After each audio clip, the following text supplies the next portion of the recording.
You were originally the only 3S-grade carp in the world. After successfully transforming into a dragon, you were eagerly looking forward to the beautiful days ahead on land. However, you completely failed to notice that the vast and meticulous heavenly net was quietly descending upon you. Just as the large net was about to approach, you suddenly realized and wanted to dive into the water to hide, but it was already too late. After the net was cast, it seemed to sprout tentacles, quickly entangling your dragon body tightly and tightening more and more. With a command from above the auspicious clouds, a gentle tug on the golden thread hanging from the sky lifted you up. You never expected that your first flight would be in such a situation. Although you were not sure where you were being taken, being bound by this large net was definitely not a good thing. In the blink of an eye, you landed on top of the clouds. Luckily the clouds were soft and fluffy, so you didn't fall. You open your dragon eyes and see two celestial officials standing in front of you, surrounded by ethereal clouds and mist. One of them has a human form, holding a large net in his hand, while the other, though humanoid, has furry ears, phoenix eyes, a bearded face, and a tail trailing behind, looking exactly like a fox. Before you can speak, the fox-like celestial official says to the one holding the net, "Brother, I never expected that we would catch a dragonfish this time. It's been so many years since we've seen one in the Luo River. When the peach banquet begins, this will be a top-notch ingredient." Upon hearing the words ingredients, you shuddered all over. However, you also learned a key piece of information from this, which is the peach banquet. It seems that the mythological era you are in may be the world of Journey to the West. The celestial official in charge of the net also agreed. The dragon liver and dragon meat eaten at the previous meetings were all from the miscellaneous dragons in the dragon transformation pool, or they were transformed from the fish and shrimp that concealed the true essence of the dragon. It is said that the taste is far inferior to the dragon transformed by the dragon gate. Today, thanks to the assignment of the celestial official, bringing it to the Zen room and handing it over to the food deity, when the banquet is opened, it will also be considered our contribution. I didn't expect that after cultivating for 100 years and finally transforming into a dragon, I would end up as a meal for these immortals. Hearing this, you couldn't help but sigh. The two heavenly officials were startled to hear the dragon trapped under their feet speak. "Brother, how strange. This fish that just crossed the dragon gate can actually speak," the official said in surprise that day. "It's really strange. We've caught many of these fish dragons before, but none of them could speak. Besides, most aquatic creatures have low intelligence and rarely communicate like humans. Perhaps it's only after gaining cultivation that they can do so." The fox fairy couldn't help but sigh. The fox fairy approached you, squinted her eyes, looked you up and down, then asked tentatively, "Little dragon, may I ask, which family's carp are you transformed from? You can even speak human language." The celestial fox asked this question in order to be cautious. Although the 5 elements of heaven and earth each have their own creations, it is extremely difficult for beasts to cultivate. Beasts are limited by their spiritual intelligence. Without the guidance of immortals, they often have to cultivate for thousands of years to become immortal. Among the beasts, the spiritual insects and aquatic creatures have lower intelligence compared to land animals. The other party can speak, must have extraordinary talent. So the two heavenly officials dare not act rashly, plan to first ask about your details, and then make the next plan. Also save themselves from going down this path, and avoid causing trouble by bringing in a pet mount from which immortal families' residence. Not only avoiding trouble, but also avoiding causing trouble. You now see the sky for the first time, and there is a danger of being swallowed by people. In panic, you answered, "Report to the great immortal. I am a fish spirit who has been practicing in the fragrance for 100 years. I learned some cultivation methods from my mother and came to the Yulongmen in Luoa after 100 years of practice. Fortunately, the heavens have shown mercy and not disappointed the expectations of my mother and me for 2 generations. It was not easy for the little dragon to practice hard in the water for 100 years. Please show mercy. Spare my life." The little dragon really does not want to be eaten by people.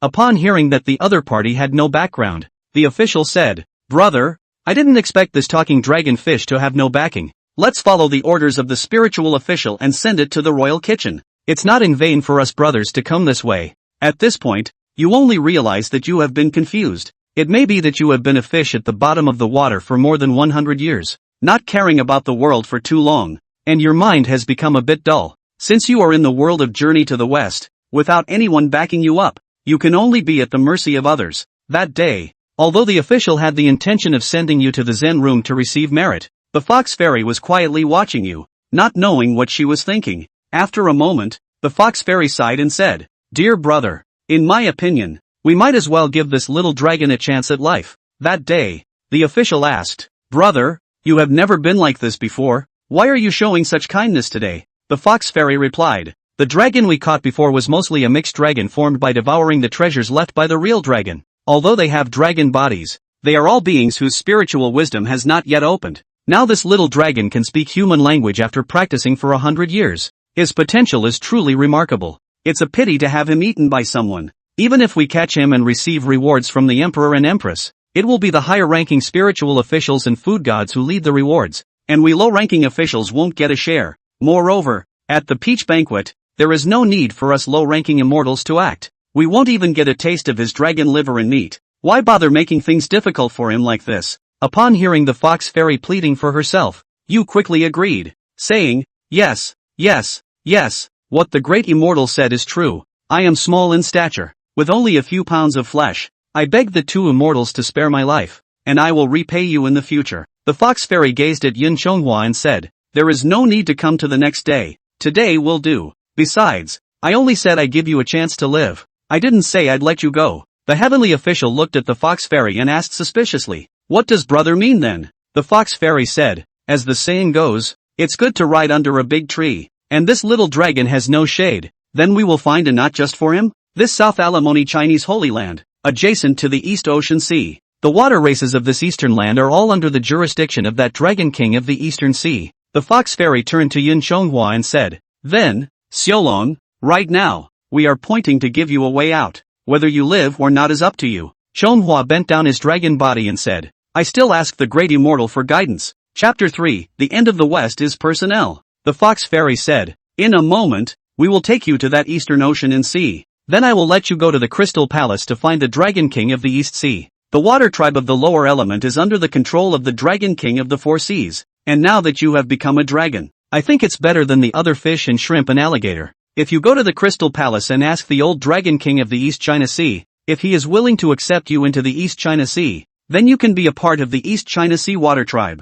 Then you are a dragon soldier in his mansion. We wouldn't have to arrest you to enter the heavenly dining room. After that you will ask that old Dragon King for some personnel for us. We'll give it to the king's official. This way, we'll be able to get away with it. It's the only way for you to live. Are you willing to go through with this? After that fox fairy finished speaking, Yin Chonghua also sighed in his heart. Sure enough, the end of the journey to the west is all about personnel, and that compassionate Buddha in the western paradise still needs personnel to pass on the scriptures, not to mention these immortals. It seems to be the only way to go these days. Chonghua replied, Xiaolong is willing to go. That fox fairy nodded, and with a wave of her palm, the auspicious clouds headed towards the eastern ocean sea. A few moments later, it was above the ocean. The fox fairy descended into the clouds and stopped on the choppy sea. The fox fairy said, "Oh virtuous brother, untie the heavenly net on him and let him go." I only saw that the heavenly official pinched a trick in his hand and muttered under his breath. The heavenly net that was strangling his entire body then instantly unraveled.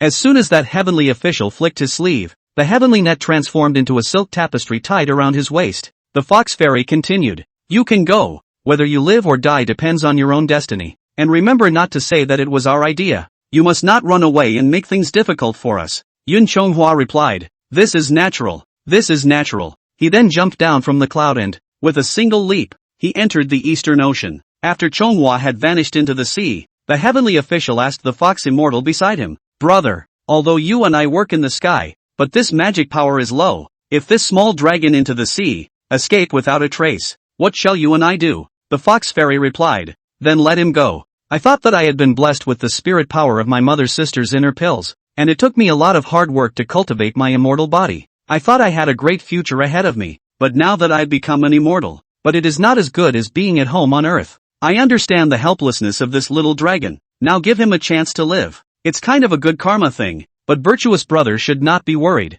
I have also thought it over. There are no more than 2 results of his going. If he gets into the East China Sea and asks the old Dragon King for a gift, then you and I can fall into some favor. I'll give him some more. Everyone gets the benefit of the doubt, and this little matter can be put off. But if he escapes, that would be even better." That officer asked, "How is it better?" "Arrest him. It is our brothers who have been assigned by the picket Wangling one. If we return empty-handed, how can we afford to be offended?" The fox fairy shook his head at this and said, "Xian Di is really a truthful gentleman. In the end, he is not as cunning as my fox of 1,000 years. If he escapes from you and me and doesn't return, he has violated the rules of heaven and is a wanted criminal in the heavenly court. This Qin prisoner disappeared in his old Dragon King's territory, and this old dragon is also guilty of the offense. In order to put the matter to rest, he will not be able to spare you and me." Hearing this, the heavenly official gave a thumbs up and said, "Hi, brother is really high. Whether this little dragon escapes or not, you and I can both land some personnel."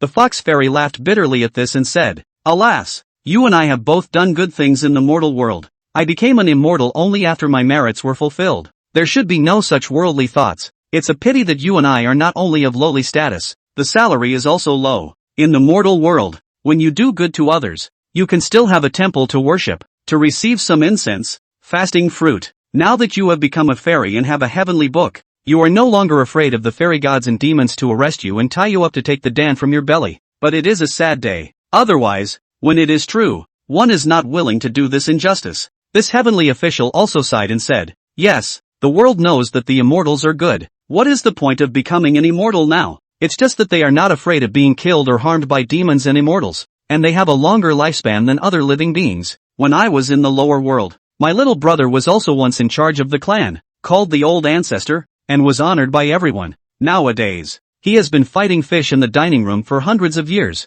earned that meager salary." While the two heavenly officials were reporting their grievances on the clouds, Yun Chonghua had already arrived outside the Dragon Palace in the East Sea. Since entering the water, Yun Chonghua thought about escaping there, but then he thought that if he escaped, he'd be breaking the laws of heaven. In the future, they will have to hide. By then, the ones hunting him would not only be demons and evils, but even these heavenly gods. Although the old Dragon King of the East China Sea is only an old loach in the mouth of the great sage in the world of the journey to the west, he is not the only one in the world of the west, but he is the only one in the world of the west. But for a little straggler like him, it's an unimaginable seal of approval. It would be best if I could find someone to rely on right now. There's no harm in seeking him out and walking up to him first. If it doesn't work out, it's not too late to wait for an opportunity to escape and find a way out. Moreover, Yun Chonghua also wanted to inquire about the current time stage from that old Dragon King's mouth. If it is the world of the Western journey, nowadays Sun Dishang may have gone to fetch the Western scriptures. If he hasn't gone yet,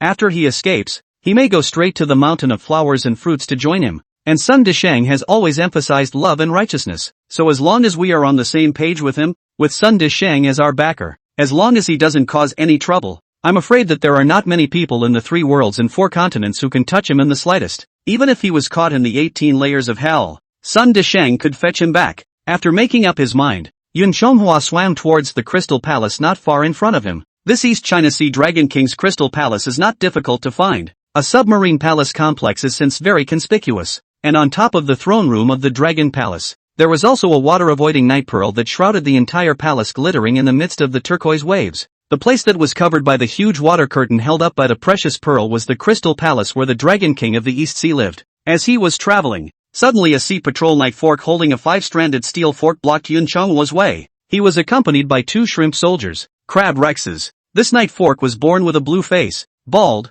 upper body like a man, lower body like a beast, really appalling. That night fork shouted, "Where are you, a wild dragon, from? How dare you trespass the Dragon Palace in the East Sea? Left and right, take it down." When that night fork said that, the shrimp soldiers and the crab rexes surrounded them with a brain. Seeing this, Yun Chonghua said, "Xiaolong's ancestry is from Xiangshui, a fish-turned dragon who jumped over the Dragon Gate not long ago, admiring the East Sea Dragon King's ford. I have come to join him." The Night Stalker was also surprised to hear this, and he said, "Oh, I have seen many fish-transformed dragons that have been transformed by the relics of true dragons, but this dragon transformed by leaping the Dragon Gate is indeed rare. In that case you will come with this general." Then the Nightjars were in front, the shrimp soldiers, and the crab rexes on the left and right. The sailors escorted Yun Chonghua into the middle of the East Sea Dragon Palace. Through the water curtain, the shrimp soldiers stayed beyond it. The crabbers continued to escort them on the left and right. Yun Chonghua was not afraid of this scene.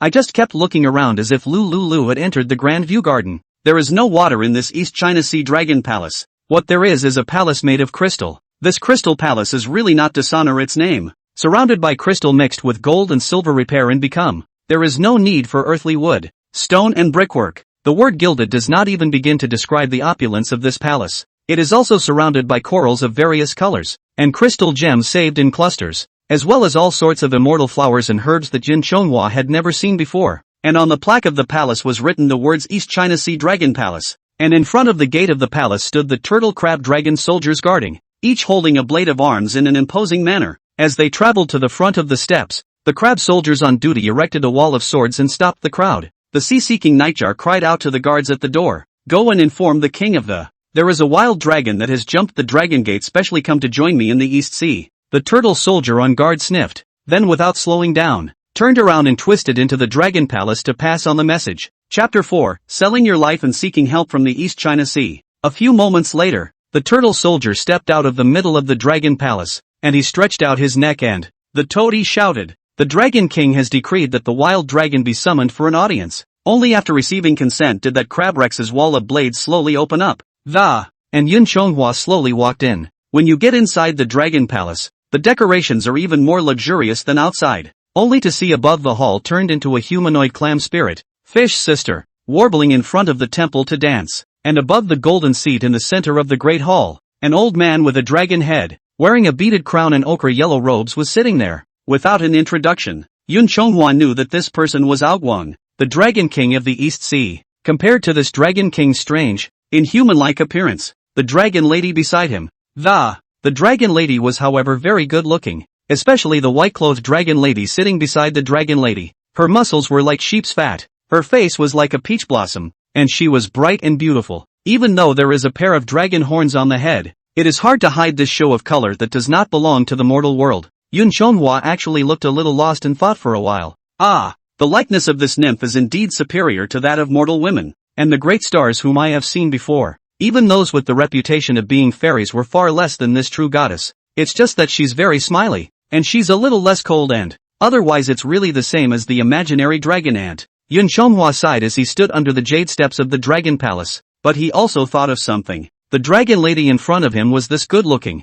I just don't know how beautiful the Chang'an in the moon should be. Yun Chonghua couldn't imagine it at all. The singing and dancing on the field did not cease, and the laughter of that Dragon King, Dragon Maiden, and Dragon Lady, intermingled with the sounds of ceremonial music rising and falling from the palace. Although the people of the Dragon Palace had long since noticed Yun Chonghua, who stood at the bottom of the jade steps, but they still only indulged themselves in watching the songs and dances in front of them. This feeling of being left out in the cold was not unfamiliar to Yun Chonghua. He had also experienced quite a bit of human interaction where he worked before he was reincarnated. Your status is not as high as these big shots, so they will not treat you with courtesy. They will only pander to those more powerful than themselves. In front of the peak, fawning like wagging dog. In front of his subordinates, his face is as cold as black steel. It's a common problem in this category. It was only after the song and dance had finished that the Dragon King waved his hand, signaling for the song and dance to retire for the time being. Seeing this, the turtle prime minister at his side shouted, "Come and throw yourself into the wild dragon, and come up to the palace to meet the emperor." When Yun Chonghua heard this, he walked up the jade steps to the Dragon King. In the Dragon King's side of the Dragon Lady Dragon Woman, see there are foreign guests to visit but did not avoid. Everyone stared at him, and a few looked at the younger dragonesses and covered their mouths in whispers. It was as if they were seeing something rare. Junior Dragon Yun Chonghua, meet the Dragon King of the East Sea. He then bowed to the Dragon King. However, Yun Chonghua had not cultivated his human form yet, and saluting with his dragon body looked comical. This comical scene directly attracted that Dragon Lady to giggle continuously. That East Sea Dragon King was sitting on his dragon seat. He narrowed his eyes and looked down at Yun Chonghua with contempt. The Dragon King said, "The Turtle General informed me just now, and I still don't believe it. I didn't expect you to be able to spit out human words, so you are indeed a wild dragon that has become a spirit. Little dragon, I ask you, where do you come from? How much cultivation?" Chonghua replied, reporting to the Dragon King, the little dragon was originally a carp in the Xiangshui water, the shade of his mother. Cultivation for 100 years to get some creation, crossing the Dragon Gate illusion into a dragon, and now specially come to join the Dragon King of the East China Sea. The Dragon King of the East Sea said, You can leap over the Dragon Gate after practicing for 100 years. It's really not a low level of creation. Since you have the heart to come, then this king will reluctantly keep you in the palace to listen to your duties." The Dragon King had just finished speaking when the white-clothed dragoness said, "Father, my child lacks a dragon soldier by her side. Why don't you let this little dragon serve in my son's palace? How about driving the carriage for me?" Hearing the Dragon Lady's words, Yun Chonghua could not help but feel disgusted in his heart. Sun Dishang when the most downtrodden is also a horse breeding Pil Mawan. I did not expect to come to their own but to give people as cattle and horses. It's not enough to be a cow or a horse in his previous life. When he comes to this mythical age, he has to be a cow or a horse for people, when really, there is no God.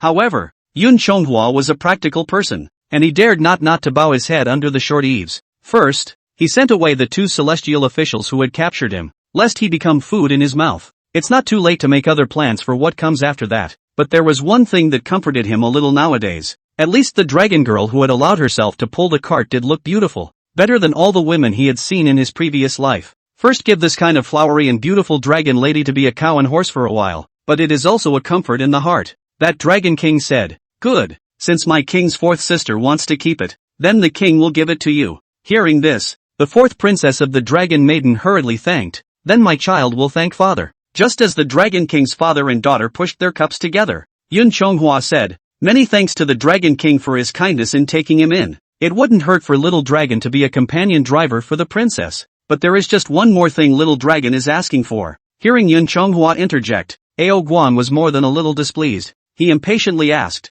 "What is it?" Yun Chonghua said, reporting to the dragon king, "Little dragon only leapt through the dragon gate to become a dragon today." Before Yun Chonghua could finish speaking, Ao Guan refuted, "Nonsense! That dragon gate is far away from the divine capital of Middle-earth. You are a water dragon that has just been transformed into a dragon, and you are not able to ascend to the clouds or ride the fog. If you have just become a dragon today, and how did you come from the dragon gate, thousands of miles away, to this king's eastern ocean?" Yun Chonghua hurriedly explained, "It's like this. Little dragon has just succeeded in transforming into a dragon. Then he was apprehended by the heavenly messenger, who said that he would send the little dragon to the heavenly court catering room for the peach assembly to eat." When Yun Chonghua said this, it suddenly occurred to him that the fox fairy had instructed him earlier that, "Can't sell them both." So Yun Chonghua changed his words and continued, "So little dragon took advantage of the 2 heavenly officials traveling in clouds to the East Ocean Sea. So he jumped off the clouds and escaped into the sea while he was not prepared. Little dragon heard that as long as he had the 4 seas sea book,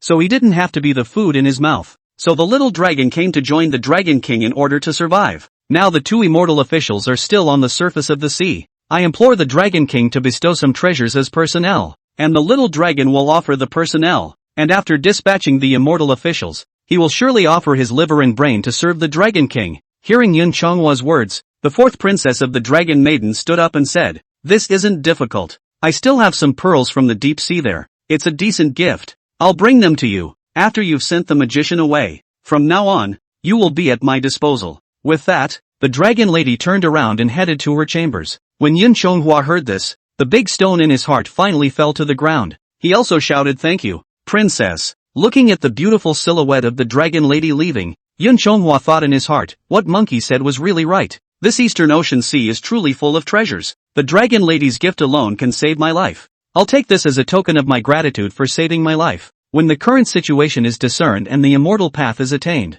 I will surely reward Fairy Sister for saving my life. Although that dragon lady was excited to save Yun Chonghua's life, however, that old dragon king's face was cloudy at the moment. That old dragon king waved his hand at this time, signaling Turtle Prime Minister to come closer. The old dragon king whispered, "Turtle Prime Minister, you and use the night pearl to see if there are any heavenly officials above the sea?" The Turtle Prime Minister was ordered to take out a pearl from among his robes, and after murmuring under his breath, the eyes were shining brightly. When the eyes were cast above the pearl, it revealed the situation above the sea, and above the surface of the sea, a large sea turtle, lying on the reef, was looking up at the sky.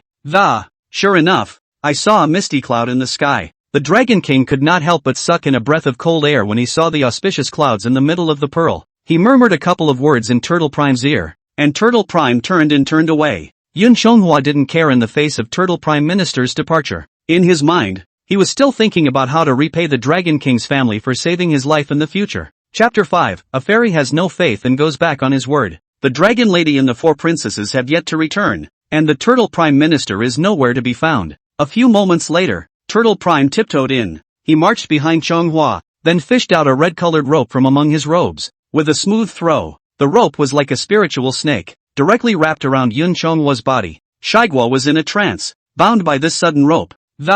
He also kept twisting his dragon body to struggle, but the rope was getting tighter and tighter, and with most of the strength in him, even the few mana that he had, it seems to be bound by this rope as well. That old turtle walked up to Yun Chonghua and said, "Don't struggle, this is the dragon binding rope. It is a magic treasure that specializes in binding dragons. Whenever a dragon is trapped by it, its strength and mana will be bound by it. Not enough mana to break free. Yun Chonghua couldn't struggle away, so he simply stopped struggling. He looked at the Dragon King and asked, "Great King, what do you mean by that?" The Dragon King ignored Yun Chonghua, but stood up and, arching his hand, he said to the two immortal officials who slowly walked into the Dragon Palace, "The two superiors, Ao Guang has greeted you." The immortal officials who walked into the Dragon Palace were no other than the heavenly officials and the Fox Fairy who had apprehended Yun Chonghua. Although these two immortal officials were not of the same rank and position as the Dragon King of the East Sea, but they were working in heaven, and under the Tai Thunder Sound Response and Harmonization Zone, under the banner of Wang Lingwan, the correctional officer. It is often said that before the Prime Minister's door, there are 7 officials. Don't look at the monk's face, look at the Buddha's face, and that supervisor of heaven, the King Lingwan, is the Jade Emperor's eyes and ears, correcting all the immortals. Even those great Luo heavenly immortals didn't dare to offend them easily. These two were under the command of Wang Lingwan, and the Dragon King honored none two of them as minor immortals. Rather, it's the Wang Lingwan behind them. Even though the Dragon King of the East Sea was the Lord of a Sea, he also treated them with courtesy and respect. These two heavenly officials have also been immersed in the immortal world for many years. Since he knew that this Dragon King's courtesy was not to himself, he also hastily bowed and bowed down, saying in unison, "Little immortals have met the Dragon King of the East Sea." Ao Guang looked at Yun Chonghua on the ground and said, "The two top messengers. This demonic dragon is an admirable criminal taken by the two superiors. It broke into my king's place and I helped the two of you to lock it up. Can be escaped by this demon dragon. I think it's because you two don't have any locks in your hands. And now that this demon dragon has been captured by this dragon binding rope, you two superiors can rest assured." Yun Chonghua asked in surprise, "Great King, you have promised to leave me and the princess to accompany the driver. Why did you go back on your word? Dragon King, if you didn't save me, why did you betray me?" At this time, the dragon lady, the fourth princess, walked out with a box of precious beads. Seeing the scene in front of her, bewildered, he asked, What's going on here?" She saw the two heavenly messengers in front of her, and the fourth princess, holding the beaded box, said, "The two upper messengers. These are my daughter's offerings to ransom this little dragon. I still ask the two superiors to release." Before the fourth princess could finish her sentence, the dragon lady blocked her mouth and, then with two other dragonesses they dragged her back. Ao Guang glanced at the two heavenly officials when he saw this, then said, It was just a stopgap measure used by the king to prevent the demon dragon from escaping and stirring up the dragon palace. My king and my fourth princess, none of them have anything to do with this matter. Please ask the two heavenly officials to be clear about this." The two-day officer was also a smart man, and immediately understood the cause of the matter. So the Fox Fairy dragged up Yun Chonghua, who was bound by the dragon binding rope, and said, "In that case, then Little Immortal will thank Dragon Lord for helping us capture the demon dragon. We will take our leave now." Ao Guang, on the other hand, said with a big smile, "I respectfully send off the two Shangdiao, Prime Minister Turtle. Send the two of you on your errand for the king." The Turtle Prime Minister then led the two heavenly officials and dragged Yun Chonghua out of the Crystal Palace. It was not until the three swam out of the water that the Turtle Prime Minister turned back. The immortal official brought Yun Chonghua out of the water and immediately set up the auspicious clouds. That immortal official couldn't help but spit out, "Brother, I've heard that this Dragon King of the East Sea is stingy. It's really extraordinary to see it today." That Fox Fairy also said with a light hum, "Stingy? I don't think so. He is afraid of getting into trouble.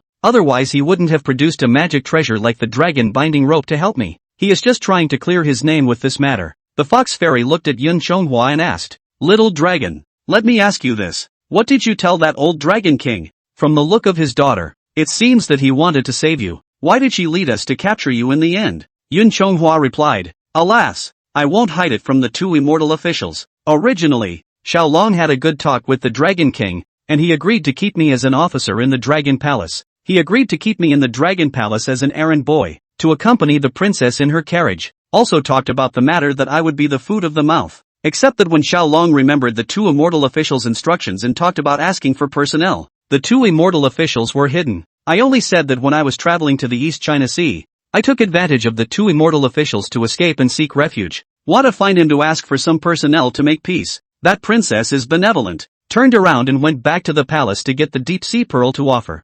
Unfortunately, this old Dragon King is despicable and shameless, agreeing to save me on the surface, but backstabbing me behind my back." That official said, "Oops, seeing that you are capable of human speech, I thought you had a clear mind. I didn't realize that he is an elm brain. That old Dragon King is timid by nature. You say you are fleeing down. He would not dare to tolerate you. However, the heavenly official glanced at the sea with disdain. But that old Dragon King is also really shameless, since he doesn't allow you. It's just a matter of driving you out of the Dragon Palace. Even completely disregard the feelings of the same family, even directly betrayed you to us, but also deliberately out of a spiritual treasure to lock you. Alas, if you want to complain, you can only complain that you have a hard life and missed this chance to live for nothing. This heavenly official's words were also filled with regret. However, that fox fairy laughed at this time. Oh, that old dragon is shameless though, but this little dragon is a human being. Although the old dragon sold him, he never betrayed you and me. If he didn't want to drag you and me into the water, there's no need to waste this chance of survival for nothing. Yun Xianghua heard that the two heavenly officials still had mercy in their words. So he said, in that case, I would like to ask the two immortals to give Little Dragon another chance. This time, Little Dragon can certainly beg for personnel offerings. I implore you two to spare my life. But that fox fairy shook her head and said, we have already given you the opportunity. Now that the old Dragon King has locked you up with a spiritual treasure, and we have no incantation or power to release you from the bondage, even if we release you, you will not be able to move. Besides, if we don't return this thing, if that old dragon asks about it in the future, we can't afford to be offended either. We can only take you back to the heavenly court now. Seeing the despair and loss in Yun Xianghua's eyes, the fox fairy comforted, but you don't have to be discouraged. Just because the old Dragon King won't take you in doesn't mean others won't. There are many capable immortals in this heaven. I'll take you around a few more times on my way to the imperial cuisine. Perhaps some other immortal star lord will take pity on you and keep you in the mansion to listen to your needs. The immortal official also said, that's good, little dragon. The two of us will give you this chance once more. Take you on a few more walks, in front of the mansions of the immortals, and whether you live or die will depend on your own destiny. Yun Xianghua was bound tightly by the dragon binding rope and couldn't move, and there was no way out. At this time, he also crossed his heart and said, in that case, then life and death are up to heaven. The fox fairy laughed. Good, have the guts. We'll take you on a journey to heaven. Saying this, the two immortal officials drove the auspicious clouds and went straight to that heavenly palace. Chapter 6, Climbing to the top of the heavenly palace and seeking help from the divine sisters. Seeking help from the Dragon King was fruitless, not to mention being betrayed by him. Yun Xianghua's mood fell to the extreme. Now he was full of hope that there was a system or something to help him. It was a pity that the two immortal officials dragged him to the outside of the western heavenly gates, and there was no system awakening of any kind, and no savior in sight. Although he did not see his savior, he had seen the reality of the western world along the way. The two celestial officials who captured him, although they had been honored by the Dragon King in the lower realms, in this holy realm of the heavenly palace, and yet, they can only give others a smile. When he entered the heavenly gate, when he saw the marshal who was stationed there, the heavenly king was also very respectful, and yet the delicacy of this heavenly palace is several times better than on earth. Although his death was imminent, he was still captivated by the beauty of the heavenly palace. It reminded him of when he watched the Palace of Heaven. Tai Bai Jinxing depicted to the great sage that the heavenly palace was really splendid everywhere, with exotic flowers and plants, and the stars were spread into the Milky Way, Rainbows make flying bridges. Those 33 heavenly palaces and 72 treasure halls were all surrounded by immortal chi and were hidden. It's really beautiful. And the immortals of this upper world, whether they be fairy children, fairy eagles, fairy officials, apart from those who were transformed by beasts, the rest of the human forms were all handsome and immortal in appearance, especially those fairies. In terms of looks, casually pull out will be better than that mortal woman a lot. No wonder the highest evaluation of the appearance of mortal women is that they look like heavenly fairies. Immortal posture and jade color. It's no wonder that all the scribes in the mortal world want to have a celestial fairy for a wife. No wonder the great sage wants to take this heavenly palace sacred realm. The scenery on earth compares to this heavenly realm, when really far from it. It's just a pity that I don't know whether this heavenly palace is haunted or not, but I'm afraid I don't have the life to know. But having seen this heavenly palace in full bloom before dying, it's not a life wasted. Yun Xianghua was constantly lamenting in his heart. He wasn't in a low mood anymore. Rather, it's desperation. But despite the low despair, he wasn't particularly afraid, because it was a mythical world that there are 6 paths of reincarnation. If you die, the big deal is to reincarnate. You just don't know if you'll be a cow or a horse in your next life. Traveling to the heavenly palace, these two celestial officials were very humane. Whenever they saw a passing immortal regardless of size, they would take the initiative to come forward and salute. And if someone struck up a conversation, they would introduce Yun Xianghua's origins to him or her. It said that their brothers had captured a dragon that had jumped over the dragon gate and could speak human language this time down in the world. But alas, most of the fairy eagles and fairy officials who struck up a conversation with them were just like them. All of them are small officials who listen to the various mansions in this heaven and have no qualifications to shelter him. And the great immortals who are qualified to do so come and go in a hurry, totally disregarding small immortals like them. Even when they saw them saluting, they were completely ignored. For a talking mongrel dragon, much less interested. After all, in this Western world, dragons weren't a very rare divine beast, especially in a place like the heavenly realm. Even in the spirit mountain in the western heaven, the golden-winged rock eagle ate 500 dragons in one day. Therefore Yun Chonghua didn't hold much hope now only wanting to be on his deathbed. See the beauty of the heavenly palace. The heavenly palace fairy a few eyes, but also to save in vain to come this time. Along the way, these two brothers were considered to have taken Yun Chonghua on a tour of half of the heavenly palace. It's also a mouthful to talk about. The three of them traveled to the outside of that Fai Xiang Hall, next to the Cloud Tower Palace, and temporarily stopped. That fox immortal took out the sweet spring at his waist and drank 2 mouthfuls of it as he said to Yun Chonghua, "Little dragon, as you can see, we have done our best for you. It's just a pity that we're both so humble. There's nothing more you can do to help you, though it was the two of us who sent you into that abyss of certain death. But I also hope that you won't blame us when you become the dead soul under the sword of that god of food. May you be reincarnated in the next life and not be the food of this mouth." Yun Chonghua replied helplessly, "The two immortals have done their best. This is perhaps my destiny, to be able to come to the heavenly palace before I die. It's not a wasted life." While the two were talking, that officer saw a figure walking hurriedly in the distance and said, "No, don't jump to conclusions yet. No one else can save you, but perhaps the man in front of you can." That fox fairy looked ahead and also laughed. Hey, the creation of the creation. Surprisingly, it's the 7th princess. Little dragon, it seems you don't deserve to die. In this heavenly palace, it is the 7th princess who is good, although she is the princess of heaven. But never put on airs with us inferior immortals. Much better to get along with than the other star immortal officials. Wait a minute, we'll stop the 7th princess. You can go up to her and beg her, and as soon as the 7th princess gives her the word, in addition to the decree of His Majesty and Her Majesty herself, otherwise no one can kill you. Yun Chonghua was also overjoyed at the words, as he hurriedly said, "Many thanks to the great immortal for his guidance."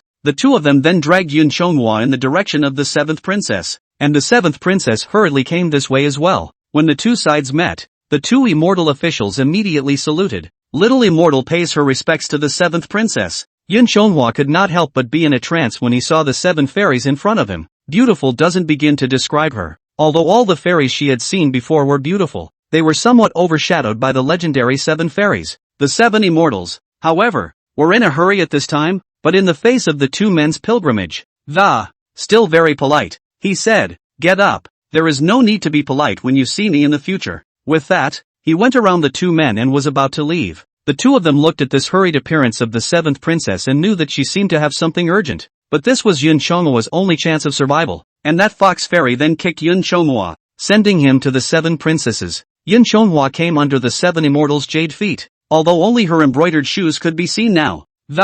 Couldn't see her beautiful face, but the situation at the moment was urgent, so he hastily used his last strength to extend his dragon's claw and, hugging the 7 immortals' thighs, she cried, "7 princess, save me." The 7 princesses saved my life. The 7 immortals seemed to be thinking about something, and were walking in a distracted manner. She didn't come back to her senses until after Yun Chonghua held her feet with his dragon claws. The 7 immortals were furious. "Where are you, a wild dragon that dares to block my way?" The 7 immortals looked at the 2 fairy officials beside them in dismay and asked, "What the hell is going on here?" Seeing the angry appearance of the 7th princess, the 2 immortal officials were also frightened and hastily kneeled on the ground. The fox fairy replied, "Back to the 7th princess. This little dragon is a fish-turned dragon that has jumped over the dragon gate in the lower realm. The peach banquet is approaching, and we have been ordered to collect the ingredients for the banquet in the lower realm." So he captured him in the sky, ready to be escorted to the dining room and handed over to the god of food. Not wanting the party to salute the 7th princess, I didn't restrain him in a moment and rushed the princess, so I asked the 7th princess to forgive me. After saying that, both of them kowtowed as if they were pounding garlic. After hearing this, the 7 immortals looked at Yun Chonghua, who panicked and explained, enlightening the 7 princesses. The little dragon was originally a carp in the Xiangshui River, but after practicing for 100 years, he jumped over the dragon gate of the Shindu city and was able to turn into a dragon. The little dragon was captured just before he transformed into a dragon. Little dragon is unwilling to be eaten just like that. I still ask the 7 princesses to have mercy and save me. If the 7th princess is willing to save me, little dragon is willing to serve the 7 princesses in this life, whether as a mount or as a caretaker. I only wish to stay alive. The noise outside the Cloud Tower Palace also aroused the interest of another person. He went to the window and, silently, he watched the scene before him. The man was leaning against the window, looking at the small, light golden dragon hugging the 7 princesses' leg in agony, and a disdainful laugh escaped his lips. Under his breath, he muttered, "Alas! This dragon race is still as before." In order to survive, he knelt down and begged for mercy. However, this little dragon is actually a dragon that has become a dragon by leaping the Dragon Gate, and it is much more powerful than the one in the East China Sea, which was born with the body of a true dragon. The old loach who was a bully is a bit stronger. At least he's practiced on his own too. Chapter 7, No One Rescues You in Distress. The Ultimate Future. The 7th princess was in a state of confusion at this time and was also about to leave in a hurry. Doing the wrong thing at the wrong time can also lead to the wrong result. Hearing Yun Changhwa's plea, the 7th princess said without a trace of anger, "You don't want to be eaten?" "Precisely. Please ask the 7th princess to save me," Yun Changhwa hurriedly pleaded. The 7 immortals laughed coldly and said, "Ha! Since you've been practicing for 100 years, I'm sure that in 100 years, you don't eat a lot of fish, shrimp and crabs, do you? When you eat them, do you ever think about whether they want to or not? You can eat them. Why can't other people eat you?"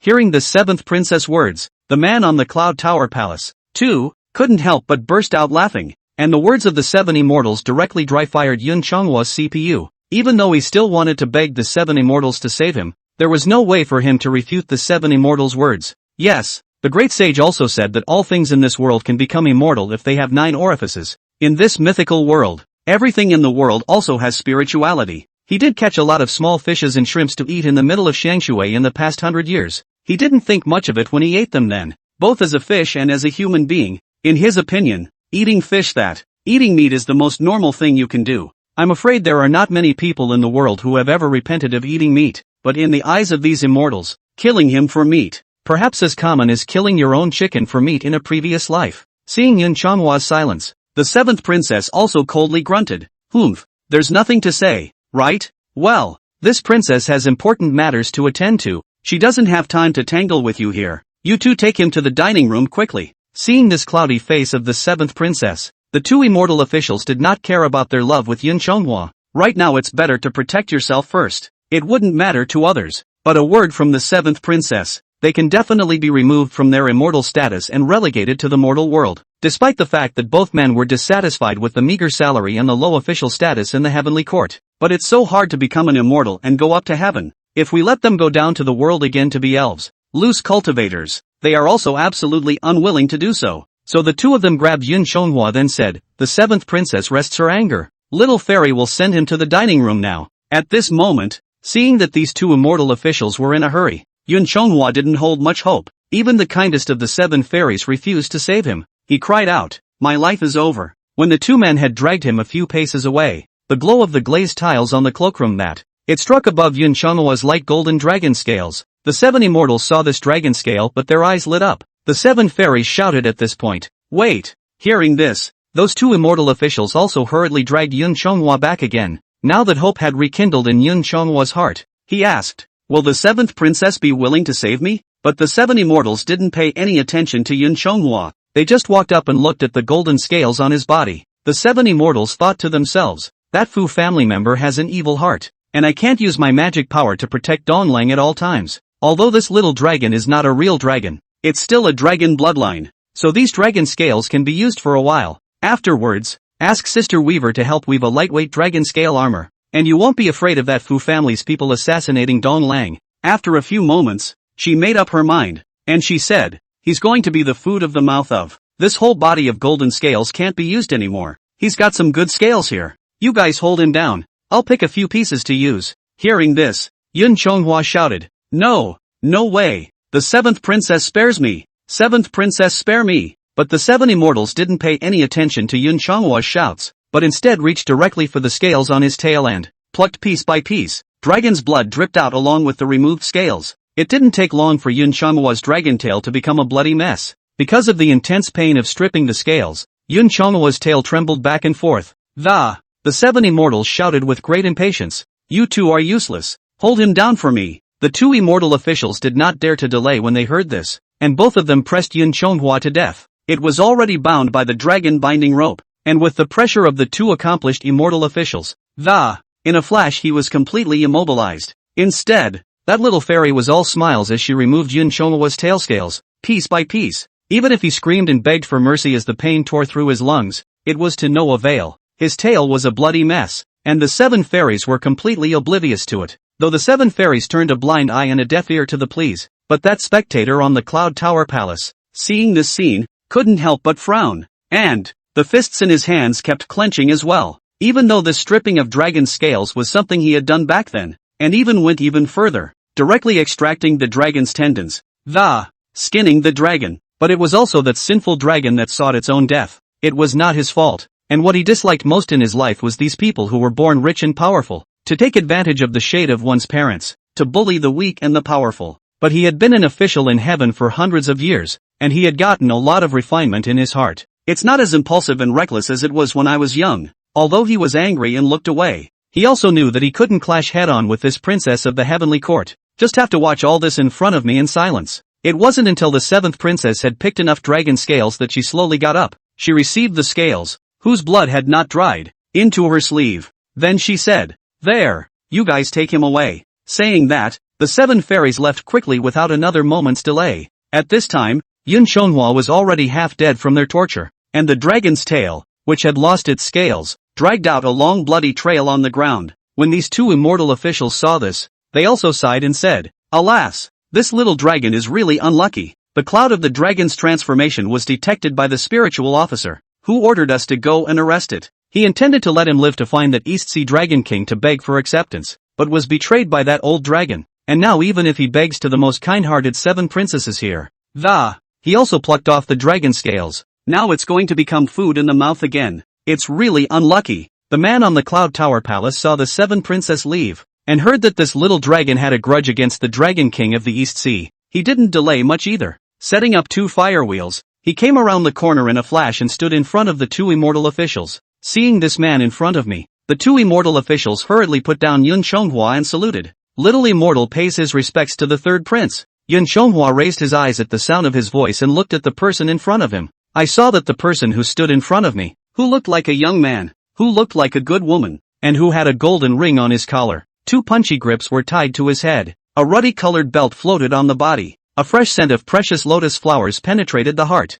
Without hearing the name of the 3rd prince, Yun Chonghwa knew who the person in front of him was. Within the 3 worlds and 4 continents, except for the 3 altars and the 3 sea gods, Neza the 3rd prince, there won't be anyone else. Yun Chonghwa's heart went cold and thought, it's over. This death is not even clean. Having just walked away from one who strips the dragon's scales, there's another one in front of us who draws the dragon's tendons and strips the dragon's skin. At that moment, he could only close his eyes and wait for death, and no more pleading for anything. Neza glanced at the injuries on Yun Chonghwa's body, and then at the long trail of blood on the ground. The heart also sighed. Neza said, "Just now I heard that you guys are going to send him to the imperial cuisine?" That fox fairy replied, reporting back to the 3rd prince. Exactly. Neza said at this time, "I don't think it's necessary to go through so much trouble. Recently, I've wanted to change my tastes, and also just want to eat this dragon meat. You guys don't have to bother taking him to the imperial cuisine. Leave him to me." Hearing these words, the 2 looked at each other. The 2 had been in the immortal world for many years, and Neza is also known for the ridiculous things he did when he was young. There are still some days left in the Peach Festival. Yun Chonghwa to the imperial kitchen he can still live for a moment or 3, but if handed over to the hands of this little devil, I'm afraid I won't be able to survive today. That fox fairy saw that Yun Chonghwa was already this unlucky, so she felt pity. He then prevaricated. "3rd prince, this little dragon was transformed by the Dragon Gate. We were ordered by the spiritual officers to bring them to the kitchen to be presented to the Queen and His Majesty at the Peach Festival. You are now privately withholding this." Chapter 8, Befriending the 3 Princes, Giving Treasure to Avenge Grievances. Neza didn't talk much nonsense with them. After coming to the heavenly realm for so long, he naturally knew the doorway. Neza took out 5 pearls the size of chicken eggs from his own, then said, "Since you will not lose, you can take these as an explanation. That's fine, right?" Seeing the fine pearls that Neza handed over, it was not only those pearls that emitted light, and the eyes of 2 fairy officials, Right now they couldn't care less. And after the fox fairy, took it, he said, in that case, then it will be given to the third prince. It's just that this dragon binding treasure is the dragon binding rope of the Dragon King of the East Sea. Please also ask the Crown Prince to return to that East Sea dragon. The fox fairy didn't finish her sentence before Neza's sharp gaze blocked the words back. Neza blew a mouthful of immortal chi, transforming into a colorful cloud that directly lifted up the injured Yun Chonghua. Neza said as he led Kaiyun away, "Let that old loach come and ask for it himself." Hearing Neza's words, the two immortal officials stopped saying anything. After all, even if they had told the Dragon King of the East Sea that the treasure was in Neza's hands, even if the Dragon King of the East Sea had 8 guts, he wouldn't dare to come and ask Neza for his treasure back. But the pearls are already in their hands, and the rest is a game for them, the upper gods and goddesses. It's not for them, the lesser immortals, to get involved. With this pearl, the two of them would have an explanation for going back. As for Yun Chonghua, the two of them could only let him fend for himself. They were in a lowly position. That's all that can be done to help. Neza took the injured Yun Chonghua and returned to the middle of the Dan room in Yunlu Palace. After arriving at the Dan room, Neza commanded Kaiyun to gently place Yun Chonghua on the ground. He grabbed the dragon binding cord on Chonghua's body, and then with a forceful tug, he forcefully ripped it away. Perhaps Neza himself is the strongest treasure against the East Sea. This treasure of the East Sea, under the divine power of Neza's third prince, he also immediately succumbed. The dragon binding cord that was like a coiled snake just now was as honest as an earthworm at the moment. After untying him, Neza took down a medicine bottle from the cabinet in the den. From it, he took out a pill, then broke open Chonghua's dragon's mouth and threw it in. Neza applied some ointment to his wound to stop the bleeding. This elixir melts in your mouth and the elixir is instantly recognizable. Just after eating it, Yun Chonghua felt a warm current attacking his whole body. The whole man also regained his strength and spirit, and also awoke from the pain. That immortal medicine was smeared on the wound, and the wound also healed immediately. No longer dripping blood. Only what healed was only the flesh and blood, but the lost scales did not grow back. Neza looked back at Yun Chonghua, who had come to his senses, and said, "Getting your tail scales plucked and coming to your senses so quickly." Although he didn't know what had happened, Yun Chonghua looked at the wound on the dragon's tail that had already healed and, obviously Neza had saved himself. So he hurriedly prostrated himself on the ground and said, "Little dragon thanks the third prince for the favor of saving him." However, Neza saw this and dodged to the side. Not accepting this bow from him, Neza said, "Men have gold under their knees, and this is not practiced in front of me. Let me ask you, what's your problem with that old loach in the East China Sea? Why did he betray you?" Now that he was out of danger, Yun Chonghua had a lot of bitterness in his heart and could only confide in Neza in front of him. Yun Chonghua then put his name and surname, and also got his mother's spiritual power. The incident of transforming into a dragon after 100 years of cultivation in Xianshui, and the Dragon King of the East China Sea, who was captured by the heavenly officials after transforming into a dragon. But that old Dragon King went back on his word and betrayed him, and informed Neza of all of it. After hearing this, Neza said, "I see. I can't imagine that after all these years, this old loach is afraid of the soft." Backtracking on his word has not changed. Back then, he was subdued by me with the heavenly ayah and the Qiankuan circle. He promised not to trouble me again, but he backhandedly joined forces with the Dragon King of the Three Seas to flood Chentang Pass, forcing me to analyze my bones and return them to my father. I cut my flesh to return it to my mother and eventually died of hatred. If I had not been the reincarnation of the spirit pearl, and my original spirit had not been dispersed, he was also resurrected by my benefactor, Tai Yi Jinjin, in a lotus incarnation. It was also nearly killed by him. Neza looked at Yun Chonghua and asked, "By the way, your name is Chonghua, right? So what are your plans after that?" Yun Chonghua pondered for a moment. Although it had been less than a day since he had transformed into a dragon, but what he had experienced was more exciting and thrilling than he had ever experienced in his entire previous life. And after all these twists and turns, he's come to realize one thing. In any world, it is always a good thing to be under a big tree. If you want to get along in this world and not be eaten, you have to have a tough enough backer. The reason why the demons in the Western Paradise do not die from eating people and harming the people is because the backstage is hard enough. Yun Chonghua looked at Neza in front of him. The 3 altars of the sea will be the great god, the third prince of the Toda heavenly king. This background in the 3 worlds is considered hard enough. So Yun Chonghua prostrated himself on the ground and replied, "I'm not hiding anything from the third prince.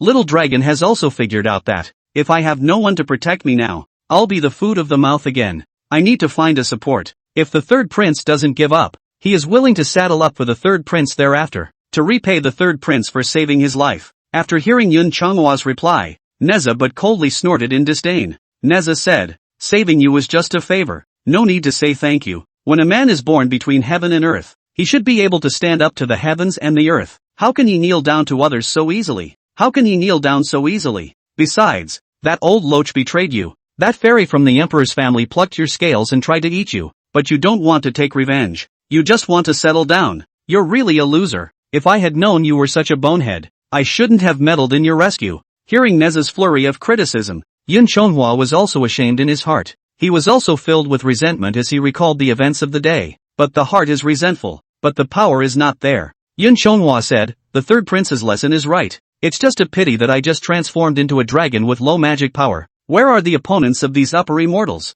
Even if you want to take revenge, you can't do anything about it. Neza sniffed and replied, having the ability and having the heart are two different things. If your magic power is low, you should practice diligently. If you don't know any magic spells, you should visit a famous teacher. As long as you bide your time and keep your head in the sand, you will be able to take revenge someday. Well, it's useless to talk about anything else, so let me ask you this. Do you want revenge? Yun Chonghua looked at Neza and replied firmly, I want to. Of course I want to. Neza said, good. It's good that you have this heart. My master always says things in this world have their own destiny. Since you and I met, it is fate. Since you have the heart to avenge your shame, then I will come to help you. Neza said and threw the dragon binding rope in his hand. With that, he manifested a pair of wind and fire wheels under his own feet. I only saw the samadhi fire on that wind and fire wheel, like two fiery snakes heading towards the dragon binding rope in the air. The dragon binding rope, which had been scorched by the samadhi flame, then struggled continuously as if it were a living thing.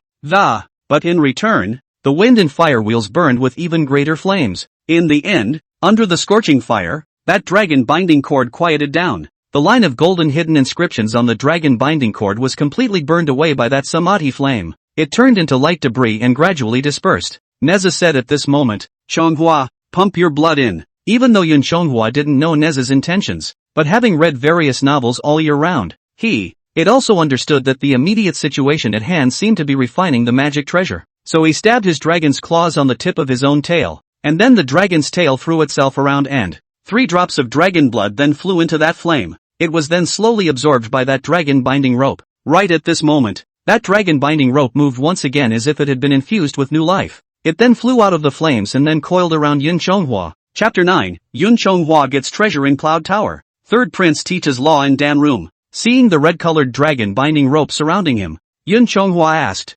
third prince, it's... Neza put away the wind and fire wheel and then said, this is a magic treasure I gave you. I've already re-refined this dragon binding cord for you. The spell inscription of the dragon palace has been burned away by me. Now that it has absorbed your essence blood, from now on, I will recognize you as my master. And this dragon binding rope has absorbed the samadhi flame from my wind and fire wheel. It can also transform into a fire whip. With it in place, you'll have something to defend yourself in the lower realms in the future, not to be bullied by some little fairy or demon. As for the 2 hawks and dogs that captured you under that black complaint-killing genius, if we meet again, use this fire whip to whip them away. Besides, this dragon lasso specializes in dragons, so if that old loach meets you again, if you can't beat him, you can take his skin off. Chonghua smiled and hurriedly thanked. Many thanks to the third prince. Many thanks to the third prince. Just why is it only circling me now, and how am I supposed to use it? Neza replied, it has eaten your essence and blood, and is already connected to your mind.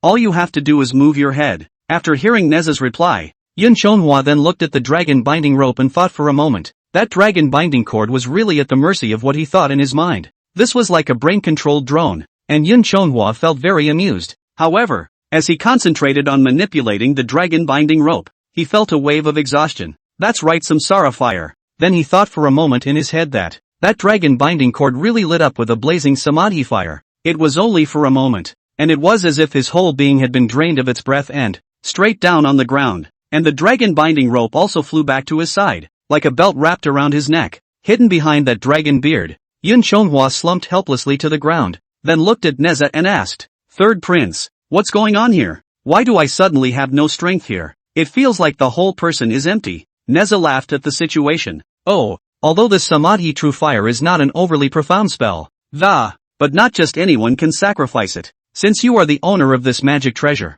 how capable the magic treasure is, it all depends on your cultivation as well. Now that your foundation is shallow, even though you can ignite the samadhi flame, Your mana is not enough to support him as he burns on. Yun Chonghua climbed up, then said, so it is. Thank you, third prince, for the treasure. Nezha waved his hand and said, what third prince? Fourth prince. Neza is Neza. As the saying goes, shoulders together as brothers. You and I have a grudge against that old loach, and I'm not used to that little fairy bullying people. You and I are kindred spirits. Although I am like a child, I am older than you, so if you don't want to give up, you can call me elder brother. How about I call you old brother Chonghua from now on? Neza has always disliked his name as the third prince, even to his ears. Might as well call them by their first names. After all, the emperor's son is called the crown prince, and he has already returned the bones to his father, cutting off his flesh and returning it to his mother. And which prince is he, in this lotus incarnation? Mother, brother is honorable.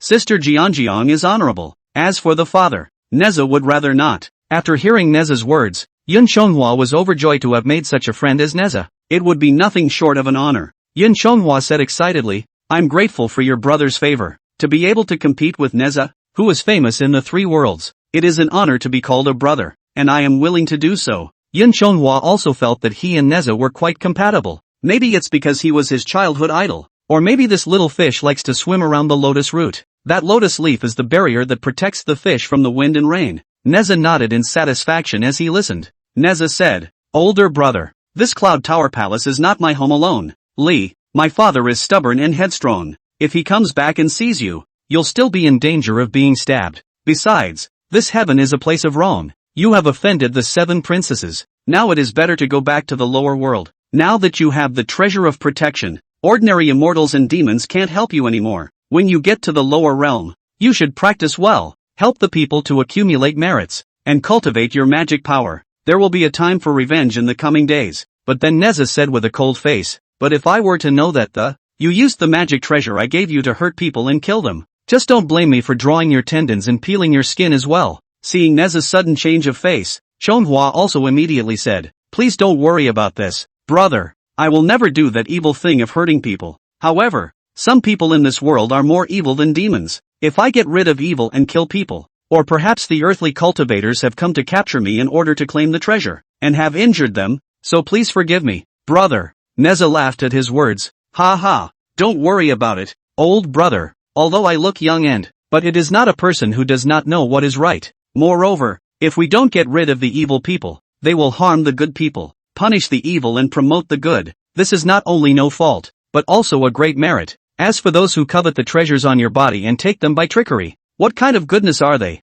You may use the treasures I have given you. Hitting them is. Chonghua also smiled and said, elder brother is sensible, little brother is relieved. Neza said, good. After you go down to the world, first cultivate to human form. Human beings are the spirit of all living things. When you cultivate into human form, your cultivation advancement speed will also increase a lot. Take advantage of Li. My father didn't come back. I will send you down to the world. Yun Chonghua nodded before saying, then I'll be grateful to elder brother. But before leaving, my little brother shamelessly has one more thing to ask. Neza asked, what is it? Yun Chonghua replied, although junior brother has been practicing for 100 years, but also just from the mother learned some basic absorption of heaven and earth aura of the art of vomiting. It's really shallow, and I'm afraid that even 100 years of hard work will not make much progress. And although my little brother has a treasure, but it is also true that he knows nothing about spells. As a dragon, I don't even know how to fly. I hope you can help me to the end. Can you teach me some of the arts of the Tao, to help me cultivate?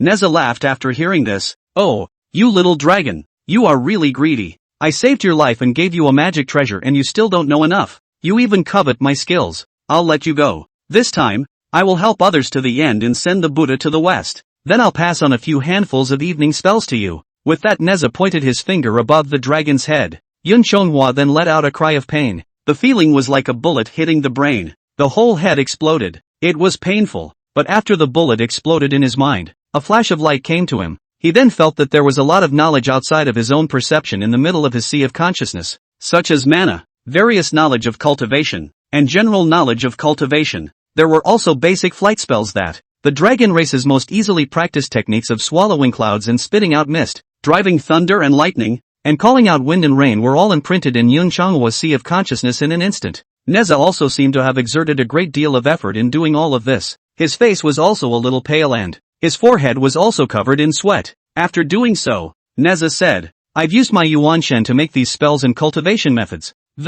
It's engraved directly into your sea of consciousness. It's painful, but it's the fastest, most direct way. It will also save you the trouble of studying again. But the good thing is that there isn't much content, so you'll be fine after a few moments of rest. The Tao under my Jade Clearance sect is profound. However, since the sealing of the gods, neither the Grandmaster nor the Master is recruiting any more disciples. I can't pass on the Jade Clear path to you without Master's permission. However, this basic art of climbing clouds and soaring, as well as the art of traveling rain that drives away thunder and lightning, have also been passed on to you. As a dragon you might have use for it later. Well, the hour is almost up. We'd better hurry before father returns from his shift. Yun Chonghua came back to his senses and hurriedly thanked him. Thank you for your brother's guidance. But this time Neza didn't talk much nonsense with him and directly blew a mouthful of immortal chi. Yun Chonghua's huge dragon body shrunk to the size of a loach in the blink of an eye, and Neza then spat out another bubble, and put him in that bubble. Then he hid himself. After that, he went out of the Cloud Tower Palace, set up a wind and fire wheel and headed towards the Western Heavenly Gate. Chapter 10, Falling Through the Heavenly Gate, Life and Death, Meeting the Great Sage, Seeking Immortality and Visiting the Way of the Immortal. Neza led He Hua to walk outside the Western Heavenly Gate. Guangmu Heavenly King, who was stationed at the Western Heavenly Gate, saw Neza coming, hastily stepping forward and arching his hand. He asked, "Where is the third prince going?" Neza replied, "Nothing, just patrolling the 4 gates by order of my father the king." Hearing this, the wide-eyed Heavenly King hastily dodged away and said, "We have all our soldiers and generals. No one has gone AWOL, and I ask the third prince to review the situation." Neza nodded at his words, then strutting around, pretending to walk in front of every celestial soldier. In the face of Neza's parade, all the celestial soldiers also held their heads high and were in high spirits, showing off the might of heaven's soldiers and generals. When he reached the last person, Neza saw that the distance was almost the same. The bubble was casually taken in the hands of the crowd, and, taking advantage of the moment to turn around, then he threw Yun Chonghua down from outside the Western Heavenly Gate. Neza turned away though gently. However, the thrill of this rapid fall from a high altitude really scared Yun Chonghua, who was in the bubble. The feeling of falling from the 9th heaven is much more exciting than bungee jumping. His dragon's eyes were wide open and he screamed in the middle of that bubble. But as the descent got faster and faster, the bubbles Neza had gathered with his mana were also getting bigger and bigger, and so did Yun Chonghua's dragon body. The bubbles passed through the clouds, and Yun Chonghua also saw the endless azure below. Great! It's not land, it's the ocean. With this bubble protecting it, it's not like you're going to get dropped. But before he could finish his thought, the bubble protecting him burst right through, and he instantly lost his support and fell straight through the clouds. I'm never going up again. At this time, on the Great Western Sea, there floated a small raft, and on top of this raft, there sat a monkey in human clothes. That monkey couldn't help but look towards the sky when he heard the terrified shout. What is this sound? This monkey was secretly wondering. When he looked up, he then also widened his eyes and let out a horrified shout. Then that monkey slid the wooden oars in a hurry, trying to get his little raft out of the shadowy range of that fall. However, Yun Chonghua fell very fast, but this monkey was too late to catch up. Coincidentally, Yun Chonghua's dragon body slammed directly onto that small wooden raft. Smashed that raft to pieces. The monkey was also smart and leapt into the water to avoid it before he smashed into it. Yun Chonghua smashed into the water very deeply before stopping. When he landed in the water, the cool water with its coolness woke him straight up. The pain from Neza's previous transmission, as well as the pain from falling into the water, slowly disappeared. Yun Chonghua, who had come to his senses, hurriedly swam to the surface of the sea. When he left the water and breathed air again, he couldn't help but exclaim, I'm still alive. It feels so good to be alive. Although the breath of this lower world is far less refreshing than that of heaven, but there is no fear for your life in this lower world. It's really frightening to have gone this far before this life and death situation. Now that you've escaped with your life with the help of a nobleman, it's also hard to describe the relief of this turnaround. Just as Yun Chonghua was rejoicing that he was still alive, on the side of the water, but came the sound of shouting and cursing. Where are you from the wild dragon? How to fall down from this sky? Smashed my raft. Really harmed me also. Hearing someone scolding himself, Yun Chonghua followed the voice and looked over. A monkey was seen picking at the stumps of a raft, floating above the surface. Seeing this monkey that could only speak human words, Yun Chonghua directly froze. And looking at that dragon, that monkey was at a loss. The monkey that would speak human words, could it be Sun Desheng? Yun Chonghua thought to himself, and yet, he didn't dare to be sure. Although he had met Neza before, he had forgotten to ask what year it was. but look at this monkey is very smart, and can speak human language, and in this vast ocean. Then Yun Chonghwa's eyes turned, so he deliberately said, rare, really rare. I didn't expect that there would be a monkey wearing human clothes and speaking human words above this vast ocean. That little monkey, I ask you, where did you come from? This monkey was not at a disadvantage. He looked at the dragon in front of him and asked, where did you come from? You inform me first, and I will inform you. Yun Chonghwa then introduced himself. My name is Yun Chonghwa. I was originally a carp cultivating in the middle of Xiangshui water. A few days ago, he jumped over the dragon gate and became a dragon. While practicing the art of flight, he accidentally fell from the sky. What is your last name and where are you from? The monkey replied, I was born without a name, and I have no surname at all. It is not like you, the little dragon, who has a name. I am from the water curtain cave on Mount Huagua. Hearing this, Yun Chonghua was very pleased. It's the great sage. It's the great sage. It's just that he. Oh, right. That name Sun Mukong that resounded through the three realms was obtained for him by ancestor Subhuti, and now indeed he is born without a name. Originally without a surname. Now the great sage has not yet been given a name. It seems that he has not yet found that master Subhuti. If he had followed the great sage to Fangshu Mountain to learn the art, not to mention that the old Dragon King's deceitful revenge could be avenged. In the coming day, together with the great sage, we can fight up to the heavenly palace also to find that little fairy to avenge the stripping of her scales. Thinking of this, Yun Chonghwa's heart had already ignited with evil thoughts. He thought about how the 7 immortals had stripped him of his tail scales, so he would have to strip her of her clothes and spank her ass hard with the dragon binding rope to get rid of his former shame.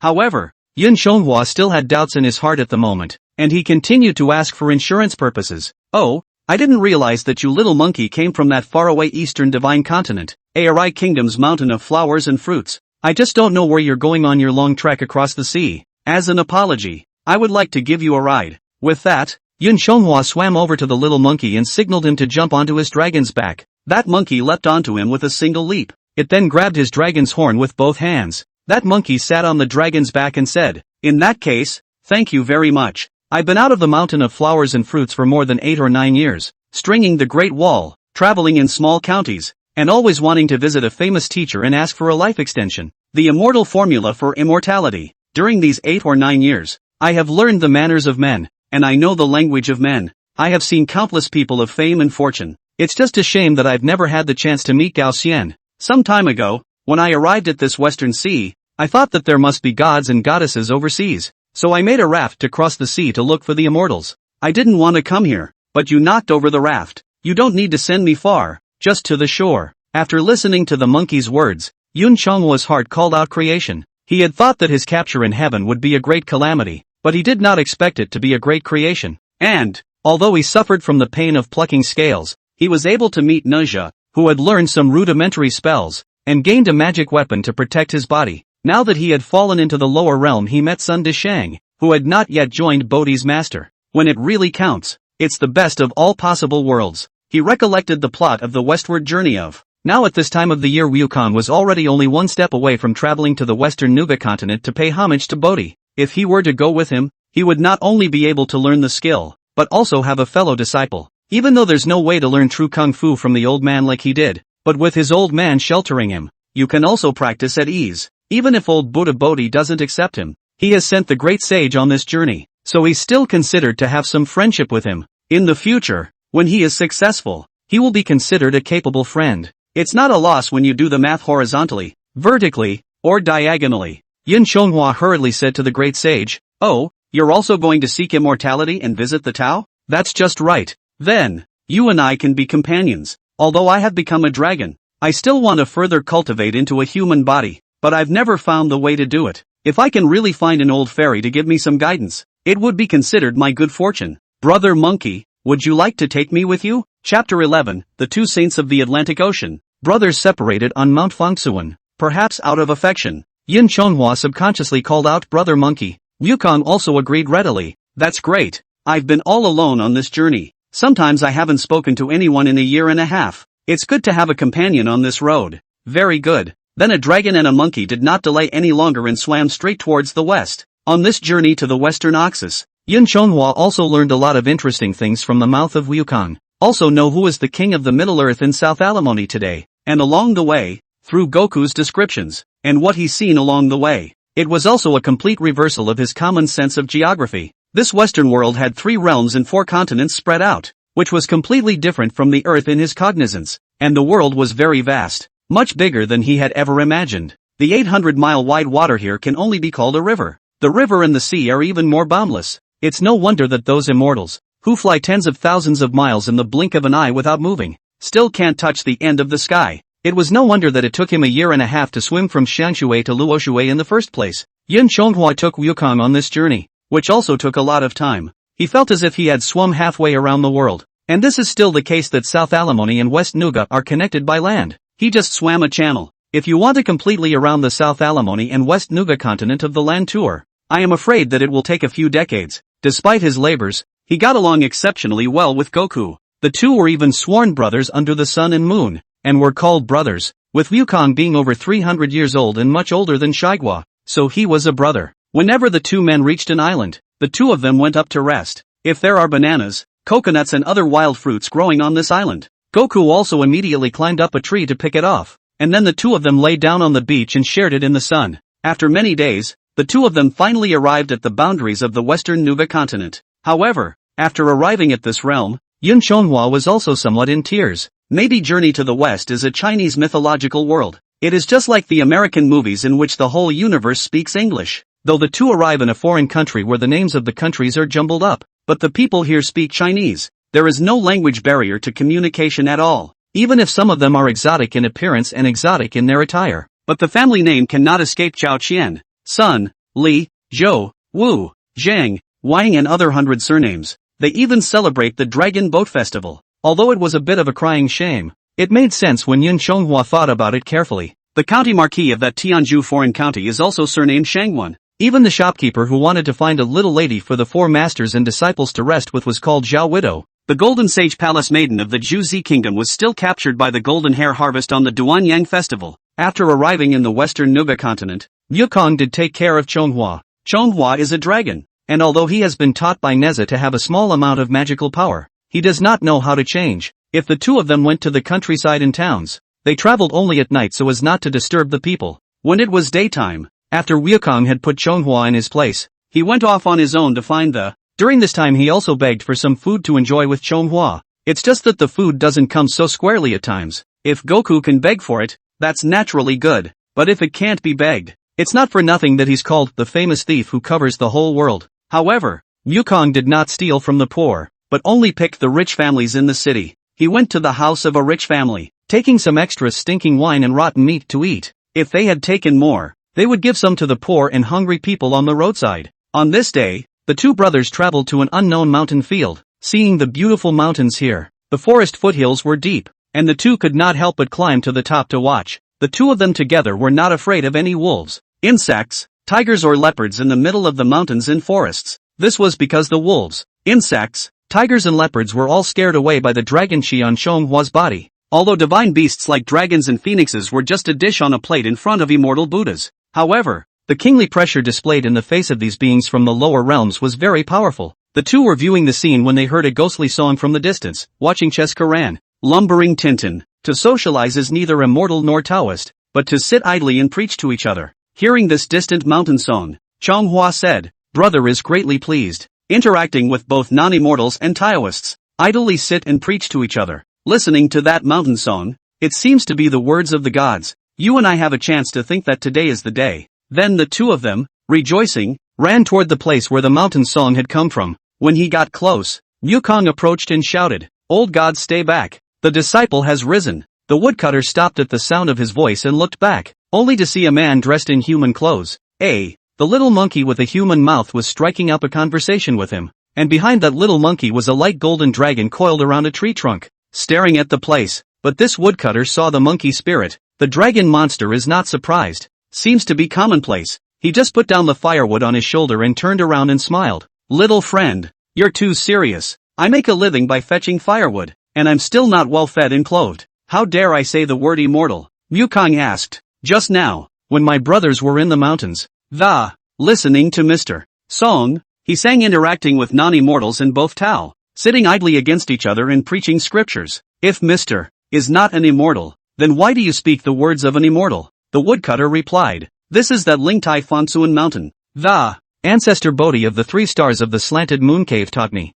Yukong scratched his ears and murmured after thinking. Ancestor Bodhi? I guess it must be a capable one. Hearing Yukong's words, Chonghua couldn't help but smile in his heart. In this heaven and earth, in the 3 worlds and 4 continents, I'm afraid there aren't many people who are more capable than him. When I used to read Journey to the West, I didn't feel it. Now that I'm in front of the great sage, it's really funny to hear that. Yukong made an arching bow to the woodcutter, then asked, dare I ask, Mister, where does that old ancestor live? My brothers have come here specifically to seek immortality and visit the Tao, and I implore you, sir, to guide us. The woodcutter sniffed and pointed with his hand, saying, follow the mountain road all the way to the south, 7 or 8 miles away. It is that ancestor's cave. Yukong thanked the woodcutter once again at his words, then waved at Chonghua and called out, sage brother, the gods are just ahead, so you and I will go with them quickly. Hearing Goku's greeting, Yun Chonghua hurriedly flew towards Goku's direction. These days he practiced the flying technique that Neza had taught him in his spare time.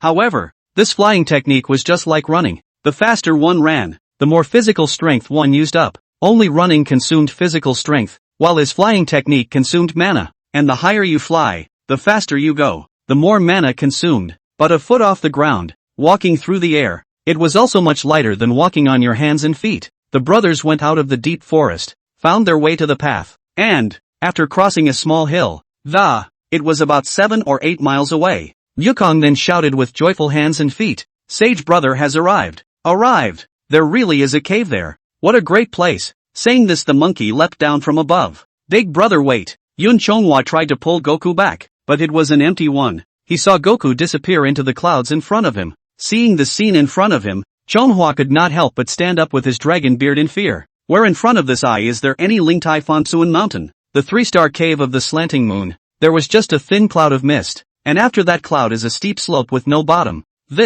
Could this be the woodcutter making a blindfold? Yun Chonghua was skeptical in his heart. No way. No matter what it is, it's always better to go down and take a look. Though the great sage has not yet achieved the right result now, but he has treated me well along the way, and I can't leave him behind, even though I've been rejected. We also have to see if he's really arrived at that 3-star cave of the slanted moon. Thinking of this, Chonghua then also pushed himself up and flew down that steep slope. Chapter 12, the mind's eye is dusty and doesn't recognize the place of the spiritual platform. That steep slope isn't very long. It's just so misty that you don't know how deep it is. It wasn't long before Chonghua had reached the bottom of the slope, and yet the scene before him startled him. There is nothing scary at the bottom of this slope. On the contrary, it is full of exotic flowers and plants, with cranes flying and butterflies dancing. The clouds at the bottom of the slope are thinner than above, and you can really see the bottom of the slope, but it's a good place to be. A huge ancient Bodhi tree stood there in a lush manner. The Bodhi tree seems to have a wheel of light manifesting itself, glowing with a 7-colored haze. It calms the restless mind. And what startled Chonghua was the fact that there were quite a few people meditating under this Bodhi tree. Chonghua came closer and took a closer look at the people, who were both monks and laymen, Confucianists and Taoists. Each is not one. All of them are sitting there in a 5-centered, heavenward posture. After searching, Chonghua saw Goku also sitting in meditation in the position of being entranced. When Chonghua approached to touch Goku, he was resisted by an invisible barrier, and though the barrier bounced him off, it didn't hurt him. Chonghua tried to shout, elder brother, but no matter how much he cried out, Yukong should not even be answered, as if his 5 senses had been closed. At this time Yun Chonghua also seemed to understand something. He picked up a stone from the side of after looking around, he threw it towards one of the monks who was in meditation, and the stone was resisted by that barrier. Seeing this scene, Chonghua couldn't help but sigh. He looked at the huge Bodhi tree in front of him and thought, the 3-star cave of the slanting moon is thought to be in the small world of Sumerus set up by Master Bodhi. It seems to be the ancestor is unwilling to accept me into the door. Monkey God went to the 3-star cave of the slanting moon to learn the art, and I was left outside. It's okay, since I'm not destined to be with the Bodhi ancestor, I shouldn't force myself. There are quite a few famous teachers with magical powers in this world, so just find someone else. Although Yun Chonghua was a bit furious in his heart for not being able to ask for anything, but he also didn't dare to act recklessly in front of old man Bodhi's door. Chonghua thought after looking at the great sage, according to the original depiction, Monkey will take at least 8 or 9 years to learn this art. I don't have to wait here. Why don't I just go back to Xiangshui and land as a demon first, and practice for a few years? Fuse the spells Neza taught me. As Neza said, first find a way to cultivate into human form. Afterward, when Monkey has finished his studies. Then go to the mountain of flowers and fruits to seek him out. When the time comes, join him in the dragon palace to seize the treasure and seek the bad luck of that old loach. Thinking of this, Chonghua did not tarry any longer and was about to turn around and leave. After all,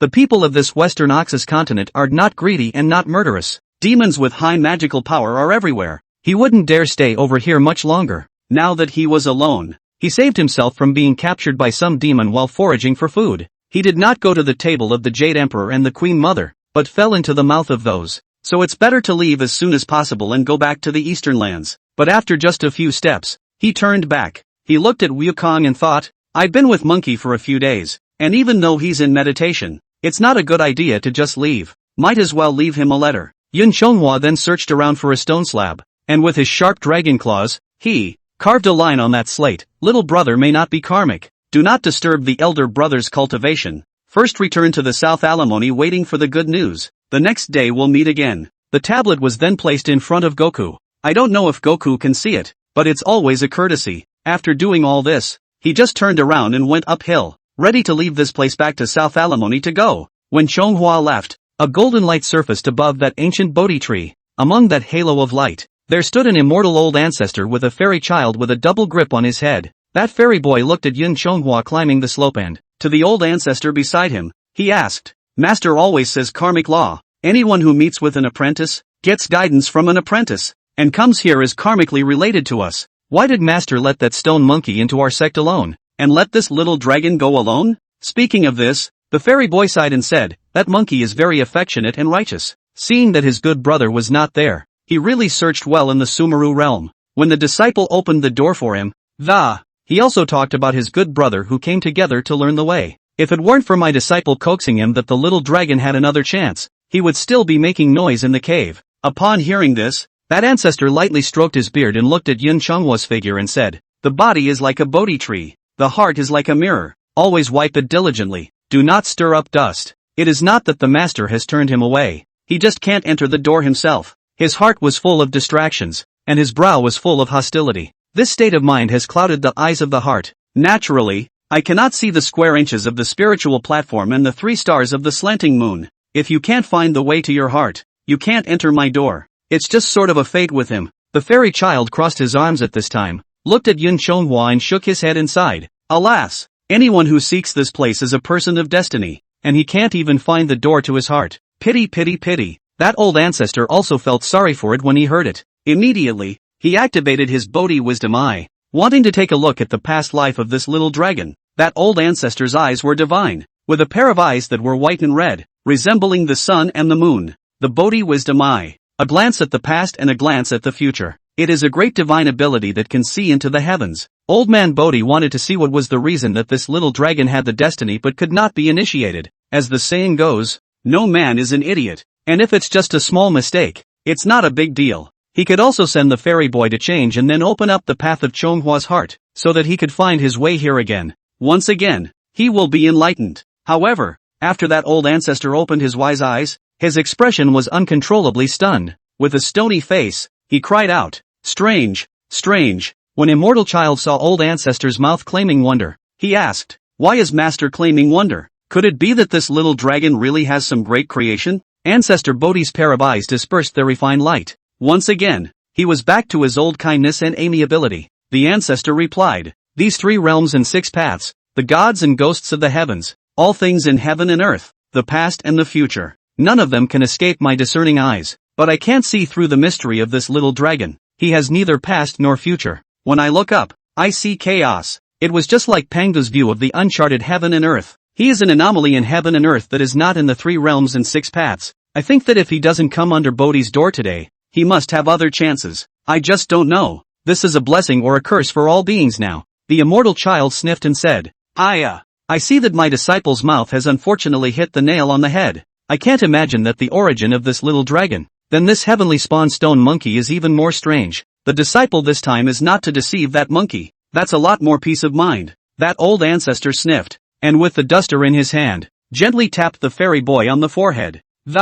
Subsequently as also a kind smile said, oh, this time, although you have no intention to say, but this delusion is not good. In the future you can remember. The fairy boy rubbed his head. then smiled and said to his master, "Ha ha! The disciple follows the master's orders." But just as the master and disciple were talking and laughing, they heard the sound of a falcon chirping. The fairy boy looked up at the sound and said, "Humph, that handful of birds is here again. Only picked up a cheap uncle to do the whole day this flaunting, so that everyone knows he's here. Wait a minute, he couldn't have found a dragon here and come to feed on it, could he? We can't watch it harm life and limb. Apprentice will go and fight him off right now." With that, the fairy boy was about to jump out of the ancient tree, but that Bodhi ancestor, on the other hand, did not look at that sinful animal with a straight face. He just stopped the fairy boy with the duster in his hand. Ancestor looked at Yun Chonghua, who was struggling to climb upward, and said, "It's just that, even though he hasn't entered my door, it is fate to come here. Then help him." Then that old ancestor lightly shook his duster, and a verdant Bodhi leaf floated down from the ancient tree. It flew straight to Yun Chonghua's body, and then dissipated into a spiritual rhythm. Yun Chonghua got that linden leaf, and for some reason, he also felt a sudden boost in spirit. Refreshed, the departure was accelerated even more. The rock golden-winged eagle on that day, however, could not help but frown at this time, thinking, "Strange, just now, I heard from the doorkeeper that there is a wild dragon in this neighborhood. I could smell him just now. Why is he suddenly gone?" The great rock golden-winged eagle couldn't find any prey, so it then turned around and headed straight for that spirit mountain. The halo that appeared above the ancient Bodhi tree then slowly dissipated. The figures of the ancestor and the boy also dissipated into it. Chapter 13, Grievance and Grievance, Danyang Realm Revenge and Snow. Although Yun Chonghua heard that falcons chirp just now, but it did not occur to him that it was the golden-winged rock eagle that had come to eat him. If it wasn't for Grandmaster Bodhi's spell to mask his breath for him, he was afraid that he would die directly in the mouth of this rock today. Yun Chonghua's trip, even though he did not worship under Master Bodhi, he gained a great chance. The Bodhi leaf that the ancestor had rewarded him with was likewise an exotic treasure in this heaven and earth. Though this leaf is not as good as the peach, or the ginseng fruit, or the crossed pears. Fire dates are spiritual objects that can easily take thousands of years to mature, but it is rare. That old ancestor didn't dangle it for anyone. This leaf not only helped him cover his breath from being swallowed by the rock, but also benefited his life and prolonged his life, refined the efficacy of mana. Just that one leaf can increase your lifespan by 100 years and increase your cultivation by 100 years. The great immortals can't use it, but for the molding of the little elves and monsters that, there are also a little Taoist mortals, is indeed rare nourishment on the top. After all, this prolongation of life by 100 years and the increase of cultivation by 100 years, for these little people, just one more great chance to ascend to immortality. Yun Chonghua away from the West Nuga continent, will return to the sea, ready to go back to the South Alimony China Earth to go. He didn't find the boon of the Bodhi ancestor, though, it just felt like I had enhanced my mana quite a bit after walking under that ancient Bodhi tree. It was also very easy to use the flying techniques that Neza had taught him, even the spells of spitting clouds, spitting mist, blowing wind, gathering thunder, and sending rain that, he can also use it properly today. Because he could fly, he was much lighter on this journey than when he had gotten up, and speed is also much faster. But a day or two he arrived from the land of the West Nuga continent in the territory of South Alimony. But the Xiangshui River is inland, so if it takes off, I am afraid of disturbing the people. In order to avoid disturbing the people, he reappeared in the water, and from the river ditch into the sea, swimming into the river ditch. I intend to return to Xiangshui through the river. On this day, Chonghua traveled to the territory of Danyang County, and suddenly felt a vague pain at the tail of the dragon. He turned his tail around and looked at it, his flesh and blood wounds having healed back when he was in the Cloud Tower Palace, yet the pain was very clear, as if it was deep in the bone marrow. What the hell is going on here? Yun Chonghua muttered straight in his heart. After he then felt it carefully, he finally realized what that pain was originating from. It's a dragon scale. It feels just like when that 7th princess plucked my scales. Is this not sensing? My dragon scale is nearby? Although Yun Chonghua was puzzled in his heart, he still carefully sensed the source of the pain. Soon he found out the direction the pain was coming from. Then he swam in that direction, following the feeling of resonance. This Danyang County is located on the left side of the river, and the people mostly eat rice for food. There are many streams and canals in the territory. Chonghua swam along these streams, but heard the singing of a pair of young men and women on that bank. That voice is so familiar, like I've heard it somewhere before. Yun Chonghua is searching underwater, but then I heard that shore song sing. The birds in the trees are in pairs. Instead, the male voice sang again, Green Waters with a smile. Hearing this, Yun Chonghua already knew who the visitor was before he even poked his head out to check. He thought to himself, oh, No wonder this heavenly voice is so familiar. So it's her. Before the seventh princess was so impatient. It seems that she was in a hurry to go down to the earth to have a private meeting with her lover, just coincidentally bumped into by the three of us. Afraid that she's going to be exposed, she's just seen dead. He quietly poked his head out of the water and eyed the two men walking on the stone bridge over the field. Although that Dong Yong was dressed in cloth, the dragon scale armor he was lined with was made from Yun Chonghwa's tail scale. Although it was invisible when it was lined inside the clothes, Yun Chonghwa could clearly sense it. As they got closer, the sensation grew stronger. The tingling sensation once again hit his body from his tail. Yun Chonghwa is suffering in the water. But then I heard the bank sing, "From now on, I will no longer suffer from slavery, and both husband and wife will return home. You plow the fields and I weave the cloth. I carry the water and you water the garden." In his previous life, Yun Chonghwa would have been moved by the beautiful singing, also moved by the love between the seven immortals and Dong Yong. But now that he was enduring the pain and listening to the song, it felt very harsh. When he arrived near Yun Chonghwa, that Dong Yong said, "Mother, if it weren't for your mother's family heirloom soft armor, my husband would have almost been poisoned by that outlaw." The seven fairies replied,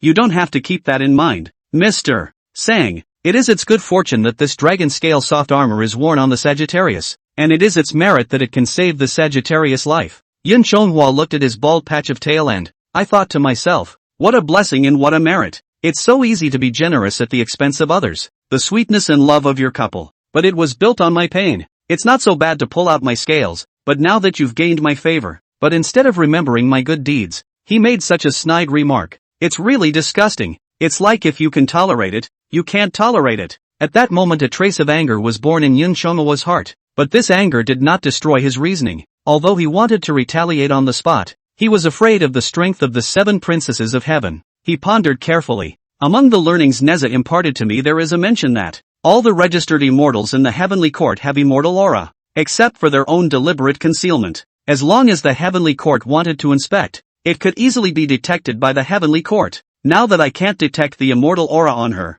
I'm sure she's hidden it herself. That is to say, she is no different from a mortal now. As long as she dares to strike with me, then her heavenly immortal's immortal aura would emanate and she might attract the attention of the heavenly court. The matter of the seventh princess's illicit match with a mortal will definitely not be condoned by the heavenly court. Now then, even if I beat her up, she wouldn't dare fight back. One can only admit this dumb loss. With the strength of mortals is not my enemy. If I use my immortal power it will be detected by the heavenly court. Thinking of this, Yun Chonghwa called out fortune. He immediately made up his mind. I'm going to teach this fairy a lesson. Yun Chonghwa certainly didn't think he could kill the princess of heaven. After all, the seventh princess is a heavenly immortal body, much more hard than others. Moreover, even if she was killed, the hell would not dare to come to collect her yuanshan even if she borrowed 8 guts. But it's still okay to hit her twice with a couple spells to get out of the way right now. If she insists on not resisting, then he must whip her little as hard with the dragon binding rope. If he missed today's opportunity, if he wanted to teach this little fairy a lesson again, he was afraid that he would have to wait until the end of time. Right, the opportunity is fleeting. Such a good opportunity. If I don't beat you up a few times to take out my anger, then it's not a dragon anymore, but a shrunken head turtle. Be anything, but never be a turtle. After making up his mind, Yun Chonghwa fiercely sprang out of the water, and his mouth immediately condensed a thunderbolt. That seventh princess is still indulging in her sweet love with Dong Yong and her future life as husband and wife. It wasn't bad for a while. Even Yun Chonghwa's mouth had already coalesced and formed the shocking thunder she had not yet noticed. Then Yun Chonghwa saw an opportunity and then transported that shocking thunderbolt towards the seventh princess. Chapter 14 Dong Xiaozi sacrifices himself to protect his wife. The seven immortals are the fish in the pond. Yun Chonghwa scurried out of the water and immediately activated the shocking thunderbolt and struck towards the seventh princess. Those seven fairies, though not alerted at the first moment, saw the huge dragon's shadow blotting out the sun. Still, he turned back in a hurry. But the moment she turned back around, she saw the scene that caused her the most pain in this life. Because the thunderbolt that Yun Chonghwa had mobilized had not struck the seven immortals. Instead, it split on Dong Yong's body. Although Dong Yong has a dragon scale armor to protect his body, but that scale armor can only block the sword but cannot block the spell. Before Dong Yong could say a word, he was already as charred as a charcoal and died of gas, collapsed under that camellia tree.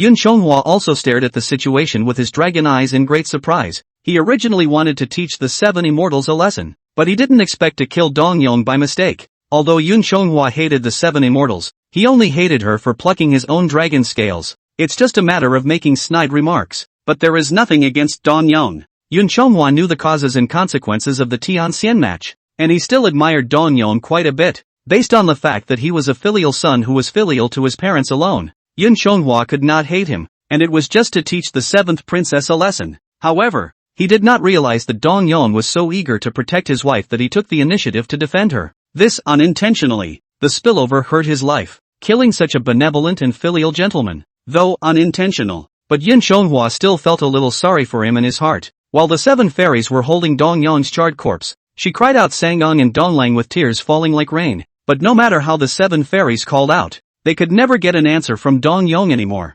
Although the seven fairies had anonymized her magic power, she was still in her immortal body, her one pair of eyes, just quietly watching the soul in Dong Yong's body gradually leaving his body. Even though she reached out to grab it, she grabbed it in the air, letting that soul drift off into the distance. It was cast into the Fengdu underworld. Seeing Dong Yong's death has been finalized. At this moment, the seven immortals glared viciously at Yun Chonghua. Yun Chonghua also saw murderous intent and anger amongst the eyes of this goddess.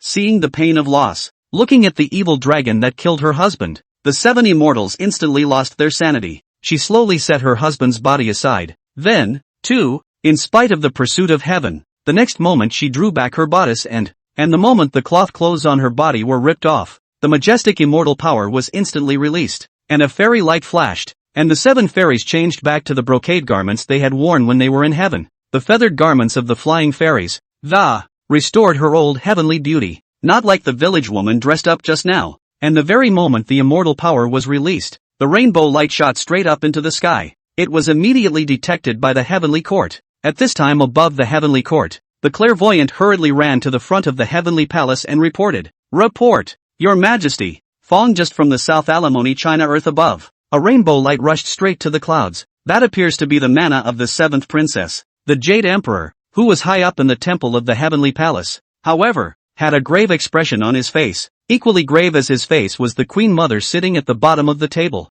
Instead, one of the minor immortals on the Lingxiao Palace was trembling in fear. Earlier, the Zhaojuan of Mr. Fu's family in the lower realm reported to Kahanji. It is said that the seven immortals descended to the world to be privately married to the mortal Dong Yong. The matter concerned the Jade Emperor's face and the majesty of the heavenly rules. What's more, with the former love of Yang Jian's mother, Fairy Yao Ji, the first princess of the celestial court, the heavenly court had to take it seriously. Therefore, the Jade Emperor specially ascended to the temple to pick at the matter. That Jade Emperor looked at the civil and military immortals above the great hall, who did not speak, said, since the seven princesses' magic power came from the lower realms, then this Zhaojuan's report of the seven princesses' illicit match with mortals, I guess it's not false. Giant Spirit God, hearing the Jade Emperor's summons, that giant spirit god came out of his squat and then bowed. I am here, the Jade Emperor commanded. I am asking you to lead the Fish Maw and the two generals down to the world, apprehend the seventh princess back to heaven. Hearing the Jade Emperor's angry voice, the giant spirit god shouted,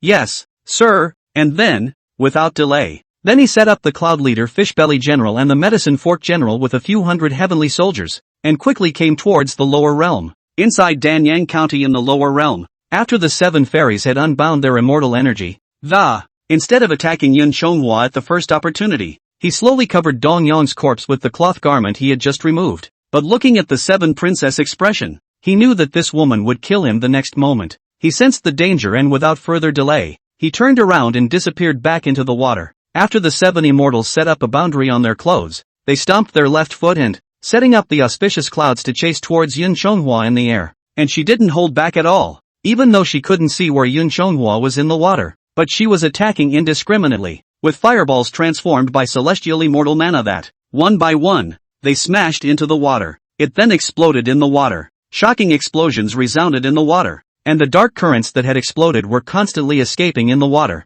Within a few moments, the entire creek had been flooded with waves. Not only were the fish and shrimp in the water affected by the seven princesses' anger, they turned into boiled fish and boiled shrimp. Even the river overflowed and tumbled backward. Hundreds of acres of farmland were flooded. The wind and waves rolled up from that spell knocked over a number of oars, and the people who fell into the water on that oar, though they were crying out for help. However, that little fairy girl was totally indifferent to their safety, only bent on putting Yun Chonghua to death, wanting to avenge the loss of her beloved. The ferocious attack of the seventh princess, the ability to turn the river, I am afraid that the manhwa of that year may not be better than this. Although the people on both sides of the riverbank were affected by this windless flood, but she still has no intention of stopping. She seems to have the intention of letting all beings in the three realms be buried with her lover, a tribute to her dead love. Despite the seventh princess's overwhelming attack, Yun Chonghua was doing his best to save the people who have been swept up in this unmitigated disaster. After Yun Chonghua rescued the two boatmen who had fallen into the water on shore,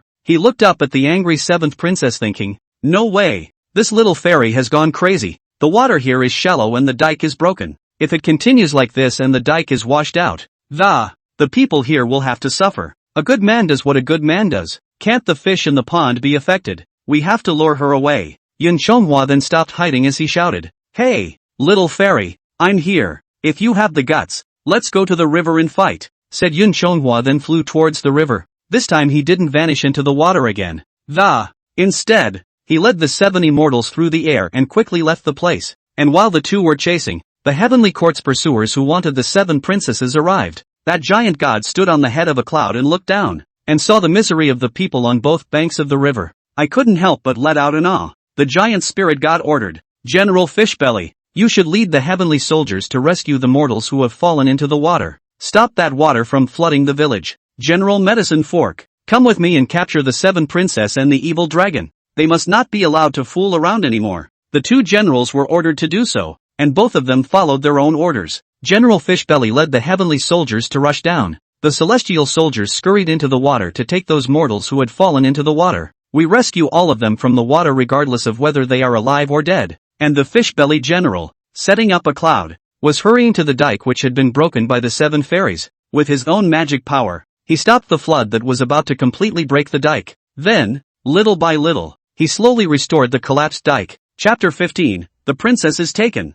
And the princess is taken. And the princess goes to the palace. The giant spirit god and the medicine fork general rushed to the top of the river and saw the 7 princesses fighting with Yun Chonghua. The giant spirit god raised the 2 hammers in his hands, and then the 2 hammers touched each other, erupting into a shocking thunder and lightning fire. That thunder fire then struck towards the middle of the 2. Both Yun Chonghua and the 7th princess, who were in the middle of the fight, sensed the danger. Both of them dodged backwards. Only that one thunderbolt was seen to explode above the river. The 7 immortals were shocked to see that the visitor was the huge, green-faced, copper-headed giant spirit god. Before the 7 immortals could speak, that giant spirit god chided, "7th princess, you see Fan descended to the world to marry a mortal. We are here by the Jade Emperor's holy decree to take you. I hope princess will tie her hands. Don't make things difficult for us." The 7 immortals glared at Chiron. Then he looked at Yun Chonghua in front of him and said, "If you and the others help me kill this demonic dragon that injured my husband's life, I will immediately go back with you." Hearing these words from the 7 immortals, Yun Chonghua couldn't help but feel a chill in his heart. But this time he wasn't going to tie his hands again either, and he muttered true words under his breath that the dragon binding cord that had been hidden under his dragon beard was then called upon. Now that he knew spells and had magic treasures, he was considered to have a fighting chance. "If I can escape, I'll escape. If I can't, even if I die, I'm going to kick some ass with these high and mighty gods." He eyed the mighty giant spirit god in front of him, and the medicine fork general by his side, saving the dragon's body in preparation for the unforeseen. However, that giant spirit god did not come forward to ask for punishment after hearing this, nor did he have the intention of making a move. Just looking that ringed eye towards Yun Chonghua asked, "Then, Xiaolong, let me ask you, did you kill that Dong Yong?" Yun Chonghua was also determined to die at this moment, so he simply said bluntly, "Not bad. It was not my intention to kill him, but he did die by my hand." Just when Yun Chonghua was ready to activate the Samadhi flame on the dragon binding rope to battle this heavenly general, I only saw that the giant spirit god throw the heavy hammer in his hand, and that hammer transformed into a chain in a split second. Straight towards the 7 fairies. The 7 immortals could not dodge in time, so they were bound by the ropes transformed by this heavy hammer. The 7 immortals struggled at this point and angrily rebuked, "Giant spirit god, what are you doing?" The giant spirit god replied, "The little god has already said that the little god, by his majesty's holy decree, I have come here to apprehend the 7th princess to ask for her crimes in heaven." The medicine fork general also asked at this time, "General, since that mortal Dong Yong has been brought to justice, what shall we do about it?" The giant spirit god said, "Collect his body and bring it back to heaven to resume his duties." The medicine fork general shouted yes and went straight to look for Dong Yong's corpse. The giant spirit god then looked at Yun Chonghua and said, "That's Xiaolong. That Dong Yong was killed by you. You will go up to heaven with us as a witness. Yun Chonghua was also surprised when he heard this. So Yun Chonghua asked, reporting back to the Supreme Immortal, Xiao Long has committed a grave sin by hurting people and killing them. Please forgive me for not daring to go to heaven. The giant spirit god heard this and said, are you afraid of punishment?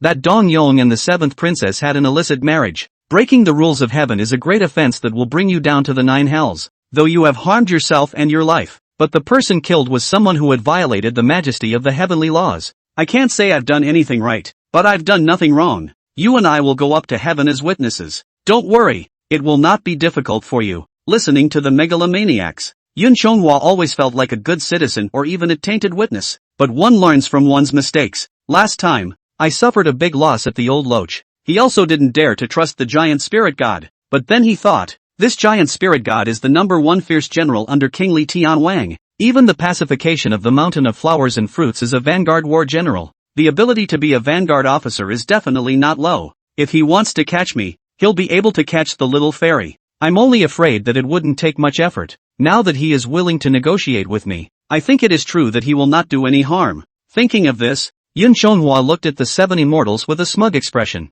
Though he is now the faucet without a human face, but the 7 fairies still saw in his eyes the teasing of her, and the smugness of the extra-legal maniac. A few moments later, the crowd of celestial soldiers rescued the people and fished them out.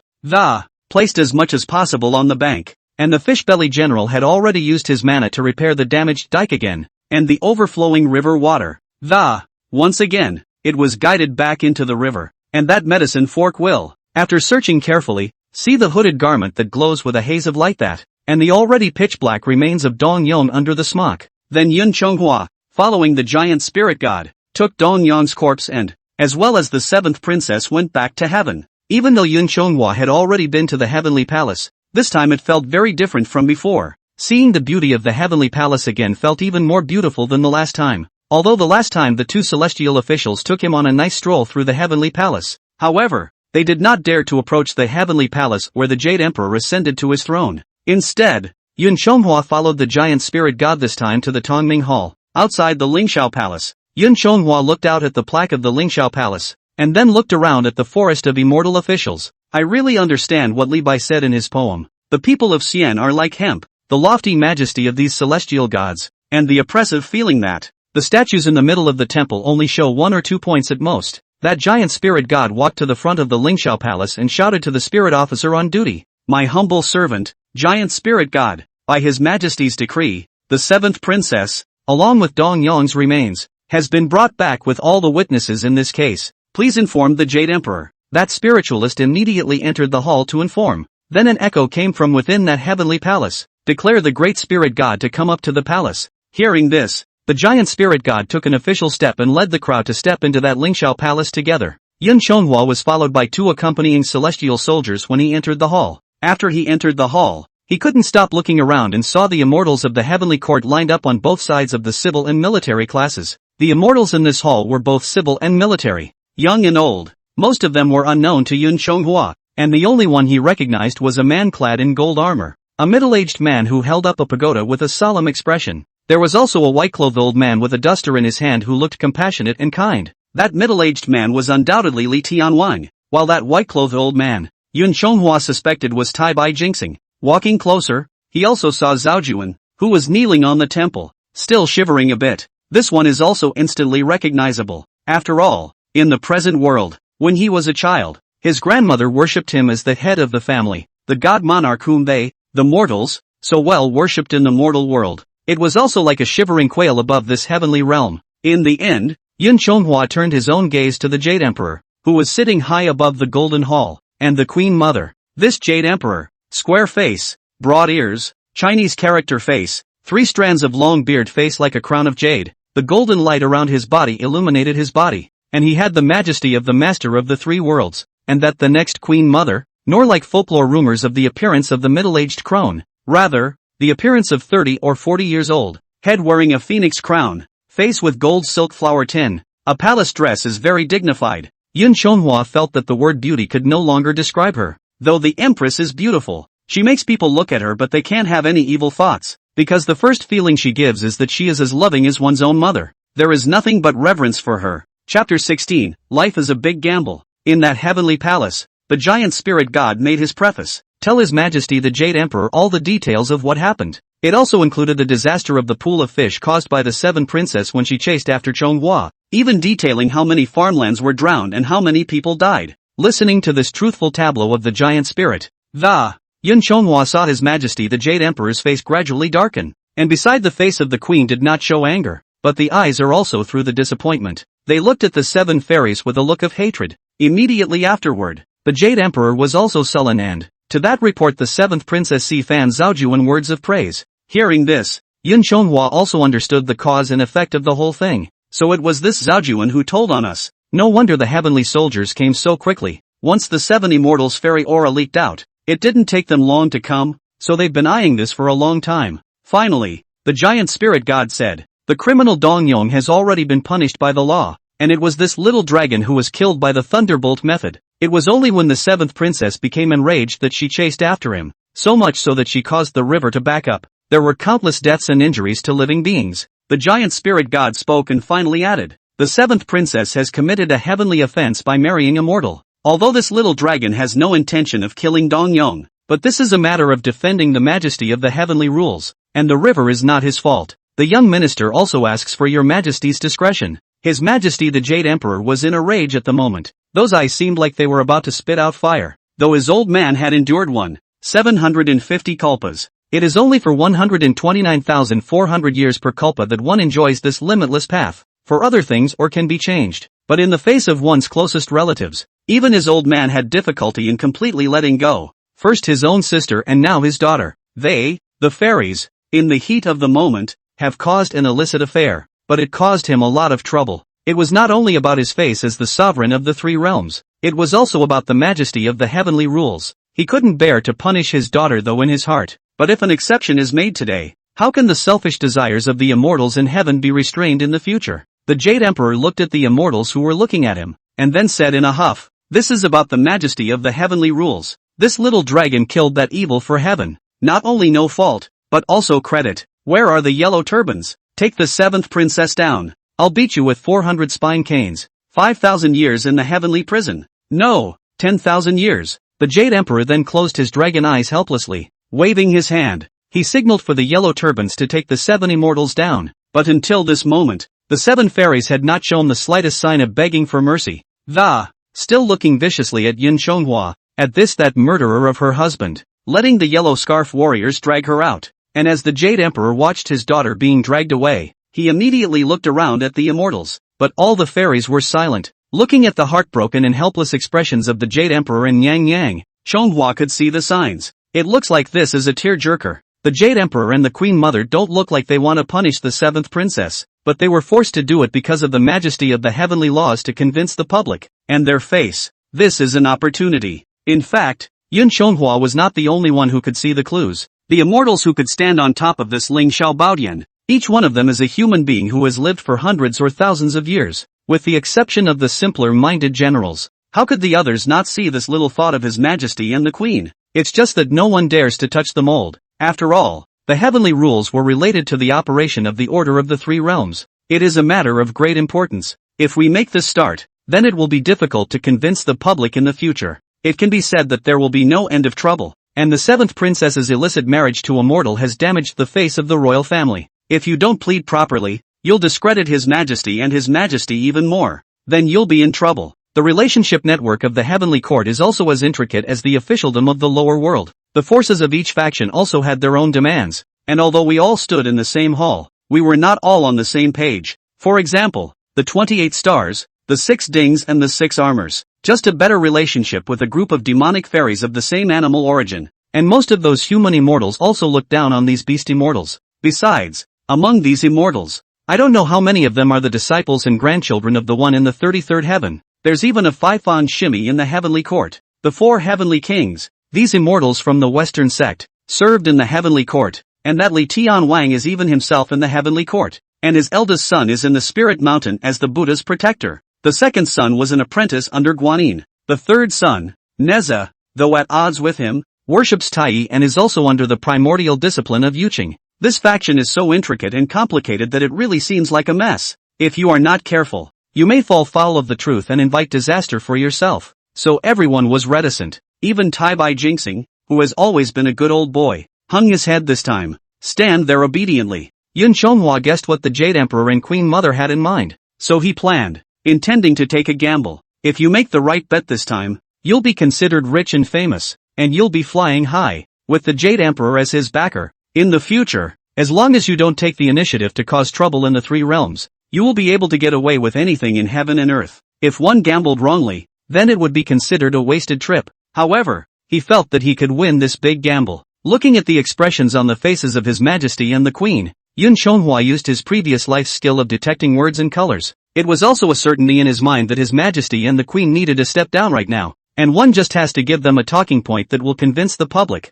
Just as the seventh princess was about to be dragged out of the hall, Yun Chonghua seized the opportunity to speak. Your Majesty, wait, little dragon has something to say. Upon hearing Yun Chonghua's words, His Majesty the Jade Emperor, however, immediately shouted, hold it, let's hear what else this little dragon has to say. The yellow turban warriors then dragged the seven princesses back. Seeing His Majesty's reaction, Yun Chonghua's heart rejoiced as he felt that he had made the right bet. So Yun Chonghua took 2 steps forward and climbed up, then said to the Jade Emperor's Queen Mother, Your Majesty, Your Highness, just now, the giant spirit god, Zhaojuan's report has a lot of inaccuracies. Although the 7th princess has escaped to the next world, however, she has not been privately married to a mortal, and her injuring of life and limb was only caused by a misunderstanding with Xiaolong. I beg Your Majesty to see this clearly. Do not punish good people by mistake. Hearing Yun Chonghua's words, the entire Lingsha treasure hall was surprisingly quiet all of a sudden. It was as if time stood still in this moment.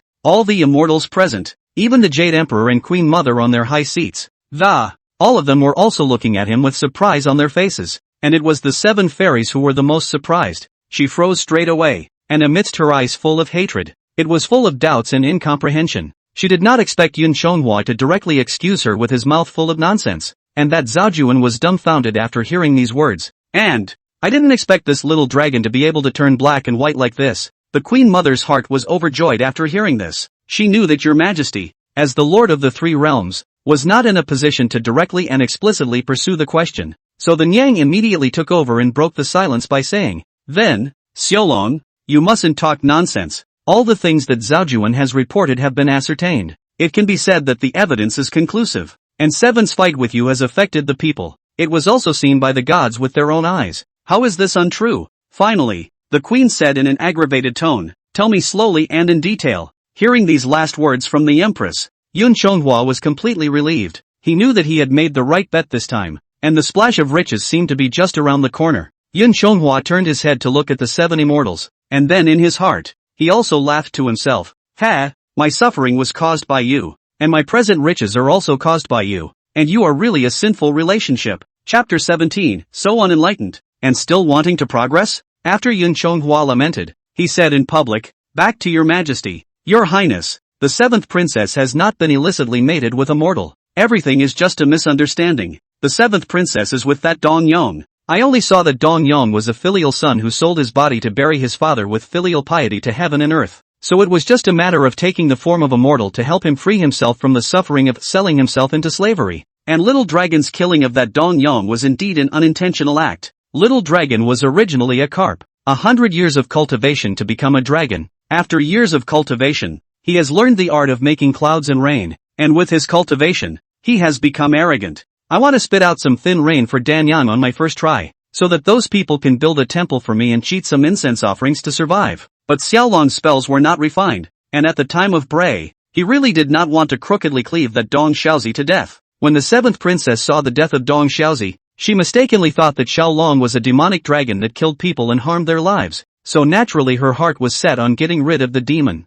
The little dragon knew that he had caused a great trouble and had upset the celestial immortals, so he could only run away out of his instinct for survival. I don't want to escape into the middle of the river in Han, and tire so many living beings to be affected by the princess spells and die. This is all the fault of Xiaolong alone. Your Majesty, please do not blame the princess. Even if the princess is at fault, she only went down to the border on her own, and what he did was a good deed. Little Dragon does not think it should be chastised. Little Dragon is willing to bear all of this culpability on his own. With that he prostrated himself on top of the throne room as a sign of prostration. Hearing Yun Chonghua's words that turned black and white upside down, the immortals were even more surprised. Both admired the eloquence of this little dragon. Both His Majesty and His Majesty's mother were also delighted to hear this. Though His Majesty the Jade Emperor sits upright on his throne and says nothing, but the cloud on his face also dissipated away at a speed visible to the naked eye. Yun Chonghwa's words not only inverted black and white the matter of the 7 immortals being privately matched with mortals, but also totally prevaricated and took all the blame on himself. Totally took the 7 immortals out of the middle of this. Now, even if the 7 immortals were to be questioned again, she would at most be charged with the crime of going down to the earth without authorization. But some people are happy and some people are sad. Yun Chonghwa's reversal of black and white really scared Zhao Juan. That Zhao Juan was naturally afraid, and he knew that this little dragon was trying to exonerate the 7th princess. But if the 7th princess got off the hook, he would have committed the heavenly crime of deceiving the king. I was hoping to get some kind of reward for that, but he didn't expect Yun Chonghwa's words to bring him great trouble. At this moment, he wanted to do his best to pull the 7th princess down. Then that Zhao Juan hurriedly said to Yun Chonghwa with trepidation, "Little dragon, what you're saying is untrue. This is a great offense. You and I have done well to uphold the rule of heaven. Why do we have to bear such a misfortune? You don't realize, this time, there are dozens of injured bodies and lives. If you carry it alone, it will be hard to avoid a cut on the dragon cutting table."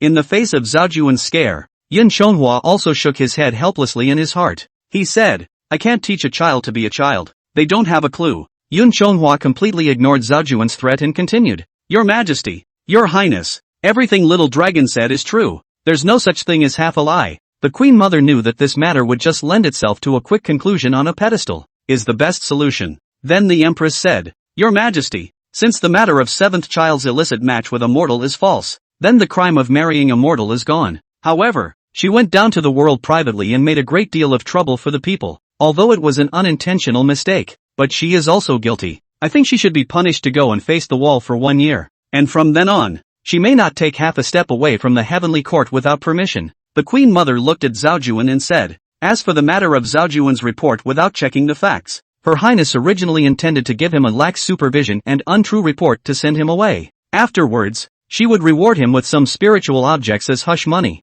and the matter would be over." But that Zhao Juan was unenlightened and shouted from the front of the hall, "Your Majesty, Your Highness, be wise. What the little fairy said is true. Every word is true." The 7th princess invited Fairy Kai Wei to come down to the realm. He helped Dong Yong to weave 10 pints of brocade overnight to redeem himself. That brocade is still in Fu's house. What Xian Yi wove was seamless. This is the hard evidence that the 7th princess is mating with a mortal. I beg Your Majesty, Your Highness to look into it. After saying this, he kowtowed as if he were pounding garlic. Hearing Zhao Juan's words, the Jade Emperor's and Niang Yan's faces, which had just eased, once again became grave. Yun Chonghwa saw Zhao Juan's unenlightened appearance. It was also understood why he was still only a lower realm immortal after thousands of years of offerings on earth. Not only do you not share your worries with the higher-ups, but you also give him a hard time all day long. How does that allow the higher-ups to promote you and advance you? But looking at Zhao Juan's pitiful face, out of respect for this grassroots immortal who protected his family, also want this to be over in a hurry.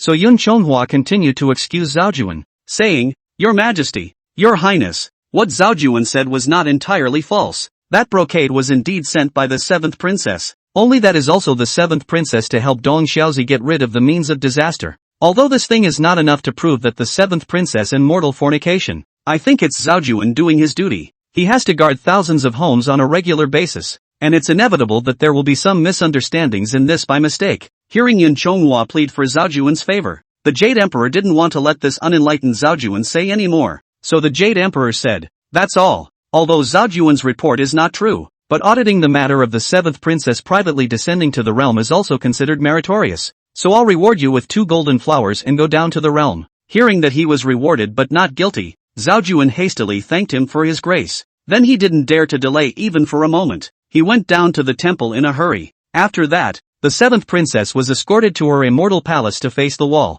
No one pursued the question of how Yun Chonghwa knew the cause and effect of this incident. No one cares. And no one will follow the example of that ungrateful Zhao Juan, who must be more serious and recognize the deadliest reason. Get yourself in trouble. The heavenly court immortals who were in the heavenly palace then began to discuss the punishment for Yun Chonghwa. Though everyone is in the dark about the hidden agenda on this one, however, for the sake of sentiment, all the fairies are also playing dumb and calling it a fool. All of them suggested that the Jade Emperor should be punished in accordance with the heavenly laws, as if they didn't know the secret of this. Therefore, The crowd either said that Yun Chonghua would be beheaded at the dragon-cutting platform or that he would be escorted to the demon-beheading platform for execution, although all the immortals present intended to put Yun Chonghua to death. However, Chonghua was not afraid in the slightest at the moment, because the final decision rests with the Queen and His Majesty. Just as the crowd was talking, Tai Bai Jingxing got a wink from the Jade Emperor, and the Queen Mother also came out right away to round up the crowd. Tai Bai Jingxing came out of his class and then enlightened.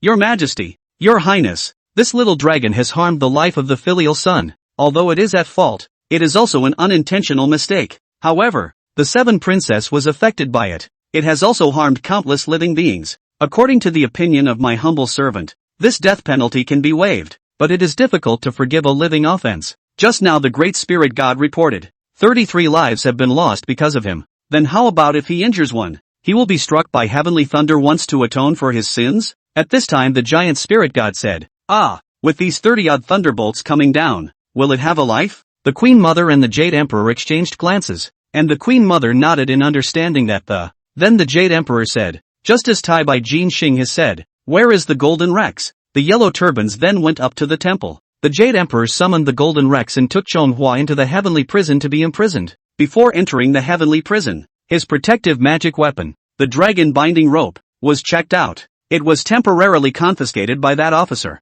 and Yun Chonghua was quietly waiting for his fate in the middle of the heavenly prison. Though he was convinced that he had made the right bet, being locked up in the middle of this gloomy heavenly prison, he was still a little scared. Now he only hoped that His Majesty and the Queen would miss him. Chapter 18, The White Crane sends rewards for solving Jun's worries. Swallows peaches and the dragon's body becomes, completely opens the stage of cool text. His worries didn't last long, though, just as he was quietly awaiting his fate, under the auspicious light of a white-clothed figure drifted in. Yun Chonghua raised his eyes and saw a feathered, veiled, and the beautiful fairy wearing a red flower on her head moved her lotus steps gently and slowly towards him. The fairy appeared to be of very high rank, and as she approached those heavenly soldiers guarding the heavenly prison all bowed their heads and saluted him, and she just gently waved her own jade hand, and these guards all retreated, until she stood before the door of the cell where Yun Chonghua was being held, and the strong heavenly thunder boundary seal on that cell door was also completely ineffective against her. She just walked right in.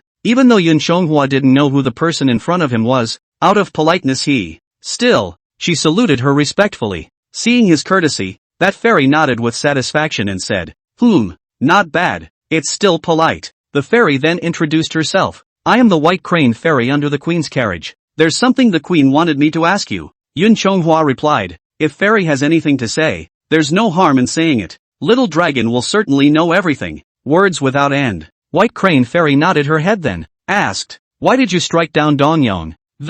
Take this responsibility for the 7th princess? Yun Chonghua saw this, also answering matter-of-factly. He said, naturally, it's for the sake of upholding the majesty of the heavenly rules, as well as the reputation of the 7th princess, and the face of His Majesty's Queen. That White Crane Fairy nodded as she listened, but she repeated the question afterward as if it were a repeater. Why did you strike down Dongyong?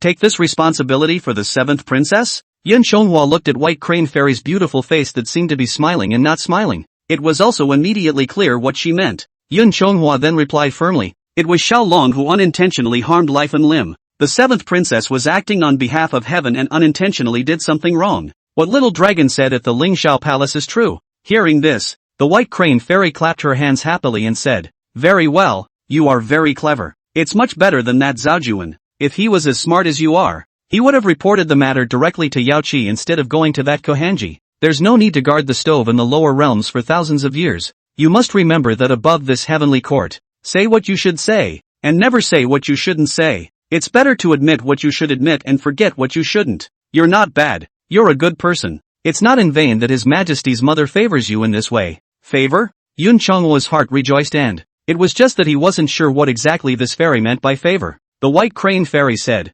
not bad, you little dragon is really blessed. The Queen and His Majesty acknowledge your love and intend to enlighten you into immortality. The White Crane Fairy then waved her hand, and 3 spiritual objects flew out of her sleeve. It hung in front of Yun Chonghua. These 3 spiritual objects were a golden elixir, a bottle of imperial wine, and a bull-sized peach. The White Crane Fairy said, His Majesty has given you a golden elixir, and the Queen has rewarded you with a peach, a pot of imperial wine. Then the immortals in the lower realms, even if they paid thousands of merits, I am afraid that it would be difficult to exchange for such a peach. And this golden dan is even more precious. Only the guests of His Majesty's Dan Yuan meeting are qualified to taste such a grain. This time, the golden pill, the imperial wine and the peaches are all here. Your creation is really not low, but you have upheld the honor of His Majesty and the Queen, as well as the majesty of the celestial rule of, and the name and honor of the 7 princesses. This is your greatest achievement. It's not yet time for the peach conference. The other peaches have not yet ripened, and only the 6,000-year-old peaches are barely edible, and I am in that peach garden. I have picked a ripe peach for you with my own hands after 1,000 choices. If you eat this peach, you will be able to transform into a human body. Eat the peaches, drink the imperial wine, swallow the golden elixir, and you will achieve a body of muddy gold. Then you won't fear the punishment of that thunderbolt. But even though you don't fear it, you will have to suffer some pain. But don't worry, when you have finished your punishment, there will also be people who will intercede for you and keep you safe. Your Majesty has already prepared a healing artifact for you at the Yao Qi. When we return to the Ling Shao Palace, His Majesty will also have another reward. After hearing the words of the White Crane Fairy, for the first time, Yun Shonghua felt what it means to be too happy to find the north. He does not have the feeling that he is getting rich, but only the joy of getting rich overnight. Previously, he had thought that having a shelter and finding a quiet place for him to cultivate would be considered a grace. I didn't expect Your Majesty, Your Highness to be so generous. The peaches, the imperial wine, the golden elixir. His monkey brother hadn't gotten a taste this time, so this time he, as a brother, would get a taste first. But what made Yun Shonghua the happiest was the fact that he had the opportunity to take human form. After being a fish in the water for over 100 years, now that I'd become a dragon, I'm still like, he'd forgotten what it was like to be human. At that moment, Yun Shonghua prostrated himself on the ground and said, "Little dragon, thanks Your Majesty for your grace." Seeing his appearance, the White Crane Fairy said, "Well, if you want to thank me for my grace, it's not too late to go back after you've been tortured. There is no need to tarry here." Then the White Crane Fairy, her fingers flicked, and the bull-sized peach had floated to Yun Shonghua's mouth. She said, "You should eat these quickly. I still have to go and resume my orders with the Empress, and I have no time to stay here with you." After hearing this, Yun Shonghua did not delay any longer. Immediately, he grabbed that peach with his dragon claw and gnawed on it. He ate eagerly, but did not taste whether the peach was sweet or sour. In the blink of an eye, he ate that peach into a peach core. And when he finished that peach, the White Crane Fairy's fingers moved slightly and the peach kernel then flew back into her sleeve. As Yun Shonghua ate a whole 6,000-year-old peach as much as he could, his body then emitted a burst of haze. Faint clouds also emerged from his body. The scales he had lost on his tail also grew back at a speed visible to the naked eye. Moreover, his light golden scales all over his body slowly turned into a dazzling golden color, and he felt a pain in his hands and feet as a fifth finger claw slowly grew. The White Crane Fairy was also staring at him with her eyes and mouth wide open in astonishment. At this point, where is that four-fingered motley dragon? Standing in front of the White Crane Fairy.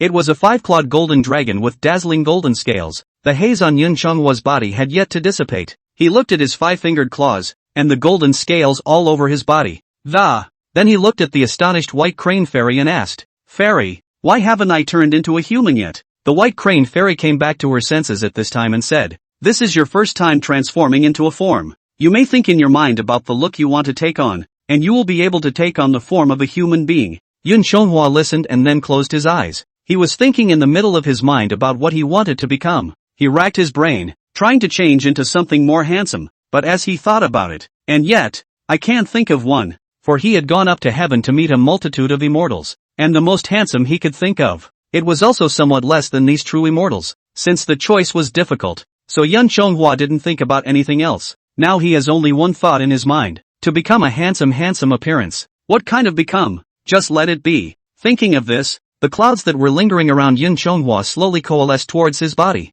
In a flash, he was completely wrapped in that cloud. And when the clouds dispersed, where was that 5-clawed golden dragon? There was just a jade tree, a fluttering beauty out of the dust like an immortal. Yun Shonghua's transformation was successful, and he slowly opened his eyes and looked at his long-lost hands, exclaimed happily, "I've got hands. I have hands. I'm finally human." Chapter 19, The Heavenly Dragon is Created. The Heavenly Dao's abnormal numbers first show their power. Having become human again, Yun Shonghua was very happy in his heart. But he wasn't happy for 2 seconds before shame replaced joy, because at this time, he realized that he had just transformed into a form and was not wearing an inch of his body. His entire body was being looked at by the nymph in front of him, but despite the shame, there was one thing he was kinda happy about. and that was the fact that the rather large, quite majestic, just as Yun Chonghua was ashamed, fairy white crane was like a curious baby, looked at him left and right, then circled around to look at him. Yun Chonghua covered himself with his hand when he saw this,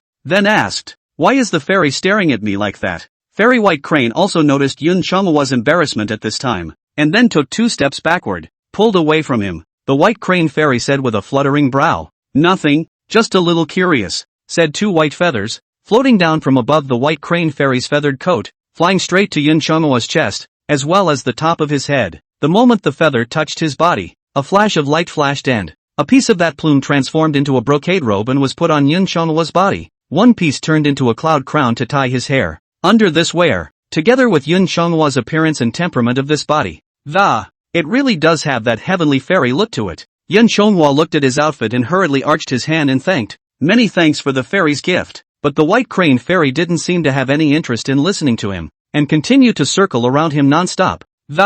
Looked left, looked right, and even ran his hand over his forehead. The white crane fairy muttered, "There really isn't a dragon's horn." After the white crane fairy muttered, she retreated again, and after she looked Yun Chonghua up and down, she, admiringly, he said, "Well, not bad at all. Indeed, it has the appearance of a heavenly fairy, only it is strange." Facing fairy white crane's gaze, Yun Chonghua asked in disbelief, "Oh, what's so strange about it? I would also like to ask the fairy for guidance." The white crane fairy replied, "Naturally, you were originally a dragon, but now you are a different person." Yun Chonghua asked, "I've taken human form, what's wrong with becoming human?" The white crane fairy said, "Of course it's not right. You are a dragon, albeit a fish-turned dragon, but also the dragon race. Although the dragon race is the longest of the scale insects, it is also always a beast. Within the 3 realms wherever beasts take form, if we don't consume mana to change again, it is bound to retain some of the characteristics of the beast." The white crane fairy then pointed to herself and said, "Take me for example. Although I have been practicing for many years by the side of the Empress long before I became different from a human, I have still left behind some of the characteristics of my true body." The white crane fairy pointed to the feathered garment she was wearing again.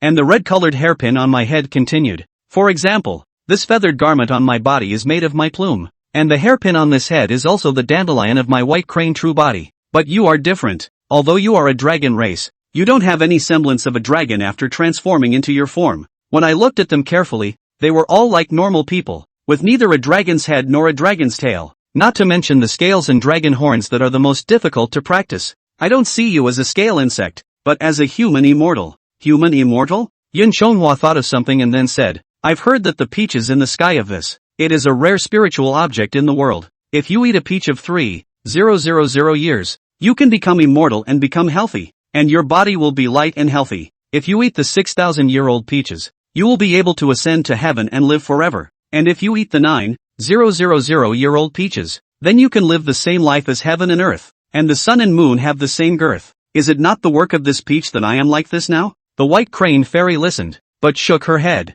The white crane fairy explained, "Although you know quite a lot, you have forgotten one thing. Only human beings can have such effects after eating the peach. But you are a scale insect. I am a feather insect, are not human. Although the human is categorized as a wasp insect, but the originator of the human. It was formed by manhwa taking the clear air of the sky and turning it into water, and the turbid air of the earth into a body, and tumbling it into the earth. It also creates the natural body of the human race, the status of the all-souls. Although the lifespan of a human is just 100 years, the speed of human cultivation is 10 times 100 times that of beasts like us. Therefore that 6,000 years of peach people eat can shaju ascension, immortality. But you and I are 5 insects and animals. Just the ground grows. It is not innate. The turbid chi in his body is heavy, and his cultivation speed is far less than that of the human race. Even if you take spiritual substances, compared to people, it's also half efficacious in a big way. But you just transformed into golden scales, grew 5 claws,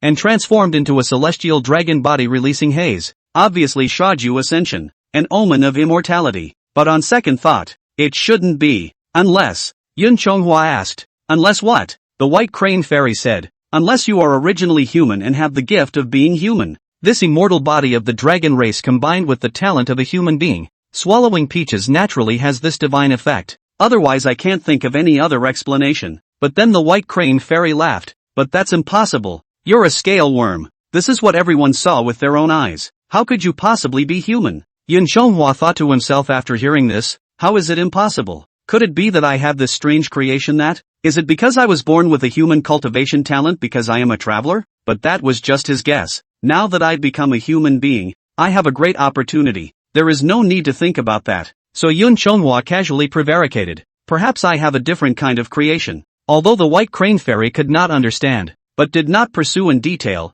after all, the way of heaven is constant and impermanent. It's not a surprise that some rather created anomalies come out of the woodwork by accident. The white crane immortal said, you went straight from a miscellaneous dragon to a heavenly dragon. This is indeed a different kind of great creation, between this heaven and earth. Although there are quite a few large and small dragon clans, but there are only 3 of these heavenly dragons today. Ha? 3 of them? Then the 4 Seas Dragon King and the others don't count as heavenly dragons? Yun Chonghua asked. The white crane fairy shook her head and said, of course it doesn't count. Although that 4 Seas Dragon clan rules the lower Yuan water realm, they are only true dragon bloodlines, and this ascended heavenly dragon. Besides you, there is only the hyper golden star among the 28 constellations, and the dragon among the 6 dings and 6 armors. That Jing Zhonglong who stationed the prime Chinese watch for his majesty is only a true dragon, even though he is in the same upper realm. Yun Shonghua nodded his head as he listened. So that's how it is. Hearing that his status in the dragon clan was even higher than that East Sea Dragon King,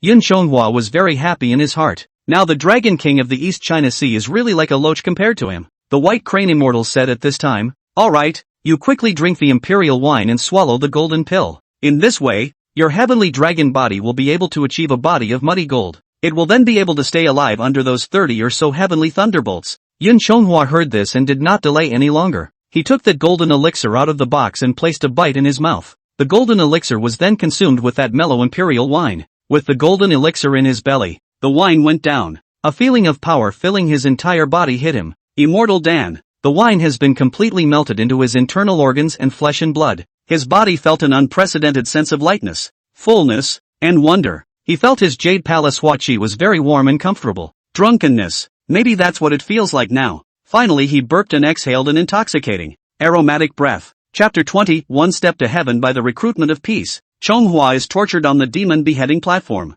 Looking at him, the white crane fairy couldn't help but smile. This beautiful fairy smile was even more intoxicating than this fine wine. With a wave of the white crane fairy's hand, the Dan box, and the jade bottle flew back into her sleeve once again. The white crane immortal said, well, I have to go back to resume my orders with the queen. Turn back to your dragon body. Just wait to go to the demon beheading stage to be tortured. I'll come back to guide you when you're done with your punishment. Yun Chonghua said, I'll follow fairy's orders. But, the white crane fairy murmured and asked, but what? Yun Chonghua said awkwardly, it's just that. How do I change back into my dragon body? The white crane fairy also shook her head helplessly as she heard this. She reached out her jade hand and tapped him on the forehead, then laughed. Just think with your little head. As long as you want to change back, the natural heart feels something. Yun Shonghua touched his forehead and nodded with a smile. Then he thought for a second that, shake it off. It then transformed back into the majestic 5-clawed golden dragon of the party. The white crane fairy took a look at this time but shook her head and said, AI, 1,000 calculations. I didn't even calculate that you would ascend to become a heavenly dragon. It won't do for you to go up to the demon beheading stage like this. That's just it. I'll spend a little more energy to help you. Immediately afterward, the white crane fairy, pinching her fingers and twisting her knuckles, after murmuring under her breath, exhaled a mouthful of orchid-like immortal chi. He said change to Yun Chonghua. After the immortal aura enveloped it, the mighty 5-clawed golden dragon, it then changed back to the light golden-colored mongrel dragon from before. Even the missing dragon scales on his tail were still missing. Yun Chonghua looked at himself, and had it not been for the elixir of immortality within his body, the coiled peaches, the engorged power of the imperial wine was still there, and he even wondered a little if his party had been dreaming. The white crane fairy nodded and said, that's about right. Alright, you wait in peace, I'll go first. After saying that, the white crane fairy turned around and left, floating away. Yun Chonghua eyed the white crane fairy's back. The joy in his heart now was hard to put into words. He felt like his life had been a roller coaster ride. He had previously reached the pinnacle of his life by transforming into a dragon, but then he nearly became the food in his mouth, and all the way down to the trough of life. And in the end, when the trough is dying, and repeatedly have a noble person to help. First, I met Neza. Afterwards, he met the Monkey King and went to the ancient Bodhi tree in the western Oxus. Though he has not been taken in by the ancestor to learn the skill of that through and through, but after coming back from that point in time, he met the 7 princesses and Dong Yong. Not only did he avenge the scale pulling, but he also jumped from the bottom of the demon dragon wild dragon to become a heavenly dragon. However, Yun Chonghua also gave a bitter smile in his heart. He had worked hard for more than 100 years while transforming into a dragon, but in the eyes of these gods and goddesses, it was just a dish at the peach party. And he himself killed people and did evil things, but he became immortal. And the little fairy who pitted herself against a rock and lifted it to stone her own feet. Instead, it became the most important stepping stone on his path to ascension to heaven. Yun Shong could only sigh in his heart, this fate. It is really wonderful. He also completely understood the true meaning of a pig standing on the wind can also fly. Yun Chonghua stayed in the middle of the heavenly prison, not knowing how long had passed. Then a group of heavenly soldiers escorted him out. Then they brought him to the demon beheading stage. Around that demon beheading stage, there was already a forest of immortal officials watching the ceremony. There were also heavy celestial soldiers. Even Yun Chonghua saw that the Jade Emperor was also present in person, watching from afar from a distance. He looked around at the battle and felt that the execution of Sun Deshang was nothing more than that. The celestial soldier who was holding him bound him to the demon beheading platform and then immediately left. The 5 manifestations spiritual officer standing above the cloud top waved the order flag in his hand. The gods and generals of the Ministry of Thunder. Then they immediately did the practice of attracting thunder. All of a sudden, the sky above the demon beheading stage was filled with dark clouds, which was appalling. Although Yun Chonghua knew that he would be fine, he was still a bit timid when he saw this battle. In the next moment, a heavenly thunderbolt struck straight down towards him. It then struck his body. He yelled out of instinct, but he reacted only after he had screamed that. Although the force of this heavenly thunder was great, but it really couldn't do any real damage to him. It felt like just being punched in the face. It hurt a little, but it wasn't fatal. Then more than 30 heavenly thunderbolts struck his body in turn. Yun Chonghua carefully felt it, and nowadays, he had indeed accomplished the body of Hunjin. After receiving 33 heavenly thunderbolts, his body was fine except for a bit of soreness. It didn't feel like getting punched in the face, but rather like sore muscles after a long period of inactivity. But what was a little hard to bear among the soreness was what seemed to be thunder and lightning inside, as if stung by a bee. It's not very painful outside the skin, but internally it was like pins and needles. Although Yun Chonghua was not seriously hurt, he also kept in mind the words of the White Crane Fairy, deliberately pretending to be half dead on the demon chopping stage. After the thunder punishment was over, the 5 apparent spiritual officers dropped down from the clouds and came to Yun Chonghua's side.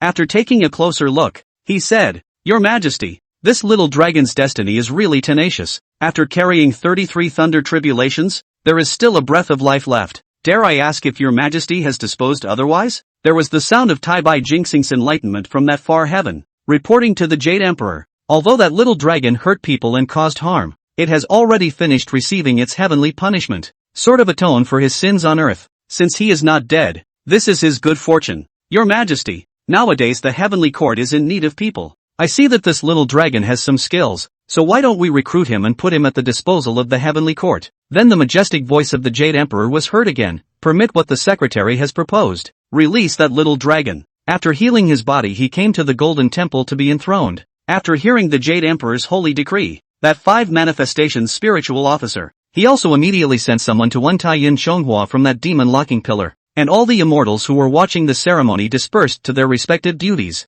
After the soldiers carried the dying Yun Chonghua out of the demon beheading platform, the White Crane Fairy drifted in. The White Crane Fairy said, "You don't have to bother. Just give it to me." After receiving the order from the White Crane Fairy, the heavenly soldiers dispersed individually. After the crowd left, the White Crane Fairy asked, "How are you doing?" Yun Chonghua stood up and said, "It's okay. It's just that there are some stinging pains on my body." As the White Crane Fairy listened, a lotus seed with colored light appeared in her hand. The White Crane Fairy said, "This is the lotus seed born from the Yaoqi golden lotus, which has a divine effect to heal wounds. You will recover when you eat it." Chonghua then opened his mouth and the White Crane Fairy fed him that lotus seed. After the lotus seeds went down, the pain in the body really disappeared. Yun Chonghua exhaled before saying, "Can I change back into my person now?" The White Crane Fairy said, "Of course." After saying that, Yun Chonghua shifted and transformed from his dragon form to his human body again. He dusted off his clothes and then said, "It still feels good to be human."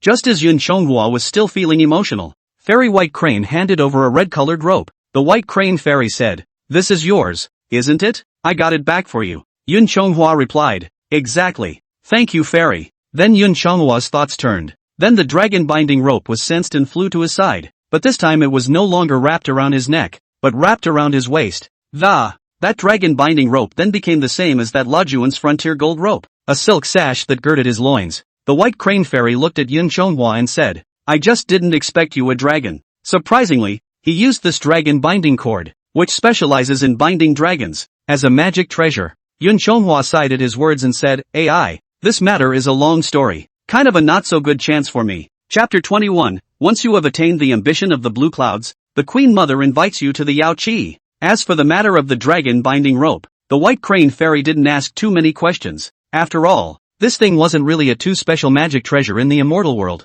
Of course this was only for an upper immortal of her rank. The White Crane Fairy then took Yun Chonghua and rushed to Yao Qi to meet the Queen Mother, to thank her for her kindness, for one thing. Secondly, the Queen Mother wanted to thank him in person. On the way to Yao Qi, Yun Chonghua attracted the attention of many fairies. Yun Chonghua asked the White Crane Fairy beside him, "Fairy, why are they all looking at me?" The White Crane Fairy laughed, "Maybe it's because you look new to me. This Yao Qi is an important place in the heavenly court, the Queen's resting dojo. Unusually mortals are not qualified to enter." Yun Chonghua had now become the body of a heavenly dragon, and these five senses were also more sensitive. He was now human, but retained the peculiar sense of observation of the dragons, and his ear, sight, and the sense of smell is much stronger than the average living being. Not only can you smell the unearthly aroma of these fairies, you can still hear the whispers of the fairies. This divine sovereign is born so handsome, but he looks so familiar. I've never seen him before. Yes, it is not during the Peach Conference, and there is no one to guide the unusual male immortals. Is unable to enter within this Yao Qi,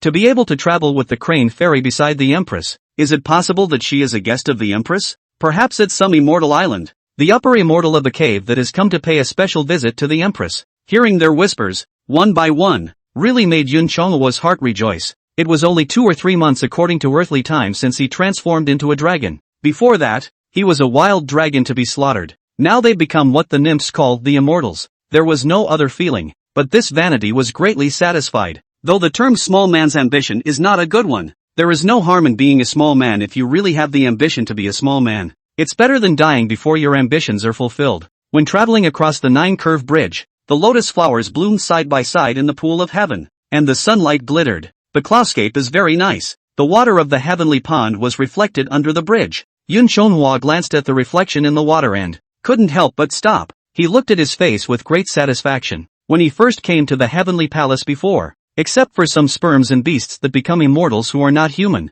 and those fairy children and fairy officials all look better than people on earth. I don't think that Panin and Song Yu may have been here. Yun Chonghua looked at his appearance, and it was even better than those immortal officials he had seen. The moment was also satisfying. When the White Crane Fairy saw that he wasn't leaving, she also stopped and asked, "What's wrong?" Yun Chonghua looked at his reflection in the water and said, "Is this really what I look like?" The White Crane Fairy smiled and said, "Oh, if it's not yours, is it not mine? Okay, you haven't changed too badly. And if you want to stink, you'll have 1,000 years of light in the future. Let's go. Don't make the Empress wait." Hearing Fairy White Crane's urging, Yun Chonghua continued to follow her footsteps, go deeper into the Yao Qi. Within a short time, the two of them turned to the Queen's chambers after the Yao Qi. The Queen Mother was sitting on top of her seat, incense and mist around her. Behind them 2 beautiful-looking nymphs stood at the side. The White Crane Fairy stepped forward and bowed. "Your Highness, Yun Chonghua has been brought." Yun Chonghua then followed the White Crane Fairy's example and went up to greet the Empress.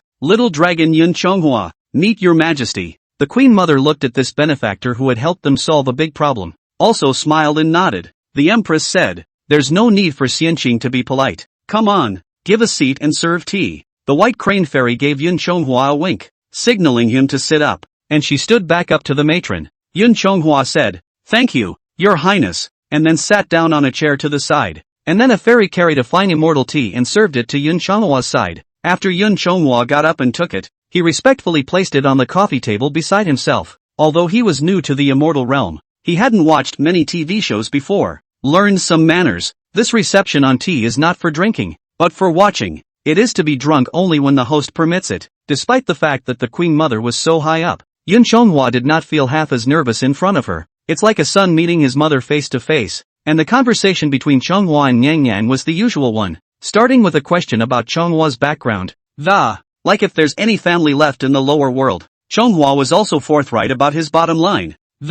And the origin of his name Yun Chonghua was told to the Empress. But the only thing that was hidden was his beef with the Dragon King and the 7 fairies. He hides these things mainly because he's afraid he'll implicate Neza and the 2 fairy officials who lynched him. Even though those 2 immortal officials didn't save him to the end, Yun Chonghua was still quite grateful to both of them in his heart. The ones that have given themselves a chance at life. After talking about it a little, Nyang Yin mainly expressed her gratitude to him for Chonghua's sacrifice of himself. The majesty of the heavenly rules was upheld at the smallest possible cost, and she and the Jade Emperor's face, as well as the matter of the 7 princesses' name and honor, were greatly appreciated. And then also about how she had heard the White Crane Fairy say that he had gone from a fish dragon. The matter of Xiaju ascending into a golden-scaled heavenly dragon also felt astonishing. Finally, the Empress turned her words around and said, Chonghua, you heard it before in the execution ground. His Majesty intends to cultivate you, and since you've made an extraordinary fortune, I think you should stay in heaven as an official.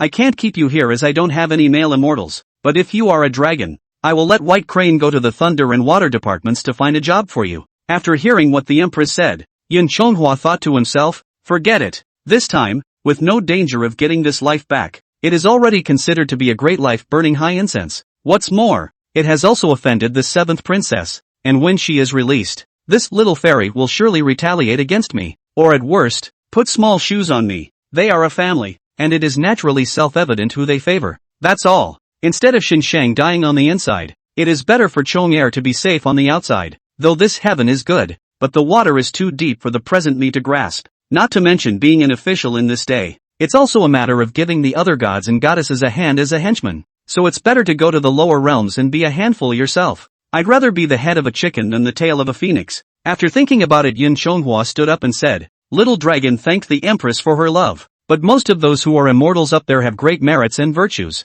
If Xiaolong stays in the sky without any merit, this is afraid that it will be difficult to convince the public. Moreover, the size of this official position has always been from humble to honorable. If your Majesty wants to cultivate Xiaolong, Little Dragon is willing to go down to the land of China in South Alimony, go to be a river god, Dragon King, traveling clouds and rain to protect a side of the people. If the next day to make merit, it's not too late for the Queen and His Majesty to raise the reward. In the face of this request from Chonghua, the Queen Mother was satisfied that this young dragon, who knew the time, had, it's also much more enjoyable. The Queen smiled and nodded her head. Oh, you little dragon is not greedy. Also, since you are afraid of the criticism of the immortals, it is not a bad idea to go down to the lower world and become a Dragon King first. In the future, if you have merit, and this palace will certainly not forget you. Hearing that the Empress had agreed, Chonghua hurriedly bowed and thanked. Little Dragon thanks the Empress for her grace. The Queen looked at White Crane and said, White Crane,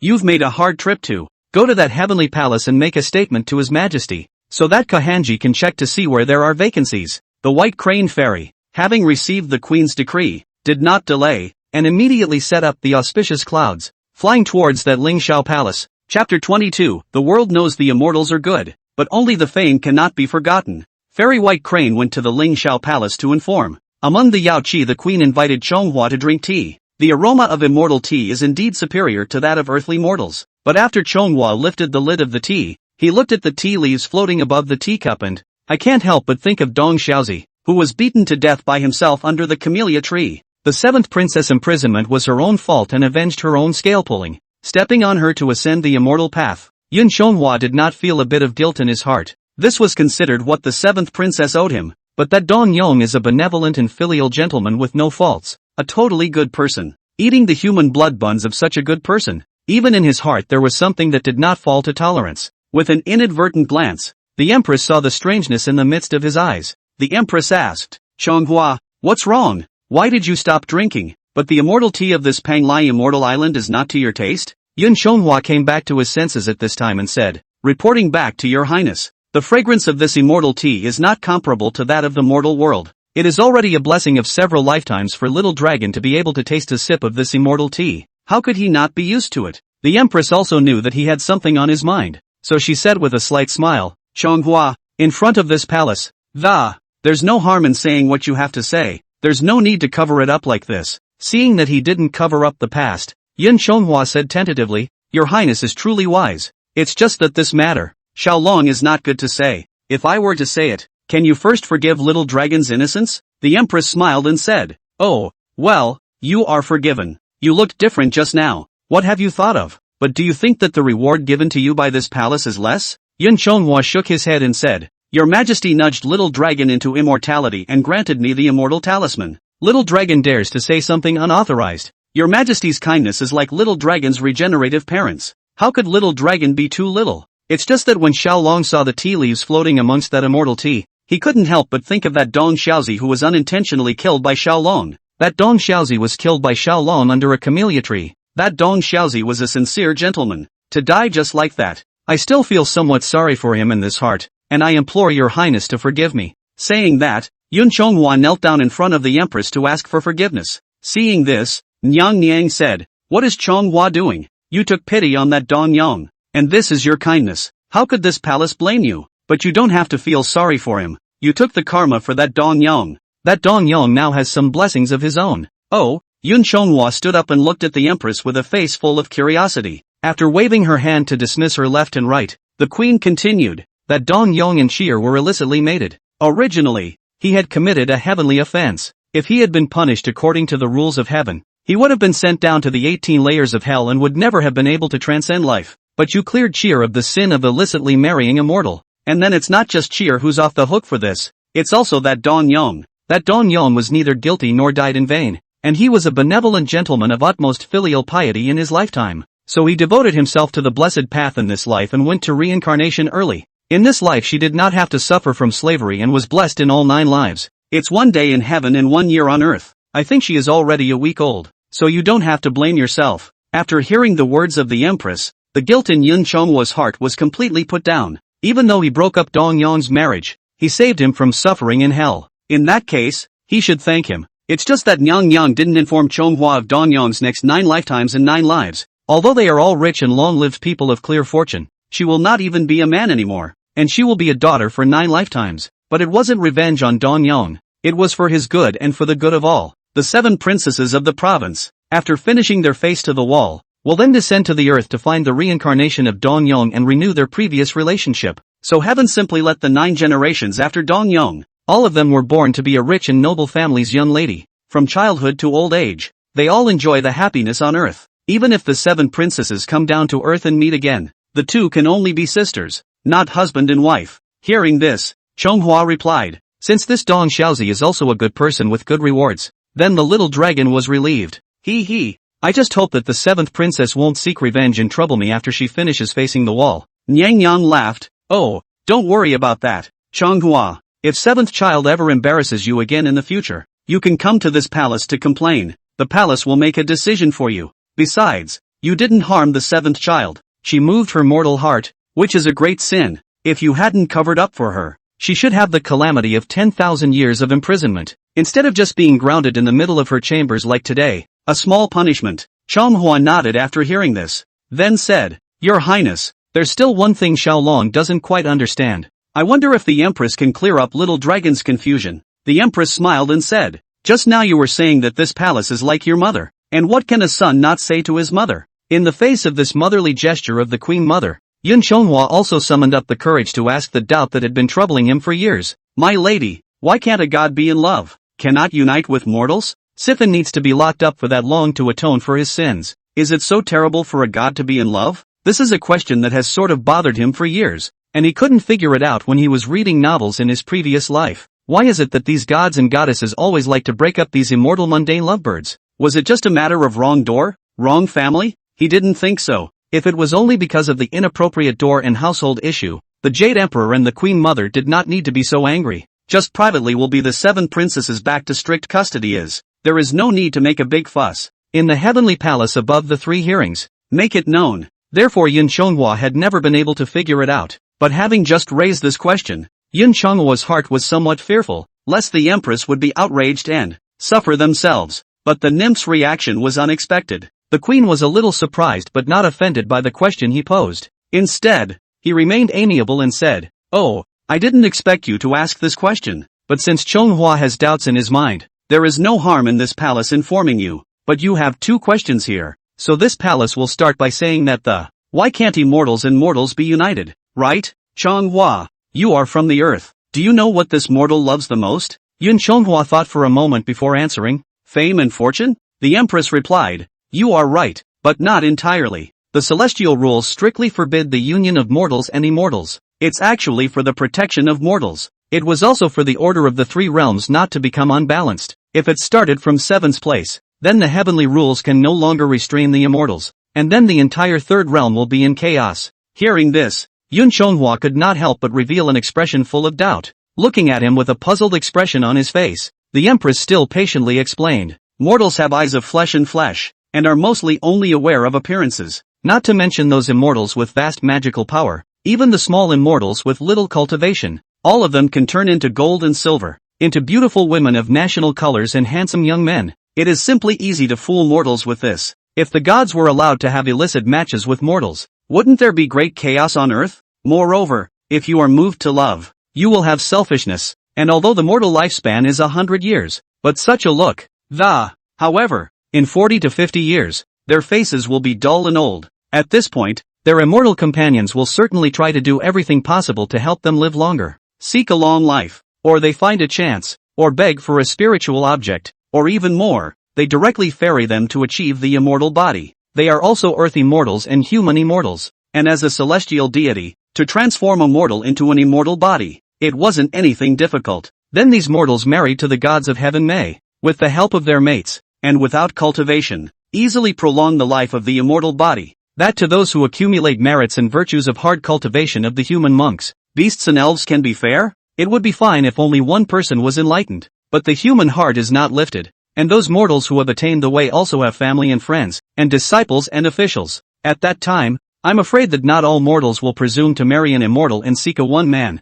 one chicken and one man. Yun Chonghua nodded silently as he listened. The greed of the human heart was something he knew well as a human. In the present world there are a lot of people who think about the big money to make a quick class leap and wealth freedom. There are also many people who either pave the way for the golden bridge or give themselves up to subterfuge. The idea is to get what you want through the back door, and that's just for fame and fortune. The lure of that immortality can be much greater than the power of gold and silver. And when one has gained a position of fame, one has to arrange for family and friends, and even offspring. If it is really possible to ascend to immortality through marriage and bloodline, then it would be a mess indeed. Chapter 23, What's the difference between immortals and demons? The dark flow of the heavenly court. The queen continued. There is also the fact that the lifespan of an immortal is not like that of a mortal, less than a few hundred, as many as 1,000 years or 10,000 years. If they had left their reproducing children and grandchildren in the lower realm for 100 generations, I don't know how many there would have been. If the gods and immortals in the sky were to fall in love and have illicit sex in the lower realms,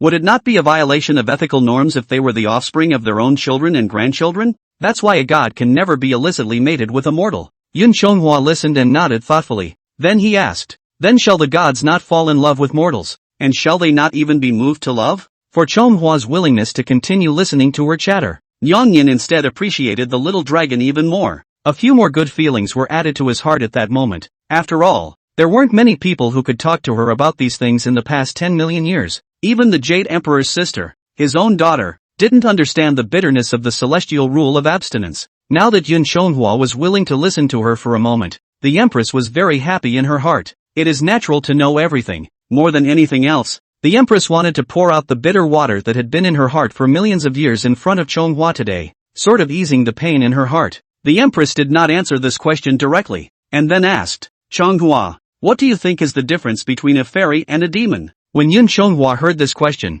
he remembered the various interpretations of Journey to the West that he had read in his previous life. Then he said bluntly, those at the top are immortals, and those at the bottom are demons. But the Empress shook her head and said, no, anyone with 9 orifices in heaven and earth can become immortal. Immortals and demons are all spirits created by heaven and earth, and are not different in themselves. The only difference lies in the mind. Immortals can control their desires after thousands of years of hard training, and even if they have desires, they know how light or heavy they are. But demons act recklessly with their power, and even call it self-contained and free. Unchecked power, that's a disaster. Then the Empress continued, this palace often says, the 3 worlds are not at peace when the gods are in love. This is not a delusional statement. For when there is love, there is also selfishness. And when there is selfishness, there is desire. And this desire is not for nothing. If used properly, it can lead to advancement. But if it is uncontrolled and becomes an evil desire, that would likewise create endless karma. Immortal gods are not like mortals.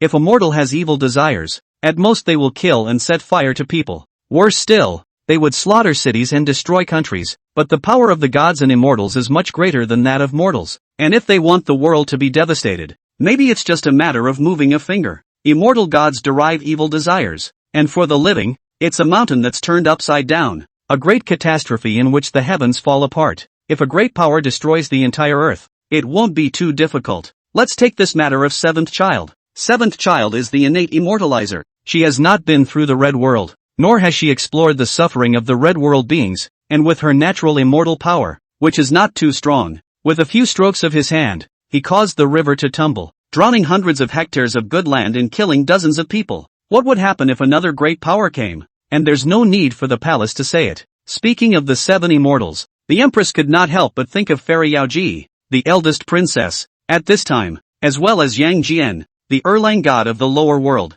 It is not in accordance with the rules of heaven that, even if one were to dignify oneself with some grandiose love, but there is no way to hide the nature of their indulgence. If an immortal is indulging in lust, with his own powerful ability to do what his heart desires without restriction, this divine immortal, then, is no different from a demon. That's why immortals need to break their love and lust. The rules of heaven are needed. Hearing this, Chonghua couldn't help but be shaken. Yin Chonghua nodded and said, "What the Empress said is true. Little Dragon understands." Yin Chonghua also had a lot of feelings after hearing this. For the first time, he understood what it meant to say there is a difference between immortals and mortals. It seems that things in this immortal world can't just be viewed through mortal eyes. If the order constituted by this heavenly rule and iron law is really completely broken, that would indeed be a great disaster. At last the Empress also sighed and said, "It is a shame to say that even this palace and His Majesty, I'm not sure if you're a fairy, but I'm not a fairy, so I'm not sure if you're a fairy, so I'm not sure if you're a fairy. So you don't have to think that this palace's reward is generous. Your actions have saved 7 for the palace, and for His Majesty, you've taken care of the whole situation and maintained order under the heavenly laws, so you are to be credited." Chonghua also smiled nervously when he heard Niang Niang's praise of himself. Then he said, "Your Highness is too kind." Little Dragon also did not expect his own momentary action to be as significant as this. It was at this time that the White Crane Immortal, who had traveled to the Ling Shao Palace to enlighten the audience, slowly returned. He informed Chonghua of his trip to the Ling Shao Palace to be ordained. So Chonghua left the Niang Niang and followed the White Crane Fairy to the Heavenly Palace to hear the sealing. Although Niang Niang's sermon, Chonghua was enlightened, but he also felt some pity. This being a god himself, he can't be moved. This is more or less a pity. It would be more or less uninteresting to have a lifespan of thousands of years, but not be able to love. On the way to the Ling Shao Palace, the White Crane Immortal saw Yun Chonghua filled with a troubled mind. So he asked, "What's wrong? You're about to be honored. Why do you still have such a bitter face? Tell your sister." "Sister, I'm a few thousand years older than you, so perhaps I can clear up your confusion." The White Crane Fairy and Yun Chonghua were so close to each other that they were also assigned by the Empress. There are many immortals in the Heavenly Court, and although we all serve in the Heavenly Court, but the relationship between the various factions is privately intricate and complex. Before His Majesty the Jade Emperor's throne, the only close ministers who can be fully trusted are Li Tianwang, the 28 star constellations, Tai Bai Jinxing and a few others, and most of the other powerful people, though serving in the Heavenly Court, were of another sect. In addition to the 4 heavenly kings, the 5 square unveilers are from the Buddha school in the Western Heaven. Most of the rest came from the 3 Qing sect, and the people under the 3 Qing sect are all very strong. Not to mention Neza, just Yang Jian, who is not obedient to announcements, is enough to give the Jade Emperor a headache. Even the 4 heavenly masters who were on duty in the Hall of Tongming were all under the Dao ancestor. The 3 clear sectors were considered to be the most massive force in the Heavenly Court, and the last few remaining without sects mostly practiced neutrality. Although they are under orders to do their own work, they are also in the mentality of a laborer, and they do not necessarily contribute to the work. Just do your job and don't get involved in anything else. Maintain one. Take no position. Offend no one. Such as the 9 Obsidian Star officials, the 3 stars of fortune and longevity of Penglai Immortal Island, as well as Jin Yuan Daxian and others from the Wushuanguan on Wanchashan Mountain are all like this. As an emperor, the most important thing he needs to master is to balance the various forces in the dynasty, and the 3 Qing faction. Since the god of the quantitative robbery after the power is too big, it has just become a matter of heart for his old man. If this is still the case under the Jade Emperor's seat, there is even less need to say on the Empress side. Nowadays, the only people who can be considered close friends of the Queen are the White Crane Fairy and the 7-Clothed Fairy. There are only a few female immortals left, such as the 9 Heavenly Maidens, the Weaving Maiden, and so on, but they, the female fairies, are not at liberty to say or do anything about some things. Therefore, Both Nyang Yang and His Majesty wanted to cultivate Yun Chonghua and make him a close friend outside of the heavenly court. Become their assistant. In the future, if there is anything that is not convenient to publicize, it will be left to him. Although there are quite a few capable, vastly powerful immortals among these three realms, but a talent that has no sectarian origins and is barely on the same line of interest as them. Not very often. This kind of person can be brought together and nurtured by some rain and dew. But these words of pulling Yun Chonghua into service are not good enough for the Queen and His Majesty to say in person. Therefore, they could only instruct the White Crane Fairy to convey the holy will of the two of them on their behalf. Therefore, the head of the Yao Qi is brother and sister to a young dragon who is new to the immortal path. Yun Chonghua didn't feel there was anything wrong, and he said with emotion, having received the vocation of the, it's naturally good to be a god, but in the future, you're also bound by the heavenly rules and regulations. One cannot marry and have love affairs. Chapter 24. Who says you can't get married if you've been given a vocation? It was only at this time that Yun Chonghua realized that he had said the wrong thing and hurriedly said, I'm new to the immortal path, not as deep as fairies' Tao, this matter of love, I'm still. Hearing this, the White Crane Fairy hid her face and laughed playfully. Oh, who told you that you were subject to the vocation of the, you can't get married when you're a god? After hearing Fairy White Crane's words, Yun Chonghua couldn't help but stare. Yun Chonghua said, immortals can get married? But just now, Your Highness said that immortals can't be moved to fall in love with mortals. The White Crane Fairy looked at him with a smile and said, then what did the Queen say to you just now? Yun Chonghua then roughly repeated what the Empress had just said to a mortal White Crane. The White Crane Fairy laughed. What the Empress said is indeed good, but the Queen only said that you can't fall in love with mortals, and that immortals can't be moved. It didn't say you couldn't get married. Listening to Fairy White Crane's explanation, Yun Chonghua was even more confused. Yun Chonghua asked, what does Fairy mean by this? How come the more I hear, the less I understand? Looking at Yun Chonghua's puzzled expression, the White Crane Immortal also began to patiently explain. What the Empress said is certainly true, but the Empress didn't say that you can't store up your desires. She just said that you can't indulge in your desires and be capricious. Besides, not all immortals are bound by the heavenly rule that they cannot be moved. Within the circumference of the heavens there are 5 immortals, heaven and earth, men, gods and ghosts, and 5 insects, wasps, scales, hair, feathers and koan. And among these 10 categories, the only ones who cannot be moved are the 2 heavenly immortals, human immortals, ghost immortals, earth immortals. None of the 5 worms are bound by this as long as they do not serve in the heavenly court. What is this for? Yun Chonghua asked in disbelief. The White Crane Fairy still patiently explained. Heavenly immortals, you can't be moved into marriage. It is because most of the celestial immortals are powerful and have a long lifespan, as few as 10,000 years, or as long as heaven and earth, the sun and the moon. If they are moved by lust, if they had selfishness in their hearts and lost their minds, the trouble they caused might then evolve into a catastrophe for the entire 3 realms. It has affected countless innocent beings. For example, this matter of the 7 princesses. But most of those who are able to cultivate into heavenly immortals have gone through 1,000 difficult practices. All of them had long since cleared their minds of worldly thoughts. Of course, the 7 princesses, who have lived in the immortal world since they were young, except for those born into immortality. And the immortals are mostly true spirits of the innate nature, and they hold the stable operation of the order of the 3 realms. There are even some that are still irreplaceable. If they were moved to lust siphon into marriage, then it will be an unbalanced catastrophe for the 3 realms. Just for example,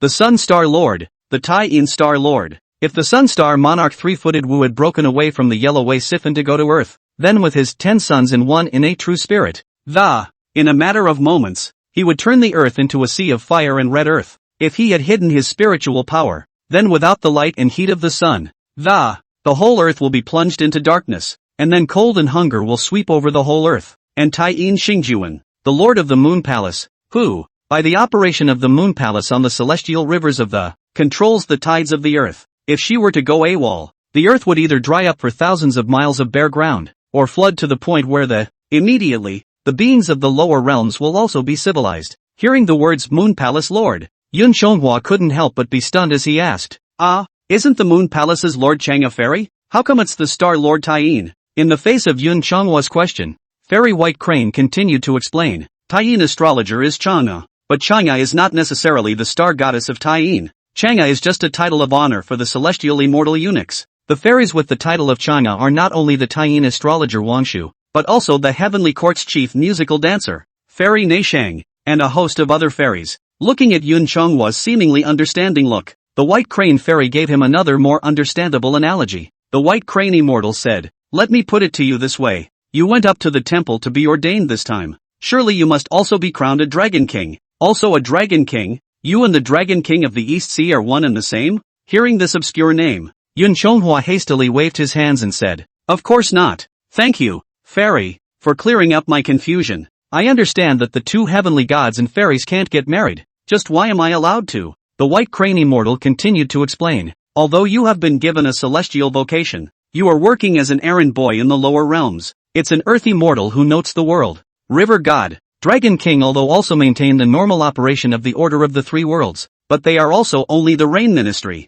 auxiliary positions for the various magi of the Ministry of Thunder. It is not indispensable. Without you, there are other cloud-casting gods who can take your place, and you're in dragon form. It's a scale insect, naturally not bound by this heavenly rule. Besides, all the old dragon kings in that lower realm have a whole lot of dragon children and grandchildren. Being the land of the ghost immortals, the city god is likewise in pairs, so this heavenly rule can't bind you." Yun Chonghua listened and suddenly realized, so that's how it is. No wonder some immortals have wives and children. Some are alone. I had wondered about that before. The White Crane Fairy shook her head even as she looked at him, then added, "Although the earth immortal that, ghost immortals, human immortals, are not subject to the rules of heaven, but they cannot marry at will. First of all among the five immortals, no matter which category they are in, it is absolutely strictly forbidden to fornicate with mortals. This is the bottom line. If you want to get married, you need to report to the marriage division. Then, only after the approval of the Kohanji and the Pilgrim spiritual officers, who confirmed that the marriage partner was not a demon, but a virtuous immortal with a clean background, the final report can be submitted to His Majesty the Jade Emperor. After His Majesty the Jade Emperor approves it with his royal pen, then you go to the Department of Marriage, True Lord Yuehua, to hang the Life Yuan card and pull the red thread. Then you will be the divine couple recognized by heaven and earth. But ghost immortals, earth immortals, and human immortals couples can't live in heaven. They can be a free couple on earth. If a celestial immortal is moved to do so, he or she can only have his or her immortal bones removed and be relegated to the lower realms together, or reincarnated." Yun Chonghua listened and nodded. The heart lamented that the original by the heavenly court does not prohibit marriage, but only illegal illicit love. With the Jade Emperor's approval, they go to the marriage department to get a marriage license and are considered legally married, so they are fine. He could understand not being allowed to live in heaven. After all, time flows differently in heaven than on earth. The White Crane Fairy murmured at this point, "But if you get married, the bride should be the princess of the four seas. I heard that the lower world of the Jing had Dragon King, because of the marriage of the Ao family princess, from a wild dragon, he became the chief of the 8 rivers, the great dragon god of rain, and I heard that even his sons have their own future. That Ging Zhonglong, who guards the prime Chinese table, is one of his sons." But in the end, the White Crane Fairy hid a smile and said, "But if it were you instead, I'm afraid that it won't be that princess who marries down, but the old Dragon King who climbs high." Hearing this, Yun Chonghua hastily waved his hand and said, "Sister White Crane is joking. The Dragon King of the East China Sea is harsh, small-minded and very stingy. I hate him too much. How can I be his son-in-law?" The White Crane Fairy said meaningfully, "But there are times when it's up to you to do it or not. Well, let's get out of here before we delay the big event of your ordination." In the face of the White Crane Fairy's words, Yun Chonghua did not ask anything else. Besides, he has nothing to ask. Being a civil servant for the heavenly court is not only a job that comes with an assignment, it's also a job that comes with an assignment. Even his wife was assigned to him, a good thing he had no reason to refuse. Of course, obeyed the superior transfer, and he was not afraid to mix himself with an ugly one. After all, he is a god, can't marry a mortal, and these fairies, even if they are ugly, are prettier than mortal women. So what's he picking? A few moments later the two arrived outside the Ling Shao Palace. The White Crane Immortal and Chonghua stood outside the temple and passed the message with that spiritual official. The spiritual officer went up to the temple to report, while the White Crane Immortal said to Yun Chonghua at this time, "All right, by bringing you here, my mission is complete. The rest of the way, it's time for you to walk on your own." White Crane Fairy pressed Yun Chonghua's shoulder and came to his ear and whispered, "His Majesty and the Empress, all of them hold you in very high regard. If you are loyal to His Majesty's mother, your future prospects are unlimited." Yun Chonghua was a smart man. He understood at once that, why is the White Crane Fairy being so polite to him now? So Yun Chonghua also immediately replied, "Don't worry, sister.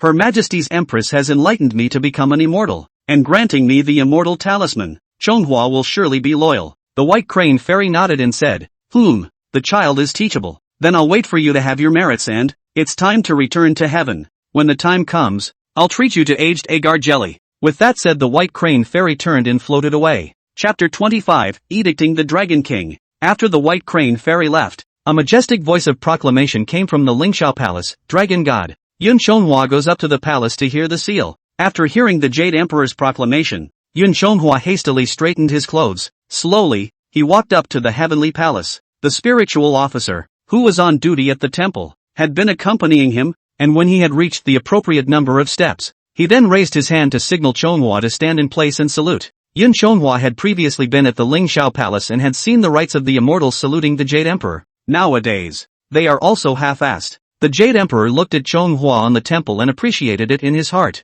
It wasn't just because Yun Shonghua had helped him solve a big problem, saving his face and his daughter. Even more so, he appreciated that he was not proud of his accomplishments, also even intended to go from humble to honorable, willingly going to the lower realms. The Jade Emperor then inquired about the head of the Koan division. Koan division Abba True Lord, asked the South Alimony among the lower world, where there is still a lack of a dragon god. But Hanji Abba True Gentleman after checking out said, back to your majesty, South Alimony. There are no vacancies in the 4 blasphemies under the 4 seas, except for Surabaya among the 8 streams, which now lacks a river god in charge. Hearing Kahanji's report, the Jade Emperor was full of disgust. That South Alimony Chinese Holy Land, the largest water vein is the 4 blasphemy. Originally, his old man planned to pick a big one for Chonghua, at least 4 blasphemies to start with, find an opportunity to move him back up to the sky afterward. But his old man was too busy taking care of the affairs of the circumference of the heavens to concern himself with the appointment and dismissal of such a small river god. But I don't want to think that there are no more vacancies in this water of the 4 blasphemies,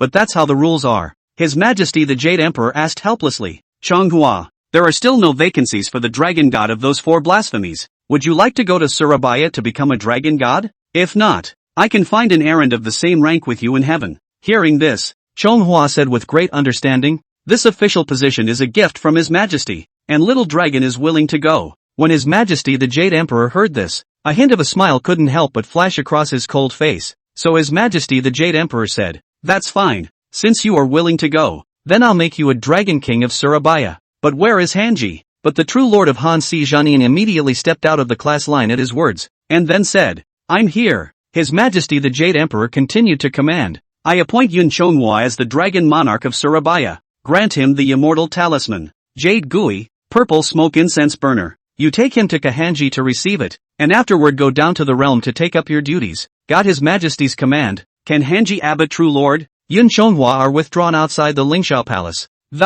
Go to Kohanji, on the way to Kohan Si. But the Abba True Lord of Kohan Si was very courteous to Chonghua. It was more than very polite. After inquiring about his age, he praised his youthfulness, asked about the origin. It is full of smiles and praised its carp leap dragon gate fortune, can be said to be all good words. In the face of this true lord's boasting, Yun Chonghua felt a bit strange, though, but it was also a moralistic and polite way of saying all the right things. He said that he would be an official in the lower world, and that he had to rely on the immortals. Saying anything is a distraction for His Majesty. When he entered Kohanji, Yun Chonghua wrote his name on top of the immortal talisman. Receiving the enshrined oracle handed over by the hand of the true lord, the Jade Q Flurine board, the abbot of the Koan division. There is also a small bell that is exquisitely cast. However, Kahanji's line, Yun Chonghua also understood Kahanji's duties, but Hanji is the personnel department of the heavenly court plus the supervisory department, which manages the appointment and dismissal of personnel, as well as the performance appraisal of the various gods and immortals. There is also monitoring, and the gods in the lower realms can only reach heaven through the Kohanji. After Yun Chonghua had finished his collar, and after some more commercial boasting, it was only then that he was personally sent out of the Kohanji by the Kohanji abbot. True Lord, as nice as this feeling of being admired by everyone is, it does come with some heartburn. Yun Chonghua was also emotional, both in heaven and on earth. The 4 words human feelings are impossible to avoid. Although Yun Chonghua felt a bit tired of his heart, he was not afraid. After all, he hadn't dealt with this kind of dealings in his previous life. Now that this reincarnation had become a god, he could learn from it. After leaving Kohan Si, before descending to the earth, Yun Chonghua wanted to meet his great benefactor Nezha. Nezha saved himself in the first place, and also gave him magic treasures and taught him his skills. If it weren't for him, I'm afraid I'd still be in a cage in the imperial cuisine, waiting to be made into a dish at the Peach Conference. How can we have the scenery of today? He's a man who makes a clear distinction between grudges and enmities. If you have a grudge, you have to repay it, and if you have a favor, then you have to repay it even more. Besides, it's a life-saving favor. Moreover, Neza treated him very well and did not look down on him because he was a mongrel dragon. He even lowered himself to call him brother. After making up his mind, Yun Chonghua headed straight to that Cloud Tower Palace, but on his way to Cloud Tower Palace, he first met two acquaintances, only to see two immortal officials walk over not far ahead. One of them was a human immortal, and the other was a fox that had cultivated into human form. These two were the very same immortal officials who had caught him that day but then released him privately. Seeing these two, Yun Chonghua was instantly delighted. He walked up and was just about to greet them both. But when these two immortal officials saw the fluorine board in his hand, they stopped in their tracks and then immediately flashed to the side of the road, followed by a respectful salute to Yun Chonghua, making way for it. Seeing this humble attitude of theirs, Yun Chonghua was first stunned. However, the two immortal officials saw that the divine sovereign in front of them didn't leave and just kept staring at them. The fox fairy slightly looked up at Yun Chonghua and saw that he was a human immortal. Knowing that the immortals in the sky, how much dislike they these animals, immediately gave a wink to the immortal officer beside him. The immortal official then asked with understanding, "Dare I ask what the divine sovereign is looking for from little immortal?" Yun Chonghua sniffed and immediately said, "Are you guys really unable to recognize me at all?" Hearing Yun Chonghua open his mouth, the two immortal officials both felt that the voice sounded a bit familiar, but then he looked at his appearance, but he didn't dare to confirm it. That fox fairy fawned and said, "Please forgive little fairy's poor eyesight and shallow knowledge. I don't recognize the identity of the divine sovereign. Please forgive me, divine lord." Seeing the two of them like this, Chonghua quickly said, "It's me, I'm Yun Chonghua." But when the two immortal officials heard this, they both looked at each other with puzzled faces, too, and none of them knew who Yun Chonghua was. It was only at this time that Chonghua remembered that, although they had been with him for many hours, but one never seems to introduce oneself to them by name. Yun Chonghua said, "It's the little dragon that you guys caught up to the sky some time ago and handed over to the third prince." The two were shocked when they heard this and remembered the familiar voice. That fox fairy even directly exploded. Then both of them knelt in front of Yun Chonghua then said, "Divine Lord, forgive me. I'm not aware that I've offended you. We didn't intend to arrest you, but we were sent by our superiors. I also ask that the divine sovereign not remember the faults of the small man. Forgive us." The two of them were just kowtowing to Yun Chonghua as if they were pounding garlic. Seeing these two people like this, Yun Chonghua hurriedly helped them up and said, "What are you doing? When have I ever blamed you? Although I was captured by you, you were kind enough to spare me. If it wasn't for the two of you privately releasing me in the first place, wouldn't I be here today? I can't thank you enough. How could I blame you?" But both of them didn't believe a single punctuation mark in the face of Chonghua's words. These two had been in the immortal world for hundreds of years, and they were even more familiar with the set of human feelings. The subtext of the respective unspeakable is even more understandable, but it's just so well trodden that they're mentally allergic. Thinking too much. In their minds, Yun Chonghua's words, the subtext translates as, "I have never forgotten your two feuds. If you two bastards had not taken me to heaven, I would not have had the days I have today. We don't have long to come. We'll have plenty of chances to clean you two up later." These two were naturally trembling with fear. If Chonghua was just an ordinary minor immortal, the two of them wouldn't have been so scared. But when he saw the Jade Q fluorine board in his hand, he was scared to death. Upon hearing this, that fox fairy pretended to be confused and immediately said, "Since the divine sovereign is magnanimous, do not count the faults of us little immortals. Then the little fairies will leave without getting in the way of the divine sovereign." After saying that, the fox fairy and the heavenly official stood up, turned around and left at a fast pace. No matter how much Yun Chonghua shouted, they would only run faster. Then they disappeared in a puff of smoke. Seeing this, Chonghua couldn't help but shake his head helplessly. Chapter 26, a small position, but a highly responsible one. Seeing that the two heavenly officials were just scared away by themselves, Yun Chonghua was helpless, but he didn't go after them. After all, if he went after them at this time, then it would really look like you're being petty and are deliberately trying to get back at them. It seems like we'll just have to thank them both later when we're lucky enough to meet again. But Yun Chonghua was also a little curious as to why the two of them could be so scared. Although he himself had been ordained as the Dragon King, he was also the Dragon King of the lower realm, the 4 seas, the 4 blasphemies, and the 8 streams, though he himself was not considered to be out of place. But he didn't feel much bigger. At least the Dragon King of the East China Sea has to be polite when he sees them. Why are they so scared? However, the time for his appointment was imminent, so Yun Chonghua didn't think much about it and went straight to the Cloud Tower Palace to visit Neza. After meeting with Neza, He went down to the world to be his own Dragon King. Yun Chonghua walked in the direction of Cloud Tower Palace. Along the way he realized that it wasn't just that the two brothers had treated themselves courteously just now. This is true of all the fairy children, fairy officials, fairy officers, and fairy girls who meet with him. All of them dodged quickly to the side of the road when they met him, and then they hung their heads and saluted. It wasn't until after he'd walked past that they straightened back up and went their separate ways. As nice as it was to be honored, everyone did, and Shaigua was more than a little squirmy. Soon after arriving in front of the Cloud Tower Palace, Yun Chonghua also bumped into Neza, who had returned from the checkpoint military school. Face to face, he shouted, "Brother, elder brother." Then he waved at Neza. Neza saw this handsome celestial immortal in front of him. The little head was also filled with great doubts. Neza then looked around to make sure there was no one else around here. Neza then pointed at himself and asked Yun Chonghua, "Are you shouting at me?" Yun Chonghua stepped forward and said, "Of course." Neza also saw the Jade Q fluorine board in his hand at a glance. Then he arched his hand and said, "This divine sovereign looks very familiar. I wonder which immortal mountain he is working at. Which heavenly father's disciple is he?" Seeing that Neza didn't recognize him either, Yun Chonghua was a bit speechless. This had changed too much. It's not a good thing either. But as he turned his divine mind, the dragon binding rope on his body unraveled and hovered around him. He then said, "It's me, Chonghua. We've just been separated for a few days. How come elder brother doesn't recognize me either?" Neza heard this and then said in surprise, "Ah, your old brother Chonghua? How did you become like this after not seeing you for a few days? Although I passed on some of your skills, your cultivation advancement is a bit too fast." With that said, Neza surrounded him, sizing him up back and forth. If it weren't for the fact that the dragon binding rope was refined by his own hands, he was truly afraid to recognize it. Yun Chonghua asked strangely, "Such a big thing has happened in the heavenly court. Is brother not aware of this at all?" Neza asked, "What is it? What else is going on besides that little fairy who was brought back by the giant spirit god for going down to earth in private?" "That's right. How come you've suddenly become a fairy after a few days? Or this high position?" Seeing that Neza really didn't know, Yun Chonghua said, "Although in just a few days, but the feeling is as of a lifetime. This is a long story. Brother, please listen to me in detail." Neza sniffed and said,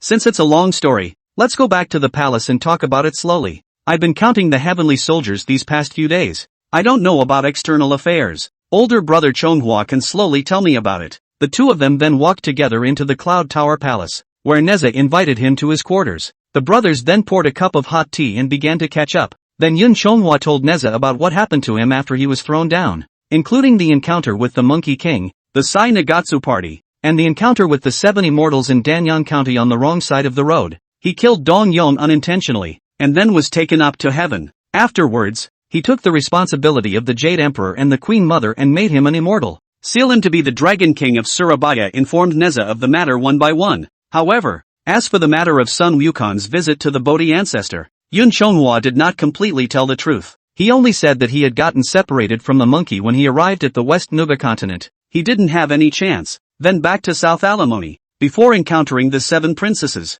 Yun Chonghua said with a long sigh after finishing, "Alas, little brother is also considered to have been blessed by the disaster. It's only a pity for that filial son Dong. But the Empress said that he will be blessed in all 9 of his future lives, so I feel much more at ease." But when Neza heard this, he laughed heartily and said, "Ha ha, so that's how it is, I didn't expect that older brother's experience in these few short days would be this wonderful. That little fairy has sort of lifted a stone and smashed her own foot. Instead, it has become a stepping stone for older brother's step on the immortal path." Yun Chonghua said, "Alas, taking revenge on that 7th princess is a great pleasure. It's just that I pity that filial son of Dong just died." Neza said in relief, "Sage brother need not worry. As the Empress said, instead of harming that filial son of Dong, you saved him, even if you didn't kill him. When the giant spirit god and the others came down to capture the 7 princesses, he's afraid he won't survive, and it will only be a worse death. You at least let him keep a whole body. Even if he survives, he has violated the laws of heaven by fornicating with a fairy.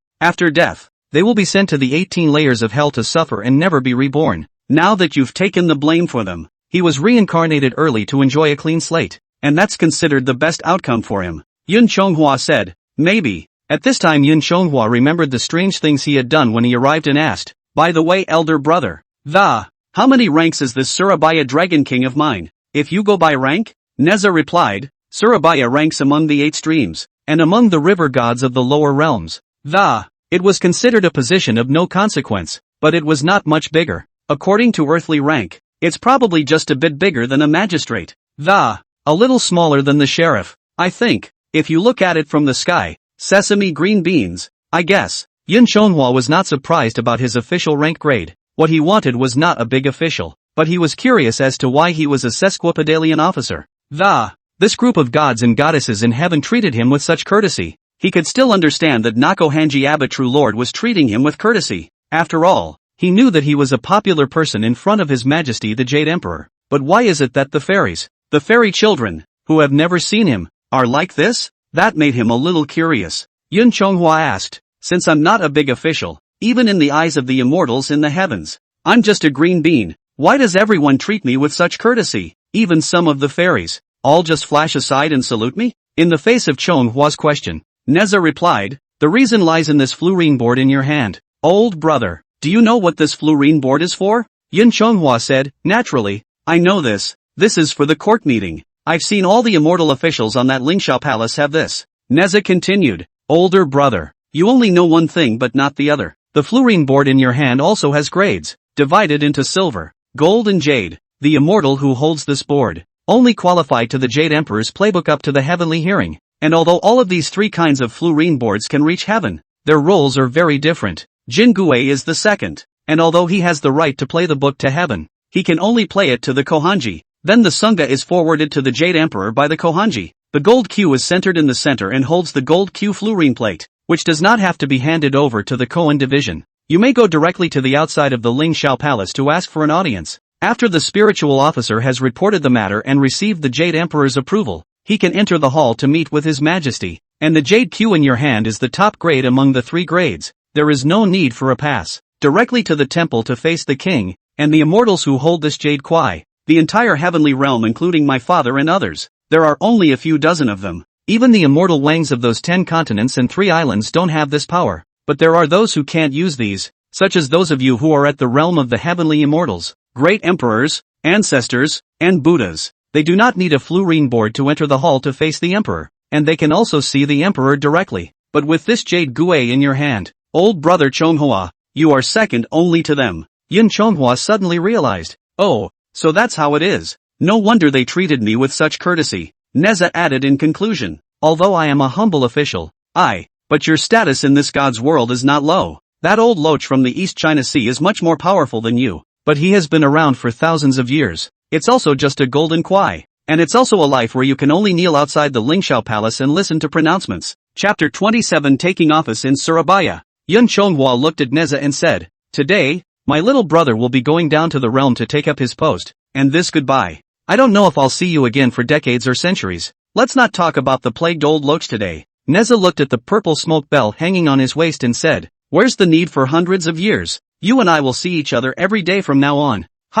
We meet every day. My elder brother is in the heavenly realm and I am in the lower realm. How can we meet every day? Yun Chonghua asked rhetorically. Neza continued, the spiritual treasure at your waist is called the purple smoke bell. It is the magic weapon of the heavenly court to gather all the immortals. Whenever this purple smoke bell rings and emits purple smoke, those who are immortals in the lower world, all of them have to go up to heaven to go to Kohanji to report on their duties. And the time for this debriefing is the month of April on earth, which is the hour of dawn in heaven. That's why it's also called dotting the I's and crossing the T's. This is 1 day in heaven and 1 year on earth. I reside in heaven. You are on earth. A whole year may have passed for you, but for me, you and I see each other every day. Yun Chonghua listened and said, so it is. Originally, I only thought that this was the credentials of a heavenly immortal, but I didn't realize that this item had such a function. Yun Chonghua looked at the small bell at his waist that was like an incense burner. I thought to myself, so this god has to clock in and out of work too. Yun Chonghua continued to ask, then, do all the gods and goddesses in the lower realms have this item? Neza shook his head and said, this is not true. Not all immortals in the lower realms are qualified to go up to heaven to report on their duties. Only in Kanhan division note the immortal talisman only, and that south support continents such as the river god. The dragon kings are all governed by the 4 blasphemous dragon gods and the 4 sea dragon kings respectively. There are also the mountain gods, the land, city god and the others are ghost immortals under the jurisdiction of the earth's government. Even debriefing is only necessary to debrief their own superiors. There is no qualification to go to heaven. Although you are an earth immortal, old brother, You are an earthy mortal who has received the heavenly talisman. Although you are an official in the lower realms, with the 4 blasphemous dragon kings, they perform clouds and rain, but are not under their jurisdiction. Rather, they are under the direct supervision of the Kohanji. That's why you need to go up to heaven every year to report on your duties and dot the I's and cross the T's. The only immortal I know of who has the same treatment as you is Yang Urge, of Gujianku, the 3 virgins of manhwa, the 3 stars of Penglai Immortal Island, the 9 elders of Yingzhou, and a host of other immortals. But the second brother is not on good terms with the Jade Emperor. He doesn't usually come. As for that Zhaojuan, it's special that he doesn't go up to heaven to speak of the earth's woes and blessings until the time of the Ohio. Neza laughed at this point. Surabaya, where old brother is on duty, is one of the 8 streams and is close to the Eastern Ocean and the sea. Now subject to the direct control of the Han division is also good, but also to save the old loach to give the idol anger. Hearing this, Yun Chonghua said, I see. I don't have to face that old loach's stinking face. That's really a good thing. Yun Chonghua then did not delay any longer as he said, thank you, brother, for clearing up my confusion. It's getting late, so it's time for little brother to go down to the realm for his appointment. Elder brother, then we'll see you tomorrow. Seeing this, Neza also got up to see him off, and personally escorted him to the outside of the Cloud Tower Palace. As the brothers parted, Yun Chonghua said, brother, the secret of the 7 princesses in the party. Please also keep your brother's mouth shut. Otherwise, if others find out about it, this will be the bane of my little brother. I'm afraid. Neza smiled and said, don't worry, old brother. I'm not that bad-mouthed. Moreover, this matter must be on the court of the 100 officials are aware of. But this matter in handling completely in line with the rules of heaven. We can't catch a break. Naturally, I am not at liberty to speak of it. And naturally I won't get myself into trouble. Neza looked at Yun Chonghua and said, before we say goodbye, my brother has a few words of advice for you. When you first enter the public sector, your foundation is not yet stable. Can't get too carried away. This heavenly thing, it's more complicated than it looks to you and me. When things go wrong, you have to see more, learn more, and talk less. Yun Chonghua replied, I am grateful for your brother's teachings, and I have taken note of them. Neza continued, and that is to do more good deeds for the people when you get to the lower realms.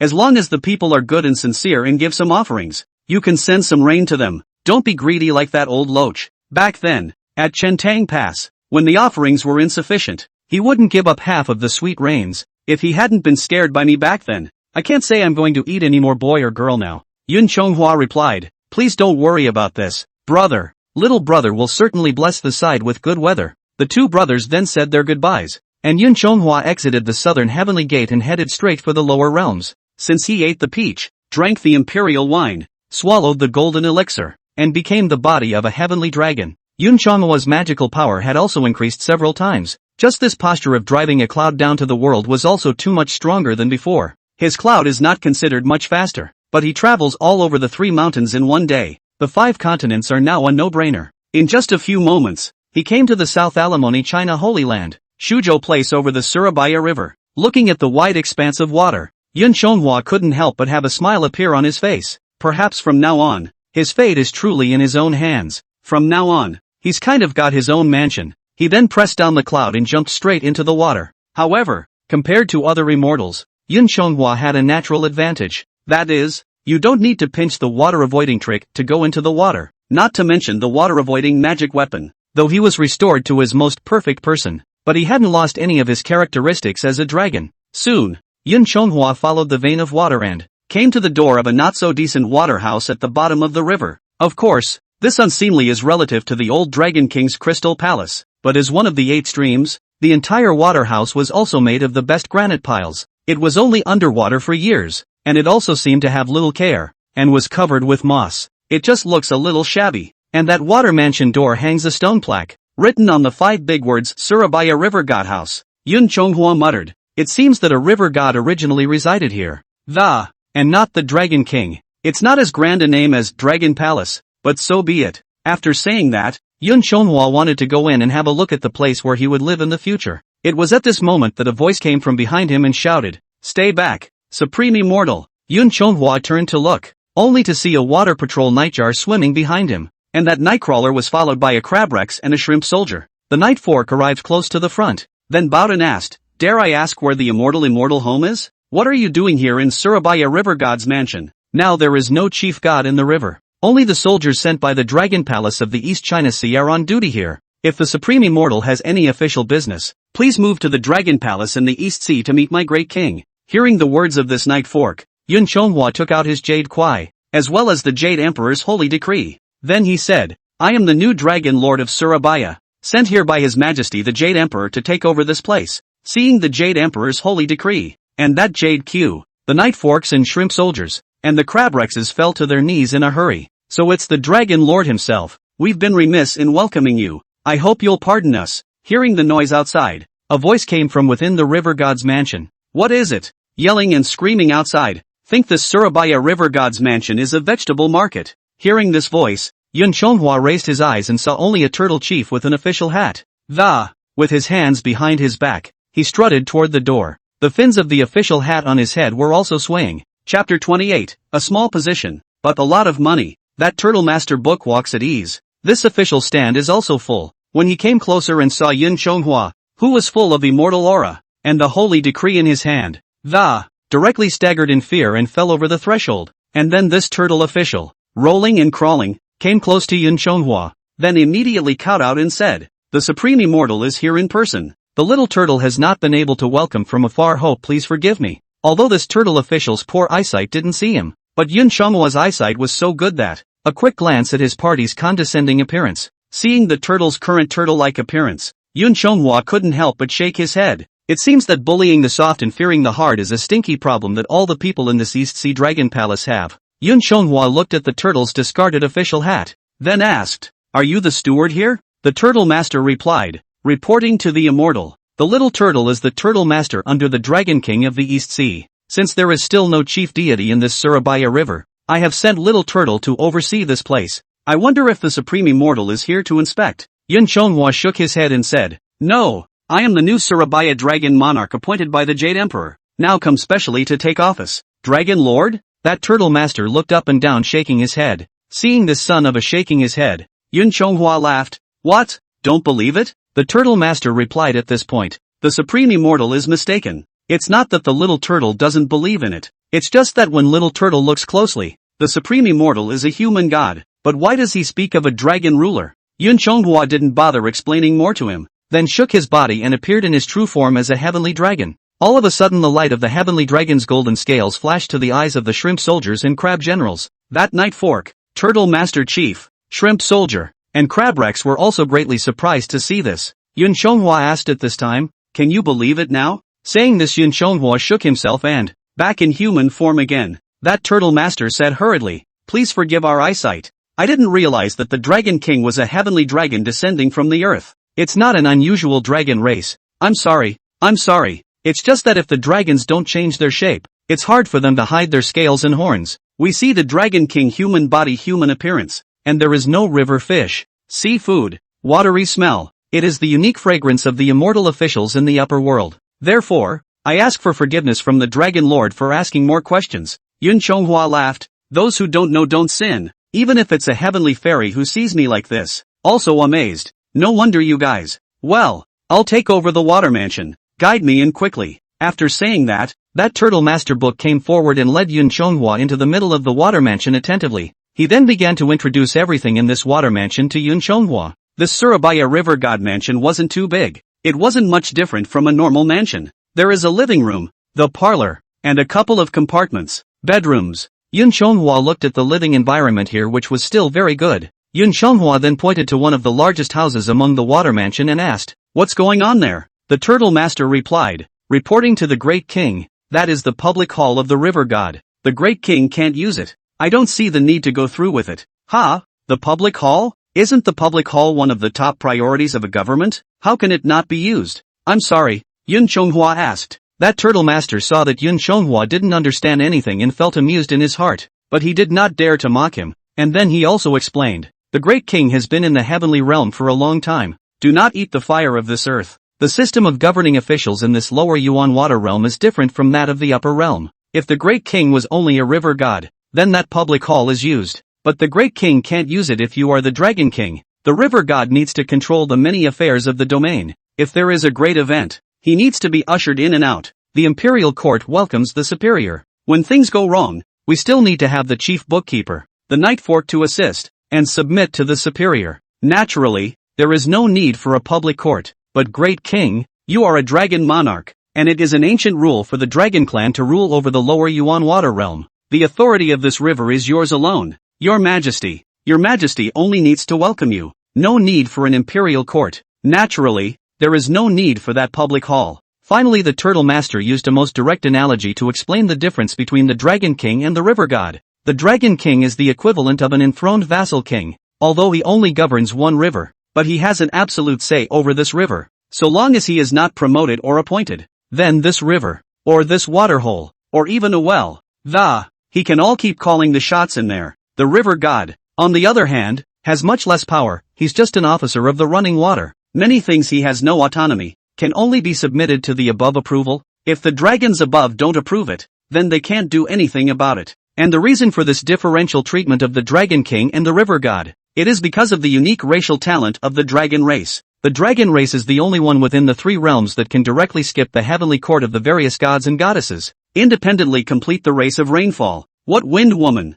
rainmaker, thunderer, electrician, cloud pusher, fog bearer, the work that could only be accomplished by a group of them. A true dragon with high magical power could do it all by itself. It's just that it's not as easy as if we all cast the spell together. And most of the river gods are served by human immortals, earth immortals. Although they are also in charge of the good weather in their jurisdiction, they do not have the ability to administer the rain. If you want it to rain, you can only use the 5 thunderbolts method. Send out papers, burn the diatribe, and inform the Jade Emperor that after and then the Jade Emperor will send an order to the 9 heavenly mansions to send more officials and soldiers to come here to make it rain. Hence this difference in ability. The dragon race then received this special edict from the heavenly court. Anyone from the dragon race, as long as they have been formally ordained by the heavenly court, then even if the place is small, he is also a king. The river god can only be an official. That's why the turtle master made it a point to ask about Yun Chenghua's identity. After all, it's about power. But then after the turtle mastermind saw the purple smoke bells on Yun Chenghua's body, and after the jade gui flew boards, it also felt like he had asked in vain. Because if there is a purple smoke bell, then it is an immortal subject to the direct jurisdiction of Kuhanji, even though they are earth immortals, but it is a vocation. Whether it's the river god or the dragon king, Yun Chenghu is able to make a decision here in the dry, and it is not subject to the jurisdiction of its immediate superior, the 4 blasphemous dragon gods, and its top superior, the dragon king of the East Sea. Not only do they defy their control, but with that white jade fluorine board in hand, they can reach the heavens. The dragon gods of the lower realms all still had to respect him despite their high positions. When the final handover was done, that turtle master handed Yun Chenghu the great seal of the river god. Although it may not be used, there are some official documents that require his stamp. Yun Chenghu also asked him about his future duties. After all, he was new to the country. It's true that you don't understand anything, that turtle master replied, reporting back to the king. This dragon king of the 4 blasphemies and 8 streams of the things that need to be pro-regulated are also very simple, and that is the traveling clouds on both sides of the river. Yun Chenghu asked, then when should we perform clouds and rain? Master Turtle replied, this has its own heavenly will to send in advance. When the king receives the imperial decree, the wind lady, the sun dancer, the cloud pusher, the fog pusher, the thunder goddess, and the electricity goddess will all be in the air. When the time comes, the dragon monarchs will simply join them in lowering the rain. If it's a heavy rain with a widespread area, there will also be other dragon monarchs from other divine mansions assisting along with them. But this kind of rain doesn't fall more than a few times a year. If there's no holy decree, as long as His Majesty the Jade Emperor doesn't explicitly order a disaster, then the great king can also see if the local people give offerings, and if the offerings are sufficiently given, the great king may also give them some thin rain at his discretion. After Yun Chenghu heard this, he also finally understood why the dragon kings were all so rich. If it rains randomly, you have to ask the people to make offerings. No offerings, no rain. This holds the authority to rainfall,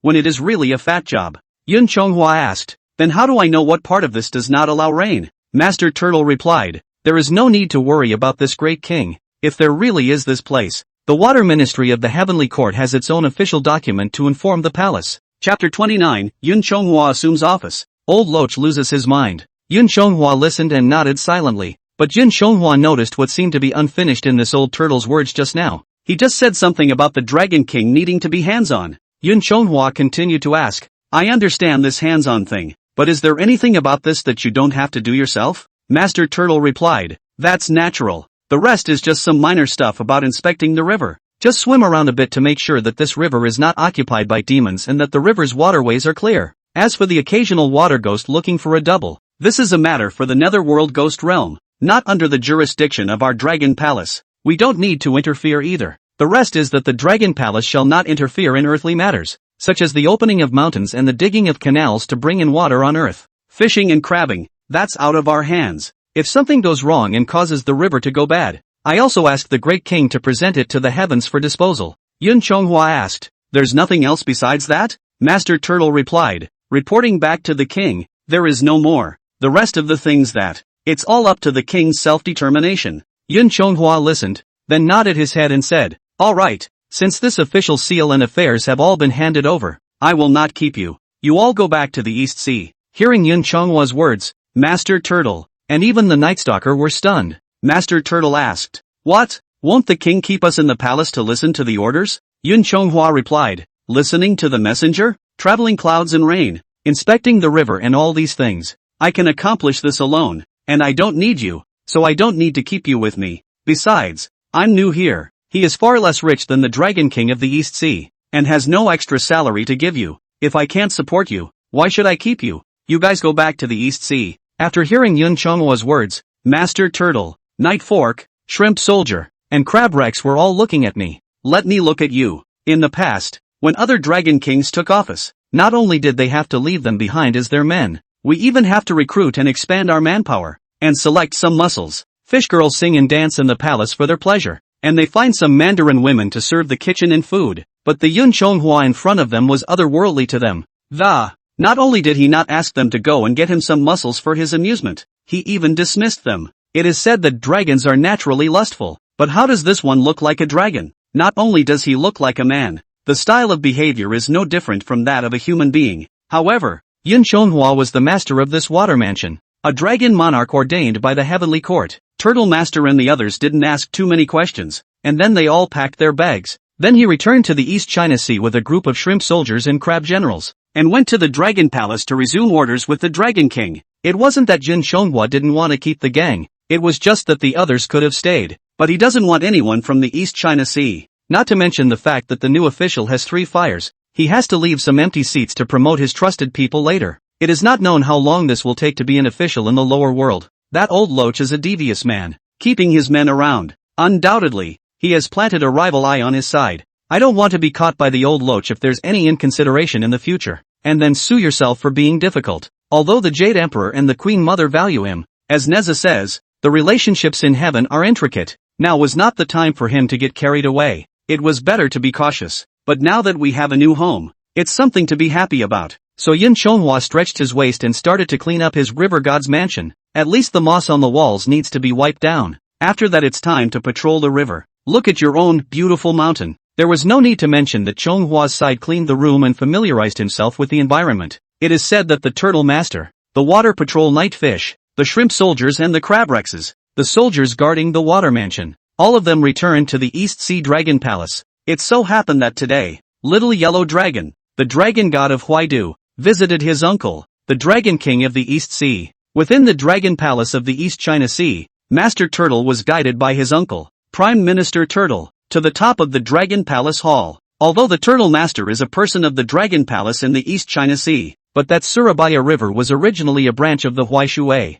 Xiao Huanglong is sitting in Huaidu Shi, and he also knows this chief bookkeeper who is in charge of Surabaya. When Little Yellow Dragon saw him walk in, he stopped drinking and then asked, "Master Turtle, why have you come back to the East Sea if you're not on guard at the River God's mansion in Surabaya? Could it be that something happened in that Surabaya while this king was away?" The Dragon King of the East Sea also asked, "Yeah, why did you come back?" Master Turtle said, "Back to the 2 great kings. That Surabaya River was taken over by the newly appointed Dragon King yesterday, and the little turtle and Nightcrawler and the others were all whisked back by him." Hearing this, the Dragon King of the East Sea said, "Oh, that Surabaya already has a Dragon King in charge? How come it's so sudden? I have not received any official letter from the Heavenly Court. I was going to give this position to Alligator. I didn't want to be shortchanged. I wonder where the Dragon Lord is from. This person is not from my AO family. Could it be from the 10,000 Saints family?" That turtle mastermind just shook his head when he heard it. When Little Yellow Dragon heard that Ninth Brother's divine seat was occupied by someone else,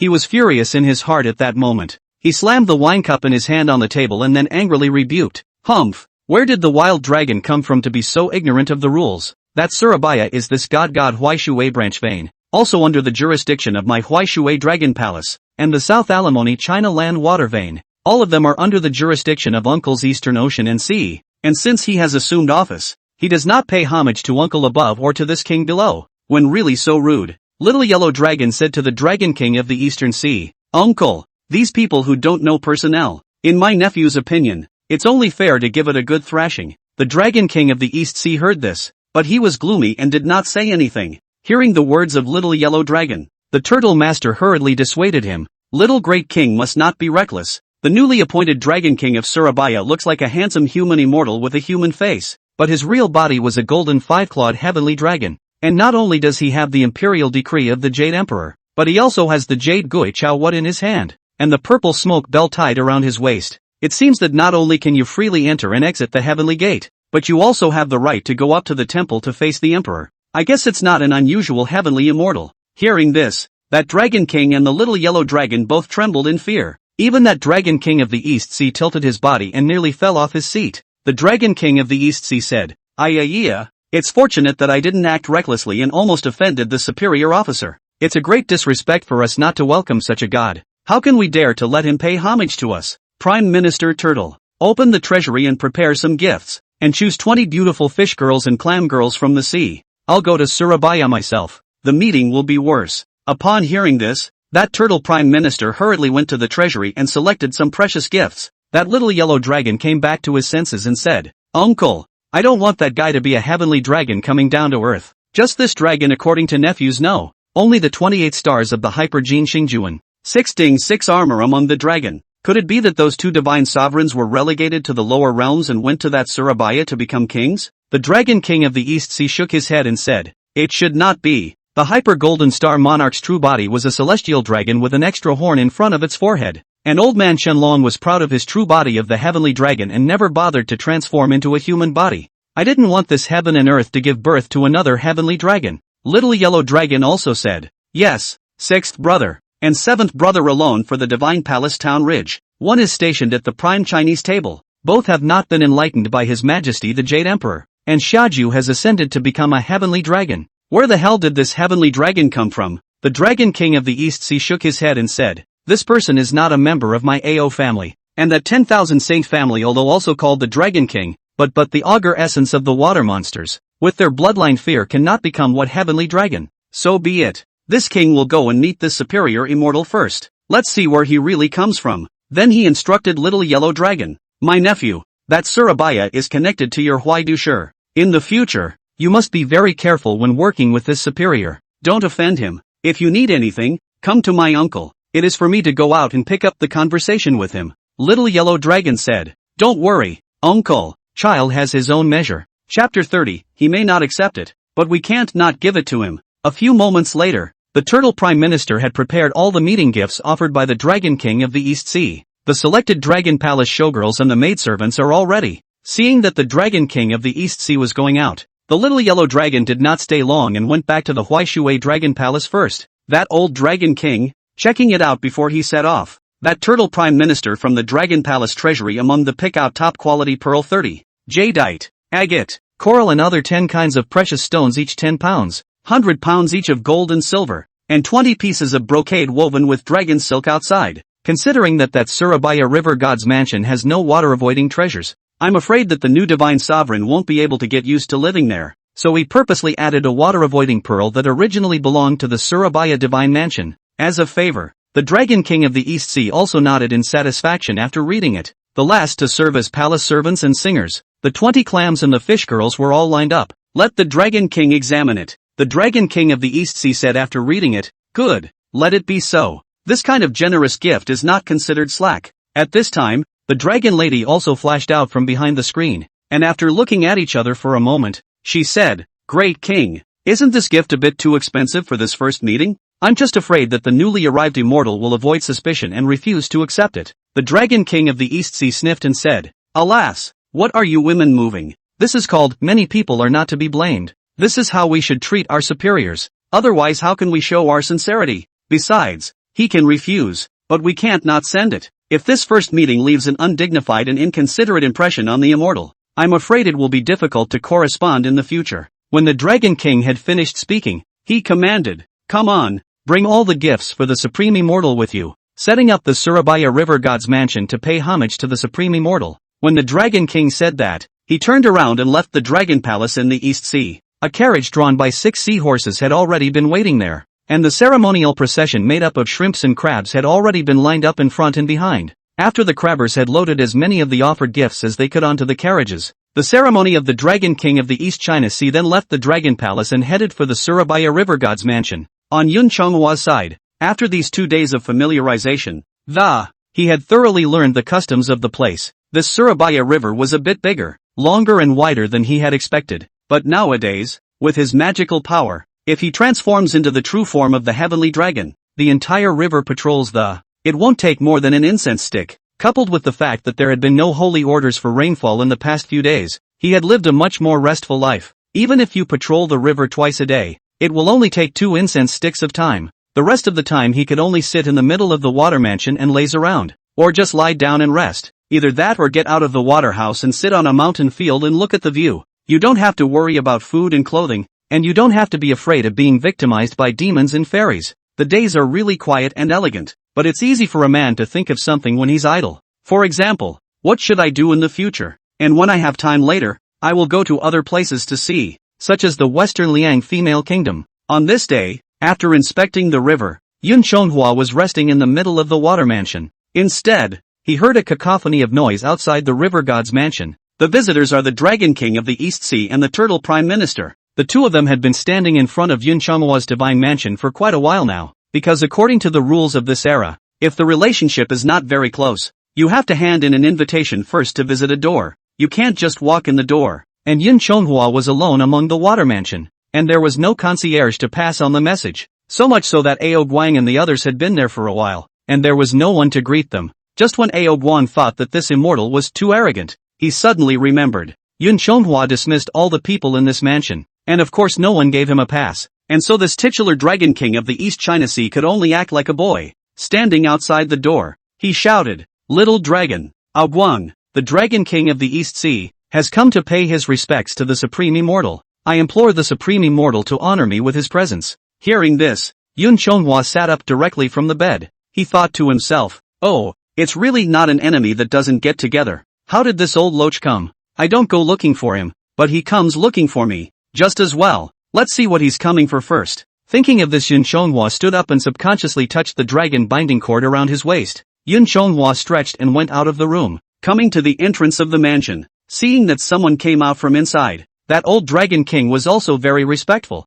and hurriedly bowed down to salute him. Yun Chonghua went out of the door of the mansion and looked around. Then he said, "Agu, it's really the Dragon King of the East Sea. I just don't know what kind of wind blew the Dragon King of the East China Sea to my small temple. I wonder what the Dragon King's visit is all about." The Dragon King of the East Sea has been a eunuch for many years. He had heard the sarcasm and unkindness in Yun Chonghua's words, but that Dragon King raised his eyes and looked, but he saw that Yun Chonghua looked very familiar. All the gods and goddesses in this heaven who are a little bit famous, in the past 1,000 years, he dare not say that he has interacted with all of them, but at least it's all been seen. The Yun Chonghua in front of him, on the other hand, was a very unfamiliar face, and it is true that he is not in the shape of a dragon. As the tortoise bookkeeper said, he's a human body no matter how closely you look at him. The East Sea Dragon King's eyes rolled. It also confirmed that he had never seen him before, much less offended. Ever since Neza beat him up more than 800 years ago, the Dragon King of the East Sea has been much more honest.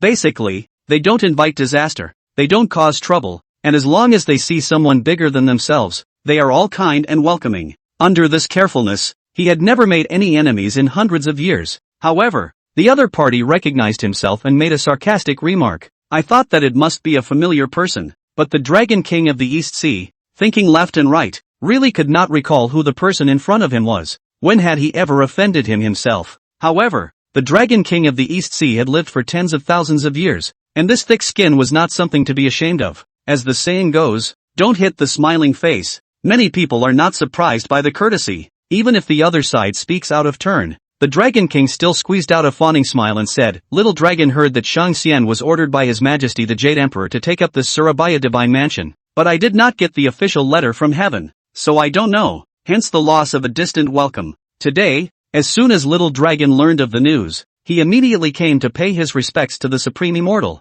The old dragon king then waved his hand, and that crab Rex pulled over a cart behind the dragon chariot. The old dragon king continued, "Today I pay my respects to the supreme immortal. Some thin gifts, no honor." By this time the mussels and the fish women had all come forward, and they stood in line and stood beside the fragrant cart laden with generous gifts. The dragon king of the East Sea continued, "Previously, Shang Xian sent back all the people that little dragon had left behind in the water mansion. I think it was because the supreme immortal felt that they were out of order. These are the showgirls of the little dragon's palace. I am good at playing and singing, and I can sing and dance well. Today, I would like to offer you to stay in the palace as a servant. I hope you won't give up." Yun Chonghua looked at the fawning dragon king of the East Sea. Another look at the treasures piled up on that crab Rex's cart. In the end, his gaze was locked on those clammy fish women. All of these women, while still retaining some form of their original, it's easy to see at a glance what they're made of, but their forms were all but indistinguishable from that of the mortal woman in general. And this goblin change was also much more beautiful and flirtatious than that mortal woman. A few of them even made a point of throwing winks at Chonghua when they saw how handsome he was born. Chapter 31, Chonghua reveals his identity. Dragon King bows in greeting. Seeing that Yun Chonghua just looked at those gifts without saying anything, the heart of the Dragon King of the East Sea could not help but beat a drum. I wonder what kind of path this one in front of me is on. It is also not known whether this superior immortal in front of us loves money, or loves sex, or maybe there is some other preference. Seeing Yun Chonghua's silence, that old Dragon King also remembered one of his own indiscretions. That's when the prepared gift list isn't handed out. So much so that the other person has no idea what they have prepared as a gift. But this gift list is usually delivered with the invitation to pay respects, and there is no concierge on Yun Chonghua's side, so none of it was handed up. At this time, that old Dragon King was also forcibly holding back his embarrassment, and then walked to that gift cart with a foursquare step. Then he introduced himself. There is no gatekeeper at the immortal's residence, so little dragon does not dare to trespass. This invitation and gift list have not been handed over to the superior immortal. It is really rude. Xiaolong congratulates the immortal on his appointment, and hereby offers 30 pieces of the finest pearl, jadeite, agate, coral and other 10 kinds of gemstones each 10 pounds, gold ingots and silver ingots of 100 pounds each, and 20 pairs of brocade woven with dragon silk outside. I implore the supreme immortal to smile. Finally, that old Dragon King, smoothly, picked up the box containing the water-avoiding beads. Continuing, he said, "Ascendant Immortal has been in the heavenly realm for a long time. I thought that I would not be accustomed to living in this water mansion. This Surabaya Divine Mansion does not have any water-avoiding treasures. Little Dragon is also hereby offering a water-avoiding pearl. Some small gift. I hope the Immortal will not abandon it." After Yun Chonghua heard the old Dragon King introduce the gift, he thought to himself, "This old loach is not a gentleman. This time, he made a personal visit, which is already considered to have given me enough face. As the saying goes, it's better to offend a gentleman than a villain. Right now, I'm new to the city and I'm not on a stable footing. Although I hate him, it's not a good time to offend him yet." Thinking of this, Yun Chonghua also changed his expression to one of delight. Then he said enthusiastically, I'm new here. How dare I labor the Dragon Lord of the East Sea to come in person? It's really a sin. Dragon Lord please, said he, then flashed open the gateway, invited the Dragon King of the East China Sea to the water mansion in the middle of a reminder. Il Guan was also overjoyed to see Yun Chonghua's attitude suddenly make a 180-degree turn. It seemed it was because he hadn't sent in his obeisance. The gift list the other party didn't know the depths of, that he was blocked from the door. Ao Guang and Yun Chonghua then walked into the middle of the water mansion side by side in a polite manner, while Crab Rex and a group of attendants brought various gifts from the Dragon King this time.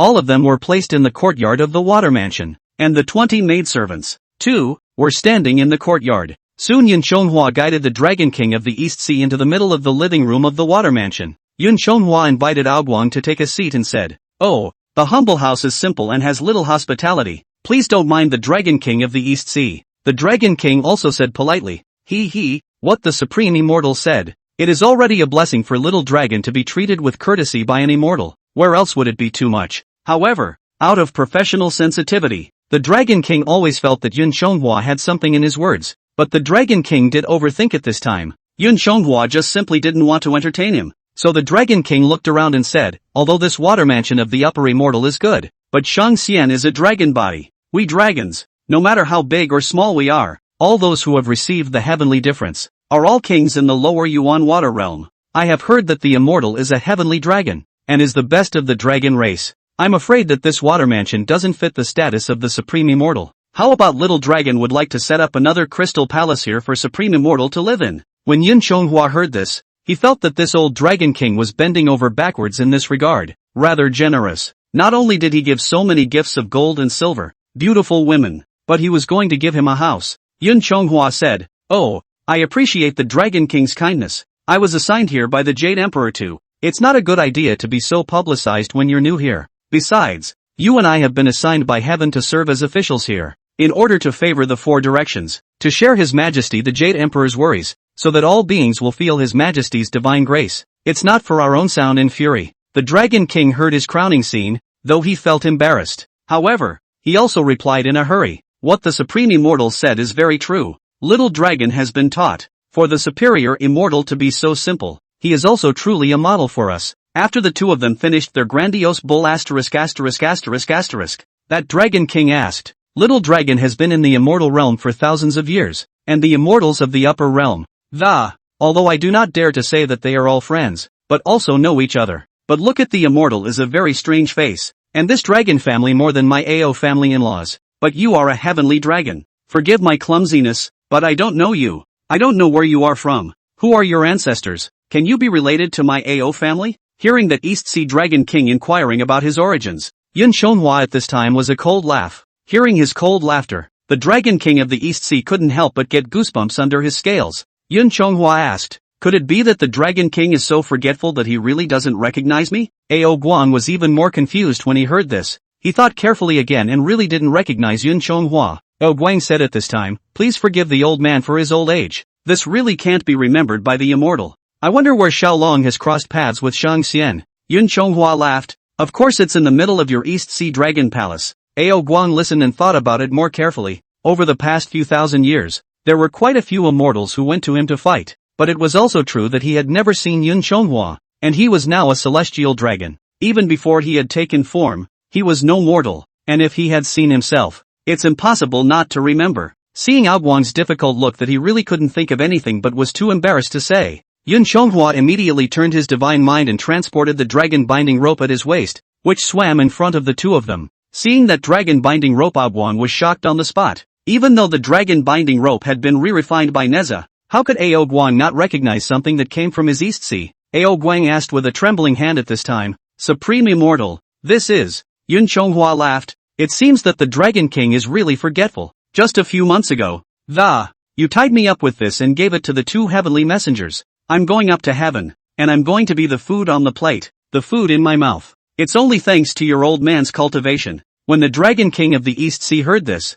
he directly stood up in fear and took a few steps backward. His dragon's eyes opened wide and he shouted tremblingly, Could you be the day?" Yun Chonghua sat calmly in place, then smiled and said, "Not bad, Xiangshui Wild Dragon, meet the Dragon King of the East Sea." With that said, he made a point of clasping and arching his hand at the Dragon King. Only he is the right-handed fierce worshipper. When the Dragon King heard the teasing words, an inattentive frightened him and he sat on his butt. The Dragon King then snapped out of his shock and hurriedly climbed to his feet and, arching his hand down, he said, "The Supreme Immortal rests in peace. The Supreme Immortal rests in peace." On that day, Xiaolong was obsessed and didn't know the face of heaven, and almost harmed Shang Xian. However, as a humble official, he did not dare to mess with the immortal officials of the upper realm under the command of the spiritual officer, so he failed to save the immortal. I also asked the Supreme Immortal to forgive Xiaolong for the sin of having eyes without a pearl. Yun Chonghua saw this old loach, which repeatedly bowed down and apologized, and at that moment there was another cold laugh. After waiting for that old Dragon King to give himself a dozen big salutes in a row, Yun Chonghua also felt that it was almost time. After all, this old loach is the Dragon King of the East China Sea appointed by the Jade Emperor, and is the elder brother of the Dragon King of the Four Seas Dragon Clan, the patriarch of the AO family. It would be a bit of a bully to let him get down too much. Besides, this old loach is still so generous to himself. I don't know how many of the gang in heaven have received his generous gifts. He was able to thunder in the lower realm for so many years, and had his own heavenly powers to shelter him. Otherwise they wouldn't have been bold enough to eat virgins back then. Anyway, now that he's stepped on his head, he can take his time and play with it when he gets the chance later on. It's enough to teach him a lesson today. Chapter 32, Don't be afraid to ask for more than you want. Just be afraid that he won't take it. Seeing that it was almost time, Yun Chonghua hurriedly got up and went forward to assist him. The Dragon King doesn't have to be like this. Although you and I had a grudge before, now that we are ministers in the same hall, even if we don't look at your disinterested iron face, you also have to look at the Jade Emperor's golden face, don't you? After hearing Yun Chonghua's reply, Ao Guang was also instantly relieved. Although, listening to Yun Chonghua's tone, he didn't intend to forgive himself just like that, but there is already slackness in the words. As long as there is slackness, then there is a chance to turn a war into a war. Ao Guang hurriedly said, "The Supreme Immortal has a broad mind. Little Dragon admires it." After that, Ao Guang, in order to appease Yun Chonghua, and then said a lot of auspicious words, such as what magnanimity Prime Minister Belly can hold the boat, adults do not remember the small man over Cloud, and then is also praised a Cloud Chonghua young and talented. His Majesty the Jade Emperor appreciated him at such a young age, etc. He even took a look at his Jade Q fluorine board with his own eyes, and praised it as well. It was only when Ao Guang ran out of words that he stopped. After the final rituals were recounted, Ao Guang stood up, arched his hand and said, "The upper immortal resides in Surabaya. Then he is a close neighbor to the old man, and he will have to be more intimate in the future." Yun Chonghua was also tired of him, and intended to say a couple more polite words, which would hasten to send him away. Yun Chonghua replied, "This is natural. In the coming day, if I have the leisure, I will definitely go to pay my respects." With that, he sent the Dragon King of the Eastern Sea out the door. When the two of them arrived in the courtyard, the Dragon King was about to leave when Chonghua said, "Please stay, Dragon King. As the saying goes, you don't get paid for what you don't get." I appreciate this token of appreciation from the Dragon King, but these gifts are not to be accepted. Please also ask the Dragon King to take it back. This gift giving, not afraid of the other side to ask for more, but afraid of the other side does not accept. Right now Yun Chonghua was not accepting any of his gifts, and Ao Guan was also muttering in his heart, and even a little scared, especially after learning his true identity. Ao Guang did not know that he had a grudge in his heart, and did not want to eat people's mouth short. "Still don't think it's worth the price to make it worth your while and want more," Ao Guang said after thinking for a while.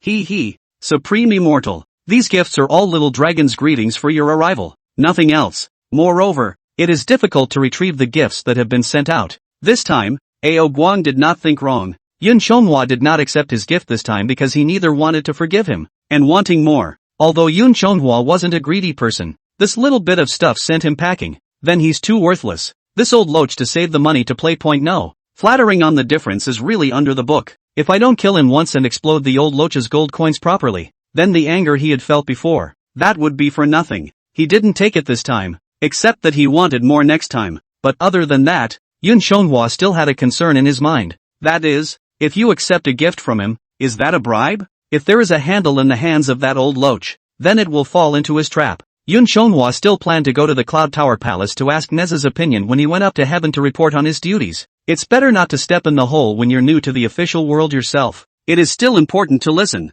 read and ask trusted seniors. Upon hearing this, Yun Chonghua replied, "The Dragon King is overstating things. It's just that I was assigned here by the Jade Emperor. This just arrived at the office will receive this generous gift. If this is spread out, I'm afraid that the Jade Emperor's face will be dishonored." Oh, the Dragon King also said that we are close neighbors, and there will be plenty of opportunities for us to get close in the future. But today's gift, I would never dare to accept it. Please ask the Dragon King not to make things difficult for me. The Dragon King replied, "AI, what the Supreme Immortal said. I have come to congratulate you today. This is an internal transaction between the Dragon Clan, and has nothing to do with His Majesty the Jade Emperor. It's an honor for the whole clan to have another heavenly dragon. Some small gifts in honor of the occasion." Yun Chonghua was also a bit helpless when he looked at this old loach with this cheeky look. Looking at his posture, if he didn't accept it, he was afraid that he would stick around and not leave. Ao Guang is so thick-skinned that he can't help it, and if Yun Chonghua doesn't accept it, he'll see you again in the future.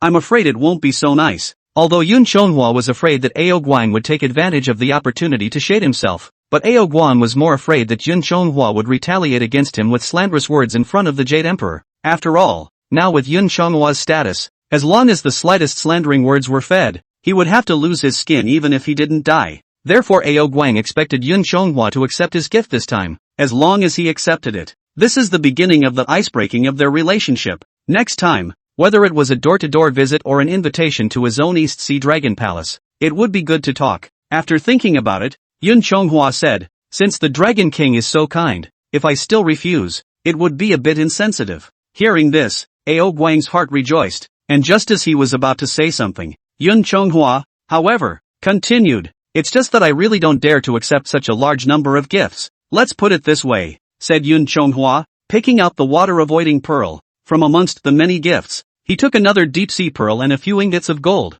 and a horse of dragon silk. "It is indeed wet and heavy to live in this water. I will leave this water-avoiding bead to make this water house cleaner. I'll keep one of these night pearls for illumination. This cloth is soft, and can be used to make a bed. I'll leave a few ingots of gold to buy some food on earth. As for the rest, the Dragon King will take it all back. We'll have a long time to come, so there's no need to bother about this small matter." Yun Chonghua's phrase, "there will be a long time to come," really made Ao Guang's heart startled, but he had said all the good words. The other party has also been compromised, and then pull the plug, for fear of hurting the face of the two. So Ao Guang said, "That's fine, since the Supreme Immortal is so humble, then it will not be too late for Bruce to offer it another day. If the Supreme Immortal has leisure, he can come to the humble abode to sit down, so that the old immortal can fulfill his landlord's friendship." Yun Chonghua nodded and said, "Definitely, definitely." Then Crabrex had no choice but to load all those gifts back into the car. Yun Chonghua personally sent the old Dragon King out of the water mansion. The two bowed goodbye,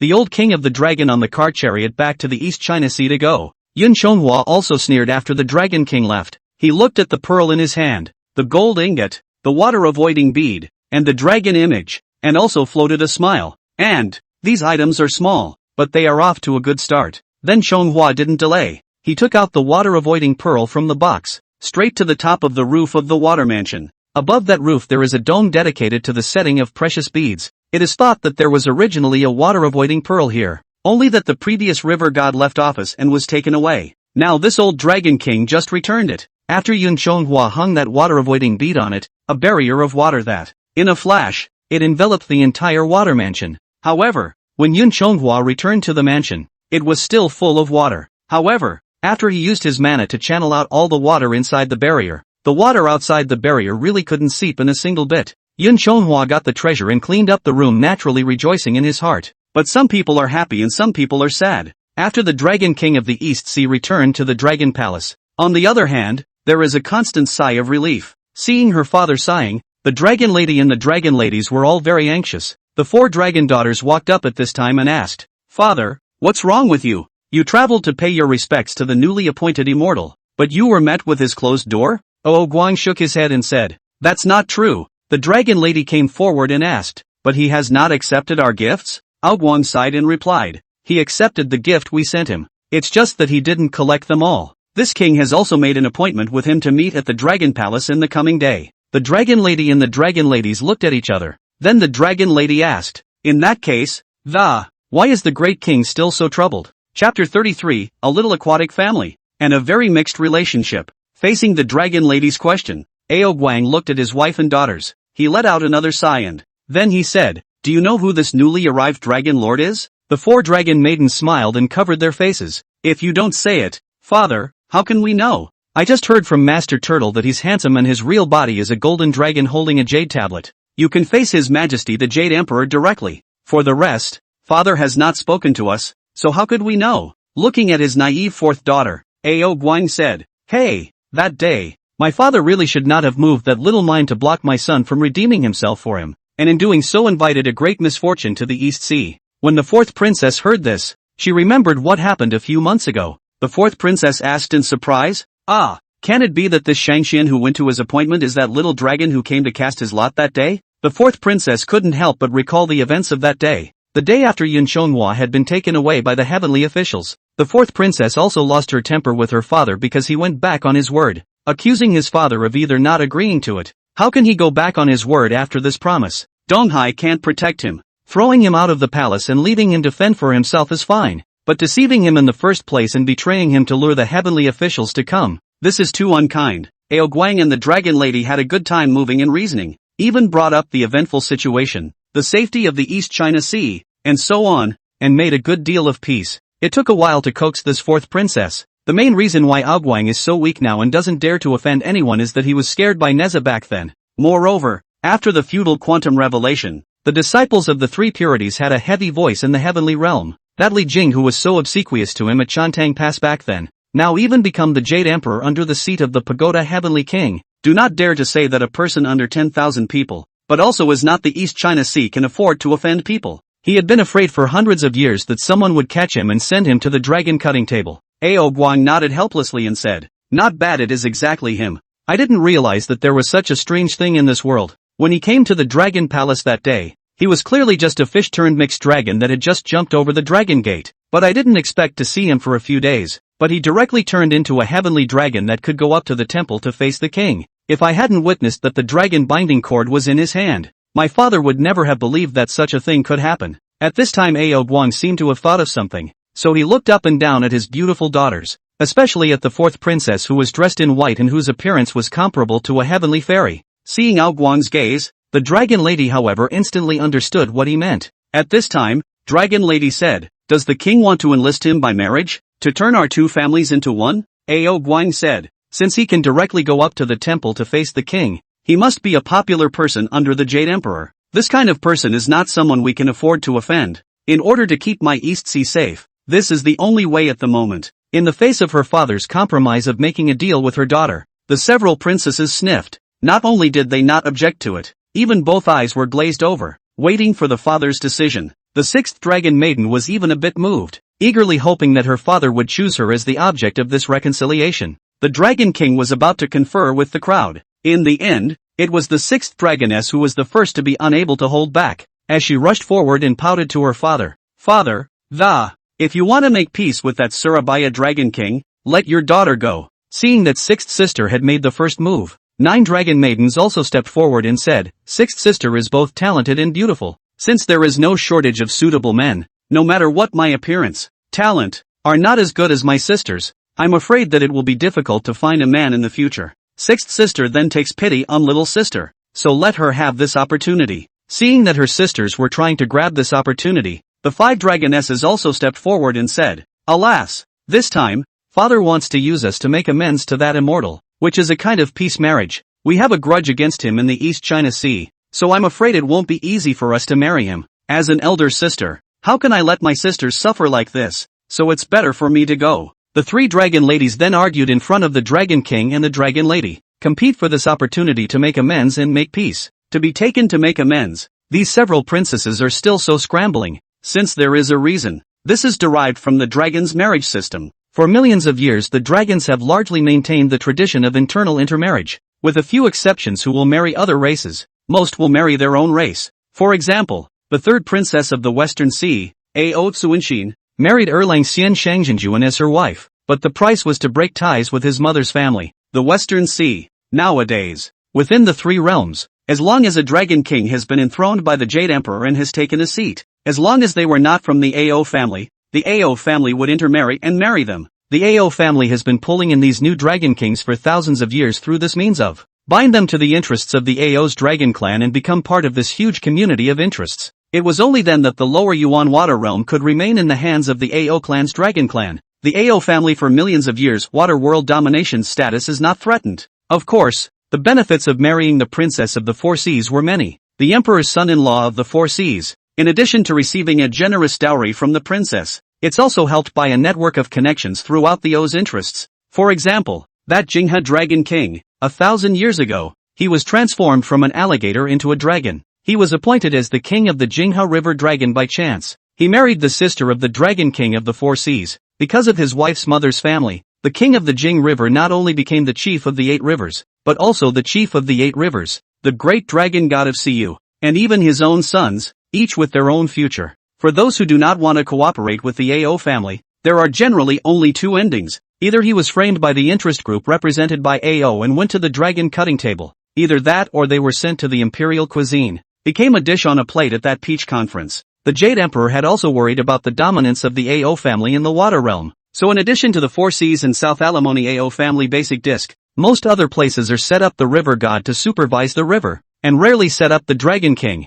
Even the Jade Emperor was thinking of supporting other dragon clans to share away the power of the Ao clan. That 10,000 Saints family, for example, had been a pawn supported by the Jade Emperor, but it's a pity that the All Saints Dragon King was transformed by the essence of the Jiao, which is not useful to look at. Cannot fight the Ao, this huge interest group, and even caught by the Ao family fornication demon Handel, sued to the heavenly court. Make it known. So the Jade Emperor had no choice but to exempt the All Saints Dragon King from his divine office, but remembering his past merits. Instead, they did not send troops to encircle and annihilate them, leaving them to fend for themselves. Now that Wan Shang family although also have the title of Dragon King, but also just a lower world grass head king, having lost the shade of heaven. Although the AO family had wanted to take advantage of the opportunity to annex the All Saints family, however, it was not possible for that Wanching Dragon King to make friends with a number of powerful demons such as the King of Ox Demons, the King of Jiao Demons, and so on. With these powerful demons sheltering them, the AO family had no choice but to call it quits. After all, no one knows that behind these lawless and powerful demons,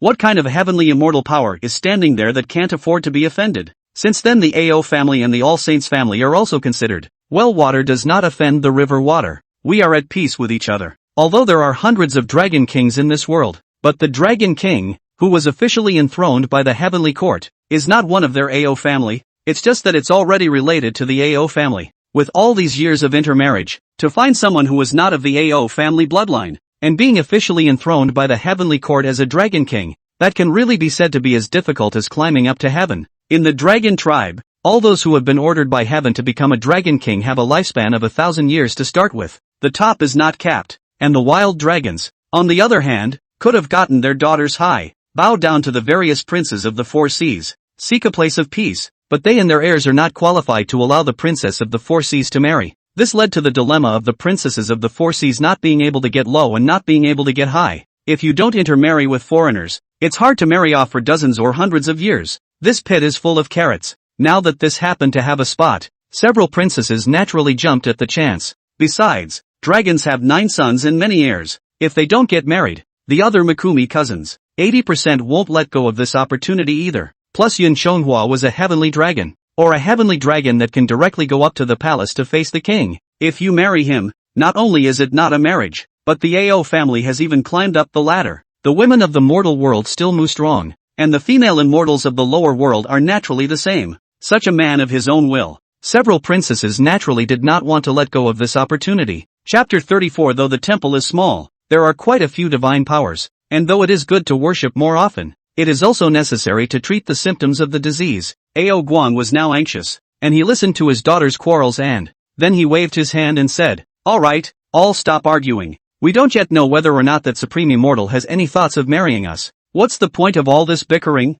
Upon hearing their father's reprimand, the 3 dragonesses then each shut up, but Ao Guang saw the 4 dragonesses who had been reticent at this time, and he asked, "Fourth sister, what do you think? When he first arrived at the Dragon Palace, you were the only one who showed him that semblance of favor. If you are willing to marry, I don't think it would be too bad of a love affair with him if you did." The 5 dragon ladies heard, wringing their hands and said with a light hum, "Father has always favored the 4th sister alone. Even this opportunity to get married must precede her. Since father has already had it in his heart to let 4th sister go, why should he look at us again, and, leaving us to rejoice in vain?" Seeing that this opportunity fell on the 4th sister, the 6th dragoness deliberately scoffed. "Oops, father is doing this for our sake. Didn't sister 5 say that this is a peace offering? 5th sister can't bear the thought of us as sisters marrying over and not having a good time. Then 4th sister naturally can't bear to see 5th sister suffer anymore." And the 9 dragons lady was also quick to chime in. "That's right, both have suffered. It's better to let 4th sister take the burden for us who are sisters." The 4th princess has always been calm and collected, unlike her sisters who are so playful. The 4th princess said, "Sisters don't need to argue. If he is truly interested, this opportunity too, I'll make myself available to my sisters." If anyone else had said that, several princesses only felt that the other party was saying something grandiose to put them off. However, the sisters were convinced of the 4th princess' words. After all, since childhood, the 4th sister had always loved them. If there was anything good, she let her sisters choose first, and then she peddled what was left at the end. The 4th princess looked at the Dragon King at this time and said, "Only, if in the coming days he has the intention to return to heaven, what should we do if we don't stir up mortal matters? Are we not doing useless work by arranging ourselves here?" Dragon Lady looked at her several daughters at this time, and then said, "Great King, in my humble opinion, why don't we choose an auspicious day to invite him to the Dragon Palace, and then let our daughters personally serve him tea? Your Majesty can ask around. If he is really interested, we will betroth him to whomever he chooses. If he doesn't want to, and the matter need not be brought up again." The Dragon King said, "Hey, this is all that can be done at the moment." More than half a year had passed since then. In the past 6 months, Yun Chonghua had done a good job of honing in on his job. The days are uninhibited and free. He inspects the Surabaya River on a daily basis. And when someone falls into the water for no apparent reason, he comes to the rescue. In the past 6 months, he had also received a summons from heaven, and then cooperated with the thunder god, the electric mother, the gods and goddesses, such as the boy who pushes the clouds and the god who spreads the fog, send down some sweet rain to help the people. And in his spare time, when he saw the harvest drying up, he tried to send rain to the earth himself. Though he swallows the clouds and drives away the thunder and lightning, he can also bring down a rain on this earth. But he's on his own, and he has no dragon soldiers or sailors under him. Compared to casting spells with other immortals, he alone is responsible for several tasks, including blowing wind, laying clouds, sending thunder, sending rain, and collecting rain. It just seems a little more cumbersome and tiring, but seeing the way those people bowed down to heaven with joy when they got the sweet rain, he was happy to do so. But this even if it rains privately. Yun Chonghua is also following the agricultural time, not just any rain. In the past 6 months, his Dragon King temple has also been built on both sides of the Surabaya River. Along with the temple, he also discovered an interesting thing. That's the magical use of temple statues, even though the idol looked nothing like the man himself. But as long as the temple name of his Surabaya Dragon King is hung, and then the idol has been enlightened and eyed, it can be associated with his Surabaya divine mansion, as well as Yun Chonghua's divine sense connected, so that he could see, in the midst of the watery mansion, through the eyes of the idol, those who worshipped him, the mortals who make offerings to themselves. It's like a fixed camera surveillance. Of course, he could cast a spell to turn it off if he didn't want to see it. Even he could remotely pass through the idol, to come and talk directly to the mortal before the idol.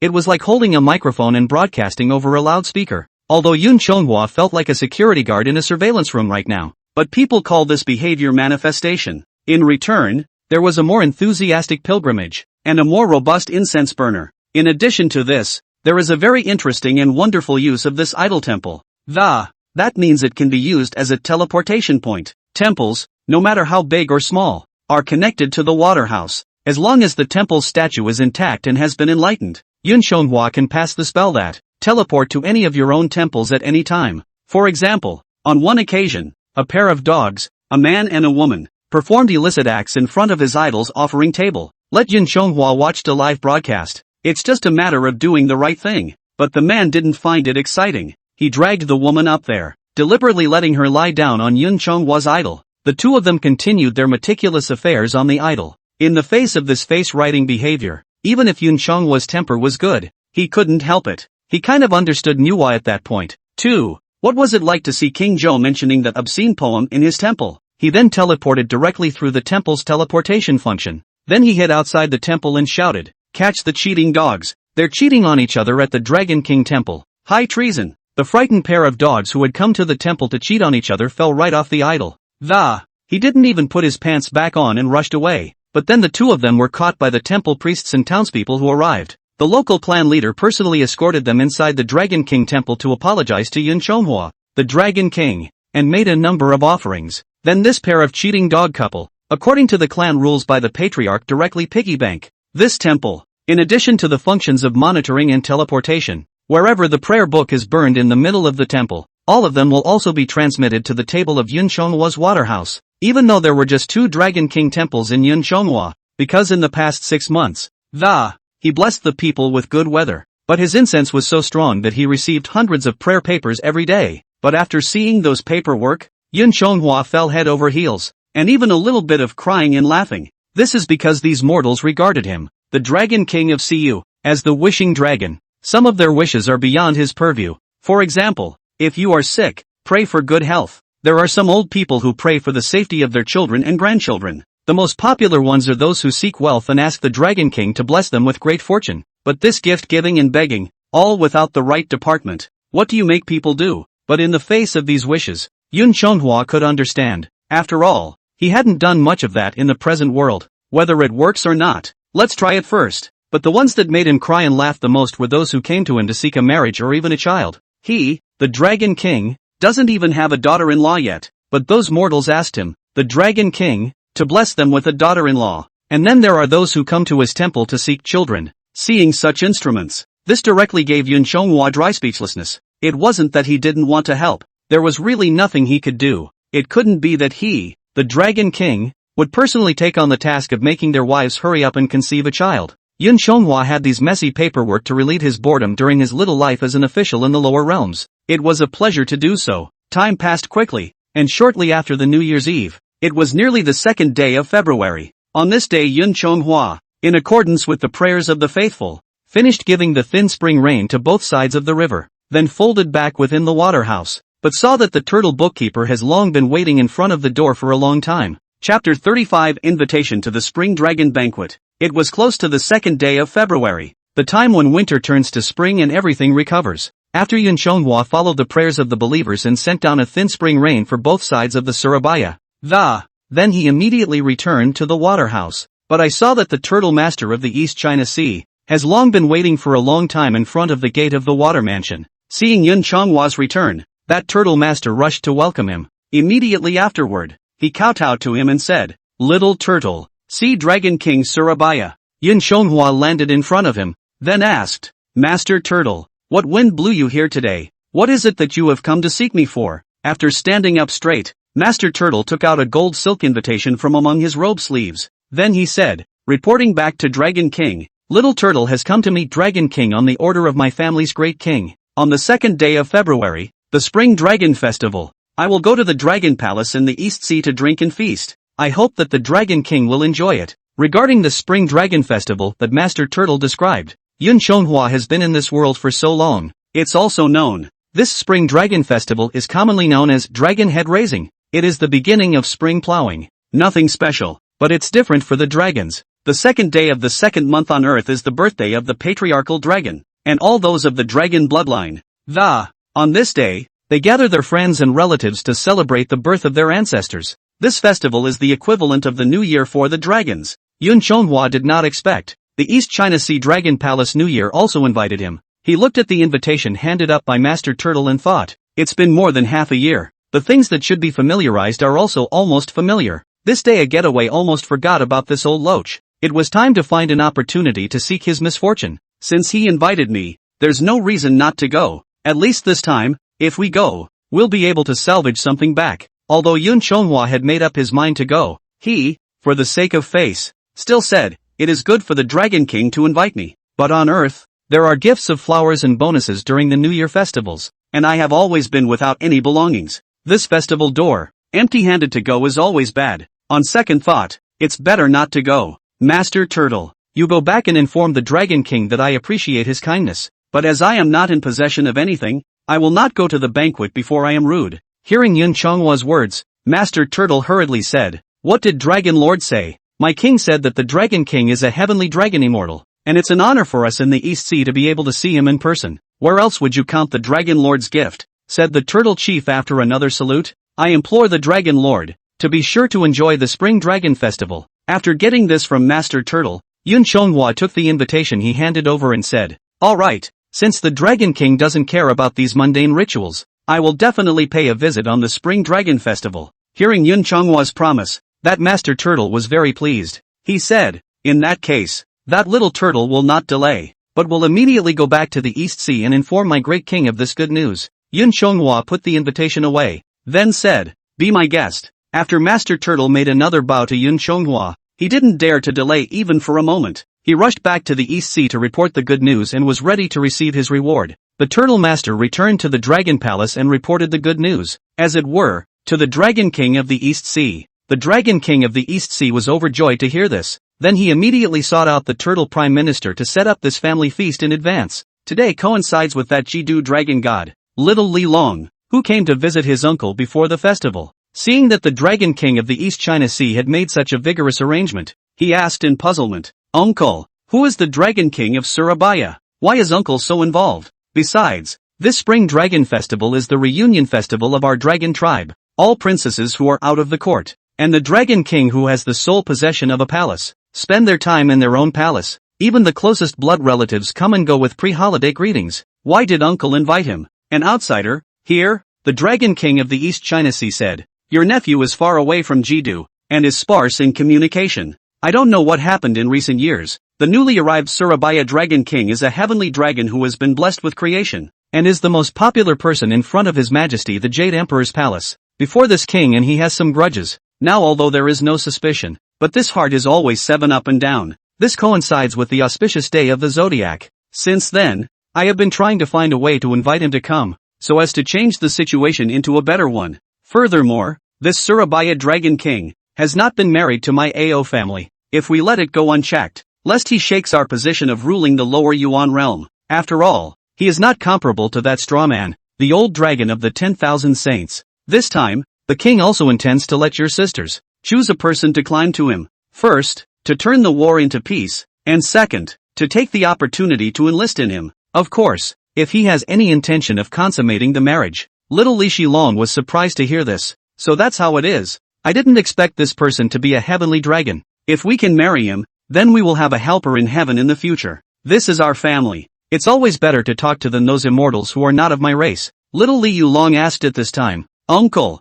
this time, to welcome the upper messenger, may I have the company of my 4 brothers? The Dragon King of the East Sea shook his head and said, this time it will not be necessary. That Surabaya Dragon Monarch is the true body of the heavenly dragon. High magic power, clouds and rain, not to mention a wide range of deep, and to the people to respond to their requests. It all affects the offerings of Huaidu. Your big brother, Little Yellow Dragon, has come to the East China Sea a few times and wants the king to speak with him about This king has never had the chance. Little Yellow Dragon is grumpy. You 4 brothers have arrived, lest he does something inconsiderate in the seating room and offends the immortal again. Next time, this king will find another opportunity for you to meet with him. Hearing this, the little black dragon said, good, since this is the case, then my nephew will not stay long. Farewell. After saying that, Little Li Long took his entourage and left the East Sea Dragon Palace. On this day of the Spring Dragon Festival, Yun Chonghua also came to the East Sea for the banquet as promised. But see that the East China Sea Dragon Palace everywhere in lights and colors,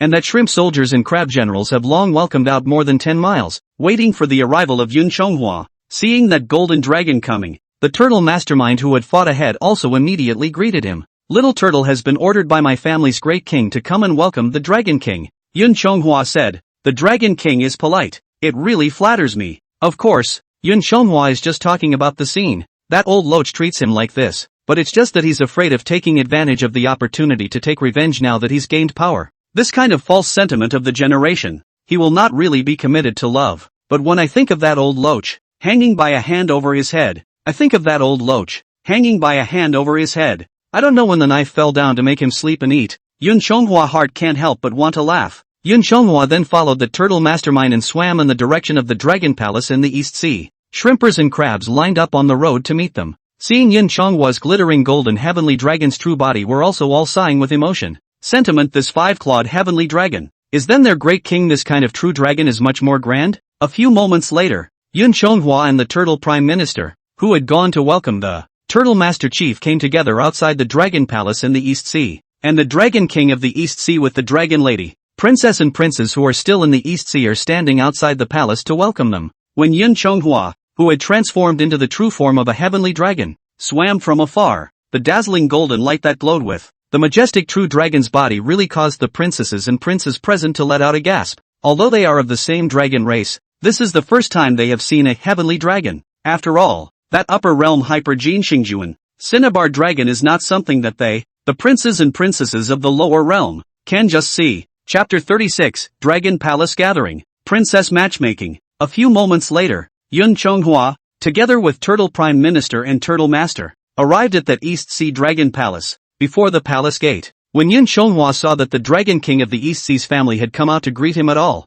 he also immediately dropped down. After Yun Chonghua landed on the ground, he dispersed his heavenly dragon true body and changed into his human form. Taking the 4 square steps, he walked in front of the East Sea Dragon King's family, then arched his hand and said, thanks to the Dragon King's courtesy, Chonghua is truly terrified. The Dragon King of the East Sea greeted him and then said, the Supreme Immortal is visiting my humble abode. You've made my East China Sea look like a place of honor. If I am neglected, I am afraid that I will lose my closeness in the future. Supreme Immortal, quickly invite the palace to take a seat. With that, the Dragon King of the East Sea welcomed Yun Chonghua and headed within the Dragon Palace. The princes met with Yun Chonghua this time, only counting it as a courtesy and seeing the world for once. None of them took it too seriously. After just a few compliments, everyone continued to talk and laugh. But several princesses were flooded with spring when they saw Yun Chonghua's true face. Princess Nine said at this time, sisters, this Surabaya Dragon Lord is truly a heavenly immortal. born with good looks, the sixth princess said. Yes, with that four-clawed little dragon before. It's like a different person. If I hadn't seen it with my own eyes today, not only would father not believe it, but even I wouldn't believe that it's the same person, the fifth princess said. That day in front of this hall, it all looked comical to see him salute, but I didn't realize he was such a handsome man. The ninth princess looked at fourth sister and said, alas, it's still fourth sister who has a good eye. That day, I wanted to give him a favor and leave him behind. Did fourth sister see that he had this kind of creation that day? While at this moment, the fourth princess was staring at Yun Chonghwa's back out of her mind, not knowing what she was thinking. The sixth princess laughed at this. Ha! It seems that fourth sister has had her soul seduced by this Surabaya dragon lord. The fourth princess came back to her senses at this time, and she said with a slight shyness, Hoof, what are you girls saying? I just didn't realize that after not seeing him for many days, he was so different from before. The sixth princess said at this time, no matter what fourth sister is thinking, but I'm going to take this Rui.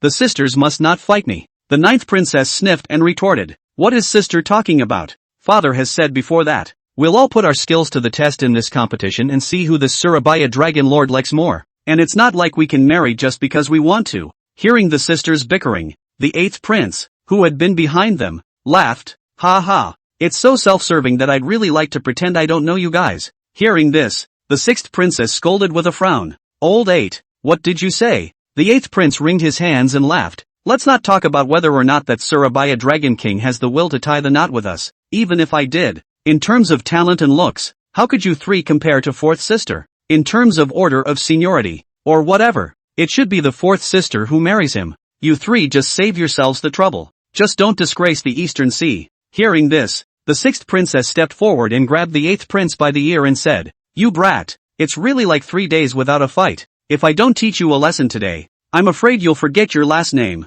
Seeing the younger siblings fooling around on this most important of occasions, the great prince, who was walking at the front, shouted, all right, all stop fooling around. What's it like to argue and quarrel? You're not afraid of being laughed at by the guests. Hearing their big brother's reprimand, the sixth princess and the eighth prince also immediately shut their mouths. The Dragon King guided Yun Chonghwa to the middle of the Dragon Palace's main hall, but this second time in the palace treatment is very different from the previous. The previous one could only stand under those jade steps, waiting for the Dragon King's family to finish enjoying the songs and dances after they go up to the temple again. And this time, it directly allowed Yun Chonghwa to sit as the chief. Only when Yun Chonghwa was seated in the chief position did that old Dragon King and Dragon Lady return to the main seat. The princes then took their seats. That Dragon Lady waved her hand at her 4 daughters. The 4th Dragon Lady, the 5th Dragon Lady, the 6th Dragon Lady, the 9 Dragonesses, then each walked out in a line carrying drinks, snacks, fruit plates and other seating items. The 4 sisters were placed in front of Yun Chonghwa in turn. When the other few dragon ladies offered fruits for Yun Chonghwa would just smile politely. Even if that 6th dragoness even winked to tease him. Though the beauty of these dragonesses was far superior to that of mortal women, it was less than that of the celestial immortals. Yun Chonghwa then felt slightly less of a floating immortal aura, but the only time when the 4 dragonesses came near to pour wine for him, Yun Chonghwa not only smiled and, he even got up and nodded his thanks. The 4th princess, however, was flattered at the sight, then froze for a moment and, a smile was then returned to Yun Chonghwa as well. Finally hiding his shyness with a danplate, he left with broken steps. Seeing this scene in front of them, the other 3 dragonesses couldn't help but frown. All of them looked at their 4th sister with a grumbling face, and the Dragon King and the Dragon Lady, and all the princes. At that moment, it was also felt that the princesses didn't need to argue over who would get married, for the result was already quite obvious, especially the 8th prince, who looked at his 6th sister with a mocking expression. Yun Chonghwa stood up to honor the 4th princess, not only because she was the most beautiful in appearance, so like a fairy in the sky. What's more, earlier in the Dragon Palace, this 4th princess was the only one who genuinely wanted to save her. She even took out her own treasured deep-sea pearls, intending to impress the 2 heavenly officials. Yun Chonghwa didn't care for what purpose she wanted to save herself, but this heart of hers, he was still committed to her. Originally, according to the original arrangement, it should have been the 6 dragon maidens sitting next to Yun Chonghwa. However, because of Yun Chonghwa's performance just now, the Dragon Lady directly arranged for the 4th princess to sit beside Yun Chonghwa. After the princesses were seated in turn, the Dragon King first toasted Yun Chonghwa. Then one by one, he introduced his daughters and sons, starting from the Grand Prince, all the way up to the 9 princesses. They were introduced one by one. and the princes and princesses, one by one, toasted Yun Chonghua, toasts and whatnot. All of them are welcoming him to the East China Sea clouds. And Yun Chonghua at this time also learned, beside the fourth princess's name, listen to the heart. After a round of toasts, the crowd had gotten to know each other. Subsequently, the Dragon King of the East China Sea did not delay, and then the Dragon Palace Spring Dragon Festival feast was held in the Muscle Spirit. The Dragon King of the East China Sea, the Dragon King of the East China Sea. It began in the midst of the ceremonial music played by the fish women. The banquet wasn't too interesting, it was simply eating and drinking. But the food that old Dragon King here entertained Yun Chonghua was not bad, and in order to entertain him, in addition to a variety of delicacies, a specially open jar of aged coconut wine. It was not as good as that imperial wine from the Heavenly Palace, but it was quite tasty. The program prepared by the Dragon Palace did allow Yun Chonghua to see a fresh one in front of his eyes. In addition to the mussels, the fish women sang and danced. It is the rays, the shrimp soldiers, that play like a circus sideshow. There's even a weapons battle between a crab marshal and a shrimp general. After all, he'd seen a lot of animal shows on land. This is the first time I've seen a water creature perform. It was much funnier than the clowns. This wonderful performance drew hoots and hollers from the princes and princesses. In the face of her younger siblings' clamor, the fourth princess showed the composure of a lady. This banquet pushed and exchanged glasses and lasted for 2 hours. All the people were full of wine and food.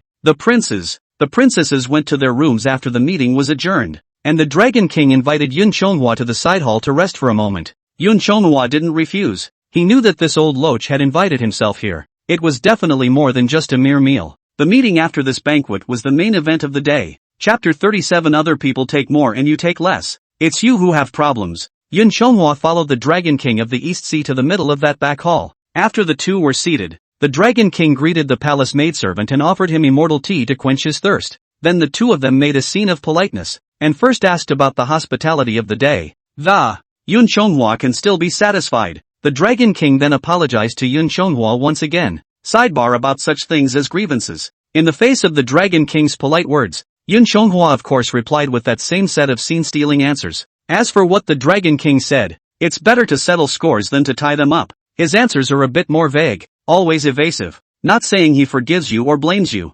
Although Ao Guang was a bit anxious, the topic was on point. At least Yun Chonghua was willing to come to the banquet today, which was a good start. Ao Guang then asked, the Supreme Immortal has been down in the world for more than half a year. Have you learned anything from listening to the messengers in the lower realms in the past 6 months? Yun Chonghua still answered with the same set of official face. What insights can there be? Wherever one serves, it is good to be worthy of His Majesty's honor at the top and duty at the bottom. Ao Guang smiled awkwardly and said, This is natural. It's just that there are some small things that Xiaolong still hopes that Shang Xian can mellow out a bit and blend in with all of us a bit more. The Dragon King's words were so confusing that Yun Chonghua was confused. Then frowning, he asked rhetorically, what does the Dragon King mean by this? How do I mellow out? How do I fit in? Could it be that the Dragon King thinks that my behavior is out of step with everyone else? When the Dragon King saw Yun Chonghua frowning, he then hurriedly stood up and waved his hands. The Supreme Immortal has misunderstood. The Immortal is mistaken.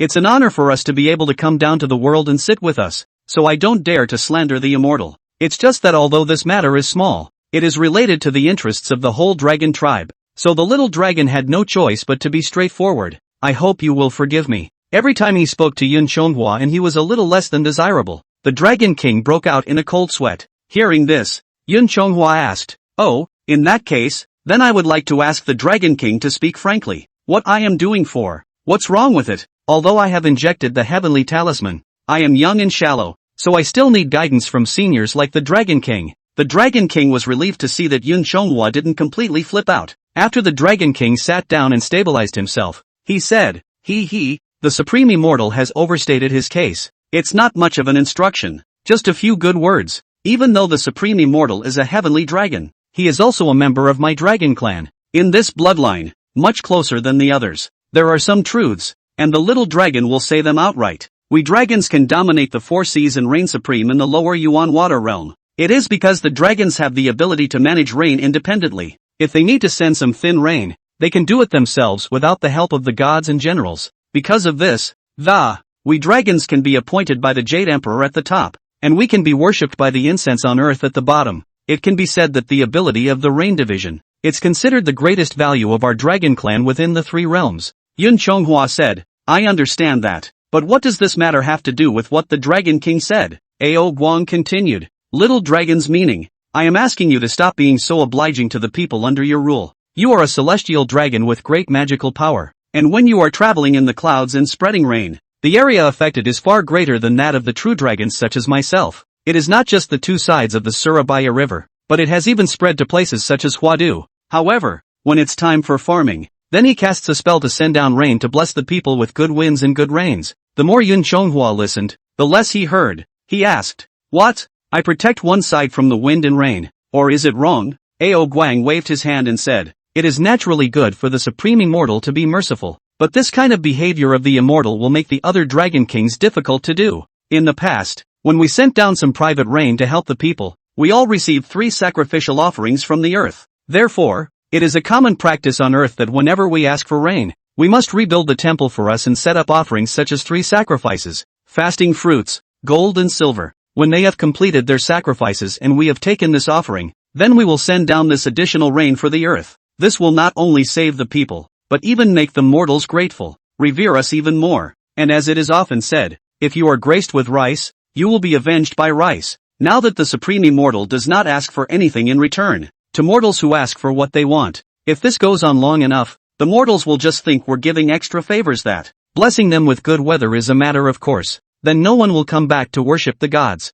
People cut off incense offerings, not to mention, if one day they don't do a good job, those mortals will even hold a grudge against us and then tear down the temples and smash the idols. Ao Guang mentioned this matter today, but also not to find Yun Chonghua trouble. It's just a matter of getting a statement from him. After all, Yun Chonghua's dutiful behavior, it really affected the offerings of several rivers around Huadu, and the offerings collected this year were less than half of those of previous years. If Yun Chonghua was willing to go along with it, that would be best. But if not, he always needed a reason to appease the other dragon kings, especially Little Yellow Dragon, who was the most short-tempered and neighboring Yun Chonghua. He was afraid that Little Yellow Dragon would also offend Yun Chonghua and end up giving away his own life, not to mention that it also involves the East China Sea. Moreover, the matter of Yun Chonghua blessing the people with good weather has indirectly affected Ao Guang's interests, and the implication is huge. After all, the dragon kings under them get less offerings. Then where is the spare money to honor Ao Guang, the head of the family? When Ao Guang received less offerings and filial piety, how could he have money left over to pay for the heavenly beings? Yun Chonghua won't know how many hundreds of years he'll be here. And in the long run, it's a relationship that doesn't hold up so well. Yun Chonghua's small, unintentional move had sort of spoiled the feng shui on an entire line. If he wasn't one of the Jade Emperor's and Queen Mother's men, with these 2 ironclad backers in place, the vested interests in this line have long since been unable to tolerate him. Although the matter is small, but the implication is very wide. So Ao Guang took advantage of today's Yun Chonghua was entertained, happy to talk about it first, even ahead of his own daughter's wedding. But Yun Chonghua instantly cried and laughed a little when he heard it. In the lower realms of the Dragon King, where extra spells are cast to bring down rain, and with mortals to order offerings, Yun Chonghua thought nothing of it. After all, when you give a job on earth, you get paid. Receive the holy decree. Rainfall is considered to be the work of the job. Their own private work is considered to be an extra effort. The Dragon King sends down private rain, and in a way, is considered to be working for mortals.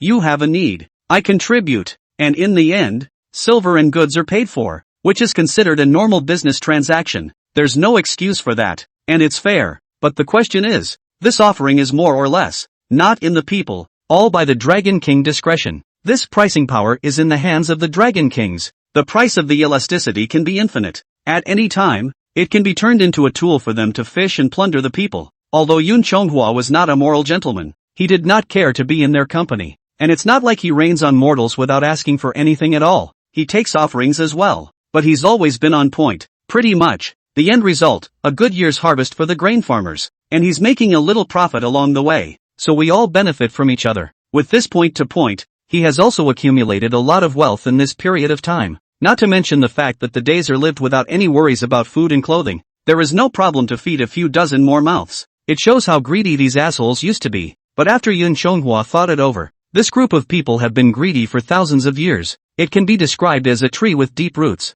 I don't know how many people are involved in the back, and it's not good for him to cause public anger nowadays, lest these insatiable assholes chew their own cud again. Yun Chonghua also thought of a reason to gag them. So Yun Chonghua smiled and said, "Oh, I understand what the Dragon King means." Seeing Yun Chonghua's smile, Ao Guang also laughed and said, he, it's good that the Supreme Immortal is considerate of us. In the future, if you have nothing to do, you can always come here to drink immortal tea and watch the songs and dances. The Dragon Palace of the East Sea, welcome the visit of the Supreme Immortal at any time. Yun Shonghua waved his hand and continued, the Dragon King is in no hurry. My words are not yet finished. I understand what the Dragon King means, but this is something I can't agree to. Since the Dragon King has spoken from the bottom of his heart to me, then I'll say a few words from the heart to the Dragon King as well. Although I am now a Dragon King in the lower realm, but I am under the direct control of Kahanji, and not governed by the 4 Seas and 4 blasphemies. Even His Majesty the Jade Emperor personally gave me the Jade Q Fluorine board. The reason for this, with the Dragon King's intelligence, I guess it shouldn't be unexpected. When Ao Guang heard this, he instantly understood what Yun Shonghua meant. Chapter 38, If the future is in beauty, don't do the foolish thing of abandoning the future. Ao Guang said, in that case, the Supreme Immortal will have to return to heaven someday? Yun Shonghua nodded and said, yes, though this water flows down to the lower, but one must go higher. I am honored by His Majesty and should have a job in heaven, but if I'm given an honorary position for no reason, I'm afraid it's hard to convince the public. So His Majesty, in an effort to shut up the public, asked me to come down to the realm for some training, with authority from the humble to the honorable. After accumulating merits and virtues, they will be rewarded and then promoted again step by step. I'm so diligent. It is for the purpose of returning to the upper realm after accumulating merits and virtues as early as one day. I also hope that the Dragon King can understand. After Ao Guang heard Yun Shonghua's reply, he did not try to persuade him anymore. Then he said,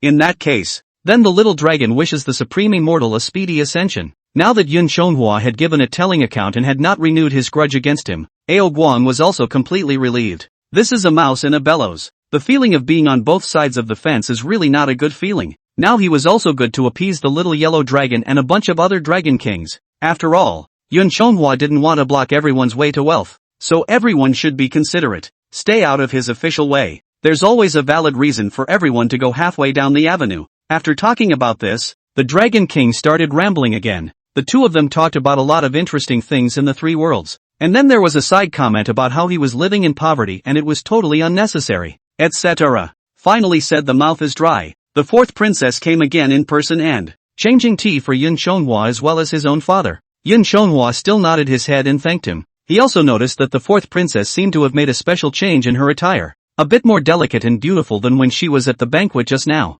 Ao Guang looked at Yun Shonghua's reaction and was delighted in his heart. Then he sighed as he looked at the 4th princess departing back. Yun Shonghua asked, what's wrong with the Dragon King? Why the long sigh? Ao Guang replied, I'll let the Supreme Immortal see what I'm talking about. Among the several daughters of my old husband, this is the 4th daughter of the most listen to the heart, not to mention her good looks. She is also well educated and quite talented. Even with that niece of His Majesty the Jade Emperor, the 3 holy mothers of CA, they are bosom friends. Previously there were quite a few dragon sons, dragon kings, who came to the East China Sea to ask for marriage, wishing to marry their daughters. However, this daughter of mine is very high-minded and proud, threatening that she needs to marry a great man of the world, so much so that she has yet to marry. What parents want most is for their children and grandchildren to be happy. My daughter has not met the man of her dreams for many years. I am a father, but also in the eyes, anxious in the heart. Therefore, I sigh long and hard. Please don't laugh at it.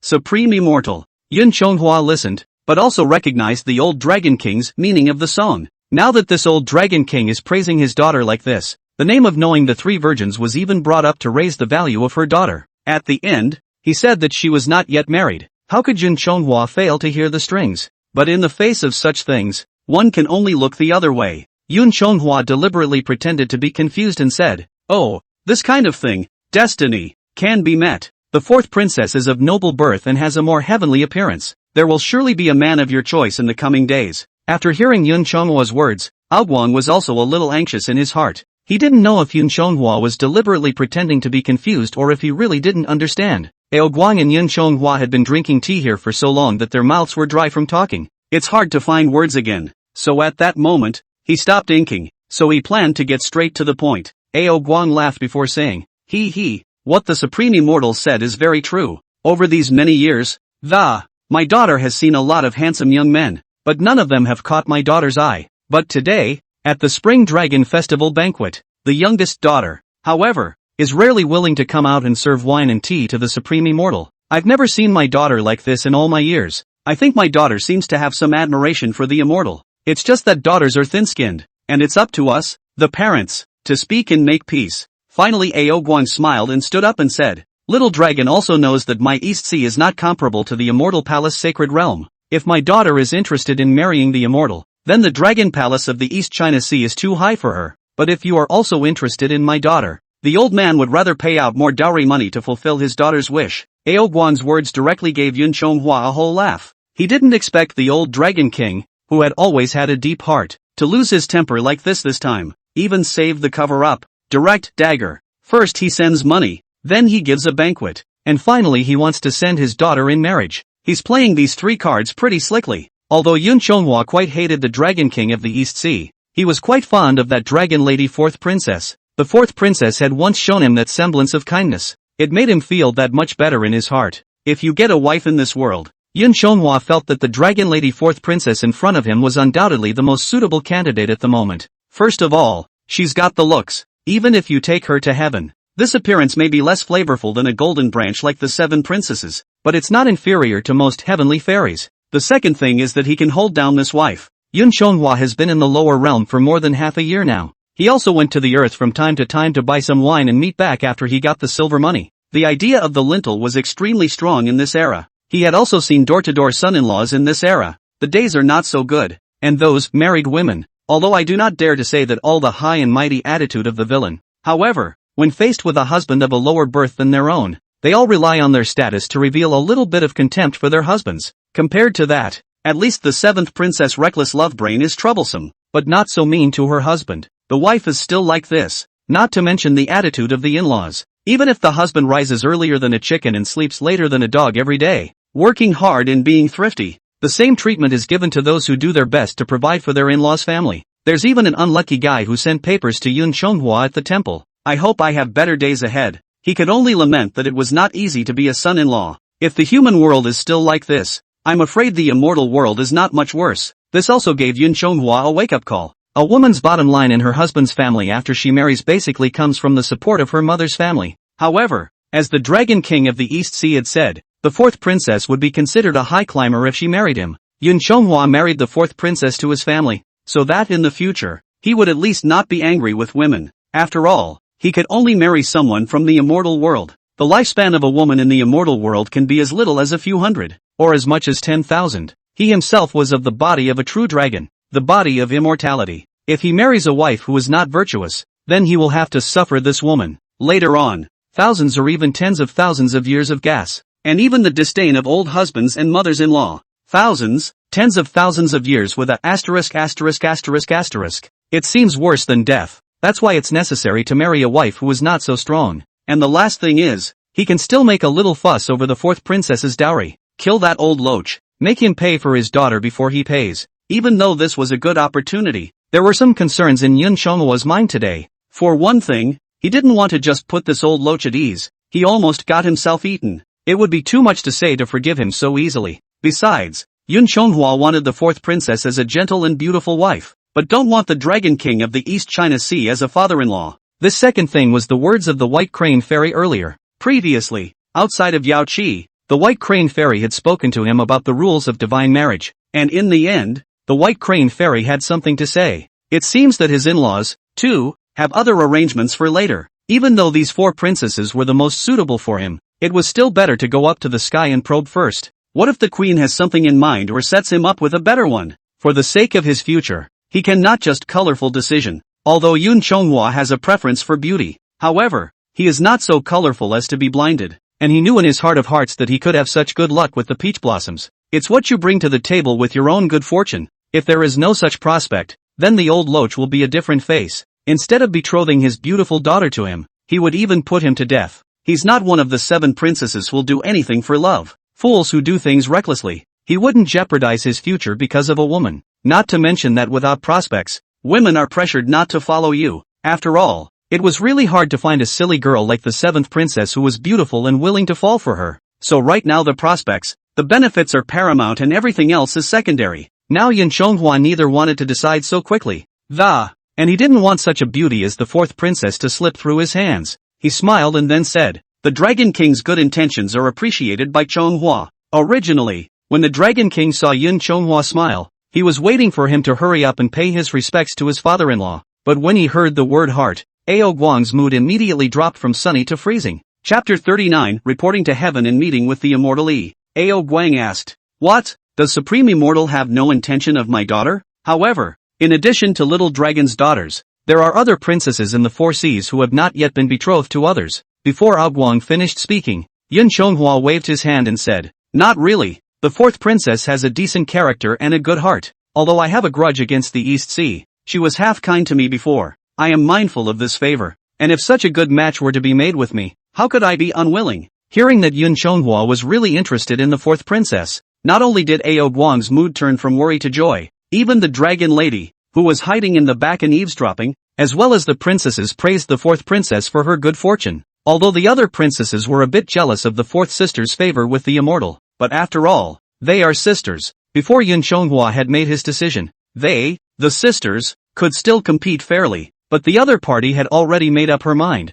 Then all they had was their blessing for the fourth sister. Ao Guang asked at this time, "Since the Supreme Immortal is interested, why did you speak out again to excuse yourself?" Yun Chonghua replied, "This matter is not for me alone to decide. Before descending to the earth, Your Highness has also said that she wants to reuse me. Chonghua's parents died early and he suffered a lot, but now that you've enlightened him, Your Highness is like a new parent to me. Don't people always say, the order of parents and the words of matchmakers? In a month or so, I will go to heaven to report on my duties, and I want to go to Yaoqi to ask for her opinion before I do so. After all, this heavenly immortal can't have selfish desires." Ao Guang replied, "If the Supreme Immortal is only worried about the heavenly laws, this is not necessary. Immortals from the lower realms move to the upper realms in the coming days. The marriages they made before they became immortals in the upper realm will be counted. For example, the family of Li Tian Wang. Now all the family of King Li of Heaven are in the upper world as heavenly immortals. But what the immortal said is also right. Having received great favors from the Empress, it's only right to go to the upper world this time and inquire about it." Yun Chonghua also said, "Then I thank the Dragon King for his understanding. Although this marriage proposal was not granted, but it also gave the people of the East Sea a hope. At least Yun Chonghua wasn't unhappy, he just still had concerns in his mind. Now it's time to wait for the results. After all, planning is in the hands of man and accomplishing is in the hands of God. In the end, it all depends on the attitude of heaven." That's the end of the Spring Dragon Festival feast. Before parting, the Dragon King also prepared many gifts for Yun Chonghua to take back, but Yun Chonghua was still the same as last time, just picking up some practical ones to take away, and didn't want any of the rest. Time passes, and in the blink of an eye it will be the middle of April in Monsummer. The purple smoke bell on Yun Chonghua's body also rang for the first time. As the purple smoke bell rang, bursts of purple smoke emerged. Yun Chonghua also immediately went out of the water mansion and, flying towards the heavenly palace. It didn't take long to arrive outside the southern heavenly gate, and when they arrived outside the southern heavenly gate, the growing heavenly king stationed at the southern heavenly gate had not seen Yun Chonghua. Then he was going to step forward to block it. Yun Chonghua was just about to present his credentials when Neza's voice came. "How does it feel to have made this trip to the lower world?" When the heavenly king of growth saw Neza approaching, he also immediately ordered the celestial soldiers guarding the gate to withdraw. When he saw Neza, Yun Chonghua was very happy and said, "It's been almost a year since I've seen you. Brother, little brother really misses it very much." Neza smiled at his words but said, You haven't seen me for almost a year or so, but for me, it was just a few hours apart. I just got up and toured the 4 gates, counting the hours. I thought you'd be here soon, so I came to welcome you at the South Heavenly Gate. How have you been these past 6 months? Are you used to it? Did that old loach bother you?" Yun Chonghua replied, "It's alright. At least I got the official title ordained by His Majesty and Your Highness. When I arrived in the lower realms, I could also fox and tiger, and that old Dragon King not only didn't dare to mess with me, but even invited me every now and then." Neza laughed. "Oh, that's good." Yun Chonghua was just about to ask Neza privately whether he would accept that old Dragon King's bribe or not. However, he saw a beautiful fairy dressed in brocade garments also slowly coming towards the southern heavenly gate. As soon as that fairy saw Neza, she quickly stepped forward and called out with a smile, "Neza!" Hearing that fairy's voice, both Yun Chonghua and Neza turned their heads to look. Seeing the beauty of the fairy in front of him, Yun Chonghua directly froze. But the fairy's eyebrows were like green feathers, and her muscles were like sheep's fat. Her face was lined with peach blossom petals and her hairpin was made of golden phoenix silk. It was as if she was a powdered and carved jade person, truly a rare beauty in the 3 realms. Even though Yun Chonghua had now become an immortal, he had seen many fairies in this heaven, but there were not many who were stronger than the person in front of him in his impression. Among the female immortals that Yun Chonghua had seen, even that seventh princess could only be equal to her. The nymph lightly walked up to the front and saw that Yun Chonghua looked very familiar to her. So she asked, "Neza, you've got to be kidding. This god's sovereign is." Yun Chonghua listened to that beauty's words, and then introduced himself. "My name is Yun Chonghua, the new Surabaya Dragon King." The fairy sniffed and nodded politely. Neza introduced himself at this time. "Older brother Chonghua, this is the three holy mothers of Siye. It's also a friend Neza made while he was on earth." After hearing Neza's words, Yun Chonghua said with some surprise, "Ah, you are the sister of Erlang Xian Shangzhenjuan, the third virgin of Mount Hua?" Upon hearing this, that third holy mother let out a light laugh and said, "Oh, it seems that I have been in the immortal realm for nearly 1,000 years. The reputation is still not as loud as second brothers. Anyone who mentions me mentions second brother first." Neza laughed. "Oh, it can't be helped. Second brother is so powerful. The fame has moved the three realms. The people in the immortal world naturally know the hero before they know the red face." Yun Chonghua was so surprised, not because Erlangshan was famous. Rather, he was just surprised at the stunning beauty of the three virgins. It was even more of a pity that such a flowery beauty in front of her was married to a nerd,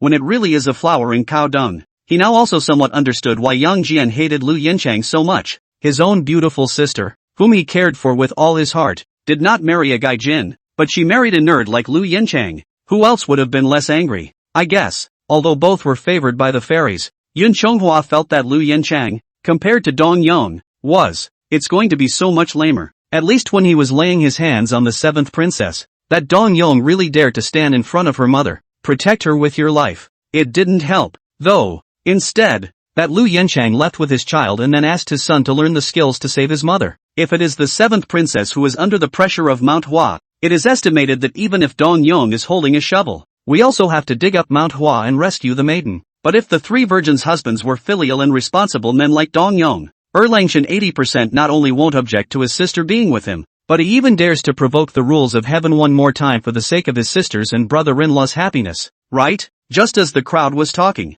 another gentle voice came over. "It's so lively here today. The three princes and the three virgins are all here. Did the third prince come to fetch the third holy mother himself?" The three of them followed the sound and saw a white-clothed white crane fairy, who was also floating. The white crane fairy was a mount that had served the queen mother for tens of thousands of years, and was considered to be the Jade Emperor's queen mother's beloved. Neza has always disliked the powerful in heaven, and the three holy mothers didn't like the royal family in heaven too much because of their mother, Immortal Yao Ji, and of course that includes those under the royals. Neza said, "Fairy White Crane is also taking it easy today. Why do you have the leisure to come to the southern heavenly gate when your old man isn't serving the empress in Yaoqi?" The White Crane Fairy listened to Neza's yin and yang, also slowly walked up and said, "Naturally, I didn't come to see you, the little overgrown doll." Seeing these two fighting, Yun Chonghua stood helplessly in place. One calls the other old man and the other little doll. Neither one of them spared the other with their mouths. At this time, Fairy White Crane glanced at Yun Chonghua as she called out, "Brother Chonghua, you quickly go to Kahanji to report your duties, and later on, sister will treat you to some immortal wine." Hearing these words from Immortal White Crane, Neza, in order to not put Yun Chonghua in a difficult position, then he said, "The Divine Sovereign will go and report on his duties first. Neza will also continue to patrol the four gates." After saying this, Neza arched his hand at the crowd and then turned to leave. Seeing this, the three holy mothers also gently bowed to the two, and went first to Kahanji. Chapter 40, You have a bright future ahead of you, but stand firm. Stay until the two are gone. The White Crane Fairy, on the other hand, also slowly led Yun Chonghua in the direction of Kohanji. When the two of them traveled to the coast of the Heavenly River, the White Crane Fairy stopped at the fence. After the White Crane Fairy looked around to confirm that there were no outsiders, then with a wave of his hand, he unfolded a soundproof boundary. She looked at Yun Chonghua and asked, "Chonghua, you and Neza, and what's the relationship with the three virgins? How did you get involved with both of them? You can be honest with me." Yun Chonghua saw the serious expression on Fairy White Crane's face and wondered what had happened. He then said, "That three holy mothers was just a chance encounter in front of the Heavenly Gate, and Neza is considered my friend. I was betrayed by the Dragon King of the East China Sea before I attained enlightenment. I was bound by this dragon binding rope, and was captured up in the sky. It was nearly sent to the imperial kitchen to be made into a mouthful. It was the third prince who ransomed me with 3 pearls and freed me from my bonds. He also gave me the dragon binding rope after refining it. It also passed on to me some spells of traveling clouds and flying lifts. There is a saving grace for me. After the white crane immortal heard this, the serious and grave expression on her face dissipated. She nodded and said, "So that's how it is. I can't blame you for that. After all, this life-saving favor is indeed a great favor." The white crane fairy asked, "Just this situation. Why didn't you tell me earlier?" Even though the white crane fairy was questioning herself at the moment, but it's also a private questioning. Apparently she wants to settle these things privately.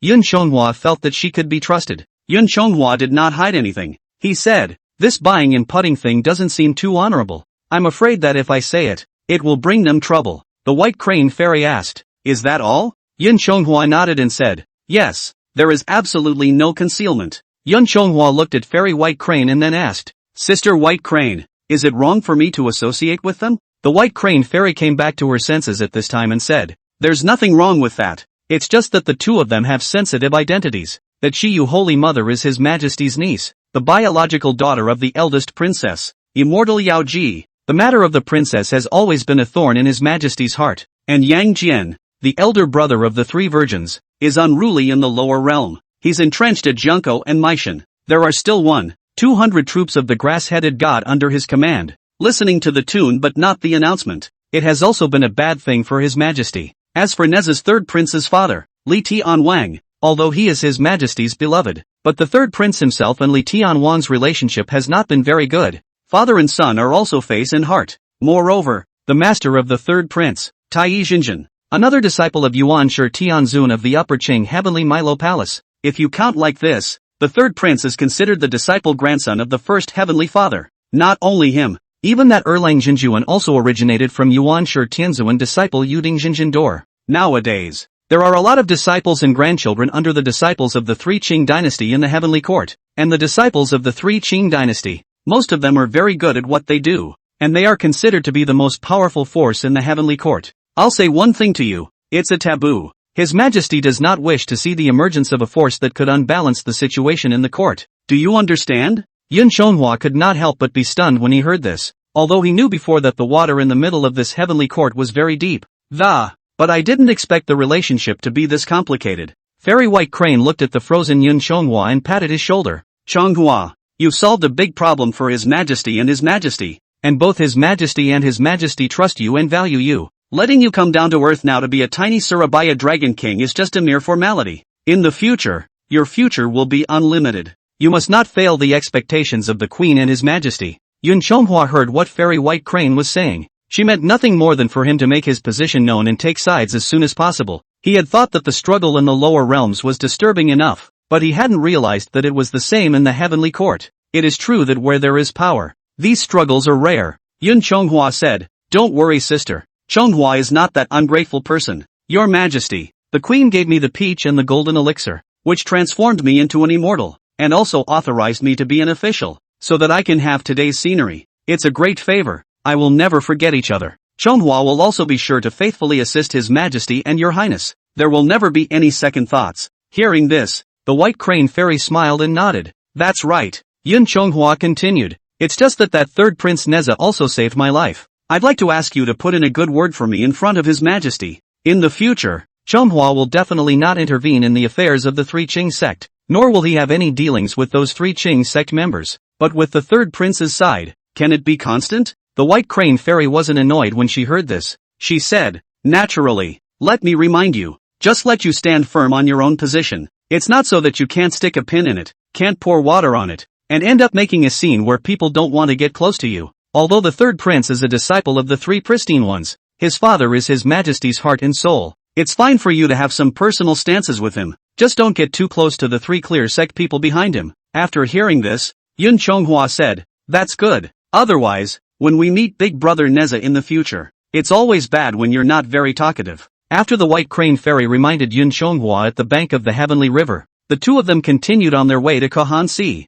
It's not too much trouble for this Kohanji to report on his duties, but he just picked up his fairy pen and, "I'm just signing the Kohanji's manpower book. This is the end of the dawn, and the gods who have gone up to heaven to report their duties, or you can go back to your respective duties." The three holy mothers, all the immortals of the 10 continents and 3 islands went back to the lower realms individually after they had ordered. Only Yun Chonghua was taken by the White Crane fairy to the middle of the Yaoqi, Yun Chonghua and Fairy White Crane traveled to Yaoqi. Yun Chonghua asked, "Sister, I've finished this duty report. If we don't go back as soon as possible, is it a suspicion that we have gone AWOL? After all, an hour in heaven is a month on earth. If I don't go back for so long, if His Majesty decrees that it will rain, then..." The White Crane Fairy laughed at his words. He, my brother Chonghua is quite dutiful. Don't worry, I've already greeted the water and thunder departments. If there's any rain or clouds, they'll find another Dragon King to take your place. Take it easy. When you weren't in Surabaya before, wasn't it business as usual on Earth? Yun Chonghua let out a light laugh and said, "That's true." At this time Yun Chonghua remembered that incident in the Dragon Palace. He asked, "Right, sister, there's something I'd like to ask you." The White Crane Fairy asked, "What is it?" Yun Chonghua then informed Immortal White Crane of all the things he had done with the old Dragon King's family in the East Sea over the past half year or so. From the old Dragon King's visit to the door to apologize, to the Spring Dragon Festival feast afterwards, and the Dragon King's intention to marry his daughter. It's all detailed. Yun Chonghua spread his hands at this time and said, "Hey, that's why I'm so troubled right now. If I accept that old Dragon King's gift, it will be considered a bribe. It would be a disgrace to His Majesty and Your Majesty. If I don't accept it, that old Dragon King is never ending again. Besides, he's always dangling those exotic treasures in front of my eyes. So even if I'm strong-willed, can't test me like that either. Besides, that old loach almost made me a meal out of a dish, and I'm afraid of accepting a gift from him. I got into his boat and couldn't get out. I don't want to spare him just like that, but if I want to take official revenge, he is very courteous to me, not to mention, can't catch him in anything too big either. It's really hard to do." After Fairy White Crane heard Yun Chonghua's description, she also disregarded her 10,000-year-old cool fairy's grooming, couldn't help but laugh out loud. The White Crane Fairy laughed as she said, "Ha, I didn't expect my brother Chonghua to live in such poverty down there. Not only is there not half a soldier in this house, but he's even so unsympathetic. Let that old Dragon King give gifts that he can't even send." Yun Chonghua asked, "So I'm taking this opportunity to go up to heaven to report on my duties. I would like to ask my sister for advice. How should I conduct myself?" The White Crane Fairy also stopped laughing at this time, then rearranged his demeanor. Chapter 41, Don't worry, little lover. There's a good chance for you, White Crane Fairy said. Brother Chonghua, in the future, if that old Dragon King has another gift for you, just take it. For one thing, you can use it for yourself. Secondly, it also saves him from not being able to send it out, and then suffocating hysteria. Besides, you are not the only one in heaven who has received gifts from the old Dragon King. As the old Dragon King said, you mustn't be too much of a maverick to blend in with everyone. Brother, ha ha, said White Crane Fairy, couldn't help but laugh again. Yun Chonghua asked, in that case, the next time that old Dragon King sends a gift, I'll take it though? White Crane Fairy said, take it by all means. Although that old Dragon King is a bit more mellow. But because of what happened to Neza, he is now quite loyal to His Majesty. Not quite a close friend, but barely one of our own. If he gives you any gifts in the future, just accept them. Besides, that old Dragon King will at most give you some gold and silver, a couple of maidservants, and buy you a drink or something. These mundane things are worth more than the handing over of pears that these fairies in the sky are privy to. The fire dates and other spiritual objects are far worse. Therefore, even if His Majesty pursues the matter, it is not a major offense. Not to mention that His Majesty won't pursue you at all. As for the feud between the two of you, it seems to me that it would be better to put it aside for the time being. After all, grievances should be resolved rather than tied up, and although you are frightened, there is no great harm in a mistake. The Four Seas Dragon Monarch is also an important subordinate of Your Majesty in the lower realms. For the sake of Your Majesty's greater good, the White Crane Fairy touched Yun Chonghua's little tummy. Then he said, you're really holding up the boat in this belly. Let's not be generalized with him, a small Dragon King, over this trivial matter. The White Crane Immortal continued, Your Majesty, 100 patience, has achieved the great Heavenly Father's fruition. We also for their own future small endure a little bit is no harm. If you can't get over it, when you go back, find a chance to ask him for more goods and treasures. Consider it interest compensation. Whenever his loyalty to His Majesty runs out, you'll have no problem sending him to the dragon cutting table with your own hands. Yun Chonghua nodded and said, well, Chonghua understands. Then the matter of the marriage. The White Crane Fairy said after some thought, since that Dragon King is interested, you are also interested in those 4 dragonesses. It seems to me to be a good match. But then the White Crane Fairy turned the tables and said, but you mustn't promise him. Why is that? Yun Chonghua asked rhetorically, didn't sister say before that can I marry? The White Crane Fairy said, of course you can marry. It just can't be right now. That old Dragon King wants to betroth his daughter to you. but he just sees that you are the beloved of His Majesty and the Queen, and wants to climb up the ladder. We can't be like the commoners now. We can't just accept the marriage proposal and lose our status. But don't worry, all you have to do is faithfully assist His Majesty and the Queen. The Queen and His Majesty will not treat you badly. In the future, His Majesty and His Majesty will surely look after your marriage and grant you a marriage. Since you have your eye on that fourth princess of the Eastern Sea, I will report it to the Queen Mother and make her a first choice. But in the hearts of His Majesty and the Empress, whether or not that little dragon from the lower realm can be worthy of the heavenly dragon that is you, brother, it's hard to say, but you don't have to worry. In the future, even if you can't marry that fourth princess of the East Sea, His Majesty and the Empress will also arrange a better paramour for you than her.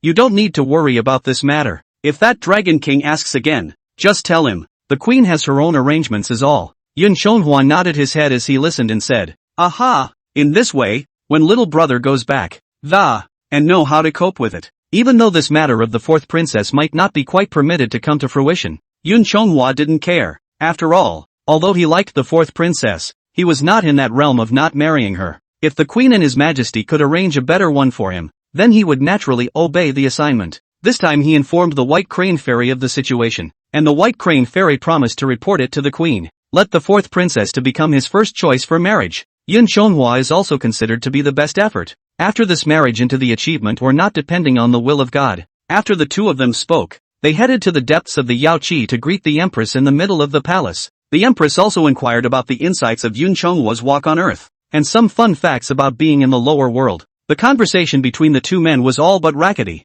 and after greeting the maiden, the Empress also gave Yun Shonghua 2 bottles of imperial wine and an imperial meal, allowing him to finish it in the middle of the Yao Qi before returning to the lower realms. After receiving the Queen's reward, Yun Shonghua left the Queen's chambers and went to a side hall, intent to taste that imperial meal. A few moments later, the White Crane Fairy walked in carrying an exquisite food box. The White Crane Fairy opened the food box and took out 4 famous dishes from the heavenly palace from inside. There were meat and vegetarian dishes, each one is very delicate and aromatic, and then 2 bottles of top-quality imperial wine flew out of the White Crane Fairy's sleeves. Dishes were served for it. White Crane Fairy said, Brother Chonhua will then eat here slowly. The delicacies of this heavenly palace are no better than those of the mortal world, and if it were not for the Queen's Peach Assembly, even the 5 parties and 5 elders of the immortal masters of the 10 continents and 3 islands don't have this blessing. Finally, the White Crane Fairy pushed the 2 bottles of imperial wine in front of him and said, This jade liquid and agar, drink as much as you can.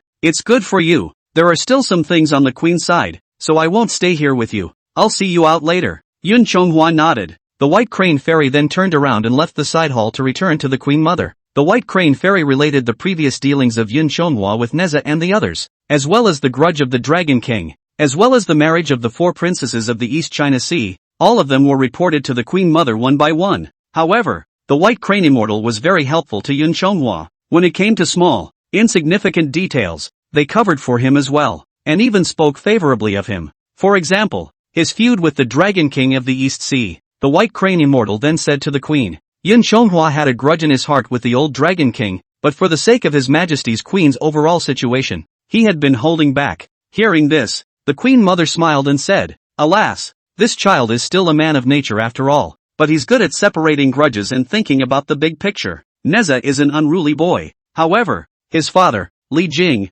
was a loyal man. Since Neza had the honor of living with Chonghua, let him go. Just tell him not to get close to the disciples of the 3 Qing's disciples. As for the Dragon King, in my palace's opinion, it's better to settle an enmity than to tie it up. Let him ask the Dragon King for more wealth and treasures, just as compensation. The White Crane Fairy replied, Yes. Queen Mother smiled and nodded. Continuing, she said, Right, Chonghua's first days in the immortal world are few. In the future, if he has anything to do, you as a senior should guide him more. The White Crane Fairy replied, At your service, Your Highness. At this time the White Crane Immortal looked at the Nyang and continued to ask, It's just that, Nyang. Then what should we do about the marriage of the 4th princess of the East Sea? Speaking of this, the Queen was resting her head on her wrist and letting out a long sigh. The Queen said, How is it that this child, after a trip down to the earth, is just like the 7th child? All of them have moved this mortal heart. Could it be that the heavy turbid air of the lower world has tainted them? He's a scale insect and an immortal, although he is not bound by the rules of heaven. How can that dragoness of the East China Sea be worthy of him? A heavenly dragon? She'll be his servant girl. Serving the emperor is still fine. but marrying that East Sea Dragon King, this child has really lowered himself a bit. The White Crane Immortal asked. Then what does the Empress mean? The Queen said, this Yaoqi fairy of the palace, and that Toad Palace lady Hao, even though they live in heaven, but they are all human immortals. In terms of talent and appearance, which one of them is better than the princesses of the four seas? After we return to heaven, if he still wants to get married, I will find a feminine woman for him from the Toad Palace and the Yaoqi. It's just a matter of granting him a golden relationship. But in the end, the Queen also sighed and said, of course, if he really desires that East Sea Princess, he can come to the Japanese palace to do the right thing. After that, it all depends on his personal behavior. The White Crane Fairy has been serving the Queen for tens of thousands of years, and knows the Queen's temperament very well. It was all expected of her. She had already explained this to Chonghua before, so there was no need to say it again. After receiving the Nyang Nyang's reply, she also immediately turned back to the side hall to look for Chonghua. Chapter 42, Speech Spirit Evil Curse. Essence of the Spell. Yun Chonghua finished eating the imperial delicacies and drank the 2 bottles of jade jelly brought by the White Crane Fairy. He was in the middle of the side hall while waiting for the White Crane Fairy to return. While doing so, he looked left and right at the jasper nettle bottle containing the imperial wine. He sought the gourd and the purifying vase of that old ruler, the one containing the elixir and the other the water. All of them can fit people. I expect that this Yaoji bottle of wine is thought to be a treasure. So Yun Chonghua was bored and playful, even pretending to act like the silver-horned king in the TV series. Shouting to himself, Tai, I'll call out to you, do you dare to say yes? At this time, the White Crane Fairy came in and saw his nervous appearance, thought he was drunk from 2 bottles of old imperial wine and was here to go crazy. The White Crane Fairy replied, if you call me, why wouldn't I dare to oblige? Seeing Fairy White Crane walk in, Yun Chonghua felt very embarrassed. Hurriedly, he put down that jasper pure bottle. The White Crane Fairy looked up and down at the embarrassed Yun Chonghua. The White Crane Fairy said, looking at you kid, you don't look like you're drunk either. What were you doing just now? Yun Chonghua said awkwardly, when I was in the lower realm, I heard that in that 33 heavens, the gourd that holds Dan in the hands of the Taishang Taoist in the Tushio Palace, and the purifying vase that holds water, can be taken in by calling out to someone, and when that person responds, then for a moment or 3 moments turned into pus and blood. I thought that this bottle containing wine in Yaoqi, I think it is not worse than that Laojuan's treasure. For a moment of playfulness, I thought I'd give it a try. The White Crane Fairy heard this and hid her face with a light laugh saying, oh, so that's how it is. Although the treasures of our Yaoqi are not worse than those of the Laojun, the bottles and jars we have here are all filled with wine and food. They can't hold people, much less mischievous enough to turn someone into pus and blood. Yun Chonghua listened. After picking up the jasper pure bottle on the table and taking a look at it, he said, this is really a pity. I was thinking of having a treasure to protect myself, and if I encountered any demons, I'd just take it in. The White Crane Fairy laughed. It's not this bottle that can take people in.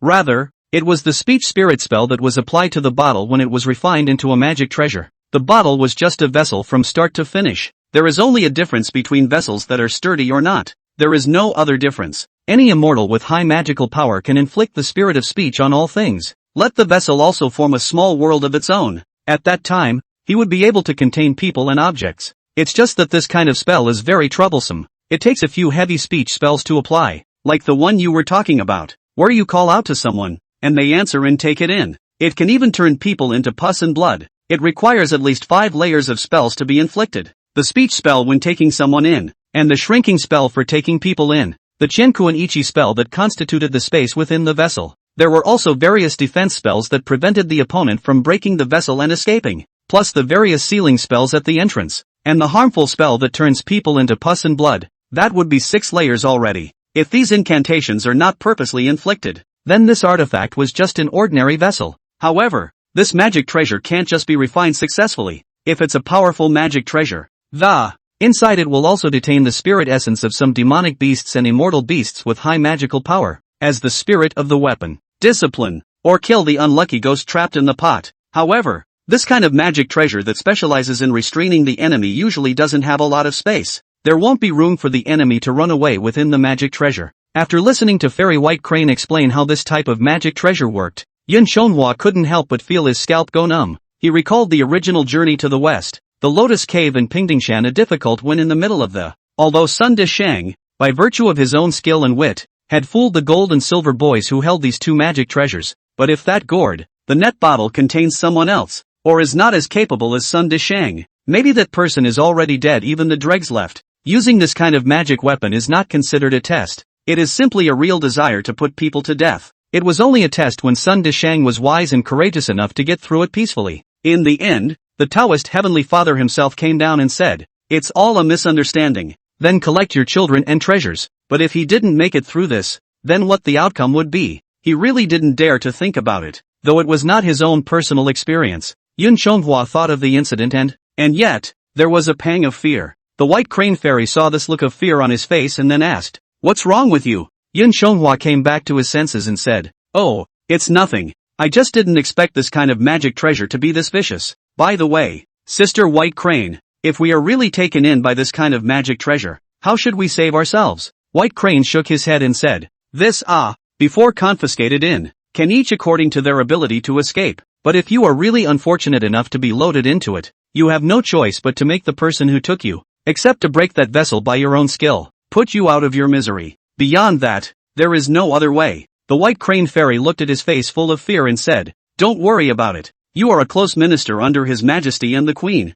and none of the great powers within these three realms would dare to take you in and refine you. As for some of the lesser demons and immortals, with your heavenly dragon true body, and your current magical power, it's not really certain who will refine who." Yun Chonghua wiped the sweat from his own forehead, then said, "That's true, that's true." The White Crane Fairy picked up the purifying vase on the table and, then he said, "But if you want this kind of magic treasure, I can try to refine one for you." That detainer's speech spirit. Harmful evil spells I don't know though, but it's not hard to make a treasure bag vessel. What can't you use on a regular basis? Any magic treasure that is not the original life, or any enemy that has been subdued, can be collected inside and carried around. Afterwards, turn your divine mind and, by reciting the true words, you can call these things forth and use them for yourself. Yun Chonghua listened and said, "Oh, this is quite practical. Not only can it overcome the enemy, it can also store things. Just what do you mean by a non-essential magic treasure?" Yun Chonghua's divine thought turned,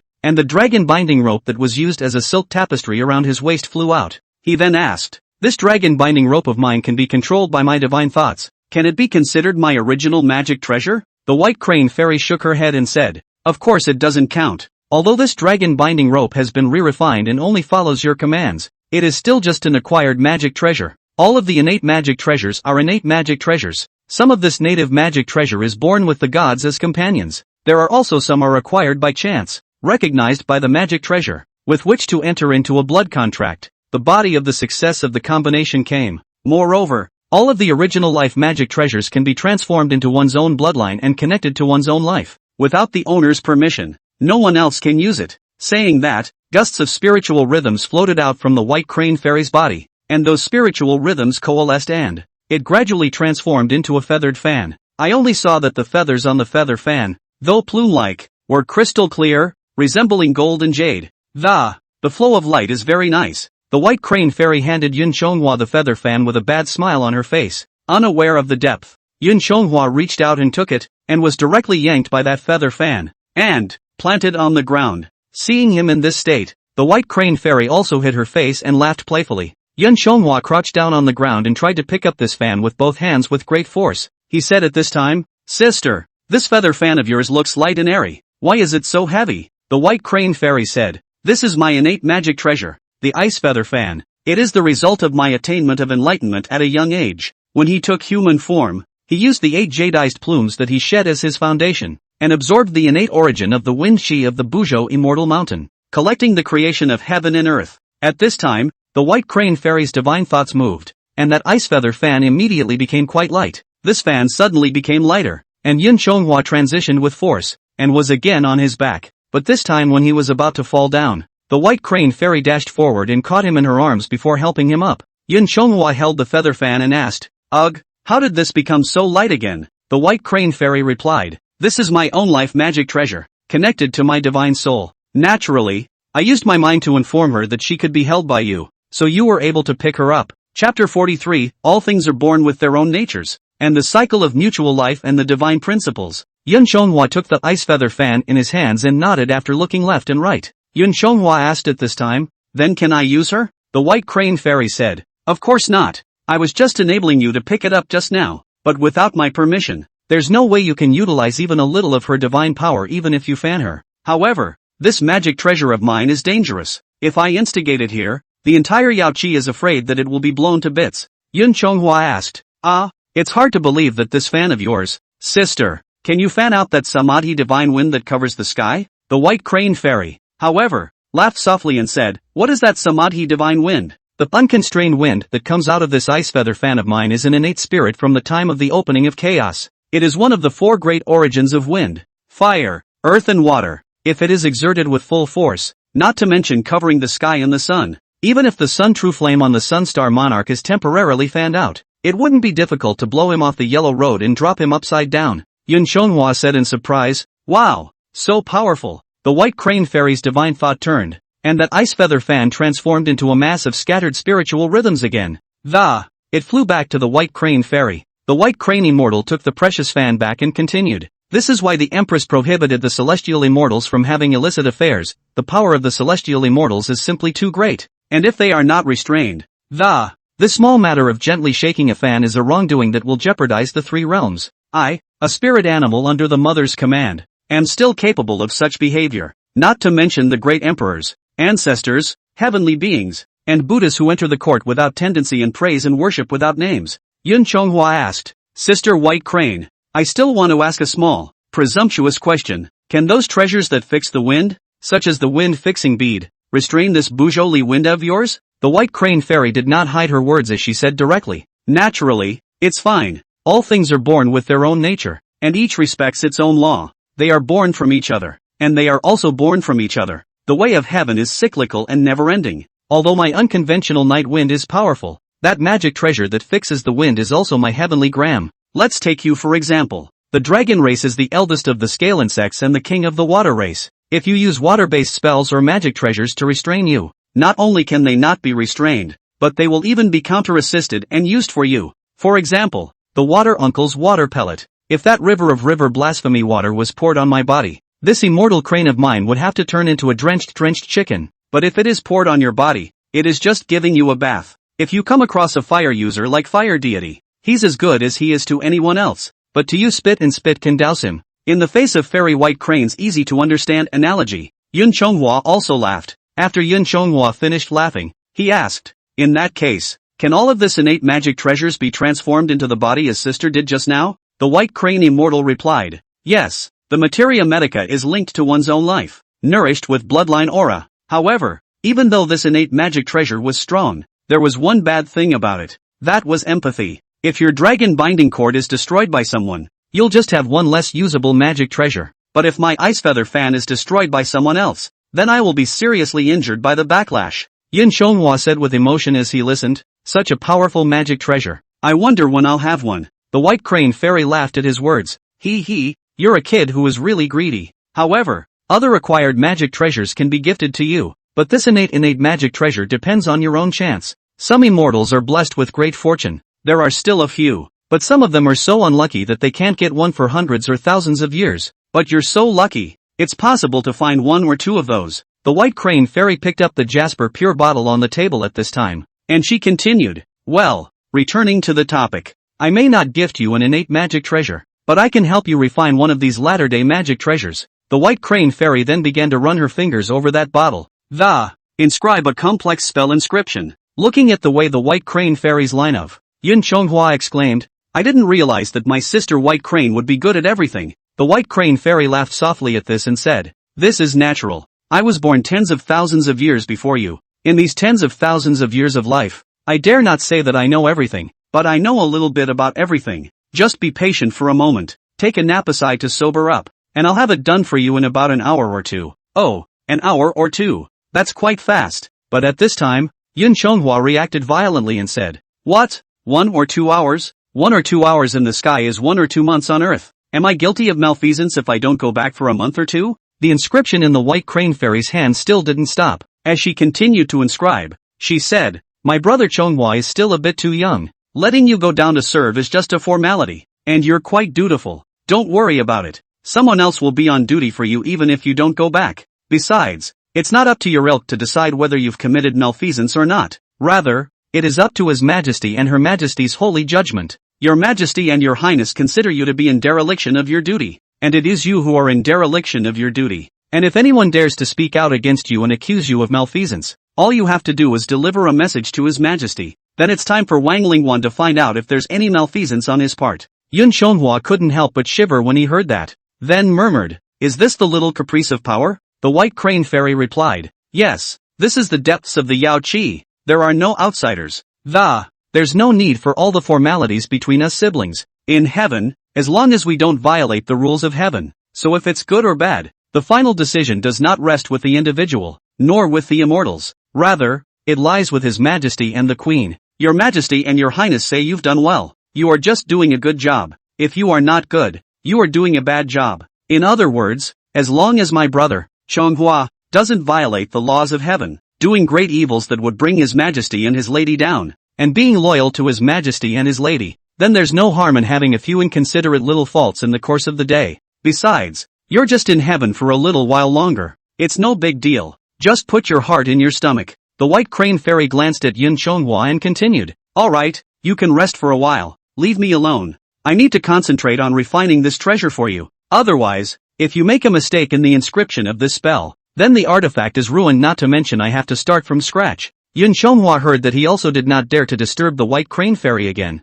2 bottles of jade liquid agar jelly went down. Now that this wine is on the head, there is indeed a feeling of drowsiness, so he just laid down on the table and took a nap. Seeing his sleeping form, the White Crane Fairy also guffawed. Everything in this heavenly court, it had been the same for tens of thousands of years, but with a young man like Yun Chonghua around, it was not bad to talk once in a while. I don't know how long it took, but the White Crane Fairy pushed Yun Chonghua's shoulder and said, "Wake up, the treasure is refined, so get up and take a look." Chapter 44, There's Something in the Bottle. Hearing the White Crane Fairy's urging voice, Yun Chonghua, who was having a spring dream, slowly woke up. He slowly opened his eyes and looked at the White Crane Fairy in front of him, who was holding a purifying vase in her hand. He asked, "Is it done?" The White Crane Fairy said, "The inscriptions and whatnot have been carved. It's just that the final step is still missing." With that, Fairy White Crane pulled Yun Chonghua's hand over to her. Then with his fingertips, he tapped on his fingers. Yun Chonghua felt a stinging pain in his fingertips, and then a drop of blood seeped out. The White Crane Fairy's finger moved lightly, and the drop of blood flew into the jasper vase. Immediately after that, the purifying vase glowed with a red light. Yun Chonghua looked and the small wound on his own finger had also healed by now. The White Crane Fairy said, "You have eaten the peach, swallowed the golden elixir, and drunk the imperial wine. Also ate the golden lotus seed of Yao Qi. The body has long become a body of gold. That's just me. If it were anyone else, I'm afraid it's really hard for an outside force to hurt you in the slightest." At this time the White Crane Immortal offered a ball of flame in her palm. She picked up the other jasper purification vase. The vase was like a lump of clay in her hands, allowing her to pinch and change its shape. Finally, the White Crane Fairy attached it to that refined pure bottle, and she squeezed her hands a few times and, then to this jasper bottle, out of thin air pinch out a pair of earrings, and carved a lot of patterns with nails. The appearance not only looks more beautiful, but also more ancient, as if the bronze rituals of the Shangzhou. The White Crane Fairy withdrew the true flame in her palm as she handed the pure bottle to Yun Chonghua and said, "Alright, come and see. It's not so bad." Yun Chonghua stretched out his thumbs in admiration. Sister Bai's craftsmanship is really not bad. The White Crane Fairy also smiled sweetly at his words. White Crane Fairy said, "Don't just look outside. Go check inside first as well." Then Fairy White Crane aimed the mouth of the purifying bottle at Yun Chonghua and shouted to collect. The vase violently emitted a strong suction force. Yun Chonghua, who hadn't reacted yet, was directly loaded into that bottle. Yun Chonghua screamed and fell towards that bottle. The feeling was the same as the last time he was thrown down by Neza from outside the western heavenly gate. Out of fear, he then tried to cast a spell to vacate the clouds, but when he chanted the truth and tried to gather the clouds to catch himself, the bottle was immediately surrounded by a golden light, and countless inscriptions glowing with golden light formed a line, like a chain, wrapping around him. It directly imprisoned his mana. The feeling was similar to that of being bound by the dragon binding rope in the first place. I have the strength, but I can't use it. Just when he feels like he's going to fall and hurt himself, only to see a white figure flying towards him at great speed, and then directly grabbed him with one hand. The person who came was none other than the White Crane Fairy. The White Crane Fairy wrapped Yun Chonghua around her body as she laughed playfully. How was it? How did it feel to be taken in by a mace for the first time? It didn't scare you. This feeling of falling from a high altitude reminded Yun Chonghua of the last time he fell into the sky. He hugged the White Crane Fairy tightly and said, "Of course I'm scared. This feeling of falling from the sky, I don't want to have it a second time." The White Crane Fairy also smiled without saying anything when she saw this. It just took him and slowly flew to the space at the bottom of the bottle. Only after landing did Yun Chonghua release the White Crane Fairy. This world in a bottle wasn't exactly dark. It was even bright through the light outside. After Yun Chonghua looked around for a while, he looked upwards, unable to see the top, and was surrounded by another vast expanse. Yun Chonghua murmured, "Is this the world in a bottle?" The White Crane Fairy nodded and said, "Yes. How is it? Is this place still satisfactory?" Yun Chonghua replied happily, "Satisfied. Simply too satisfied." "Right, Sister White Crane. About how big is this world in a bottle you set up?" The White Crane Fairy replied, "This bottle is narrow at the top and bottom and wide at the belly. The bottom of this bottle is 800 miles square, while the center is 1200 miles square, and the mouth of the bottle is narrower, 300 miles square, and that's 800 miles high and low from top to bottom." Yun Chonghua was surprised to hear this. "Ah, is it so big here?" The White Crane Fairy laughed. "Oh, is it big? Compared to the ancestor of the earth immortals Shen Yuan de Xian's great divine ability Shen Kuan in the sleeve that formed a side of heaven and earth on its own, this place is far too small, but I've only been cultivating for tens of thousands of years. It's no better than those great powers who have become Buddhas and ancestors. With my ability, I can at most help you do this much." Yun Chonghua replied, "Enough, it's enough. Sister White Crane, you are too modest." At this time Yun Chonghua remembered that he wanted to cast a spell just now. The matter of mana suddenly being imprisoned by inscribed truths. Yun Chonghua asked, "By the way, Sister White Crane, when I fell down just now, I wanted to ride the cloud to stabilize my body, but at that time, the surrounding area was lit up with a burst of golden light. Countless inscriptions glowing with golden light then flew towards me, imprisoning all of my mana. What's going on here?" White Crane Fairy said, "As I said earlier, this magic treasure I made for you, in addition to being able to hold things, it can also take in enemies. It's only natural for me to add some prohibitions against the enemy in this bottle. Although I don't know that harmful spell that turns people into pus and blood, but adding an inscription that imprisons mana is still possible, as long as the enemy is taken in by you. Then he'll immediately be bone weak and his entire mana will be imprisoned, but not those with too much cultivation. Take for example, my heavenly immortal with tens of thousands of years of cultivation under his belt. I can't say I'm completely unaffected, but the inscription is still minimally effective against me. If I were to replace those great emperors and heavenly beings, this amount of my doubt would be nothing more than a worthless sculpture. As for you, you just didn't put up a struggle. If you had fought hard, you could have used so much as 6 or 7% of your true strength here as well. In addition to the inscription that imprisons mana, I also carved a Vajra inscription into the bottle. Ordinary small demons and monsters with 1,000 years of cultivation, after being put into this bottle, they are first confined to their magic power. Even if they still have some power left, without a special divine weapon or blade in hand, it is simply impossible to break it from the inside. When the White Crane Fairy said that, she picked up Yun Chonghua again and then carried him towards the side of the bottle. But after the two had flown a few hundred miles, suddenly a biting hurricane struck and Yun Chonghua was even directly blown to the point where he couldn't open his eyes. "Where is this? Why is there so much wind?" Yun Chonghua asked. The White Crane Fairy let out a light laugh and said, "Bigger? Bigger you haven't seen yet." Saying that, the White Crane Fairy transformed the arm holding Yun Chonghua into a feathered wing, protecting him with his own feathers. The two of them then flew towards the depths where the gale had struck. Yun Chonghua hid under the wings of the White Crane Fairy, and even so, he still felt the wind coming harder. Eventually, the White Crane Fairy flew another 20 to 30 miles and completely passed through that wind formation. After the two of them landed on the ground, Yun Chonghua looked back again and all that could be seen was an intense tornado circling and whistling in the area behind them. And behind them was the turquoise bottle and there were also hidden golden inscriptions floating above that bottle. The White Crane Fairy looked at the dragon whirlwind formation as she said, "This is the 4th inscription I've set up. My best spell is to summon the wind, but that Bujoli wind is an innate aura attached to my magic treasure, so I have no way to give it to you." So they retreated and set up this formation of the 3 divine winds in this bottle. The seal at the mouth of the bottle was the same. Unless the other party has a magic treasure that fixes the wind, it is absolutely difficult to escape. After this, the prison within this wind formation you can use to trap the enemies that are admitted, and the empty space outside this wind formation will be able to stow your belongings. Chapter 45, Can you teach me the threefold divine wind? After hearing this,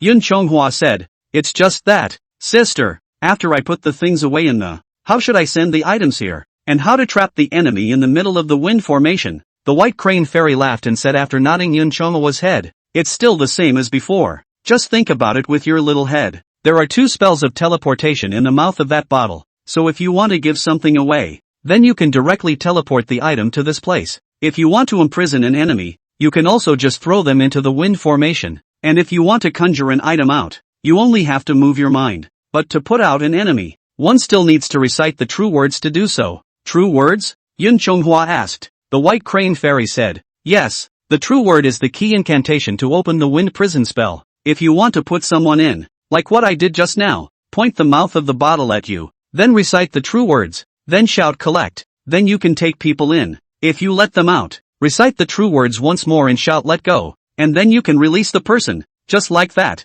said White Crane Fairy. Grabbed Yun Chonghua's shirt, then after murmuring under her breath, after shouting release, the two of them were directly pulled by a powerful suction force, flying towards the mouth of the sky bottle. At last the two men saw a flash of light above their heads, and when they got out of that light, the two of them were already standing in the middle of Yao Qi's side hall. The White Crane Fairy looked at Yun Chonghua, who had not yet snapped out of his shock, and said with a smile, well, that's how this thing works. You attach your ear and I'll tell you the true words. The White Crane Fairy then informed him of the true words to activate the magic treasure in his ears. The White Crane Fairy asked, well, did you memorize it? Yun Chonghua nodded and said, I've memorized it. This truth mantra isn't difficult. It's just that if someone else knew about it going in, would this baby be useless? The White Crane Fairy shook her head and laughed. This naturally won't be. The so-called true words that is, it will only work if the holder of the magic treasure recites it. I am the refiner of this magic treasure. You offered a blood sacrifice and became the owner of the magic treasure.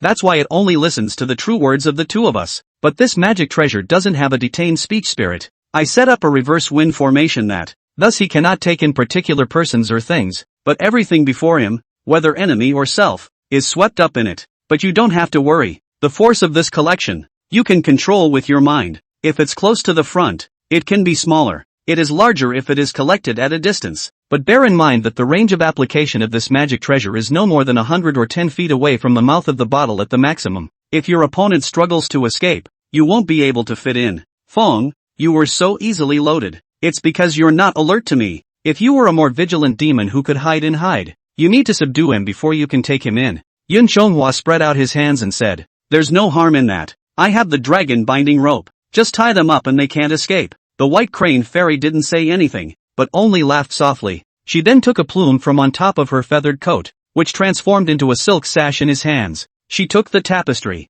and with her own skillful hands, it tangled a few times above the body and ears of that jasper purity bottle. Not only was that silk sash completely bound to the bottle, but it was also braided in a nice peace knot. She then picked up the bottle and then tied the Tide Purification bottle to the jade belt around Yun Chonghua's waist. The White Crane Fairy nodded and said, it's not bad. It can be hung on your body as an ornament, like a total little drunkard. With that said, White Crane Fairy hid her face and laughed. Yun Chonghua looked at the jasper purification vase at his waist, then he arched his hand and made a deep bow to the White Crane Fairy. He said, thank you, sister, for taking the trouble to give me the treasure. Seeing this, the White Crane Immortal waved her hand and said, you and I are both close ministers under His Majesty's Queen. There is no need to be so polite. Besides, gifting you treasures is also to enhance your strength. It's just a matter of serving His Majesty's mother better in the coming days. But at that moment, Yun Chonghua stood up straight and touched the bottle at his waist. Looking at the White Crane Fairy with two glowing eyes, she said, Sister White Crane, you just said that you set up the 3 divine winds in this bottle. Can you teach me that skill of the 3 divine winds? The White Crane Fairy laughed. You kid is pious and good at learning. It's okay to be okay. But you're a dragon, and dragons are water. The 3 winds spell doesn't fit with you. I'm afraid it won't be of much use to you if you learn it. Yun Chonghua asked, it doesn't fit? In that case, I can't use it? The White Crane Fairy shook her head and said, that's not true. You can use that. It's just that I can't utilize the maximum power of this divine ability. Looking at Yun Chonghua's seemingly understanding appearance, the White Crane Fairy continued to explain, as I said just now, all things are born with their own nature and have their own strengths and weaknesses. For example, feathered insects and birds like us can naturally spread their wings and fly, and ride on the wind. Therefore, not only can we quickly become proficient in our respective wind control and soaring spells, it can even reach the peak. For example, the unconventional nightly wind that I conjure up can even blow out the true fire of the sun.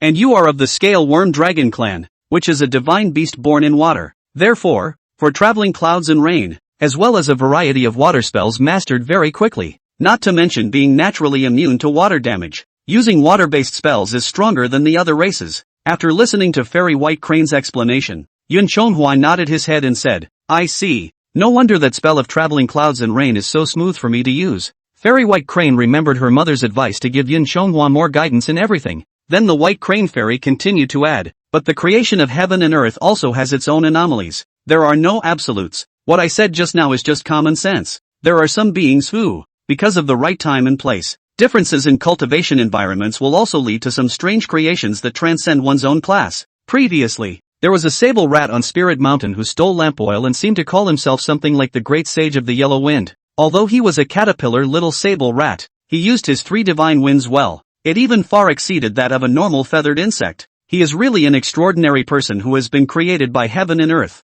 Even the 500 arhats under the Buddha's command and the 4 great Vajra could not hold him. In the end, it was only that Buddha Rulai of the Spirit Mountain who gave Lingji Bodhisattva a wind-stabilizing pearl and a flying dragon staff to subdue him. Yun Chonghua naturally knows the Yellow Wind Sage. After all, he is one of the few demon kings on the road to the west who, without relying on magic treasures and relying only on his own skills, let Wukong return in defeat to move help. He was impressed. It is precisely because I know the power of his Samadhi divine wind. That's why I wanted to learn this skill from White Crane. Yun Chonghua said. I didn't realize that Sister White Crane had lived in the Yao Chi for a long time. It's also this clear about the lower realms. The White Crane Fairy laughed. He. I'm not interested in caring about other things, but that Lingji Bodhisattva has that wind-setting magic treasure in his hands, which is my heavenly gram, so I naturally have to pay more attention to it. Fairy White Crane looked at Yun Chonghua and said, alright, if you want to learn, I can also teach you. It's just that this 3 divine winds can't be maximized in your hands. Far less powerful than if you were to learn water spells. It seems to me to be nothing more than a waste of personal energy. But if you are willing to learn, I can teach you. Would you like to learn? Chapter 46, a trip that was not always consistent. Hearing that immortal White Crane was willing to teach himself the spell of the triple divine wind, Yun Chonghua was also elated. However, he had doubts, and then looked at Fairy White Crane and asked, then how many % of the power of this spell can I cast? The White Crane Fairy replied, all races have different natures. The power that could be exerted was also different. Take the power displayed by a human immortal and define it. Then the human race is 10%. The feathered insects and birds are the most suitable for them, and they can reach 11 or 12% of their power when they are fully utilized. Land animals. Without the special creation of that sable rat, it would only be able to exert 2 or 3% of its power. As for you dragons, you need to call out the wind even when you're traveling in the clouds and spreading rain. The fit for this spell is a bit higher than that of a walking beast. It's probably up to 60 or 70%. After hearing this, Yun Chonghua said, 60 to 70%? That's enough. My dragon binding rope can conjure up the Samadhi true fire, plus the Samadhi divine wind that I learned from my sister. This wind helps the fire, and the fire borrows the wind. As long as it's utilized properly, this wind and fire will complement each other, and I'm sure it will be even more powerful. When Yun Chonghua finished speaking, the White Crane Fairy was stunned, and then dumbfounded. She said, it turns out that your kid is playing this kind of ghost idea. No wonder the queen so valued you. You kid really high enlightenment. This wonderful method of the interplay between heaven and earth has been put to good use by you. Not bad. You're really a talent that can be made. The White Crane Fairy said. Good. Then I will pass on this spell to you. In the end, how much power can you utilize? It's up to you. Yun Chonghua again arched his hand at Fairy White Crane and said with a smile. Then thank you, Sister White Crane, for passing on the lesson. The White Crane Immortal replied. Good. There's no time to lose. Follow me. Fairy White Crane then led Yun Chonghua out of the side hall. After leaving the palace room, the White Crane Immortal again wrapped her arms around Yun Chonghua and, taking Yun Chonghua with him, he flew out of Yao Chi and headed in the direction of that western heavenly gate. When they arrived at the western heavenly gate, the heavenly king, Heavenly Ting, and Rex who were stationed at the gate did not recognize Yun Chonghua, but all of them recognized the White Crane Fairy under the Queen Mother's seat. All of them did not dare to stop her. However, when everyone saw the hallowed White Crane Fairy, the head of Yao Chi, being so intimate with a male immortal, and yet, they were all very surprised. Although the White Crane Fairy did not have much of a presence in the heavenly court in the past, but it has also always been unsmiling and quite intimidating. Now but one person this intimate, the crowd of heavenly soldiers naturally want to see more eyes. The White Crane Fairy swept Yun Chonghua down to the western heavenly gate and carried him through the air for a long time. I don't know how far I've flown. It was only after finally looking out onto an endless mountain range that the White Crane Fairy brought Yun Chonghua down from the clouds. After Yun Chonghua landed on the ground, he looked around. I only see that all around this is a deserted area, and many jagged and strange stones stand around the Yun Xionghua looked towards his feet and even saw quite a few animal skeletons. I could not see the sun on that day, let alone the moon and the stars, but only a bloody red haze. The whole area was revealed to be indescribably eerie with its clumps of chaotic clouds. However, as the White Crane Fairy stood here, there was a bit of sadness in her eyes. Yun Xionghua asked after looking around, "Sister White Crane, where is this place?" The White Crane Immortal replied at this time with an expressionless, mournful look, "Buzhou Immortal Mountain, my hometown." "Ha, this is actually the legendary Buzhou Mountain?" Yun Xionghua was very surprised to hear that. He had naturally heard of the name of the Buzhou Immortal Mountain. Beyond the Northwest Sea, in the corner of the Great Wilderness, there is a mountain that doesn't fit, and it's called Buzhou. But that Buzhou Immortal Mountain is rumored to be the heavenly ladder from earth to heaven, the abode of the ancient gods. In Yun Xionghua's impression, wherever the gods resided, even if there wasn't a phoenix the ominous light should not be far behind. But it's a poor mountain and a bad water. Even the worst places on earth are feared to be no match for this place. Yun Xionghua murmured, how did the rumored heavenly pillar Buzhou Mountain become like this? Could it be related to the year when the head of Gong Gong touched Buzhou Mountain? Fairy White Crane looked at Yun Xionghua and replied, "It's impossible to tell. My brother Xionghua, although not very old, but is erudite, even these stale things, also know everything." The White Crane Fairy looked into the distance and then said, "Not bad. This Buzhou Immortal Mountain is the most beautiful place in the world. In the past, the peak of Buzhou Immortal Mountain led to the Yaoqi in the heavenly realm. It is the center of the intersection of heaven and earth's aura. This place was also once as beautiful as Yaoqi. Auspicious clouds overhead, exotic flowers and plants in the mountains. Even that stream flowing down from that peak is full of aura. Anyone who is within the boundaries of this immortal mountain, be it a spirit animal or a mortal, all of them could rely on that abundant aura to nourish themselves to rapidly raise their cultivation level. You've been cultivating for 100 years, even if you've transformed into a dragon, or with the help of that Luoshui Dragon Gate's dragon energy, only then did he make his bloodline awaken to become a dragon. But do you know how long it took for me to become a human being when I attained the Tao at a young age?" Yun Xionghua stretched out 5 fingers, then tentatively asked, 50 years? The White Crane Immortal shook her head and said with a smile, "Relying on this Buzhou Immortal Mountain, the abundant spiritual power of the intersection of heaven and earth, and the exotic treasures in this mountain. It took me 1 year from birth to realize my spiritual wisdom, and it only took 10 years to transform from a crane body to a human body. And my ice feather fan also got a hint of the original wind power by chance. Afterward, with my own skills, I was honored by the Empress and became her mount, serving her for tens of thousands of years until now." The White Crane Fairy sighed at this time and said, "Alas, unfortunately, the prosperity of this Buzhou Immortal Mountain was ruined on the head of Gong Gong. Back then, that Gong Gong and Zhuansu had fought a fierce battle for the throne. That battle, the two fought with the sun and the moon. But it's a shame that Gong Gong ended up losing to that Regulus divine sword in the hands of Emperor Zhuansu. That Gong Gong is the bloodline of the ancient water god left behind on earth. He wanted to return to the heavenly realm through Buzhou Mountain and use the power of the heavenly realm to fight against Emperor Zhuansu. But when he came here he was rejected. In a moment of irritation, he touched his head against Mount Buzhou and collapsed this pillar of heaven. Since then the last pass between heaven and earth is so broken. Without the nourishment of the heavenly clear spirit of the gas, this place is also from the blessed land of the spirit of the blessed. It's turned into the poor mountain that it is now." Xian Yuan Sword. Hearing this name, Yun Xionghua was very excited. When he was in the present world, having read quite a few immortal novels, this Regulus sword was known as one of the 10 divine weapons of the past. I didn't expect it to still exist in this world as well. Seeing Yun Xionghua this excited, Fairy White Crane continued, "That Xian Yuan divine sword.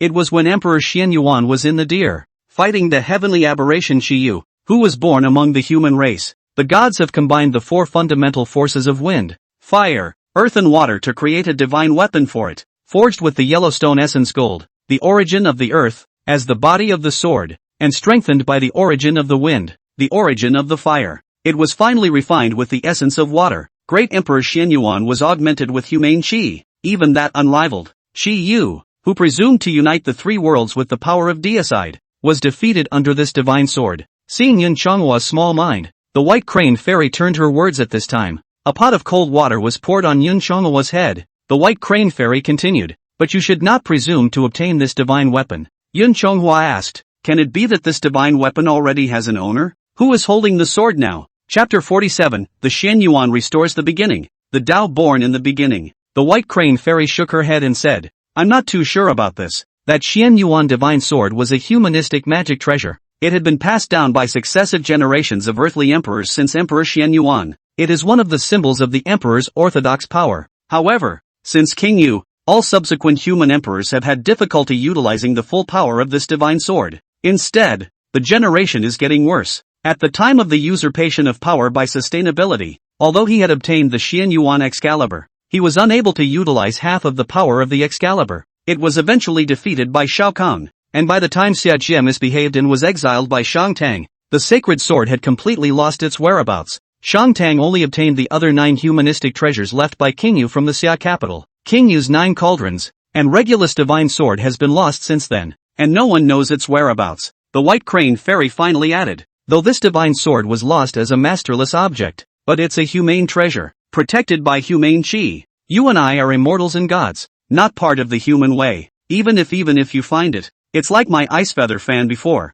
unrecognized by the magic treasures and humane chi. You wouldn't be able to pick it up, let alone use it. Yun Chonghua muttered, so that's how it is, which is a pity. But what is this humane chi luck? It's not enough for us to have mana. How do we have chi luck? Fairy White Crane was not impatient with Yun Chonghua's question. He's going to be an errand boy for His Majesty's Queen. There are still some things to know. After all, if he is powerful, he will live with heaven and earth, and if he is not aware of this great way of, he may not be able to withstand the next great tribulation of heaven and earth. The White Crane Fairy said, this is a long story. It's going to be told from the beginning. The White Crane Immortal then narrated, this heaven and earth is not static. The number of heaven and earth. There are 129. 600 years as 1 yuan, and the first yuan is divided into 12 sessions. A session is 10,800 years, and this one element is the one lifespan of heaven and earth. Hearing this, Yun Chonghua asked in surprise, what? The lifespan of this heaven and earth? Surprisingly, it's less than 130,000 years old? The White Crane Fairy nodded and said, not bad. Among the immortal realms, those whose lifespan can reach one moment in time, then it can be called longevity, such as you and I. And only those whose longevity reaches this element are qualified to be called heaven and earth chi longevity. In the old days, when the chaos first began, the clear air rose up to become the sky, and the turbid air sank down to become the earth. The 4 main forces of wind, fire, earth and water make up the 3 realms today, and the essence of that heaven and earth, the chaotic chi, was transformed into the heaven, earth, and man, the 3 talents of chi, maintaining the balance of heaven and earth. And these 3 talents of chi can be said to be chaos itself, the true authority of the 3 realms. Not only did the White Crane Fairy use her mouth to speak, but she also conjured up an image in the middle of her palm that, allowing Yin Chonghua to witness the workings of the heavens and earth with his own eyes, as well as the division of chaos into 3 talents, and the emergence of the 4 elemental origin powers. Your Majesty has suffered through 750 kalpas, each of which is 129,400 years. He was finally recognized by the heavenly Tao. He resides in the heavenly realm as the great heavenly father of the Emperor God of Heaven, commanding all the gods in the heavenly realm. And the earth's chi fortune is held by the mother of the earth, Queen Hutu, who protects the prosperity of all living things above the earth, and people. Hearing this, Yun Chonghua asked rhetorically, wait, isn't the mother of the earth Nuwa? How come it's the queen mother of the earth? Immortal White Crane explained, Mother Nuwa is the reincarnation of Mother Hutu. After the opening of chaos, the 3 worlds are born. This heaven and earth derive the gas of intercourse and give birth to all things. We, the 5 worms in the earth grows. But the original human race was entirely natural. At this time the image of heaven and earth mingling to give birth to the 3 worlds. It then slowly transformed into the appearance of a Taiji diagram in the palm of the White Crane Immortal's hand. Yang is heaven, and Yin is earth. The line of the heavens that interrupts the interaction of Yin and Yang is the earth that appeared after the opening of the heavens and the earth. The human race was even more powerful than it is now. It is the master of heaven and earth who was born with spiritual intelligence to maintain the order of heaven and earth and to dominate the 3 worlds. It is also the carrier of the 3 talents of chaos, the original human race.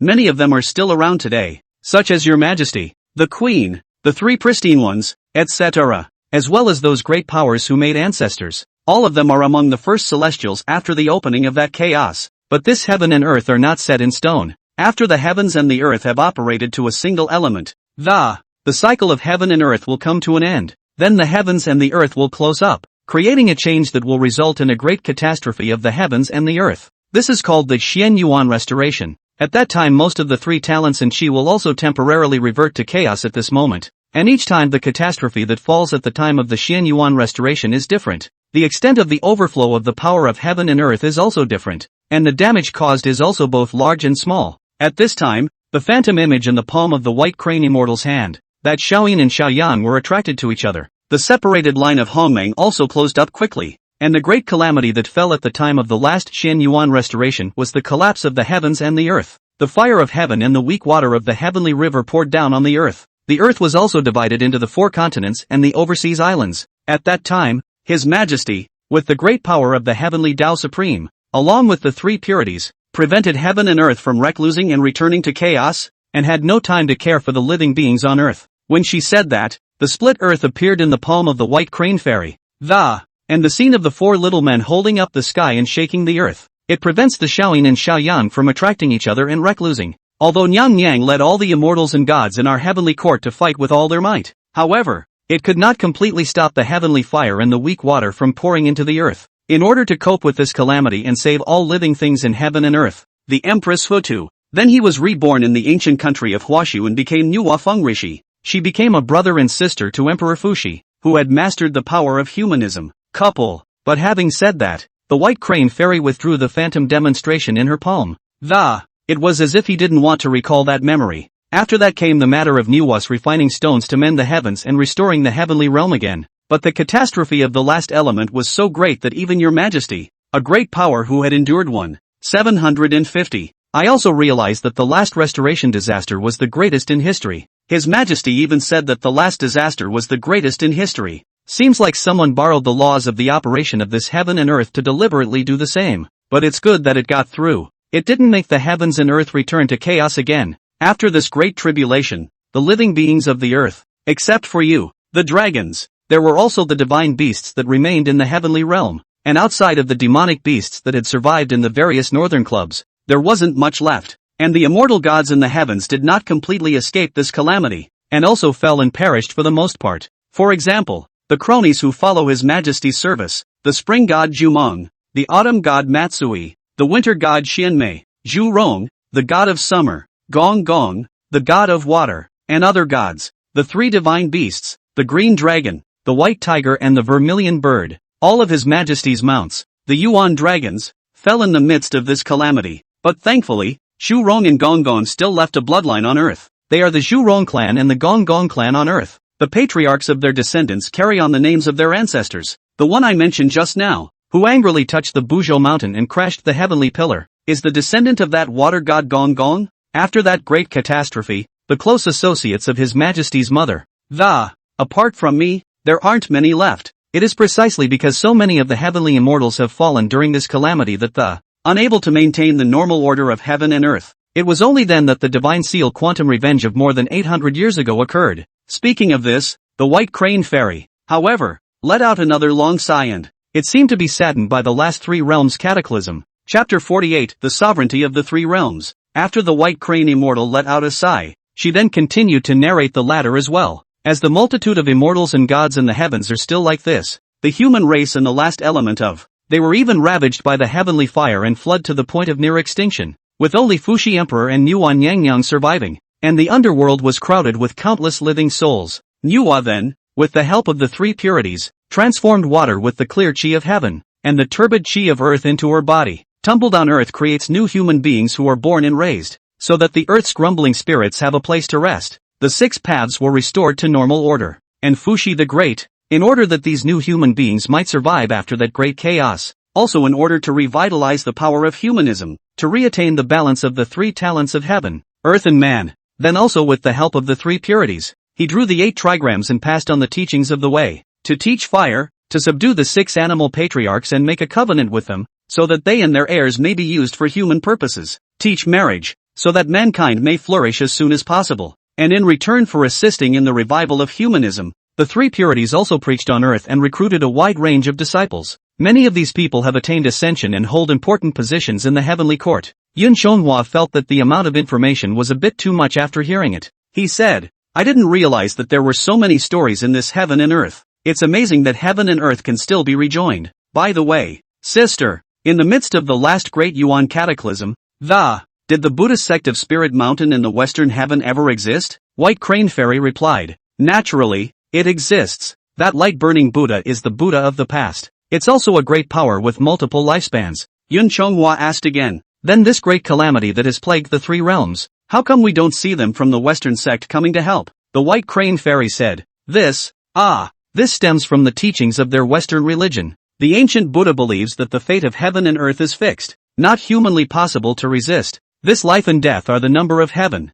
everything with the law of fate. The disciples under the seat of the burning lamp ancient Buddha all cultivate no desire, no sadness, no joy, and take things as they come. Therefore the gods and Buddhas of the Western Church sit on the spirit mountain every time there is a great catastrophe in heaven and earth, neither hiding from nor did they help each other, but only recited the scriptures aloud. But the last catastrophe was as great as any in history, when the fire burned the earth. The Buddhas of Spirit Mountain have also passed away countless times. There aren't many of those 10,000 Buddhas left. After hearing this, Yun Chonghua was also a little bit in tears and laughter. The only word that comes to mind is Buddhist, and that's real. However, at this time, Yun Chonghua remembered something, and he asked, just now, Sister said, there are 3 talents and chi between heaven and earth, and the holder of these 3 forces is the lord of this realm? The White Crane Fairy nodded. Yun Chonghua asked again, since this is the case, then why is your majesty now the lord of these 3 realms? Could it be that this imperial heaven is above and the other 2 realms are below and must be revered?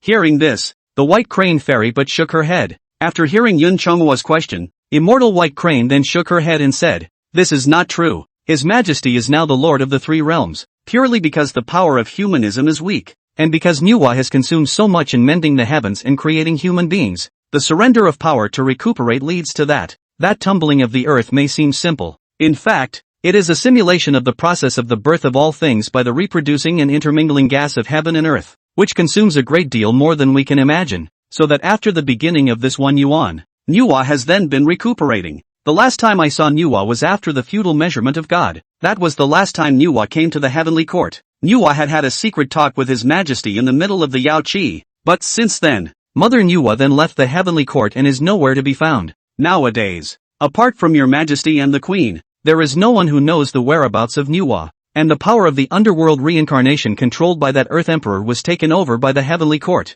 It became the underworld, governed by the 10 temples of hell. Although that human emperor was succeeded by someone else, his ability was far less than before. That's why Mother Manhwa also gave your Majesty the authority over the human realm. I hope that your Majesty will help those newborn humans in the mortal world. Thus your Majesty became the lord of the 3 realms in the midst of this yuan. The White Crane Fairy was puzzled at this time. Manhwa is tired. I understand the need to recuperate, but this humane chi is so weak in this element, but I don't know the reason for it. Yun Chonghua asked, the momentum is slight? Could it be that the humanitarian chi was strong before? The White Crane Fairy replied, this is natural. The 3 talents of heaven, earth, and humankind, the chi, the 3 supreme powers evolved for the chaos breath. It is chaos itself. It is only after the opening of the heavens and the separation of the clear and the turbid that it's these 3 strands of chi that are divided into 3. At this time, the White Crane Fairy laughed coldly and said, although that 3 Qing skills are not low, but it must also recognize your Majesty as the lord of the heavenly realm.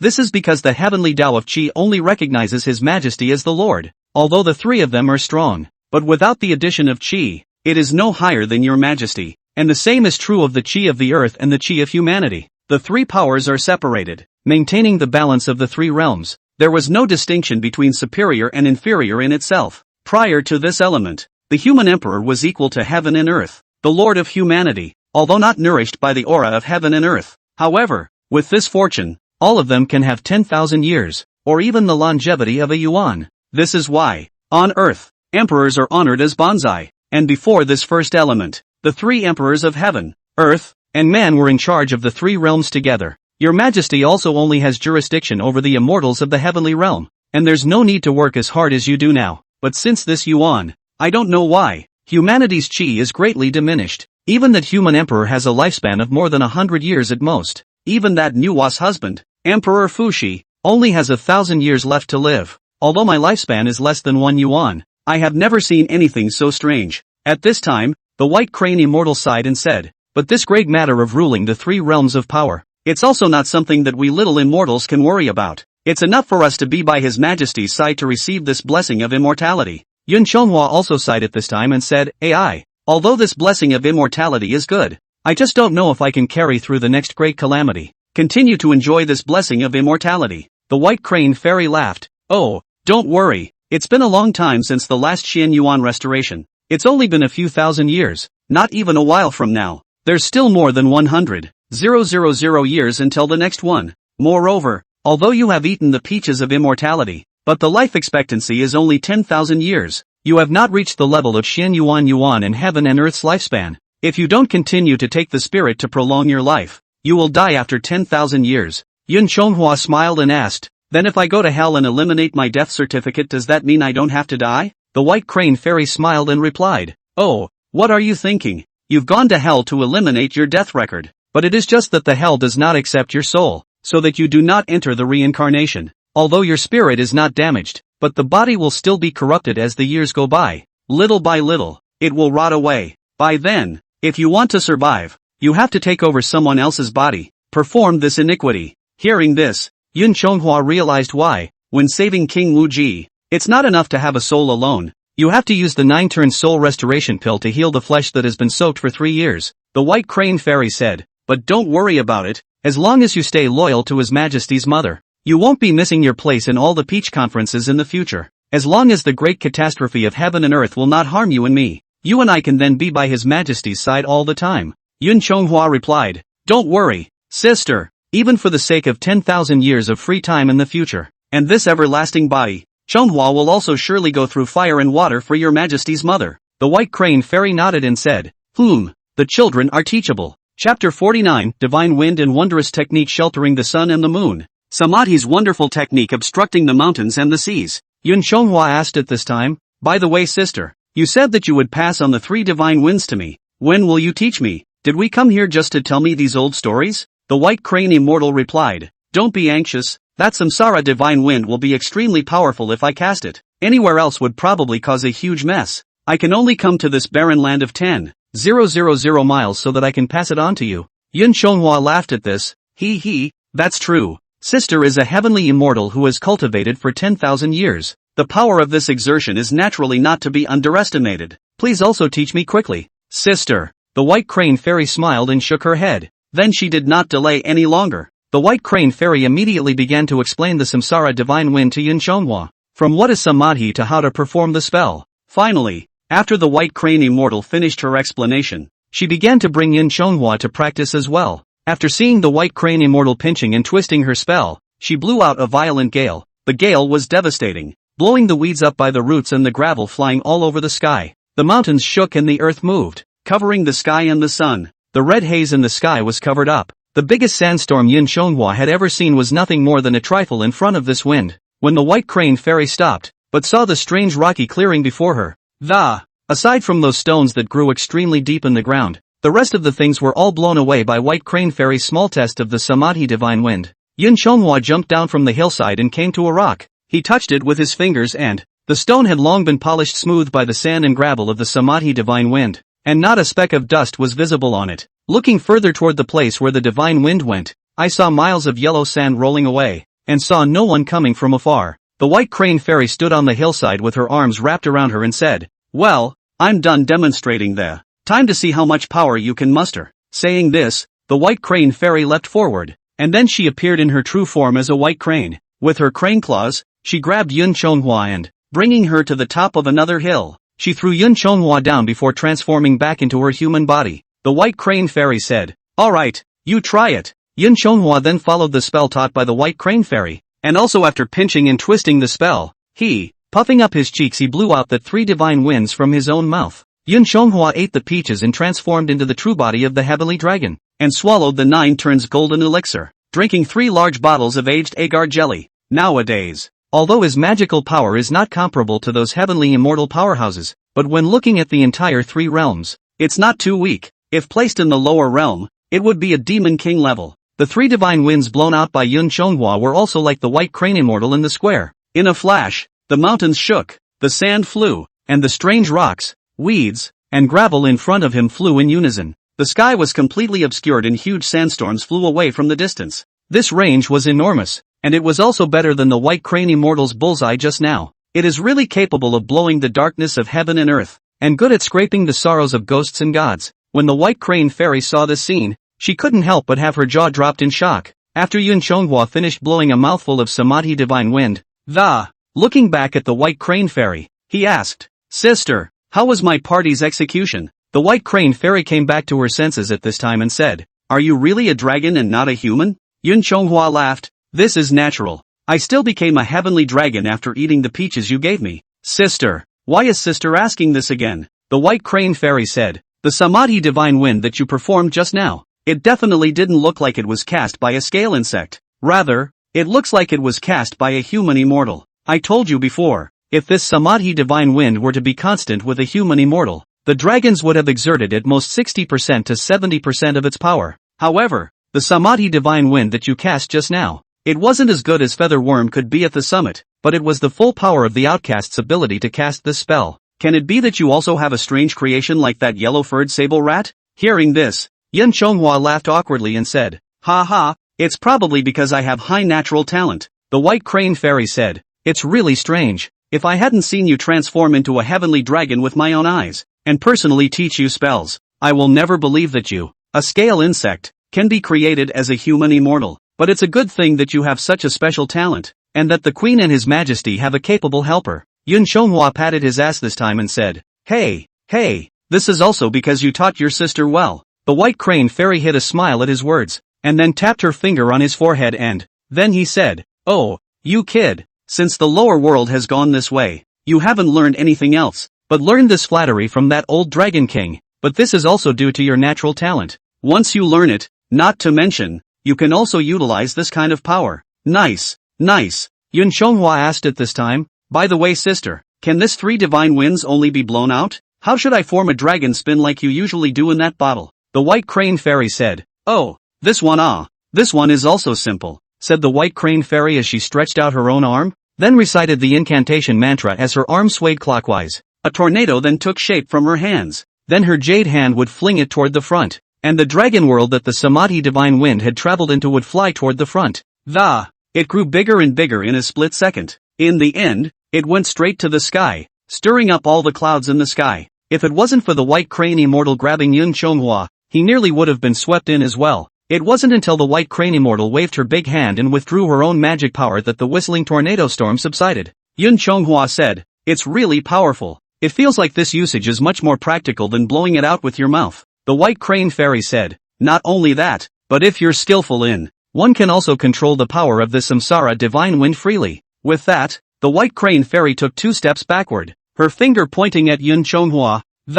She then stirred her jade fingers slightly, and just like just now, after she recited the incantation under her breath, a dragon whirlpool formed by the samadhi divine wind, flying directly from her fingertips. The blow directly blew on Yun Chonghua's body, sending him flying, and that little dragon swirled around Yun Chonghua for I don't know how many hundreds of miles away. And with this blow, Yun Chonghua's chest was also as if he had received a heavy punch. It was painful and dull, and the amount of power made him a little breathless. Fortunately, he was a true body of the heavenly dragon, and the White Crane Fairy had not exerted all her strength, and had withdrawn her magic power in time. He's the one who's not hurt. Just as he was about to fall to the ground, the White Crane Fairy floated in to catch him. The White Crane Fairy said, "How does it feel? Did you learn?" Yun Chonghua touched his chest and coughed lightly twice before replying, Learned. It's just that, sister, next time don't always test me, okay?" The White Crane Fairy laughed, "And I can't beat you to death, and besides,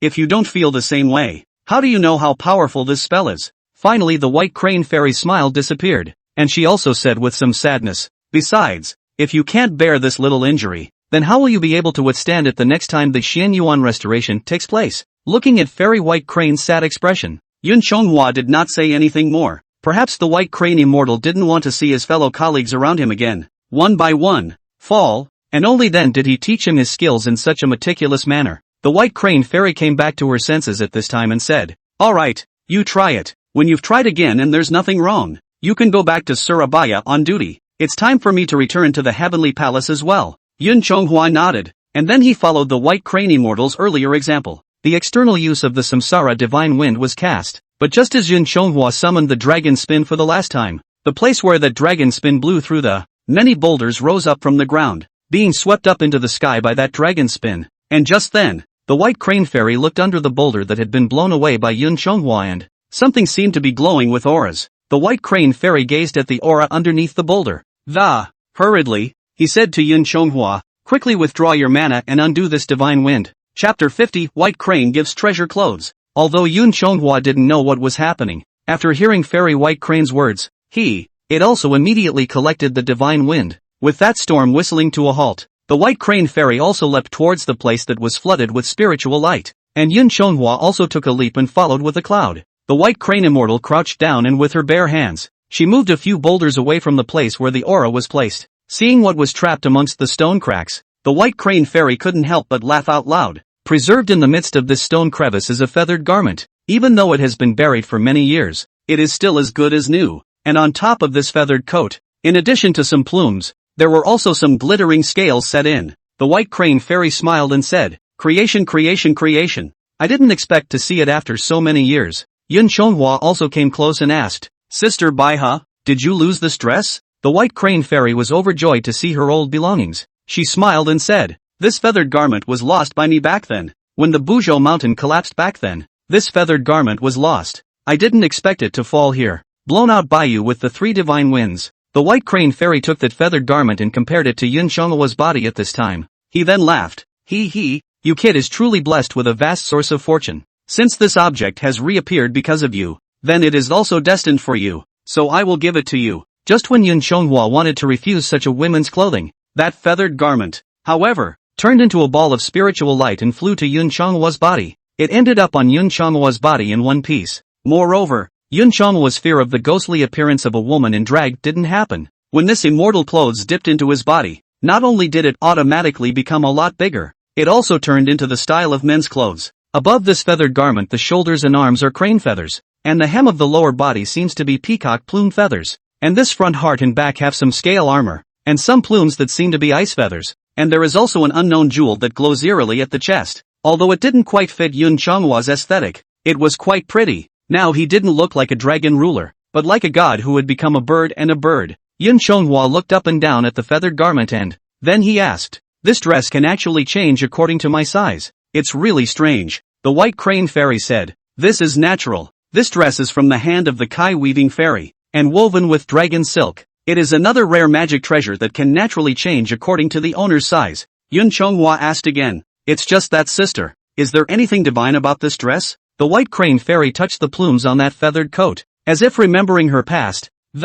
As she caressed it, she said, this piece of clothing is called the Kuan Scale Treasure Clothes. At the beginning of the new era, the 4 seas were first stabilized. The demonic beast of the North Sea, the Kuan Pang, was waiting for an opportunity to do evil. Not only did he cause the flooding of the North Sea, but he also humiliated and preyed on the dragons who had taken over the North Sea, and dominated the North Sea. His Majesty, mindful of his outstanding strength, once wanted to recruit him and let him be a divine ruler in heaven, but this sinful animal really doesn't know how to behave. The Kuan Pang is conceded to have been born with an extraordinary creation, but the Kuan fish and Pang bird are symbiotic, and their strength is superb. Not only did he tear up His Majesty's imperial decree of recruitment in public, he also swallowed the celestial soldiers who went to recruit him in one gulp. So His Majesty, in order to uphold the authority of the heavenly court, then we were dispatched to cooperate with the 4 Seas Dragon Clan to bring it to justice. His divine soul was dispersed by the unforgiving wind of my ice feather fan. Only the essence that preserves its power remains. Saying this,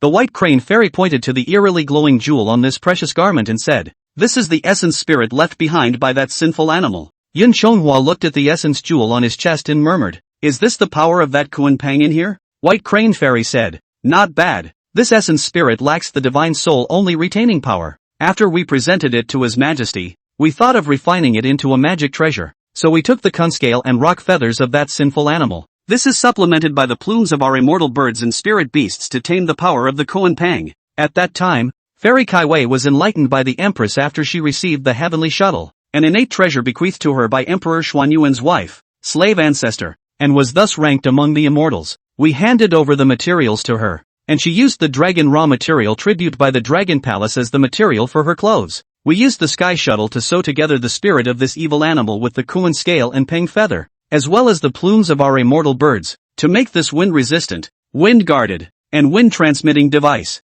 Fairy clothes that avoid water. As long as you wear this immortal garment, you can awaken the power of the Kuan Pang. Behind you manifest the light wings of that sinful beast. A single movement of his light wings was 90,000 miles away. There aren't many people in the three realms who can catch up with this speed. Even this Koan scale is a magic treasure to avoid water, Yun Chonghua said in surprise. Then this is truly an unattainable treasure. Though Sun Deshang's somersault cloud flip is 108,000 li, which is farther than that. But if one really had this magic treasure with him, then in the future, one's speed would be just a little slower than monkeys. Yun Chonghua asked strangely, just such a treasure. How did you get left behind in a hellhole like this? The White Crane Fairy sighed and said, back then, after this precious garment was woven, the Empress remembers that I was meritorious in getting rid of the demon, so she rewarded me with it. Back then, when I was entangled with that evil animal in the sky, by virtue of my cultivation and special creation, I am no slower than that Kunlun,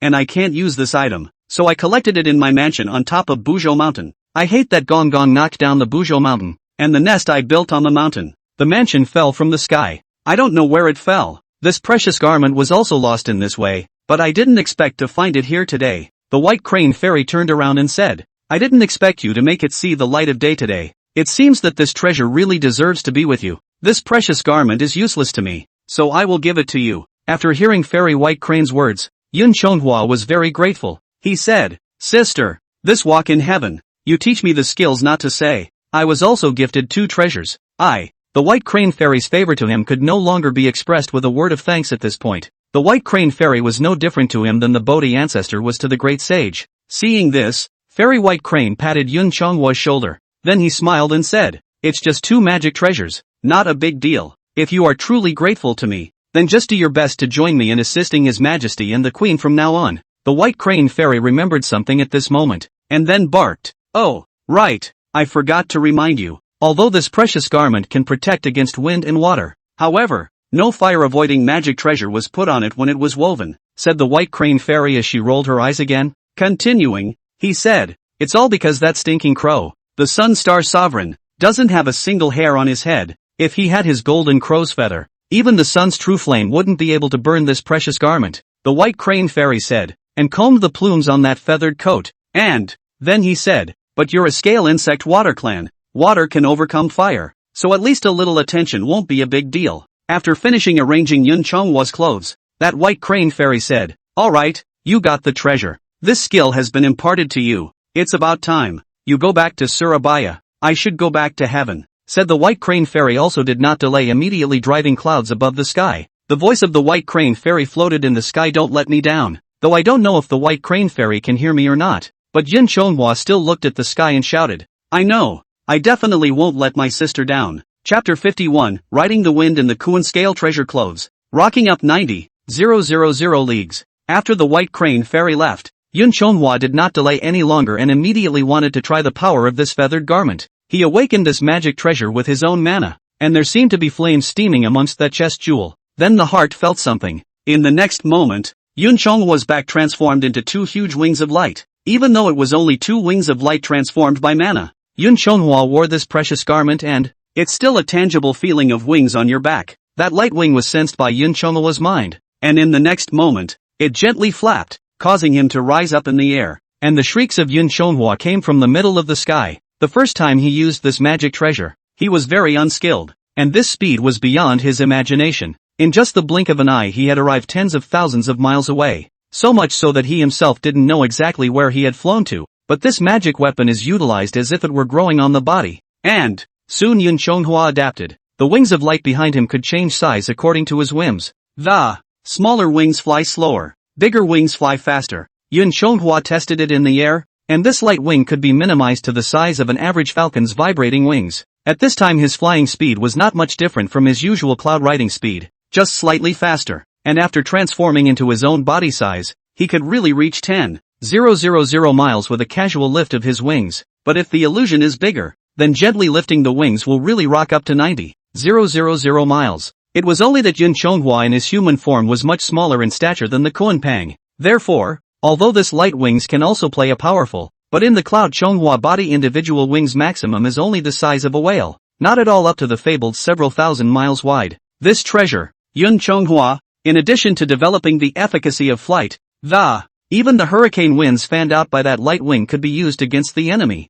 and that light wing could still close to protect him. After the test, Yun Shonghua seemed to have thought of something, and he then transformed into his dragon form. Even though he had changed into a five-clawed heavenly dragon with golden scales all over his body, the divine effect of this feathered garment was still there. It was as if the light wings had grown on his back, and as his dragon body grew, the wings of light followed suit and became even more massive. At that moment he was skimming low over the sea, looking at his reflection on the surface of the sea, and now with wings on his back, his own. It is quite similar to the Ying Long in the legend. However, compared to this mighty, domineering and handsome dragon body, Yun Shonghua still likes to be a human being. Then with a turn he transformed back into his human form. He touched the Koan Pang essence spirit on his chest and laughed. Good treasure, really good treasure. In a flash, Yun Shonghua has returned to that South Alimony China Holy Land. He put away the light wings behind that at this time and switched back to Tang Yun. After all, this thing was too fast. If he hadn't been paying attention, he would have flown tens of thousands of miles away again. A few moments later, it was back over its own Surabaya River. Yun Shonghua jumped into the water with a long leap and this precious garment was inlaid with Koan scales, so there was no fear of being spoiled by water. After rolling it around a few times, he then came to the door of his water house. The signboard hanging in front of the water house, reporting to heaven, is still there, but underneath that sign lay a moss-covered turtle shell. Seeing this turtle shell, Yun Shonghua also knew who the visitor was. Yun Shonghua walked forward, bent down and squatted beside that turtle shell and then he pushed with his hand and said, Hey, wake up! Yun Shonghua pushed twice before. The turtle that was sleeping in front of his door also slowly poked its head out from among its shell. After he fixed his mind and saw clearly that the visitor was Yun Shonghua, he immediately climbed to his feet and, tidying up his attire, he said, the Dragon Lord can be considered to have returned. When really, it made little turtle wait well. Yun Shonghua also stood up and asked, Waiting for me? How long have you been waiting? Master Turtle thought for a moment and said, It's been almost 2 months. My family's Maharaja said that any immortal who goes up to heaven to report on their duties will return in a month at most, and I didn't think the Dragon Lord would go for so long. Yun Shonghua replied. This time, he returned to heaven and drank 2 more cups at Yaoqi, and came back late. You have come to me and have not yet departed, but something has happened. The Turtle Master replied, reporting back to the Dragon King. My great king has important matters to discuss with the Dragon King. Yun Shonghua asked back, what important matters? If it's still about the marriage with the 4th princess, then you go back and tell the Dragon King. This time I went up to heaven to report my duties to Yaoqi to meet the White Crane Fairy and the Queen. The Empress said that my marriage will be arranged later. There will be no need for us to worry about it ourselves. Master Turtle sniffed and shook his head. It's not this matter, but that in the city of Jima, I do not know where to come from a demon compelling demon. The demon does not know where he came from, and his skills are extraordinary. He is always ready to help the believers. Even the believers smashed the local city god's temple and used it to worship that demon. Even the 2 banks of that Jidu are now affected. Yun Shonghua pondered and then asked, Then has this demon ever harmed anyone? Master Turtle shook his head and said,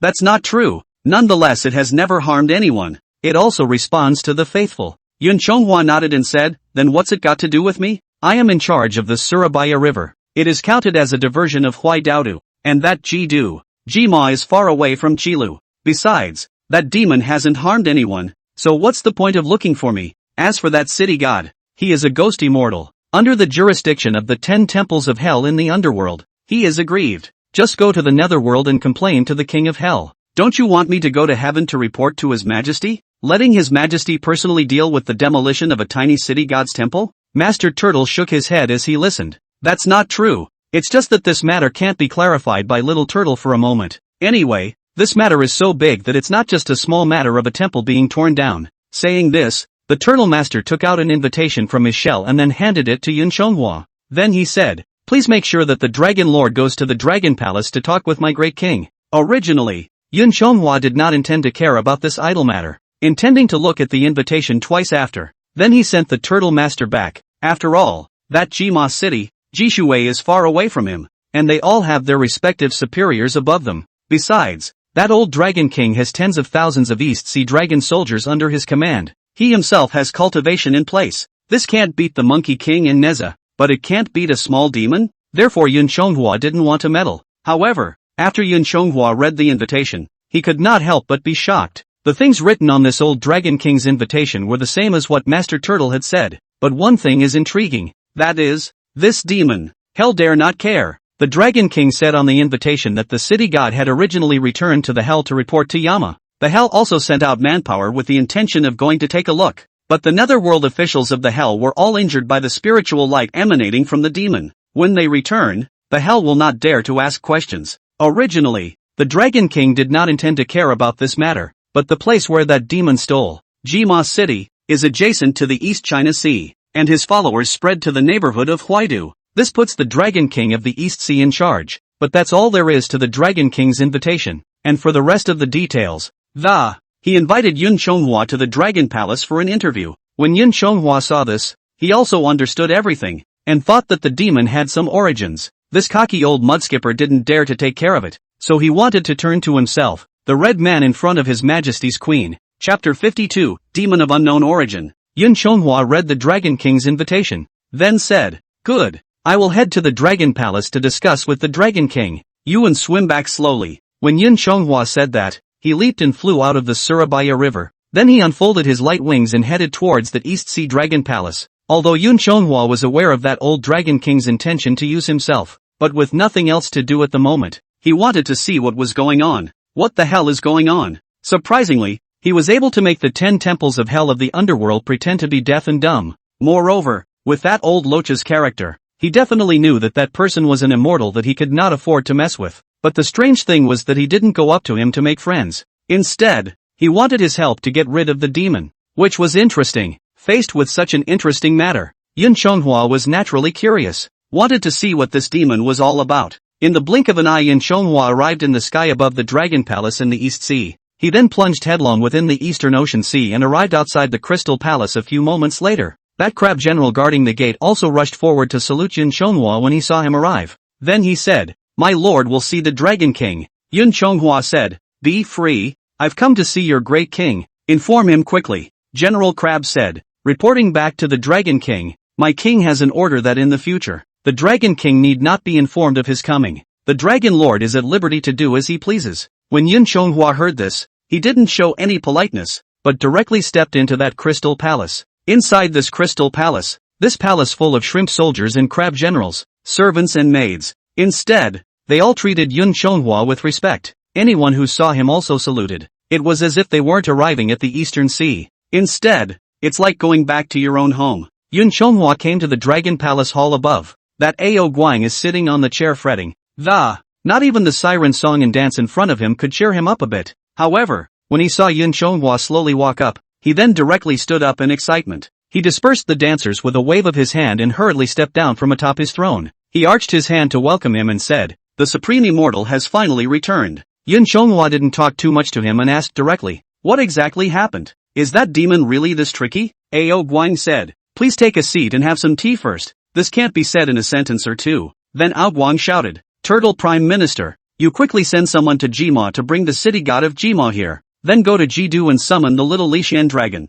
Afterward, Ao Guang invited Yun Chonghua to take his seat, and he said, "Supreme Immortal, although this matter is tricky, but please be at ease. Immortal, when Little Dragon's nephew and that city god arrive, we will slowly inform the Supreme Immortal of this matter together." Yun Chonghua said, "Good, it's not so bad for a moment." The Dragon King then arranged for someone to serve Yun Chonghua tea. Of course, if you serve tea, naturally you can't be an ordinary palace maid. Only today the fourth princess went to manhwa to meet the 3 virgins, not in the palace. This time, the person who offered tea to Yun Chonghua was replaced by a person wearing a golden conch on his head, a beautiful courtesan in yellow. Yun Chonghua recognized this maid. She seemed to be someone beside the fourth princess. She had been serving by the side of the fourth princess when the Spring Dragon Festival feast was held that day. Yun Chonghua asked, "Is the fourth princess not in the palace?" Hearing Yun Chonghua take the initiative to mention the 4 dragonesses, Ao Guan was overjoyed in his heart. Then said, "Today is really unfortunate.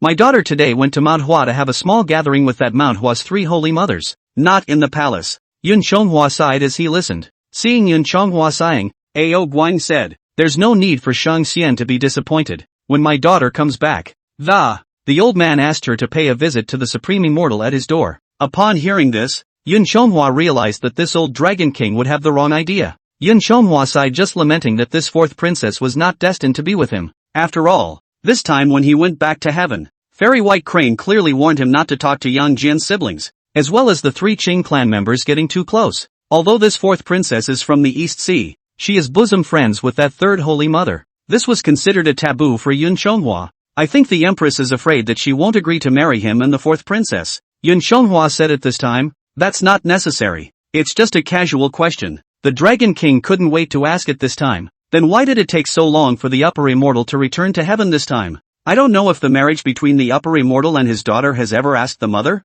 Yun Chonghua replied. This time, Mother Hui Tian summoned me at Yaoqi and gave me an imperial meal. 2 more bottles of imperial wine and a nap made it possible to come back a few months late. As for the matter of the wedding, the queen said that she would have her own arrangements for the future, and that there was no need for us to worry about it. Faced with Yun Chonghua's answer, Ao Guan was considered envious. The peach banquet in the upper world doesn't always invite the Dragon King of the Four Seas. Even if you have a seat in the Yaoqi, what you eat is only a small peach of 3,000 years, even with the gift of imperial wine. It's just that there's that one cup. Yun Chonghua, however, was able to take the imperial meal at Yaoqi at a time other than the peach conference, and 2 bottles of imperial wine at one time. This was a realm that Ao Guan would not be able to reach in his lifetime. I'm afraid. Hearing that Nyang Nyang had her own arrangements, Ao Guan did not ask any more questions. Yun Chonghua was drinking tea and chatting with Ao Guang in the Dragon Palace, and waited for about 2 hours. That Jidu dragon god Xiao Li Long, before he and that Imo city god hurriedly came,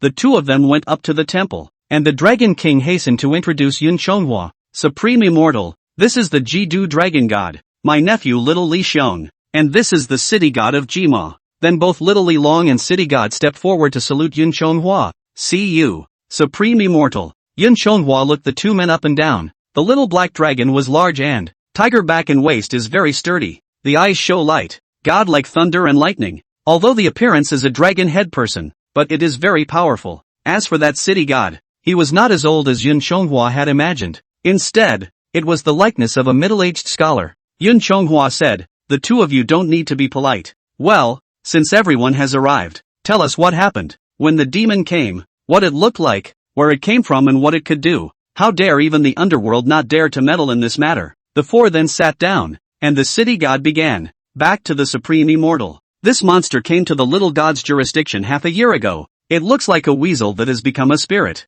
He came to the little god's precinct. Then he sat down on the mountain in Jima. At that time, the little god only thought that he was a spirit who had accomplished cultivation in the mountains, so he did not care at first. Nor has it made an enemy of him. But just a few months ago, that weasel spewed human words and set up a temple on that mountain. He called himself Wang Tai Sin and called his followers to worship and make offerings. He responds to people's requests. At first, the little god only thought that he was just like the general spirits and monsters, just relying on the cultivation of some side door, carving small skills of the blindfold, to set up a small temple. But he also thought that he was just like the general spirits and monsters. It's just a matter of cheating a few incense offerings with mortals. But it was only after the little god incarnated and went there in person that he realized that the demon did have real skills. He practiced medicine to save people, refined herbs, cured many injuries on people, and even regenerated broken limbs, blindness and sight. After hearing this, Yun Chonghua said, "Oh, how can you be so capable? If that's true, it is only right that he should claim a few offerings. As for mortals tearing down your temple and replacing it with his, there's no excuse for that. After all, when mortals seek divination, they have always believed in whoever is spiritual."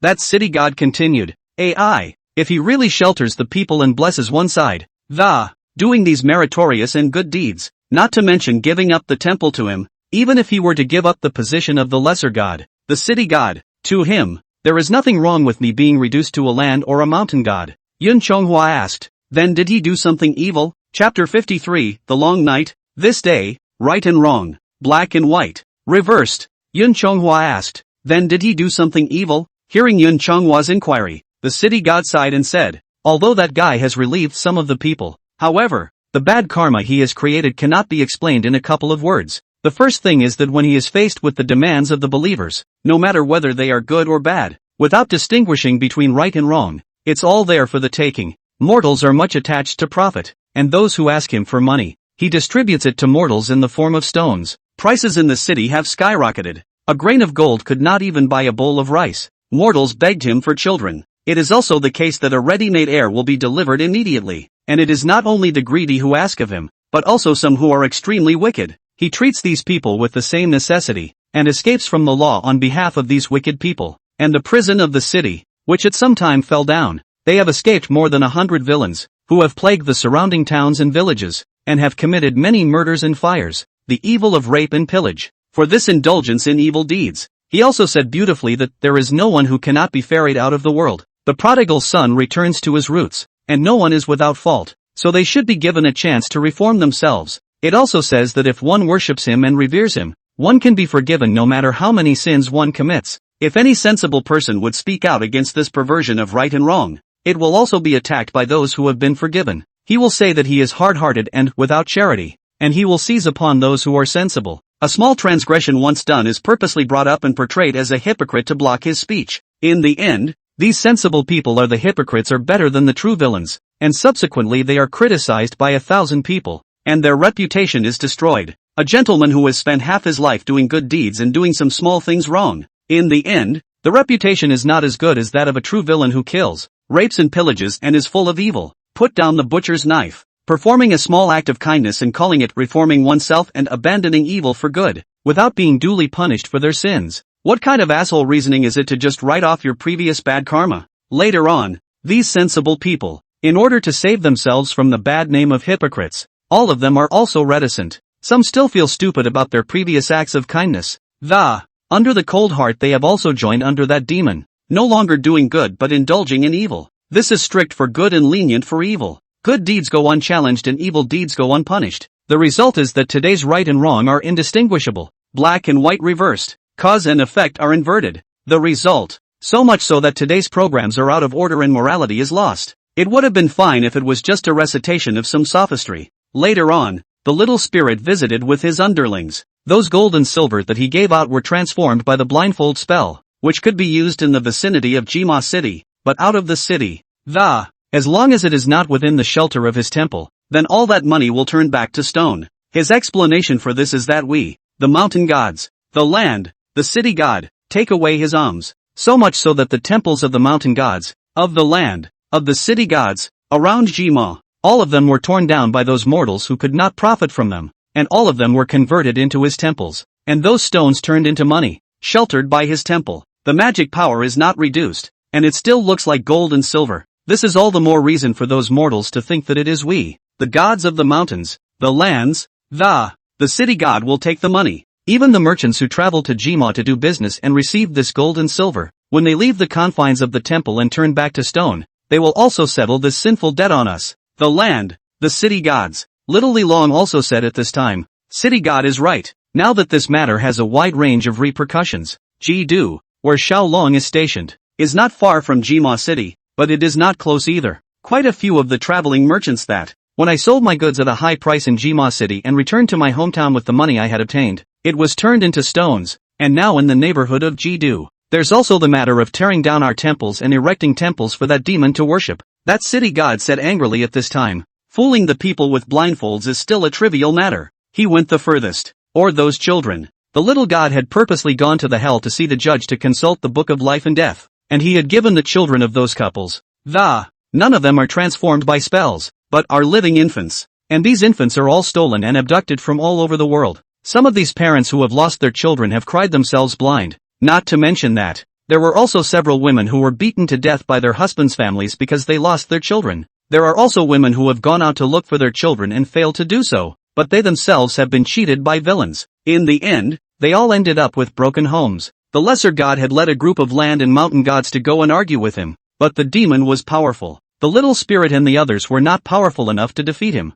We lost to him in less than one round. So, we jointly sued to the netherworld, but none of the ghosts sent by the king of hell could get close to him. Later, when we went to sue again, that hell began to stonewall us. It told us not to pay any more attention to it. The others followed the orders of the underworld, and each returned to the underworld to report on their duties. But the little god can't just ignore it. The little god has sheltered Jima for hundreds of years, although I dare not say there is any great virtue, but I don't want to see the years of hard work of the little god go down the drain either. However, the little god's magic power is low, and the hell ignores it. That's why I had to ask old brother Li Long to introduce me to ask for help from the East Sea. Finally this city god let out a long sigh and said, AI, it's a pity that I've been working hard to protect Jima for hundreds of years, but it's not as good as a small favor from a demon. The people have listened to the demon. Not only did he tear down my temple, but he also indulged his lust and messed up the whole of Jima. It is truly both chilling and saddening. In the face of the city god's complaint, Yun Chonghua comforted.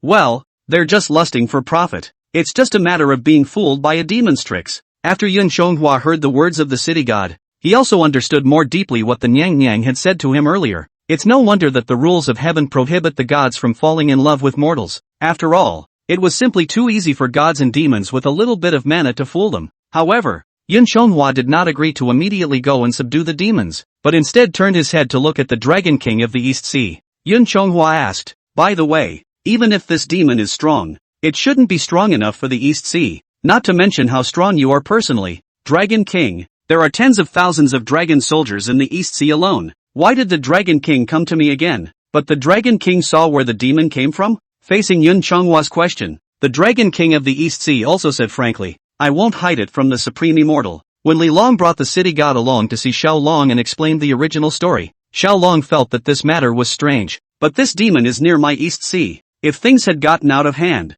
the young dragon would have been guilty of dereliction of duty. So after learning of the situation, Xiao Long also immediately ordered 8,000 soldiers and generals to. Afterwards, he went to Jima with the city god to find out what was going on. When Xiao Long took the technique of looking for qi to recognize demonic qi to check it out, although that guy was full of fierce qi, he had no idea what he was doing. But there is also a Ruimei Zen light in the midst of that ferocious aura. It doesn't look like an ordinary demonic creature, but rather like one with proper cultivation. At that time, when Little Dragon saw this scene, he associated with the reaction of hell, so they immediately withdrew their troops and came back. Ao Guan looked at Yun Chonghua and said, Supreme Immortal, to put it mildly, that demon is so rampant that the wantonly oppress the mountain god, land, city god, and that the hell is ignored. I can see that he has some experience. Nowadays, the world is very complicated. The city is on land, and not under the control of the East China Sea. If this is a strong control, if something goes wrong in the coming days,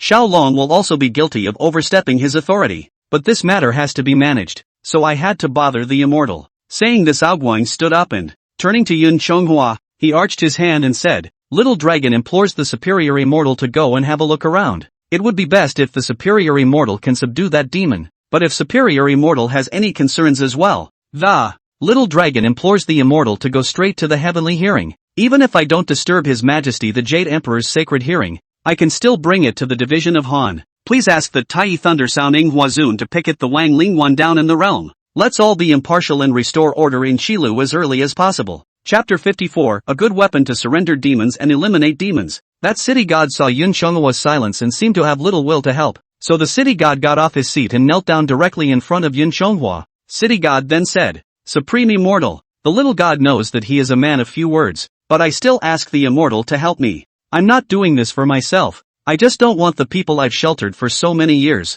They were bewitched by the demon and lost their hearts. Although hell does not remove demons, the evil deeds done by those people who are inflated with desire, but all of them are written down in the judge's account book. If you don't stop it in time, you'll go to the 18 layers of hell after death, not to mention that you'll only be sent to the path in the next life. Yun Chonghua said after thinking, helping is fine, it's just, saying that, Yun Chonghua looked towards the Dragon King of the East Sea. Ao Guang saw the look in his eyes and followed suit. As long as Shang Xian is willing to help, whatever Supreme Immortal needs, Little Dragon can do his best. Yun Chonghua wasn't quite sure who the demon actually was though, but it's always right to get rid of demons for the people, not to mention a demon who was wantonly disturbing the order of the mortal world. No matter who stands behind him, this fooling of mortals and making them create the evil that will lead them to hell. Let's beat him up first, even if his backstage sued to the Jade Emperor. His own side still had the upper hand. Yun Chonghua stood up after thinking about it. Besides, he had gotten a new magic weapon from the White Crane Fairy. After learning a new spell, if you don't find a capable fighter to try it out, how can you know how strong you are now? Yun Chonghua said, just as well, I will go and meet this weasel first. Just, hearing that Yun Chonghua appeared to be making a condition, that city god but his heart tightened. He was afraid that Yun Chonghua would take the opportunity to ask him for some personnel. Of course, the city god also understands in his heart. Ask him to give some personnel should also be. However, he had lived in poverty for many years, but he did not have much left on him to offer to Yun Chonghua. Although the incense of that imitation is strong, he is from time to time to make offerings that he has obtained. Relief for fishermen who are too old to make a living. Maybe they're all old, but in his eyes as a city god, all were children he had watched grow up. All were naughty boys who had stolen the fasting fruit from his offering table. Therefore the city god would never allow that weasel demon, to take the children he had watched grow up, and it all leads down a path of no return. The city god also glanced at the Dragon King, and this matter was a matter of.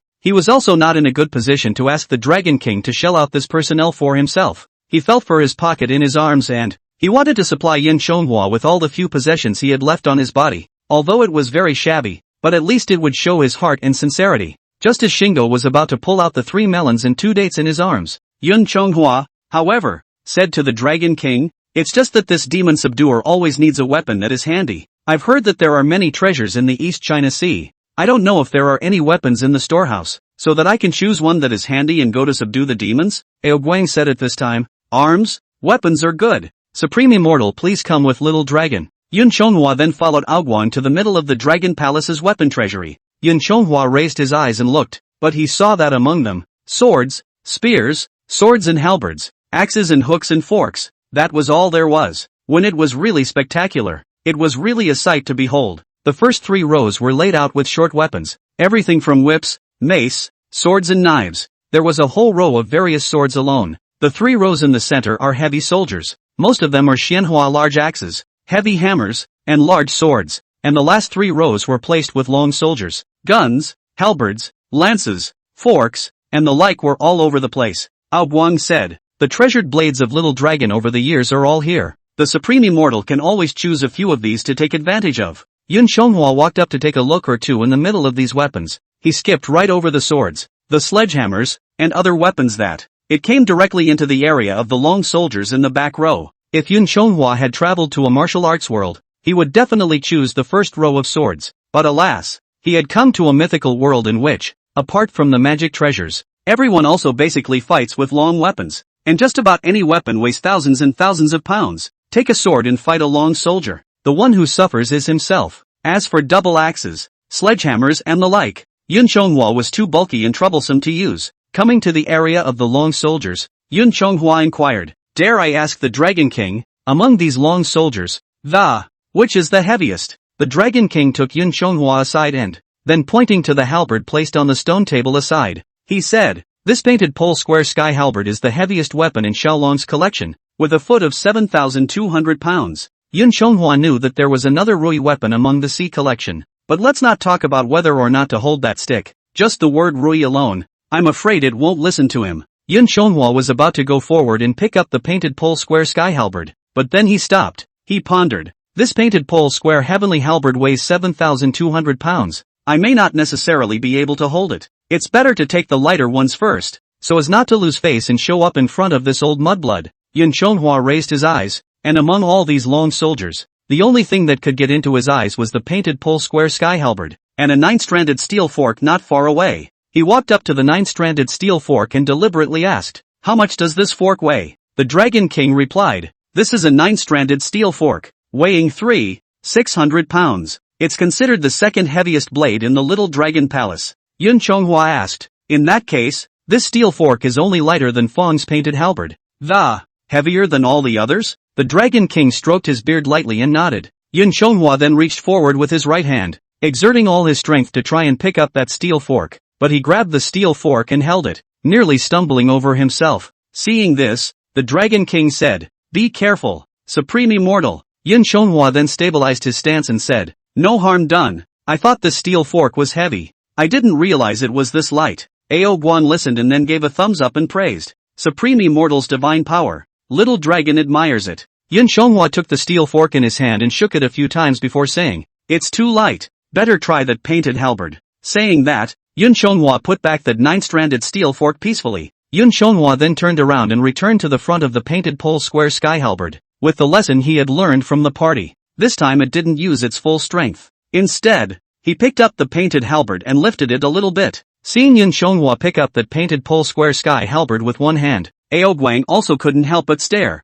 Yun Chonghua weighed the painted halberd in his hand for a moment, then said, "It's it. Use just the right portion." Yun Chonghua was also glad in his heart that he didn't mention the weapon just now. After all, that weapon is almost twice as heavy as this one. If you go there and can't pick it up, you'll lose a lot of face. Yun Chonghua remembered at this time the weight of the weapons of the 3 brothers who fetched the scriptures in the journey to the west. Monkey's weapon weighs 13,500 pounds. The 8 preceptors' upper treasure Qin Jin Rake and Sha Shurdi's demon subduing staff are both 5,000 0.48 pounds. This painted pole square heavenly halberd of his own is better than that upper treasure Chin rake and the demon subduing staff. It also weighs over 2.000 pounds. He remembered the rake, the descending staff, the weapons all had their own origins. The weight of one's own weapon was compared to that of the three brothers. So Yin Chonghua asked, "Dare I ask the Dragon King, this painted pole square sky halberd is so heavy, can there be any origin? In the future, if someone asks about it when we are against the enemy, I will have an explanation."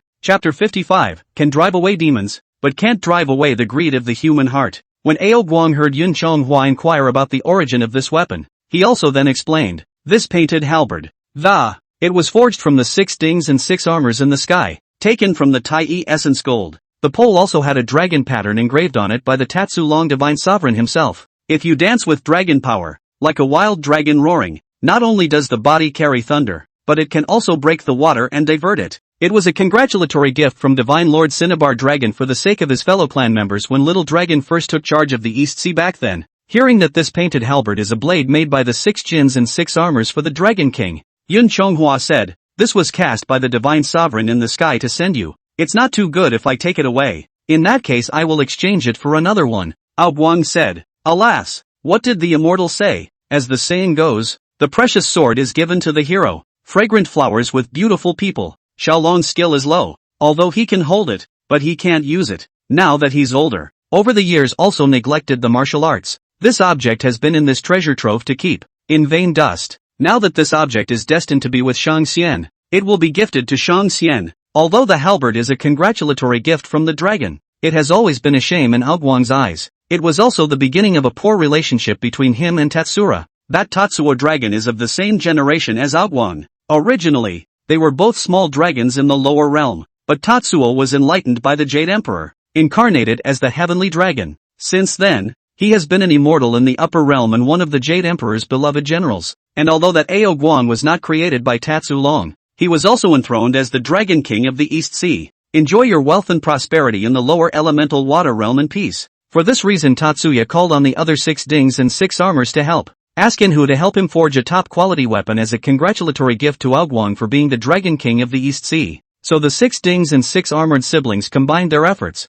and then they carefully forged this painted pole square heavenly halberd. However, Cinnabar Dragon was overlooking one thing. He was already in the Heavenly Dragon true body at that time, and Ao Guang was just a true dragon. His creation was far superior to Ao Guang's. Therefore when casting this painted halberd, Shenlong had built the caddy to his own standards. The weapon might be just right for him, but it was a bit heavy for Ao Guang. So on the day of the dawning, when Ao Guang tried to pick it up, he was able to hold it, but couldn't dance. A direct public scandal. Ao Guang had always thought until now that this was something that Tatsuo Dragon had done on purpose to humiliate him. The two have also been estranged since then. So much so that when Ao Guang mentions Qianlong in private now, he says Qianlong Lao Air in one breath. Now that this thing was taken by Yun Chonghua it was just right, so as not to put it in front of him and get in the way. Yun Chonghua was not polite as he said, "In that case, then I am flattered." Then Yun Chonghua's mind moved. The halberd then turned into a ray of light and flew directly into the jasper vase at his waist. After Yun Chonghua had picked out his weapon,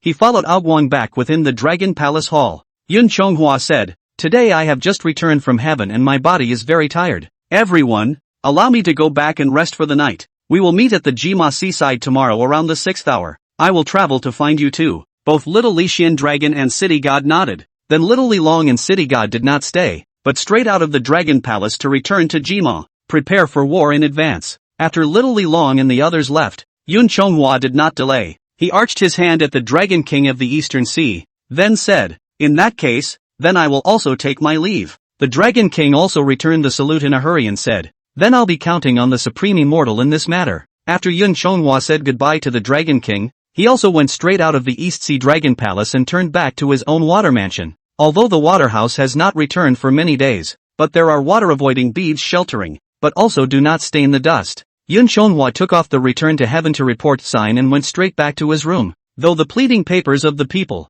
which had been piled up into a small mountain, but then he didn't have the heart to look at it anymore. Just an honest night's rest and recuperation. Prepare for the great battle that may come tomorrow. Early the next morning, Yun Chonghua got up early, after leaving the Surabaya River. Then he flew in the direction of Jima, but he didn't use the power of the Kunscale treasure cloth. After all, that Jima was on the beach. It was not particularly far from his own Surabaya, and if he had used the power of that Koan Pang, he would have been afraid that he would have flown straight through without noticing. That little black dragon had been transforming into a dragon body and hovering in the air in order to avoid Yun Chonghua missing it. When Yun Chonghua saw the little Li Long not far away, he also immediately flew over. Seeing Yun Chonghua's arrival, the little black dragon also took human form and came closer to greet him. Little Li Long greets Supreme Immortal. With that, he was arching his hand at Yun Chonghua. Yun Chonghua came closer and said, "No need to be polite. Where is the city god?" Little Li Long pointed to a hill outside of Jima City and said, "The city god is watching that demon from the hill." Yun Chonghua looked down. The mountain was not high, but its shape was extremely peculiar. The cool as a large lingji. Looking at the blessed land that was born with visions, Yun Chonghua sighed. Such a blessed land, but it is haunted by demons. It's really bad luck. Good, let's go down and take a look. With that, Yun Chonghua pressed down the clouds with the little Liu dragon and headed towards the place where the city god was hiding, and that sits in the middle of the temple. The weasel receiving the worship of the believers had noticed the movements of Yun Chonghua and the little Liu dragon. That weasel lightly grunted at the sight and thought, 7-colored auspicious clouds? Oh, this time it looks like we've hired someone who's got what it takes. The weasel that sat up there, after listening to the prayers of the believers, with a raised hand, he struck the brass chime at his side. Hearing the ringing of that bronze chime, that mortal also kowtowed and worshipped in a hurry. Under his breath, he shouted, "Many thanks to the great immortal. Many thanks to the great immortal." Yun Chonghua and little Li Long pressed down the clouds and came to the side of the city god. In order to avoid frightening the people with his dragon-headed persona, the little black dragon wiggled his body a few times. Changed to head and face. It turned into the appearance of a stout, burly man in blue shorts with a potbelly. Little Li Long glanced at Yun Chonghua. Seeing this handsome appearance of his, he was really envious. Yun Chonghua stepped forward and asked, "How is the situation?" The city god, who was hiding and watching, sighed and shook his head, saying, "Incorrigible, it's hopeless." Yun Chonghua sniffed and also looked in the direction of that small temple, only to see a long-browed weasel sitting in the middle of a small temple the size of a cupboard. In that weasel's hand was a short brass hammer, while at his side was a brass chime. The outskirts of the small temple were crowded with devotees from all walks of life who had come to worship. The devotees, however, were empty-handed. Neither incense nor fruits were offered. All of them went up to the front and after kneeling 3 times, clarified what they were asking for. At last, the weasel struck the brass chime and immediately bowed down and shouted, "Thank you, great immortal." Seeing this, little Li Long said, "What's so incorrigible about it? Now that we have the supreme immortal to help us, just drive this demon away." Saying that, the little black dragon manifested 2 beating drum urns and golden hammers in his hands. It was ready to go to war. The city god still sighed at his words and said, "We can drive away that demon. Can't you drive away the greed in the hearts of these people? Now that greed is in their hearts and they're used to getting something for nothing. There are days of karmic creation when you ask for something. If we strike out against this demon, then the people will only think that we are the demons who spoil their good times, and that demon is the rightful god who shelters them." The city god looked at the people whom he had sheltered and, I couldn't help but say with hot tears in my eyes, it seems that none of them can escape that reward of suffering in hell and being reduced to the path in the next life. Chapter 56, If mortals know everything, why do they need immortals? Hearing this, the little black dragon also sighed. Little Li Long put away the double hammers, then sighed and said, "Older brother need not be sad. It's all because these mortals are foolish. Older brother, your hundreds of years of hard work sheltering you is not as good as this demon's few days of petty favors. It is indeed chilling.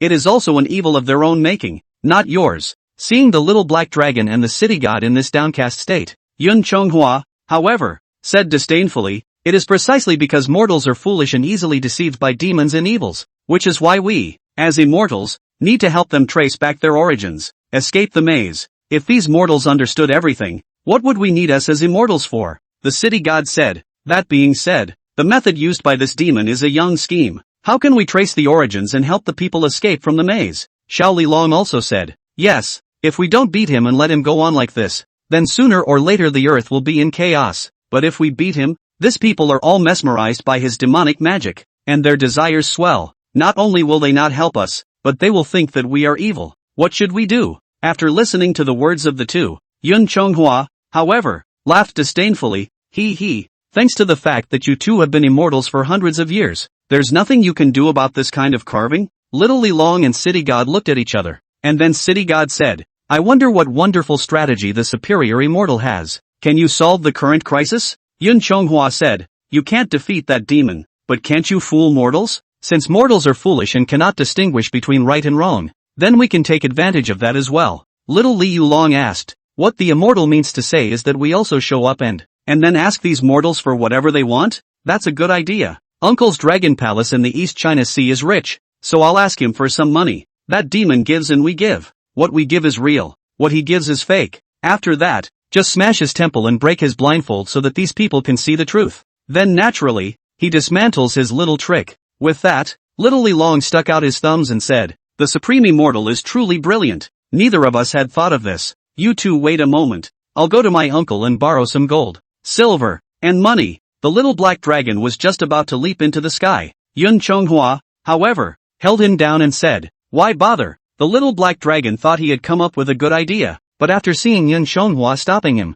he asked again, "And what does the immortal mean?" Yun Chonghua laughed. "Isn't this matter simple? I'll pretend to be another demon who is black and white, and first smash all of that demon's temples to make his barricade visible. After that I threaten that all the gold and silver he had bestowed on me had been taken away by me, the demon. At the end of the day I will return and fight off the demon. After I fight off the demons, I'll pretend to be a demon and tear down a few homes and set a few fires. When I'm pretending to harm the people, you guys come out and beat me away. Isn't that fine? Anyway, this group of mortals can't tell who is a demon and who is a true immortal. When the time comes, the demon will be beaten away, relieving the danger of this Emmanuel. You guys beat me away, and also regain the hearts and minds of the people. As soon as the demon is gone, then this dream of theirs will be awakened. They'll end up having to invite you true gods back." After hearing Yun Chonghua's words, both Little Li Long and City God could not help but stare. The City God heard this and said, "This is a good idea, but this is a bit of an offense to the immortal. It's already a great virtue to us that the immortal is willing to help. How can we still dare to subject the Supreme Immortal to this injustice?" Yun Chonghua said, "Alas, when dealing with extraordinary things, one should use extraordinary methods. Now these people are completely blinded by their desires. How can they tell who is good and who is bad? Even if you tell them anything, there's no way to wake them up either. Only this method is the most direct and most effective. Afterwards, you will offer financial favors. These mortals will naturally be grateful to you once again, burning incense and making offerings." At this time, Little Li Long said with some fury, "It's just that demon's skills are not low. As the saying goes, it's hard to beat four hands with two fists. We don't doubt the skill of the immortal, but if we go up to help, we will have a few more chances of winning. If we act according to Shang Xian's plan, we will not be able to show up to help Shang Xian. If Shang Xian..." Yun Chonghua also heard what Little Lu Long meant, and he waved his hand and said, "Alas, there is no need to worry about. Nowadays, my ability may not be inferior to that demon. Besides, even if I can't beat him, it won't matter. I also have the ability to make a big deal out of this. When the spiritual officers in the sky see this scene, then it'll be a straight-up public affair. Anyway, whether I lose or win, this demon is dead this time." After Yun Chonghua said that, he began to deploy. "Ji-do Dragon God labor you to keep watch here. City God, you go down to hell to recall the land and mountain gods whose temples have been torn down and have nowhere to go. After I defeat that demon, then you will all just show up together and banish me." Hearing this, the little Lishin dragon and the city god both took orders. The three of them then went their own way. Yun Chonghua flew to the top of the clouds with a single leap. "Start tearing down temples around here." When that demon saw that seven-colored auspicious cloud leave, his heart was also flooded with mutterings. "Hiss, why is that heavenly immortal gone? Could it be that he saw where I was coming from and went to ask his master? Could it be that he also wants to stand by and watch?" That long-browed weasel sat in the temple, full of questions, but then he realized Yun Chonghua's intentions, for those temples of his, which are likewise connected to his consciousness. Yun Chonghua was smashing his temples one by one at an extremely fast speed, even put his foot on the statue's head and face while demolishing one of them. After this weasel sensed it, it immediately exploded in anger, deceiving people too much. Deception. His sudden outburst really frightened the believers who had come to worship in front of him. The devotee was paralyzed with fear, then said warily, "Dacian, Dyson, I." By this time Yun Chonghua had also flown back, and he, in order to frighten the people, had. So a part of the original body was revealed. It became a dragon with a long head, a dragon's tail behind it, scaled and horned, and a monster with a dragon's head and a human body. Yun Chonghua held his painted pole square heavenly halberd and stepped on the auspicious clouds to the sky above the small temple. Without saying a word, he made the first move. Yun Chonghua danced the painted halberd in his hand, and the dragon pattern painted on that painted pole instantly erupted with thunderous light. Thunder and lightning gathered on top of the small branch of the painted halberd. Then Yun Chonghua pointed downward with the halberd. A lightning strike then struck above the small temple where the demon was. That small temple was instantly collapsed by Yun Chonghua's blow, and the weasel was buried inside. The people present were all startled by this scene, and they all looked up as well. The people saw a monster standing there with a weapon in his hand, a dragon's head and a feathered body. He was scared out of his wits, because the demon's little temple fell down, and the demon withdrew his magic power before bestowing gold and silver on the faithful. It turned back into a pile of rocks, though some of the good people have begged to escape. The prophet minded, though horrified, have. But yet, it's also about money. One of them grabbed those stones and shouted, my money, where did my money go? Big fairy, Dyson. At this time Chonghua, who was standing on the cloud, said, stop shouting, this demon is giving you money. It's all been taken away by this great king. Yun Chonghua then poked his neck out and then said, seeing that you mortals are quite tasty as well, come quickly and make my lord a case of wine and a toothsome meal. With that,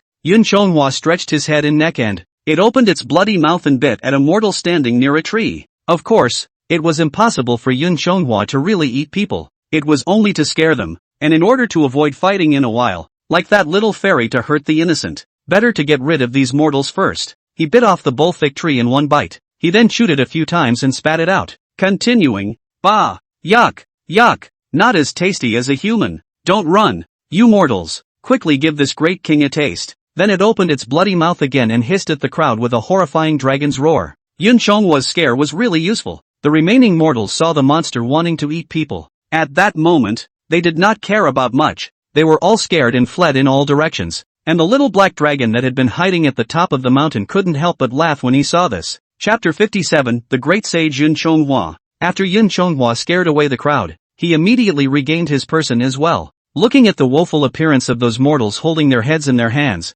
he couldn't help but sigh, shook his head. He wouldn't have wanted to use this method if the group hadn't been so obsessed. After all, he was scared off by himself and has been hanging on for dear life ever since. It is better than dying and suffering in the 18 layers of hell and hitting the path in the next life. After scaring off the crowd, Yun Chonghua looked toward the ruins of the small temple with his painted halberd and said, I know you're not dead, come out quickly. As soon as Yun Chonghua's words fell, the long-browed weasel jumped out from among the ruins of the small temple. He shook his body, shaking the dust off of it, then stood with his hands behind his back, pacing back and forth, looking up and down. Yun Chonghua looked up. Yun Chonghua was also looking at the weasel in front of him, who was half a body shorter than himself. Then he asked, where are you from, an evil demon, daring to act recklessly in the eastern lands? That weasel didn't panic when he saw Yun Chonghua. Instead, he asked rhetorically, and where are you a hairy god to come here and meddle in this nonsense? Yun Chonghua then blurted out, Mao God? This king is the most famous demon of all times. He is known as Tong Tian de Shang is also facing the demon in front of him. Yun Chonghua did not want to reveal his identity. After all, not knowing where the other party came from, there's no need to reveal your identity yourself. However, he also felt that the nickname Tong Tian de Shang was also quite suitable for his identity. After all, he really does have eyes in the sky. After hearing Yun Chonghua call himself that long-browed weasel, as disdainful sneer said, oh, you this ghost words cheat Fonkai, that gang of foolish and unbearable mortals is not enough, but you can't hide it from me. After the weasel looked Yun Chonghua up and down, he sneered and said, you're dressed in immortal clothes, with his feet on auspicious clouds, his body surrounded by immortal chi, the auspicious light at the back of his head, and the blades in his hands are not ordinary things. There is also a purple smoke bell hanging from his waist. This glance will be a heavenly immortal. Then that weasel looked at Yun Chonghua with a look of contempt and said, even if you want to pretend to be a demon, you also have to change your clothes and conceal the immortal aura around you. You don't even bother to change.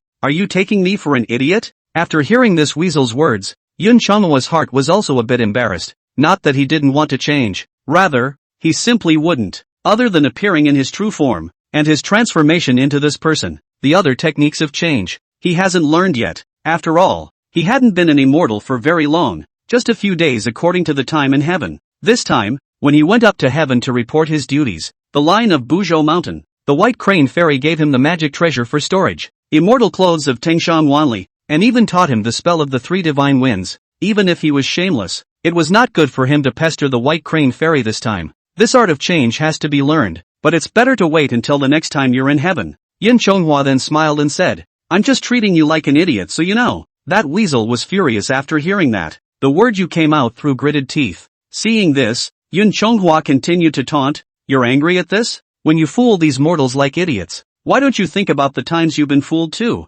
Besides, you're such a weasel. It's also a false body, isn't it? Since it's the same fake body, why should I inform you of it?" Yun Chonghua pointed the halberd in his hand and said, "If you are sensible, then get lost. Otherwise, don't blame the painted pole square sky halberd in this great king's hand for showing no mercy." That weasel sniffed, but smiled disdainfully and said, "Ha, don't think you are a heavenly immortal. I'll be afraid of you, kid. If you know what's good for you, go back to heaven honestly and be your superior immortal. Don't meddle in the idle affairs of this earth. If you and I start a fight, I'm afraid that it won't look good on anyone's face." Yun Chonghua laughed, "Whether it's good or not, we'll have to talk about it after the fight. You fooled mortals with your arts, stirring up order in the mortal world, inciting mortals to smash the temples of local city gods, land and mountain gods. I think these charges are enough to send you to that demon chopping block." The weasel let out another sneer, then stretched out his right hand and, the chime hammer buried in the earth then flew into his hand. That weasel then slowly grew larger as well,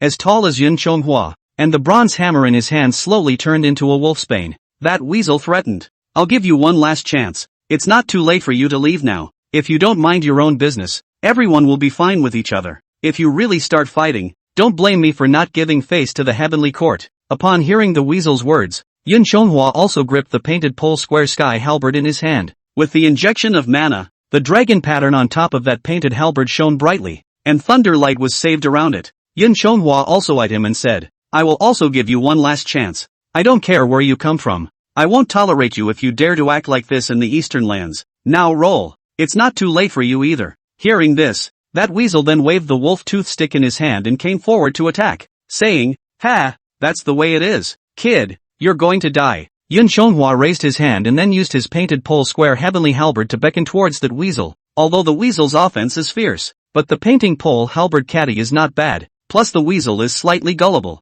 This strike was directly knocked out by Yun Chonghua. The lightning light attached to that painted halberd continuously surrounded his body. However, that weasel just shook its body a little bit, and dispersed all that lightning. He let out a light laugh and said, "Hee, it seems that I have underestimated you, this heavenly immortal. It's just so much better than this crap on the ground." Saying that, that weasel once again struck at Yun Chonghua, but this time he increased his force quite a bit. Yun Chonghua with a halberd to resist, the two weapons will meet, only to hear when. The sound was like a hammer hitting a chime. The sound resounded throughout the mountains, startling the birds. Yun Chonghua was also sent flying out by this weasel's full force strike. The weasel wiggled his arm, followed by another scoff. "Ha, some skills, not too many it seems." Just as he dropped his guard, Yun Chonghua's voice came from the distance. "Yes," but before the demon could react, Yun Chonghua had already quickly flown to his heels. A fierce wind swept up behind them. The sound of shocking explosions under the high-speed flight was endless.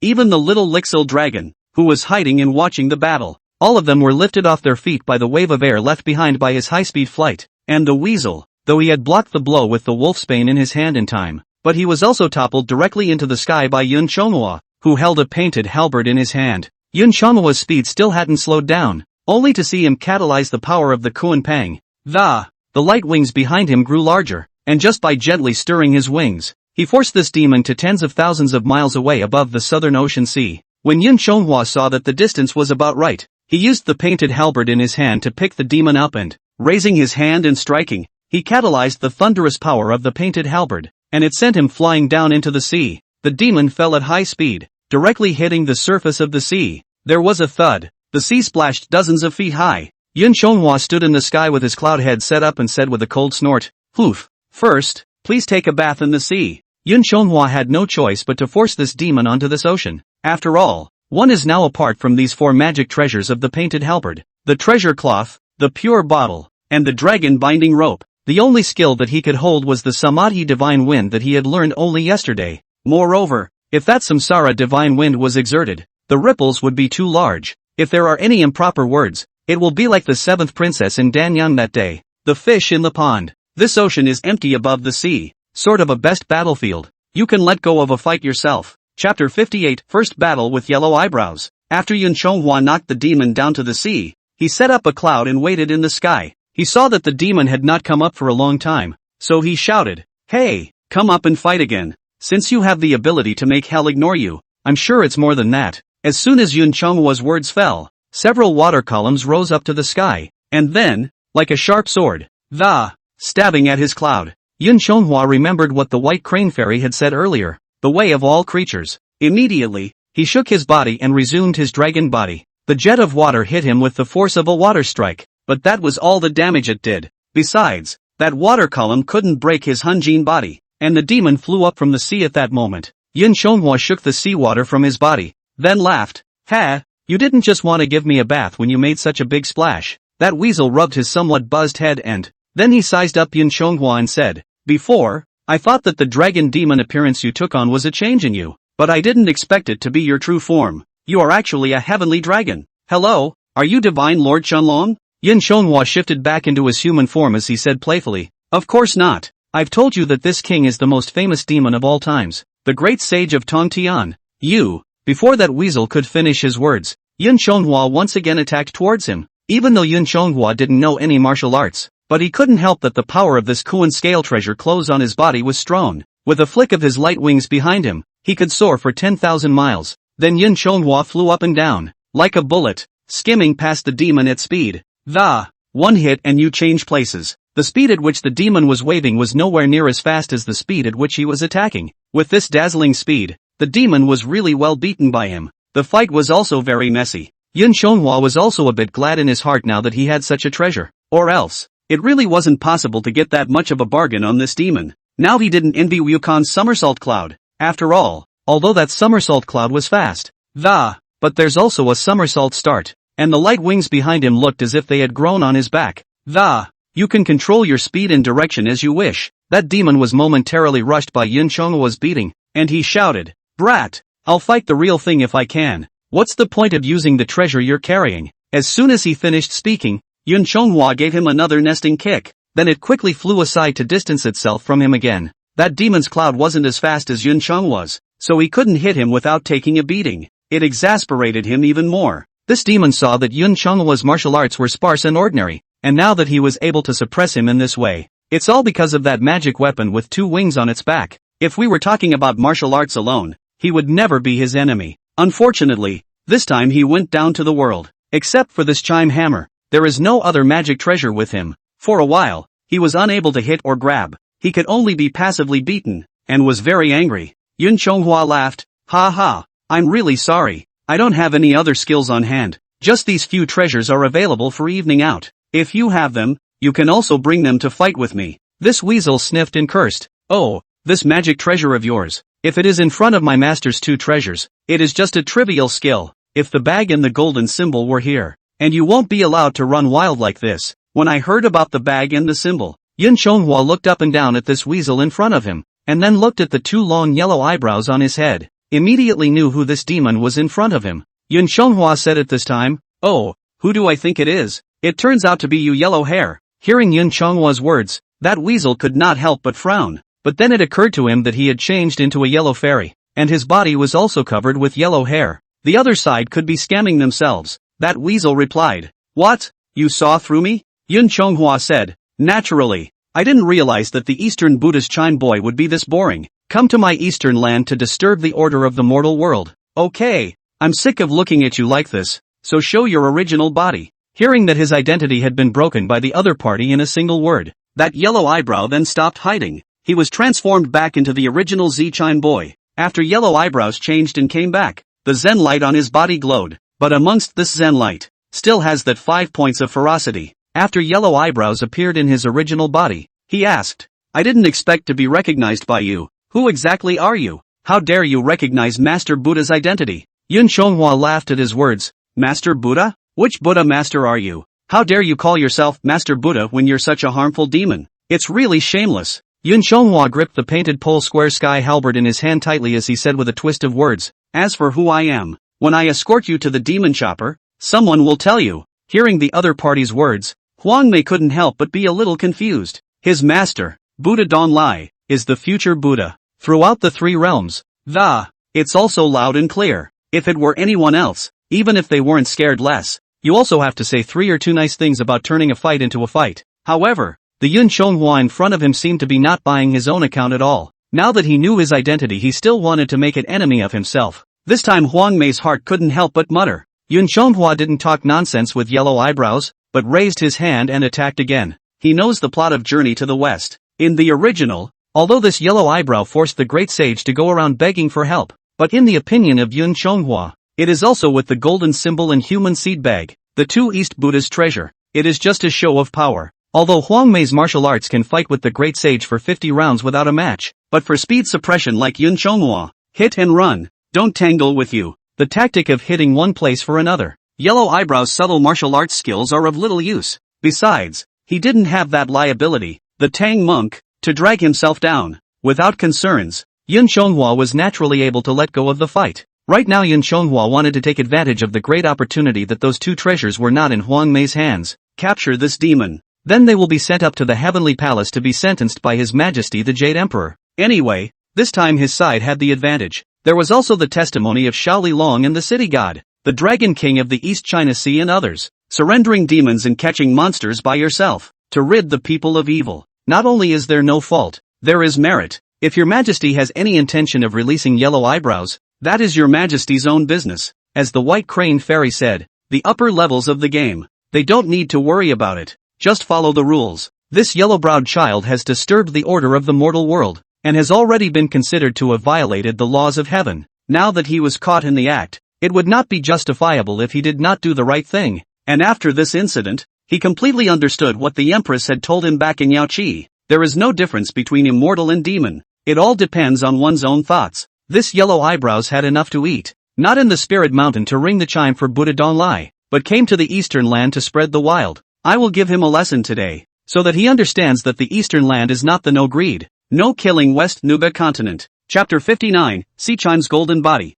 Koan scale treasure clothes show their power. Yun Chonghua didn't talk too much nonsense with Huang Mei and once again carried his painted halberd and struck. This time, however, only heard a clanking sound, and the halberd in his hands suddenly flicked. The painted halberd in his hands were trembling uncontrollably. Yun Chonghua was immediately startled by this sudden jolt. When he pulled away and stabilized his stance, he then looked towards the yellow eyebrows in front of him. The yellow eyebrow in front of him was very different from the party long ago. Huang Mei looked at Yun Chonghua with a gloomy face and shouted, "Fight! Why don't you fight? But you can't fight anymore? Ha ha!" The yellow eyebrows, who had now appeared in his original form, did not look like the weasel who would only be passively beaten up just now, only to see that at this moment, Huang Mei's body was shining with golden light, as if he was a golden man. Yun Chonghua's strike on his body was like striking on a golden stone. This yellow eyebrow was unharmed, not to mention this smug laugh. Yellow eyebrows said, "Fong used that beast form, and the Buddha's skills could not be utilized. Now let you,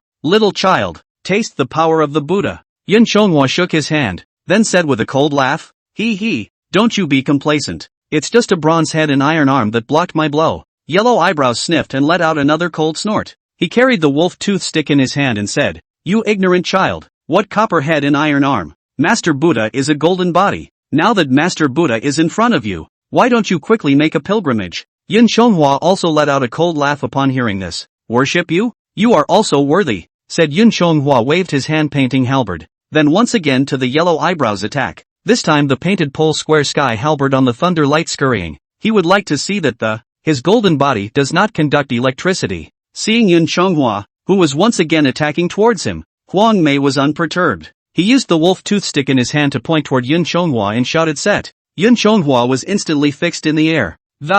And that square sky painting halberd is also fixed on the top of Huang Mei's head, again difficult to fall down. Yun Chonghua felt the power of this fixation for the first time, and now he felt very stiff all over. Moreover, the tendons and veins around his body, along with the mana channels, were all imprisoned. The whole body could not move. Yellow eyebrows couldn't help but laugh up in the air at the sight of Yun Chonghua being restrained. He also withdrew his golden body protection. He looked at Yun Chonghua and said, He, kid, your ability to deal with the yellow-browed old Buddha comes. It's not quite there yet. Ha! But before Yellow Eyebrows could finish his complacency, the Fangtian painted halberd in Yun Chonghua's hand carried the power of a shocking thunderbolt.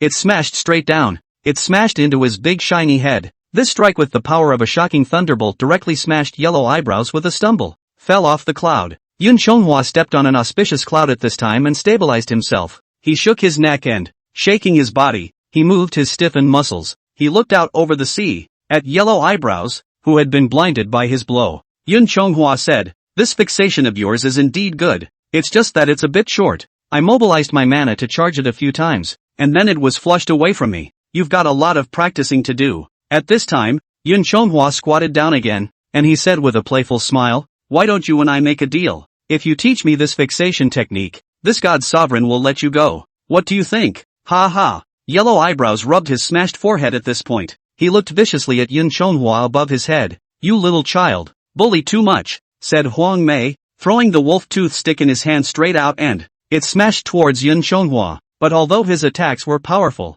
they were still a bit too slow in Yun Chonghua's eyes. He activated the power of the Koan scale treasure cloth and dodged it with just a flash. Yun Chonghua dodged it and was about to make a mocking remark. However, he saw that the wolf tooth stick on the head abruptly became very huge and directly covered down towards Yun Chonghua. Seeing this, Yun Chonghua immediately continued to dodge and Yellow Eyebrows' wolf tooth rod then smashed down like a collapsing Optimus Prime. If not for Yun Chonghua's body being protected by the Koan scale treasure clothes, his speed would be far faster than the other gods. I'm afraid that I won't be able to dodge the range of this wolf tooth stick falling. The wolf's tooth stick landed on the ground, splashing 100 feet high. Yellow Eyebrows also grunted coldly when he saw that he didn't hit it. With a lift of his hand, that wolf tooth stick flew back into his hand. Yellow Eyebrows said with a cold snort, the magic treasure on your little child is really difficult. Yun Chonghua laughed after stabilizing his stance. Oh, so what if it's difficult? Get 2 of them if you can, but if you don't have one now, you'll be a good boy and tie your hands. Yellow Eyebrows laughed.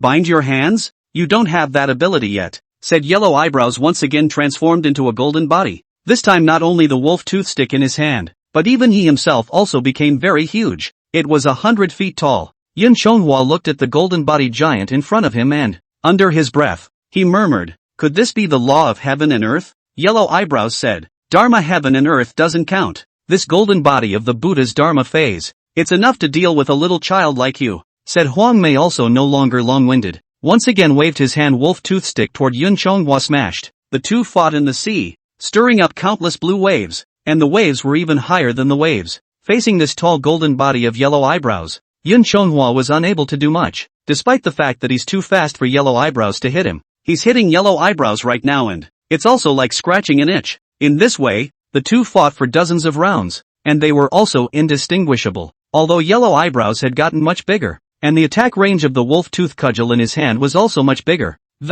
However, the speed of that Koan scale treasure cloth was beyond his reach. No matter how tigerishly he swung his wolfsbane, how wide the waves of, but it couldn't hit Yun Chonghua either. Even wanted to perform the fixation technique again, but he couldn't catch Yun Chonghua, so he couldn't fix him. As time went on, Yellow Eyebrows was getting more and more anxious as he fought, because the state of this golden body phantasm of he won't last long. If he ran out of mana, without his golden body protection, Yun Chonghua can't beat him to death. Gotta kick his ass, too. Right now he was immensely nostalgic for those 2 magic treasures of his master, the golden symbol and the human seed bag. Without a magic treasure to protect himself, he was really struggling to deal with Yun Chonghua with his spells and bravery alone. Compared to Huang Mei's anxiety, Yun Chonghua was at ease. Although driving the Koan scale treasure cloth also required mana, Yun Chonghua's consumption was indeed not too much. It only required the consumption of the mana to drive the Koan Peng essence spirit. Compared to Yellow Eyebrows' consumption of maintaining this golden body Dharma phase, it was far too small.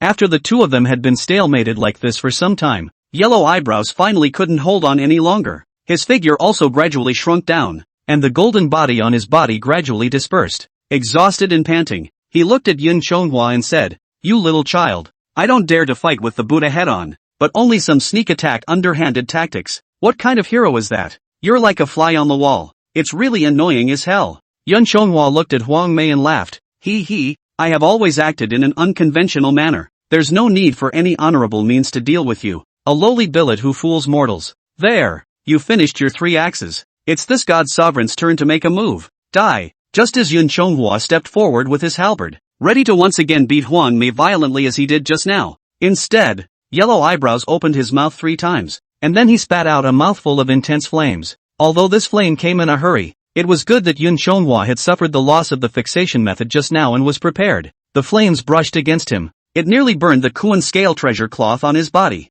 Yun Chonghua stabilized his stance and said, you guy is really dying. Chapter 60, Sea Chime's defeat. Golden Cicada appears. Yellow Eyebrows is now unsuccessful against the enemy and has a crooked idea in his mind. The Yellow Eyebrows said, the Buddha doesn't know where you're a god monarch. Today you and I are not going to fight. You can't beat me and I can't beat you. Let's call it a day. Since you are standing up for that ghosty mortal, I will grant you permission today not to nuisance that Jima city. Yun Chonghua laughed at this. Oh, if you can't win, you want to beg for forgiveness and survive. There's no such thing under the sun. Hearing this, Yellow Eyebrows frowned and said, what do you want then? Yun Chonghua replied, naturally, I'm arresting you to ask for punishment in heaven. As a disciple of the gods and Buddhas, you, fooling mortals with magical power, causing an imbalance in the order of the earth, this is one of the sins. Inciting the people, causing the demolition of the city god and land temples. This is the second sin. The third sin is that of disturbing cause and effect,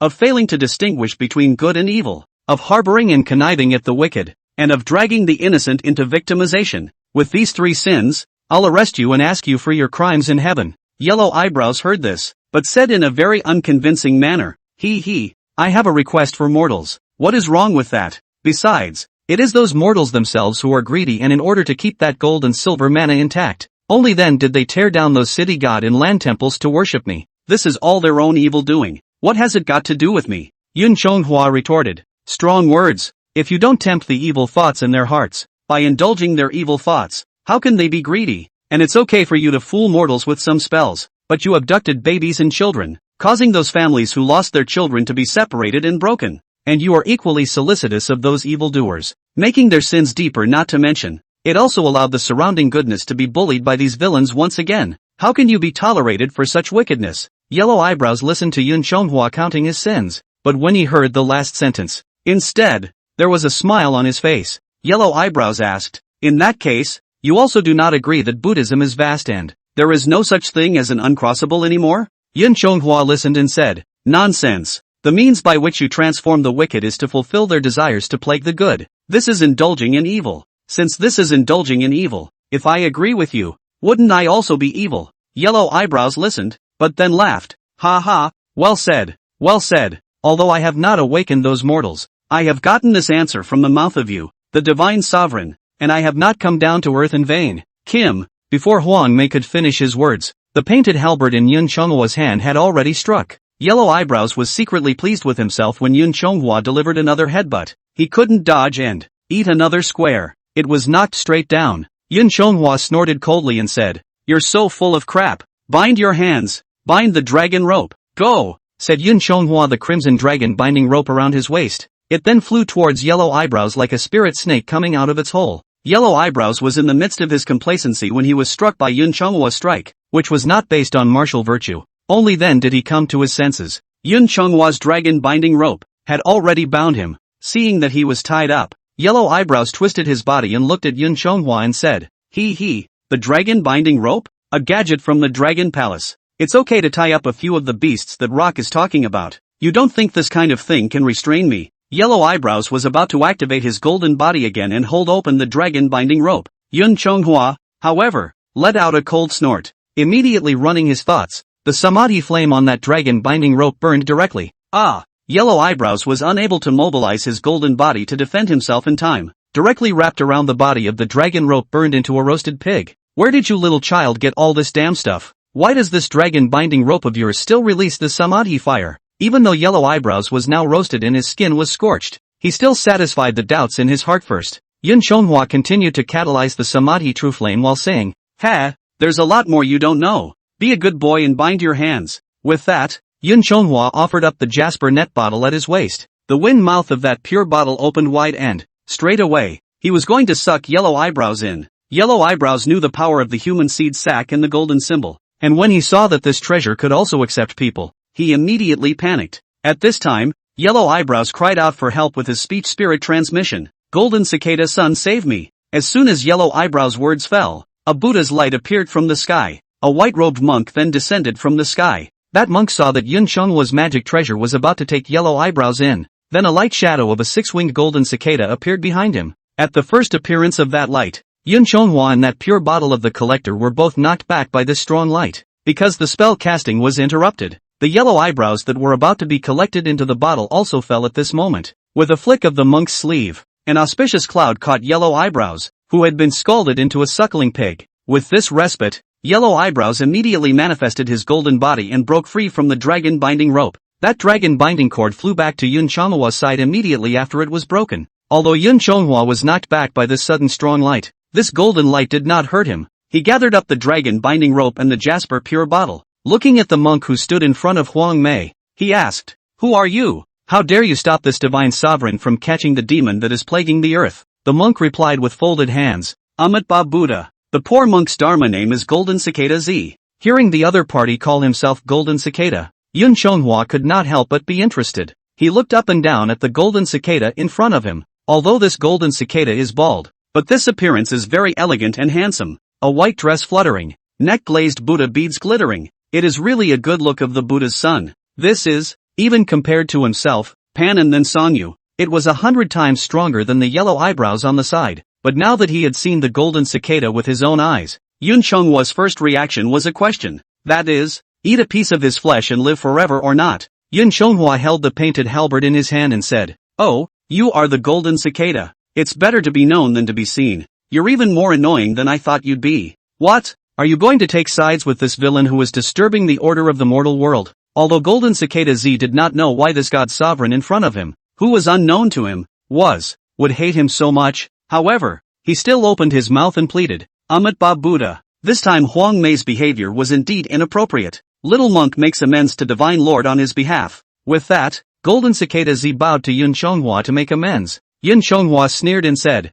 "Ha, you've done something wrong and you're done with it?" Elder Golden Cicada speaks so lightly. He has disturbed the order of the mortal world and violated the heavenly laws. I was about to take him to the heavenly court to ask for punishment. The Golden Cicada Z also sighed when he heard this and shook his head. Alas, what the divine sovereign said is very true. This time, the yellow eyebrows stirred up no peace around Jima City, but it was a verbal argument with the poor monk. The matter started with the poor monk, and the poor monk can hardly absolve himself of the blame. The poor monk is willing to make good on this, to remodel the temple for all the ghost immortals, return all those lost children. As for the innocents implicated by him, the dead monks are also willing to recite sutras to transcend their suffering. Those who are alive grant them blessings. I still hope that the divine sovereign will forgive yellow eyebrows this time for the sake of the little monk. When we return to Spirit Mountain, the young monk will ask for forgiveness with him to the world-honored one and the Buddha of the East. Yun Chonghwa let out another cold laugh. He, your face? Elder Golden Cicada has a great face.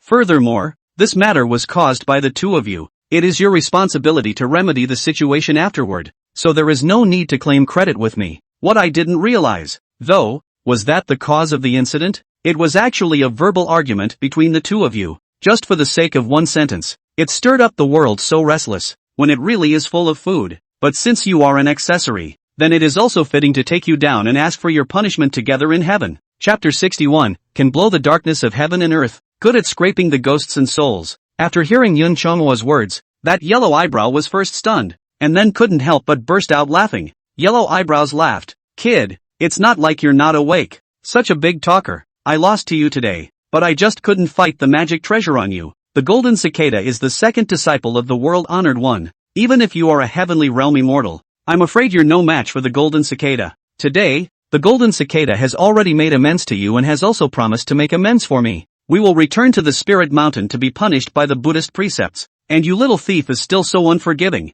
You're not just trying to help us, take the opportunity to ask for some personnel? After hearing Huang Mei's words, Yun Chonghwa was not angry because he was right. Although Yun Chonghwa was protected by a magic treasure and his own creation was extraordinary. However, the current him was afraid that he was still almost on fire when facing the Golden Cicada. After all, this Golden Cicada elder is the second disciple of Buddha Rulai. Even that ancestor of the earth immortals, Jin Yuan Daxian, was courteous and respectful. Even Tang Sanzang is in his 10th reincarnation, and he still thinks of sending 2 ginseng fruits to honor him. It didn't matter if Shin Yuanzi was honoring himself or the Buddha behind him, but it's certain that, I'm afraid that this kind of character is not the enemy of his current self. Right now, when he saw the Golden Cicada descend to earth to harbor yellow eyebrows, he was also a little bit hard to ride the tiger. Yun Chonghwa pondered. I was careless this time. Before, I only encountered a yellow eyebrow. I didn't expect that the Golden Cicada would be involved now. No wonder the 10 halls of Hell's Yama are afraid to take care of this matter even if they are being bullied to the head. I'm afraid it's not good if we just let the matter rest. This fellow Yellow Eyebrows has suffered such a great loss. Afterwards will not find my back first put aside. After all, there are quite a few people who know that I came to get rid of the demons, those ghost fairies, as well as the Dragon King's nephews. One little slip of the tongue. This will be a problem. If we really let them go, if someone pursues them later, I'm afraid I'll have to take the blame as well. Earlier, Immortal White Crane repeatedly warned me not to interact with the forces of other factions. Now I don't know if this Western religion is among the prohibited ones. If I were to hook up with these people in private, I'm afraid I'll lose the trust of His Majesty and the Queen. My honor nowadays all comes from His Majesty and Your Highness. I have to be very careful. Yun Chonghua had an idea after a second thought. For today's solution, we can only make a big deal out of it. After all, I still have the upper hand now. This yellow eyebrows eat their fill of behavior, also really violated the laws of heaven. It is also considered honorable for me to take them. It's a kind of justice to get rid of the demon. If this matter is covered up like this, I won't be able to say anything if I reopen old scores afterward. After all, one side of the story is better than catching the current one now. Also, why don't we just go ahead and make a complete mess of things? As soon as someone comes down from the sky,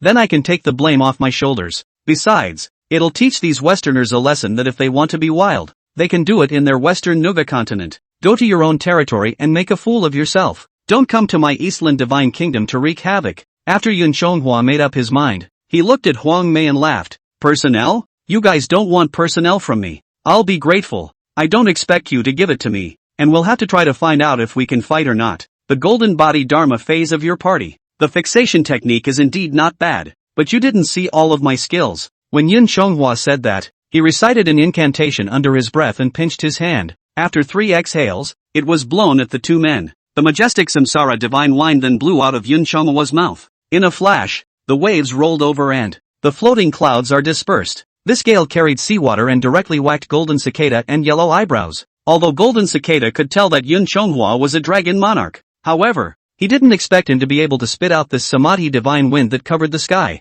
Without checking for a moment, he also fell into his path. All things are born with their own nature. Yun Chonghua's divine wind, even the Golden Cicada's son could only passively invoke it at the moment. He protected himself with his 6-winged golden body, but he couldn't care less about Yellow Eyebrows beside him. Seeing this, Yellow Eyebrows hurriedly hid behind Golden Cicada and also said in surprise, "Not good. It's that thief mouse's samadhi divine wind. Though this kid doesn't blow as violently as that thief mouse, but you and I don't have Lingi Bodhisattva's magic weapon that can stabilize the wind. Although he can't defeat you, we can't do anything about him for a while. It seems that this South Alimony, all the immortals, is not all bullying bureaucrats. Greedy villain. This divine wind can blow the darkness of heaven and earth, and it is good at scraping the worries of ghosts and gods. If it really alarms the heavenly court, drawing the master and world-honored one to personally ask questions, I'm afraid that it won't look good for everyone. This kid has another magic weapon on him, flying no slower than that rock, now being pestered by him. It's really bad luck. What should we do now?" Yellow Eyebrows and Golden Cicada Z were deliberating on this side, and Yun Chonghua was also a bit drumming in his heart. That Yellow Eyebrows is just a reckless man with empty bravery without his treasure. As long as he himself didn't tangle with him by virtue of his speed, it wouldn't take long for him to fall. But the Golden Cicada in front of him made Yun Chonghua feel tricky, even though he had sacrificed his bottom card, the Samsara Divine Wind. Surprisingly, he had only suppressed him. But I don't know if the Golden Cicada was intentionally showing weakness, or if this divine wind of Yun Chonghua was indeed powerful. After Yun Chonghua blew this mouthful of samadhi divine wind, the barrier of Golden Cicada Z's 6-winged golden light was also blown to pieces by him. Golden Cicada Z and even Yellow Eyebrows were all knocked back. Seeing that his hand had actually broken the Golden Cicada's defense, Yun Chonghua also laughed. He. It seems that the hallowed Golden Cicada Elder is nothing more than that. After stabilizing his stance, Golden Cicada Z plucked the rosary beads in his hand then replied, "Amit Ba Buddha. Divine Monarch is truly an extraordinary creation. The Divine Monarch is a scale insect, but to be able to cultivate this 3 divine winds to such a level is truly rare. The poor monk has no intention of making an enemy of the Divine Sovereign, and the fault for this matter lies entirely with the poor monk and Yellow Eyebrows. After this matter, the poor monk will also try to do as much good as possible, but if it really goes to the heavenly court, I'm afraid that no one's face will be honored. Don't look at the monk's face, look at the Buddha's face. I also hope that Divine Monarch will look upon the golden face of Master Rudraksha as a convenience. In the coming day, my spirit mountain is also set to open the door of convenience for Divine Monarch." With these words, the Golden Cicada is not afraid of being punished himself. I am just afraid that this behavior of myself and Yellow Eyebrows, it's just a matter of bringing shame to the entire spirit mountain. If it did go to the heavens, the great celestial father would not be the only one to adjudicate the matter. The other force that has been preventing Buddhism from spreading eastward is also sure to take advantage of the situation. After all, they didn't want the influence of the Western Church to be involved in Middle-earth. And he and Yellow Eyebrows came to this eastern land to make a front stop for the transmission of scriptures in the eastern land in a few hundred years. It's just that the Golden Cicada and Yellow Eyebrows both have different philosophies and different ways of testing mortals. Hence the disagreement. Yellow Eyebrows is competitive and wants that great merit of preaching the scriptures of the East. That's what caused all this ridiculousness. Back at Spirit Mountain, it didn't matter what kind of punishment he and Yellow Eyebrows received. However, if they hindered the great cause of spreading Buddhism to the East, then the two of them would be unable to absolve themselves of the blame even if their souls were relegated to the 9 hells. Therefore, the Golden Cicada's son was now forced to step back in the face of Yun Chonghwa's provocation. Words of pleading, begging him to be spared. After hearing the Golden Cicada's words, Yun Chonghwa couldn't help but burst out laughing as he laughed. Ha ha! I didn't expect the Honorable Golden Cicada Elder to be this impure and mercenary, but you don't have to use Buddha to pressure me. He is now far away from the Great Thunder Sound Temple in the Western Heaven Spirit Mountain. Moreover, if this matter is known to his old man, he is afraid that he will not allow you to do so. If you want to leave, it's also simple. Ask the painted pole square sky halberd in my hand. Seeing Yun Chonghwa's aggressive attitude, Golden Cicada Z also shook his head helplessly. He said, in that case, then the poor monk is offended. It's just that the poor monk has no intention of feuding with the Divine Sovereign. It's just a matter of trying to get this resolved as quickly as possible. Immediately afterward, the Buddha beads in Golden Cicada Z's hand transformed into a 9-ring tin staff, and a collar of brocaded surplice surfaced on the body, a Vishnu cap on the head. At this time, the appearance is no longer different from that of the Tang Sanzang of the 10th reincarnation. However, compared to that flesh-eyed old monk, the Golden Cicada in front of him was just more divine. Seeing that brocade splendor surplice, the Yellow Eyebrow is full of helplessness and complaint.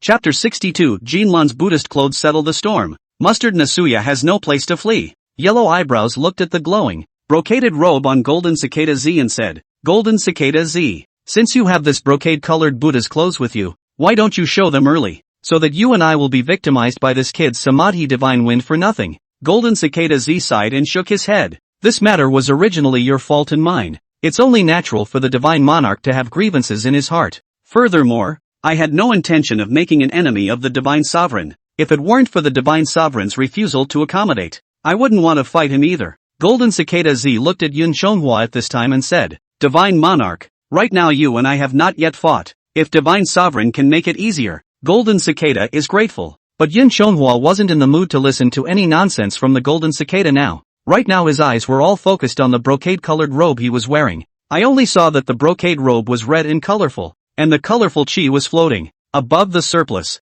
various treasures were glittering with light and splendor, very eye-catching, not to mention the mortal Jin Chi elder and the wild demon bear warrior who occupied the mountain. Even a divine monarch like Yun Chonghwa, who had been to the heavenly palace and had the same immortal clothes with him, all can't help but look twice. Right now Yun Chonghwa also had some feelings in his heart. I don't blame Gold Pond Black Bear for being greedy. This robe is truly a rare treasure. Since the last heavenly palace, the immortals have seen a lot of it. However, the clothes on their bodies are not as eye-catching as these Jinlan Buddhist clothes. But Yun Chonghwa quickly came back to his senses. When he saw the Golden Cicada in this fully clothed state, he knew that right now the Golden Cicada was afraid that he was going to get real. Yun Chonghwa carried the painted pole square heavenly halberd over his own shoulder. He raised his hand and pointed at the Golden Cicada Z and said, Cut the small talk. You and others have violated the heavenly laws, not something I can forgive by showing favoritism. If you want to fight, then fight. If you don't, then, don't blame me for making the first move, Yun Chonghwa said,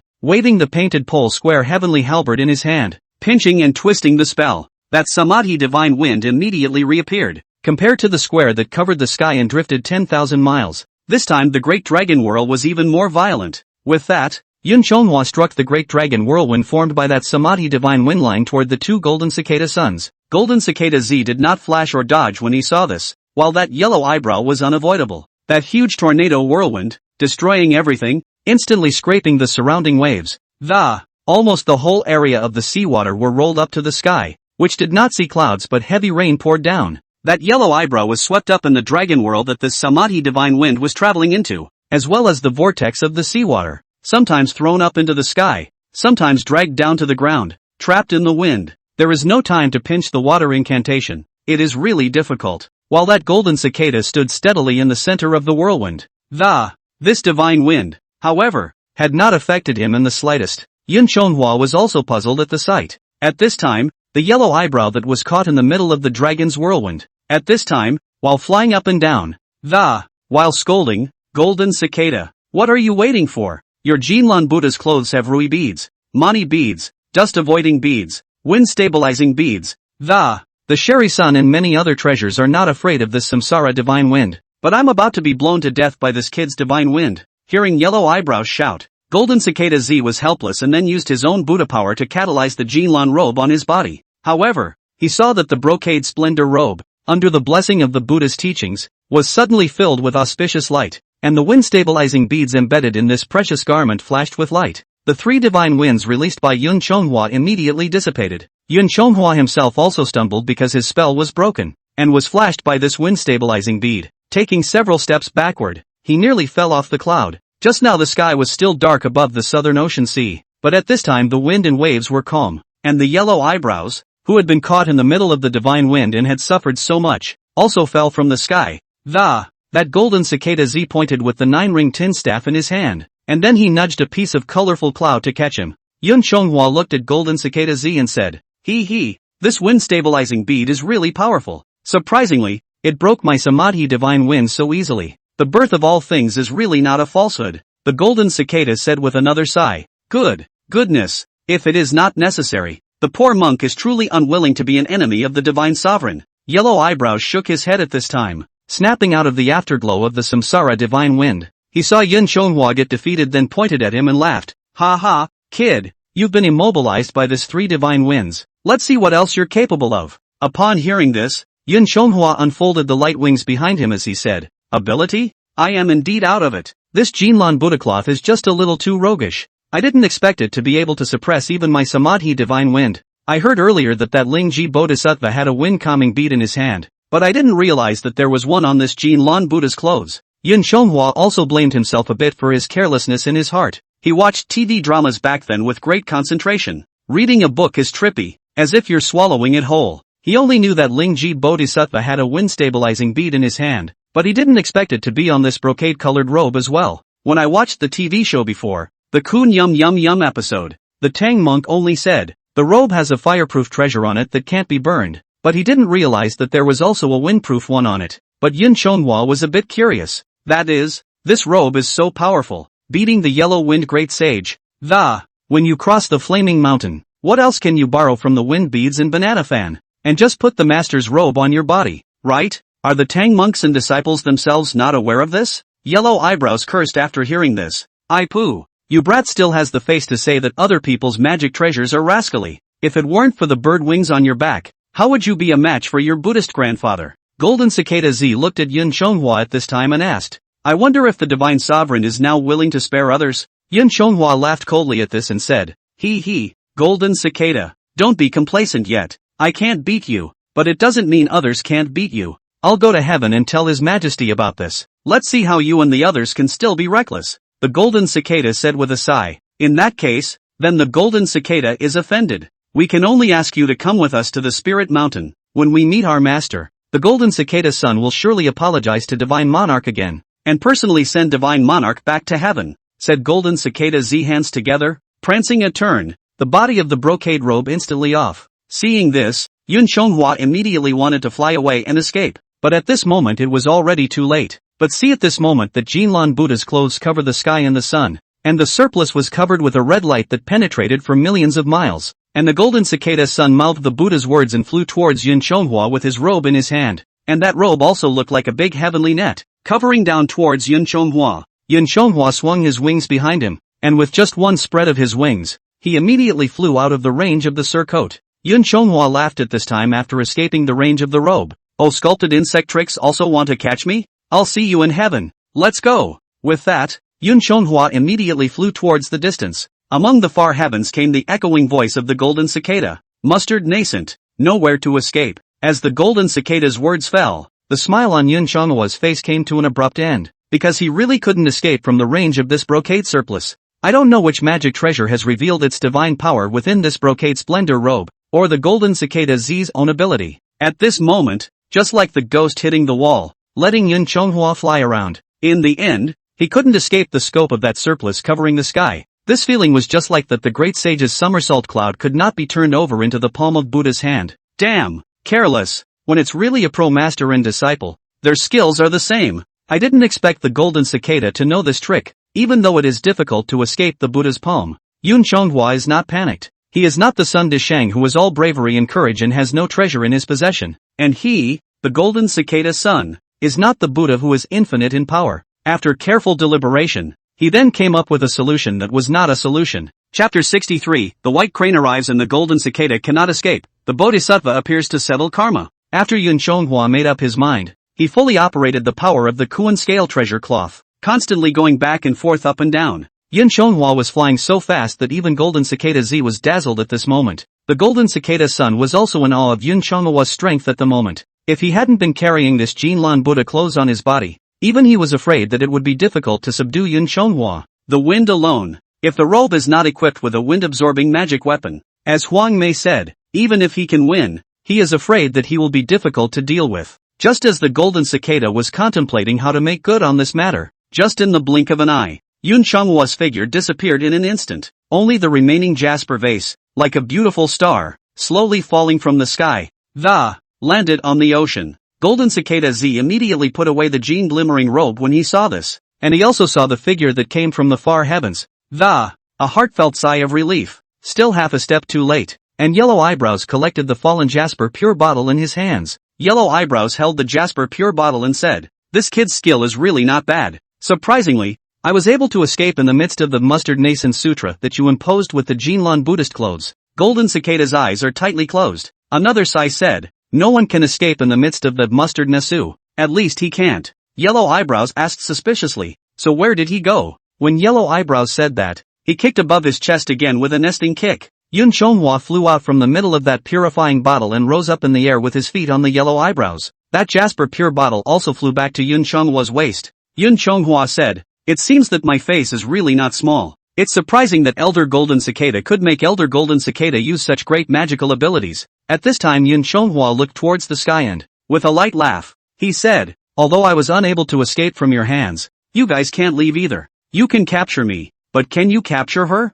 With that, Yun Chonghua pointed the painted halberd in his hand toward the sky. Yellow Eyebrows was about to open his mouth to hurl insults, but he saw that far above the sky, a white fairy slowly descended. This visitor was no one else but the White Crane Fairy, the chief administrator of Yao Qi. The White Crane Immortal slowly landed as she laughed. "What a big battle here. Chonghua, you and I just broke up. How did we get into so much trouble? So much so, that even the Honorable Golden Cicada Elder has been alarmed. I don't know where you have offended Elder Golden Cicada. He even caused him to use such a great divine ability as Mustard Nason's soul to come and take you." Although the White Crane Fairy said this politely, her tone was very eccentric. It was rather like accusing the Golden Cicada of bullying the small with the big. The White Crane Fairy then landed in front of Yun Chonghua, protecting him behind himself. The White Crane Immortal looked at the Golden Cicada in front of her and laughed. "If this brother of mine, I hope Elder Golden Cicada will forgive me for any offenses." Although the White Crane Fairy apologized on her lips,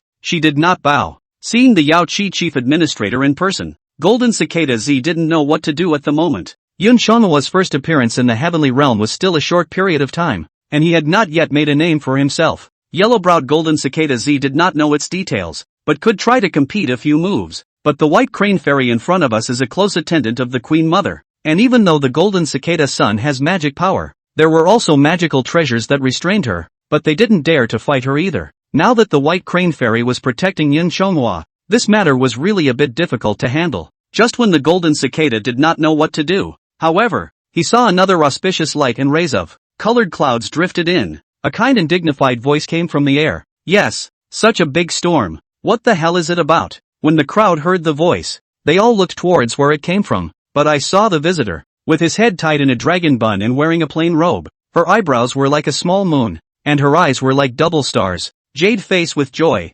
Zhu lips a little red, necklace hanging down the necklace. In the middle of her hand, she holds a willow vase. The visitor's precious appearance is so solemn that just a glance at him will make one feel more at ease. The visitor is no one else, but the lord of this South Sea Putua Lujia mountain, the goddess of mercy, the great compassionate goddess of mercy, who saves suffering. And by the side of that bodhisattva, there was a young girl in pink holding a pearl with her. Seeing the goddess of mercy herself, the golden cicada, yellow eyebrows all made a respectful bow to her. The white crane fairy also bowed to the goddess of mercy. Seeing this, Yun Chonghua also followed the white crane fairy and saluted together. And when that Bodhisattva saw this, he also returned a bow to the crowd with one hand. The golden cicada said, I don't want to disturb the Bodhisattva's purification by a little movement, so it's really a sin. That Bodhisattva did not say a word, and immediately activated that great divine power of universal perusal of the affairs of the circumference of the heavens and insight into the mysteries of the heavens. She calculated the cause and effect of this matter with a pinch of her fingers. With that, the Bodhisattva said, Yellow eyebrows, golden cicada son, this time the two of you, due to a momentary verbal argument, you made a bet. This is the sin of the two of you to cause the suffering of living beings. When golden cicada Z and yellow eyebrows heard this, they both also arched their hands and bowed. Golden cicada Z, yellow eyebrows, knows his sins. The goddess of mercy looked at Yun Chonghua and fairy white crane with a smile. Then the goddess of mercy said, Fairy, divine sovereign, this matter, however, is the sin of the two of them. The poor monk will definitely bring them back to the spirit mountain to be dealt with by the Buddha. As for the people who have suffered and the ghost immortals who have nowhere to go, the poor monk is also willing to make amends for them. The dead are transcended and the living are blessed. It's just that the matter of disciplining the two of them is of great importance. Could it be that on the poor monk's behalf, hand the two of them over to the poor monk to bring back to Spirit Mountain for punishment? The white crane fairy replied with a smile. Bodhisattva, this matter has nothing to do with little fairy. The authority is in the hands of my brother, the Dragon King of Surabaya. I just saw the winds in the lower realm and came to take a look. I'm here to see what's going on in the lower world. The spirit guards who were monitoring that were also kept back by the little fairy. The Bodhisattva nodded in understanding after hearing the white crane fairy's words. Instead, yellow eyebrows and golden cicada looked at each other and the two of them had thought that the heavenly dragon divine sovereign in front of them, who was so skillful that he was able to win a victory and a draw with the two of them, was a famous divine general in the heavenly court. But I didn't realize that it's just a small Jinha dragon king, not even among the four blasphemies. However, the two are also some lamented the heavenly court's great talent. This kind of ability. Surprisingly, I can only be a small dragon king. Then the Bodhisattva's kind gaze looked at Yun Chonghua. She asked, I don't know what the divine sovereign thinks? Yun Chonghua didn't rush to answer, but instead looked at the white crane fairy by his side. The white crane fairy nodded silently. After receiving fairy white crane's consent, Yun Chonghua also put back the weapon in his hand. Yun Chonghua said, since the Bodhisattva intends to personally put an end to the foolishness the two of them have done, then Little Dragon has nothing more to say. There is just one thing that I still ask the Bodhisattva to promise Little Dragon. The Bodhisattva said, the divine sovereign can speak as plainly as he likes. Yun Chonghua replied, I heard that city god say, those mortals who were compelled by the yellow eyebrows, all the bad karma created is recorded in the account of the judge of hell. Xiaolong thought that the evil karma they created was not originally from their own hearts, all because of the compulsion of this guy, yellow eyebrows. I implore the Bodhisattva to show mercy and cut away the evil karma created in the midst of this incident for those who have been compelled. Hearing this, the Bodhisattva asked, only that? Yun Chonghua replied affirmatively, only so. The Bodhisattva listened and nodded with a smile on his face. The Bodhisattva said, this is what must be done for the two of them afterward. If the divine monarch doesn't say anything, the poor monk will also take care of it. Does the divine monarch have any other requests? So that the poor monk may fulfill the karma of this matter. Yun Chonghua shook his head and said, no more. This matter had nothing to do with me, but only because I was entrusted with it is for the sake of the people that I got involved in this matter. The Bodhisattva was merciful and kind to those people, and the city god, land and a host of other ghostly immortals will do. I have nothing else to ask. After listening to Yun Chonghua's words, the Bodhisattva was also quite appreciative of him. The Bodhisattva nodded and said, good. In that case, then the poor monk will thank the divine sovereign. If there is nothing else, then the poor monk will take the golden cicada and yellow eyebrows to Spirit Mountain to apologize. The white crane fairy sniffed and saluted the goddess of mercy again and said, make yourself at home,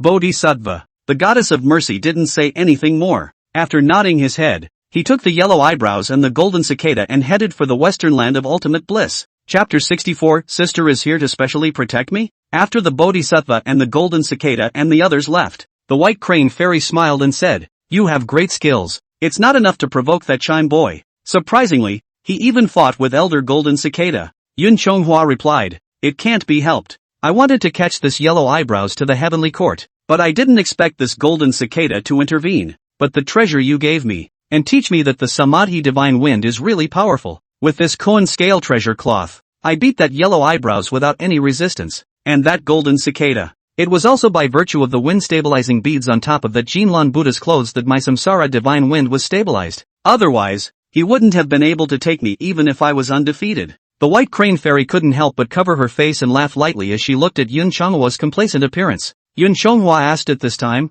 "By the way, sister, did I do this right or wrong?" The white crane fairy said, "How would I know if you are doing things right or not? I just went up to heaven. Only a short time after entering the southern heavenly gate, I sensed the samsara divine wind blowing from the lower realms. You've made such a big commotion. I was so relieved that I came down to take a look. I didn't happen to come across this incident." "Ha?" Yun Chonghwa was a bit shocked to hear that as he asked, "What? You don't know the cause and effect, sister? Is it specially to come here to take my side?" The white crane fairy replied, "What else? 1 day in heaven, 1 year on earth. You may have spent a few days on earth, but I've only just entered the southern heavenly gates in heaven. I don't have Goddess of Mercy's great magical power of reading the affairs of the heavens and being able to see into the heavens with a pinch of her finger. How would I know what's going on here? But looking at the reaction of the Goddess of Mercy, I guess they do deserve it." Yun Chonghwa asked, "Then what you said just now was just like the truth. It says that you stopped the spirit officials from going down to the realm to check it out. Is it hard to lie to them?"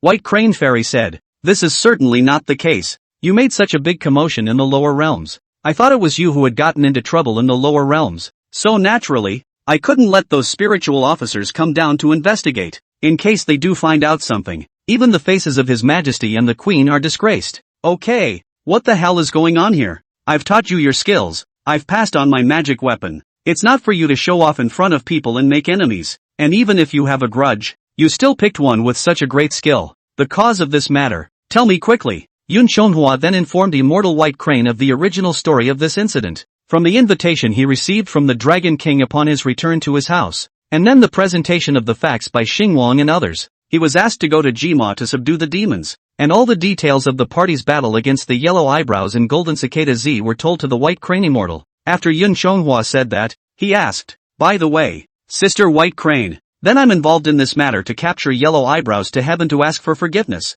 Is this the right thing to do or not?" The White Crane Fairy replied back, "Of course it's right. He's disturbing the order of the mortal world. It also compelled the mortals to tear down the temples of those ghost immortals. Yet the 10 temples of hell didn't dare to ask questions, and you stood up for them to do the right thing for heaven, which is certainly right." Hearing this, Yun Chonghwa asked about another concern, and he said, "Then I respectfully follow your teachings and I have not listened to the words of that golden cicada and privately released the Yellow Eyebrows. How did this go?" White Crane Fairy patted Yun Chonghwa's shoulder and laughed. "Out of the whole thing, you've done the most beautiful job of all. That's the thing. You haven't forgotten my previous instruction not to associate with those whose position is unknown. It is a full proof of your loyalty to His Majesty and His Majesty's mother. It's not in vain that I've taken care of you like this, and it's not in vain that His Majesty and His Majesty have valued and cultivated you like this." Nice.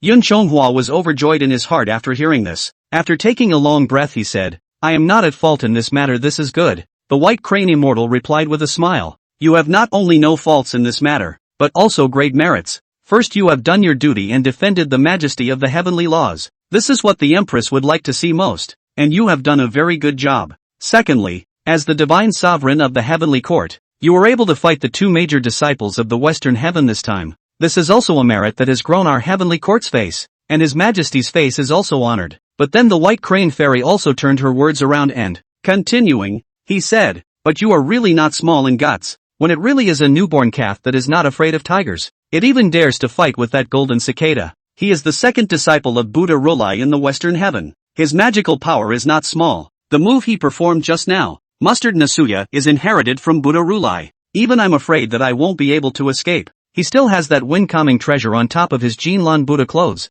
Even I am no longer his match." White Crane Fairy patted his shoulder and finally said, "Fortunately, we have the upper hand in this matter. He has no intention of hurting you. In the future, if you meet this kind of high-ranking person again, don't act recklessly. Victory and defeat are commonplace. If you can't beat them, run. There's no shame in that." Yun Chonghwa laughed at this. "Oh, I see." The White Crane Immortal nodded and continued, "But this blessing of your brat is really not small. This battle not only raised our heavenly court's prestige, but also in front of the Goddess of Mercy to make a good karma. I heard the meaning in the Bodhisattva's eyes. This matter is not yet fully settled. I think there will be blessings for you afterward. You should enjoy it." Yun Chonghua said, "It's good that I didn't get into trouble this time. where would I dare to expect any blessings? But what sister is saying right now is that I can deal with the people of the Western Heavenly Spirit Mountain? White Crane Fairy nodded and said, that's right, that Western cult is also a sect of its own though, but in His Majesty's mind, it was an object that could be drawn in to balance the dynasty.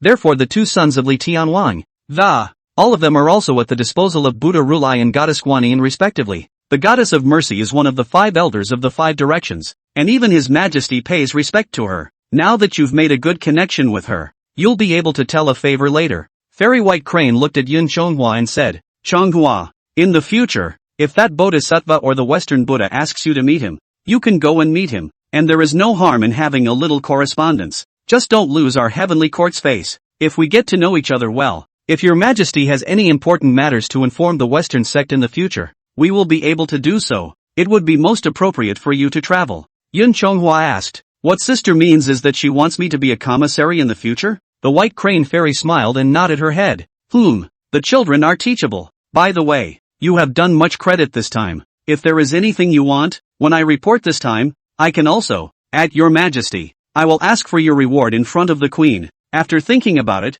Yun Chonghua said, if possible, I want to learn more skills. For example, the fixation technique, or the way of stealthy diving in change. This time, against that yellow eyebrows and golden cicada sun, I suffered the loss of not having too many spells. If I didn't have the 2 magic treasures that my sister gave me, I'm afraid I wouldn't have been able to defeat that yellow eyebrow. That's why I want to learn more skills for my side. The White Crane Immortal said after thinking, the matter of learning the skills, in my opinion there is no hurry first. Now you have these magic treasures in your possession and the heavenly dragon true body to protect you. And you even have the Samadhi divine wind that I have taught you. Ordinary immortals and demons are no match for you. This time, even if the golden cicada wants to take you down, it also relies on the wind stabilizing beads on top of Jinlan's Buddhist clothes. Those rudimentary spells, as I see it there's no need to waste energy learning them for the time being. Your Majesty's Golden K Heavenly Book Pavilion holds a heavenly book called the Book of Rui. This book contains 108 divine spells, all of which are supreme wonders, but His Majesty does not lightly pass on this spell.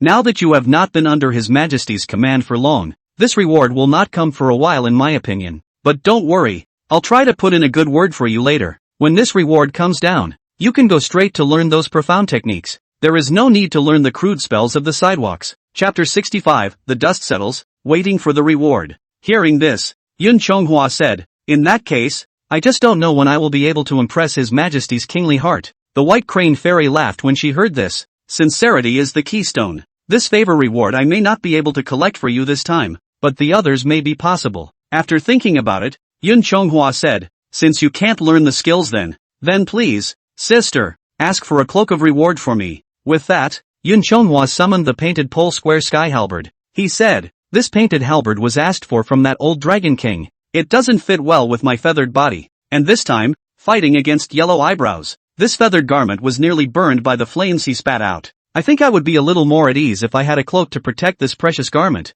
The White Crane Fairy pondered and said, getting a cloak, this is not difficult. Well, now that it's done, go back to Surabaya. I'll go to heaven and ask for your reward. If you ask for this reward, I will personally go among the golden queens to select a suitable set for you. Yun Chonghua heard this and said, then thank you sister. Yun Chonghua and the White Crane Fairy then parted ways again. The White Crane Fairy went back to the heavenly palace. Yun Chonghua, on the other hand, transported his precious clothes and returned to Jima. After Yun Chonghua returned to Jima, that little Li Long and the mountain gods, land, city gods and a host of other ghostly immortals, all of them are waiting on that small hill. The little Lu Long in human form was shy with a big belly, pacing back and forth with his hands behind his back, very anxious. So did the city god who stood by, and they were now very concerned about how the battle between Yun Chonghua and the demon was going. If Yun Chonghua made any mistakes, they would have to blame themselves for hundreds or thousands of years. While the crowd waited anxiously, the city god raised his eyes to the distant sky and, pointing to the sky, he shouted, it's back, the supreme immortal is back. Seeing this, the little black dragon immediately transformed into a dragon body and flew up into the clouds to greet Yun Chonghua. Little Li Long asked, how is the situation, Supreme Immortal? Have you subdued that demon? Yun Chonghua replied, don't worry, that demon has already been put to death. Never come back to be a nuisance again. After listening to Yun Chonghua's words, Little Li Long complimented, Supreme Immortal is truly divine. Yun Chonghua said, alright, let's cut the small talk short. Let's just go down first and It's good to know what's going on here as soon as possible. With that, little Li Long pressed down the clouds along with Yun Chonghua and came to the side of the ghost immortals. What you have suffered today, someone will make good on it in the coming day. And the people of the city were compelled to commit crimes before the same written off. The most important thing now is to lead Jima City back to the right path. My plan, do you and the others ever know? Yun Chonghua asked. One of the lands came forward to salute and said, the words of the Supreme Immortal, the city god has already informed us. Yun Chonghua nodded and said, good then, everyone just follow the original plan. Thereupon the people did not delay any longer and acted individually. Yun Chonghua showed part of his original body again, and immediately jumped into the city to make trouble. He smashed a few stalls and tore down a couple of private houses. In order to perform a little more realistically, he had little Lixil change into a fat kid. Then he was swallowed by him in public, and the scene really scared the people in the city. When the ghost immortals saw that it was almost time, they also immediately went forward, and you made a move and I made a move. In front of all the people, Yun Chonghua was driven away. And not surprisingly, Yun Chonghua, when the ghost immortals joined hands to drive away the dragon demon transformed by Yun Chonghua, the people were immediately grateful and bowed down. After making this play, Yun Chonghua, together with the ghost immortals, the little black dragon went back to that small hill together. When the people landed on the ground, the ghosts and fairies looked at the city god, who then led a group of mountain gods and lands that. Then he kneeled down to Yun Chonghua and worshipped. We thank the immortal for the grace of enlightenment on behalf of the people of the city. Seeing this, Yun Chonghua said, it's just a show of hands. You all don't have to be like this. Little Li Long also said at this time, Supreme Immortal, since this matter is over, then we'd better go back to the Dragon Palace in the East Sea first, or we can inform Uncle so that he can be relieved earlier. Yun Chonghua nodded, and then he turned back to the East Sea with little Li Long. The city god led a group of ghost immortals to see them off for a long time. Afterwards, the Huishur Walker was assigned by the Bodhisattva to come to this place to make amends first without mentioning it. Let's say that Yun Chonghua and little Li Xiong turned back to the Dragon Palace. After returning to the Dragon Palace, Aoguang was even more appreciative of Yun Chonghua. During that time, he also inquired about the demon's true identity, intentionally or unintentionally. However, Yun Chonghua knew that this matter was not too honorable, so he put it off with words. Hearing Yun Chonghua's prevarication, Aoguang immediately stopped asking more questions.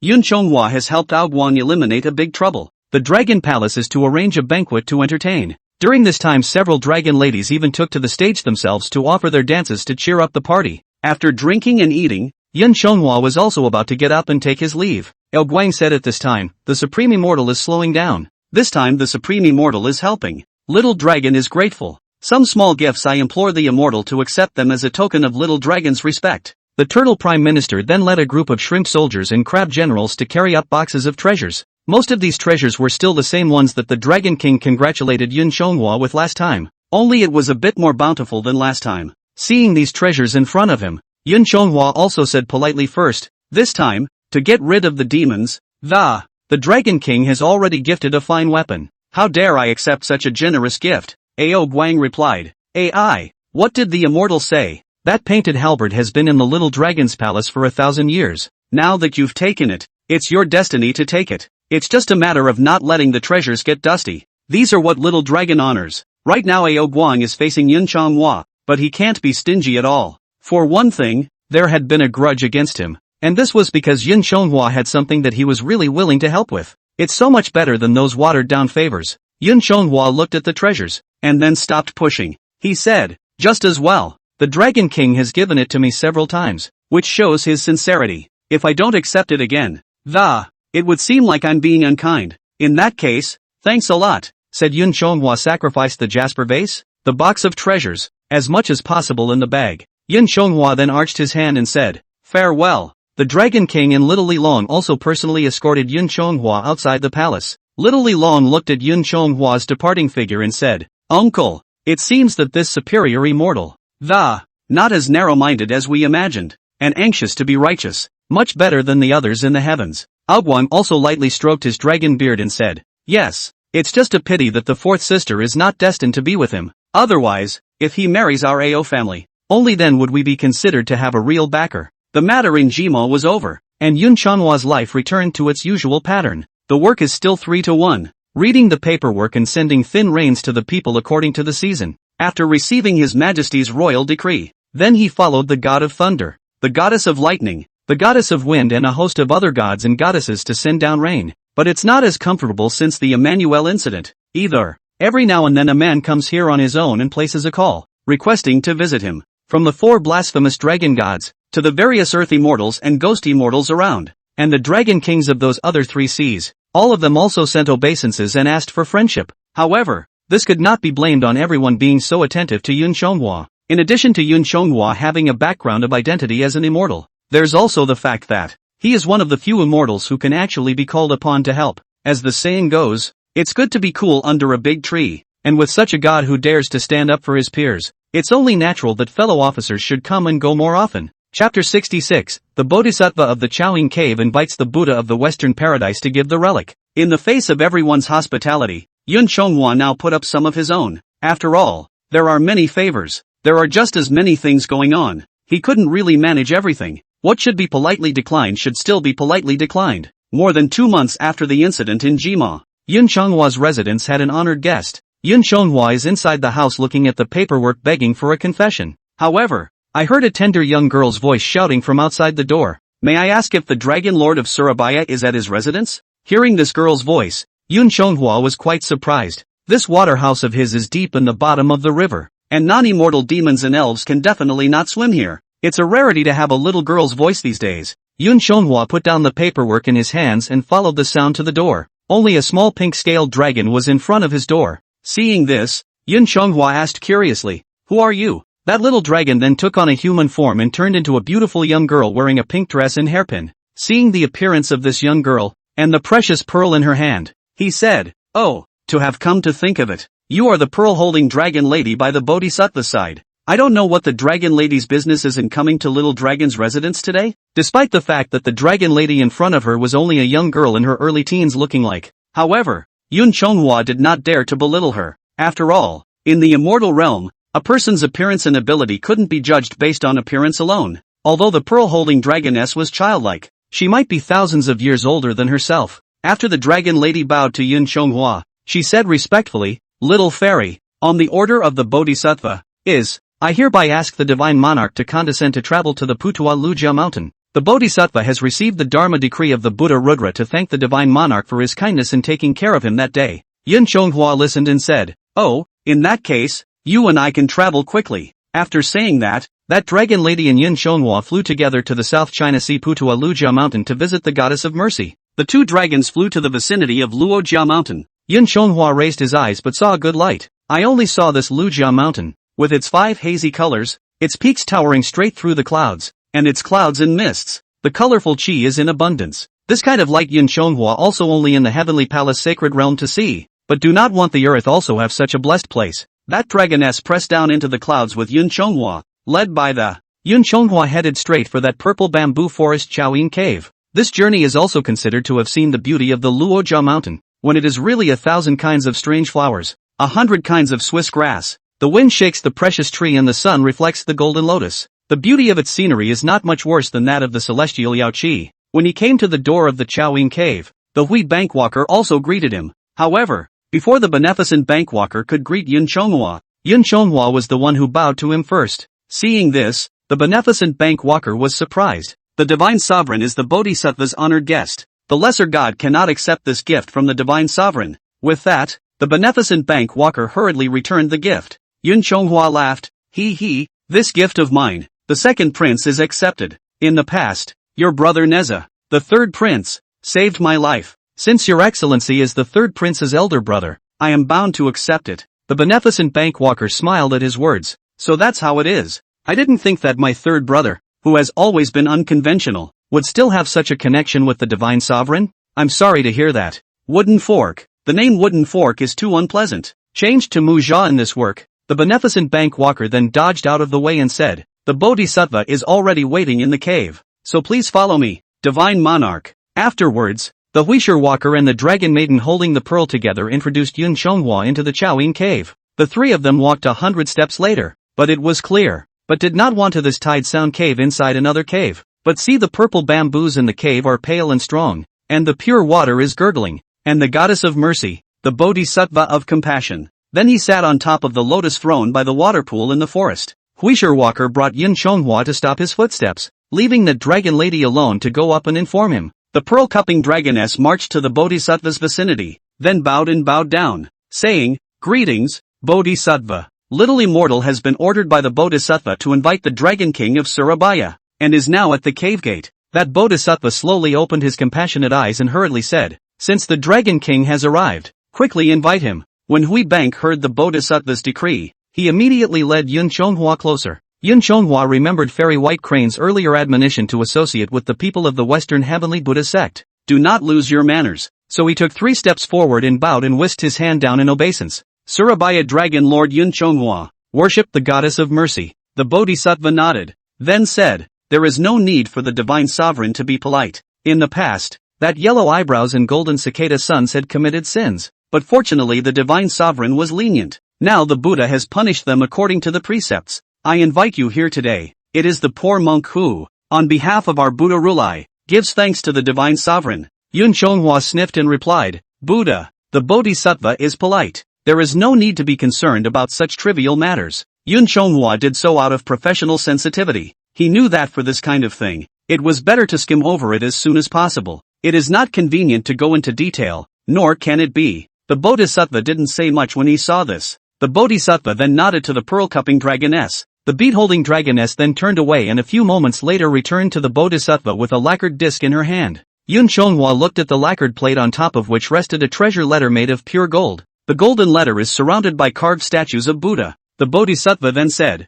"The Buddha, in remembrance of the merits and virtues of the Divine Sovereign, has bestowed a golden Buddha relic." The poor monk was instructed to present it to the Divine Sovereign, right as a tribute. Hearing the Bodhisattva's words, the golden fish in that lotus pond, and the golden-haired roar that was watching over the cave, they are all very envious that Yun Chonghua had such a great chance. Merit? Yun Chonghua listened to the Bodhisattva's words and was really a bit puzzled. Before, he let the Golden Cicada and Yellow Eyebrows go, solely because of his own incompetence. It's just a matter of not being able to take them both in a short period of time, and his own promise to let them go was only after receiving the White Crane Fairy's permission not to pester them. How did these things become merits? Yun Chonghua was puzzled, but this devotee likes to play cryptic. In front of the Bodhisattva, Yun Chonghua was too embarrassed to ask about this kind of thing. Since the Bodhisattva said it was merit, then it was merit. Although Yun Chonghua didn't know what the use of this golden Buddha relic was, but since it was rewarded by the Buddha, it must be a treasure as well.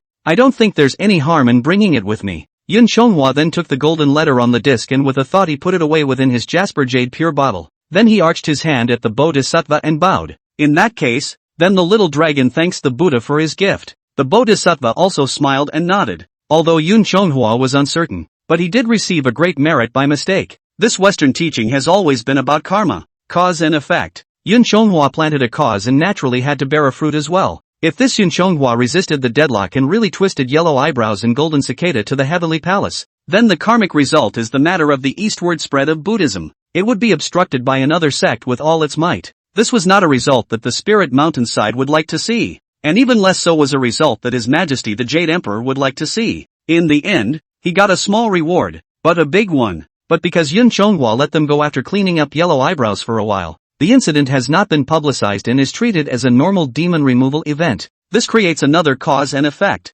That is, the Golden Cicada had reported to the Buddha all the customs of the beings of the Eastern land. The preliminary preparations for the eastward propagation of the Dharma were also completed. The program of spreading Buddhism to the East can still be continued. Therefore, Yun Chonghua has unintentionally made a boundless great merit for himself. In the coming days, when the Mahayana Buddha Dharma travels eastward to universalize all sentient beings, he will also have this primordial one credit. The Buddha then gave him a golden Buddha relic, a raw, 2 times familiar, Yun Chonghua this first time to this Luojia mountain. The Bodhisattva did not stay more him. After presenting this treasure given by the Buddha, he left him to fast in the mountain. When the fasting food and hospitality was finished, he had Hui Bank send Yun Chonghua out of the Chowing cave. Yun Chonghua also took his leave at this point. Chapter 67, Obtaining the Buddha's Treasure of Mysteries, Returning Humanity's Favor to Settle Karma. After Yun Chonghua ate a vegetarian meal at Luojia Mountain, he returned to the middle of his water mansion. After returning to his residence, he took out the golden Buddha relic rewarded by the Buddha.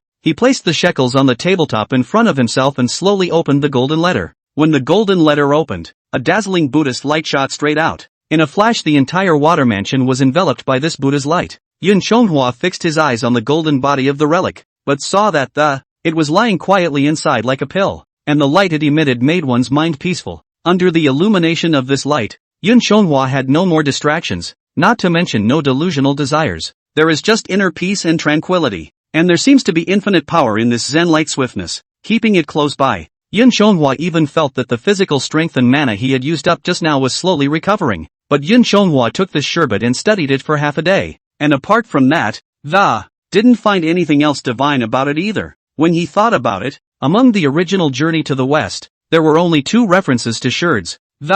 One was the Sheridan Linglong Knighton of the Kwaima Wolf, and the other was the Buddha's precious relics at the top of the sacrificial Sai Kingdom pagoda stolen by the All Saints Dragon King. But the Sheridan of Kuei Mu Wolf is actually a Sheridan, or was it an inner elixir that looked like a Sherpa? Yun Chonghua wasn't too sure. He only knew that the thing seemed to be able to cure illnesses in addition to. There's nothing special about it either. As for the one at the top of the Sai Kuni Tower, Yun Chonghua felt more like a light bulb hanging on top of the tower. Not only did he not show any concrete effect, he also had to take the Queen Mother's Ganoderma lucidum herb to warm it up. Yun Chonghua felt that the treasure given by the Buddha himself, the mystery should be more than that, but he could not understand it, had to put it away for now. When I meet the White Crane Immortal in the coming day, I will inquire about what kind of divine effect the Sherry Sun has. Time flies like a shuttle, and in the blink of an eye several months have passed. The purple smoke bell rang. It's time for another day of heavenly debriefing. Yun Chonghua rose to his feet and utilized the power of the Kuan scale treasure cloth. It was only in the blink of an eye that he arrived outside the southern heavenly gate, and Neza is still checking in here as usual.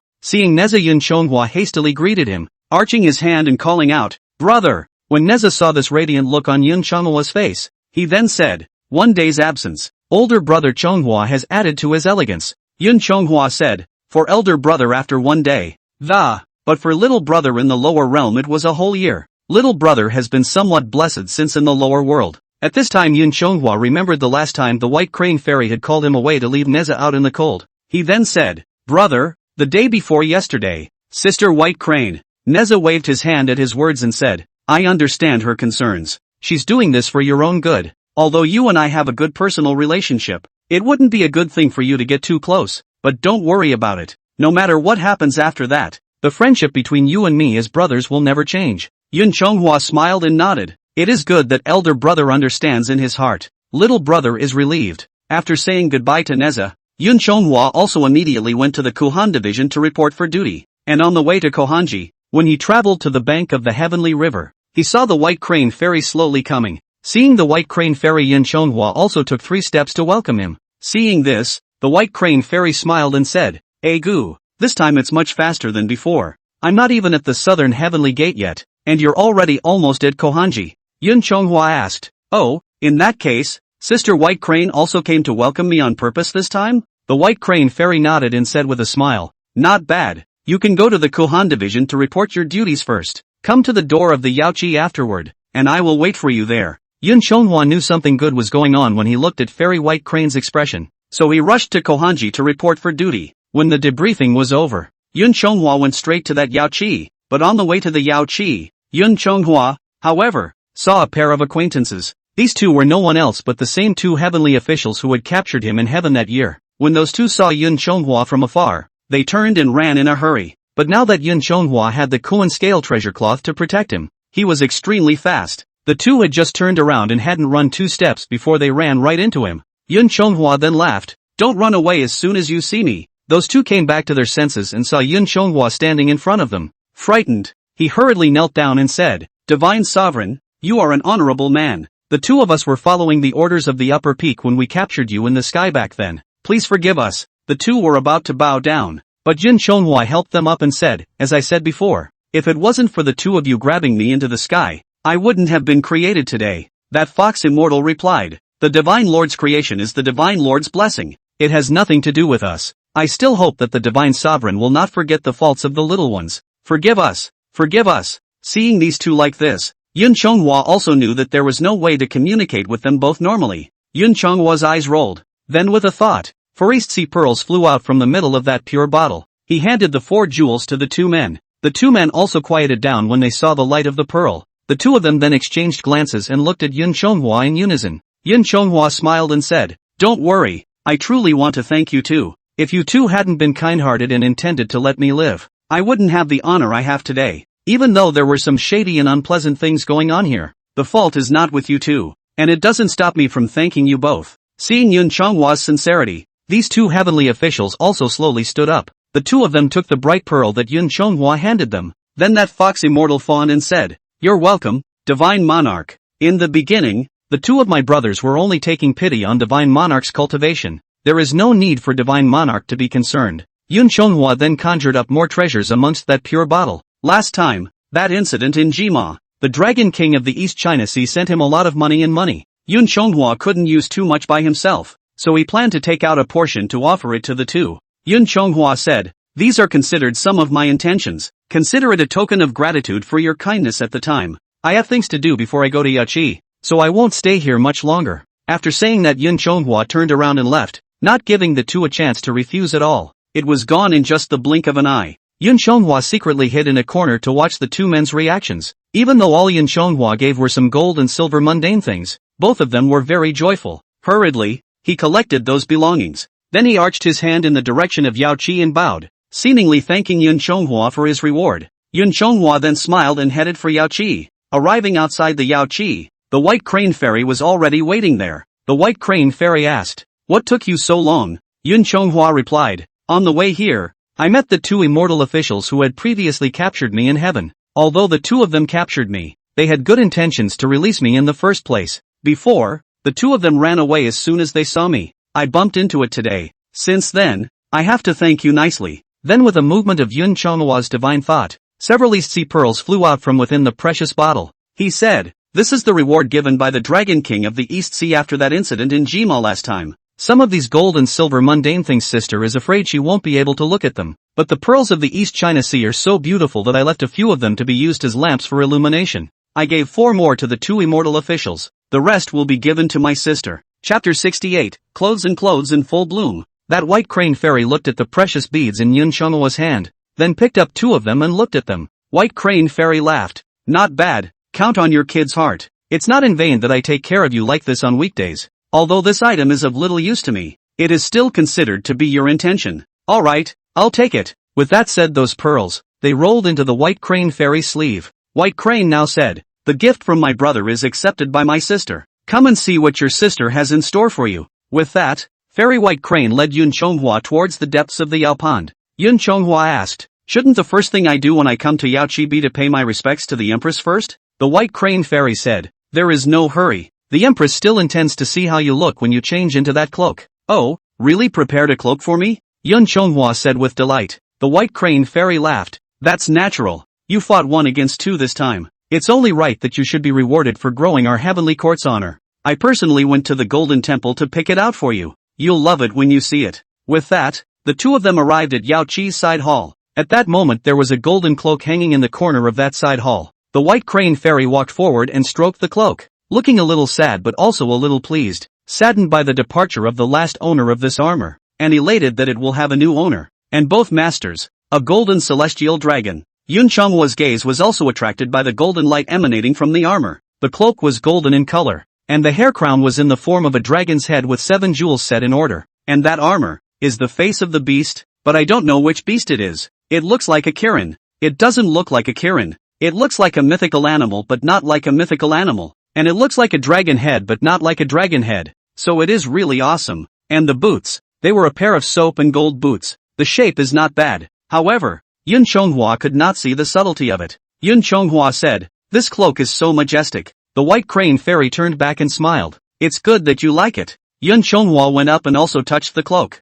then asked joyfully, "Sister, does this cloak have a name?" White Crane Fairy said, "Naturally, there is. This hair crown is called the 7-star dragon head purple gold crown. The name of this armor is Beast Face Swallowing Heaven Gold Armor. And the name of these boots is Step Setting Soap and Gold Boots. The previous owner of this cloak was the Divine General Yuan Long, the mount that served His Majesty several Yuan. But Yuan Long, in the midst of the last Qin Yuan restoration catastrophe, he used his body to resist the heavenly fire and died. This cloak has been stored in the Golden Cave since then, and it has been thousands of years since then. I couldn't bear the thought of my treasure gathering dust, so I found it and gave it to you." The White Crane Fairy said, and then looked at Yun Chonghwa and said, "Well, you put it on and try it on first." Yun Chonghua touched the armor in front of him, and just moved his mind. The armor then, as if recognizing its owner, directly turned into a ball of spiritual light and flew to his body. The next moment it was put on Yun Chonghua's body. This divine armor was also like that immortal clothing in that both would change size according to the owner's figure. At the moment the feather-clad god monarch was not there, and in his place was a well-dressed and mighty god general. After this cloak was put on, Yun Chonghua also looked it up and down. His eyes were filled with fondness. Yun Chonghua asked, "By the way, sister, the immortal clothes you gave me earlier can fly 10,000 miles, and does this armor have any special divine effects?" The White Crane Fairy said, "Naturally. This cloak was built by His Majesty himself in that year by taking the sacred stone, besides the hard texture which can protect the master. These three treasures from top to bottom can respectively avoid the three calamities of thunder, fire and wind. If you put the Koan scale treasure cloth under the beast face heaven swallowing armor, not to mention the mortal fire, you will be able to avoid the three disasters. Even the Samadhi flame, the 6 Din divine flame, and the Sun true flame can't hurt you anymore." Fairy White Crane pointed to the soap and gold boots under Yun Chonghua's feet. Continued, "Take the golden boots under your feet. Although it is not as good as the wind-setting beads of a class of magic treasures directly set the wind. However, it can protect you from being injured by the divine wind. Even if I fan out the unforgiving severe wind, it will be difficult to shake you in the slightest." After hearing this, Yun Chonghua said, "As sister said, as long as I have this armor on my body, most of the spells in this world can't hurt me anymore?" The White Crane Immortal nodded and said, "Not bad. Your true body is the Scale Worm Dragon clan. You are not harmed by water, and with these 3 cloaks on your body, the thunder, fire and wind can't hurt you. If you want to say what else can hurt you, I'm afraid it's only freezing cold, poisonous wounds, and those great powers that transform people. Oh, right, if you don't dodge, you may also be killed by your opponents with martial arts." But at this moment, Yun Chonghua thought of something, and he asked, "By the way, Sister White Crane, since this armor was left behind by Elder Yuan Long, how was he burned to death by the heavenly fire? Could it be that this armor could not withstand the burning of the fire?" White Crane said, "Naturally, I was able to withstand it. However, at that time, Yuan Long was protecting all the female immortals of Yaoqi such as us, left this armor for us. He performed the Dharma heaven and earth, using his heavenly dragon true body and his profound cultivation to harden the heavenly might. In the end, although he used his body to resist a part of the falling heavenly fire, preserving the heavenly palace, Yaoqi, and the eastern land of the divine kingdom in the lower realm, but he himself fell in the midst of this calamity." Speaking of this, the White Crane Fairy couldn't even help but shed a tear. Only her tears that. It was just a matter of not letting Yun Chonghua see it. The White Crane Fairy hid her sadness for a moment. Then he replaced the party's smiling face and said, "All right, let's quickly go and show the Empress how you look now." Yun Chonghua nodded happily and he then followed the White Crane Immortal to the Empress chambers to pay his respects to the Empress. Coming within the bedchamber, the Empress also praised the current Yun Chonghua, praised Yun Chonghua and the Cloak of the Pearl. Although the Empress also saw in Yun Chonghua's body the shadow of the Yuanlong divine general of the past, but because the White Crane Fairy was present, she didn't want to remind her of that sad past, so he swallowed his words back. After Yun Chonghua finished displaying them in front of the Nyang Yang, he included the 3 cloaks in his pouch. After that, Yun Chonghua remembered another thing, so he took out that Buddha treasure relic. He said, "Your Highness, when Little Dragon was in the lower realms, the Bodhisattva Guanyin of that South Sea's Putua Lujia mountain once summoned Little Dragon, mentioning the merits of Little Dragon's last private release of the Golden Cicada and Yellow Eyebrows. It says that Buddha Rulai of that western heaven gave me a Buddha treasure relic, right as a reward for my merit." Even though Xiaolong was listening in a clouded mind, not knowing what this merit really is, but still took this relic back to the mansion. After carefully examining it for half a day, besides that the Buddha's light can make one's mind quiet and free from distractions, then I felt that this Sherpa could slowly restore Little Dragon's mana and physical strength. Little Dragon thought that what Buddha Rulai himself had given him was by no means extraordinary. I'm afraid that the subtlety of this is by no means so. This treasure Little Dragon does not dare to keep it to himself, so he is offering it to your Highness. Please decide. Then Immortal White Crane was also filled with shock as she received the golden letter holding the relics in Yun Chonghua's hand. It was presented to the maiden. The White Crane Fairy opened that golden letter, and all of a sudden, Buddhist light appeared. After taking a closer look at it, the Empress also laughed in surprise. Surprisingly, it's a Buddha's relic. Buddha Rulai is really so generous to bestow this blessing on you, Chonghua. Since this is bestowed upon you by Lord Buddha, you can just stay and enjoy yourself. Chapter 69 The Buddha Seat of Everlasting Life. After receiving the Nymphet's reply, that White Crane Fairy closed the golden letter containing the relics. Afterwards it was returned to Yun Chonghua. The Empress was at this moment resting her arm and thought, since His Majesty has rewarded the golden armor, the Buddha's bestowal of the relics is a great favor, then I can't treat Chonghua poorly either. But what should I reward you for, when it's really agonizing? Yun Chonghua leaned down and said, there is no need for the Empress to be troubled. Your Highness has always treated little dragon well. There have been many favors in the past. Xiaolong has always remembered your favor, and now that His Majesty has rewarded him with a golden armor, there is no need for another favor from the Queen. The Empress, however, shook her head and said, you have upheld the majesty of the heavenly rules. This reward is still necessary. This reward and punishment is only convincing. Seeing that the Empress was in some difficulty, Yun Chonghua said, in that case, then please reward me with another imperial meal and a bottle of imperial wine. Your Highness, the food in that lower realm is really not comparable to that of the heavenly realm. The Queen laughed at this. Oh, you glutton. Also good. White Crane, you go and inform the catering room again to prepare a table of imperial food for Chonghua, and fetch 2 bottles of jade liquid Chong pulp for him. He now said yes and left the Empress chambers with Yun Chonghua, came to the previous side hall. After placing Yun Chonghua here, Fairy White Crane went to prepare a meal for him. A few moments later, the White Crane immortal slowly returned with a food box and imperial wine. Seeing Yun Chonghua was holding the Sherpa and looking at it endlessly,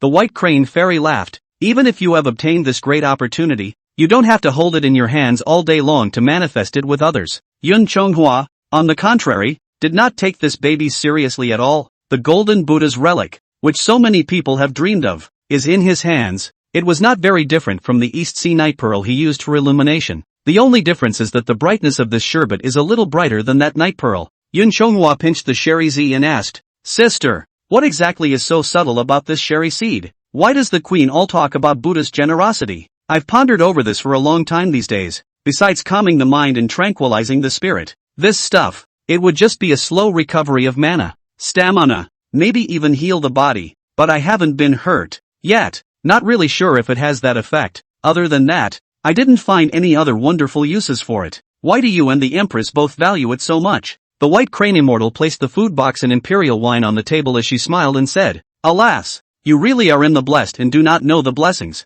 Got this great opportunity and still so blind. This one in your hand is the golden Buddha relic, a priceless treasure bestowed by the Buddha elder in the western heaven, not to mention being bestowed upon mortals, even within the 3 realms and 6 paths. It is the envy of thousands. Yun Chonghua spread his hands and asked suspiciously, So, what exactly does it do? White Crane Fairy said, That's a lot of uses for this treasure. By the way, do you know how this Sherpa came to be? Yun Chonghua rested his chin and looked at the Sherpa in his hand and replied, Naturally, I know. It is rumored that there are great monks of great virtue, and that after the Buddha has passed into nirvana, he will leave behind a relic. This relic is the High Priest, the embodiment of the Buddha's merits during his lifetime. The White Crane Fairy nodded and said, Not bad, indeed. Therefore, this relic's also left behind a portion of the merit of those Buddhist monks during their lifetime, which is also known as Buddha power. However, this relic can be left behind by monks, Luohan, and Buddhas who have great virtue. However, because of the different fruition levels achieved,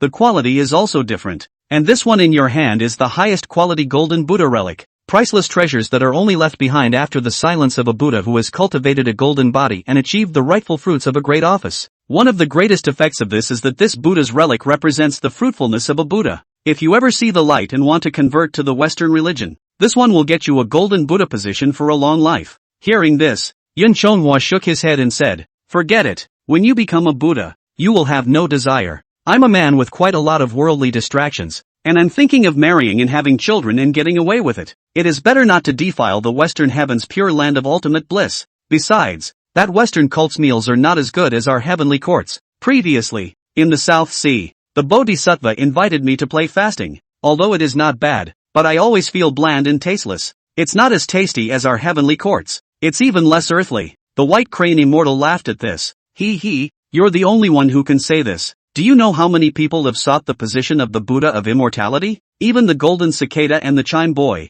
who have practiced for many years beside the 2 Buddhas. He has not yet been given this opportunity. If it were anyone else, I am afraid that they would have to lament the blessings that they have cultivated over several lifetimes. You're probably going to piss off a lot of people with your cheap ass. Yun Chonghua looked at the Sherpa in his hand and said, Sister, this thing that. What else can I do besides trading for that golden Buddha seat? That golden Buddha seat doesn't interest me much. If there are no other mysteries, Take it back and it'll just be used as a nightshade. Hearing this, Fairy White Crane shook her head and said, "No nonsense. This golden Buddha relic that. He is a golden-bodied Buddha who has great merit and virtue and has received the rightful fruits of the great vocation. He has accumulated thousands of merits and virtues during his lifetime. It is only then that we can achieve this righteous golden body. An accomplished monk with such merits should still have some respect. But to speak of other mysteries, there are quite a few, based on the Buddha's light emanating from this Sherpa alone. The ordinary small essence and small monsters if they are practicing on the side. With the shade of this treasure's thousands of merits and virtues, then the speed of cultivation can be greatly increased. It can even be transformed. Take you for example, if you had practiced under the light of this Buddhist treasure in the first place, 100 years can not only transform into a dragon, but even cultivate into a human form and achieve some mana. I'm not sure if the Dragon King of the East Sea can defeat you, but anyway, those two fishermen under Wang Lingguan are definitely no match for you anymore. It's just that this ability, for you right now, really isn't much use. The second thing is that this treasure has the merit and cultivation of the Buddha's life, and if it is used well, it can transcend all the evil spirits wherever the Buddha's light reaches. Having the Buddha power of this true Buddha to boost you can be so much more useful than chanting any afterlife scriptures. Yun Chonghua listened and said, "Oh, this is quite useful. In the future, if you are entangled with evil spirits, you can directly offer this treasure, and won't it be a group of evils at that time?" The White Crane Fairy laughed at his words. "You are a heavenly immortal who has received the heavenly talisman. Your body is surrounded by immortal chi. Even the 10 temples of hell would have to say Divine Sovereign when they see you, not to mention the ghosts and evil spirits. What evil spirit is so capable of getting close to you?" Yun Chonghua said, "That's true. In that case, this divine ability is of no use to me. And is there anything else this baby can do?" The White Crane Fairy said after a moment's thought, "To say that the other effects of it can only work on you. For example, if it calms your mind, if you don't want to think about anything, if you take it with you into the Heavenly Book Pavilion to cultivate the Ruby Treasure Book without being disturbed by distracting thoughts, it might allow you to learn some more divine abilities out of it. I was granted permission by His Majesty to enter the Heavenly Book Pavilion for a day to learn the law. Unfortunately, I had too many distractions at the time. 108 types of divine spells. Only the first 36 are fully learned, and the remaining 72 types of divine spells, I have only dabbled in half of it, but I have not learned it all. With this object at your side and no distractions, you may be able to learn everything." Yun Chonghua said, "This is a good role. I just don't know when His Majesty will grant me permission to go to the Heavenly Book Pavilion to learn the Dharma. It may take hundreds or thousands of years. Sister, does this thing do anything else for me?" Chapter 70, Sherry Transforming Inner Elixir. Immortal and Buddhist Dual Gifts. The White Crane Fairy continued, "This final role of that is to say, after transforming this relic into an inner body merge, one can use the power of the Buddha. In addition to growing in magical power, one can take the same steps as the Buddha. A giant wheel of merit and virtue manifested behind him. However, I'm not too sure if this will work or not. After all, above the whole heavenly court, except for the Lord of the Palace of Light, the mother of the Pleiadian Stargazer, no one else has ever received this kind of reward except Vishnu Purana, and what she has received is only a bodhisattva's fruition. You, on the other hand, are a golden Buddha fruition of the great vocation of righteousness. This was the case when she manifested back then, so I think you should not be far behind." Yun Chonghua said,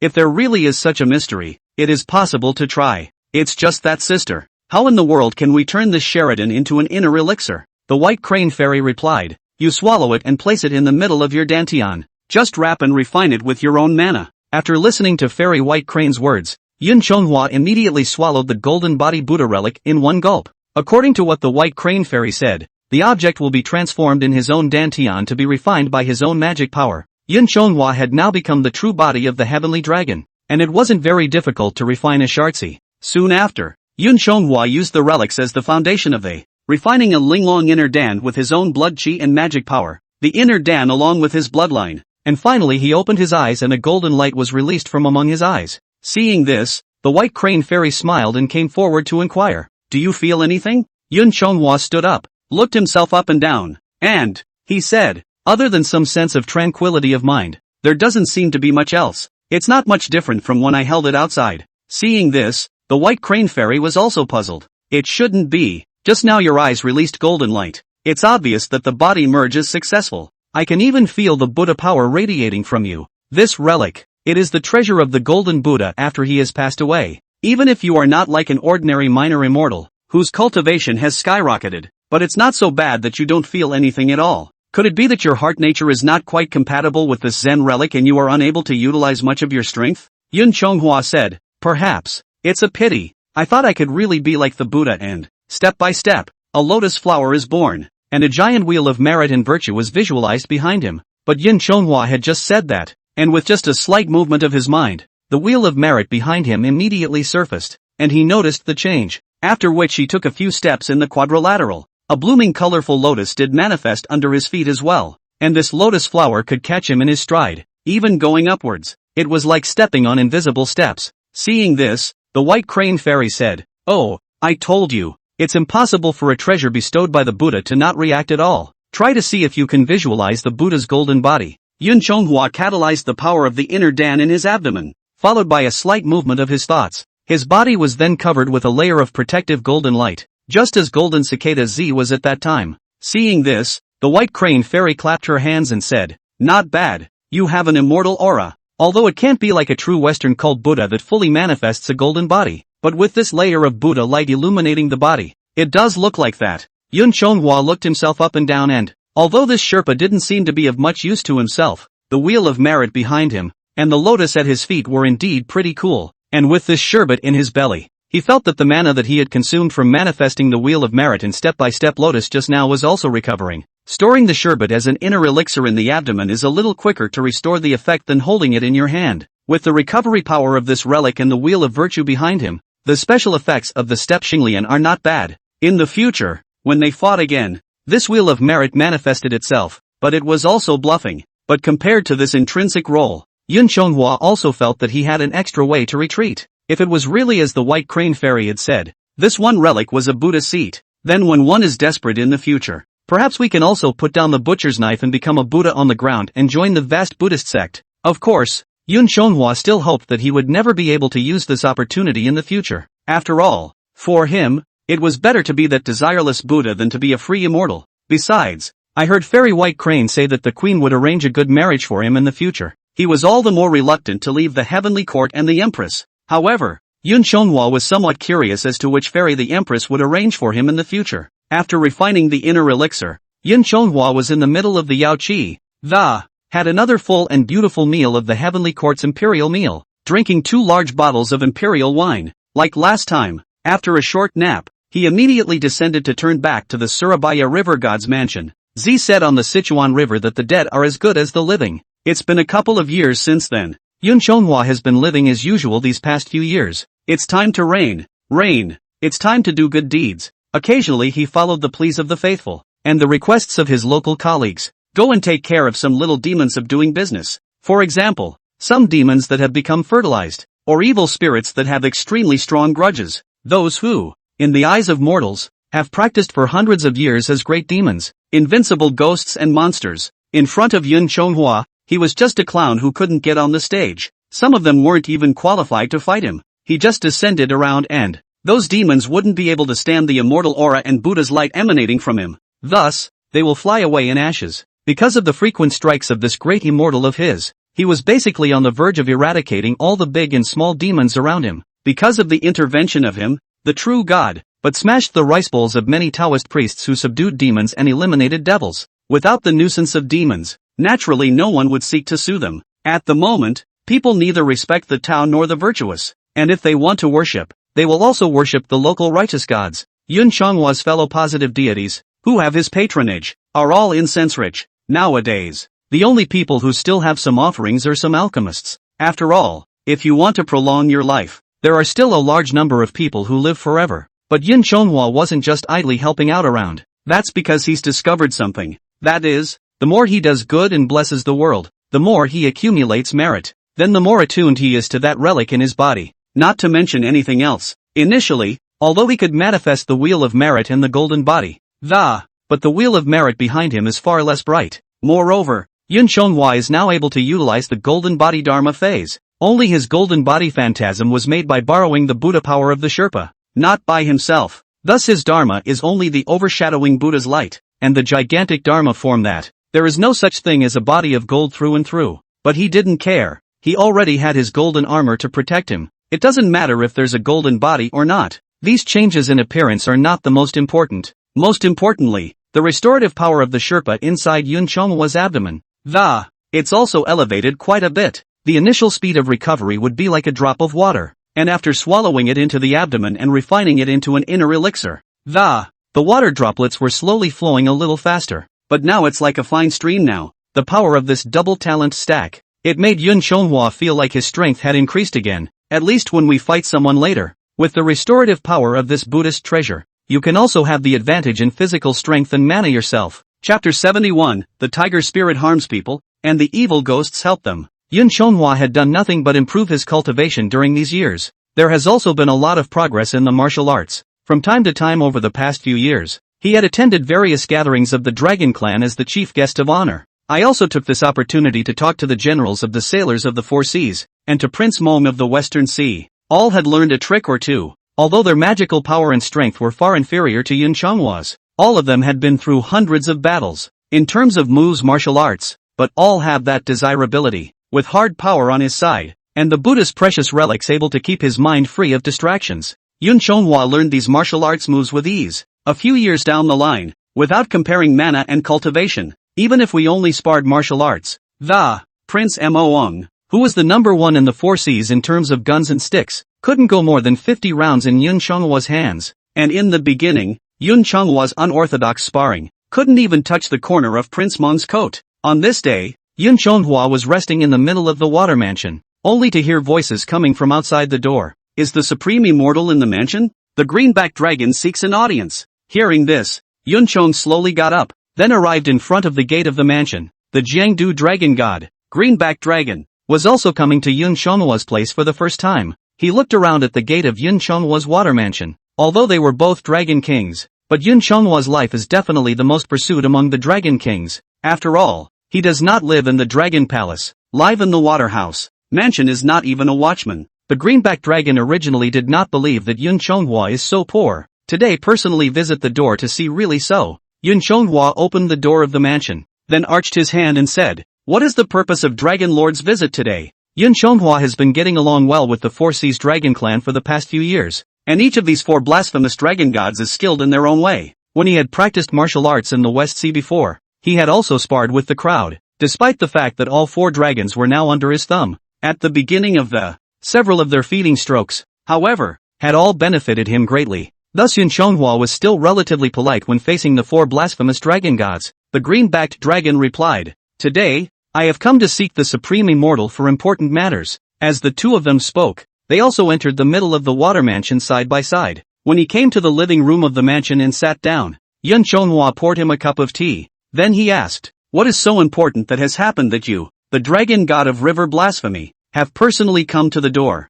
The green-backed dragon replied, "It's not a big thing to say. And it's not a small thing to say." Yun Chonghwa asked, "But is there another tricky demon?" The green-backed dragon nodded and said, "Yes, Little Dragon has come to seek out Supreme Immortal today. It was also entrusted by a fellow officer. Within the territory of Jiangdu, where Little Dragon is guarding, there is a Wushan mountain. Does the Supreme Immortal know about it?" Yun Chonghua replied, "Naturally, I know. Rumor has it that Wushan is the blessed land of Jingxiang. It's a sacred mountain from heaven. But a demon has come from above that which mountain?" The greenback dragon nodded and said, "Not bad." Yun Chonghua couldn't help but suck in a breath of cool air when he heard the greenback dragon's words. Then he gave a thumbs up and said, "Then this demon's boldness is truly admirable. If I remember correctly, 1,000 miles northeast of that Wushan mountain is Yushangjianjuan, the true martial swinging devil Heavenly Father's dojo, Wudong Mountain." That demon swinging Heavenly Father also had under his command the turtle and snake, two generals, and the 5 divine dragons. Has this demon eaten the guts of a bear? It dares to commit sins under the eyes of true martial emperor. At this time, Yun Chonghua also asked, "Alas, since it's a demon from Wushan, why didn't you just go to Wudong Mountain to ask Jin Wu Da Di to get rid of the demon, but instead came to Surabaya River to find me?" The green-backed dragon sighed before saying, "This goes back to the beginning. That demon is a tiger spirit that has attained Taoism and came to Wushan Mountain about 2 or 3 months ago, during which time it ate 6 or 7 beautiful women. He detains his soul and offers it as a devourer. He is entrenched on top of which mountain, luring mortals down the mountain with his ghosts of devils for his fruit. In the beginning, those ghosts who were manipulated by him first lured all their friends and relatives up the mountain. The whole family was wiped out. Later, the tiger spirit manipulated these ghosts to lure pedestrians along the way. As long as one takes a fancy to the devourer's beauty, or is moved to protect a weak woman's good heart, all will be earned up and eaten by it. Yun Chonghua listened and said, "This matter of being a tiger for a tiger is not that uncommon. I've eradicated a few small cultivated tiger spirits before, but the cultivation of this demonic tiger is usually not high. With the strength of the mountain god and the land god, even if you can't beat him, you can drive him away, right?" The green-backed dragon continued. "That's what's strange about this whole thing. The tiger spirit on top of Wushan Mountain was not like an ordinary wild demon that had become a spirit. He used the method of detaining spirits. It is an orthodox Xianmen spell. Not only are those ghosts he victimized unable to be collected by the netherworld, but even the Wushan Mountain god, the Ghostbusters who came to collect the souls were also all detained by his spells." "Ha! There is actually such a thing." Yun Chonghua was very surprised to hear that. This time, it really made him mutter in his mind. He was blessed by the Buddha for what happened to Yellow Eyebrows before, though, but he also nearly fell into the hands of the Golden Cicada. And from the little yellow dragon's oral account, it was clear that the origin of this demon was also extraordinary. Not only can they detain mortal souls as ghosts, they can even capture mountain gods, land and ghosts as well. He recalled the episodes of Journey to the West, and the demon that could have done that. That is to say, the Golden Horn and Silver Horn, the Red Child and this kind of big demon king. The green-backed dragon continued. Because of this, Little Dragon saw that the netherworld side was not listening to there would be no need to seek out the Wudong mountainside. "That's why I've come directly to seek the Supreme Immortal to do justice." Yun Chonghua didn't immediately agree, but stood up and pondered for a moment with his hands behind his back. What should be done about this matter? That tiger demon's background is of unknown origin. Judging from the fact that he could use orthodox Shenmen spells, he was by no means an ordinary demon. Moreover, this demon was really bold. Even when that yellow eyebrow creates sins, it is by means of deception, compelling people to let mortals create their own bad karma. And this demon dared to eat people in a dignified manner. It even detains mountain gods and ghosts. If I manage this matter, if another great power is involved, I'm afraid I won't be as lucky as last time. But that demon is really eating people's blood and flesh, hurting lives. If I don't care, I wonder how many more people he's going to harm. We are immortals. If we don't do harm with the people, what difference is there between us and demons? Thinking of this, Yun Chonghua also made up his mind. That's just it. If I don't care about this, I'm afraid no one else will, no matter who's involved behind him. With His Majesty and Your Highness as my backers, I don't think they'll dare do anything to me. Besides, now that I'm fully clothed and have the Kuan scale treasure cloth, there's also the Buddha power from the Sherpa's inner elixir. I've also honed my martial arts for so many years, so even if I really fight, I may not lose. After Yun Chonghua thought about it, he said to the green-backed dragon, "Just as well. I'm going to see what this demon is all about." The green-backed dragon stood up at this moment and said, "Wait a minute, Supreme Immortal, what? Is there anything you haven't cleared up?" Yun Chonghua asked. The green-backed dragon said, "Even if Shang Xian wants to go, there is no need to rush this moment. That demon seems to know not only the spells of soul capturing, but also some stealthy and recluse methods. Before, Xiao Long and the mountain god thought he was an ordinary tiger demon,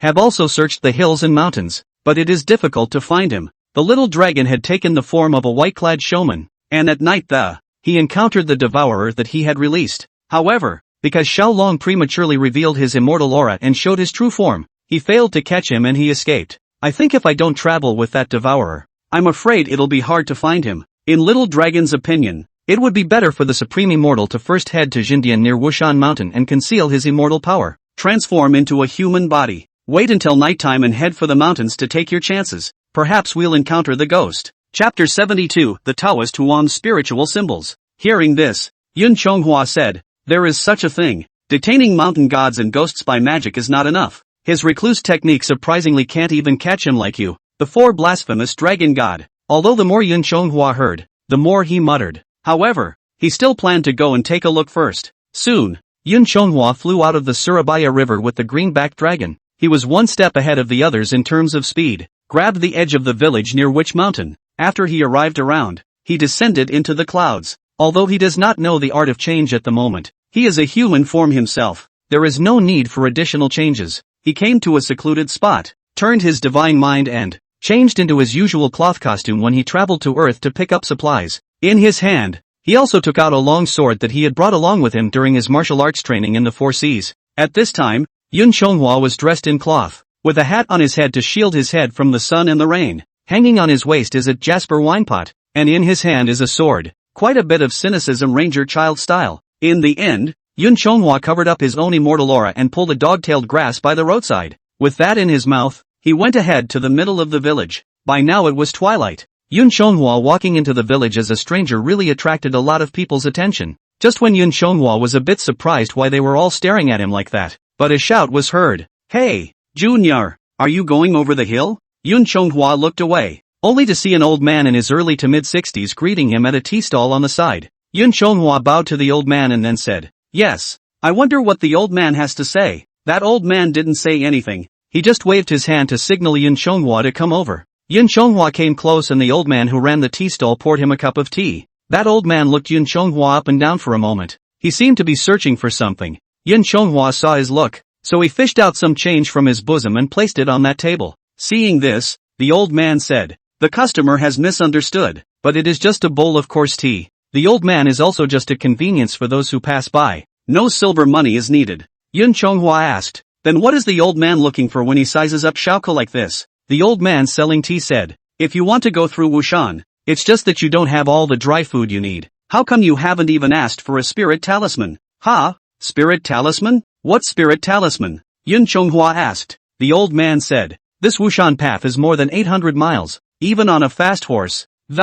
It's also not a one-day effort. If you walk among them, you will not have to sleep in the mountains." Yun Chonghua heard this and said, "Oh, what's the harm in that? We Jianghu people are all over the world. 9 times out of 10, you'll end up sleeping on the streets. Since we are deep in the mountains, catching a few rabbits and picking a few wild fruits, it can also fill your hunger. Even if the mountain road is 800 miles, you can still have a good look at the beauty of the mountains in the meantime." The old man shook his head and said, "If this were before, the old man would never stop the guest. But now if the guest is on the road alone and without a spiritual talisman to protect him, I'm afraid that he will also become the food in the mouth of that demon." When Yun Chonghua heard the old man's words, he immediately became interested as well. It was now dusk, but it was not time for night. Although that devourer was controlled by the tiger spirit, it was still a ghost after all. Ghosts are evil spirits. During the day, the true spirit of the son of the three-legged crow in the sky shines on the earth to ward off evils. The evil spirits can't come out. Only at night when the yin qi is heavy can they show themselves.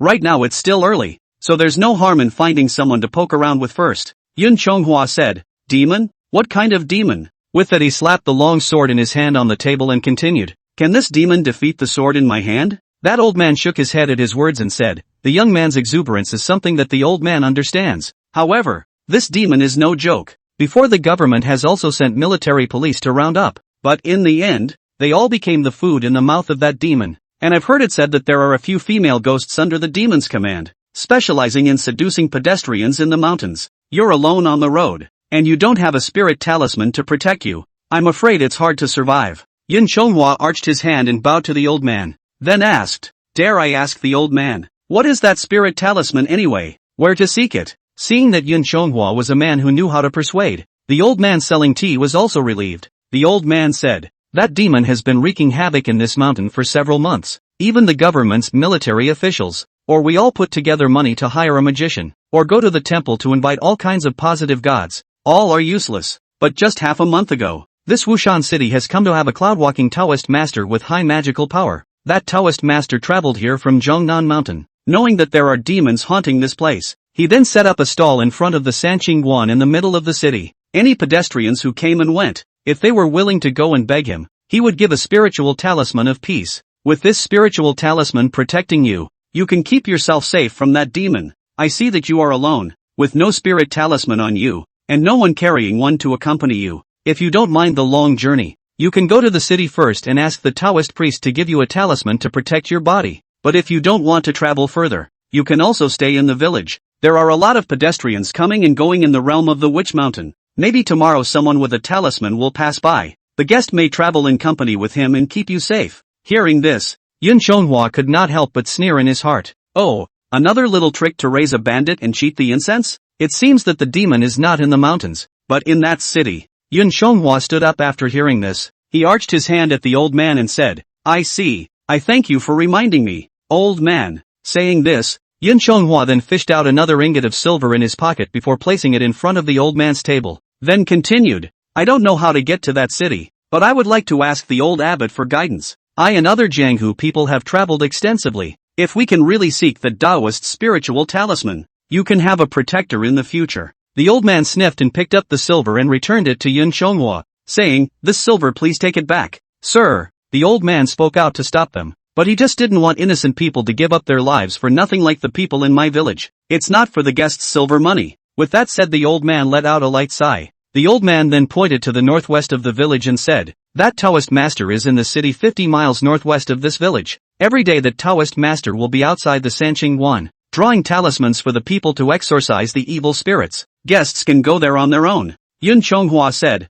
"In that case, thank you, old man." Saying that, he saluted the old man again. However, that Chen Yun Chonghua did not take it back, but quickly resigned from the old man. This is rightly regarded as a reward for the old man's kindness. After all, it wouldn't matter if he was an immortal in the sky, but if he were a different mortal, it's a hell of a thing not to know about it. He deserves to be rewarded for this great deed of saving a life. Leaving the village, Yun Chonghua did not delay and headed straight for the city, but he didn't prancing clouds. After all, I don't know the depth of the visitor, and I don't know who's standing behind him, so if I give away my immortal energy, being detected by it, so as not to frighten the snakes. However, 50 miles was not too far for Yun Chonghua's immortal body. Even with their feet they entered the city before the gates were closed, but he was still half a step too late, and Yun Chonghua came to the door of that Sanqing. The Taoist had already closed his stall and was nowhere to be found. Yun Chonghua had no choice but to find an inn to rest for the night and come back tomorrow. Chapter 73, Strange Coincidences.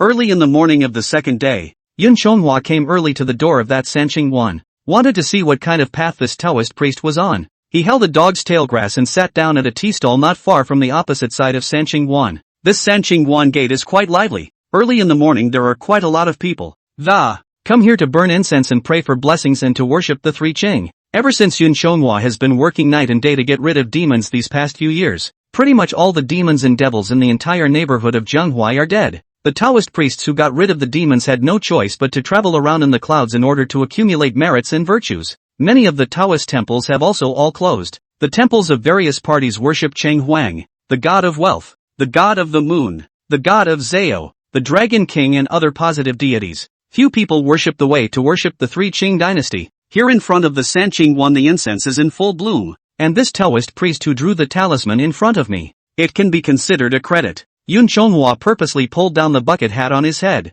watching carefully, but he was hiding himself like this. Not in defense of that Taoist priest, rather, it was just a defense against the women around him. Because of this handsome face of his own, he had not been out of the inn for more than an hour, and then a dozen or so girls came to hit on him, even a young lady in a bamboo sedan chair, and he landed his own maid to come and bring him a token, ask him to meet you in the evening. Yun Chonghua also couldn't help but lament the fact that there were times when having too good a look was a troublesome thing. Of course, for all the accosting and pestering of these mortal women, Yun Chonghua naturally ignored everything. In addition to the rules of heaven, their looks, compared to the fairies in heaven, are not as good as those of the immortals. It's just so much worse. Not even a goblin could match it. Now he also somewhat understood why there were no sea fans among the male immortals in the sky. Even if they did, they were looking for old lovers who were reincarnated as fairies. Yun Chonghua had been sitting at the tea stall for a long time, watching the Taoist priest. This Taoist priest was tall, dressed in a yin-yang Taoist robe, with a Taoist bun on his head and a gnarled beard. The appearance was in his early to mid-30s, quite immortal. Although this Taoist priest's appearance looked rough, he was kind, with his mouth open to the infinite and his mouth closed to the Heavenly Father. Anyone who came to him for a peace talisman was received with great hospitality. Originally, Yun Chonghua thought that he was a crook who nurtured the enemy and took the opportunity to enrich himself. But sitting here for half a day, though he's not taking a penny, but it is also all up to the volition of the person seeking the charm. He placed a water pot on his table, and, willing to give alms, then he could throw a few small coins in the pellet on his table, but it didn't matter if he didn't give it, and he drew charms for the other side as usual, and most of the people who received the spiritual talisman also went into that temple to worship the three Qing, and there is no harm in having incense offerings. The temple warden is also sincere in receiving each and every one of the believers who come to worship the three Qing dynasty. The most interesting thing about this Taoist priest is that he is also not like the yellow eyebrow that has a request. That Taoist priest had a good memory, and as long as he had given a spiritual talisman,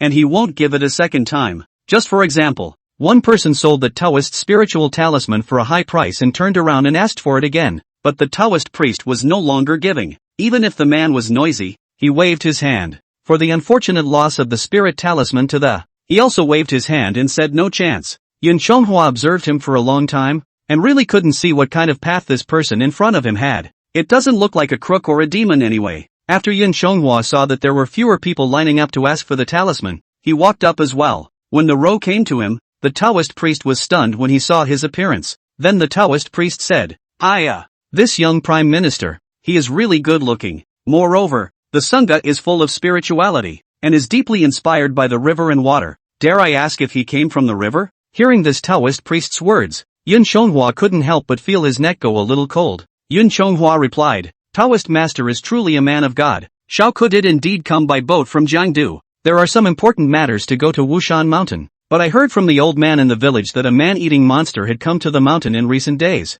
I'm afraid that I'll be killed if I go alone. I would like to ask the Taoist master to give me a spiritual talisman to keep me safe. I am grateful. With that, Yun Chonghua pulled out a few dollars from his own body. Then it was put into the Taoist priest's water pot. Seeing this, the Taoist priest then painted the talisman with a wave of his brush. Then he folded it. Folding it into a triangle shape, he handed it to Yun Chonghua. Yun Chonghua then gave another salute. The Taoist priest said, blessed with boundless longevity, and the two of them said goodbye. After Yun Chonghua left, the Taoist priest continued to draw talismans for other people who came to ask for spiritual talismans. Yun Chonghua turned back and looked again, and did not see anything unusual about the Taoist priest. Still dutifully received those who came to seek the talisman. Could it be that he's really one who just happened to come across and then make merit? Yun Chonghua was puzzled in his mind as he took the spirit talisman in his hand and quickly walked out of the city. When he came to the secluded place, Yun Chonghua set up the auspicious cloud and came straight to the middle of the Jiangdu Dragon Palace.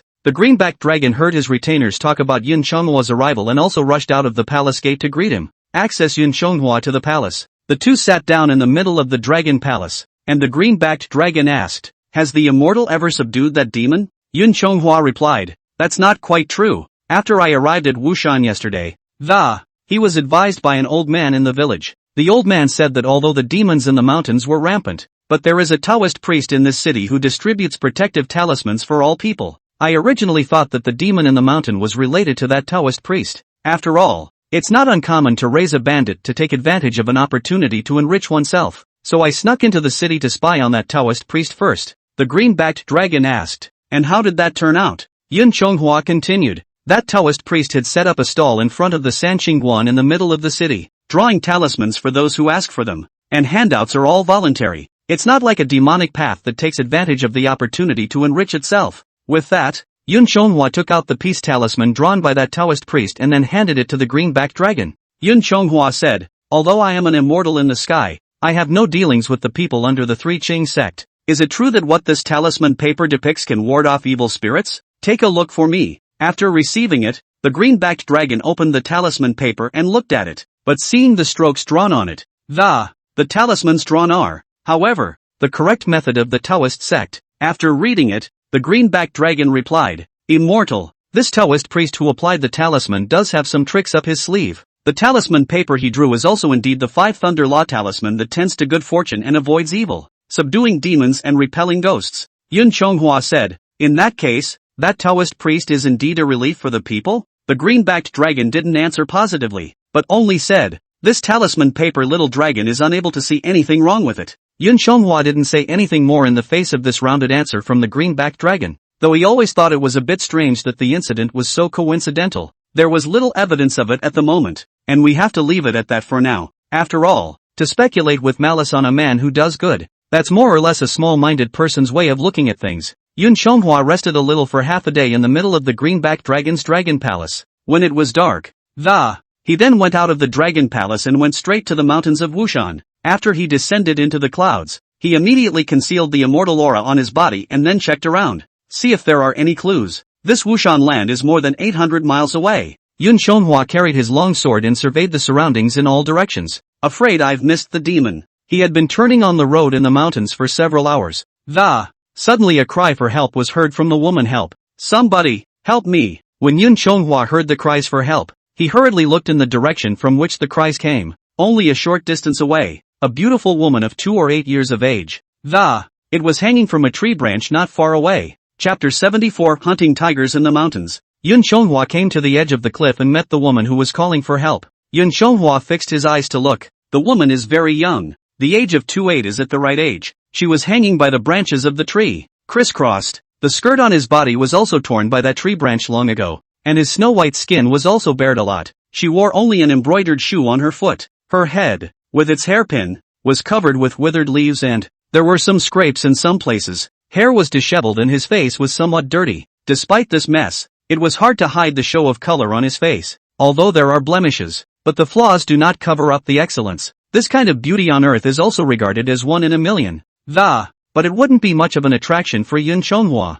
The woman hanging on the tree saw Yun Shonghua, who came over as if she had seen a savior. She hurriedly shouted towards Yun Shonghua, "Good brother, save me, I'm not a human being. I'm a ghost." "Ah no, I'm a man, not a ghost." The woman spoke incoherently. When Yun Shonghua saw the woman's incoherent appearance, he also slowly walked forward. The woman cried out, "Good brother, save me. I've been hanging here for 2 days. If no one saves me again, even if I'm not a ghost, I'm going to become one for real." Yun Shonghua went up and sized her up. He didn't have fiery eyes. He couldn't see the woman's bottom line, but seeing the woman's wretched appearance, and her dry lips, and her haggard face, it does look like one that hasn't eaten in a day or two. Although he didn't know if this was a trap, Yun Shonghua felt that if this woman was really a devourer, at least it's more dedicated than Red Boy and Lady Earthquake. Yun Shonghua pretended to walk up slowly. When she got close, the woman saw Yun Shonghua's appearance, but she couldn't help but freeze for a moment. Yun Shonghua walked closer and slowly drew the long sword in his hand. He asked, "Who are you? Why are you here?" Now that he was pretending to be immortal, it was only natural that he should be somewhat mortal. After all, meeting a beautiful girl begging for help in the middle of the night, in the middle of nowhere, that's something just a normal person would have to think about a little more, not to mention the legends of demons around here. The woman replied, "My daughter's surname is Yun, and she is from Fengxian town, east of Wushan. 3 days ago, I was traveling with my father on a business trip, but I didn't want to run into a big bug that broke up my family's caravan. When my daughter was running away from the bugs, I fell down accidentally, but fortunately God had mercy on me and I was able to stay alive. I begged the good brother to save me. My daughter's family has quite a fortune, and as long as the good brother is willing to help my father." But the woman was outright silent when she said this. The woman then said, "Right now, my father's life and death are uncertain. I can't promise my good brother anything either. If only the good brother would save me down and take me home, my elder brothers at home would surely repay their benefactor." When Yun Shonghua heard this, he did not argue. Instead, he quickly stepped forward and he tugged at the trees that stretched out from the edge of the cliff and slowly climbed up the cliff. And when he reached the woman's nearness, Yun Shonghua couldn't help but smile in his heart. Yun Shonghua concealed the mana on his body and he also couldn't tell if the other person was a human or a ghost by looking at them. But after coming close to this woman, he could be certain that this woman was definitely not human. He couldn't see the demonic aura or the ferocious aura of a shadowy ghost on her body even though he had hidden his mana. But his 5 senses were not shielded. His most acute sense of smell as a dragon couldn't smell the blood on her. With just this one break, Yun Shonghua knew her identity. After all, how could someone who fell off a mountain and was covered in scrapes not have blood on his hands? Although he had recognized it, Yun Shonghua did not move. After all, the green-backed dragon had once said that tiger demon will hide, if not the ghost guide, afraid to find where he is. But just the moment Yun Shonghua touched the woman, a trace of clarity flashed amongst the woman's eyes as she shouted to Yun Shonghua, "Hurry up!" Yun Shonghua looked at the woman's sudden change in expression as he asked, "What?" The woman's face instantly changed, and she shouted at him in horror, "Hurry up! A demon is trying to harm you. Move!" But the woman didn't finish her sentence, and then she turned into a wisp of green smoke and flew towards the cliff. Although Yun Shonghua didn't know what had happened, it seemed as if his own party's touching that. It allowed the devourer to briefly regain his senses. Seeing this, Yun Shonghua then did not delay any longer. He manifested a golden lotus under his feet.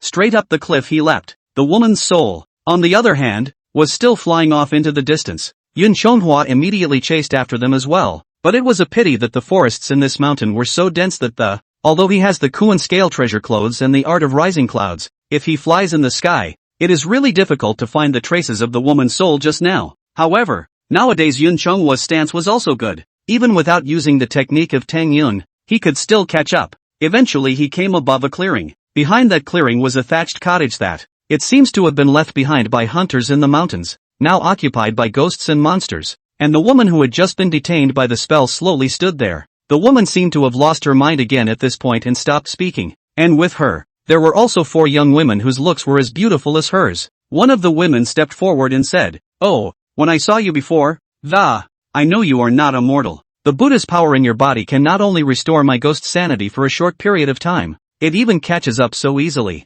Yun Shonghua looked at the woman in front of him and said with a cold smile, "Oh, so it's really you. Looks like my guess was right. You did act like a man. Almost fooled even me. What? Hiding your head like this? You only dare to manipulate a puppet to talk to me?" Yun Shonghua looked towards the woman who had told him to leave quickly just now. He said, "You asked her to lure me. Didn't you just want to eat me? Although the process was a bit unexpected. But now I'm hooked too. Still not showing up. Is it because my meat doesn't smell good?" The woman at the head of the group in front of him laughed softly, and her flirtatious voice turned terrifying. She said, "Naturally not. Just don't want you to die with such regret." With that, the woman took off the skirt and hairpin she was wearing straight away, while the remaining 4 women, including the one who had seduced Yun Shonghua just now, all of them also slowly took off their skirt hairpin until not even a single one of them was hanging. The next moment 5 jade-like bodies appeared in front of Yun Shonghua, but in the face of such a beautiful spring scenery, Yun Shonghua was disdainful sneer. Yun Shonghua looked at the spring light in front of him and laughed coldly.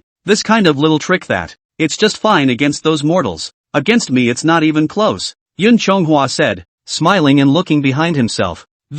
Only to see a bloody mouth directly biting towards him at that moment. However, Yun Shonghua did not dodge or avoid, and that bloody mouth directly bit into his body. Only heard a click sound, the sound of broken teeth, then came. In pain, the tiger spirit let go of his mouth in a hurry, then collapsed staggering a few steps and fell to the ground covering his mouth. Yun Shonghua raised his eyes and looked. The tiger demon in front of him was a white and green colored hanging eyes white frontal tiger. He slumped to the ground and spat a few times until he spat out his broken teeth. Yun Shonghua laughed. "Oh, the body of muddy gold. If this of yours can bite through then I don't have to hang around anymore." That tiger spirit looked at Yun Shonghua in front of him and said in surprise, "What exactly are you? You're not just any little god or fairy." Yun Shonghua manifested a painted pole square sky halberd. Then he pointed at the tiger spirit and said, "It doesn't matter who I am. You just need to know that you're dead today." He said that the halberd in his hand would slash at the tiger spirit. Chapter 75, The Tiger Woman of the Forest. As the painted pole square heavenly halberd in Yun Shonghua's hand slammed down,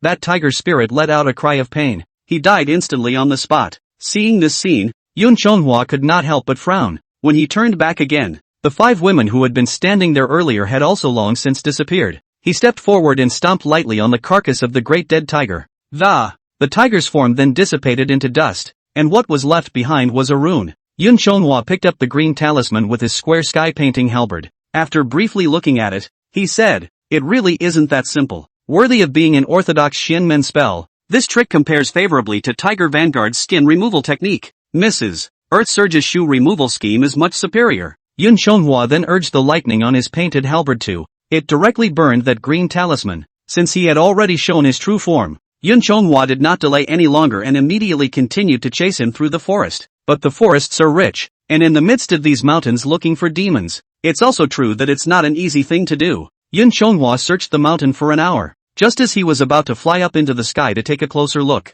But then he saw a figure cross among the trees in the distance. Seeing this, Yun Shonghua immediately chased after him, disgusted that Lin Mu was in the way. He swung up the painted halberd in his hand, and a thunderbolt flashed through a forest in front of him was cut down as much as he could, and the figure that was forced out was a money-spotted white tiger, and on the back of that white tiger, riding a woman with long, naked hair. Yun Shonghua let out another cold laugh when he saw this. The forest had fallen down in front of him, and there was nothing to stop him. He immediately activated the power of the Kuan scale treasure cloth, stopping that white tiger's path in just a matter of moments. That white tiger stopped in its tracks, as if it had sensed the danger, and the naked woman on top of it was clinging to the tiger's neck. That woman looked at Yun Shonghua, who blocked her way at this time, and Yun Shonghua also got a good look at the naked woman at this time, only to see that the woman willow leaf black eyebrows, julep small mouth, icy skin, bright under the moon. A strand of celluloid hangs from his collar and dangles from his chest. A full head of dark silk fell over her shoulders, while on her head,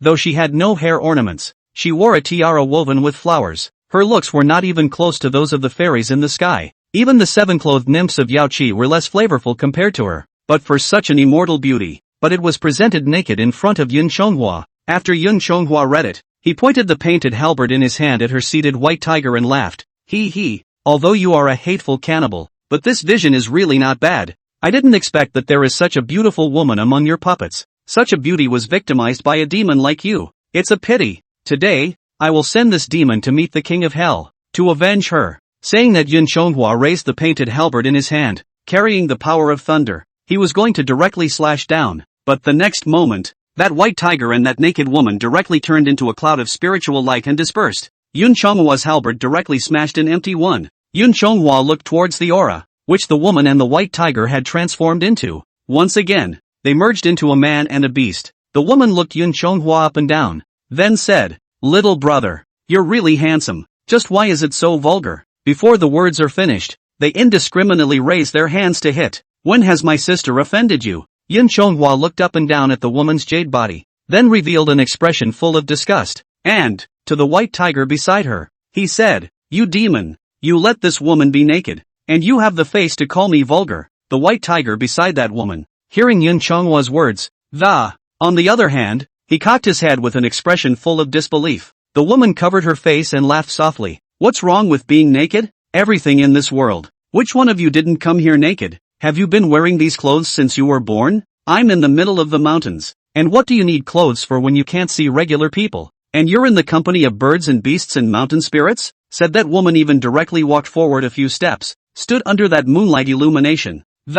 She inserted her small savage waist and showed her proud figure with her slender waist and plump breasts and fat buttocks to Yun Chonghua in front of her. "What? Doesn't it look good?" the woman said with a flirtatious smile. Yun Chonghua was furious at the sight. "Shameless and nasty." Saying that, he raised the painted pole square sky halberd in his hand and raised his hand to strike. The woman then transformed into a ball of spiritual light again. Dodging Yun Chonghua's attack, the woman stood aside and said, "You child, how can you be so insensitive? To be able to look at my heavenly immortal jade body is a blessing you've cultivated over several lifetimes. If it wasn't for the fact that you and I are destined to find me in this forest, even if you want to see it, I can't see it yet." Yun Chonghua sniffed and pointed his painted halberd at the money-spotted white tiger. He cursed, "You are still finished. This woman was killed by you and became a devourer. She is already very pitiful. You even insulted her like this. It's really hateful." Saying that, Yun Chonghua once again stood up and attacked, but this time the woman didn't let the white tiger dodge again, but pounced straight towards Yun Chonghua, and she herself is crossing her legs and sitting on a tree branch, watching the following dragon fight. The white tiger's technique of gathering and dispersing chi was utilized in a truly appropriate manner, and every attack of Yun Chonghua's, none of them hit him, while the force of the tiger claws that he raised to attack after he regrouped and materialized were not even close. Even Yun Chonghua, the heavenly dragon true body, felt a burst of pain when he took this hard hit from him. The two fought for more than 30 rounds in the middle of this collapsed mountain forest by force alone. Yun Chonghua said, "What a heavy force. It seems that your sinful animal is indeed not a mortal monster. If you can use the Taoist law to detain the mountain gods and ghosts, and can fight me with this power alone, even if you put it in the sky, you'll be able to get away with it. You should also have something to do. It's a pity that you don't follow the right path, so I'll destroy you today." Yun Chonghua then stopped hiding, and instantly transformed into a cloak with a movement of his divine mind. The woman who was sitting on the tree was also shocked to see Yun Chonghua in this cloak, but then a rakish smile appeared on the corners of her mouth. With a turn of her divine mind, the money white tiger's eyes instantly revealed a brilliant light, and its figure instantly grew larger and, with that, a tiger's roar shocked hundreds of miles. This strong and domineering force also shook Yun Chonghua back dozens of steps, and the gnarled bearded Taoist priest hiding in the Taoist temple thousands of miles away, under the statue of the three Qing gods, couldn't help but spit out a mouthful of blood. The Taoist priest was seriously injured and muttered, "What the hell is going on here? I wanted to catch a few ghosts, harm a few lives, and imprison the mountain god for a few days, so that these ignorant fools would once again honor Grandpa Sanshine, raising the divine might of my Tao sect. I didn't expect to have such a powerful character. That brat was all spiritual before. I thought he was transformed by the dragon god of Zhangdushi, but I didn't realize that he is a Buddha. He can break my spells, if not for that paper substitute. I'm afraid I'm going to die directly in his hands. It's fine if he's alone, but who is the other immortal monarch in that mountain?" Surprisingly, with just one roar, he broke my 5 thunder spirit symbol technique in the mountain. This roar really shook my soul and shattered my spirit. If I hadn't withdrawn in time, I was afraid that it would have injured my true body. This place is not suitable to stay for a long time. It's better to hurry back to the terminal mountain. However, just at this moment the jade clear god statue behind him was suddenly manifested. Just a ray of spiritual light shone through. The injuries on that Taoist priest were then instantly healed. Chapter 76, Mountain Ghosts. the Taoist felt the aura behind him. Then looking behind him, it was only at this moment that the jade-clear divine statue unexpectedly opened its eyes. He was very happy to see this, and then he fell to his knees and cried out, "Grandpa Yu Qing has come down. It is indeed a blessing for the disciple for 1,000 years, and the disciple is sincerely honored." The jade-clear god statue said, "That's all. Though you are a tiger that has become a spirit. You are a tiger that has become a spirit. However, you are practicing my Xuanmen's orthodox way. You have the heart to protect my Xianmen. This seat is very comforting, but if you hurt people and lives to achieve your goal, but it is your sin. However, since you are a disciple of Xianmen, we are also guilty of not being strict in teaching you. In the future, to raise the prestige of the Xianmen sect, one needs to help the world and save the people and follow the right path." Upon hearing the jade-clear divine image's reply, that tiger Taoist hurriedly kowtowed and said, "Disciple, keep this in mind." The disciple keeps this in mind. The jade-clear image of God continued, "This time, the karmic consequences of your injuring living beings and harming their lives. This seat can bear the burden for you, but you need to help me this time. If this matter is accomplished, you can also have an extraordinary period of creation. If it doesn't work out, you can go back to Zhangnan Mountain and cultivate in peace." Taoist Tiger looked at the statue of the three Qing gods and said, "Grandfather Jade Clear has commanded, and I shall serve as a dog and horse." The Jade Clear god statue said, "Good. Since this is the case, then this seat will temporarily lend you this body." Saying that, the idol flashed with golden light, and a wisp of spiritual energy drilled into that tiger doctor's body. That tiger Taoist immediately continued to sit back on that futon with his knees on the ground, strangling the Taoist symbols. The eyes are shining. Then he muttered under his breath that before, on top of that witch mountain, the spell formation that had been destroyed by that white tiger's shocking roar was once again restored, and in a cave in the mountains, the ghosts of the devils, who were about to be dispersed. There were also the earthy mortals and ghostbusters that were about to escape, all of which were once again bound. The Wushan mountain god, detained in the cave by the 5 thunderbolt law, looking at the tiger demon that stood up again in front of him, he said, "What's going on here? Wasn't this demon's spell broken by that loud roar just now?" At this time the tiger demon that was transformed by that talisman turned to the mountain god and said, "Don't worry about it. You'll be fine. I'll just ask you to stay a little longer. Wait for this seat to meet them both. After that, we'll see what happens. I will spare you all." The mountain god, and a few ghosts, saw the light emanating from the tiger demon's eyes. It was also not without awe. For some reason,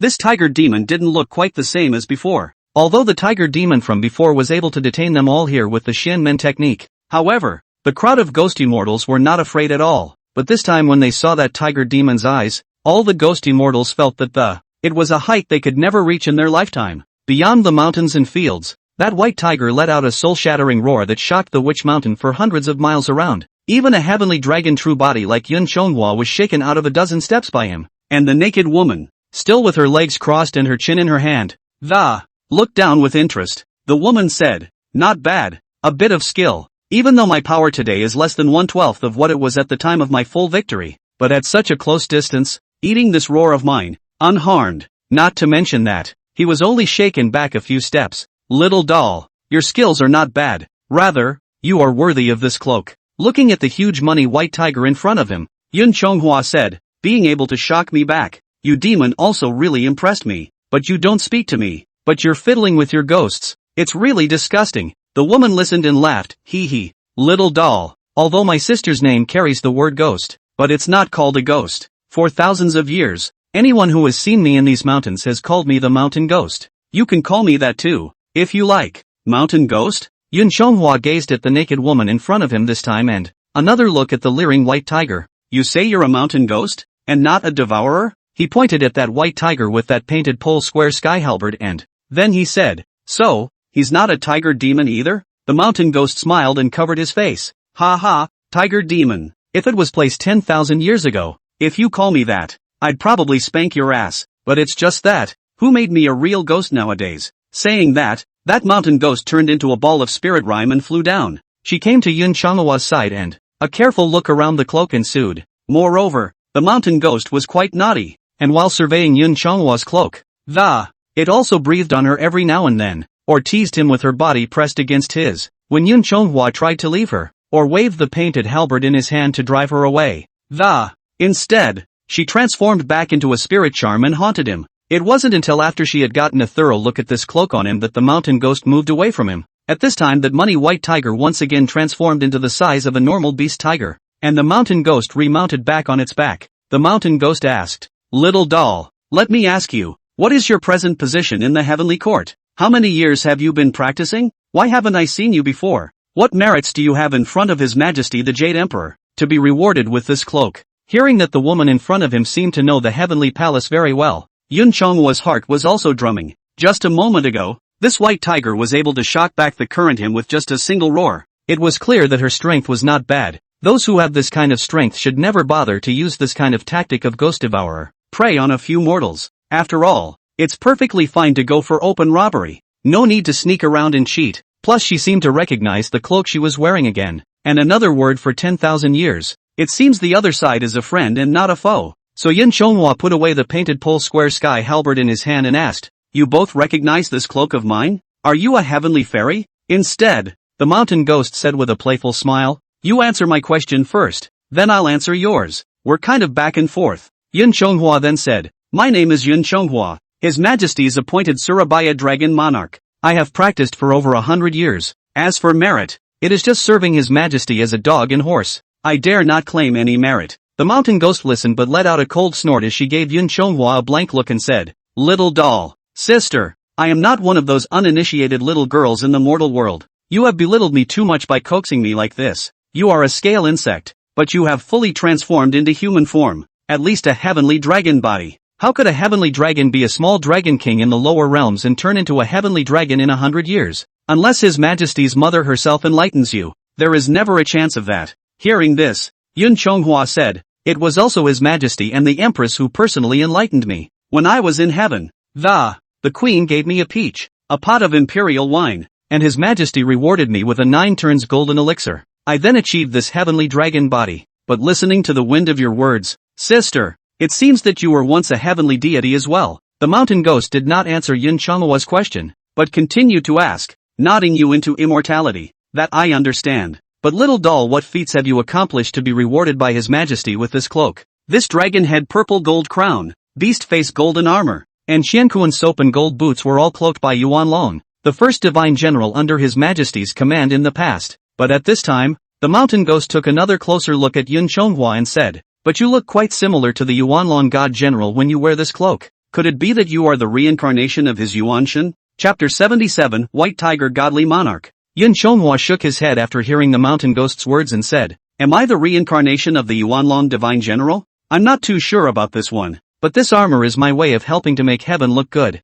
Sister White Crane helped me beg a reward from His Majesty's heel." White Crane. Hearing that name, the mountain ghost couldn't help but laugh her ass off and it was her pair of perky breasts that trembled the most intensely. Looking at this woman in front of him, who was so frivolous and tie, Yun Chonghwa was more or less speechless. Had she not been as beautiful as a heavenly immortal, and had she not known the old stories of heaven, he would never dare to think of her as a fairy. The mountain ghost said while laughing, "Oh, if she gave it to you, that's not surprising, but she treats you really well. If it were anyone else, I'm afraid I wouldn't be able to wear this cloak." Yun Chonghwa asked at this time, "Alright, I have answered all of your questions. Now it's time for you to answer my question. Who the hell are you? Since you know so much about heaven, I don't think it's going to be an average little character." The mountain ghost pointed at himself and laughed. "Ha, I said it just now. If you like it, just call me Mountain Ghost. But since you're under His Majesty's command after 100 years of cultivation, I think you'll have a bright future ahead of you." Yun Chonghwa said,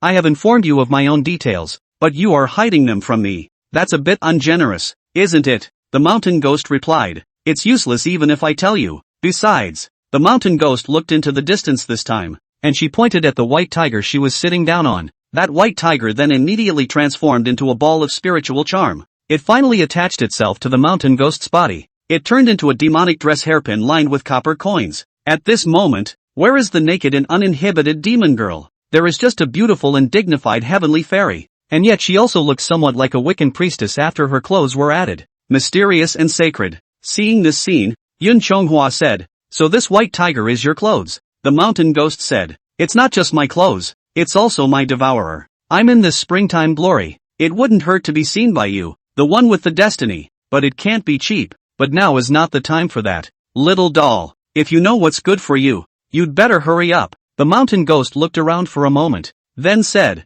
"Forget it, you can't leave anymore." Yun Chonghua looked around for a moment, then asked, "What's going on? Could it be that the demon has arrived?" "Demons? The people who came are much more powerful than demons. But it's not your fault if you can't detect it. After all, you, a living being, don't have as strong a perception of spells as I, a spirit. I just don't know if this old guy is here to seek your bad luck or to get me, or to find trouble with both of us together. Anyway, the two of us are afraid we'll have to fight with all our might." Hearing the mountain ghost's words, Yun Chonghua also realized the seriousness of the problem. He regained the painted pole square sky halberd in his hand, preparing to meet the coming enemy. He sensed the surrounding area and asked, "Who are the people who came?" The mountain ghost still didn't answer his question, but only shouted in the direction of the surroundings, "Now that we've arrived, it's better to show up quickly. After so many years, how did you become so fond of hiding your head and tail?" It was at this time that 5 beautiful women came out of the forest. Yun Chonghua fixed his eyes on the 5 devils that he had encountered just now, and standing behind that woman is the green and white eyedrop white-fronted tiger from earlier. When the mountain ghost saw the 5 women,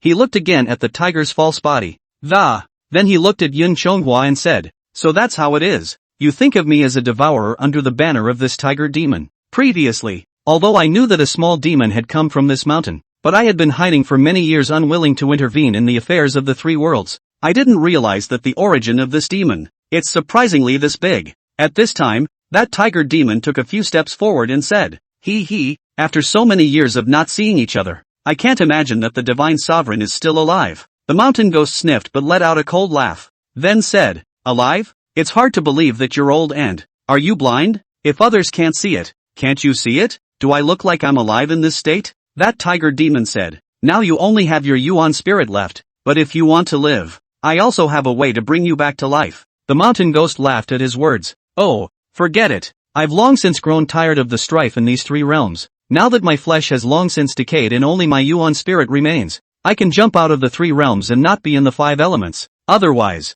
it's impossible for your magic power alone not to find me. Now that I have seen the cloak of my late husband, I have shown my spiritual power for a moment, and this is why you have detected me. But I appreciate your kindness, and instead of being up there for tens of thousands of years as that, hundreds of thousands of years of unchanging some godly monarch, it would be better to get away with being a mountain elf down there with the birds and beasts. Besides, even if I wanted to come back to life, I'm afraid it's not your turn to do favors." Listening to the conversation between the two, Yun Chonghua was very confused, although he used the art of qi to detect that the other party was not a demon, but one cannot recognize the other's true identity. Mountain Ghost looked at Yun Chonghua beside him at this time and said, "I just don't know. Did you come in person today for me, or for him?" That tiger demon replied, "Naturally, it's for you, White Tiger Divine Lord." Hearing that tiger demon reveal the identity of the woman beside him, Yun Chonghua looked at her in surprise and said, "You're the White Tiger Divine Sovereign." The mountain ghost sneered and said, "There's no White Tiger Divine Sovereign here.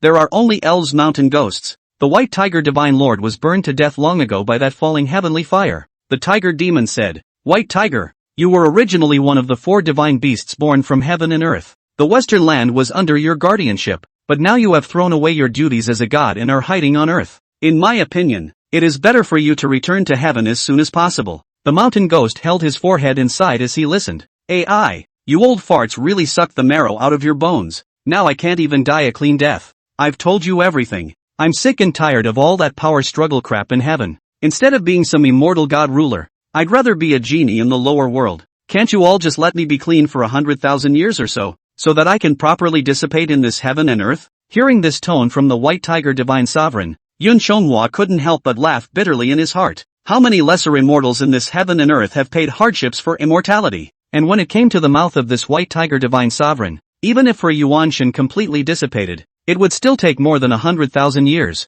It's really exasperating. The tiger demon said, "In that case, then this seat will have no choice but to capture you back. I don't know how many % of your peak strength you still have in this Yuan spirit form." The White Tiger Godly Monarch sniffed and said, "Wait, it's fine to make a move. Just before doing so, it's better not to spill the beans." The White Tiger Divine Sovereign looked at Yun Chonghua by her side as she said, "Little doll, the grudges of us old things have nothing to do with you. You'd better leave before it's too late, and then forget about this incident today altogether." The White Tiger Divine Lord looked at the tiger demon in front of him and said, "What do you think?" The tiger demon glanced at Yun Chonghua, then said, "Help yourself." Chapter 78, Transformed by Golden Light, Driving Away Gods and Ferrying Ghosts. After listening to the words of the White Tiger Divine Sovereign, Yun Chonghua said, although Sister White Crane has spoken with me before, running away if you can't beat them is not something to be ashamed of, but to run away from a battle before you've even fought, this is not the way of a great man. Yun Chonghua looked at the devious ghost that had seduced him just now.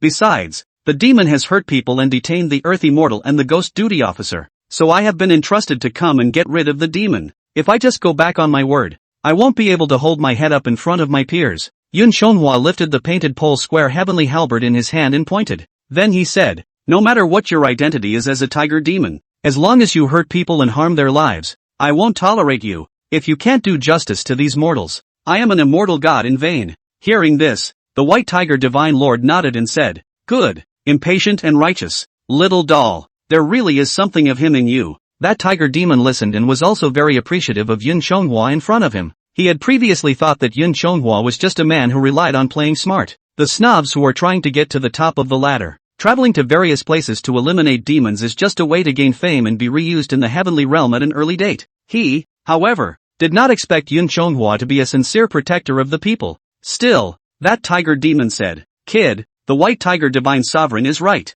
It is better for you to leave quickly now. Although your cultivation is shallow, you are blessed. It's not too late for you to leave now. Go back to your dragon palace and be a good dragon god, and you'll enjoy a lot of glory and wealth. Why do you need to give up your life here for the sake of others? Yun Chonghua stood still with his painted halberd in hand as he said, to send or not to send a life, you always know after you've moved. Big words. In that case, then this seat will fulfill you. With that said, the tiger demon attacked directly towards Yun Chonghua. The 5 devils manipulated by the tiger demon also each manifested their weapons. The 5 beauties rushed in all directions like dazzling clouds. The white tiger godly monarch also crouched down his body, and in an instant, he transformed into the money-spotted white tiger from the party. With a fierce tiger pounce, he pounced towards the tiger demon. Yun Chonghua, on the other hand, wielded the painted halberd in his hand and fought with the incoming 5 devils. That white tiger godly monarch said as he tangled with the tiger demon, little doll, go easy on him. Those 5 devourers, although they had his magical power to boost their strength,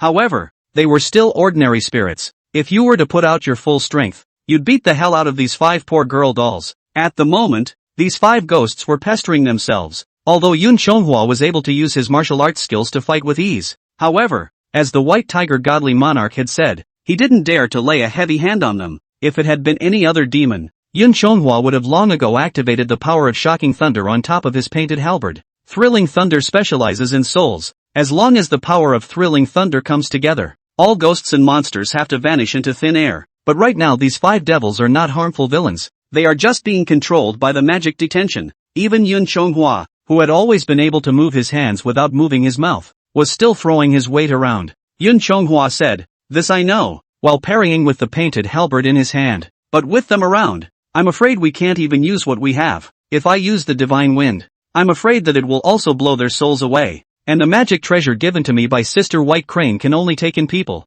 and there's no way to detain ghosts. It seems like it's just a matter of overtaking them first. The white tiger divine sovereign and that tiger demon fought equally hard. The 2 of them from arts to martial arts. Both also fought back and forth, though both kept the fight within the bounds of not spilling over into the innocents. But the level of this fight is nothing less than stellar. That tiger demon said, White tiger, if you go back with this seat in peace, I won't make things difficult for that boy. And as for these poor ghosts, I'll undo the spell and let them rest in peace. Send them a blessing. The white tiger godly monarch said, old thing, don't be complacent. You're not the only great power in this heaven and earth. Are the 3 of you just an ironclad? Now you're borrowing someone else's body to cast spells to fight us. The strength that can be utilized, I'm afraid there isn't much. Who wins and who loses, I don't think it's certain. It's just that those poor devils are in the way. Otherwise, why do I need to tangle with a puppet like you? Besides, you set up a boundary of 5 thunderbolts to seal off Wushan. I'm afraid that you also want to monopolize the fruits of the battle that you found me in.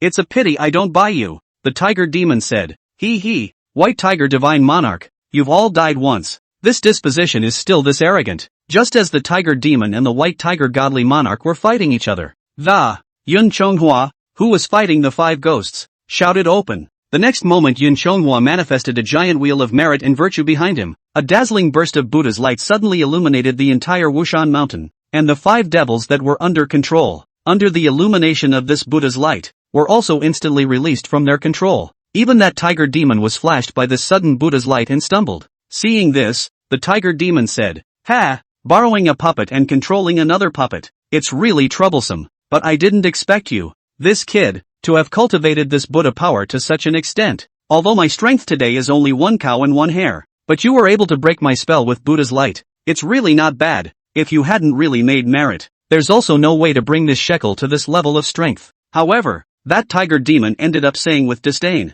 With this kind of chance and strength, but he is willing to be a hawk and dog. It's a shame. Hearing the tiger demon's words, the white tiger divine sovereign transformed back into her human form as she laughed. Ha ha, would it be a shame not to stand with you old thing and be your hawk? The white tiger godly monarch said to Yin Chonghua, kid, it's thanks to you being here this time. I can sense that there are 4 talismans in the 4 corners of this mountain. You go and remove them all. This old thing's boundary will be broken. At that time these little girls will be able to leave this place and reincarnate. Want to go? It's not that easy. That tiger demon was just about to step forward to stop Yin Chonghua. The white tiger divine monarch, however, made a violent lunge, and then the crown of flowers that she wore on her person, it flew straight towards the tiger demon and bound him. The white tiger godly monarch pounced the tiger demon at his feet and pressed him down with his huge tiger claws. The white tiger godly monarch laughed. Old thing, next time you want to catch me, it's better for you to come in person. Using such unseemly little tactics is still nearly a fire. Yin Chonghua didn't delay when he heard that, and then he utilized the power of the Kuan scale treasure cloth,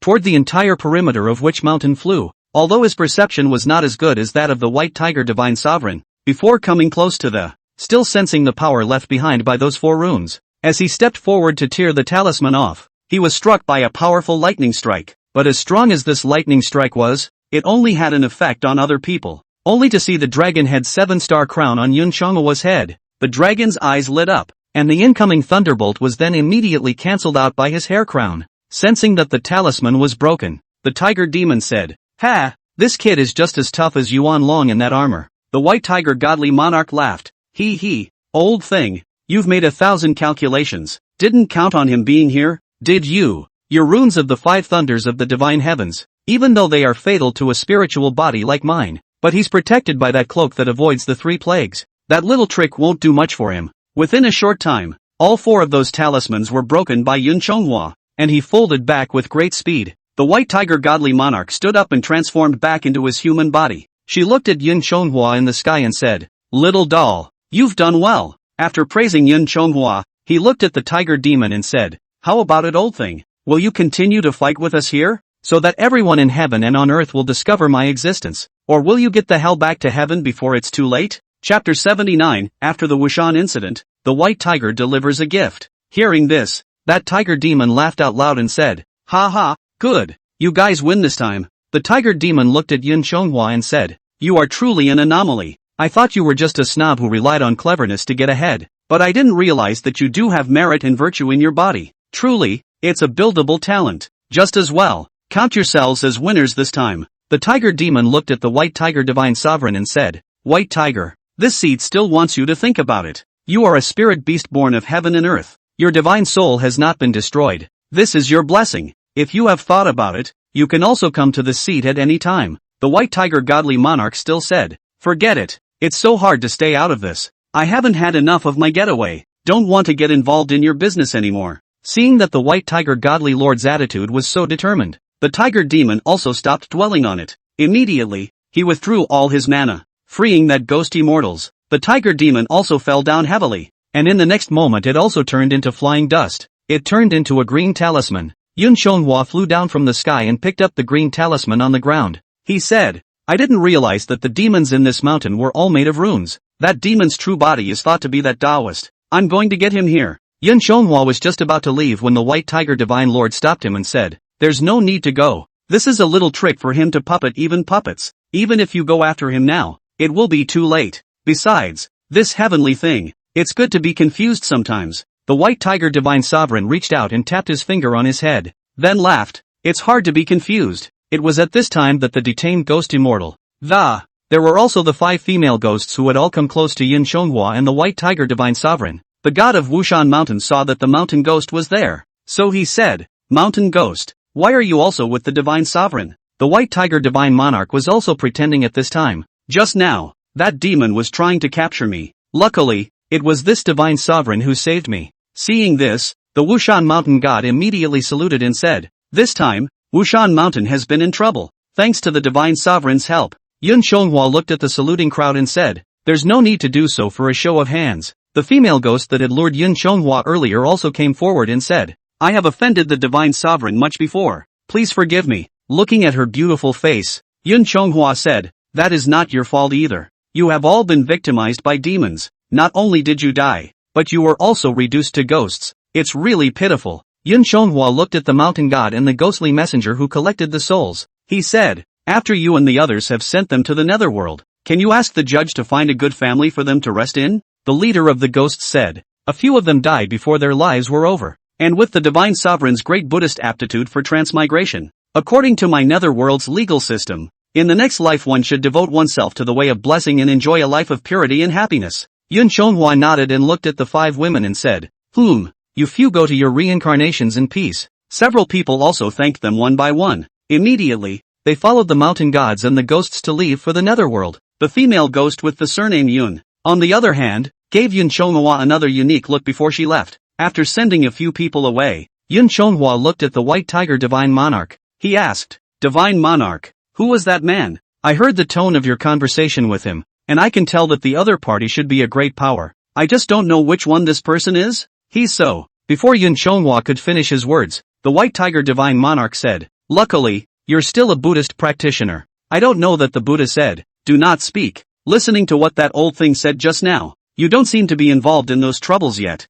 Since you have not been involved, it is better to stay out of it. You don't have to ask about his identity. This time, just end it as a meritorious effort to get rid of the demon." Yun Chonghua heard a long sigh and said, "Is it this kind of thing again?" Hearing his sigh, the white tiger Divine Lord stepped forward and, patting his shoulder, he said, "Look on the bright side. In the future, you still have tens of thousands of years to live, and you'll get used to this kind of thing over time. Since His Majesty is willing to enlighten you and give you this cloak, it is clear that he has high hopes for you. In the future, you should be a loyal supporter. You will certainly have a bright future." Yun Chonghua looked at the white tiger Godly Monarch and said, "What about you, Godly Monarch? I heard that person say just now that you still have a chance to come back to life. Sister White Crane had mentioned to me before that among the 4 elephant divine beasts, the green dragon, the white tiger, the matter of the 3 vermilion bird fell. I saw her look of regret at the time. Is it true that the Divine Sovereign refuses to return to heaven to resurrect himself?" The white tiger Godly Monarch also sighed and said, I managed to escape from that vortex with great difficulty, and I really don't want to go back. As for White Crane, she's still a bit too young. Young people are always so sentimental. Besides, there are already reliable juniors like you in heaven, and we old things, it's time to make room for you juniors, too." Seeing that Yun Chonghua still seemed to have something to say, the white tiger Divine Sovereign waved his hand and said, "Alright, you don't have to persuade me either. How come you're only 100 years old and you're rambling like that old man? That's right, you must remember not to spread the word about what happened today." Yun Chonghua said, "After such a big incident today, there is no way I could not inform His Majesty and the Queen." Hearing this, the white tiger Divine Sovereign laughed. "Oh, you're a child who was really loyal and sincere. Well, you can tell this to the Queen or White Crane. There's no need to report it on His Majesty's side. If Her Majesty asks, just say it's what I mean. I'm sure the Queen will understand me." The white tiger Divine Sovereign looked at Yun Chonghua, and from this spirited young man, she saw the past she used to have with her siblings. It's just a shame that time has changed and all that has changed. She also lamented that a new generation is changing into an old one. I wonder what will happen to this young man. Will it be the same as they were back then? The white tiger Divine Sovereign said at this time, "By the way, meeting is fate. Since you and I met, for the sake of former colleagues, I'll give you a little present." With that, the white tiger Godly Monarch took off a ghost money from his own clothes. After that, his right hand turned into the sharp claws of a tiger and carved something on that coin. Then after she had carved the coin, she injected a cloud of spiritual light into the. Then, after blowing again, he handed it to Yun Chonghua. After Yun Chonghua took it, she took a closer look at the words she had engraved on the coin. It was exactly the same as the one on the green talisman just now. It also had edict or something written on it. The only difference is that the last line is Mountain Ghost. Yun Chonghua asked, "What is the use of this gift from the Divine Lord?" The white tiger Godly Monarch said with a bad smile, This gift of mine has a great use, and you can use it as much as you want. There are times, though, when I suggest you sneak it in, all by yourself, but just don't let anyone else see it. Especially don't be seen by your own maiden. It's lonely to live a long life in that immortal world. If you don't have a little fun, it's really hard to get through. You take it with you, and you're guaranteed to enjoy it. Seeing this expression on the white tiger divine monarch's face, and her words, Yun Chonghua always felt that this thing that, it doesn't seem to be anything serious. Chapter 80, Chonghua gets ghost money. White crane plays for important matters. The white tiger godly monarch said at this time, that's right, now this thing, even though it has my aura, but it's still an ordinary piece of ghost money, and if you want to awaken it, you'll still need a drop of your life essence blood to do so. After it's awakened, the wonders of it will be yours for the taking. The white tiger divine sovereign looked around this witch mountain. Then he sighed and said, this time, the spiritual power is now present, and it was discovered by the sky, so I'm afraid that this witch mountain can't be stayed. Saying that, the piece of clothing she was wearing transformed back into the money-spotted white tiger. Only the money spots on that tiger are missing one at this point, and the white tiger godly monarch was now in a naked form again, presenting himself to Yun Chonghua. The white tiger godly monarch rode on that white tiger's body. She smiled and waved her hand at Yun Chonghua and said, all right little doll, don't forget what I've explained. You and I will meet again sometime. With that white tiger ran towards the distance. After running far away, both the white tiger and the white tiger godly monarch transformed into wisps of light rhythms that dispersed towards the distance. In the blink of an eye it disappeared without a trace. Although Yun Chonghua did not know what this mountain ghost spending money in his hand was in the end, but it was put away for the time being.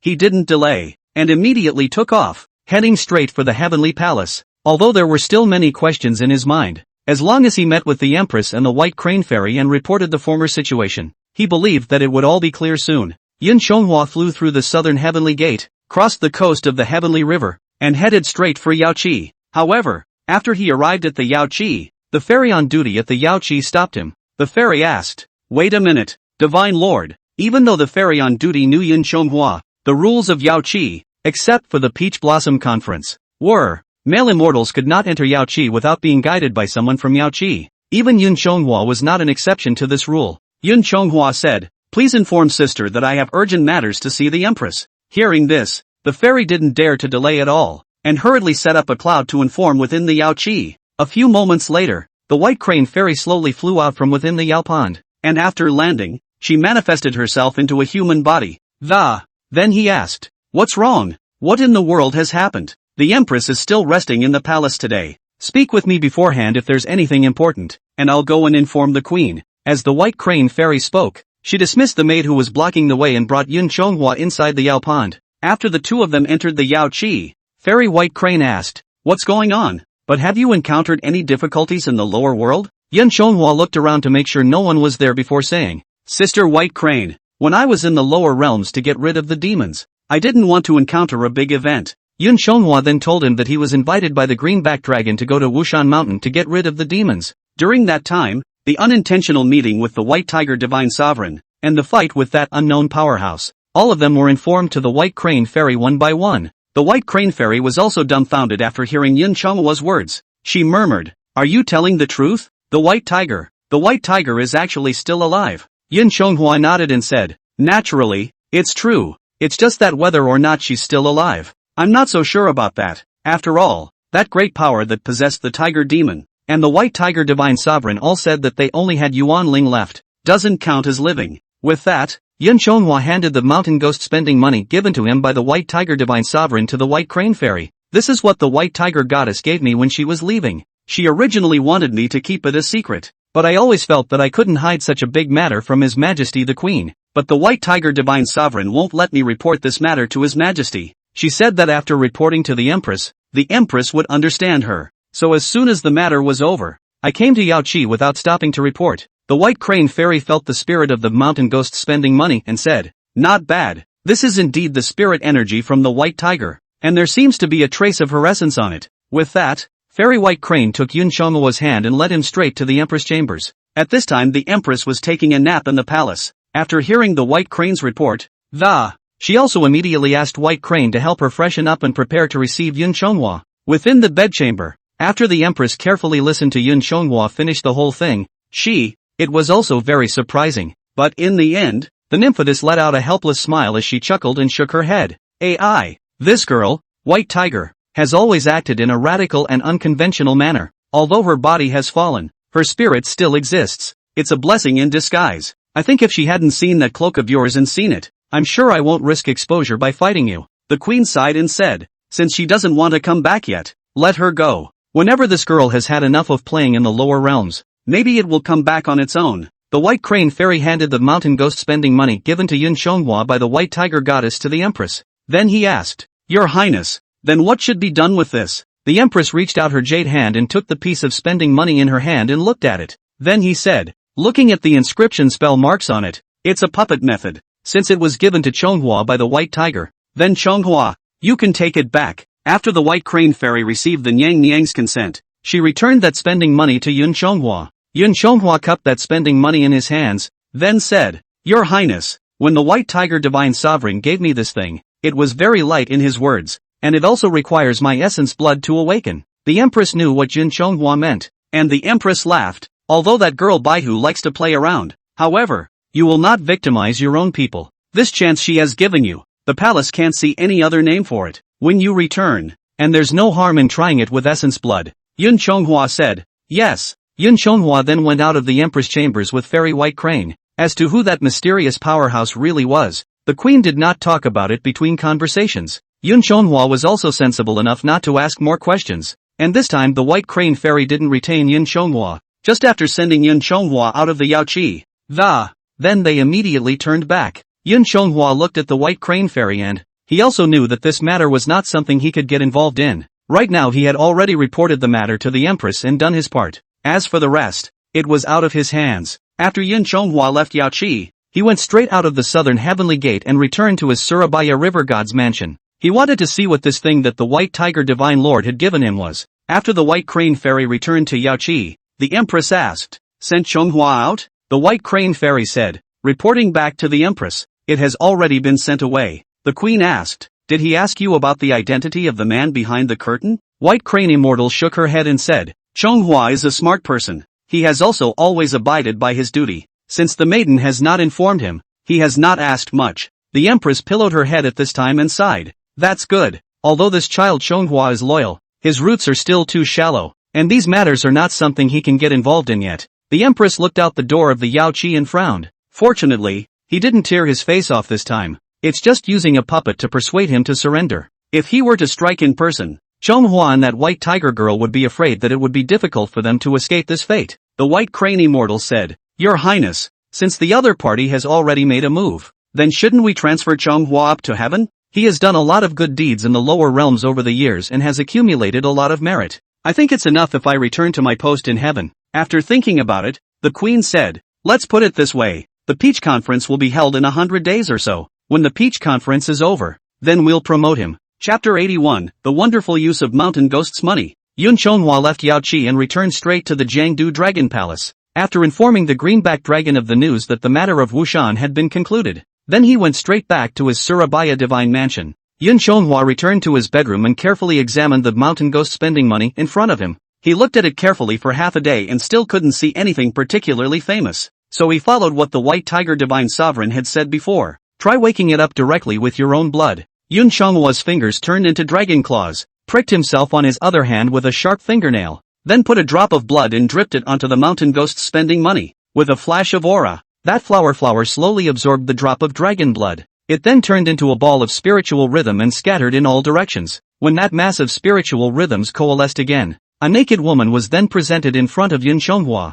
and this woman's appearance was no other than the White Tiger Divine Sovereign who had been separated earlier. Yun Chonghua asked in surprise, White Tiger Divine Lord. The woman smiled softly and said, Master doesn't have to be so surprised. I'm nothing more than a sliver of her body's metavibe controlled by a spell. Yun Chonghua looked up and down and, the perfect White Tiger jade body in front of him asked, Then are you the White Tiger Divine Sovereign or not? The woman replied, That's a bit complicated to explain. One could say that or you can say no. If I say yes, I am also the White Tiger Divine Sovereign's Yuan Soul Essence, and I am not very different from her. But to say otherwise, there is some difference between her and me. She holds more weight than I do. She counts instants. I'm sort of a diversion. The woman looked at Yun Chonghua and said with a smile, If you like it, Master, or you can call me Mountain Ghost. Looking at the naked woman in front of him, Yun Chonghua laughed bitterly. This gift of hers, it's really a bit expensive. Yun Chonghua asked, But this doppelganger of yours even has a spirit. This is really rare. The Mountain Ghost replied, That's natural. I've inherited part of her memories and divine sense. It's not much stronger, but it's still okay to talk to you. Yun Chonghua sniffed and asked, since you have inherited her memories, do you know that who exactly was the tiger demon that tangled with us yesterday? Mountain Ghost shook his head at that and said, I'm not so sure about that one. When she separated me and merged me into that speck, she purposely deleted that memory, as well as the memories of the distant past. Nowadays I only remember the last few hundred years. So, Yun Chonghua murmured. Yun Chonghua thus looked at her and asked, right, then would you know the spell she used when she fought with that tiger demon before? I saw her fight with that tiger demon and cast quite a few subtle spell aptitudes. The Mountain Ghost sniffed and helplessly spread his hands and said, you seem to be expecting a bit too much from this doppelganger of mine. To put it bluntly, the current me is a ghost attached to a flower-speckled coin. What were you thinking when you expected a ghost to still have those subtle spells? Yun Chonghua also asked helplessly. You don't know anything here, so what can you do? Is it possible that it was given to me specifically to chat and relieve my boredom? The Mountain Ghost replied, I can still do a lot. Although I don't know those subtle spells of my main body, but it's still possible to transform. With that, the Mountain Ghost slumped to the ground and transformed back into his white tiger form. Only her white tiger form was still very different from the white tiger godly monarch. The white tiger form of the white tiger goddess has money spots on its body, and the white tiger transformed by the Mountain Ghost in front of him was just an ordinary white tiger. Yun Chonghua looked at the white tiger in front of him and asked, then what? Is it hard to believe that she gave me a pet? The Mountain Ghost said, of course not. Now that I've sucked your essence blood, already connected to your bloodline divine consciousness, a well-understood analogy is that I am now your devourer, that you can control me with your divine thoughts, attach your own power and spells to my body and control me to fight. Yeah, I'll try, said Yun Chonghua, turning his divine thoughts. The next moment his divine thought did attach itself to the body of the white tiger. The next thing was to raise his hand, tiptoeing, finally looked to himself. It was an amazing feeling to look at yourself with a puppet you controlled. It's like wearing VR glasses and manipulating a visual robot that then looks at you. At this time, the consciousness of the Mountain Ghost said to Yun Chonghua, if the battle is, you can also take over my body with your divine thoughts and control me in battle, or you can release me and let me do it myself. Only I'm not the original body. Personally, I am not as powerful as you are in your controlled state. I still need to use your magic power if I want to take shape. Therefore, you and I share the same divine sense, and if you use me to release a spell when fighting an enemy, it's no different than releasing yourself. Yun Chonghua said, so it is. This gift from the White Tiger Divine Lord is really generous. If that's the case, you and I can utilize the strength of two people if we work together properly. So you can only be in White Tiger form when you fight? Can you change back to human form? The Mountain Ghost replied in the middle of his sea of consciousness. Of course, just think about it. Yun Chonghua thought for a moment, and then he changed from his White Tiger form back to his square human form. He maneuvered the Mountain Ghost's body and walked out of the water house, but just after taking 1 foot out of the range of the water-avoiding beads and feeling the current, he hurriedly retracted it again. Yun Chonghua asked, by the way, are you afraid of water? You're not a water tribe. Will you drown if you just go out like that? The Mountain Ghost replied, of course not. I'm just a massive yuan spirit attached to the ghost money, already a ghost. How could I drown? But if there was still a white tiger body in life when it does drown me if I don't pinch the water avoidance spell. Yun Chonghua also let go of his heart when he received an answer. He then went out of the range of the water-avoiding beads into the middle of the river. He swam out of the water, then wiggled his fingers at the sky. A small dragon whirlwind composed of small samsara winds instantly rose up from the river. Seeing that he could really use this body to cast spells, Yun Chonghua was also overjoyed. Immediately, he unraveled the samsara divine wind technique. Once again, he swam back into the divine mansion. Only after returning to his room did Yun Chonghua withdraw his divine thoughts, return control of that body to the Mountain Ghost. Yun Chonghua said joyfully, this gift from the White Tiger Divine Lord is really generous. In the future, even if my main body is controlled and I put you out, I can fight with the same power. Hearing this, the Mountain Ghost once again transformed back into her white tiger form, and she said, I'm just a massive yuan prana right now. It can also turn into anything. With that she turned into the size of a kitten. Then she directly pounced into Yun Chonghua's arms. Like a cat, she pampered herself and rolled around in his arms. As long as you're not afraid to expend your mana to feed me, I can still take human form on weekdays, be your maid of honor or something. If I'm not needed, I can also turn me back into my ghost money form to carry around with me at any time. And it was at this point that the Mountain Ghost suddenly changed back into his human form and the kitten in her arms instantly transformed into a beautiful woman with plump breasts and fat ass without an inch of clothing. The Mountain Ghost wrapped his arms around Yun Chonghua's neck and, using his body to cling to him, He said, if master is lonely, I can also accompany master to do some other pleasurable things. Saying this, he hugged Yun Chonghwa's head and it was pressed against his chest. Chapter 8200 changes ghost money. Perhaps because of the Buddha nature of the relics in his belly, which hardened his Buddha mind. Although I have not reached the realm of the 4-grade emptiness, I do not have too many worldly desires anymore. Now facing the mountain ghost's cleansing milk, Yun Chonghwa is much calmer, not so eager to color. Yun Chonghwa glanced at her unclothed appearance and then said, I think I'd better find you something to wear first. The mountain ghost sniffed and got up from his body, then asked, so, do you have any clothes here? I'm a soul body now. I don't need to be cut. Just give me a piece and I can change it myself. After Yun Chonghwa looked around for a moment, he saw the dragon image that the Dragon King had given him earlier. This dragon image is considered to be one of the few good clothing materials among the 3 worlds, even in the tribute offered by the Dragon Palace to the Jade Emperor. This is missing. Yun Chonghwa took the bed-spreading dragon image down from the bed and he asked, is this okay? The mountain ghost picked up the dragon image, then unfolded it and looked at it and said, surprisingly, it's a dragon image. It doesn't get any better than that. With that, the mountain ghost draped a roll of dragon silk over herself, and she just shook herself and an ethereal light flashed and a new dress attached itself to her body. The shape of the dress was the same as the one she had before. It's covered with demonic ghost money. Today she is still dressed like a priestess. Yun Chonghwa looked up and down with interest before saying, the white tiger goddess is still prettier when she's demure. At this time, Yun Chonghwa remembered what mountain ghost had said just now, and he asked, that's right, you said just now that you are now a soul body with the art of changing at will. So can you become something else? The mountain ghost replied, sure. The mountain ghost was at this time like the white tiger divine sovereign.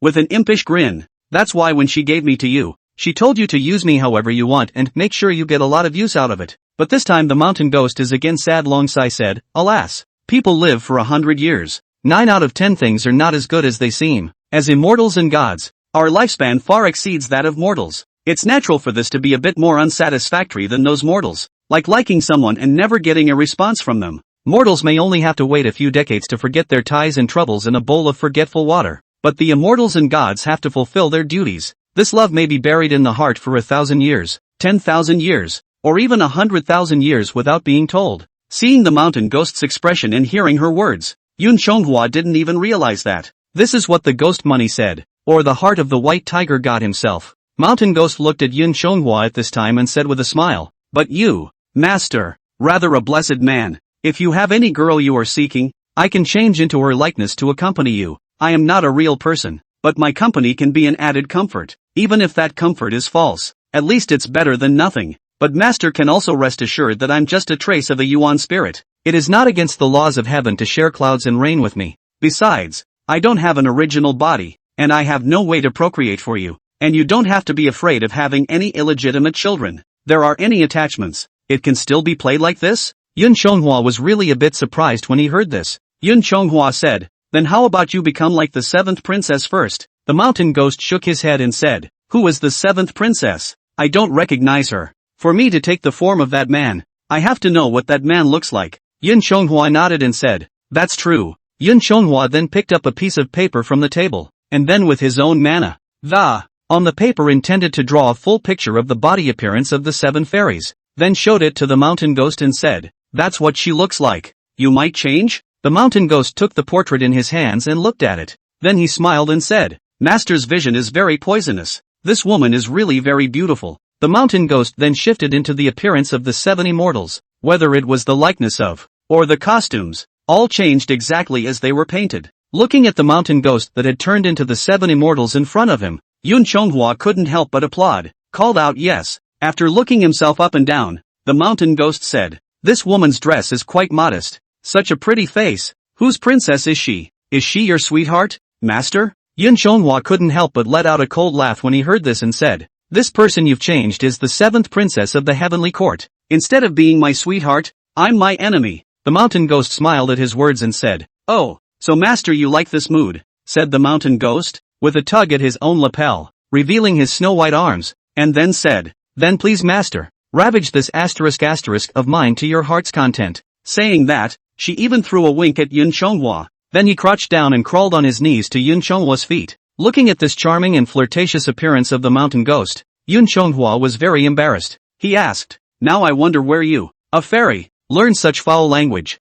The mountain ghost replied. From the earth, a favorite thing to do in this body before. It's about traveling in the clouds. She not only likes the mountain scenery, but also likes the fireworks of the earth. Seeing the world change. Hundreds of years ago in the city of Linzi in the state of Qi, Guan a prime minister of Qi, opened a female Lu, the original brothel. When she was bored, check there often, and will even show up, using her heavenly beauty to tease those literati kings and grandchildren who stayed in the land of wind and flowers. Her favorite thing was to lure those people into the gutter or the mud pit, wet and soil their clothes and make a public spectacle of these moralists. She left me with the memory of what she saw among the coccyxes. Maybe it's just that you want me to serve you well, Yun Chonghua said somewhat helplessly. White Tiger Divine Lord's experience is kinda rich. This time the mountain ghost crawled on her knees to his, and she asked, then the master is ready to ravage the slave? When Yun Chonghua saw the 7th princess treating him like this, he had goosebumps all over his body. He really didn't dare to imagine a scenario where the 7th princess would treat him like the mountain ghost did. If he could, Yun Chonghua wouldn't even want to have anything to do with her again in his life. Besides, even if he really ravaged it, it was just a phantom of a mountain ghost, not in person. Although he does not claim to be a gentleman, this self-congratulatory AQ spirit, he didn't care for it now, and the 7th princess's husband, Dong Yong, was killed by his own hand. That killed her husband, and possessed her. This felt slightly obscene to him when he thought about it. He waved his hand and said, okay, thank you for your kindness, you might as well change back. It's still your original look that makes me look better. The mountain ghost sniffed and shifted back into the appearance of the white tiger godly monarch. Yun Chonghua said, if you are here, I will have a janitor in this mansion. Afterwards, if I have to go out, you will look after me at home and have someone to receive visitors if they come. Besides, you and I are connected by divine sense, and I have the Kuan scale treasure clothes given by Sister White Crane. Even if we're 10,000 miles away from each other, I can be back in a jiffy, too. With you watching over me, I'll be able to get out and about. But at this time Yun Chonghua remembered something. Chapter 83, You and I are a match made in heaven. At this time Yun Chonghua remembered something. Yun Chonghua asked, by the way, is there a distance limit for you and I to control our divine souls? Is it true that if the distance is too great, the connection between you and I will be severed? The mountain ghost replied, with your current magical power, even though I am in the 5 continents and the 4 corners of the world, neither will cut off the connection to you. The only way to cut you off from me, there's just a specific ceiling boundary that those great powers have under their ministries. But as long as this boundary is lifted, your divine soul and mine can still be connected. Yun Chonghua said, that's good. In that case, in addition to being able to have you watch over the mansion, and I can control you to go anywhere without me having to go there myself? Mountain Ghost nodded and said, in theory, as long as we don't enter those places that isolate our mana and thoughts, you and I will be one and the same. The Mountain Ghost sat back down on Yun Chonghua's body at this time, wrapping a pair of lotus root arms around his neck. She said, but then again, I still hope that I will have the opportunity to serve Master often in the future. As long as Master needs it, I can fulfill any need my Master may have. Of course, it's good for me, too. When Yun Chonghua heard the Mountain Ghost's tone, he then asked, could it be that you intend to harvest yang to supplement yin? The Mountain Ghost silently nodded and said, not bad, Master. You are the true body of the heavenly dragon. There is also the power of the Buddha added to your body. Your yuan yang is an unrivaled nourishing top for most female fairies and demons. If I take in your yang and replenish your yin, I will be able to refine my cultivation. If I were to be with you for a long time and absorb your yin and yang, in time I may be able to remake my flesh. Yun Chonghua laughed. Earlier, the White Tiger Divine Sovereign even said that she didn't want to come back to life. Now that she has given you to me, could it be that she wants to borrow my yuan yang to come back to life? The Mountain Ghost shook his head and said, that's not true. She doesn't want to come back to life, perhaps because of the long years that it made her tired of the vagaries of the world. I don't know exactly what she's been through, but I'm a part of her, too. I can clearly feel the part of her memory that she didn't leave me with, full of heartache and bitterness. She did this, I guess she wanted me to live for her. When Yun Chonghua heard this, he also sighed and said, alas, maybe it is. The Mountain Ghost smiled this time and said, say something happy. Master, you and I are kind of an unbeatable match made in heaven. Yun Chonghua came back to his senses and asked, what is this saying? Master is the true body of the heavenly dragon, and although your yuan yang is good, but not everyone can afford it. Immortals and demons with cultivation may still be able to withstand it, but if a mortal woman matches you,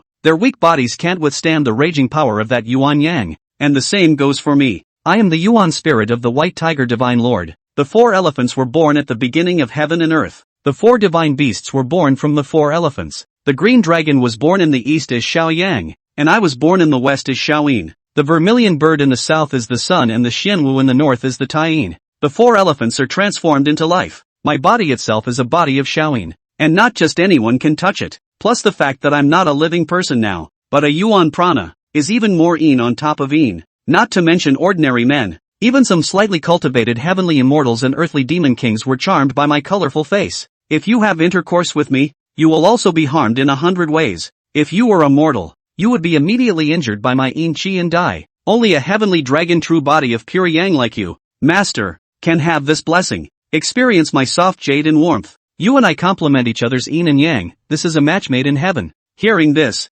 Yun Chonghua said, so that's how it is. However, nowadays, my cultivation has not yet been fully refined. There are still many arts that have not been practiced. I also don't know if it's good or bad to break the body of Yuan Yang now. But don't worry, since you and I are now one and the same, I will nourish you from time to time in the future and bring you back to life. Hearing this, the mountain ghost walked up and kissed Yun Chonghua on the cheek. Then he said, then it will be hard work for master in the future. Slave will also serve master well in the future, and will certainly make master linger as well. It's been used endlessly. Time passed and it was more than half a year again. During these half a year, with the mountain ghost taking care of the, Yun Chonghua was much more relaxed in his daily chores. And it does come in handy to have a mountain ghost around, for the believers claim, what he, a man, could not conveniently go to, he could then control the body of a mountain ghost to go to. Of course, because of this white tiger divine sovereign's beauty that didn't belong to the mortal world at all, and that fabulous body with its plump breasts and fat ass also brought a little trouble. There are many prodigals on earth who use force, or words to deceive, or stalkers. There are also some people with a little literary talent, so they write a lot of crooked words, acid feud to pour out their love for each other. The ultimate goal is to have a kiss with this heavenly beauty. What he hates most is those sour showmen, writing those sour fugue poems and lyrics. It almost soured Yun Chonghua's dragon teeth. The 7th princess fell in love with Dong Yong, who was filial to heaven and earth, and he could understand that. But he really didn't understand what the 3rd Holy Mother saw in Lu Yanchang. Figure he'd write all that acidic poetry? As for these people, Yun Chonghua was not as good-tempered as the White Tiger Divine Lord. At most, the White Tiger Divine Sovereign was using spells, teasing them a bit, and making a fool out of them to their faces. But Yun Chonghua had always been able to use his hands, never his mouth. For those who molested himself, he basically controlled the mountain ghosts to beat them up. Let this group of people to learn a long lesson. On this day the purple smoke bell rang, and it was time for Yun Chonghua to go up to heaven to report his duties. But this time he'd like to take the mountain ghost with him. Having already realized the secret of this ghost money himself, we must report it to the queen as well. Yun Chonghua just entered the south heavenly gate, but on the face of that Tongming Hall on duty celestial master, realist Su Jingyan walked over head on. That Su Jingyang stepped forward and made a Taoist bow and said, Dragon King. The poor Taoist bowed. Although Yun Chonghua hadn't been in the heavenly realm for a very long time, he still recognized Su Jingyang as the 4 great celestial masters on duty at the Tongming Hall. Yun Chonghua had still met the emperor a few times before when he went up to the hall to face him. Yun Chonghua then returned the salute with an arch and said, so it's realist Su. I don't know what's so important about real Su stopping me? Su Jingyang laughed. Dragon Lord has been in the lower realms for the past few years, cutting down demons and eliminating devils when really. But Su Jingyang hadn't finished his words yet. Another voice then said, real Su isn't on duty in the hall of Tongming, so how come he's free to chat here? Hearing this voice, Su Jingyang couldn't help but look stunned as he turned back around and said, so it's the White Crane Fairy. Isn't the fairy also not in Yaoqi? The White Crane Fairy said with a cold smile, I came out to seek this brother of mine for something important. I don't know what real Su is looking for this brother of mine for. Hearing this, Su Jingyang replied, oh, it's nothing. It's just that Dragon Lord has been in the lower realms for the past few years. I've done a lot of good deeds in eliminating demons and defending the Tao. For us Taoist disciples in the lower realms, we have spared a lot of trouble. Therefore, they burned a diatribe and reported to the Grandmaster Yu Qing. The Grandmaster Jade Emperor remembered the merit of the Dragon King, so he sent the poor Taoist to inform the Dragon King. If Dragon Lord has any leisure time in the coming days, he may go to the Upper Qing Heavenly Milo Palace and listen to the lecture on the fruit of the mixed Yuan Dao with Ancestor Jade Clear. Chapter 84, The First Beauty of the Three Realms. Hearing this, the White Crane Fairy replied with a smile on her face, it turns out to be such a good thing. I thought that this brother of mine was reckless and had offended in some way, and had bumped into realist Su. Immortal White Crane looked at Yun Chonghua and then said, Chonghua, since it's Tianzuan Yuan sure who has an invitation, then go and see it when you have time. Rumor has it that this fruit of the Tao of the mixed elements has infinite wonders, and listening to the lectures will surely bring about extraordinary transformations. Besides, not all immortals have the opportunity to go to that upper clear sky Milo Palace. Yun Chonghua had spent a lot of time with the White Crane Fairy, so he had heard the meaning of the White Crane Fairy's words, and he understands the big taboo in the workplace. The most taboo thing in the workplace is to be two-faced. Nor does anyone have the money and means to get things done left and right. Lack of absolute loyalty to the leader is absolute disloyalty. Yun Chonghua then arched his hand and said, I'd like to trouble Realist Su and relay the message to Heavenly Father. I am grateful for your kind invitation, but I am afraid that my qualification is stupid and I don't know the true meaning of the Heavenly Father's way, so I am afraid that I will be slowing down the great teaching. Heavenly Father's kindness is appreciated by Little Dragon, and there is no need for Heavenly Father to be concerned about doing something minor in the lower realm. Besides, the lower realm is full of affairs. Little Dragon also has no time to travel, so please forgive me, Heavenly Father. Hearing that Yun Chonghua had put his words on the table, Su Jingyang also stopped making a fool of himself. Then Su Jingyang let out a light laugh and said, there's no need for Dragon King to be too modest. If the Dragon Lord is free in the coming days, the Dragon Lord can also go there at any time. In that case, the poor Taoist takes his leave, Su Jingyang said, and with a shake of his own duster, he turned around and left to go straight into the hall of Tongming. Looking at Su Jingyang's face as he touched his nose, Fairy White Crane couldn't help but cover her face and laugh lightly. The White Crane Fairy laughed, nowadays, my brother Chonghua, he's mixing it up quite a bit. Not only did the Western Buddha give you a relic, now even that primordial Heavenly Father has also taken up the intention of enlisting you. But isn't it not good of you to give him such a thin face? Yun Chonghua looked at Fairy White Crane and said, how could I dare to forget my sister's previous teachings? The people under the Three Qing's disciples are not yet allowed to have a deep friendship, not to mention going directly to see the original Heavenly Father. Moreover, the people under the Three Qing sect, other than Brother Neza, I have no dealings with any of the others, and to come and invite me today is always a bit of being solicitous for nothing. White Crane Immortal said, no matter what they were thinking, in any case, you did a good job. Surprisingly, he could even withstand the temptation of that mixed Yuan Dao fruit. Not knowing that mixed Yuan Dao fruit even the great powers of the Xianmen sect, there are not many who have the honor to go to listen to the lecture. My brother Chonghua's loyalty will please His Majesty and the Queen very much when they learn of it. Yun Chonghua didn't think about it that much, he was just acting from his own heart. Whether it was the Xianmen or the Western sect, none of them were as great to him as the favor that the Nymphette had given him. Besides, he was all cloaked and decked out in his precious garments, including even the half-companion of the mountain ghost. They were also all given to him by people on His Majesty's side. There's rank, there's glory, there's a lifespan of 1,000 years, there's the magic bullet that. There were also beautiful nymphs to accompany them. He really couldn't think of any reason for him not to take a firm stand. Although Neza saved his life, it was only Neza himself who was so eager to be righteous. It was not authorized by the Xian sect's upper echelons. This favor could only be counted on Neza personally, and not on the head of their Xian sect as a whole. Moreover, even if the Xianmen sect side really wanted to draw themselves in, guess it's just a matter of seeing how strong and valuable he is today. Yun Chonghua said at this moment, by the way, Sister White Crane, there is someone I feel you must really want to meet. Saying this, Yun Chonghua took out the mountain ghost spending money, and as Yun Chonghua's mana was activated, that ghost money then transformed into a ball of spiritual energy and took on the appearance of the White Tiger Godly Monarch. Even though Yun Chonghua had already mentioned last time that the White Tiger Divine Lord's Yuan spirit was still alive, but seeing the former deceased,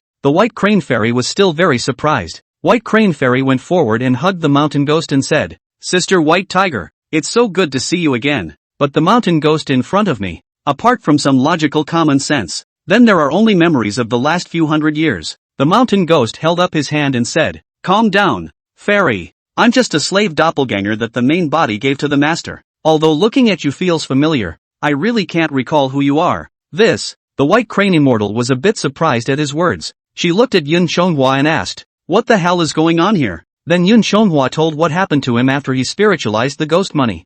I also told the White Crane Fairy everything. Of course, the mountain ghost's special usage. He was too embarrassed to mention it to the White Crane Fairy. It only says that the White Tiger Divine Sovereign gave him a servant girl with an autonomous consciousness. There is also an assistant who can be connected to God's soul. The White Crane Fairy looked at the mountain ghost in front of her and murmured, so that's how it is. She only has a few hundred years of memories, so it's no wonder she doesn't recognize me. The White Crane Fairy remembered the serious matter at this time. She said, by the way, the queen has a nagging problem and intends to let you walk through it. Yun Chonghua asked, what is it? After the White Crane Fairy looked around, she continued, this is not the place to talk. You'll find out when you meet the queen. Yun Chonghua nodded as he listened. As usual, Yun Chonghua first went to Kahanji to report his duties, and then went straight to Yaoqi to see the driver. When we entered the Yaoqi, not far away, a woman with her head in a high bun, wearing a long jacket with wide sleeves, with colorful ribbons fluttering around her body and silkworm eyebrows and phoenix eyes.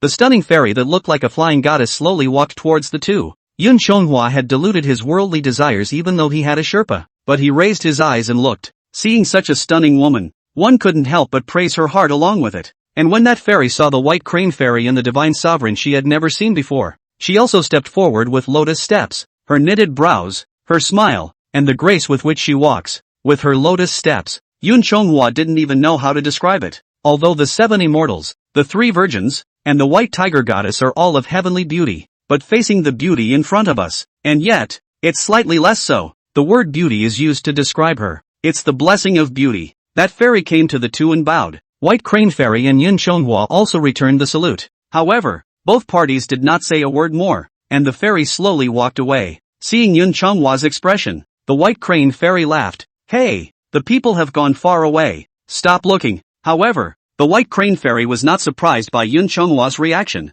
After all, she is only as beautiful as those Buddhist elders who have gone through 1,000 tribulations. The Heavenly Father, who have gone through 1,000 tribulations. The clear-minded mighty cannot be attracted to it. Yun Chonghua only had a lifespan of over 100 years, and this cultivation and hardiness was still far from enough. It is normal for a young man to be seduced by the sight of such a beauty. Yun Chonghua asked, Sister White Crane, I wonder who that fairy was just now. Hearing this, the White Crane Fairy said with a playful smile, Aya, your kid really has a great vision. That one is Chang'e of the Moon Palace, the chief music and dance master of the heavenly court, and the first beauty of the 3 realms. Fairy Neishang, Yun Chonghua said in surprise, she's Fairy Nishang? No wonder, no wonder. Yun Chonghua now somewhat understood his second senior brother. This first beauty of the 3 realms, what man wouldn't love that? The White Crane Fairy asked with a playful expression. What's so strange? Yun Chonghua looked back and said, no wonder it's so beautiful. The White Crane Fairy smiled but didn't say anything when she saw this,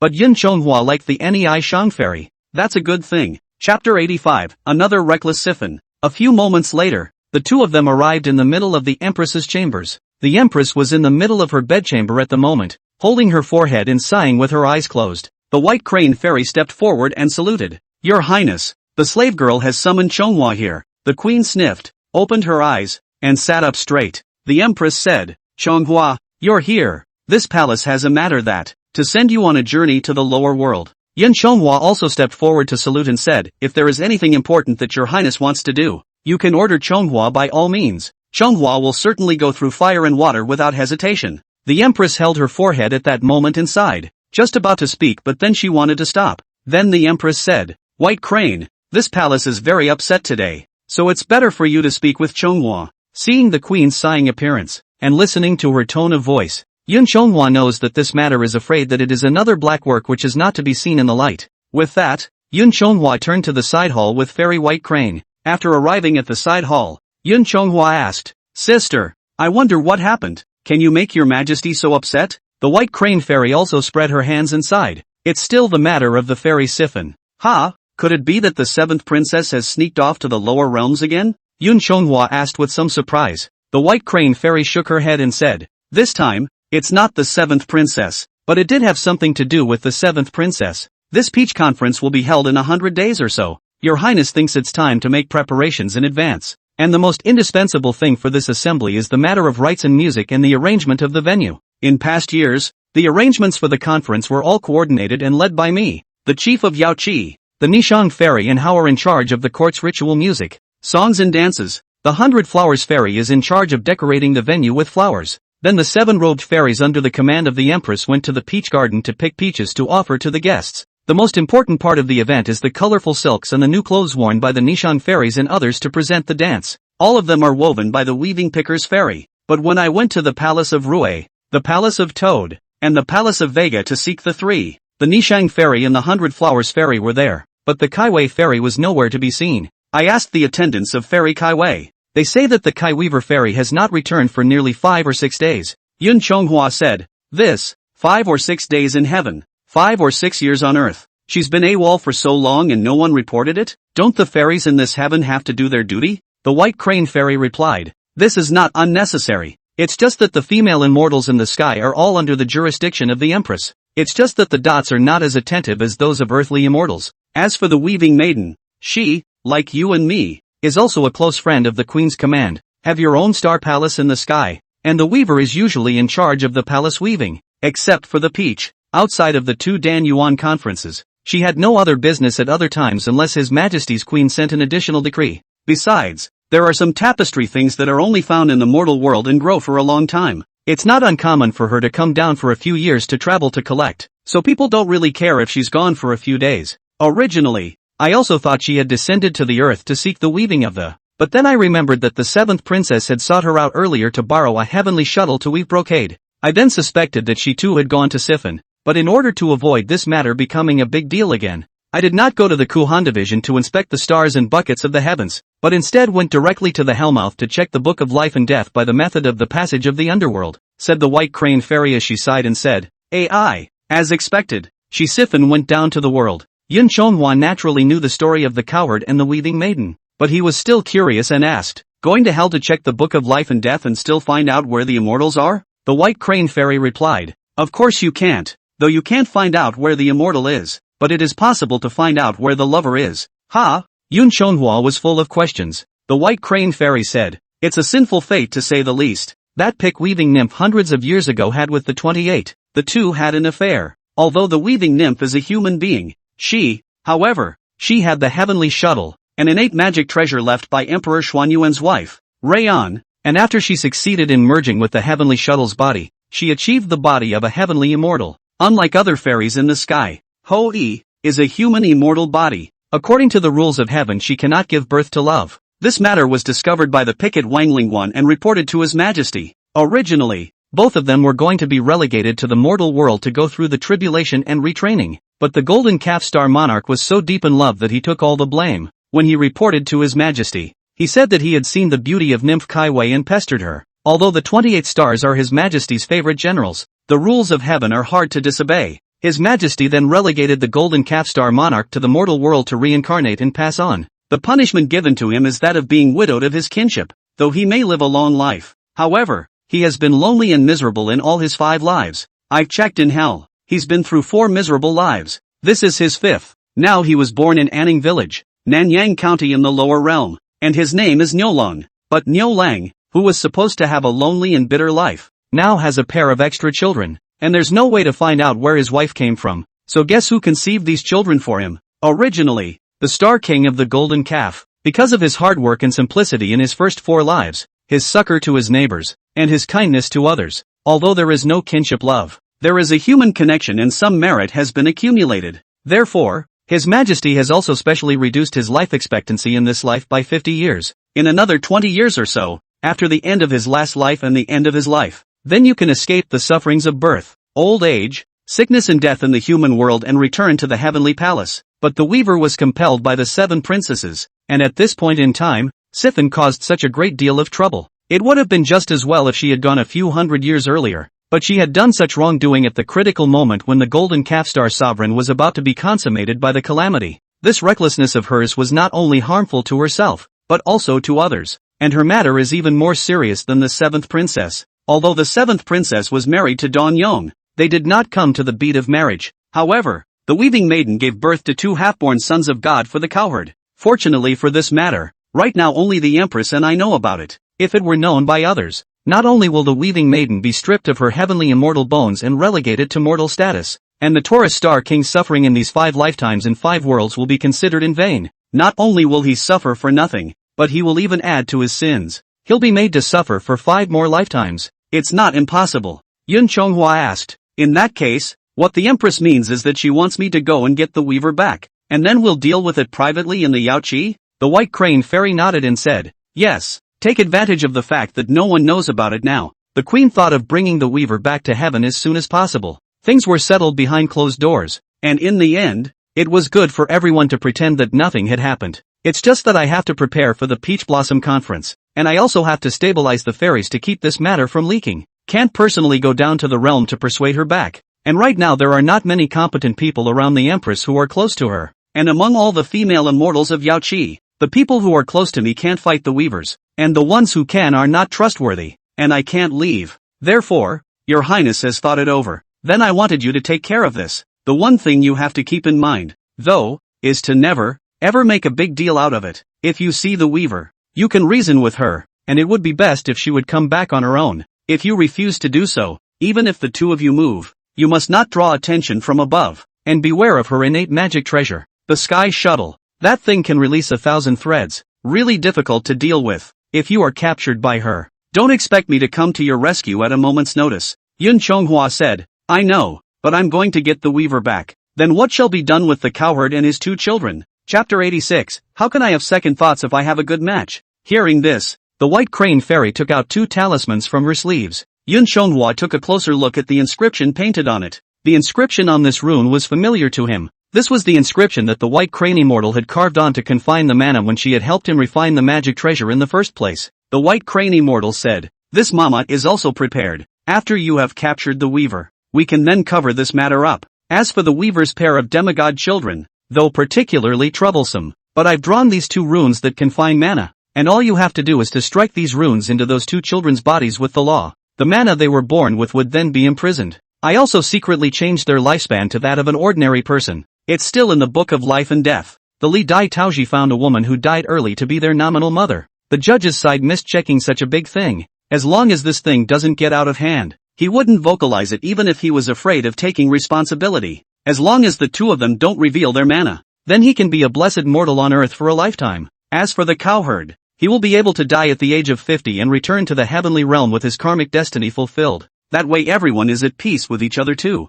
Yun Chonghua listened and said, This is good for everyone. Good. I'm going down to the realm to get the weaver back. The White Crane Immortal nodded and continued, I'll leave this matter to you, but you must remember to be courteous first, and if the weaver insists on resisting, bring her back. But be careful not to make too much noise and not to be detected, and don't do what you did last time when you killed Dong Yong. Injure the life of the Golden Calf Star Lord. The Star King of the Golden Calf is never the same as Dong Yong. Dong Yong is only immortal. However, the Golden Calf Star God was an immortal god who had passed through the calamities and died before his lifespan was complete. This matter is not so easy to put off. Then it will cause the upper echelons of hell to notice. After all, in this hell, not everyone is on the same page with us. We don't want them to find out. Yun Chonghua said, Got it, sister, don't worry about it. I've also refined my martial arts quite a bit over the past few years, and I'm no longer that rash youth who can only use the Samadhi Divine Wind, and there are many magic treasures to protect me, so I still have confidence in catching an individual.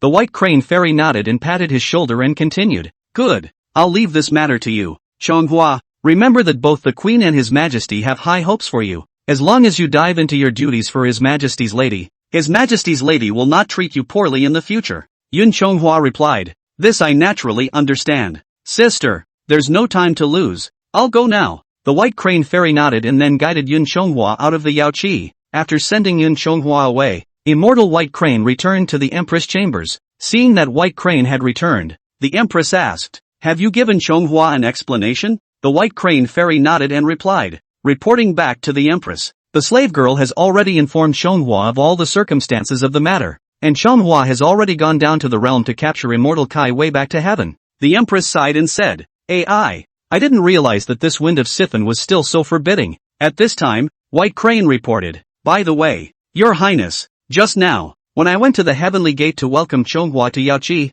Su Jingyang of the Tongming Hall stopped Chonghua. Upon hearing this news, the nymphette immediately came to her senses as she opened her eyes and asked, Su Jingyang? What does he want with Chonghua? The White Crane Immortal replied, He was ordered by the first Heavenly Father to invited Chonghua to go to the Morocco Palace to listen to the lecture on the fruit of the mixed Yuan Dao. It seems to have the intention of enlisting him. I think that the person who went to capture the White Tiger Divine Sovereign that day, it should be him, too. The Queen was not surprised by the news. The Queen asked, It's good that you're not looking for trouble with Chonghua. By the way, what is Chonghua's attitude towards this matter? Not everyone would have the opportunity to go to the fruit of the Tao of mixed elements. With his qualifications, if he went to study it, in time, then you can also be a great emperor and call yourself an ancestor. Fairy White Crane replied. Chonghua was concerned about going to Morocco Palace to hear about the mixed yuan dao fruit. Without the slightest interest, he refused the solicitation of the first heavenly father on the spot. After that, he came to Yaoqi with his slave girl. When the empress heard that Yun Chonghua had rejected the temptation of the mixed yuan dao fruit on the spot, she was overjoyed. The empress laughed. Oh, the children are teachable. It's not in vain that this palace favors him like this. To be able to refuse a few pieces of dharma, the pull of the avatar, this was not difficult, but to directly reject the mixed dao fruit, that's not very easy. It seems like we all weren't wrong about him. The White Crane Fairy continued. By the way, Your Highness, the gift that Sister White Tiger gave to Chonghua before, it's one of her genjutsu doppelgangers. Chonghua showed it to me before coming. That doppelganger, although it has spiritual awareness, yet there are no memories of the past millions of years. It seems that Sister White Tiger doesn't want to mention too much to Chonghua. The Queen said, the White Tiger is still like this, although he is a bit cynical in his daytime, but still this much care for the juniors. She sent Chonghua this chance, so I think she has her own plans. Just let her be. Nyang Yang muttered at this point, but that Yuan Shi Tianzun, since they are willing to take out the mixed yuan dao fruit to enlist Chonghua, I'm afraid they won't just let it go. I'm afraid that they won't just let it go. The most difficult thing in this world is the human heart. Now that Chonghua is feeling the kindness of this palace's enlightenment, it makes sense that he would refuse such an opportunity. If this is a long time, White Crane Immortal said, Your Highness, Chonghua's loyalty to His Majesty and Your Highness can be seen by the heavens and the sun. Never a second thought. Nyang Yang said, naturally, this palace doesn't doubt Chonghua's loyalty, it's just that this palace is thinking that how to completely enlist Chonghua. After all, something like favor will slowly fade with the passage of time, and the temptation of that fruit of the Tao of mixed origin is eternal. After this long period of time, the palace is a little afraid that the first heavenly father will take advantage of the situation. After all, it is not without precedent that those who have attained the fruits of the way and switched to the Three Qing sect, from true lord to a heavenly exalted emperor, he's been following His Majesty in this palace for a much longer time than Rahua. White Crane Fairy naturally knew who the Queen was talking about, only that it was sort of a taboo that neither His Majesty nor the Empress wanted to bring up much, so she could only keep her mouth shut. The White Crane Fairy said at this time with a change of words, Your Highness need not be troubled. Chonghua's temperament was different from the others. His temperament was similar to that of his sister, White Tiger, in that both were for power, that a person who didn't have too much ambition for positions of power. Although he had descended to the earth to serve for nearly 10 years, he still resided among the river god's water mansion.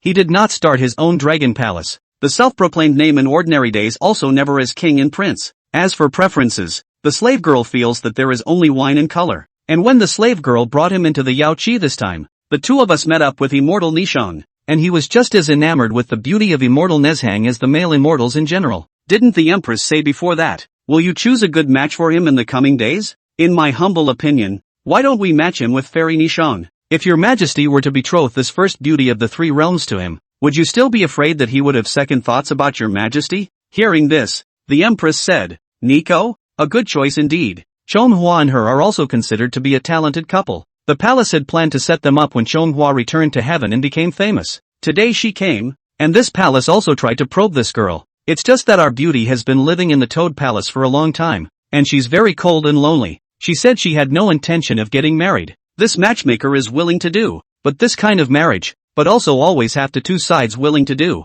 The melon that is twisted by force is never sweet. If I were to choose someone else, I would still be confident that I could convince her to marry Chonghua, but with her, even this palace is really in a difficult position. The Empress also said helplessly, the most difficult thing in this world is still this word love. Well, this matter will be discussed later after transferring Chonghua back to the heavenly court. The White Crane Fairy listened and said no more, although she wanted to help Yun Chonghua facilitate this beautiful matter. But as the Queen said, the word love is the most difficult to understand. After all, it's fate, not fate. Such a thing as ending without a disease was not something she had experienced with the White Tiger Divine Sovereign and the others. The White Crane Fairy didn't think much of anything since. She only hoped that Yun Chonghua could have his heart in the right place, not like they used to be. Chapter 87 Meeting the Weaver in the Mountain. Yun Chonghua left the heavenly realm and arrived in Nanyang territory. After landing on the cloud, he hid his magic power and changed into his usual clothes for walking on earth. After looking for neighbors and passers-by to find out about Tranquility Village, then he went straight to the village to find the whereabouts of the cowherd and the weaving maiden. This Anning village is a countryside mountain village. The people in the village live by the mountain. because it is a mountain village. There are not many people in this village and the roads are not well developed. It is indeed a secluded location. Yun Chonghua walked into the village and met an old woman carrying a basket of hemp grass. Then he stepped forward and arched his hand and asked, "Dare I ask, auntie? I don't know if there is a cowherd in this village?" That old woman frowned slightly at what she said, then looked Yun Chonghua up and down. For a place like theirs in the mountains, a stranger who doesn't know his identity suddenly comes. The people in the village will be very wary. The old woman did not answer directly, but asked, "Who are you?" Yun Chonghua sniffed and said, "I am the brother of cowherd's wife. It is only because my sister has married far away from home that she has come here. My father was really worried about her. He sent me here to send some silver money to her, to make ends meet." The old woman sniffed and said, "Oh, so you are the brother of cowherd's daughter-in-law. This is not an outsider. The old woman is on her way to her home to give your handy sister some hemp grass for spinning. In that case, you may come with me." Hearing the old woman's words, Yun Chonghua was overjoyed. After he gave a word of thanks, then he followed the old woman's steps and headed for the mountains. On the way, that old woman was still in front of Yun Chonghua, praising the weaver's dexterity. She said that her skillful hands in weaving cloth helped the people in the village a lot. They also praised him and the weaving maiden for their good looks. He is from a big family in the city, not like these mountain villagers. He even praised Cowherd for his good fortune, married to such a virtuous wife, etc. When Yun Chonghua heard this, he could only chime in with his voice. A few moments later, Yun Chonghua followed behind the old woman and arrived outside a fenced yard on the mountainside. Yun Chonghua raised his eyes and looked at the courtyard, which was not fenced, just a fence wall circling the outside. The houses in this courtyard are also thatched huts made of rocks in the mountains, and two children, 4 or 5 years old, squatted and played in the courtyard. The girl looked slightly older than the boy. There is also a cow shed in this yard, but the old cow in the shed is missing. And within the allotment on one side of the main room came the continuous sound of a loom. Although the environment here looks poor, but the courtyard was very clean and tidy. Both the farming implements for plowing the land and the piles of everything, however, is very well organized. At this time the old woman stood outside the fence wall and shouted, "Cowherd daughter-in-law, look who's here." The weaver, who was weaving in the house, heard a shout from outside the courtyard and it was also a no-brainer to stop the loom in her hands. She looked toward the window, and upon seeing Yun Chonghua, who looked as handsome as a heavenly being beside the old woman, but he couldn't help but frown. The weaver removed her magic heavenly shuttle from the loom and subsequently hid it in her sleeve. Slowly walk out of the house. Yun Chonghua raised his eyes and looked up and down at the weaver in front of him. The weaver was dressed in a rough linen dress and wrapped her coiled silk in a headscarf. Her current dress costume was no different from the average village woman. The only thing that didn't match her outfit was her heavenly beauty. The weaver put her hand, which hid the sky shuttle, behind her back and, afterward, he quickly stood in front of his children. She looked at the old woman and Yun Chonghua and said, "So it's Dame Che. Is this a relative of your family beside auntie?" Seeing that the weaver did not recognize Yun Chonghua, the old woman was also immediately alert. Turning back to look at Yun Chonghua didn't want to spread to the mortals, so he explained, "Sister Kaiwei hasn't seen you for many years. Why don't you recognize me? You married far away from here, and your father and mother miss you in their hearts, so they sent me to deliver some gold and silver for you." After hearing Yun Chonghua's words, the weaver also completely sat down with the other party's identity. She looked at the two children behind her, and then at the Che dame in front of her. The weaver also said in response, "Oh, so it's little brother. When I left home and married here, you were just a half-grown child. Now you don't want to grow up. If you hadn't mentioned my maiden name, my sister would really not have dared to recognize you." The old woman's face looked better when she heard the weaver admit it. The old woman laughed and said, "You siblings haven't seen each other for a long time, so I didn't recognize you for a while. It's also inevitable." With that, the old woman handed the basket in her hand to the weaving maiden and said, "Cowherd daughter-in-law, this is some hemp grass that my mother got when she was digging for medicine in the mountains, and you are the only good weaver in this village, so I gave it to you. Today, you siblings are reunited, so my wife won't bother you anymore. I'll leave first." The weaver took the old woman's bamboo basket, then looked behind herself at her two children and, then he said, "Wait a minute, Mrs. Che." The weaver called out to the old woman, who was about to leave. Then he went back to the house and took out some well-made tea and rice in the middle of the basket. The weaver walked up to the old woman with her basket of coarse food and said, "Che dame, it was noon, and I was supposed to bring food to my husband. It's just that I can't get away because my brothers are visiting. I'd like to ask Dame Che to help me bring this meal to Sunga." The weaver's skillful hands have not failed to help the old woman in her daily life. The old woman also hastily took the food basket and said, "Good, then I will make this trip for you."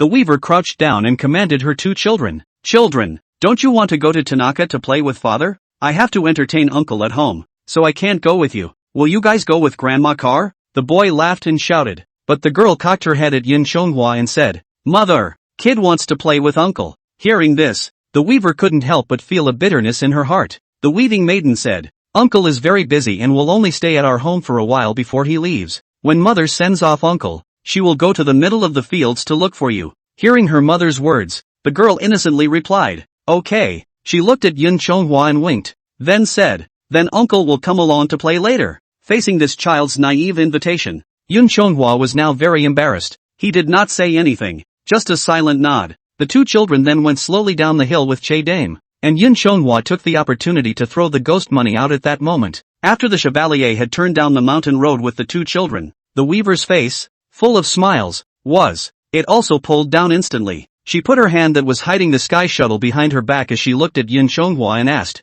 Who the hell are you? Although you have concealed your immortal aura, I can see from your appearance that you are by no means immortal. Seeing this hostile look on the weaver's face, Yin Chonghua said, Sister Weaver, don't be nervous. I am Surabaya Dragon Lord Yin Chonghua, and I was secretly sent here by the Empress. Hearing the words Surabaya Dragon King, the weaving maiden couldn't help but take a few steps backward. Pulling away from Yin Chonghua, the weaving maiden said, So it's you, the killing talent. I heard about you before I came down to earth. You stepped on the corpse of the 7th princess's husband and curried favor with his majesty and the queen to get where you are today. And now you don't know what's good for you, trying to take credit in front of the queen again. Coming to seek my bad luck? Chapter 88 Love Brain is not listening to persuasion. Seeing the weaver's guarded look, Yin Chonghua recalled the White Crane Immortal's instructions, hastily accompanying a smile and waving his hand. He said, Don't be nervous, my coming to seek you today is not bad luck, but blessing. Facing Yin Chonghua's smiling face, the weaver didn't let her guard down as she said,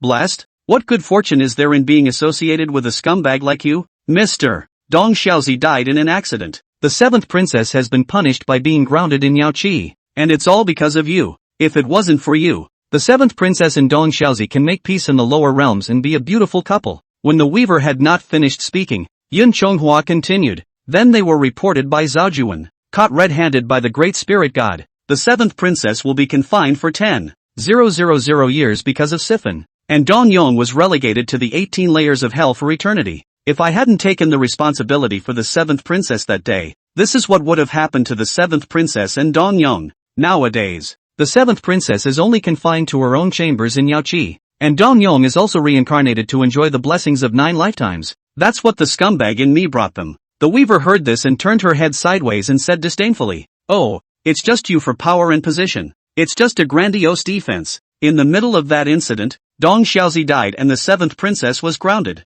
Although Zhao Juan was a blackmailer, but he's just reporting it impartially. There's nothing to accuse him of. You're the only one who's profiting the most from this killing. What is this person who steps on other people's corpses and bones to reach heaven, if not a scumbag? Hearing this cold words from the weaver, Yin Chonghua didn't bother to argue with her. After all, she's already got a preconceived bad impression of herself. It would be futile to explain yourself any further. But Yin Chonghua didn't care about the weaver's tirade. The one-step reward was the reward he deserved after he had defended the royal face and the majesty of the strip, and had brought the matter to a successful conclusion at minimal cost. As to whether it is a credit to the defense of the 3 worlds, or the meanness of breaking up people's marriages, that can only be seen by the benevolent. The wise man has seen the light. Yin Chonghua looked at the weaver and said, I don't care what you think of me. I've come to see you today by secret order of the queen. If it weren't for the queen's order, I wouldn't bother with your business. It's all right. There are no outsiders here. We don't have to hide our words. The matter of your Sifan descending to the realm to have a son in illicit marriage with the golden calf star lord has been exposed. But the Empress is merciful, and Sister White Crane has taken care of everything for you. Now you go back to Yaoqi with me. The queen will help you to cover up this scandal. Hearing the word cover, the weaver's attitude eased a little. The weaver asked, Oh, cover up? How? Yin Chonghua replied, Not many people know about your Sifan's descent into the realm at the moment. In the entire heavenly court only the Nyang Nyang, Sister White Crane, and I know. Nyang Nyang meant for me to come and take you back. The matter of your Sifan's descent to the next world, let's settle it ourselves behind closed doors. Sister White Crane also gave me 2 runes to imprison my magic power. Cover the mana on your children and let them be good mortals on earth for a lifetime. As for the golden calf star monarch, I've heard from Sister White Crane that his 5 lifetimes of tribulation are about to be consummated as well. His Majesty even reduced his young life by 50 years in order to allow him to return to heaven early. In another 20 years or so, after the end of his life in this life, then you can return to heaven. The weaver listened and asked, "Is that really true?" Yun Chonghua replied,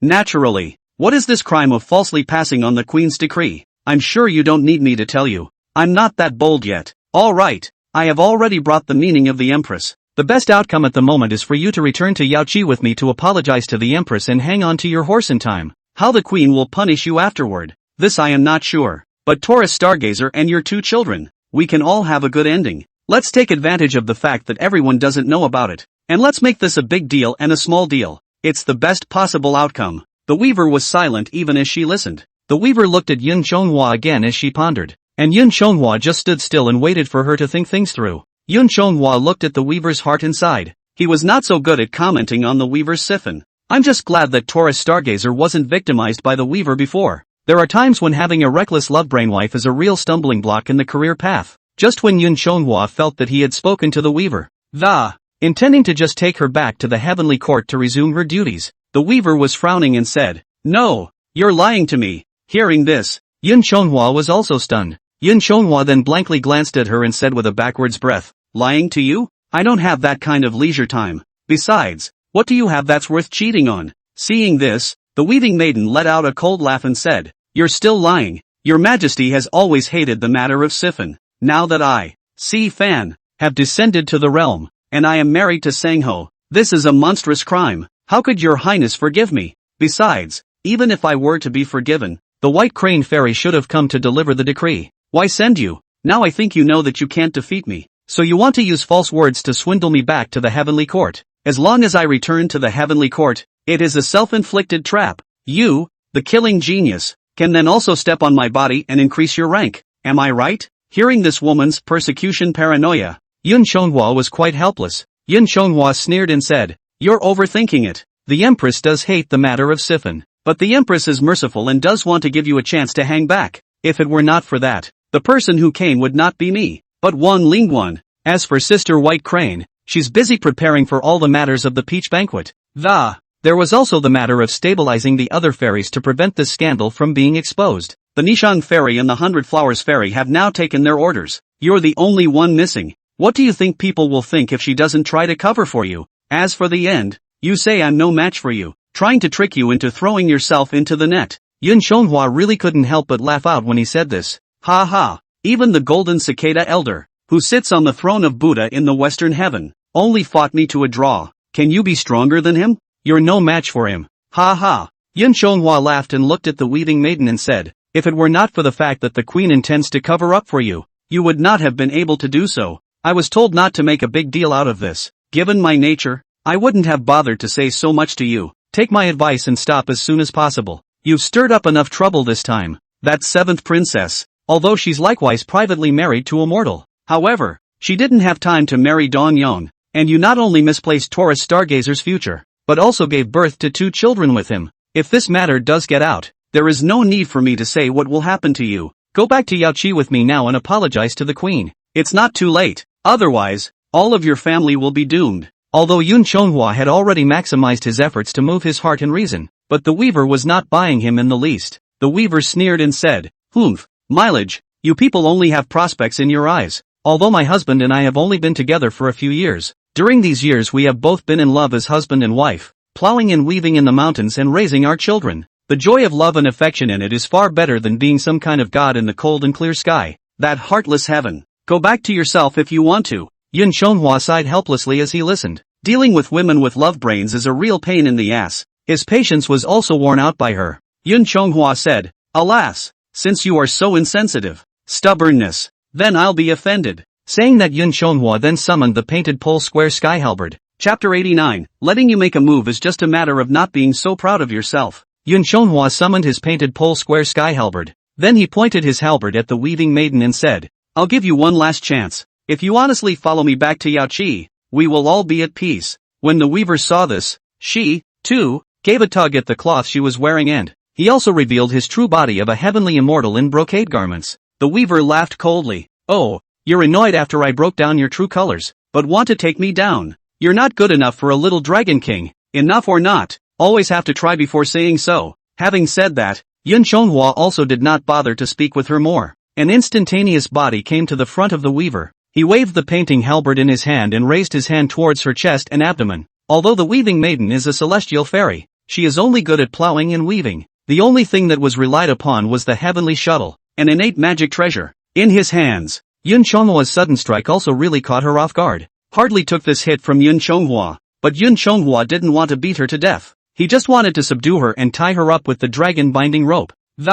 Just put it in a bottle and bring it back to Yaoqi. Together with the fact that the weaving maiden was a heavenly immortal body. Although it was a bit painful to receive this blow, it was not a big problem. At this time, the weaver's innate magic weapon, the sky shuttle, flew out of her own sleeve, only to see that the heavenly shuttle released 1,000 strands of thread, which instantly turned into a heavenly net, blocking the weaver who was sent flying. The weaver covered her own chest and abdomen and said, "You kill talents, when you are really ruthless." Yun Chonghua laughed coldly. "If I were truly ruthless, that blow just now would only have been heavier." "How? Will you come back with me now?" The weaver rubbed her injury and said with a sneer, "Humph, but it was just that you lost a move by your villainous sneak attack. Now that my magic treasure has been sacrificed, you're the one who should be in trouble," the weaver said, with a divine light in her eyes, and as her hands choked the incantation, the heavenly shuttle in her hand spun up rapidly, and as it did, tens of thousands of golden threads flew towards Yun Chonghua. Seeing this, Yun Chonghua dodged left and right,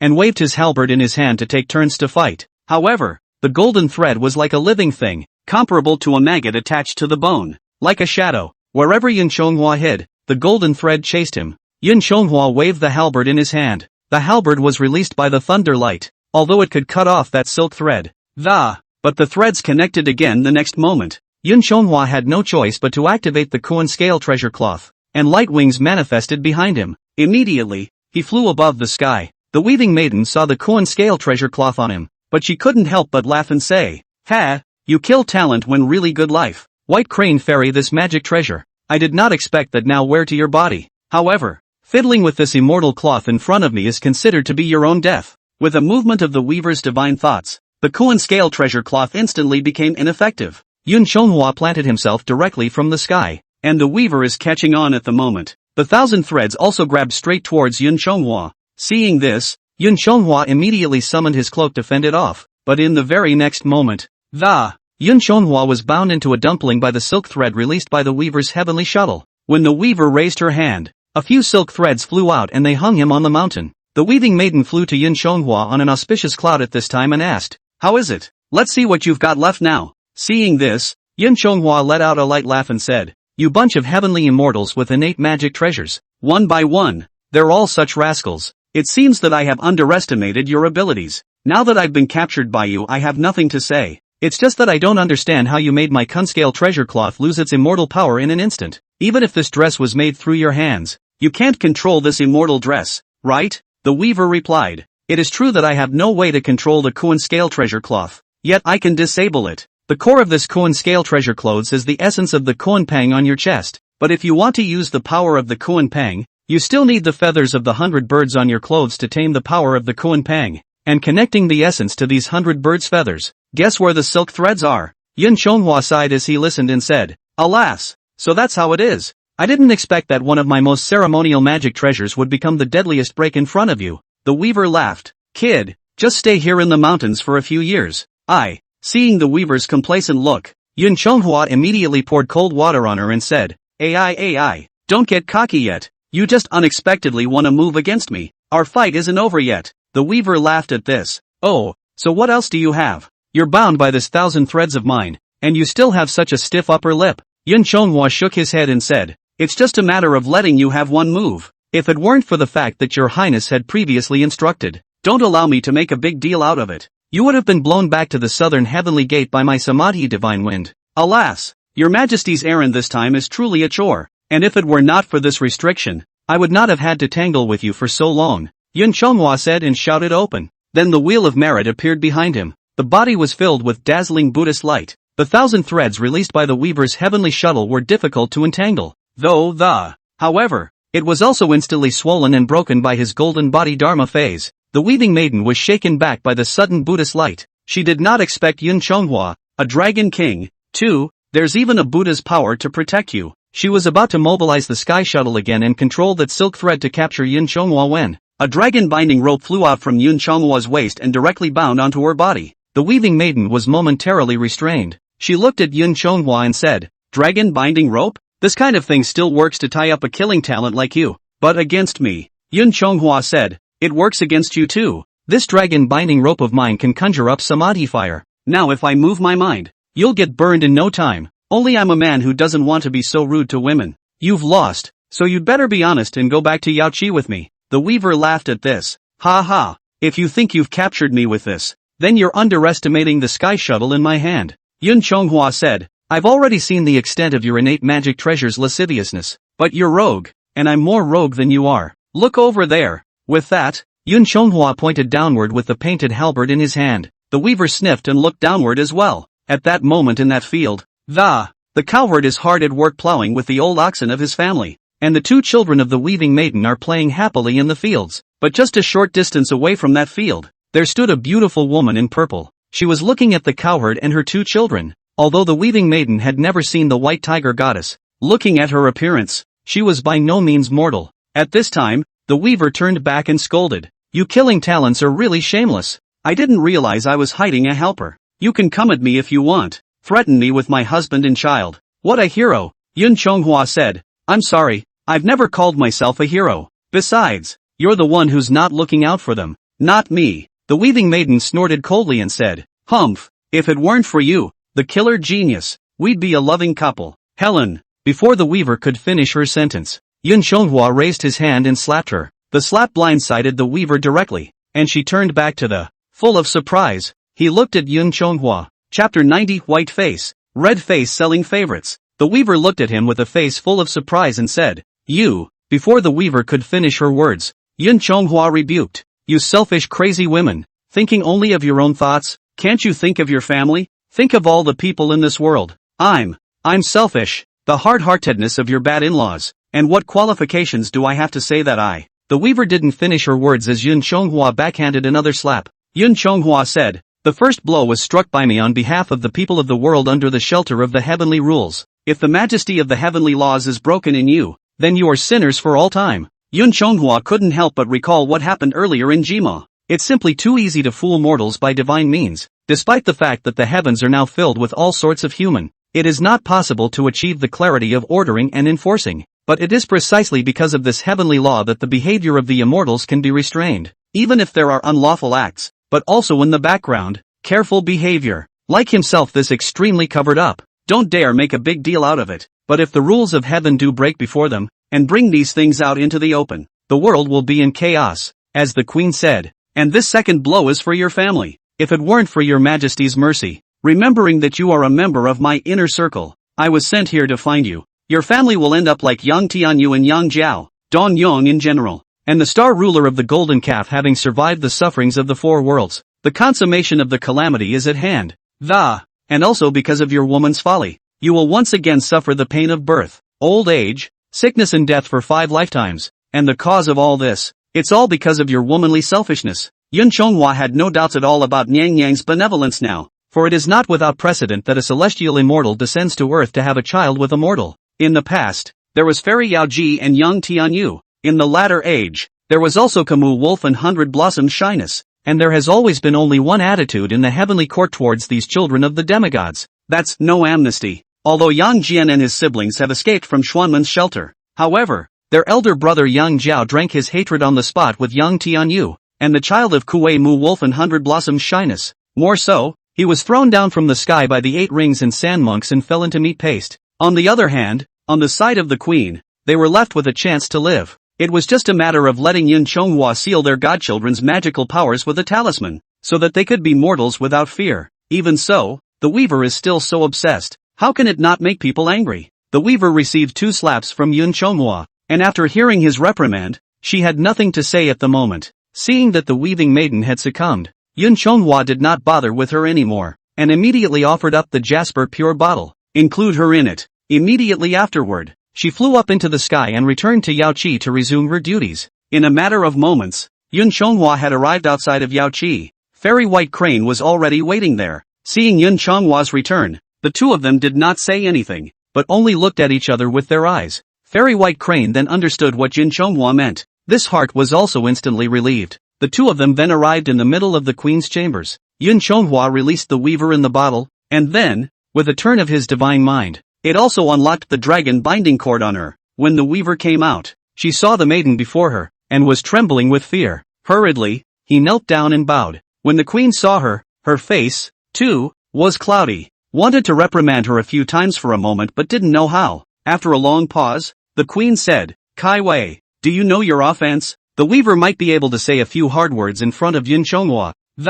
However, in front of the empress, she did not dare to breathe. She quickly cowed out and said, "Slave girl knows her sins. I implore your highness to be merciful. Don't make things difficult for the slave girl's husband and children." The empress looked at Yun Chonghua at this time and asked, "Chonghua, how is the cowherd and the two children now?" Yun Chonghua's divine mind was one with the mountain ghosts that remained in the lower realms, and he replied, reporting back to the empress. Xiao Long left the mountain ghost in the peaceful village. The mountain ghost claimed to be the children's aunt and used the charm that imprisoned the magic power on the two children. Now stayed temporarily in the village of Anning to take care of them, and she prevaricated the children by saying that their mother and uncle had gone home for a while, stabilized them for the time being. As for the cowherd, he seemed to have guessed what was going on, but did not make it clear to the children, just acquiesced in the matter. The empress nodded at this and said, "That's good, as long as the immortal aura in those two children is not revealed. Just let them be mortals for a lifetime in peace." After listening to the conversation between Yang Yang and Yun Chonghua, the weaver then looked at Yun Chonghua with a face full of incredulity. Yun Chonghua looked at her astonished expression and said, "Why are you looking at me like this? I've told you several times before, but if you don't believe me, what can I do? If you go back to heaven with me, why do we have to do it?" The weaving maiden turned back to the Nyang Nyang at this point and said, "Thank you, Nyang Nyang. Thank you, your highness. The slave girl knows her mistake. I implore your majesty to chastise me." Hearing this, the empress sighed and said, "It's good to know your mistakes. Right now the Peach Blossom Conference and the Dan Yuan meeting are approaching. This is the time when the palace is using people, so I will write down your offense for the time being. You can rest assured that you are preparing for the peach banquet with White Crane and others. We'll discuss rewards and punishments when the assembly is over. If you do not do your job well, you will be punished for several offenses." Upon hearing this, the weaveress quickly cowed out and said, "The slave girl thanks your highness for her kindness, and the slave girl will certainly do her best to give credit where credit is due." At this time the weaving maiden thought of her two children, and she said, "The slave girl implores the empress that can you let me see my child one more time? It will be 100 years since I left." The empress sniffed angrily and said, "This palace will write down your great fault for the time being. You still don't know enough." Upon hearing the nymphet's furious rebuke, the weaver was also too frightened to say half a word again. The empress looked at Yun Chonghua, who was standing by the side, and the empress eased her breath and said, "Chonghua, you've done a good job this time. This palace has always been clear about rewards and punishments. Do you have something to ask for?" Yun Chonghua was about to reply, when this time immortal White Crane gave him a wink. Yun Chonghua looked at the empress and also said with understanding, "If the empress wants a reward, it will be rewarded to Fairy Kai Wei for the last chance to see her son and daughter again." Although Yun Chonghua didn't know what the empress and immortal White Crane meant by this, why should he allow himself to give up his reward and sell this favor to the weaver? But since it was the intention of his superiors, he had no choice but to do as he was told. For Yun Chonghua's plea for mercy, the weaver's face was even more full of surprise, but there was also gratitude in the middle of her eyes. The empress said at this time, "All right, since it's Chonghua using his own bounty, in exchange for this opportunity for you, then this palace will allow you to go down to earth again. Return to heaven as soon as possible after you've seen it. Prepare for the event with the crowd. Do not have any personal thoughts." Upon hearing this, the weaving maiden immediately thanked her. The weaving maiden thanks the empress for her grace. Instead, the empress said, "There's no need to thank the palace. If you want to thank me, thank Chonghua." The weaving maiden heard this and also faced Yun Chonghua and said, "The weaving maiden thanks Dragon Lord." Yun Chonghua said, "That's all, as long as Fairy Kai Wei can settle down and do a good job of running the errand for the empress, even if it's the best way to thank me." The White Crane Fairy also said at this time, "Kai Wei, there is 1 day in heaven and 1 year on earth. You should not delay any longer either. Go down to the realm with Chonghua as quickly as you can. After you have seen the child, return to heaven as soon as possible. The Peach Conference and the Dan Yuan Conference are things that cannot be delayed." The weaving maiden and Yun Chonghua then took their leave of the empress. and the two of them prepared to go down to the earth for another journey. Chapter 91, A Favor from the First Weaver of the Three Worlds. After Yin Chonghua and the weaving maiden left, the White Crane Fairy looked at the Empress and asked, Empress, the slave girl doesn't quite understand. Even though your highness wanted to grant Saiwei's wish to visit the child, there's no need to let Chonghua do favors with his bounty. The Empress laughed. Oh, Saiwei's favor is the best reward for Chonghua. White Crane, who else does Kaiwei have the best relationship with among all the fairy eagles in the sky, other than with you and 100 Flowers? The White Crane instantly understood what the nymphette meant, and the White Crane Immortal said, Immortal Nei Shang. The queen nodded and said, not bad, this Qingling fairy of ours. In addition to the court rituals and music to offer dance, weekdays are almost always secluded in the Toad Palace, even if she has been in the immortal world for thousands of years, but also rarely interact with people. The only people who are on good terms with her would be Kai Wei, Yao Ji, and the three holy mothers, and the only one she frequents is Kai Wei. Nazumi doesn't have any favorites on a regular basis, and she doesn't like spells and magic treasures, much less positions of power. Apart from musical instruments, songs and dances, the only thing she liked was the brocade garments made by Kai Wei. It was because of this that, only this time did this palace let Chonghua personally handle this matter. I also wanted him to show Kaiori some kindness, but I didn't expect Kaiori to be so stubborn. He has been tied back by him, and now he has no choice but to do so. He and Kai Wei will work together under the palace's command, so we can make good karma. It's not a bad thing. Moreover, Kai Weaving is in charge of the heavenly shuttle. Although there are quite a few great powers with magical power in these 3 realms and 6 channels, but that seamless heavenly weaving wonderful skill is something only she can do. Even if that Western heavenly Buddha old man wanted to weave Jinlan Buddha clothes, it was after sending some tributes to the heavenly court.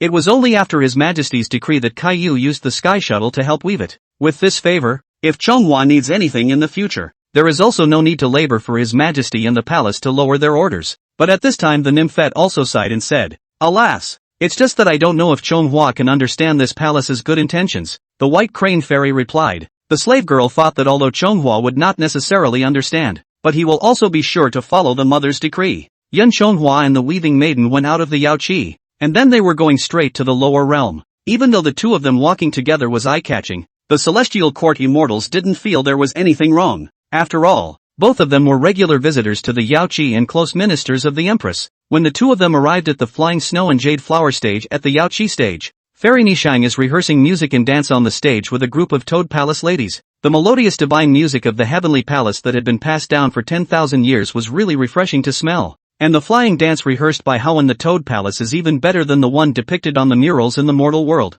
And on that stage, 9 fairies danced to the sound of music and dance, and the most eye-catching of them all, or as the lead dancer, the Neon Fairy. With an unintentional glance, Fairy Nishang saw the passing Fairy Kaiwei and Yun Chonghua. After she led the crowd through the last dance point, she waved her hand, signaling for a break. Instead, she exited the stage and greeted the two directly toward them. Compared to some days ago, when they encountered Yun Chonghua and the White Crane Fairy that smiled out of basic politeness, this time the Neon Fairy was beaming at the sight of the weaver. Fairy Nishang greeted them and slightly saluted the two, then said, Sister Kaiwei, you are finally back. Today, I still want to find you to discuss the matter of our costumes for the Peach Banquet, but Fairy White Crane said that you had something to do down in the realm and didn't know when you would be back. Now that you're back, when will we start the banquet costume thing? The weaving maiden glanced at Yun Chonghua beside her, and then said to Fairy Nishang, Sister Nishang, let's talk about the banquet preparations later. I still have some things to go down to the realm to take care of with the Dragon King,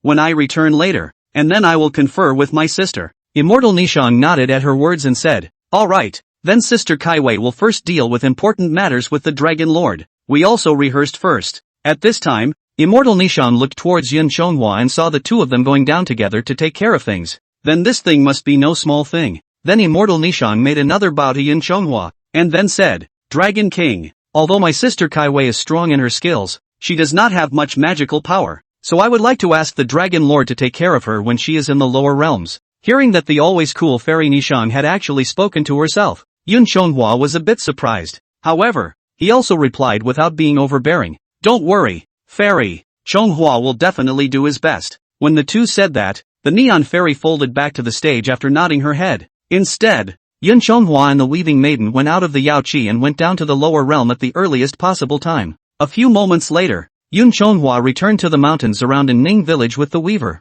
But the weaver did not immediately go to her husband and children. The two of them had just landed on the clouds, but the weaving maiden knelt directly in front of Yun Chonghua. Yun Chonghua was startled at the sight, then asked, "What is the fairy doing?" However, due to the differences between men and women, Yun Chonghua was not in a position to come forward to assist. The weaving maiden said, "It was me who misunderstood Dragon Lord about what happened before. Please forgive me." Kaori is also grateful to the Dragon Lord for exchanging his own reward for the chance to see my child again. Yun Chonghua replied, "Fairy doesn't have to be like this. These are all graces given to you by the Empress. I'm just an errand boy. If the fairy wants to thank you, just be good enough to run errands for the queen." The weaver listened, but still did not get up. After the weaving maiden was silent for a long time, she looked at Yun Chonghua and prayed, "Dragon King, Kaiwei has a favor to ask of the Dragon Lord." Yun Chonghua looked at the woman's eyes and guessed what she was asking for. Yun Chonghua said, "Are you begging me to take care of your children and husband?" The weaving maiden nodded and said,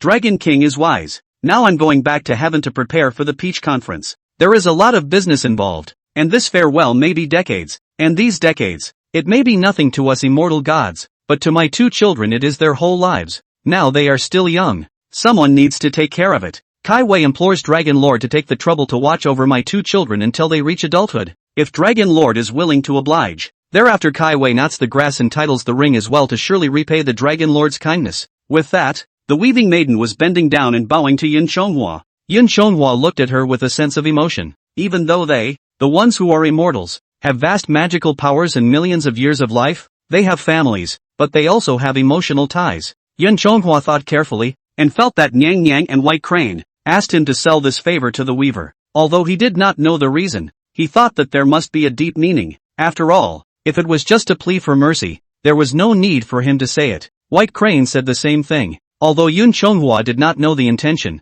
but multiple friends are better than multiple enemies, and there is no harm in making good karma. After thinking about it, Yun Chonghua said, "It's just a matter of lifting a finger. Fairy, there's no need to be like this. Besides, the children still call me uncle, so there's no harm in me caring a little more on earth." Hearing Yun Chonghua's promise, the weaver hurriedly thanked her. Kai Weaving thanks Dragon Lord for making this possible. Kai Weaving magic power is not as vast as the Dragon King, but in terms of weaving skills, I dare to boast that no one in the three realms is as good as me. If Dragon Lord has any needs in the future, he can also come to the Vega Palace to find me by all means. Yun Chonghua didn't take it too seriously as he said, Alright, you and I are on the same errand for the Empress. We should help each other out. There's no need for the fairy to be like this. Get up quickly." The weaver sniffed, and only then did she slowly rise to her feet. The two then each changed back into their earthly attire and headed straight for Cowboy's home. Chapter 92, The Great Sage Returns. After Yun Chonghua promised the weaving maiden, the two of them changed their earthly attire after the. Then he went straight to the place where the cowherd lived. As we approached the house, Yun Chonghua stopped his footsteps and asked, "I just don't know how Fairy parted with her family?" The weaver sighed and said, "What else could it be? Since it is a parting of life and death. This time, returning to heaven. Even if there was a chance to see them again, it would be decades after the lower world. By that time the children were dying of old age. It would be really unseemly to see my magnificent mother again," the weaving maiden said with some sadness. "Besides, parting in life and death is something that must be experienced in life, even though it's cruel to the kids. But the long pain is always better than this short pain. Only then can they start a new life better." Yun Chonghua said nothing although he was a bit shocked. After that, Yun Chonghua returned to that home with the weaving maiden as her younger brother. Meet up with the auntie who was pretending to be a mountain ghost. The family then had a final reunion dinner at the home of the cowherd. Yun Chonghua and the weaving maiden stayed in this home for a few days. Yun Chonghua also mentioned to the weaver about using charms to imprison the children's mana. But when speaking of this, the weaver looked at a son and daughter she had born and something seemed to come to mind. Yun Chonghua also saw the change in her eyes, from the initial sudden realization, and then the fear, the clarity, the pain, and finally the resilience that followed. The weaver did not use the White Crane Fairy's charm after that. A once-and-for-all solution was chosen. That is, picking the bones of a fairy. Because only in this way can her children truly become immortal. To truly live as immortal. Though Yun Chonghua didn't know what the weaver had thought of. What she was jealous of.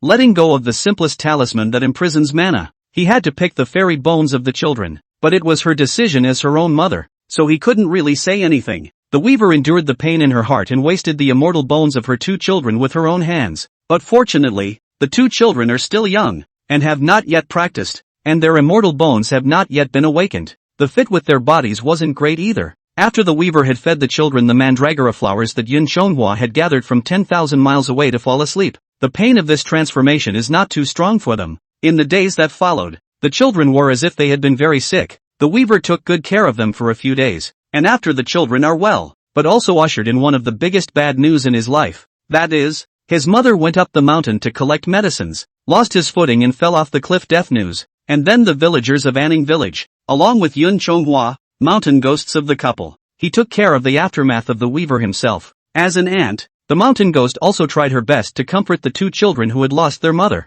Yun Chonghua looked at all this, and for the first time really felt what is called immortals and mortals are different. Yun Chonghua and the weaver stayed in the lower world for half a month. It was only then that the matter was completely taken care of. Yun Chonghua left some gold and silver spending money for the cowherd that. Then he also took the mountain ghost and left the home of the cowherd. The two turned to a secluded part of the trail and encountered the dead weaver. Yun Chonghua looked at the weaving maiden and said, "Fairy, your business is considered done. From now on, the affairs of the earth will be left to me." He and the mountain ghost looked at each other and, "We as the children's uncle and aunt will help you take care of them. You go back to the heavenly court in peace." The weaver made another big bow to Yun Chonghua. She said, "From now on, I will trouble Dragon Monarch and Sister Mountain Ghost. There is no way for Kai Wei to repay the kindness that Dragon Lord has shown to her. In the future, if Dragon Lord has any use for Kai Wei, feel free to come to the Weaver's Palace to find me." In order for Kai Wei to repay Dragon Lord's great kindness, Yun Chonghua was not polite in the face of the Weaver's goodwill,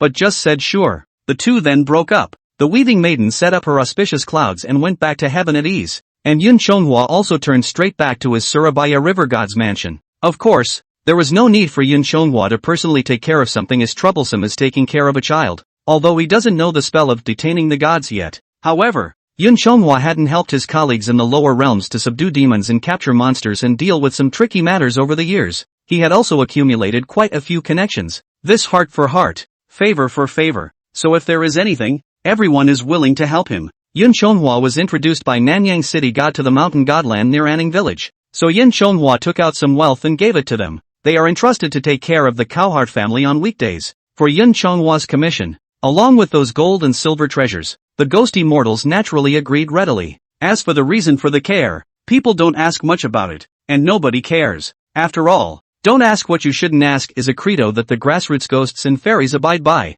Now I can return Yun Chonghua's favor and get paid. Everyone naturally disregarded the cause and effect of it. Besides, the White Crane Fairy has already made the fake account in the Book of Life and Death seamless. Plus the fairy bones of both of the weaver's children were also ticked off. Even if someone checked, they ended up just checking for loneliness. The time has passed for more than half a year. On this day, Yun Chonghua was in the middle of his own water mansion, checking the pleading documents. Wanted to see if there was any recent need to build up merit. Somehow, this water mansion was suddenly shaking. The mountain ghost asked at this point, "What the hell is going on here?" Yun Chonghua also shook his head when he heard this and said, "Not quite sure. I'll go out and take a look, and you stay in the house." Yun Chonghua said, and then flew out of the water mansion. He originally thought it was an earthquake, but he didn't realize that it was the water of the sea river pouring in. What's going on here? Could it be that something has happened in the East Sea? With that, Yun Chonghua stopped delaying and, out of the water flew straight towards the East Sea. He checked his surroundings along the way, and it was good to know that the sea was pouring in and it didn't cause much of a storm, just a few tremors. Right now it's all calmed down too. Yun Chonghua rushed to the sky above the Dragon Palace in the East Sea, but he saw that all 4 dragon kings of the sea were hovering in unison. Yun Chonghua went up to the 5 dragons to meet in one place, and Yun Chonghua asked, "What is going on? How could the waters of the sea river suddenly back up?" When that 4 Seas Dragon King saw Yun Chonghua arrive, he immediately resumed his human form and came forward to greet him. That Dragon King of the East Sea said, "The Supreme Immortal has come at the right time, so you can make a decision for the little dragon." Yun Chonghua also shifted back to his human form as he asked, "What's going on here?" Ao Buang said, reporting back to the Immortal, "Just now there was a demon monkey that, calling himself some kind of born saint of the mountain of flowers and fruits, called the Monkey King. He came to the little dragon's palace and demanded weapons. He snatched the heavenly river fixed bottom divine precious iron from my sea collection. Afterwards, he was so proud of his martial arts that he approached Xiaolong again to forcefully demand a cloak. Xiaolong had no choice but to gather several of his brothers together and put together a cloak with him. Only then did we send him away. We were about to go up to heaven to report to the Jade Emperor, but we didn't want to see Shang Xian arrive first. If the Supreme Immortal is willing to do something for us, a few of my brothers would be grateful." Yun Chonghua was overjoyed to hear that Goku had returned. I didn't realize that more than 10 years had passed so quickly. In the blink of an eye he had returned from his studies. Even though the Dragon King of the East Sea hadn't flattered him much over the years and had given him a lot of gifts, but the thing that betrayed him before, Yun Chonghua hadn't forgotten it yet, except that the White Crane Fairy had talked about it. The Dragon King of the Four Seas is barely one of his own, so let's just put him on hold for now. Now that he saw that someone had cleaned up this old loach, Yun Chonghua couldn't help but gloat in his heart. But in his heart, he didn't show it on his face. Yun Chonghua pretended to ask, rumor has it that your divine iron, which was used by King Yu when he was ruling the water, was the stator for determining the depth of the river and the sea. I'm afraid it's tens of thousands of pounds heavy. This monkey can even hold it? Chapter 93, The Second Master of the Mountain of Flowers and Fruits. Ao Buang said. Hey, Xiaolong had thought that he couldn't hold it either. But I didn't expect that demon monkey to be this divine. Yun Chonghua then said, that thing is afraid that even I can't hold it. This kind of magical power, and I'm afraid it's no better than the previous demon, so I'm afraid there's nothing I can do. Why don't you go to the Heavenly Palace and explain to His Majesty? I'll go to the Mountain of Flowers and Fruits first and see where this monkey comes from. Hearing Yun Chonghua's prevarication, Ao Buang didn't complain. After all, he could easily pick up that divine iron opponent. Tricky as hell indeed. Ao Buang said, in that case, then we will first go to the Heavenly Palace to inform His Majesty. I'm going to trouble the immortal to find out where that demon monkey came from. The four dragons then flew straight up into the sky, heading for the southern heavenly gate. Instead, Yun Chonghua flew to manhwa. Before he reached the Mountain of Flowers and Fruits, he saw that the Rui weapon kept growing and going straight up to the clouds. Seeing this scene, Yun Chonghua also urged the power of the Kuan scale treasure cloth's rapid advance. In a few moments, he arrived over the Mountain of Flowers and Fruits. At this time the backed ape pointed at the sky and shouted, "Look, great king, there's a fairy coming from the sky." Wukong raised his eyes, but he saw a handsome-looking heavenly immortal, slowly pressing down the clouds. Goku saw this and withdrew his weapon, holding it in his hand. Then he stood on top of the high seat in the schoolyard of the Mountain of Flowers and Fruits and asked, "Where do you come from as an immortal official? And what is your business here in my Mountain of Flowers and Fruits?" Yun Chonghua was just about to go forward, but he was blocked by the monkey soldiers of Mount Huagua, who set up a sword formation. Yun Chonghua looked at the Monkey King who was on a small hill and shouted, "Brother, it's me, I am Chonghua." Wukong sniffed and said, "You are Chonghua? Children, dodge the sword formation and let the immortal officials come closer." With that, the crowd of monkeys flashed a path, and Yun Chonghua quickly stepped forward. He came close and, taking a closer look at the Goku in front of him. At this time, Wukong was wearing a phoenix-winged purple gold crown, locks of golden armor, and lotus root silk walking cloud shoes, holding the Rui weapon in his hand. He is really powerful. He lived up to his name of Monkey King. Goku took a long, hard look at Yun Chonghua, but the Yun Chonghua he knew was still a small dragon that had not yet taken shape. Although he does not have the eyes of fire, he can see that the person in front of him is a person and not a dragon. Wukong didn't dare to confirm it at the moment, so he immediately asked, "Are you really my brother Chonghua?" Yun Chonghua replied, "Naturally, when we parted in that mountain, you and I, brothers, were separated. I don't want to disturb my elder brother's cultivation, but I also set up a stone tablet beside my elder brother. On top of that stone tablet, I left a letter. I informed elder brother that I would return to the eastern lands first, and agreed to meet again in the coming day. I didn't want my elder brother to return today." Goku sniffed and put away his weapon and took out the stone that Yun Chonghua had inscribed from his arms. He then took the mossy message stone and, he ran to Yun Chonghua's front and said, I didn't realize that it was really my younger brother. Before you and I sought immortality together, I went into the cave without seeing you. I've had a hard time finding you. The fairy boy who guarded the door once said that you have another destiny. At the time, I thought he was just trying to stall, but I didn't expect it to be true. Before the virtuous brother was a small four-clawed dragon, now cultivated into a human body. If not mentioned this message stone, my brothers really doesn't dare to recognize him." Yun Chonghua laughed. He, little brother has indeed changed a bit over the years. Goku then said, Come, sage brother, please take your seat." With that, he led Yun Chonghua to the Monkey King's throne. Wukong greeted the monkeys and said, "Boys, this is my king on his way to study. We are brothers. Now that we are reunited, bring us the best wine and fruits from the mountain. Pick up with my brother." When the monkeys heard Wukong's greeting, they immediately sprang into action. Those who picked melons, fruit picking for fruit picking and wine serving for wine serving. This flower and fruit mountain blessed land, the water curtain cave, although not as decent as that Yao Chi victory, but there's a different kind of fun in it. Then Wukong personally took the wine altar and filled a large bowl of coconut wine for Yin Chonghua. The two brothers clinked their bowls together and drank a bowl of watery wines in one go. Wukong asked it this time, "Sage brother, a goodbye for 10 years. See you nowadays creation more than my old grandson." "Oh, that's right. That ancestor also gave my old grandson a Dharma name. Nowadays, my old grandson, surnamed Sun, is known as Wukong. At this time, it is also the same as the virtuous brother, with a name." Yin Chonghua listened and arched his hand. Brother has learned his skills and has a name, so it is really something to be congratulated. Wukong looked at Yin Chonghua's now transcendent aura and immortal style, then asked, "When the mountain a goodbye, I old grandson in that ancestor's door to practice, cultivated somersault clouds, 72 changes, he will live forever." Seeing the appearance of the virtuous brother today, he also has a great creation. I just don't know where virtuous brother has gained his cultivation and creation nowadays, and what is his future now? Yin Chonghua replied, "Since parting from my elder brother, little brother then returned to the South Alimony China territory. After that,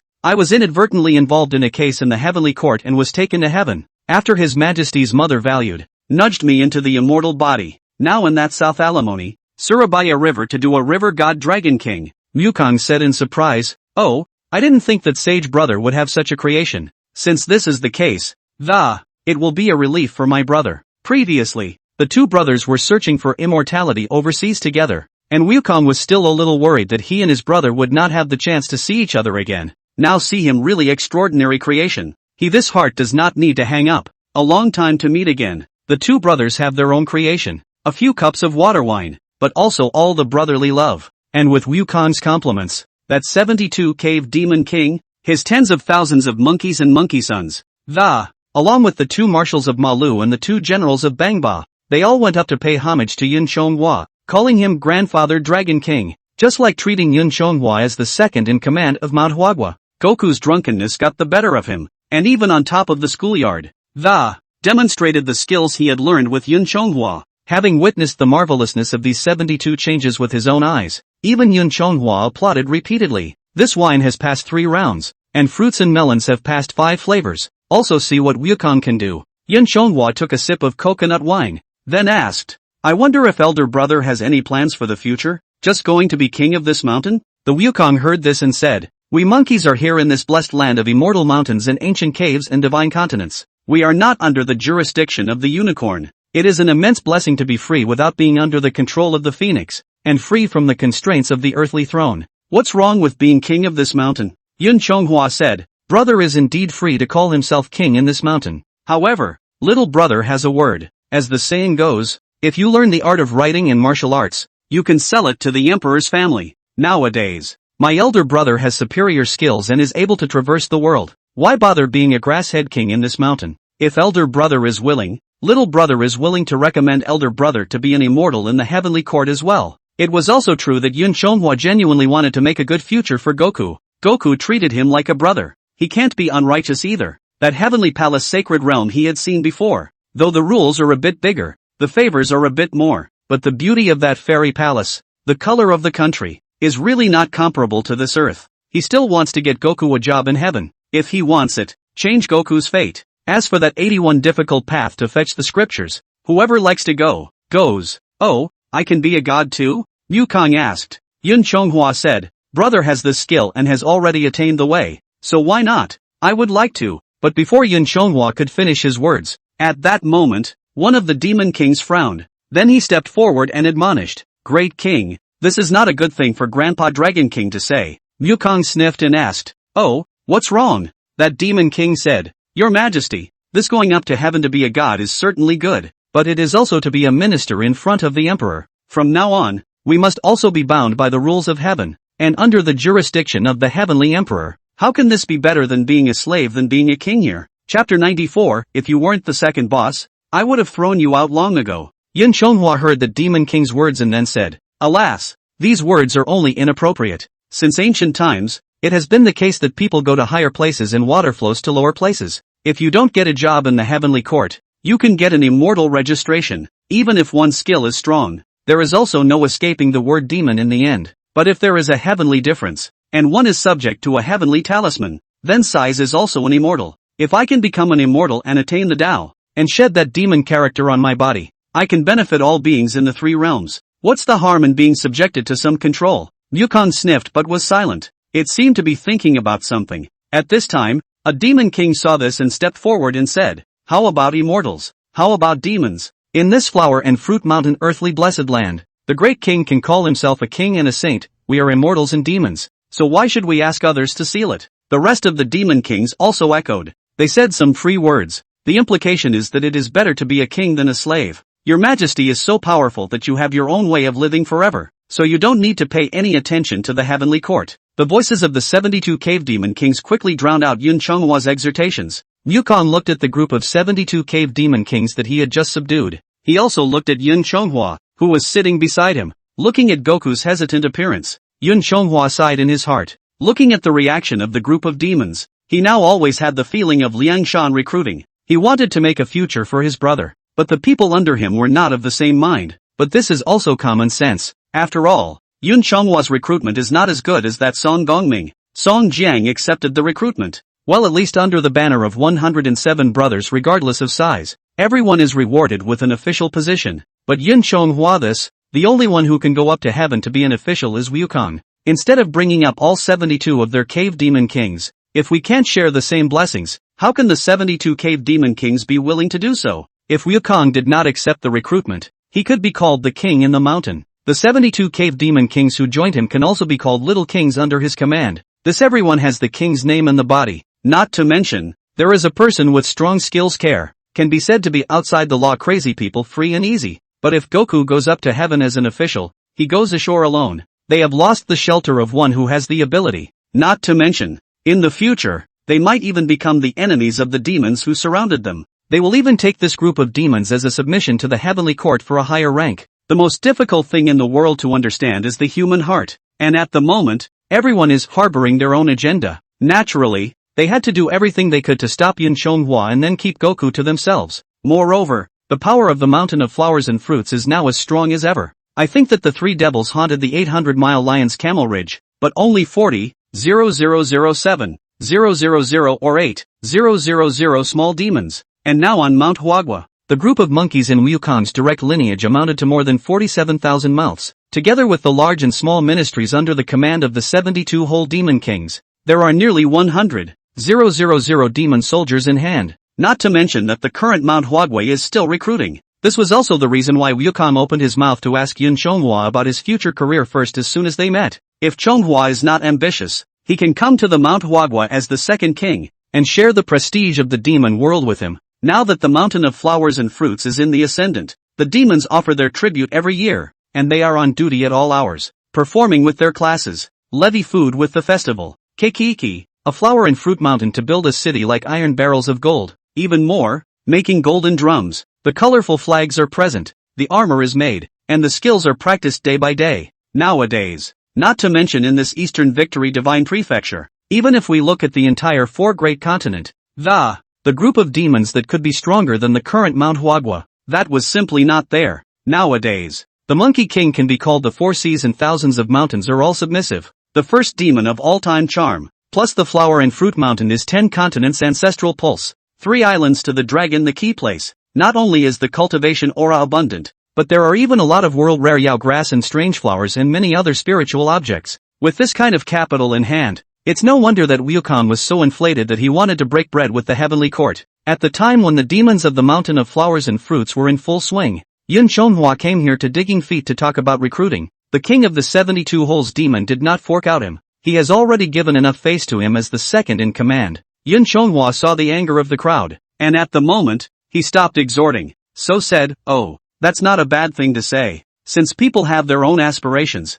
I won't force them." Wukong also said, "Oh, today you and I are reunited as brothers, so let's not talk about that. Come, drink." The two brothers then had a few more drinks. It was at this time that Yun Chonghwa's divine soul sensed the call of the mountain ghost. "Come back soon. I found something interesting in the river." Although Yun Chonghwa didn't know what the mountain ghost was talking about, since she took the initiative to call out to herself, I guess the treasure was indeed found. Yun Chonghwa looked at the sun in the sky and felt that it was about time. So Yun Chonghwa said to Wukong, "Brother, today you and I are reunited as brothers. I am very grateful for your courtesy, but I still have some things to take care of at my home. I won't bother you much today. I will meet you again some other time. If you have time to spare, you can also go to the Surabaya River God's mansion as a guest. When Wukong heard that Yun Chonghua was about to leave, he also stood up and said, Sage brother has both important matters. Make yourself at home. We brothers don't need to be polite. Lao Sun. Here in the waterfall cave on Mount Huagua, Sage can also come and go as he pleases. Yun Chonghua stood up, arched his hand at Wukong and said, Good. In that case, then my little brother will go back to the house first, and I will meet up with my elder brother another day. Wukong was about to see him off when Yun Chonghua remembered that the Dragon King of the Four Seas had gone up to heaven to complain, because these four old loaches didn't pose a threat at all. He had nearly forgotten about them. At this time Yun Chonghua stopped and said, By the way, elder brother, when I came here, I saw that the four sea dragon kings went up to the sky together. My elder brother's armor and blades are all from the Dragon Palace. I think they've gone to the Jade Emperor to complain to the Imperial Court. Brother must be very careful. At this time, the Demon King on the side said, Don't worry, Grandpa Dragon King. The Great King has superb skills, and with our help, what can that Four Seas Dragon King do? Yun Chonghua shook his head even as he listened. Now he really understands what it means to not know the sky and the earth. Seeing Yun Chonghua shaking his head, Wukong said, Don't worry, senior brother. My brother will handle it carefully. Yun Chonghua nodded and said, Good. In that case, then little brother will go back first. Farewell, brother. Wukong then sent Yun Chonghua down to the high platform, and after the two brothers paid their respects, Yun Chonghua then drove up the auspicious cloud straight back to Surabaya. In a matter of moments, Yun Chonghua had returned to the Surabaya River God's mansion, and the mountain ghost waited in front of the water house. Yun Chonghua asked, What treasure have you found? Calling me back in such a hurry? The mountain ghost didn't answer positively, but sold the story. You are truly blessed. The parties shaking and the rivers backing up unexpectedly washed that treasure out. I just don't know if you can hold it. In the face of the mountain ghost's sellout look, Yun Chonghua was even more puzzled. However, although Mountain Ghost was the White Tiger Divine Sovereign's doppelganger, he liked to play around a little bit on weekdays, but it's not that unreliable. Solely Yun Chonghua also stopped asking more questions. He followed her directly to the place where he found the treasure. Chapter 95, The Lost Yuang Ding. Yun Chonghua followed the mountain ghost and swam towards the place where the treasure was found. A moment later, the mountain ghost brought Yun Chonghua to a silt at the bottom of the river. There were a few rocks in the silt, and a corner was exposed. Yun Chonghua looked around and asked, Where is the treasure? Is it not the few stones in front of here? The mountain ghost crouched down and pointed to the exposed corner. Look, this is the treasure, but I'm a spirit body and I can't touch this thing, so I'll have to trouble you to dig it up yourself. Yun Chonghua sniffed and slowly crouched down, then dug away as much of the mud and sand from that mysterious object as he could. After removing that mud and sand, a large four-sided tripod was directly revealed, and the moment that the anciently shaped four-square tripod was unearthed, it shone with a golden light. Even though the years have passed, buried in the bottom of the river for many years, his aura of I am the only one still hasn't been restrained. Yun Chonghua lifted his hand and then carried out the large tripod. Seeing this scene, the mountain ghost directly stared with wide eyes. Yun Chonghua placed that cauldron on top of the green stone on the side, then carefully and thoroughly cleaned the top of the sludge. Yun Chonghua fixed his eyes on the large tripod. The four sides of the body was engraved with some flowers, birds, fishes and insects, mountain and river views. On the front of the tripod, the word Jizhou was written in a simple insect and bird inscription. Mountain Ghost said in surprise at this moment, You can actually pick it up. Yun Chonghua said after carefully surveying it, although this tripod is not light in weight, but it's only a few thousand pounds heavier than my painted pole square heavenly halberd, right? I'm an immortal with the body of a celestial dragon. It's not so bad that you can't even hold this 10,000 pounds. The mountain ghost sniffed and laughed softly. Oh, it's just strange that you, a god, can hold it. Yun Chonghua asked suspiciously. Oh, what does this mean? The mountain ghost stepped forward. She looked at the cauldron in front of her and tried to reach out and touch it, but shrunk back. The mountain ghost looked at the Jizhou on the tripod in front of him and said, In the past, the son of Zhou had 9 tripods, and when the king of Chu asks, his intention is not the tripod of the king of Zhou, but the world. It's not just a tripod you're lifting up here. Instead, it's one state and one world. What? This is the 9 cauldrons. Yun Chonghua was also very surprised when he heard this. The mountain ghost replied, It's just one of them. Look at the inscription on this tripod. It is the Jizhou tripod, the first of the 9 tripods. When the body was traveling on Earth, it met the king of Chu who asked for the tripod of the Central Plains. I once saw her in that Zhou Wangji, but she is a spirit body just like me. This 9 cauldrons is a supreme treasure of the human path, and spirit bodies cannot touch it. The mountain ghost looked at Yun Chonghua and asked strangely, "But what the hell is wrong with you? Although you have cultivated into a human body, your original body is the scale worm dragon god, and you are an anticipated earthy mortal of the heavenly court. This Yuang Ding is a treasure of humanism, protected by the chi of humanism. None of us, immortal gods and goddesses, may hold it. Even a mortal whose strength is capable of pulling up mountains and carrying tripods may be able to do so by borrowing his own chi. In the past, that King Wu of Qin had also relied on his divine power and traveled to the Zhou royal family to raise the tripod. But although the Zhou royal family's virtue was weak, its chi had not yet been exhausted, and he had acted against the heavens, ended up burying himself. How could you possibly hold it?" Just as the two were talking, another voice came, who also asked suspiciously, "Yeah, I'm also curious about this. You're an immortal god with popularity not to mention. You can also afford to take this Chi Protector's humanity supreme treasure. This is really strange. Who?" At the sound of this sudden, Yun Chonghua immediately conjured up the painted Rod Fongtian halberd and then looked around. With his strength, he unexpectedly failed to spot the other party. It didn't help to put him on his guard. The voice said, "Young man, the old man is here." Yun Chonghua looked at the sound and saw a green shadow perched on top of the Yuang Ding. Then the green shadows coalesced and took shape. A man wearing a bucket hat, a straw raincoat, the spirit of the middle-aged man holding a lei appeared in front of Yun Chonghua and the mountain ghost. Yun Chonghua sized up the man's appearance, then blurted out, "You're King Yu." King Yu was also a bit surprised when he heard this, and he smiled and said, "Ha, I didn't think you dolls knew me." "Oh, that's right, I forgot you're a fairy god. You look young, though, maybe that's much older than me." Yun Chonghua said awkwardly, I'm just over 100 years old. Not as old as you. It is proper for you to call me doll." In the face of this ancient sage who ruled the water to save all the people, Yun Chonghua was still very respectful. King Yu nodded in satisfaction at the politeness of the young man in front of him. King Yu asked, "Little doll, you haven't answered the old man's question. This little girl is a spirit body just like the old man.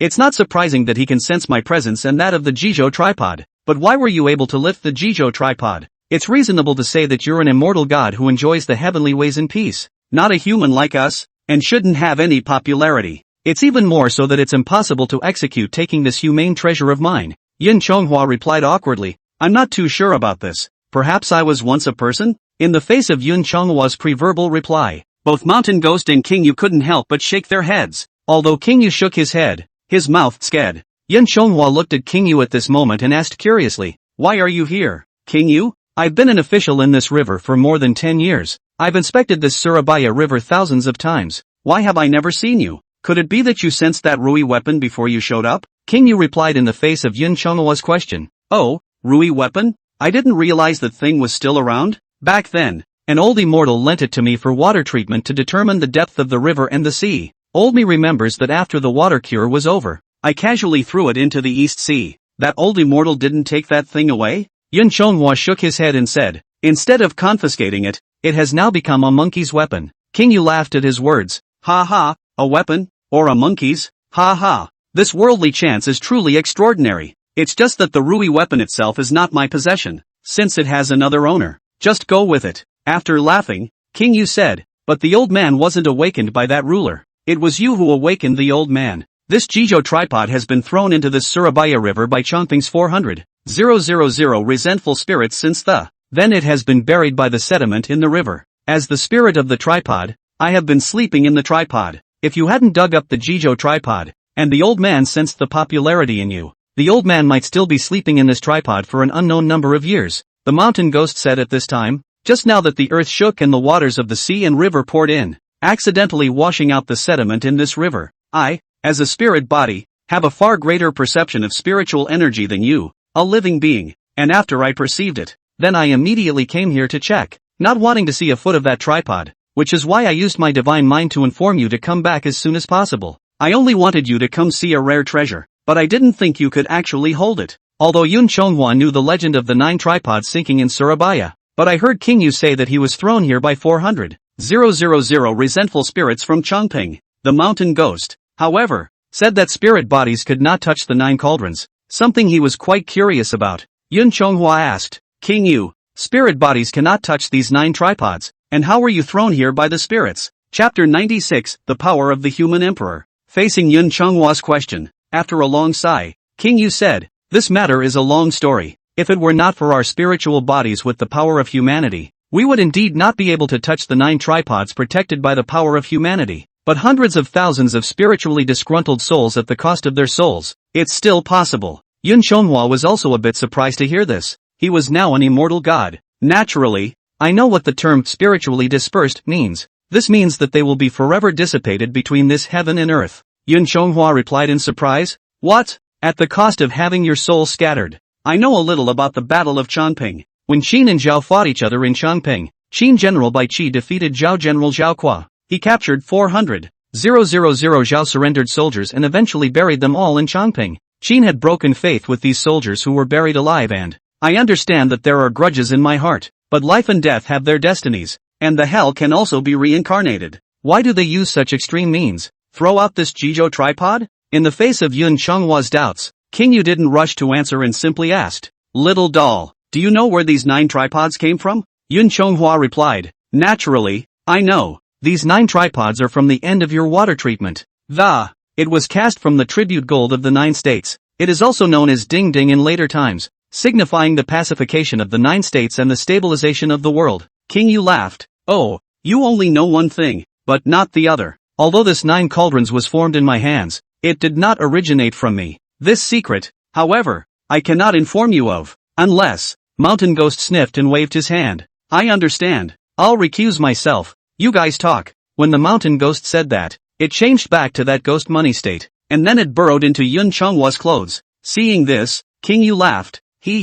This girl seems to have misunderstood something. It's not that I can't inform her, but this is a matter of great importance, and as you are not an inheritor of my humanity, I can't inform you. Yun Chonghua was just about to open his mouth when King Yu asked, Little doll, the 9 cauldrons are the most precious treasure of the human way. Since he has not rejected you, I think you are a man who helps the world and loves the people, and although you are a dragon god, you have a human heart. Would you like to be the successor of the human emperor, to take charge of humane qi and protect the people? Yun Chonghua couldn't help but be stunned at his words. He didn't think that I can't believe I still have a chance to become a human emperor. Previously, when he was at the Buzhou mountain, the White Crane Immortal had spoken to him about the origin of this world, and the differentiation of the powers of heaven, earth, and man. The Jade Emperor holds the heavenly Tao and Qi as the great heavenly father, ruling over the heavenly realm. Nuwa holds the earth's Qi and becomes the mother of the earth. The humane Qi, on the other hand, has always been handed down by the human emperor, and these 3 forces of talent were the 3 strongest forces of that chaotic Qi, which had been divided. If one can hold this power of humanity, then this destiny, perhaps from this moment on, it was only then that he really took it into his own hands. Yun Chonghua froze for a long time and then replied, I was originally an immortal god. Protecting the living is originally my duty. If I can gain some more power to protect the world, I would be willing to do so. But at that moment, Yun Chonghua turned his words around and continued, However, I'm an immortal god. Is it really possible to master this power? There won't be any repercussions. Right, like a broken life? Even though obtaining this power of humanity excited Yun Chonghua, he now had the Shirizi as his inner elixir. The mind is also more peaceful and calm. He recalled what the White Crane Fairy had told him earlier. The White Crane Fairy had said that since the beginning of this yuan, the power of the human emperor had greatly diminished. Even Emperor Fuxi could not escape a lifespan of more than 100 years. The subsequent generations of human emperors were also short-lived ghosts with a lifespan of no more than 100 years. No different than a normal mortal. And Yun Chonghua ate the peaches. Xiaju soared to immortality, and he now has tens of thousands of years to live. In the future, you can even live as long as heaven. It's nice to control one of the strongest forces in heaven and earth, but at the expense of immortality. Yun Chonghua still felt that some of the gains were not worth the losses. After hearing and thinking about it, King Yu replied, For mortals indeed, but there may be an exception for you. As strong as the Qi of humanity is, it is also so strong that this power will repel other powers. Therefore those heavenly materials and treasures that prolonged life were useless to the human emperor who had mastered the Qi of the human way. This is also the reason why the successive emperors of later generations tried to prolong their lives by all means, but in the end it was all in vain. And the short life of the human emperors is just because the Qi of humanity is insufficient. Insufficient humane Qi? Yun Chonghua asked rhetorically. King Yu replied, Yes, there is a shortage of humane Qi, but the reason for this, I can't tell you until you become a humanitarian inheritor. Alright, back to the topic. The reason the old man said you're an exception to the rule, it is because you are not rejected by the power of humanism left on this tripod. Perhaps the immortal power in you can coexist with the humane chi. Yun Chonghua pondered once again. He felt that King Yu had a point. Starting from his own Shaju ascension to incarnate the heavenly dragon, he himself then displayed extraordinary characteristics. He was clearly a scale insect, but closer to a human. The possibility occurred to him that he, as a traveler, had at the same time the person that fairy two characteristics. Perhaps he himself was the one who could both live 1,000 lifetimes and master the power of humanity. Moreover, the White Crane Fairy mentioned when she was at the Buzhou Mountain that the previous human emperors could also live for 1,000 years. It also talks about why emperors are called bonsai. And King Yu also said that the short life of the current human emperor was only because of the lack of humane chi. That means that as long as there is enough humane chi, then he can still live 1,000 lifetimes. Faced with this opportunity in front of him, Yun Chonghua also planned to take another gamble. As long as this humane chi did not dissolve the mana in his body, then one had won the bet. And even if he lost the bet, he could live forever as long as he got enough humane chi afterward. After thinking about it, Yun Chonghua said, King Yu, I would like to become the inheritor of the power of humanity. King Yu nodded at that and said, very good. Saying this, King Yu waved the scythe in his hand and a majestic formation unfolded, on which 14 flying dragons composed of chi veins crisscrossed and circled. Eventually, the earth dragon on top of Jizhou flew out directly from the formation diagram. King Yu said, Little doll, pierce your brow and offer the bloodline from your brow to this dragon soul. Yun Chonghua sniffed. His palm turned into a dragon claw and stabbed him in the center of his brow. A drop of blood then gushed out from his brow. The dragon spirit sensed the blood sacrifice and opened its mouth. It swallowed all the blood from Yun Chonghua's brow. The dragon soul then opened its dragon eyes, and in the next moment, it flew directly into the center of Yun Chonghua's brow. Yun Chonghua was knocked off his feet by this sudden influx of power, and the wound on his brow. It was also slowly healing at this point. After the ceremony was completed, the formation diagram on King Yu's body also slowly disappeared. Satisfied, King Yu said, this is really strange. I didn't expect that you could really be recognized by the humanity's chi luck. Little doll, you are now in control of the humanity's chi luck. The humane power of the Jizhou tripod guarded by the old man is yours. But how much or how little of this power can be released? It all depends on your heart to guard humanity. Yun Chonghua stood up and stabilized his body, shaking his head back to his senses. His main concern right now was whether or not his immortal body had been broken. But what made Yun Chonghua glad was that the mana in his body, as well as the Buddha power of the Shariputra have not disappeared. Instead, there was an inexplicable additional power in his own body. This power resembled a dragon as it traveled through his body. Not only did it not repel each other with the other forces in his body, it was even quiet, and it also obeyed the control of his will. Chapter 97, The Center of the Earth is My China. Yun Chonghua felt this particular power after he came back to his senses. This power did not cancel out the original immortal power in his body. It just stayed in his body like a well-behaved little dragon, at the mercy of his will. But what made Yun Chonghua a little surprised was that the force wasn't as strong as he thought it would be. Yun Chonghua said to King Yu after feeling it, it seems that the mana in my body has indeed not been cancelled out. It's just that although this humane power isn't weak, it's not as strong as I thought it would be. King Yu said, this is natural. The 18 humanistic chi left behind by Emperor Fuxi. You only got the one I was guarding. This power isn't complete, and naturally it's not strong enough.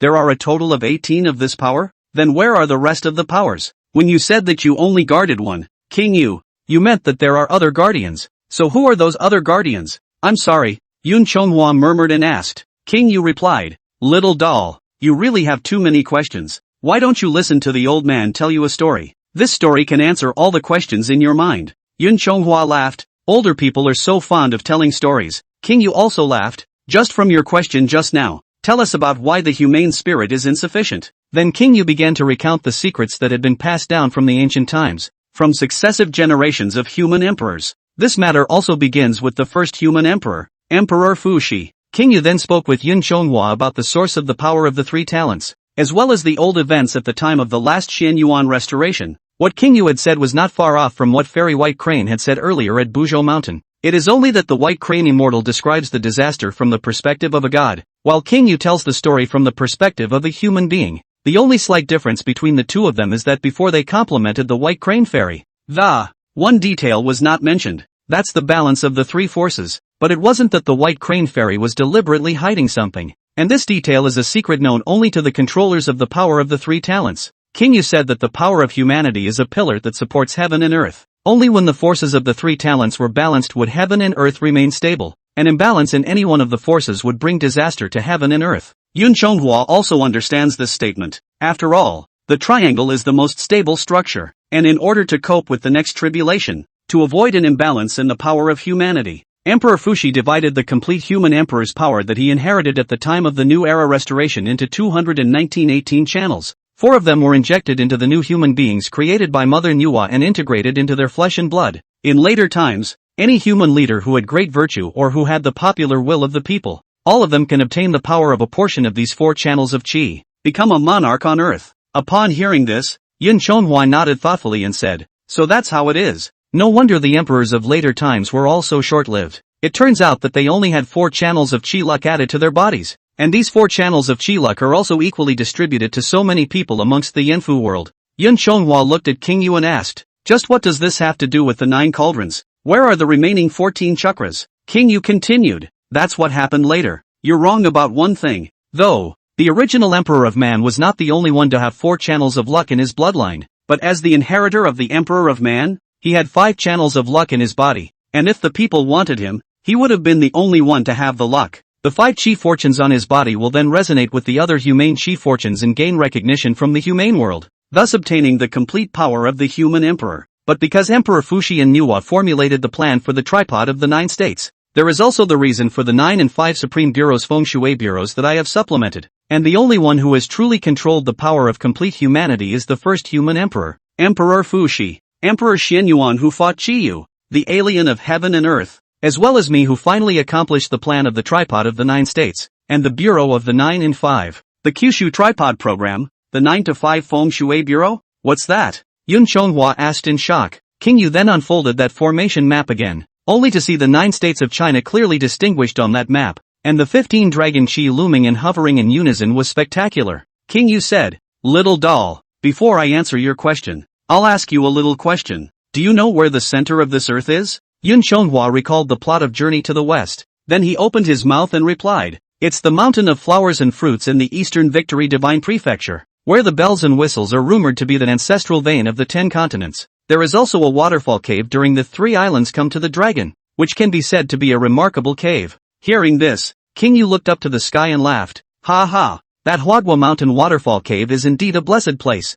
Twilight time, the inner child Zhao had taken me to visit. He also stayed in that waterfall cave for a few years to recuperate his body. Although it is a great cave of heavenly bliss, it is not the center of the earth." Yun Chonghua asked rhetorically, "Oh, then where is the center of the earth?" King Yu smiled and replied, "It's right under your feet. Shenzhou Huaxia, Shangbang Zhangtu. The center is also the great foundation of the world, and it is in China that all nations are ruled." Yun Chonghua was not surprised by this answer from King Yu. After all, in this world of the West, no matter where you go, to which secular country you go, the people there all speak Chinese, use Chinese characters, Chinese culture is practiced, surnames are not limited to the 100 surnames of Zhao, Qian, Sun, Li, they even celebrate the Dragon Boat Festival. In this world, South Alimony Chinese civilization, indeed achieved in China, to rule all nations is a great realm. Yu Wang said, "Back then, Emperor Fuxi divided his own human emperor's qi into 18 channels. 4 of these channels were integrated into the human patriarch,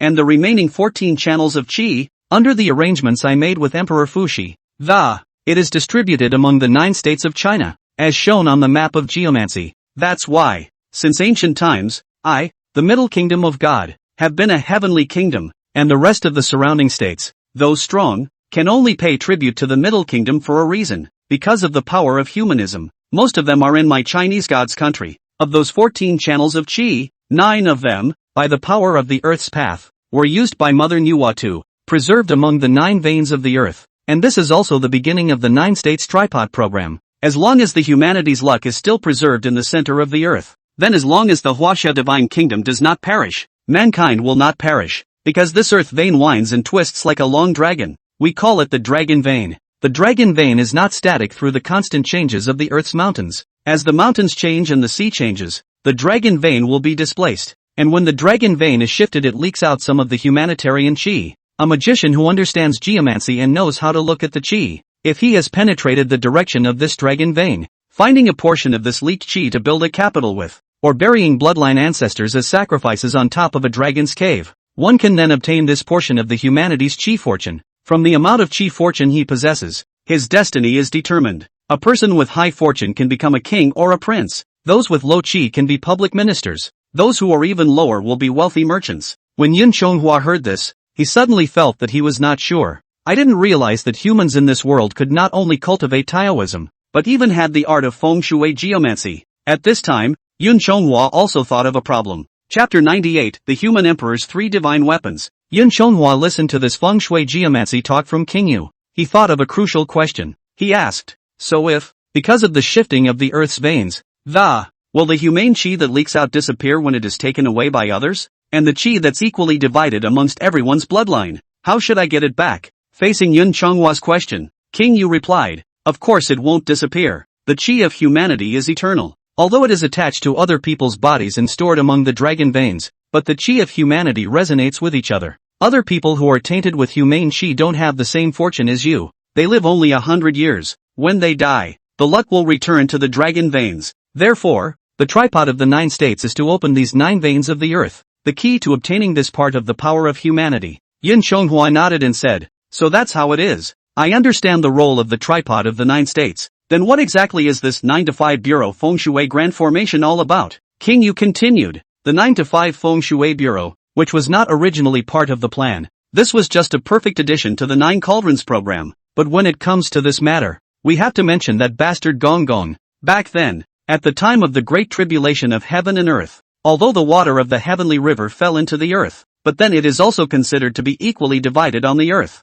Although there were floods in various places, it was not harmful. A little bit of governance by the human races in various places will make them safe. But this stability lasted until that guy Gong Gong and Emperor Zhuansu, a great battle for power. Although that Gong Gong clan has my human bloodline, his ancestor was a heavenly god. He was born with great strength. Even though the leaders of the feudal states had already elected Emperor Zhuansu as the common lord of the world, he remained unconvinced. Emperor Zhuansu won the hearts and minds of the world and used the power of humanity to catalyze the power of the Regulus divine sword to defeat Gong Gong. That Gong Gong, after his defeat, was displeased in his mind and so he traveled to the Buzhou immortal mountain in order to return to the heavenly realm to ask for help from all the immortal gods in the heavenly realm. However, after he was rejected by the immortal gods, he became angry and his head touched Buzhou mountain and collapsed the heavenly pillar of Buzhou mountain. It caused the sky to fall to the northwest and the earth to sink to the southeast. All the floods on the earth, all of them have poured into my Chinese divine state. This is the reason why the later generations of human emperors governed the floods. But that raging flood was beyond human control. Even when my father took that sacred stone, the resting soil, he was unable to completely tame the floodwaters. In the end, my father Jiuji made a big mistake and was given to death by Emperor Shun on top of the Feather Mountain. I have been appointed by Emperor Shun, and by my father's last command, and continue to manage the floods that ravage my sacred land in China. I meditated for a long time, but I was never able to get to the bottom of it. But then I realized that, instead of besieging on the floods, it is better to take advantage of the situation and let them become part of this feng shui formation amongst themselves. So I led the Chinese people to open up the mountains and repair the rivers. Then the 5 channels of human emperors Qi inherited from me were applied to them, and eventually succeeded in taming these 5 water dragons, forming 14 dragon veins, completing the 9-to-5 feng shui formation on the Chinese land. Yun Chonghua listened and said, so this is how the 14 dragon veins of China came to be. Not bad. These 18 channels of humanistic chi are thus divided into 4 channels for the human veins and 5 for the water veins. The 9 channels of the earth vein. The 9 channels of the human vein and the water vein are shared by generations of human emperors. How much they are dispersed depends on the virtue of the emperor. And the most important 9 channels of the earth's chakra chi are suppressed by the 9 tripods, and the casting material of the 9 cauldrons. Tribute gold. It comes from the formation eyes of those 9 earth veins, and I'm not the only one who guards this Kyushu earth vein. Back then, after the tripod of the 9 states was made, Niuhua used the method of spirit detention to bring Fuxi Emperor, Xianyuan Emperor, Shenong Emperor, Di Hao, Zhuanxiu, Kaku, Emperor Yao, Emperor Shun, and the Yuan spirits of the 8 orthodox inheritors of the human emperor were attached to it, and after arranging the last things, I threw myself into the Jiju tripod and it was only then that this Kyushu tripod was truly forged. Yun Chonghua said in surprise, the 3 ancient emperors and 5 emperors are actually still around today. King Yu nodded and said, yes, the 9 of us are possessed in the middle of the tripod of the 9 states. In this way, we will test whether the inheritor of the human way is qualified. If the other party is truly a person of the way and virtue, we will give him the chi fortune that the 9 cauldrons are filled with. Let him become the lord of the generation. the Lord of the earth. But speaking of this, King Yu also sighed. It's just a pity that my rebellious son is so immoral and, originally, the world was the world of the people of the world, and the common lord of the world was to be a man of virtue to whom all the people belonged, but he made it into a family world. In the hundreds of years since then, this throne of the human emperor has been held by my family, whereas most of the human emperors of later times had only the selfishness of the family world, but not the public spirit of protecting the people, not only regarded the people of the world as grass, and built a large number of extravagant not to mention, but also made the ugly thing of human martyrdom sacrifice. Wickedness. This also led to a sudden decrease in the chi of the human way. Even the human emperor's 3 divine artifacts lost their power and were lost. Upon hearing the 3 divine artifacts of the human emperor, Yun Chonghua immediately became interested. Yun Chonghua asked, the human emperor's 3 divine artifacts? Which 3 are they? Is the Regulus sword among these 3? King Yu nodded and said, naturally. The 3 divine artifacts of the human emperor are 3 supreme treasures of humanism bequeathed by the 3 ancient emperors. One is the Fushi zither, which was handmade by Mother Nuwa and used by Emperor Fushi to tame demonic beasts. One is the Shinnong emperor tasted 100 herbs to make medicine to save the world of the Shinnong tripod. And that third piece is Emperor Xianyuan wore Chiyu when the gods gave the Xianyuan sword. It is a pity that these 3 treasures, because of the misdeeds of the later emperors and the great diminution of the power of humanity, from there, they were transformed into mortal creatures and fell into a deep sleep, losing track of them. Even I am not sure of their whereabouts, but if you are sincere in reviving the human way and protecting the earth, having gained the resonance of several other humanities' chi, perhaps it is possible to sense the location of those 3 divine artifacts and allow them to regain their power. But having said that, King Yu admonished, but just don't be like that headstrong fool Dxin. He has gathered most of the scattered humanistic chi in one place. He was just one last half step away from obtaining the complete humanity's chi luck. It's a pity that this person is so headstrong that in the end, he can only end up in self-immolation. Yun Chonghua asked, Dxin? I've heard of his story. In the old days, when the God-sealing quantum revelation, when the Zhou dynasty was revived and the Zhou dynasty was conquered, the 3 pristine ones and the Jade Emperor set up a list of gods and ordained 365 righteous gods for the heavenly court, to maintain order in the 3 realms. However,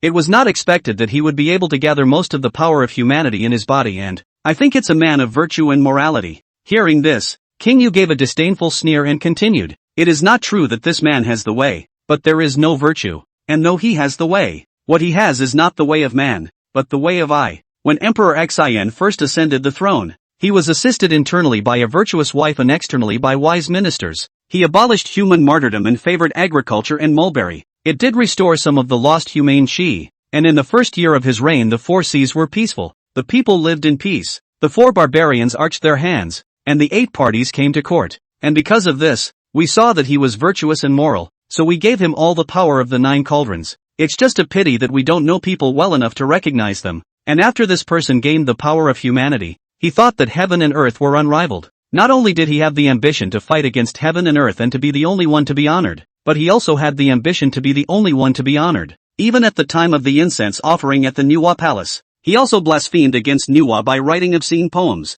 Nuwa is the mother of mankind and our common mother. How can a villain who lusts after his own mother be virtuous? Chapter 99 The First Emperor. King Yu criticized Dxin's words, and Yun Chonghua nodded silently. He was not in a position to say anything about Dxin's desire to be the only one. After having power, it's normal for desires to expand as well. But the fact that Dxin wrote obscene poems to blaspheme against Nuwa is indeed an unethical thing to do, but only if the enchantress can move and retrieve the Changle to serve the king. According to the worldview of this world, Nuwa made new human beings. It is the common mother of all human beings. A person who has lustful thoughts about his own mother is indeed not considered virtuous. There is even some treacherous lack of virtue. This also reminded Yun Chonghua of what the Empress had said to him when he was in the heavenly palace earlier. The biggest difference between immortals and mortals is their lifespan. 100 days in heaven is several generations on earth. Immortals don't age or die, but their descendants in the mortal world. If one were to fall in love with one's divine patriarch,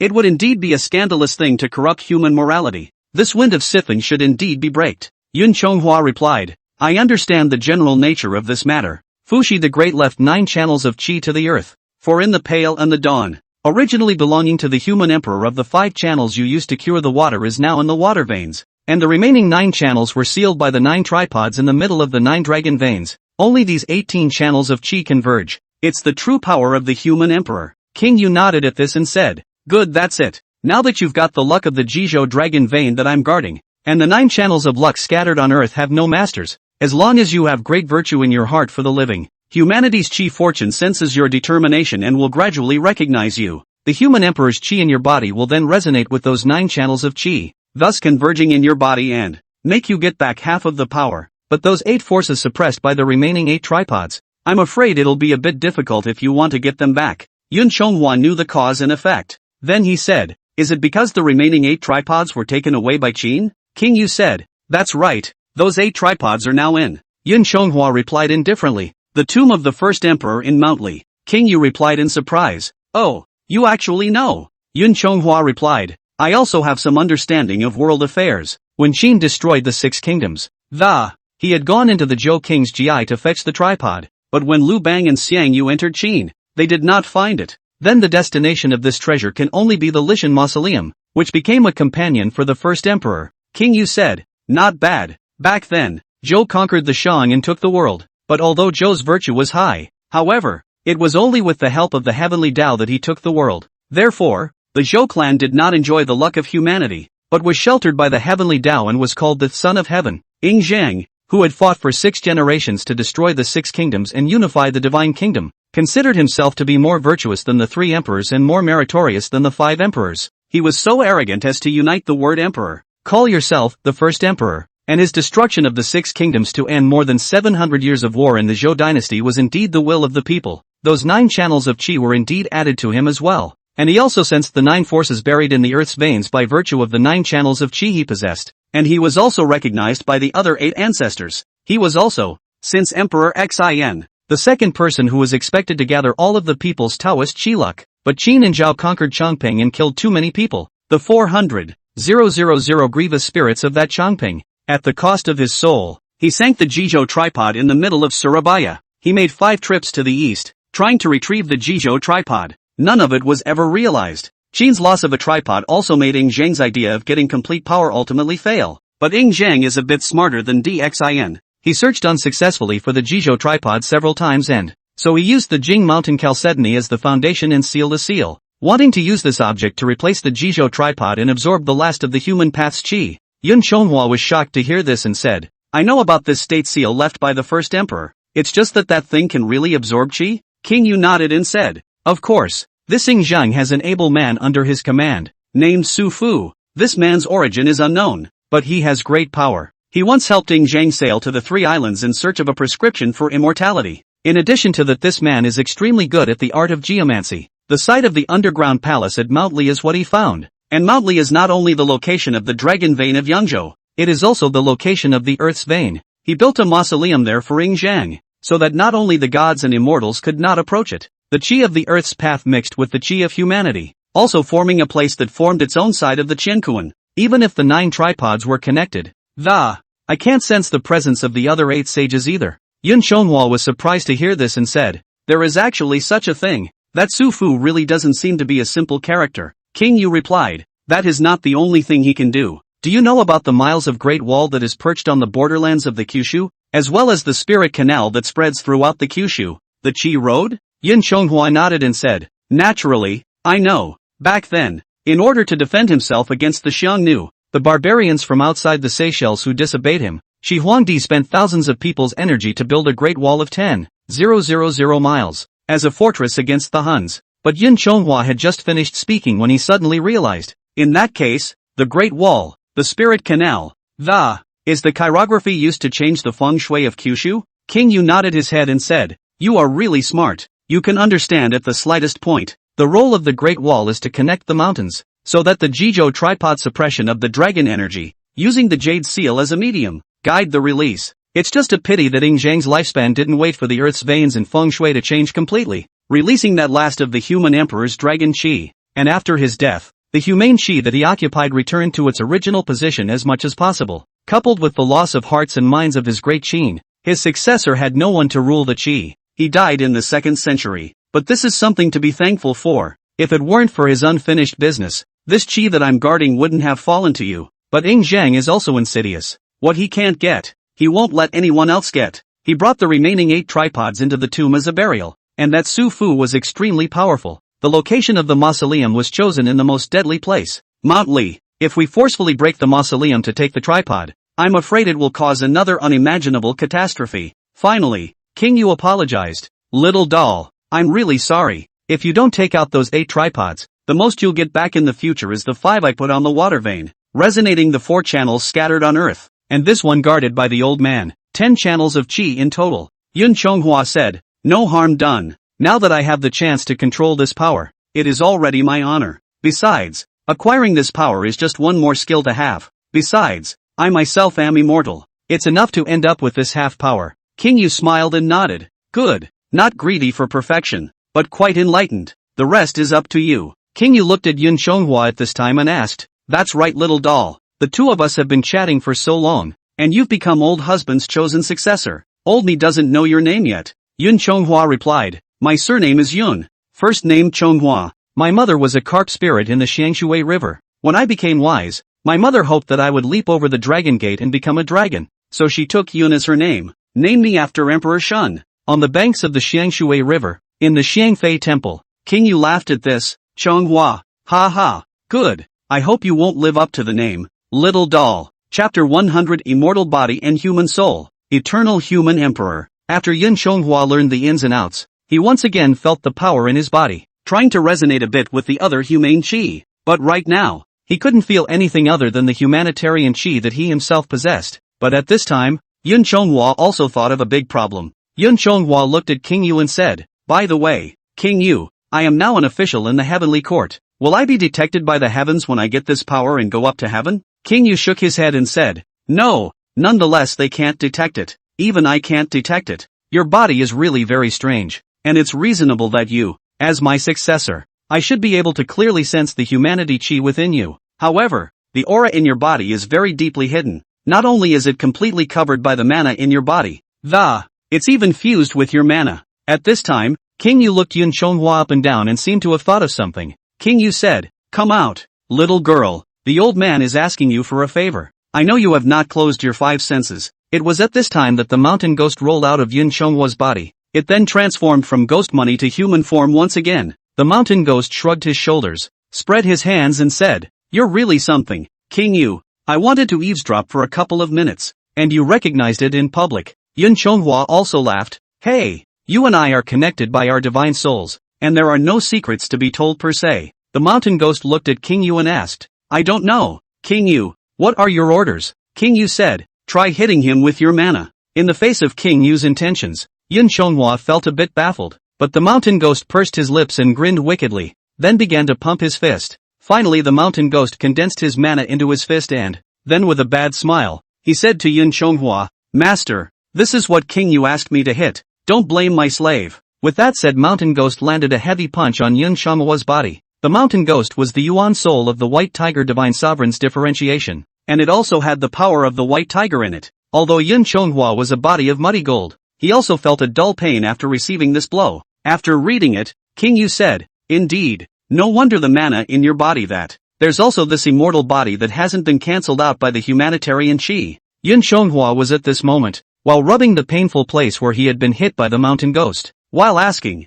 King Yu, have you discovered the reason for this? King Yu didn't say anything, then he flew up and attacked Yun Chonghua straight towards him in his spirit form. But the next moment Yuan was bounced out by an invisible force. Although Yun Chonghua didn't know what had happened, but the dragon soul in his body seemed to have sensed King Yu's killing intent, and then automatically counterattacked. King Yu stabilized himself and sat back down on top of the 9 cauldrons as he said, indeed, you are a heavenly anomaly, a rare immortal body and human soul. In the face of King Yu's one-liner, Yun Chonghua was also stunned, but King Yu was indeed right. He was a traveler, except for the fact that this body was an ichthyosaur. His genitive soul is indeed human. Immortal body, human soul is the perfect way to summarize it. King Yu continued, the human emperor is different from the son of heaven. The human emperor is endowed with the chi of the orthodox human way, and although the son of heaven also has a few points of chi, but respect for heaven law ancestors, this is commanded by heaven, and naturally can only be commanded on behalf of heaven. Since the beginning of the Fuxi emperor until Dixin,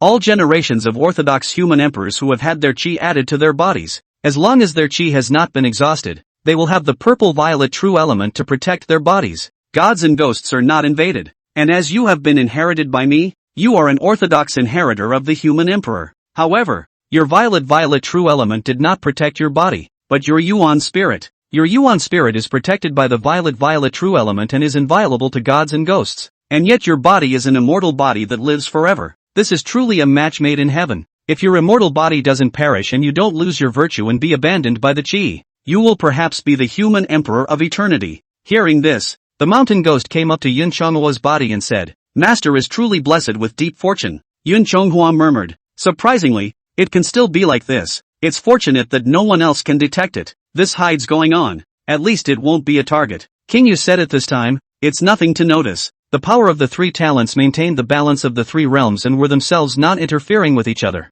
The Emperor of Heaven governs the heavenly realm. The Emperor of Earth governs the earth. The human emperor is in charge of the earth. There is no conflict of interest. It can even be said that the masters of the power of the three talents are truly the same people. Emperor Fushi's wife was Niwa. Emperor Shenyuan was also helped by the Emperor of Heaven to defeat Chiyu. When I ruled the water back then, I also had the help of the immortal gods. After all, no one wants to see one side's power get out of balance and thus send down a great disaster. Yun Chonghua was completely relieved to hear this and said, Phew, that's a relief for me. King Yu also poured cold water at this time. Although the heavenly emperor will not regard you as an enemy, but it does not mean that others will not. Back then, a few of us had a face-to-face meeting with Niwa, who said, this thing in heaven and on earth is far from being as simple as it seems. But what exactly was going on? The queen didn't answer. It's even secretive about it. In short, it's better not to let others know about it except for those who are also the controllers of the power of the three talents. Yun Chonghua sighed at his words and said, Aya, this is a sin to harbor. I'm too weak nowadays. I'm afraid it's going to be dangerous in the future. King Yu was about to comfort him when he heard this, but at that moment Yun Chonghua said, King Yu, seeing as I am so weak, do you have any other treasures besides that Rui weapon to help me improve? King Yu first froze when he heard this, and then laughed. You little brat, so you're here waiting for old me. Since I entered this tripod, I have nothing left. How can I give you any more treasures? Besides, I didn't own the Rui weapon. After the cure was over, it was thrown in the sea collection. Yun Chonghua sniffed with some disappointment, but at that moment Yu Wang turned his words around and said, but although I don't have it on me, but I also left more than that Rui weapon behind when I finished ruling the water. You can try to find it, of course, if it's still there. Yun Chonghua asked excitedly, oh, what is that treasure? King Yu replied indifferently, the divine earth resting soil inherited from my father. That resting soil is made of the earth's originating chi, a living stone that can breathe and change at will, transforming into a mountain and a stone.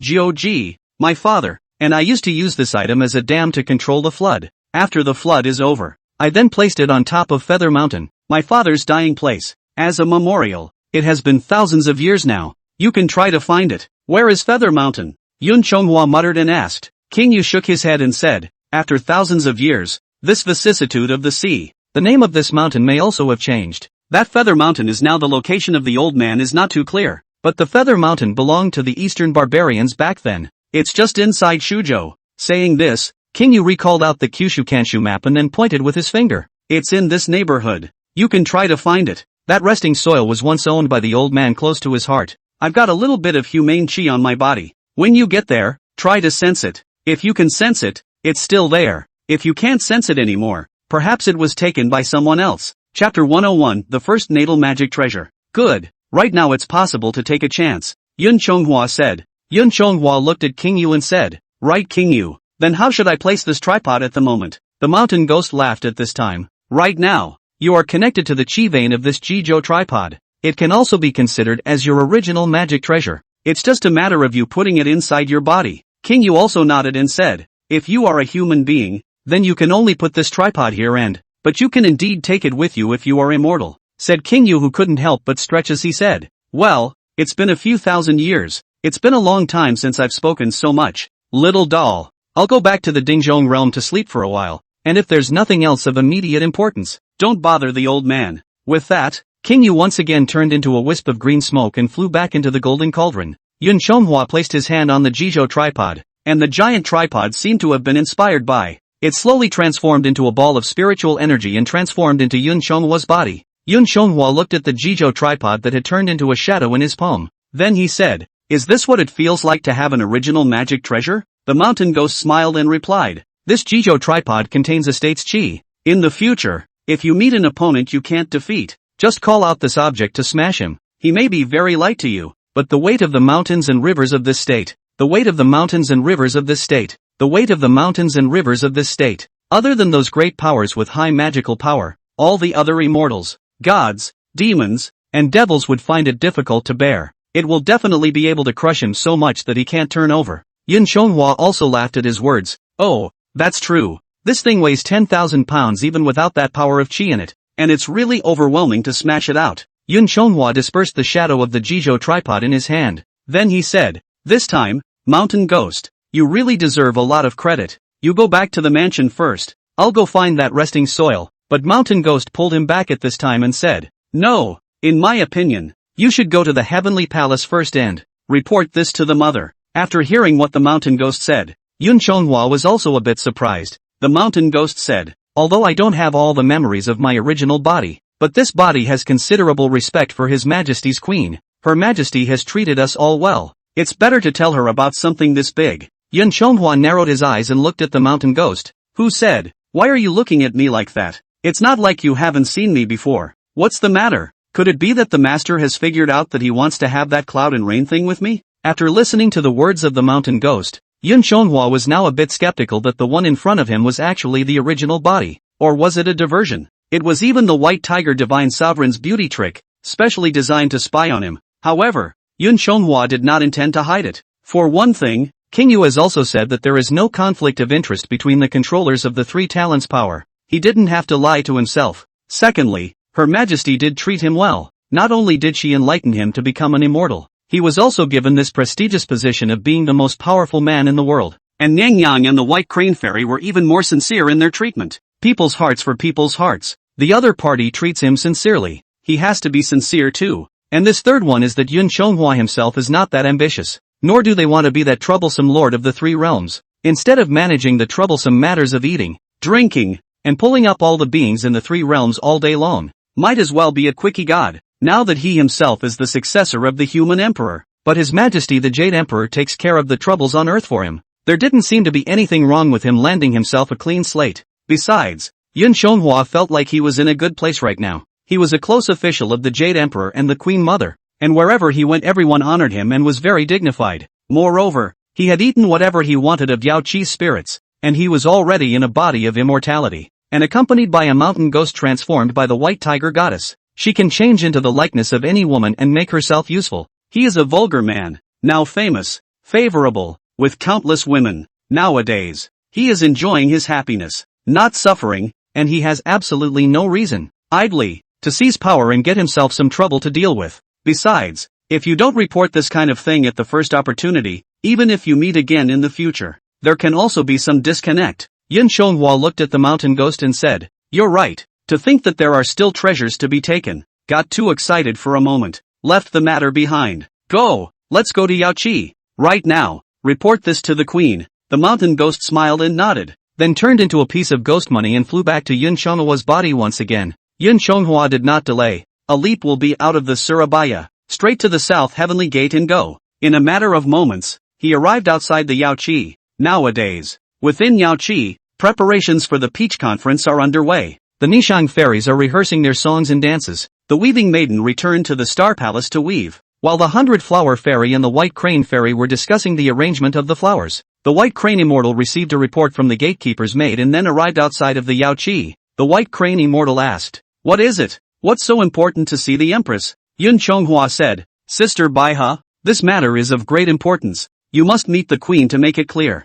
Although Immortal White Crane didn't know what was going on, since Yun Xianghua had come up at this time of the day, it must be a big deal. So without delay, he hastily led him to the Queen's chambers. Yun Xianghua stood in the parlor of the front hall while Immortal White Crane went to the inner palace to ask the Empress to come out. A few moments later, the Empress walked out and asked, Xianghua, what's the emergency? Exactly. This anxious to see the palace? When the Empress was seated, Yun Xianghua began to report the whole story to the Empress. From the time the Mountain Ghost discovered the Yuan Cauldron, to the time he met the true spirit of Yuan and was recognized by him. The matter of obtaining a portion of the power of humanity was told to Nyang Yang one by one. However, Yun Xianghua didn't make it all clear. For example, the small detail that he is an immortal body and human soul is deliberately omitted. Lastly, He also summoned the Jijo tripod void in his palm and gave it to the Nyang and the White Crane Fairy to check out. The White Crane Fairy was stunned to hear this, and although Nyang was also a bit surprised, but judging from Yun Chonghwa's shallow ascension from a single peach, the well-informed maiden had guessed that he was also a heavenly anomaly. Therefore, it is not like the White Crane immortal, a young man of several 100,000 years, who has seen so little. That's what happened, and I came to report it to the queen first thing afterward. I'm sorry, Yun Chonghwa said. The empress said, the heavenly Tao is impermanent. It is a blessing for you, Chonghwa, that you have this chance. It's good to receive it well. Just the secret of your getting this power. Don't say it again to the others. At your majesty's command, Yun Chonghwa replied. At this time the empress smiled and said, that's right, this palace has not rewarded you for the last time you picked the weaving. The palace had intended to summon you again when you returned to heaven to report on your duties. Now that you have come, it would be better to choose a day than to meet it. Chonghwa, what kind of reward do you want? Yun Chonghwa thought for a moment as he replied, then the empress will reward me with 2 more bottles of imperial wine. A royal meal it is. The empress smiled at this and said, good, White Crane, you go and make arrangements for Chonghwa. The White Crane Fairy also replied with a smile, at your command, your highness. With that, he led Yun Chonghwa out of the empress chambers and turned straight to the side hall. The empress looked at Yun Chonghwa's departing back and also smiled in relief, lamenting that she hadn't looked at the wrong person. Whether it's that mixed Taoist fruit, or this power of humanity, none of them had been able to shake Yun Chonghwa's loyalty to her. The empress also lamented that she hadn't favored the wrong person. Chapter 102, showing loyalty and promising future, giving good fate and many rewards. Fairy White Crane led Yun Chonghwa to the side hall. She then patted Yun Chonghwa's shoulder and said, you did well this time. The Nyang and I really didn't look at the wrong person. It's not in vain that the empress favors you like this. Yun Chonghwa laughed, both the empress and my sister treat me with sincerity, so I've been loyal to the empress since. White Crane Fairy nodded and said, well said. Don't worry, Chonghwa. You have been loyal to His Majesty and his lady, and His Majesty and his lady will not treat you poorly, now that you've made it known that you've obtained the power of humanity. Reported as it is, sort of a complete statement of intent. I think the day you enter the Heavenly Book Pavilion to learn the secret method of the Rui treasure book is not far off. I'm afraid, but it is also as the Empress said, it is not appropriate to publicize the matter of you obtaining the power of humanity. Your future promotion may not be too fast, but don't worry, with your current ability, you'll be more than just a little dragon king in the future. Besides, you and I are immortal and have millions of years to live. There's no rush for this moment. When the time is right, your accomplishments can be convincing, and His Majesty will surely anoint you as a heavenly emperor who enters the court without tendency and praises without name. Yun Chonghua laughed. What did sister say? I'm afraid I'm not worthy of my position as a little dragon king. How dare I ask to be a heavenly emperor? From now on, if your majesty has any orders, just let me know. I will do my best. The White Crane Fairy said. Right. I'll tell you one more happy thing. The queen has found a good match for you. Hearing this, Yun Chonghua asked excitedly, Oh, I wonder which fairy it is. The White Crane Fairy replied with a fluttering brow. Take a guess. When Yun Chonghua saw Fairy White Crane like this, he laughed. It can't be you, Sister White Crane. Hearing Yun Chonghua's reply, the White Crane Fairy froze for a moment, then laughed. Don't make fun of me, you brat. Besides, I am a heavenly fairy. Even if you and I are interested, I can't have an affair with you. Is it hard to believe that you want me to violate the laws of heaven, be stripped of my immortal bones, and be relegated to the earth? Yun Chonghua laughed. Oh, naturally I don't want to, but who exactly is it? Please also ask sister to show me. Now Yun Chonghua's heart was both a little excited and expectant, but also a little worried. The excitement and anticipation was that he wanted to know just who the maiden had set him up with. Although the mountain ghost can change into anyone's appearance to accompany him in the springtime, but a fake is always a fake, and just a means of self-congratulation. And the worry is that he's afraid the mother will find him a bad one. But the women of this heaven, with the exception of the 7th princess, who had a grudge against her own, everyone else he was fine with. After the White Crane Fairy looked around, she no longer sold her story. She said, the Empress intends to set you up with immortal Nishang, by promising you the #1 beauty in the 3 realms. The Empress hasn't treated you too poorly. When Yun Chonghua heard this, he couldn't help but brighten up, and he said, it's more than not thin. The queen has simply treated me like her own son. Yun Chonghua's heart was very happy to hear this. Even though Fairy Nishang was only an immortal eagle in charge of rituals and music in heaven, she was beautiful. Even though Fairy Nishang only knows music and dance, and her skills may not be as good as the other fairy eagles, she's pretty. Even though Fairy Nezhang didn't have any princess title either, not to mention any overpowering family background. But she is beautiful. Now that Yun Chonghua is in a position of great authority and has the power of humanity at his side, just as the White Crane Fairy said, in the future is also the beginning of the Heavenly Emperor. Right now, he doesn't need to choose any right family to consolidate his position. Since we don't have to consolidate our position any longer, it's certainly a good idea to pick the prettiest, most eye-catching, and the most favored of all. What's more, she could sing and dance well, and she would need such a beauty to embellish her life in the future. If one were to choose a good match, the Neisheng Fairy would naturally be the best choice. Seeing Yun Chonghua's excitement, he said. The White Crane Fairy shook her head and said, but you shouldn't be too happy too soon. If it were any other fairy, granting you a marriage would only be a matter of a single word from the Empress. But this cool fairy of ours, if you want her to be betrothed to you, you still need to go and win her heart yourself. The other fairies are promised to you. Just wait until the coming day when you are promoted. And with your looks, martial arts, and there is also the trust of His Majesty's Queen, and an unlimited future in the coming days. The other fairies must be 10,000 times more willing. But this first beauty of ours in the three worlds is an exception. She is indifferent in nature and lives deep in the Toad Palace. She seldom interacts with others, and she doesn't admire power or covet fame. The only thing she likes in life are musical instruments and embroidered garments. That's why the Queen asked you to give up a big favor to the Kaiyao Fairy. After all, on the entire Heavenly Palace with the Neisheng Fairy friendship, in addition to the long-disappeared Princess Yao Ji, and the princess's daughter, the three holy mothers, the only fairy Kai Wei could do it. And the only one who could make a gift that could impress the heart of a neon fairy was Kai Wei. If you befriend Kai Wei,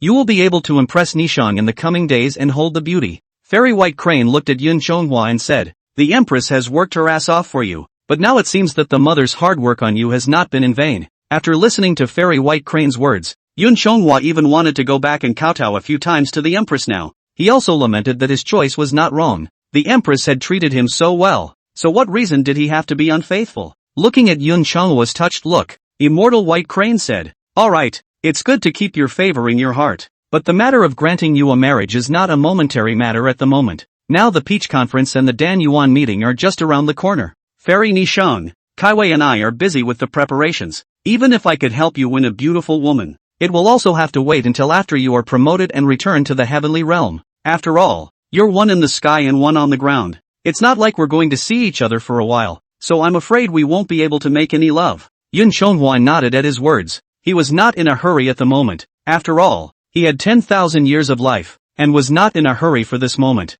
And with the mountain ghost as a substitute, whenever he wants, the mountain ghost could then take on the appearance of a Nico fairy so that he could have a go at it first. The White Crane Immortal said, alright, I'll go and arrange the imperial meal and imperial wine for you, and you wait here in peace. Yun Chonghua said, then I'll trouble sister. After a long time, the White Crane Fairy finally turned back and she was still carrying a food box in her hand as usual, holding 2 bottles of aged imperial wine. Yun Chonghua looked at the food in front of him and said, Sister Baya, why did it take so much longer than usual this time? The White Crane Immortal took out the imperial meal from the food box while laughing. What? Are you waiting impatiently, you glutton? Yun Chonghua said, that's not true. It's just that there's 1 day up here and 1 year down here. If I go back too late, I fear that I will miss the farming time on both sides of the Surabaya. The White Crane Fairy said, don't worry, when I go to prepare your meal for I also went to Kohanji, who already knows that you are in heaven. If there is a decree to send rain, it will also go directly down to the dragon god of Huaidushur.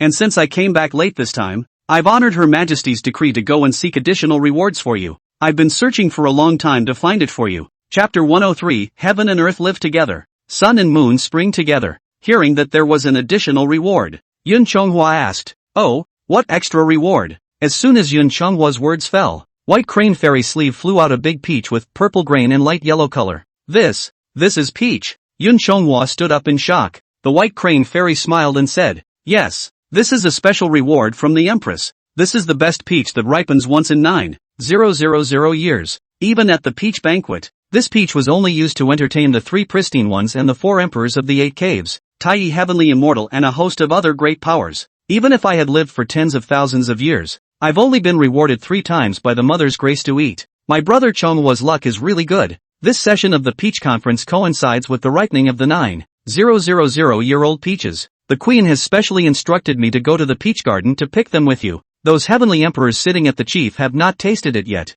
so I'll let you taste it first. but this peach is only useful when it's fully ripe. I searched for a long time before I found a ripe peach. Therefore it is a little late. Yun Chonghua listened and said, in that case that's really hard on sister. Yun Chonghua looked at the 9,000-year-old extremely ripe peaches and his eyes were glowing. This 9,000-year-old peach is considered to be the most tonic spirit in heaven and earth. The ginseng fruit in Jin Yuan Dashian's 5 trumps Guan. If you eat one of them, you will live for 47,000 years. If you eat the peaches for 9,000 years, you will have the same longevity in heaven and earth, and the same spring in the sun and moon. Yun Chonghua had thought that every peach party in the future would at most have a position for him to eat some 3,000 years. 6,000 years of small peaches has been prolonging the life is just. But I didn't expect you to be so generous this time. Gave him a straight 9,000 years. As long as he ate this peach, then his lifespan would be able to survive this yuan. Yun Chonghua didn't delay. He directly took the peach on that table in his hand.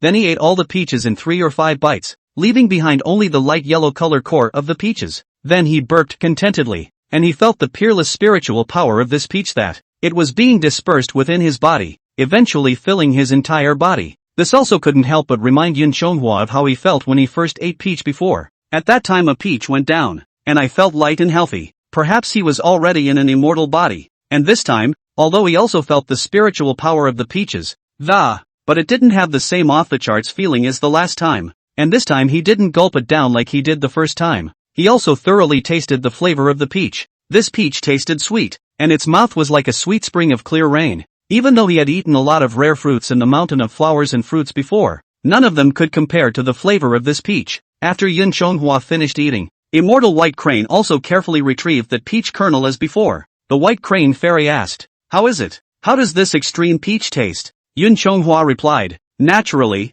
it is excellent. The White Crane Fairy laughed, oh, remember the flavor. After all, this peach ripens once every 9,000 years. It's not something you can eat all the time. Besides, unless you and I, Kaiwei and Nishang are close to His Majesty, the Queen, we can eat peaches. It has to be specially rewarded by His Majesty's mother. Otherwise, it can only be supplied to the heavenly immortal powerhouses of the upper 8 caves. An ordinary immortal would be blessed if he even smelled one, let alone eating one. Yun Chonghua laughed at this. It's enough to have this kind of opportunity once. After the White Crane immortal put away that peach kernel, she said, alright, you can eat it slowly here by yourself. The preparations for the peach conference cannot be separated from me either. When you have eaten and drunk enough, you can go down to the next world on your own. I'll arrange for a fairy to collect this food box and wine pot. Yun Chonghua nodded and said, it's just that the old rule of Yaoqi, male immortals are not allowed to trespass if they are not accompanied by anyone. Is it proper for me to leave this on my own? The White Crane Fairy replied, you don't have to worry about that. The Empress has already given her special permission. Within this Yaoqi, in addition to the Yao Palace Treasure Pavilion, as well as the Queen's bedchamber and the bedchambers of the immortal elegant eggs may not be trespassed upon, the rest of the places are not off limits to you. In particular, you must not go to the immortal sound hall behind the Yao Palace. Yun Chonghua asked rhetorically, the bedchamber of the Empress and the residence of the immortal elegance within this Yaoqi, not allowing me to set foot in this at will is proper. But what is this immortal sound hall? I'd been to Yaoqi so many times, never heard of this place. The White Crane Immortal gave a bitter smile and said, that immortal sound hall is the 7th princess's chambers. It's also her forbidden place. I'm sure you know very well what she would do if she saw you. Yun Chonghua sucked in a breath of cold air at his words then said, forget it, if it's possible. I never want to see her again in my life. The White Crane Fairy couldn't help but cover her face with a smile as well, but at that moment, he also thought of a question, and he asked, that's right sister. I've heard that each of these heavenly immortals have their own pavilions and palaces to live in. Even the Weaving Maiden has her own star palace. So where is your mansion? The White Crane Fairy replied, I am a close attendant of the Empress, so naturally I live with her in the middle of this Yaoqi. The Green Luan Hall next to the Queen's chambers is the residence of the 7-clothed immortal and myself, and my personal residence was originally on Buzhou Mountain, which was destroyed after it collapsed. It's possible to raise one in the sky, but it's not like I'm going to live there, and there's not much need for it. Why are you asking this all of a sudden? Is it possible that you also want to have a palace and mansion in the sky? Don't worry, when you return to heaven, His Majesty will order the Public Works Officer to raise a palace pavilion for you. Okay, I have other things to do, so I won't chat with you. After you finish eating, go down to the realm on your own. Yun Chonghua nodded, and the White Crane Fairy turned to leave. Yun Chonghua had a full meal in the middle of the side hall, and after a short rest, he left Yaoqi, turned back to the lower world and go. After he returned to the lower realm, he did not return to his mansion at the first opportunity. Instead, he took a break from his work and went straight to the direction of Feather Mountain. After all, there is still a treasure here that he has not yet taken away. Resting soil. He came to the approximate location pointed out by Yu Wang, and then began to turn the humanitarian chi in his body. Try to sense the mountains around you. He kept searching through the mountains on his auspicious cloud. However, he saw that the mountains in front of him were rolling and connected, but there was only one mountain that stood out as special. The mountain is not very large, and is shaped like a seal on a side of the. It sits alone next to another mountain. Compared to the surrounding rolling mountains, it is really distinct. That's because it's a bald mountain. The bald mountain above. 1. Does not grow grass. 2. No birds and beasts coiled. 3. No half of the human population. And stuck in the middle of 2 big mountains. The surrounding mountain road is also very narrow. It is very inconvenient to come and go. Looking at the strange sight of the mountain in front of him, Yun Chonghua then ran over. He had seen this mountain a few times when he was traveling to and from the East China Sea. Only at that time, although he found it peculiar. But it never mattered. Now it seems that maybe the resting place is there too. With this thought in mind, Yun Chonghua then ran over in his cloud. Come to this bald mountain around. Yun Chonghua is very happy. That humane gas, although weak. However, he could still vaguely feel the aura that King Yu had left behind. However, he couldn't help but frown as he circled around the large, bare mountain a few times. The mountain ghost sensed Yun Chonghua's sorrow, and then the ghost money rolled out of him.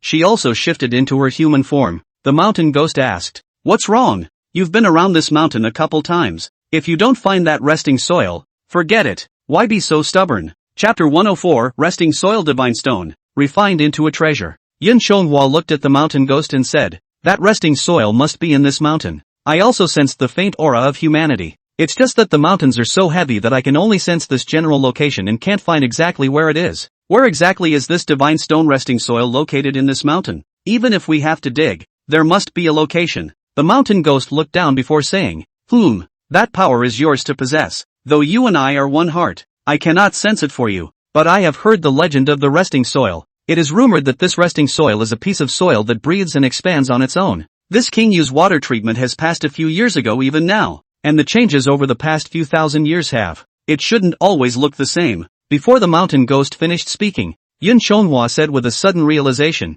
"I see. King Yu said that this resting soil is a living stone that can breathe, and can change at will, transforming into a mountain or a stone. Perhaps this great mountain before us is the changed resting place." Listening to Yun Chonghua's analysis, the mountain ghost could not help but smile slightly. But at this time, Yun Chonghua was also in trouble. He said, "It's just that if this big mountain is really made of resting soil, I can't just move the whole mountain." In the face of Yun Chonghua's words, the mountain ghost could not help but sneak another glance at him. The mountain ghost said at this time, "You pass me your mana. I'll try." Yun Chonghua did not object to hearing this. The two of them were connected by their divine souls and were one and universal. Yun Chonghua passed his mana to the mountain ghost. The mountain ghost raised his hand, and the majestic mana slowly poured down. That big, bare mountain was instantly sensed. All of a sudden the mountain shook. The large mountain slowly shrunk into a small piece, eventually becoming the size of a teacup. The mountain ghost then waved her jade hand, and the resting soil divine stone flew into her hand,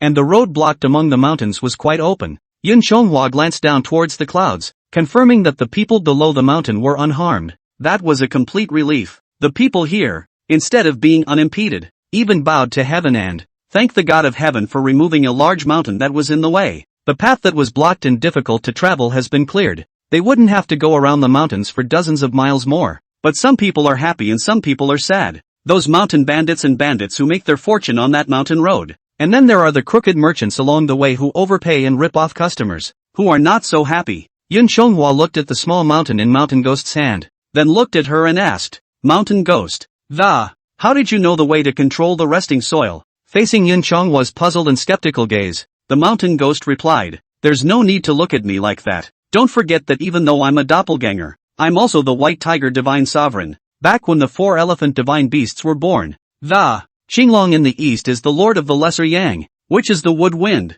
Zhuke in the south is the lord of the sun, which is the fire, and Xuanwu in the north is the lord of the Taiyin, which is the water of the Yin. And this white tiger of mine in the west is the lord of Shaoyin, which is of gold and stone. I am the lord of gold and stone. So how could I not know the properties of this thing made of the origin of earth?" Mountain Ghost said with a playful smile at this point. "Besides, I I just don't have as many memories as my main body. It's not like I'm a nerd. There's a big difference between memory loss and being a nerd, right? Nerd, said the mountain ghost and laughed evilly. Yun Chonghua couldn't help but skim his lips when he was counted out by her. He wasn't angry, though. After all, without the help of the mountain ghosts, he would have had to stay here and spin around. At this time, the mountain ghost said, "That's right, this resting soil has no owner today. I think how about I help you refine it into a magic treasure? Only you, master, will be able to use it then. But although I can help, I don't have much magic power right now. It still needs to be refined with your own power to be good."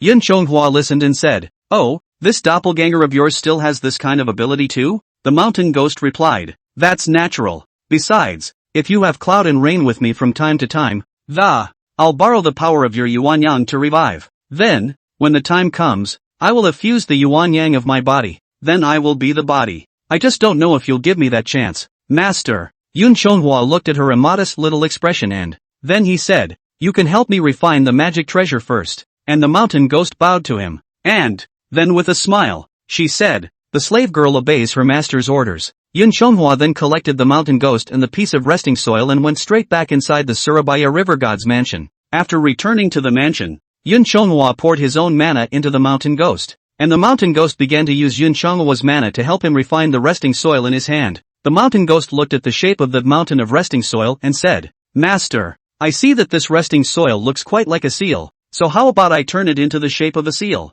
Yun Chonghua sat aside and said, "It's fine," while over giving her mana. "As you wish." After receiving Yun Chonghua's consent, the mountain ghost also continued to refine the piece of resting soil in his hand. 2 hours later, the piece of resting soil was pinched into a seal-like shape by her. But see, this resting soil made seal body like yellow, palm size, on the 5 dragons interlinked, very powerful. The mountain ghost then took that seal to Yun Chonghua and said, "How is it?" "It's not bad." Yun Chonghua gave a thumbs up after reading it and praised, "Worthy of being a fairy's doppelganger, when really mindful." Saying that, Yun Chonghua took out the jasper purity bottle at his waist and placed it in front of the mountain ghost's eyes. Yun Chonghua continued, "This bottle was refined for me by Sister White Crane. This seal that you refined for me really complements this ancient jasper vase. If I wear it around my waist, it's pretty awesome, too." The mountain ghost laughed at that. "Pin it to your waist? Completely unnecessary. That purifying vase that Fairy White Crane gave you is a jasper glaze from Yachi, an acquired earth stone.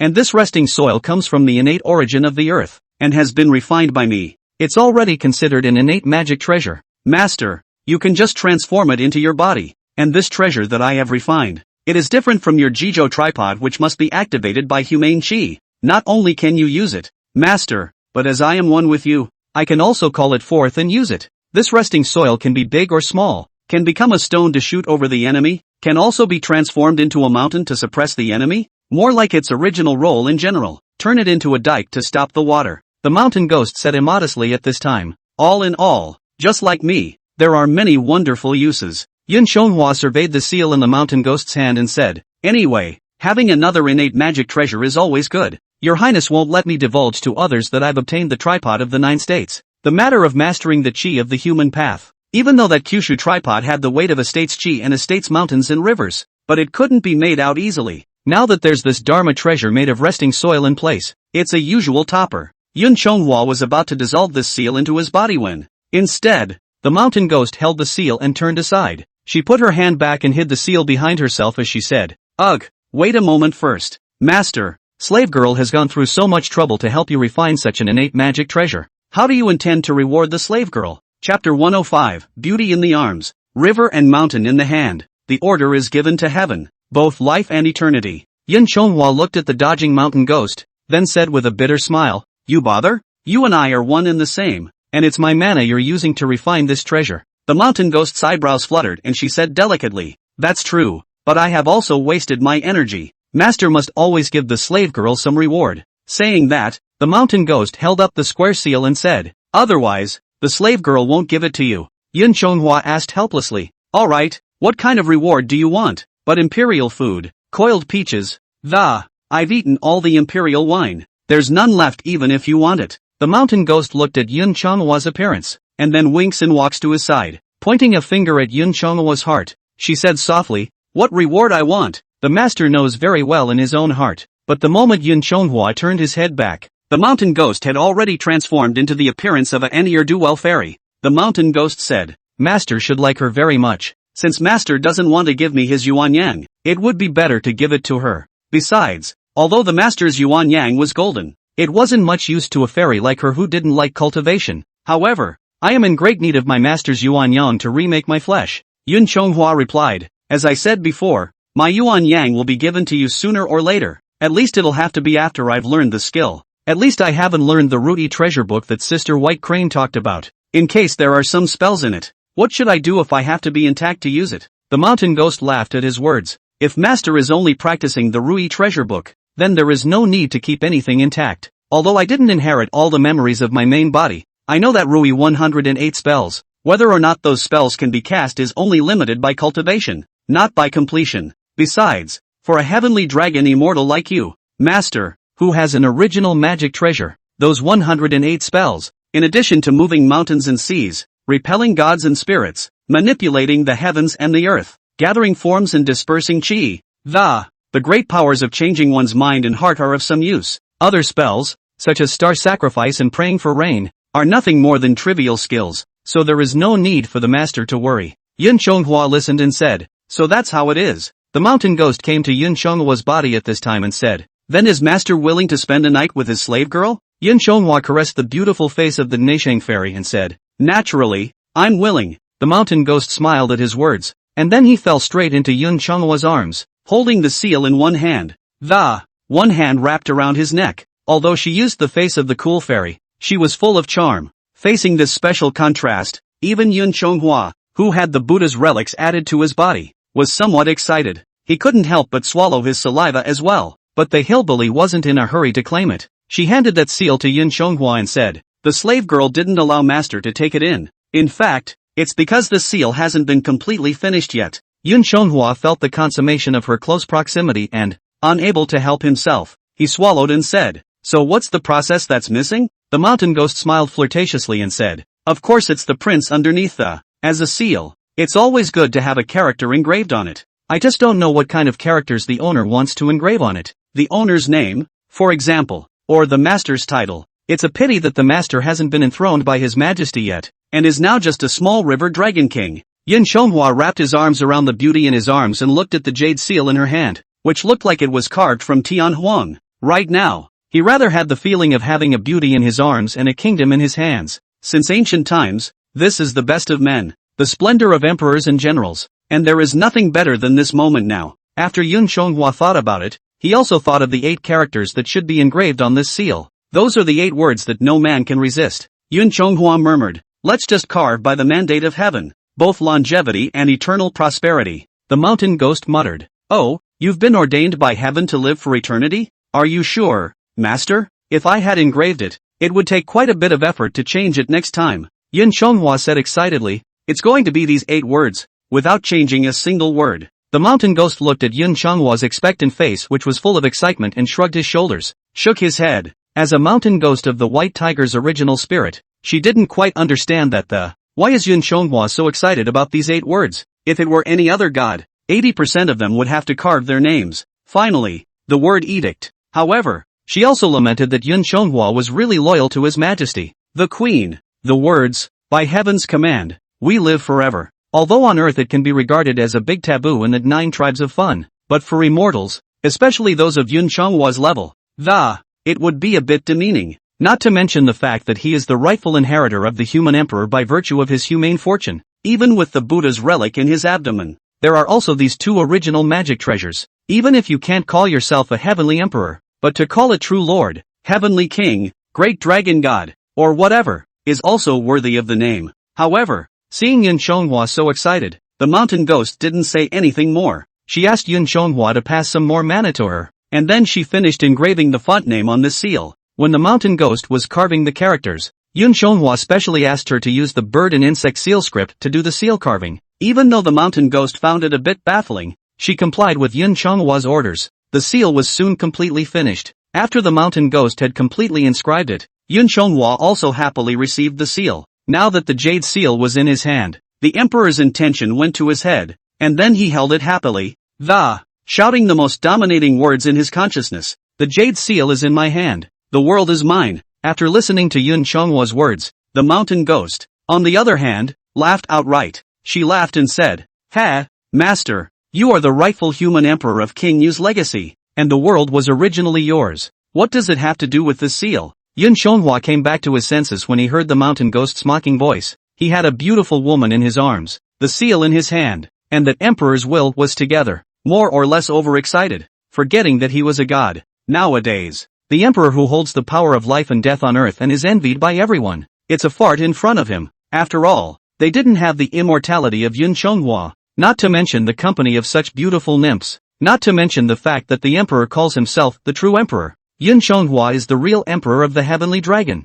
As a matter of fact, the emperors of all the countries in the world call him dad. It shouldn't be too much. Yun Chonghwa came back to his senses and said, "Right, once I got excited, I almost forgot about this matter." The mountain ghost said, "By the way, master, this treasure has already been refined and, right now there isn't a name. I wonder what would be a good name." Yun Chonghwa looked at the seal in his hand. Originally he was going to call it the Jade Seal of Transmission, but there's already one on Earth. Besides, that earthly emperor's gadgets are no match for this one of his. But if you call it a seal, it always feels a little lower in style than seal. Yun Chonghwa thought about it, so he said, "Why don't we just call it Imperial Seal? After all, this treasure was refined with resting soil, which was the treasure used by successive human emperors to cure the water, and has this great merit." The mountain ghost also nodded with satisfaction when he heard it and said, "This name is also good. In the past, the ancient emperors of the past were all called emperor, and the emperor's seal letter was called seal, and this thing was the treasure of the emperor of man to rule the water. The master is also the inheritor of the human emperor, so it's only fitting to call him by that name." But the mountain ghost had just said that when he pulled down his sash and lifted his skirt. That breasts half exposed, jade legs long and slender look is very hot. The mountain ghost smiled charmingly and said, "Master's requirements. The slave girl has fulfilled them all. Isn't it time for master to satisfy the slave girl too?" With that, she lightly bit her lower lip and raised her delicate neck with mesmerized eyes. A soft grunt followed. Chapter 106, Practicing the Way Together. Yun Chonghwa was very happy today. Despite the time difference between heaven and earth, he was in heaven for a few hours, and on earth it had been months, but it was for him, from reuniting with Goku to digging up the Yuang Ding to pass on the power of humanity. Finally, he went to Yao Qi to inform, and got 9,000 years of peaches to achieve the body of heaven and earth Qi Shou, and finally got the resting soil to refine his own seal. It all happened in one day. Now looking at the desire-inducing stunning beauty in front of him, Yun Chonghwa didn't want to be patient. He hadn't spent much time with the mountain ghost. During that time, in addition to being his maid of honor and taking care of his chores, the mountain ghost often seduces him with beauty from time to time. Not to mention the fact that she is now topping the stunning reputation of being the #1 beauty in the 3 realms. Even her own white tiger divine sovereign's appearance was enough to make one want to go on and on. If Yun Chonghwa did not have that Sherpa in his body, which allowed him to maintain the maximum amount of sanity, he also sank long ago. No need to wait until today. Today, however, he has gained the immortal life of the sun and moon in the same spring, the magic treasure, and the power of humanity. You won't have to be on your toes all day from now on. Perhaps from now on, he truly stood within the 3 realms. Now that he had achieved fame and strength, and had become superior, he had suffered for so many years. And, it's also time to have some fun. So after Yun Chonghwa had stowed the imperial seal within himself, he did not delay any longer. Straight away, he pounced on the beauty in front of him. His miserable life was finally over for good. In the face of Yun Chonghwa's initiative, the mountain ghost was not as squirmy as a young woman's. Instead, he greeted Yun Chonghwa with his warmest embrace. Lao Tzu's Tao Te Ching, the book of the immortal god of the valley, once said, "The gate of the Xian mare is the root of heaven and earth, and if it survives, the use of it is not diligent." The gate of the Xian mare stores the root of heaven and earth, which is the root of the evolution of all things. It is the path of birth and rest. Lao Tzu's Tao Te Ching also says, "The mystery of the mystery, the gate of all the wonders, this immortal door of the subtle." If not personally experienced, it is really difficult to say. Cultivating the great Tao with the mountain ghosts also really benefited Yun Chonghwa. It's no wonder that all the men in this world want a fairy for a wife. The taste of this fairy is far from those women in the mortal world. The mountain ghost does not dishonor the name of the white tiger goddess. That skin like congealed grease, jade bones and icy muscles, the white tiger spirit body, far better than any woman on earth, even the heavenly fairies. I'm afraid that not many of them are as good as her. Now can with this kind of beauty god long time, really not in vain this life. Moreover, the mountain ghost was also better at pleasing Yun Chonghwa compared to other women. Nor was she like an ordinary woman who made such a show of herself, and who wore the most proper face in this heaven and earth, performing the most indecent acts, and as the mountain ghost himself said, the two of them were a true match made in heaven, not to mention that the fire of the Yuan Yang, only her cold, supreme body could withstand it. Even the golden Rui treasure is far beyond the reach of ordinary people. This dragon fight lasted 7 days and 7 nights before ending at the request of the mountain ghosts. The mountain ghost said yin and yang dual cultivation marvelous road, although extreme pleasure, but you must not be indulgent. There are times when it is shallow and gradual. But the mountain ghost was also doing Yun Chonghua a favor. Although Yun Chonghua is a heavenly dragon pure yang body, the white tiger divine sovereign is the transformation of the 4 elephants of heaven and earth, the lesser yin. It is also the body of the most yin. Now she doesn't have a physical body but only a yuan spirit. Her body's yin chi is even more superior. Now that the two of them have a shallow taste for 7 days and 7 nights, they can complement each other's yin and yang in a beneficial way. The mountain ghost can borrow Yun Chonghua's yuan yang power to remake her body and come back to life. Yun Chonghua can also absorb her yin to enhance his cultivation. However, if one indulges in excessive lust, then the yin and yang are out of balance. Then it is not good instead. The mountain ghost was snuggled up next to Yun Chonghua's body. Her eyes were full of complacency and love. The mountain ghost said, "It is simply a blessing for the mountain ghost to be able to follow the master," said the mountain ghost. Then he moved a little closer to Yun Chonghua. Yun Chonghua let out a long breath and, then he also wrapped his arms around the beauty in his arms and said, "This subtlety of yin and yang harmonization is truly enjoyable. Perhaps it is only you and I who can realize this great Tao." The mountain ghost said, "That's not necessarily true. That fairy from the broad cold palace that, although it is not as good as my Shaoyin body, it is still a pure yin body. If my master practiced the way with me, he would be blessed with this." "Only?" Yun Chonghua asked. "But what?" The mountain ghost said with a bad smile. "Only, that fairy Guanghan is just a human being who became an immortal. I'm not as forbidding as I am. Master needs to be compassionate." Hearing this, Yun Chonghua gently pinched her nose. The mountain ghost also smiled sweetly. The mountain ghost lay in Yun Chonghua's arms and said, "Hey, I just don't know that you and I are so in love. How long can it last?" When Yun Chonghua heard this, he was first stunned, then asked, "What? Listening to your words, it seems as if they are leaving me." The mountain ghost shook its head and said, "This is not true. It's just that I've been nourished by my master's Yuan Yang. In time, you will be able to remake your body and come back to life. I'm only a spirit now, so there's no harm in having a fling with my master. But if I were to regain my physical body, if there is no fate Yuan sign to bind them, then master and slave must no longer do so. Otherwise it could be an illicit affair that violates the heavenly laws." Yun Chonghua also nodded as he listened. Now the two of them can be a couple of happy lovebirds here. It's just a bug that got stuck in the sky rule. The mountain ghost is now in the state of a Yuan spirit who has jumped out of the 3 realms and is not in the 5 elements. Not even a ghost immortal. With her now, no matter what she does, she doesn't violate the laws of heaven. But she was the white tiger divine sovereign's Yuan spirit, and if she was resurrected by remodeling her physical body, then she has regained her former body of a heavenly immortal. If she becomes a celestial immortal in the future, not only will she be unable to enjoy the joys of this earth, couldn't even have a half-hearted affair anymore, couldn't even think of marrying her. The mountain ghost looked at Yun Chonghua, who was a bit lost. Caressing his cheek, he said, "But if master really can't let go of slave, slave can also not have to be revived again, and will stay by master's side all the time." Yun Chonghua shook his head at his words and said, "No, if you were to come back to life, one can still live 1,000 lifetimes." And the white tiger divine sovereign had also said that if one remained in the state of a Yuan spirit, after another Yuan, she then dissipated completely. "You're her doppelganger. I'm sure it's the same. I can't just be happy with myself. It's a waste of your life." The mountain ghost was touched in his heart when he heard this, even though the two were only dewy-eyed. But there is this love. She was content this time. After all, this was a loving warmth that the white tiger divine sovereign had never felt since his birth. The mountain ghost pacified it this time.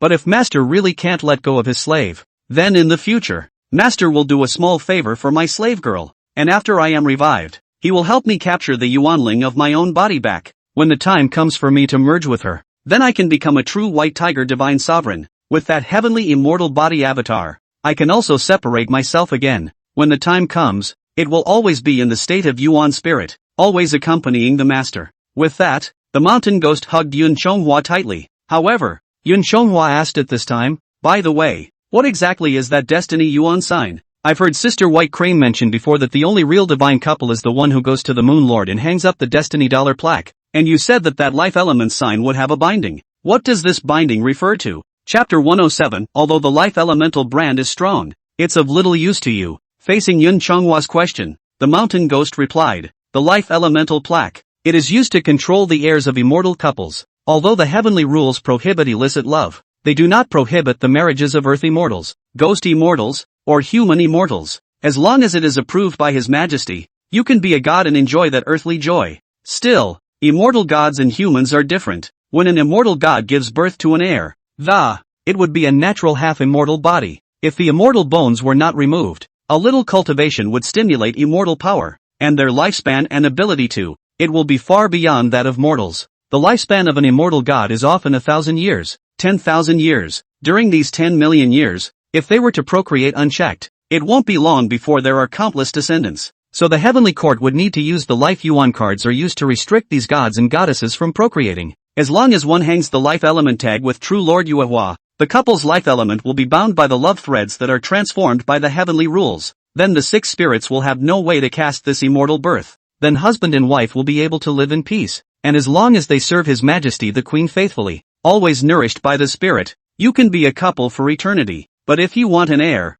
there is no harm. All that is needed is another petition to His Majesty. After getting approval from His Majesty, then just go to True Lord Yuehua to hang the descendant tag. Want a few heirs? Just hang on to a few heirs. For example, most of the dragon kings in that sea have 9 sons. Hearing this, Yun Chonghwa came to a realization. Originally, he thought that this hanging life $sign was equivalent to getting a marriage license, but I didn't realize that this life card is also a means of birth control in the heavenly court. If you don't apply for a grandchildren's license, you will be sterilized as a couple. You can only have a child if you are authorized to have one. But Yun Chonghwa thought it was reasonable. After all, quite a number of earth immortals and human immortals are also qualified to attend the peach banquet in heaven. If they were not restricted, they would have nothing to do in the lower realms but to engage in conjugal sports, even if those children only have a lifespan of 100 years or so. But the number, if large, can be a nuisance. However, this life elemental sign was in line with Yun Chonghwa's thoughts. He now has more than 100,000 years to live. During these 100,000 years, as long as he is at ease with his duties for the Queen, counting some more strange encounters, there is no telling how many life-extending spiritual items one can get. And as both he and Chang'e were ageless and immortal, and therefore not at all in need of mortal-like, continuing one's lineage by means of reproduction of offspring, for immortals like them, having an heir is rather a burden. Now that we have this life element sign to bind us, then we can get away with anything we want in the future. I don't have to worry about anything else. When you want the company of a child tens of thousands of years from now, you can just seek His Majesty's approval. But this time Mountain Ghost added, but the wonderful use of this life element sign is also more than that. As long as you have hung the life element sign, you have become a couple recognized by heaven and earth. Then, when they are bound by the thread of love, their love will be stronger than gold. If one party is in trouble, then the other party can sense it. And if one party is in trouble, then the other party can sense it. It will also be bound by the love strands of the life element sign. Not only will it be painful, but it will even be evidence to cure that sin of illicit love. Hearing this, Yun Chonghwa's heart also marveled at the advanced nature of the heavenly court's marriage system. Even things like cheating can be managed. But the mountain ghost thought for a moment before adding, but this doesn't seem to have much effect on you. Why is that? Yun Chonghwa asked strangely. The mountain ghost said, the love threads on that life elemental tablet bind the immortal god's Yuanling divine soul. And your Yuanling divine soul is protected by the purple-violet true element of humanistic chi. So gods and ghosts are invulnerable. That love silk that binds the divine soul will naturally have little effect on you. The mountain ghost lay on his back beside Yun Chonghwa and pinched his face as she said, I now feel a little distressed for this Nishang fairy. If the two of you really become married, if she has that red apricot heart, the divine soul will then be bound by the threads of love transformed by the heavenly rules and be punished. But your divine soul is protected by the violet true element. That love wire won't do a thing for you. I'm afraid. Facing the mountain ghost's tirade, Yun Chonghwa laughed. Oh, at that time, I'm all set with the number 1 beauty in the 3 worlds. And she doesn't age. Her youth lasts forever. Which other wall am I out of? Mountain Ghost looked at Yun Chonghwa with a playful smile and said, who knows about that? 2 people who have been together for a long time. There's always a time to get bored. A wild woman out there might hook you with one look. The mountain ghost sat up slowly at this point and, after that, he wrapped his arms around Yun Chonghwa and said, but don't worry, master. In the future, with me as the Yuan spirit, if you want to change your tastes, just take me for a change. and there doesn't really have to be any immorality. Yin Chonghua smiled and said, then it will be hard on you from now on. After this incident, the layer of window paper between Yin Chonghua and the mountain ghost was considered to be completely broken. The two do not have to be that polite on weekdays. Rather, it is really like a husband and wife, although it is not called respect for each other, but it is also a flirtatious and prodigal, and the mountain ghosts occasionally play little tricks on Yin Chonghua. In addition to changing into the Nezumi fairy and her own original appearance, even she had changed into other looks. For example, the 7 princesses. Moreover, she also said a lot of vulgar words to Yin Chonghua, such as rebuking Yin Chonghua, killed her husband just to possess her cloud. Role-playing is kind of understood by her, and she turned into that minion-like figure after the 7th princess, serving tea and water to Yin Chonghua, pinching her waist and pounding her legs. She was at the mercy of Yin Chonghua and played with him. She also said, if Yin Chonghua had not helped her to cover up the past, she was afraid that she would have to be severely punished. It is proper for her to knit grass and serve Yin Chonghua in return for her kindness. Even though it's a fake, it smacks of great disrespect, but it also gave Yin Chonghua the pleasure of avenging that scale-pulling. In the lower realm, Yin Chonghua was now living a rather fulfilling life, dealing with his daily routine. Hang out with the mountain ghosts and go to the mountain of flowers and fruits to ask Goku for a cup of coconut wine outside. He also visits the 2 children of the cowherd and the weaving maiden from time to time as an uncle. The weaver's 2 children are well behaved and the cowherd is very positive about the education of his pair of sons and daughters. The eldest daughter, though without her immortal powers, is as handy as her mother. Although she was not very old, she helped her father spin some cotton yarn to subsidize the family. And the second son is also knowledgeable, not only with people to help the neighbors, also very helpful to my father in the fields. Even though Yin Chonghua had given them a lot of gold and silver to make things better for the family, but the cowherd family continued to be ungrateful for food, clothing, and riches. Instead, he took that gold, silver and treasure to receive the old people in the village and help the folks in need. This goodwill with people has also given the family a good reputation in the village. In this way, it was another few years. These few years of light were nothing for Yin Chonghua, but for the 2 children of the weaver, it was a small half-life. In the blink of an eye, the 2 kids are reaching the age of starting a family. However, the future of the 2 children did not have to worry about Yin Chonghua, though the daughter of the cowherd inherited her mother's heavenly beauty. But she did not marry one of those princes.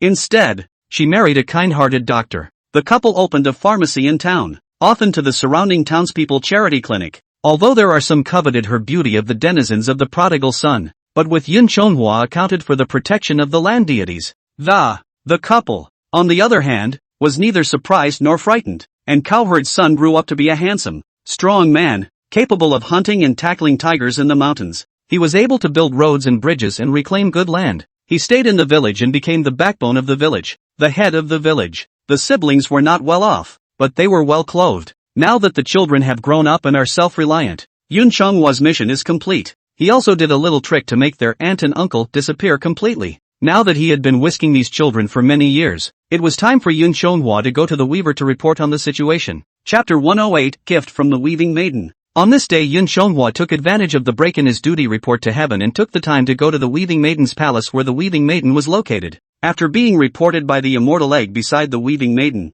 the Weaving Maiden herself came out to greet Yin Chonghua. The Weaving Maiden came outside the Star Palace and gave a deep bow to Yin Chonghua.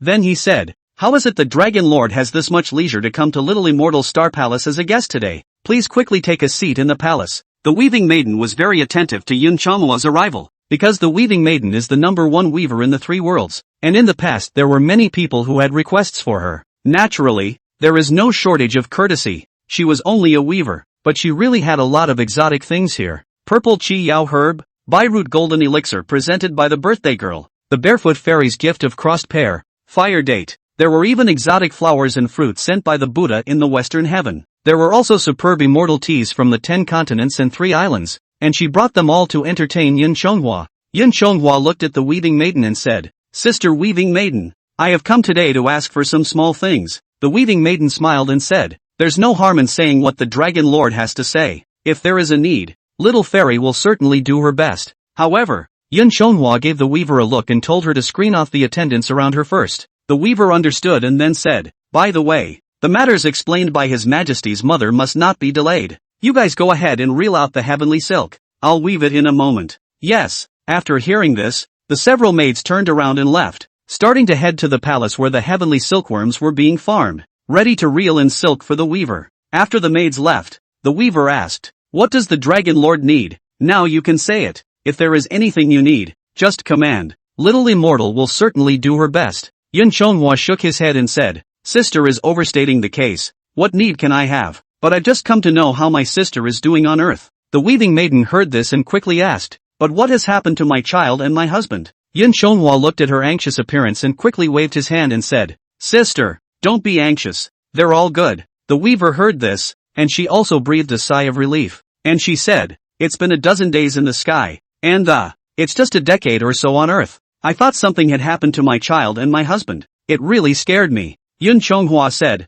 "This time I came to Sister's palace to report my good fortune. Now that both of my sister's children are grown up and have families." Yun Chonghua then informed her of the recent situation of both of the weaver's children one by one. The weaving maiden nodded her head repeatedly as she listened. Her eyes filled with gratitude towards Yun Chonghua. She doesn't want her children to be rich and famous, and to be the best of the best. As long as they meet a good man, it's good to live this life in peace. As for the golden calf star sovereign, I heard from Sister White Crane that he only has 50 years of young life in this life. Now that he is over 40, I believe that in a few more days he will be able to return to the heavenly realm with a complete havoc. Yun Chonghua said. After hearing this, the weaver let out a long breath before saying, "In that case, then I am relieved." Yun Chonghua said, "Originally, I wanted to bring you the wedding invitations from the marriage of my two children, but thought it was better to leave no trace of such things. Now there are no thoughts left. If we wait for the Peach Conference to end, it will be 100 years, let alone 2 children. I'm afraid I won't even be able to wait for my grandchildren until then."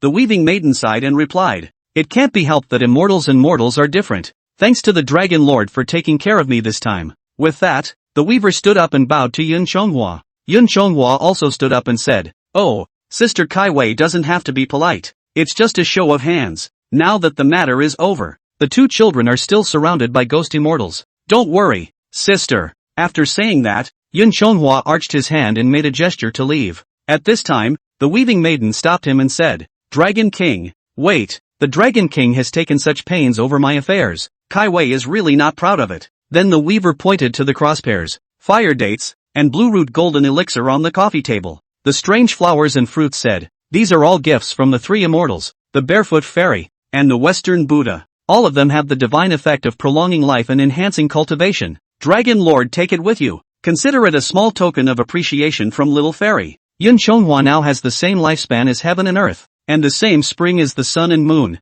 These crosspairs, fire jujubes, placed on the table. Although the Bai Lotus Root Golden Dan was an unobtainable spirit, it wasn't of much use to him nowadays. Just when Yun Chonghua was about to politely decline, he thought of the land, city gods, and mountain gods who had diligently helped him in the lower realms. Although they had received Yun Chonghua's gold, silver and wealth, but they're a little more precious than the mundane stuff. So Yun Chonghua said, "Tell you what, I'll take a few of these jujubes and distribute it with the city god ghost immortals who take care of the 2 children in the lower world." With that, Yun Chonghua picked up a few fire dates and then pocketed them. Yun Chonghua then gave another salute and prepared to leave. Yun Chonghua had labored and labored over the 2 children, and just took a few jujubes. The weaver's heart was overwhelmed, but he wouldn't take anything else. So the weaving maiden said with a twinkle in her eye, "Dragon King, stay. In 100 days both the Peach Conference and the Dan Yuan Conference will be held. At that time, the Queen and His Majesty will invite all the immortals to attend the ceremony. Although the Dragon King is in the lower realm, but it is subject to His Majesty's heavenly sentiments. He even has the right to go up to the temple to face the king. I think there will be a seat for the Dragon Monarch at that Dan Yuan Conference. I wonder if the Dragon Lord has the court dress to see the driver attend the meeting with him." Yun Chonghua stopped in his tracks and turned back to ask, Do I still need to have a court dress to attend these conventions?" The weaving maiden laughed. "This is natural. Whether it's the Queen's Peach Conference, or His Majesty's Dan Yuan Conference, all points of the glazed jade glass, ascending to the temple to perform rituals, the courtiers to congratulate, when you're watching the ceremony. Since I am not allowed to wear civilian clothes, although I have only met the Dragon King a few times, but in the past days, I saw the Dragon King wearing either the golden armor or this feathered coat. I think that the Dragon King does not have the crown and robe of the court ceremony. If I were to meet you like this, I'm afraid I'm guilty of disrespectful behavior." Yun Chonghua felt that the weaver had a point. Whether it was the Peach Fair or the Dan Yuan Fair, it's all a big event. It's only right to dress formally for this important occasion.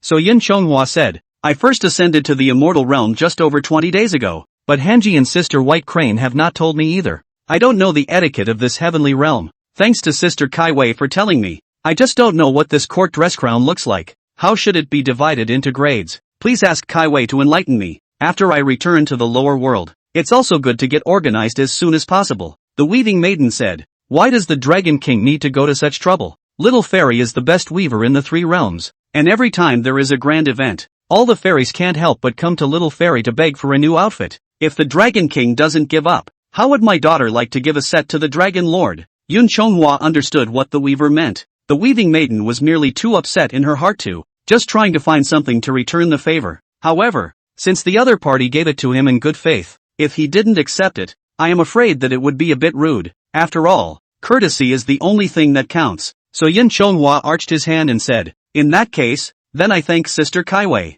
I just don't know when this court dress will be woven by Sister Kaiwei. I'm afraid it will be inconvenient if I stay here for a long time. The weaver at this time went aside to a cupboard, from which she took out a box of bright beads, a few jewels, and a couple of dragons, and a box of fine sands. The weaver held them up and replied with a smile, with my heavenly shuttle weaving them, it won't take long. Chapter 109, The Weaving Maiden's Palace. Chonghua's Treasure. The 7 devils gather on Mount Huagua, only to see that weaver throw the treasure in her hand, and then summoned her innate magic treasure, the heavenly shuttle. She's doing her heavenly weaving technique. The sky shuttle released thousands of strands of thread into one place, with a flurry of colors and glittering light. That day the shuttle silk thread flying to and fro, or stringing beads, or fuse, very spectacular and beautiful. Even Yun Chonghua was dazzled by the sight. Whether it's dragon image, precious stones, pearls, gold and sand, it was soon transformed into 3 gorgeous gowns under the guidance of this heavenly shuttle silk threads, a crown of 9 yucks of gold with beads and drapes,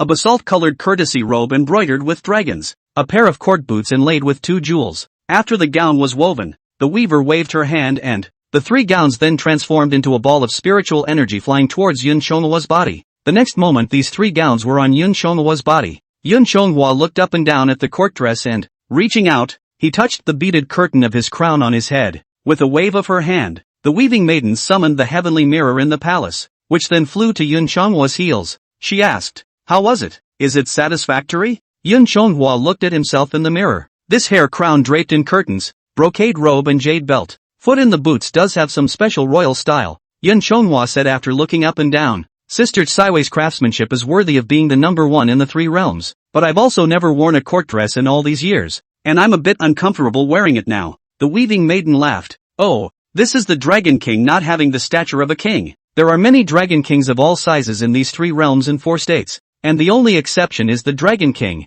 Yun Chonghua also laughed playfully. Yes, although I also call myself a Dragon King, I don't live in a palace. There are no sailors under his command. I'm afraid it's the only one within the 3 realms. At this time Yun Chonghua thanked. Many thanks to Sister Kaiwei for her gift. The weaving maiden smiled and shook her head and said, there is no need to be polite. Dragon Lord has been kind to Kai weaving. If you need anything in the coming days also feel free to come to the Star Palace to find me. Yun Chonghua also nodded silently. He was about to cast a spell to put the gown away, but the weaver thought of something at that moment and, she said, Dragon Lord, wait, please leave in this dress. Dragon Monarch. After all, there are many people in this heavenly court. Anyone who comes to my palace is begging me to weave for them. The Dragon King holds back the crowd, and I fear that if I bring them out without nothing, they will arouse suspicion. Yun Chonghua nodded his head as he listened and said, it is still Sister Kaiwei who is well thought out. In that case then I will take my leave. The weaving maiden then personally escorted Yun Chonghua out of the Star Palace gate. After the 2 of them had recounted their salutations,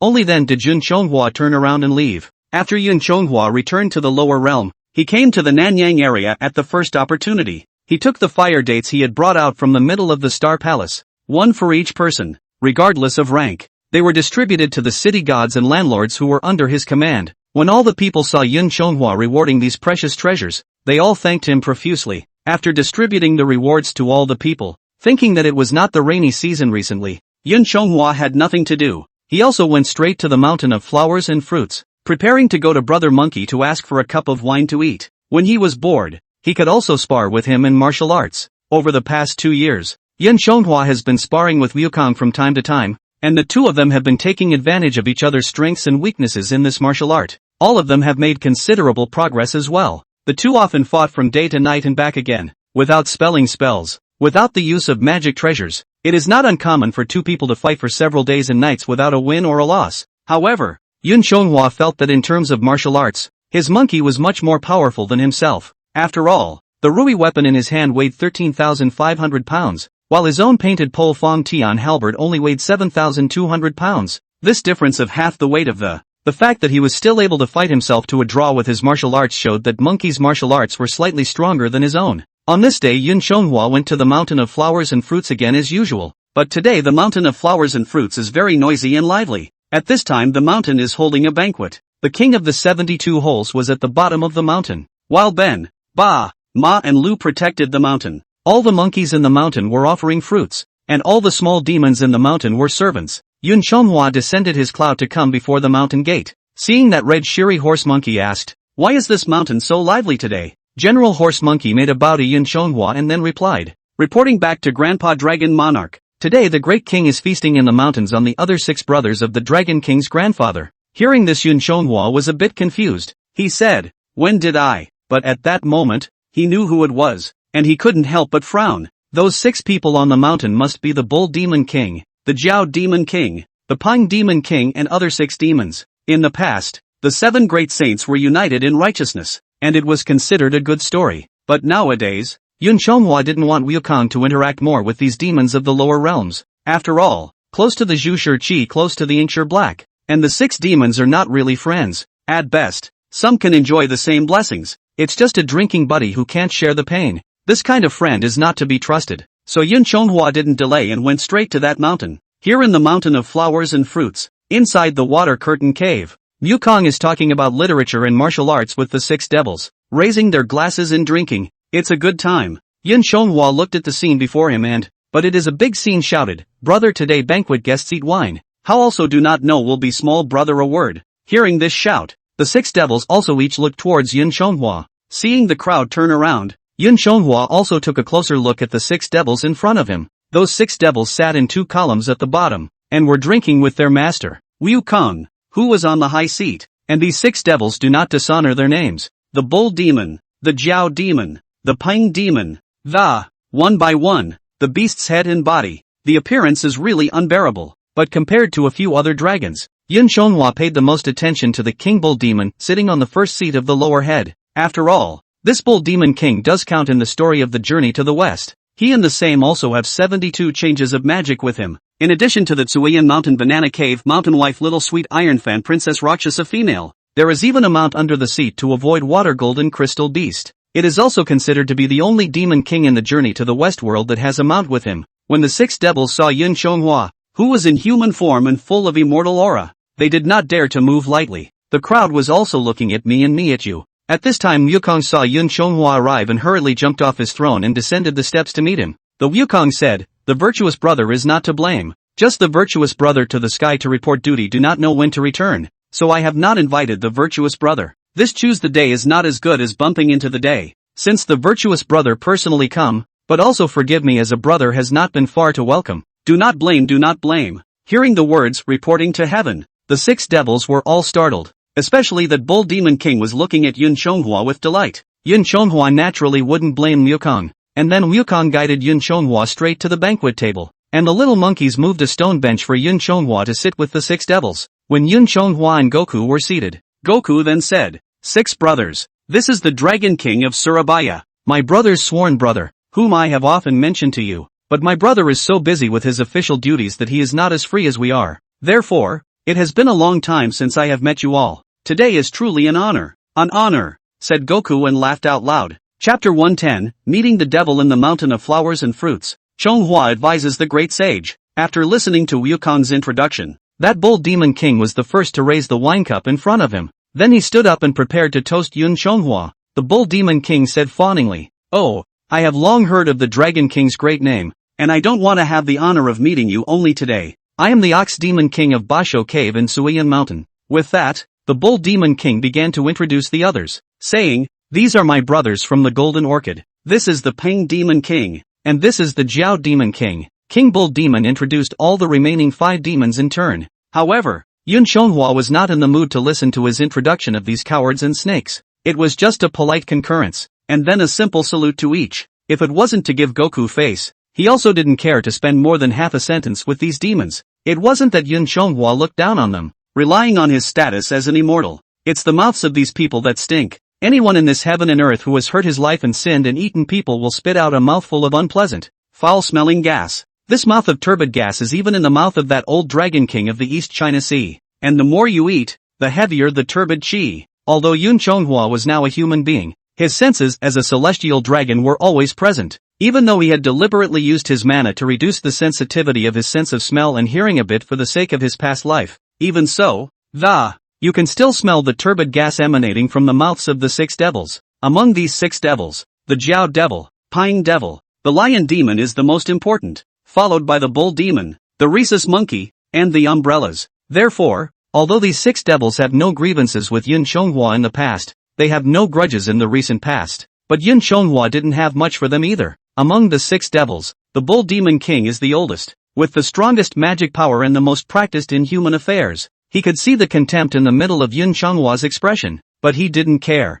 After all, Yun Chonghua was an anticipated world earth immortal who had received the immortal talisman, and he was also an existence that could go up to heaven to report his duties. It was normal to look down on their group of demons who were working as demons in the lower realms. After all, the existence of their group was itself unseen and unseemly. After the bull demon king had introduced the other 5 demons, he stepped forward to make a toast at the head of the group, saying, "I've heard of Dragon King's great name for a long time, but always have no chance to see. We 6 people also with the Monkey King brother righteousness of the Golden Orchid, which counts. The Dragon King is also considered to be their own brother. I heard that Dragon King is just over 100 years old, and the old ox is much older than Dragon King, so I risked calling him brother, and asked Dragon King to drink this cup full, in our honor." Yun Chonghua glanced at the 6 devils and then at Wukong who was at the side. This mountain of flowers and fruits is Wukong's territory, and today's banquet is his home turf. If he didn't give them face, Goku would be a little embarrassed. So Yun Chonghua took the drink handed over by the Bull Demon King,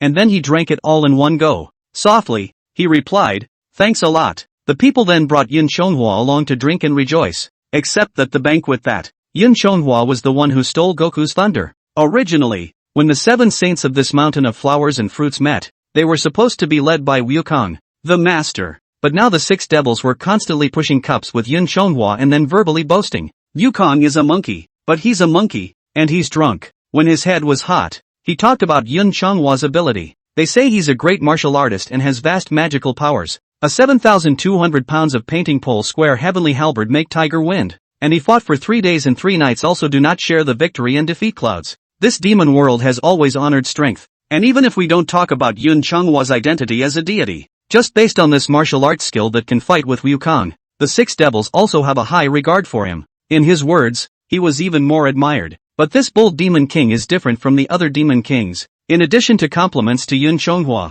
there was also regret for him in Bull Demon King's words. He said that with his ability, how can he only be a small dragon king in the lower realm of wind and rain and so on? Although it was not explicitly stated, the implication was that heaven would not use people that, so much so that Yun Chonghua's skills were buried. In the face of all this scene-stealing nonsense, Yun Chonghua neither drifted nor offended the demons. After all, things are not so good in this heaven and earth. Some things are also not seen in the light of day. Yun Chonghua himself is the secret guard of the Jade Emperor and the Queen Mother. The 6 devils have not been eliminated. Not to say, but also a prosperous, they are who is the black glove is not easy to say. The rest of the Demon King Yun Chonghua doesn't know much about it. After all, it wasn't mentioned much in the original Journey to the West. But this Bull Demon King is definitely not a simple character. That's 72 changes, and only Wukong, the Yang Jian, and King Bull will use it. And Wukong's 72 transformations were taught by Grandmaster Subhutu. That Yang Jian's 8-9 Xian Gong was taught by Jade Tripod Truthfulness,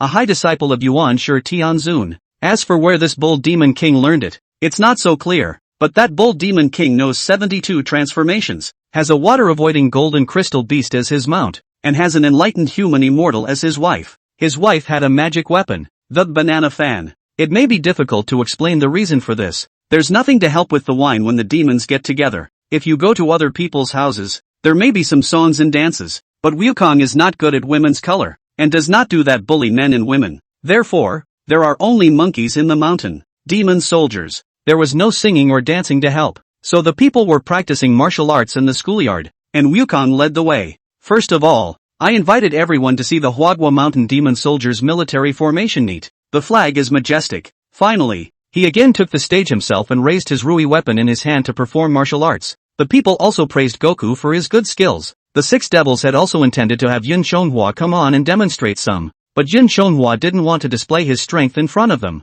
so he politely declined as well. The martial arts performance ended, and the group of demons each returned to their own cave. Only Yun Shonghua remains in the waterfall cave on Mount Huagua. Now that some of the maneuvers were down, Wukong had eaten a few more immortal peaches, and most of the alcohol had receded. The water curtain cave was also the only place where Goku was close and Yun Shonghua was present. Yun Shonghua said at this moment, "Elder brother." Wukong was lying on his back on the stone seat beside him, and he saw that Yun Shonghua seemed to have a hard time with so he said in a hurry, "There is no harm in Xian Di saying what he has to say." Yun Shonghua said, "What does elder brother think of those six devils?" Wukong replied, "All of them are strong and righteous, especially that big brother Nyo. With a political iron stick in his hand, he fought with my old grandson. Brother Nyo is not only strong, but also has a lot of connections. 3 mountains and 5 mountains group of sages, the 4 seas and 8 desert monsters. Wherever the number of names, he has some contacts. With his friendship, it is also a creation."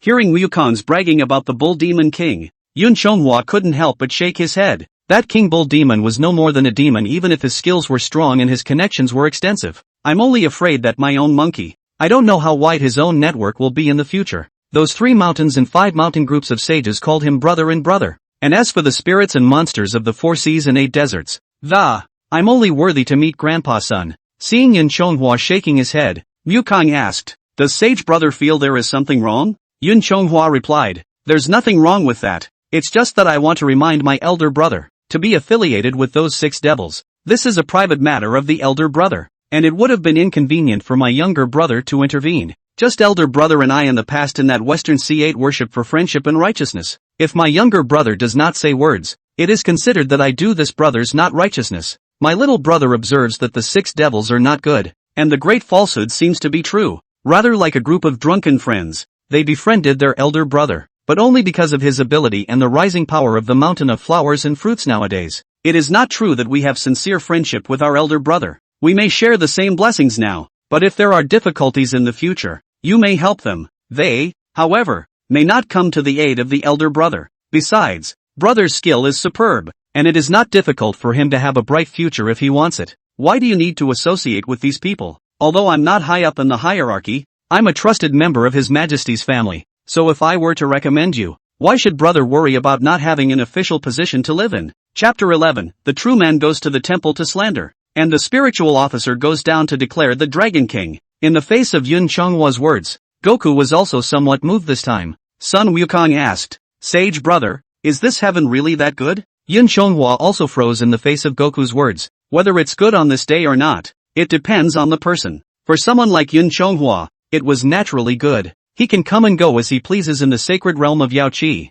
In the future, all the sessions of the Peach Blossom Festival will have his seat, and there are even fairies by his side to keep him company. Now this part, no matter how big or small, there is always a royal title. It's good for him, but he could be so good because he was just a close minister of the Jade Emperor's Queen Mother. And the hierarchy in this heaven is also very strict, and there are high and low levels of immortals. Immortals with low status could only do odd jobs. For example, the people within the Vega Palace, who are also fairies. The Weaver, as the Star Lord, even if she did violate the heavenly laws, the Empress would have a way to cover up for her, and those in her palace eunuchs, but also can only do some silkworms, reeling miscellaneous work. Faced with Yun Chonghua's reaction, Wukong asked, "Could it be true that this heaven is as the people say?" Yun Chonghua came back to his senses and said, "Elder brother, I can't say anything about this. The heavens are indeed, as they say, hierarchical, with a division between the upper and lower levels of respect and an unchanging celestial law that has been in place for 10,000 years.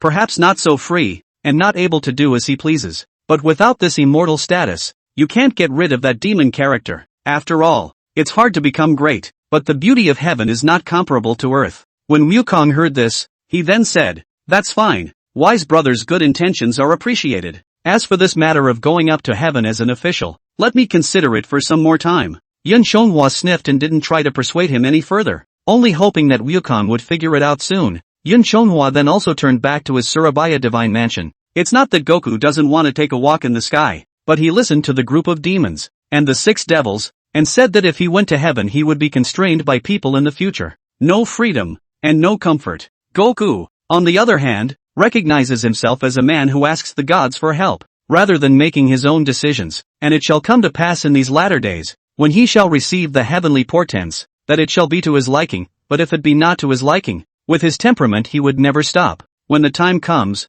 Yun Chonghua, the one who is a brother, is the one who will be his recommender. If he had caused any trouble, he was afraid that he would be implicated. So although Wukong had the intention to go up to heaven as an official, but has not dared to promise down. But while Yun Chonghua didn't get to be Goku's Bohaku, there's also the trouble of Yun Chonghua coming along for the ride. Wukong's bull is naturally the old angel Tai Bai Jinxing, and Yun Chonghua's trouble, it was no other than his old rival, Wang Lingguan. Back then, he jumped the dragon gate in Luoshui and transformed into a dragon. It was Wang Lingguan who detected the dragon's chi erupting from the lower realm. That's why he sent his heavenly messengers to arrest Yun Chonghua, and this time it was the same. The only difference was that this time it was Wang Lingguan himself. This matter, however, began after Yun Chonghua and Goku parted ways. After Yun Chonghua parted ways with Wukong that day, he went straight back to the Surabaya River God's mansion, and Wukong was sleeping with wine in the shade of the pine by the iron plank bridge in that cave. For the day of his death at the age of 342 had come, and while he slept, the instrument of demand for his life from the King of Hell arrived. This ghost messenger hooked Sun Monkey, and this underworld is not going to be good. Wukong made a big fuss in hell as he originally did, bluffing Bullhead and Horseface into hiding. All the ghosts in hell ran south and north, and the 10 halls of hell were scared to death. As in the original case, they also pressed their weapons and threatened the 10 temples of Hades. The judge of hell brought that book of life and death to check it out. After Wukong got the book of life and death, he also made a big stroke and the life and death of the monkeys and monkeys have all been cancelled. But this time Goku wasn't just thinking about ticking off himself and Monkey Son. He was also thinking of helping Yun Chonghua, his brother, and he wrote it off on the way. It's only because Yun Chonghua is an annotated earth immortal under the jurisdiction of the upper realm, and his immortal life is not under the control of the earth's government. Rather, it is recorded in the upper world within the Kohanji. Therefore, Wukong had searched the judge's life and death book, but he could not see Yun Chonghua's name. He also had to stop and return to his soul in the Yang world. Subsequently that King Qin Guang brought the Sangha of the underworld sect leader, the Bodhisattvas of the earth, Su directly to the Jade Emperor. The Jade Emperor summoned King Qin Guang and the Dragon King of the East Sea together. He listened to the two men's presentation of their previous situation. When the Jade Emperor heard this, he wanted to send someone to arrest him. Originally, according to the original direction, it was Tai Bai Jinxing who came out of his class to talk about recruiting. But this time Su Jingyang's mouth was fastidious. That King Qin Guang had just finished speaking when Su Jingyang immediately stepped out to enlighten his majesty. Your majesty, the little god learned that the Surabaya Dragon King Yun Chonghua often traveled with that demon monkey, and he also drinks with the 6 demons that demon monkey has befriended. I think this monkey is so bold. It must have been sheltered by him, a heavenly immortal. In the face of Su Jingyang's words, Neza, who stood beside Li Jing, said, Real Su is wrong in this statement. That Surabaya Dragon King is a deity of the lower realm, and although he is in human form he is also a scaly insect, and classified according to the rules of the heavens. When it comes to the earth immortal, where did you start with this heaven immortal? But did you seal it for him, Master Su? Hearing Neza's words, Su Jingyang was also momentarily speechless. Then Su Jingyang replied, the third prince has overstated his case. The poor Taoist meant heavenly immortal, and although that Surabaya dragon monarch is in the lower realms, however, he has received a heavenly talisman. Moreover, he has vast magic power and is deeply trusted by His Majesty the Queen, so he can't help but be pampered for a long time. Hanging out with some unsavory demon, Neza asked again. I just don't know that Zenith Su is in the Hall of Tongming. How did you know about what happened in the lower realms? Even got the evidence that the Surabaya dragon monarch has private dealings with demons. Su Jingyang sniffed and replied, this is reported by the spiritual officer under the seat of Jinwu. The 500 spiritual officers were responsible for monitoring the affairs of the 3 realms. When one of them was investigating the demons, he tracked them down to the mountain of flowers and fruits. It also happened to see that Surabaya dragon monarch pouring wine and drinking with that demon monkey. After Su Jingyang said that, he enlightened the Jade Emperor. Your Majesty, I implore your Majesty's holy judgment. The Jade Emperor was faced with Su Jingyang's sangha and knew what he meant. Su Jingyang is just a small temple master. He dares to report this matter. There must be someone behind us who authorized it. This made the Jade Emperor also recall the matter of the 10,000 sacred Dragon King back then. However, Yun Shenghua's trouble this time was much greater than that of the 10,000 sacred Dragon King back then. The one who framed the Wanqing Dragon King is just the AO family of the East Sea. And who is the person behind this Su Jingyang? This is not to be straightened out. However, out of maintaining the majesty of the heavenly rules, the Jade Emperor still said, "Summon the correctional spirit guards." With the shouts of the heavenly master on duty, Wang Lingwan was declared to come up to the temple. The Jade Emperor said, "Immediately order the corrective spiritual officer to go to the lower realms and summon the Dragon King of Surabaya to heaven to confront him." That Wang Lingwan then received the order, and then led the several heavenly messengers under his command straight out of the southern heavenly gate, head for that Surabaya river. Neza couldn't help but frown when he saw this. In his heart, he was also worried for Yun Shonghua. Although Neza knew that Yun Shonghua was close to the nymphs of Yaoqi, his status made it inconvenient for him to go there. Now all the fairies in Yaoqi are preparing for the Peach Conference, so I'm afraid they won't have time to save Yun Shonghua. Neza thought to himself for a moment, could he help him now? Chapter 112, Good Word Set a Trap. Chonghua walks on thin ice. Yun Chonghua was checking the people's plea papers in his house this day. At this time, however, the mountain ghost was unable to stop frowning. Seeing the mountain ghost's expression, Yun Chonghua asked, "What's wrong?" The mountain ghost replied, "It looks like we have an uninvited guest at our door." "An uninvited guest? Who?" Yun Chonghua asked. After sensing it for a moment, the mountain ghost said, "There are 7 people on the surface of the water. 6 of them were supposed to be attendants, and their cultivation wasn't exactly refined. However, the one at the head was quite strong, but judging from the immortal aura leaking out of them, when they are immortal officials in the sky."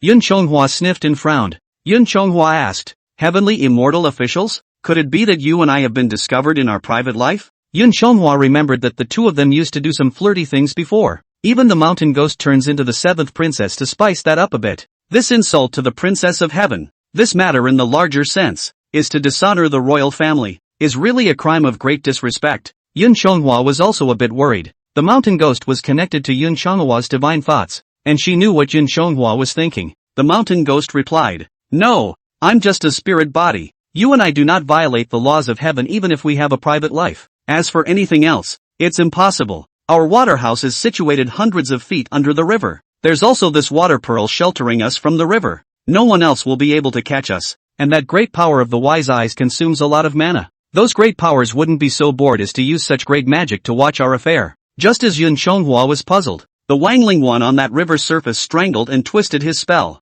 Using the method of detaining the gods, he called out to Yun Chonghua, "Surabaya Dragon King, I am Wangling one, His Majesty's corrective officer. Come out of the river to meet me." Yun Chonghua sniffed and also frowned. So it's this blackmailer again. I don't know what I've been caught with this time, but he's the one who came to summon me himself. The mountain ghost said, "Don't panic, Master. You are a close servant of His Majesty's mother. Now that you have mastered the power of humanity, and there are many magic treasures to protect you, although that spiritual official is strong, he is by no means your opponent. In my opinion, you'd better go with him first. When we enter the heavenly gates, you'll release me, if anything happens. I can also immediately head to Yaoqi and ask the Empress to save you." Yun Chonghua nodded as he listened. The mountain ghost then transformed into a piece of ghost money and flew to Yun Chonghua's body. Yun Chonghua leaped out of the water mansion and into the air. Only 7 heavenly messengers were seen standing above the clouds in a single line. But see that the leader of the red face and beard, clad in gold armor and red robes, 3 eyes look angrily, imposing, a pair of wind and fire wheels under the feet. The left holds the golden seal, the right holds the golden whip is not imposing. This is the man who has 3 eyes to see the world. A whip to wake up the world of the Tai thunder sound should be transformed into Wangling one. Although Yun Chonghua's time in the immortal world wasn't too short, he had also heard of Wang Lingwan's reputation for a long time. But this time was also the first time he met Wang Lingwan. Although Neza and Wang Lingwan are called the killers of the Black Complaint, Yun Chonghua's careful observation is that, although this person is an iron face and looks so irrational, he doesn't look like a sinister and cunning person. Yun Chonghua appeared in person and then asked, "I wonder what the spiritual officer came to find me for." Holding a golden whip in his hand, Wang Lingwan bowed to Yun Chonghua, then said, "Dragon King, this official has come to declare you to heaven by His Majesty's decree. Please also ask Dragon King to come with us." When Yun Chonghua heard this, he also exclaimed in his heart that it was not good, and then said, "Since His Majesty has declared me, then there is no delay. I will go first. Gentlemen, come." After saying that, Yun Chonghua transformed into wings of light and urged the power of the Kuanpeng treasure clothes to fly straight up to the sky. The heavenly officials under Wang Lingwan's command were just about to stop them. "Wang Lingwan, however, stopped him with the iron whip in his hand and said, "There is no need. The speed of Dragon Monarch is matched by few people within the 3 realms. If he wants to escape, he doesn't have to say these words. Go away." Thereupon, the crowd of Wang Lingwan did not delay and also followed straight up, only that their speed was much slower than Yun Chonghwa's was all. Yun Chonghwa entered the southern heavenly gate, and with a flick of his sleeve, he threw out the mountain ghost spending money. The mountain ghost that turned into ghost money also rolled straight to a hidden place to wait for news from Yun Chonghwa. The two of them were connected by their divine souls. If the situation was not right, she would immediately go to Yao Qi to meet the empress. After Yun Chonghua settled the mountain ghosts, he directly manifested his own piece of court dress. In his hands, he was holding the jade gui fluorine board of the face of the saint, and walked straight towards the Tongming Hall.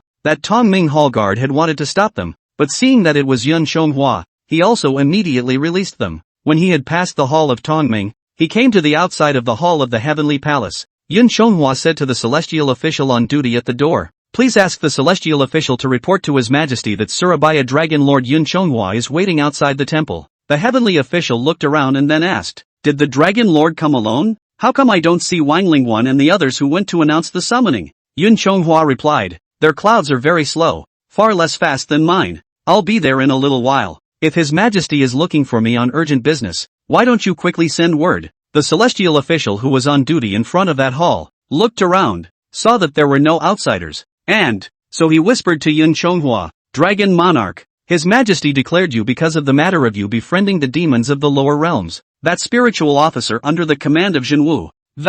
Seeing the Dragon Monarch with the demon, he reported the matter to Heavenly Master Su. The king of the earth, Qin Guang, was at the temple playing about the demon monkey's forcible elimination of the death register. Heavenly Master Su brought up this matter, and His Majesty then summoned the Dragon King to come. In my humble opinion, the Dragon King or do not go to the temple to face the king's good, at this time, or to the Yao Qi path to the queen, or to the western heavenly spirit mountain to the Buddha old man. Anyway, it's better not to go to the temple. Yun Chonghua listened to this heavenly official's words and then replied, "Many thanks for reminding the heavenly official. However, I am not afraid of the shadow of evil. That is, if someone is falsely accused, I must always argue clearly." This heavenly official heard this and replied, "In that case, then little immortal will pass on the report." Then this heavenly official was about to go up to the temple to report, and after turning around, a trace of disgust could not help but appear on this heavenly official's face. The heavenly official on the temple reported, "Your Majesty, the Dragon Lord of Surabaya is now waiting outside the temple." Hearing these words,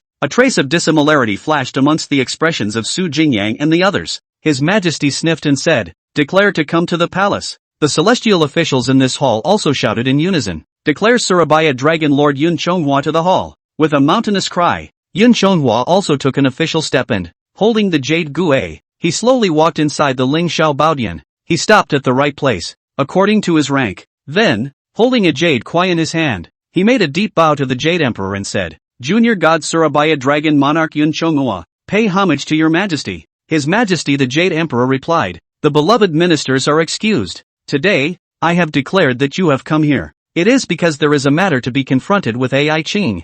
I don't know if Ai Qing can have dealings with the demon monkey Sun Wukong of the Mountain of Flowers and Fruits." Yun Chonghua was reminded by the heavenly official of what had happened, and even though these few steps up to the hall were not very long, but he had also thought of a way to deal with it. Hearing this, Yun Chonghua then said frankly, "Reporting back to your Majesty, the little god did have some dealings with Sun Wukong, the master of the water curtain cave in that mountain of flowers and fruits, and not only some dealings, the two of us have also been companions in the lower realms in search of immortality." Chapter 113, Tearing the Face Off Completely. Hearing Yun Chonghua admit it so frankly, Su Jingyang was also filled with incredulity. They've all seen this sharp mouth of Yun Chonghua before. Even the scandalous incident of the seventh princess, which was caught in the act and ironclad, could be turned upside down by him in a few words. Now it was surprising that he had admitted it so frankly. This greatly exceeded the expectations of Su Jingyang and the others. Originally, according to their design, Yun Chonghua was fearful and fled, or went to Yao Qi,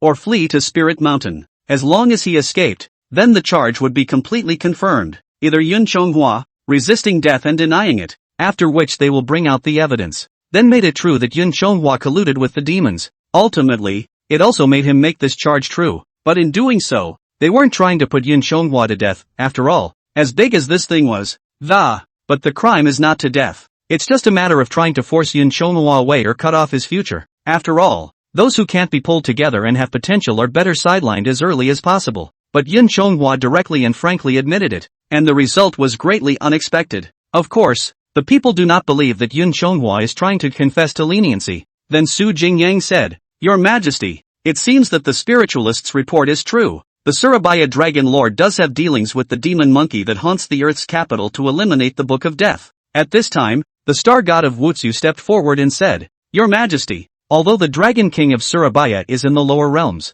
but they're also immortals of our heavenly court. It's unseemly for an immortal to be in the company of demons, and it's a disgrace to our heavenly court. I beg your Majesty to punish you according to the laws of heaven." Then the immortals of the Three Qing sect on the hall were all in agreement. They all said, "I ask your Majesty to punish them according to the laws of heaven." Of course, there are exceptions in the Three Qing sect. Nez's father and son stood there silently, neither speaking, neither did they speak. Their father and son, together with the giant spirit god, were at that moment like statues of gods in a temple, no reaction at all. In the face of the crowd of immortals, Yun Chonghua said, I do have some friendship with the Monkey King of the Mountain of Flowers and Fruits, but how can I say that I am in the company of demons? I can't afford to be accused of what the Star Lord said." His Majesty the Jade Emperor asked, "Is there any hidden agenda for Ai Qing's dealings with that Monkey King?" Yun Chonghua replied, "I also ask your Majesty to allow me to report." The Jade Emperor said, "Permit what the Secretary has proposed." Yun Chonghua said in front of the immortals,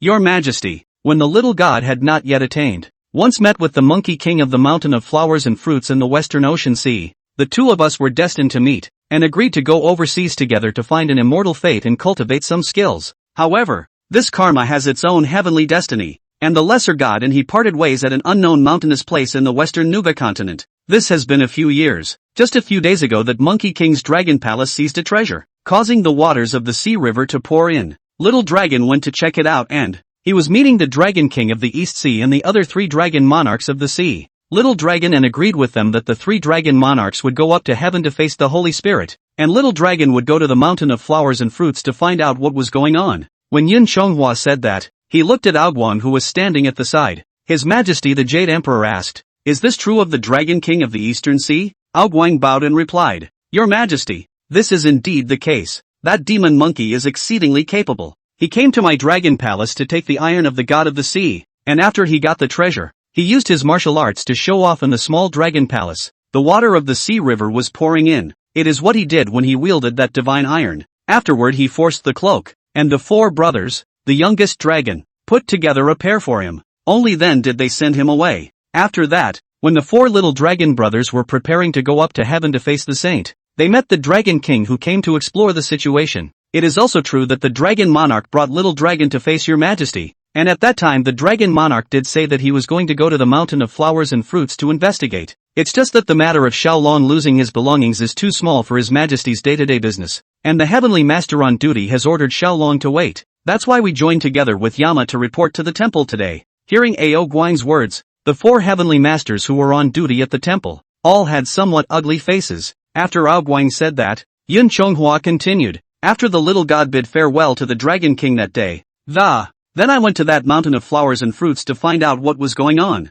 After I met the Monkey King, I recognized his identity. The little god then reminisced with him about the past. I want to use this to retrieve that sea-conquering treasure for the Dragon King of the East Sea. But afterward the lesser gods talk with them, and then they spar with them in the martial arts. Knowing that the Monkey King's skill is not only not below the little dragon, even the sneaking and changing skill is even better than the little dragon. This kind of strength is superior to the hero. Little Dragon then thought of introducing him to the right path, so that he could work for my heavenly court, which is why he went to that Mountain of Flowers and Fruits from time to time." Hearing this, Su Jingyang said, "Dragon King is not deceiving the king with this statement. That demon monkey has dealings with all sorts of demons, and the spiritual officer under the seat of Jinwu has also seen him and the 6 demons of the lower realm with high magical power. A few days ago, Dragon Lord, you also pushed the cup with them. Can this be true?" Facing Su Jingyang's questioning, Yun Chonghua still replied in an unassuming manner, "What real Su said is true. It is indeed true, but who that Monkey King befriends is his own business. What does it have to do with me?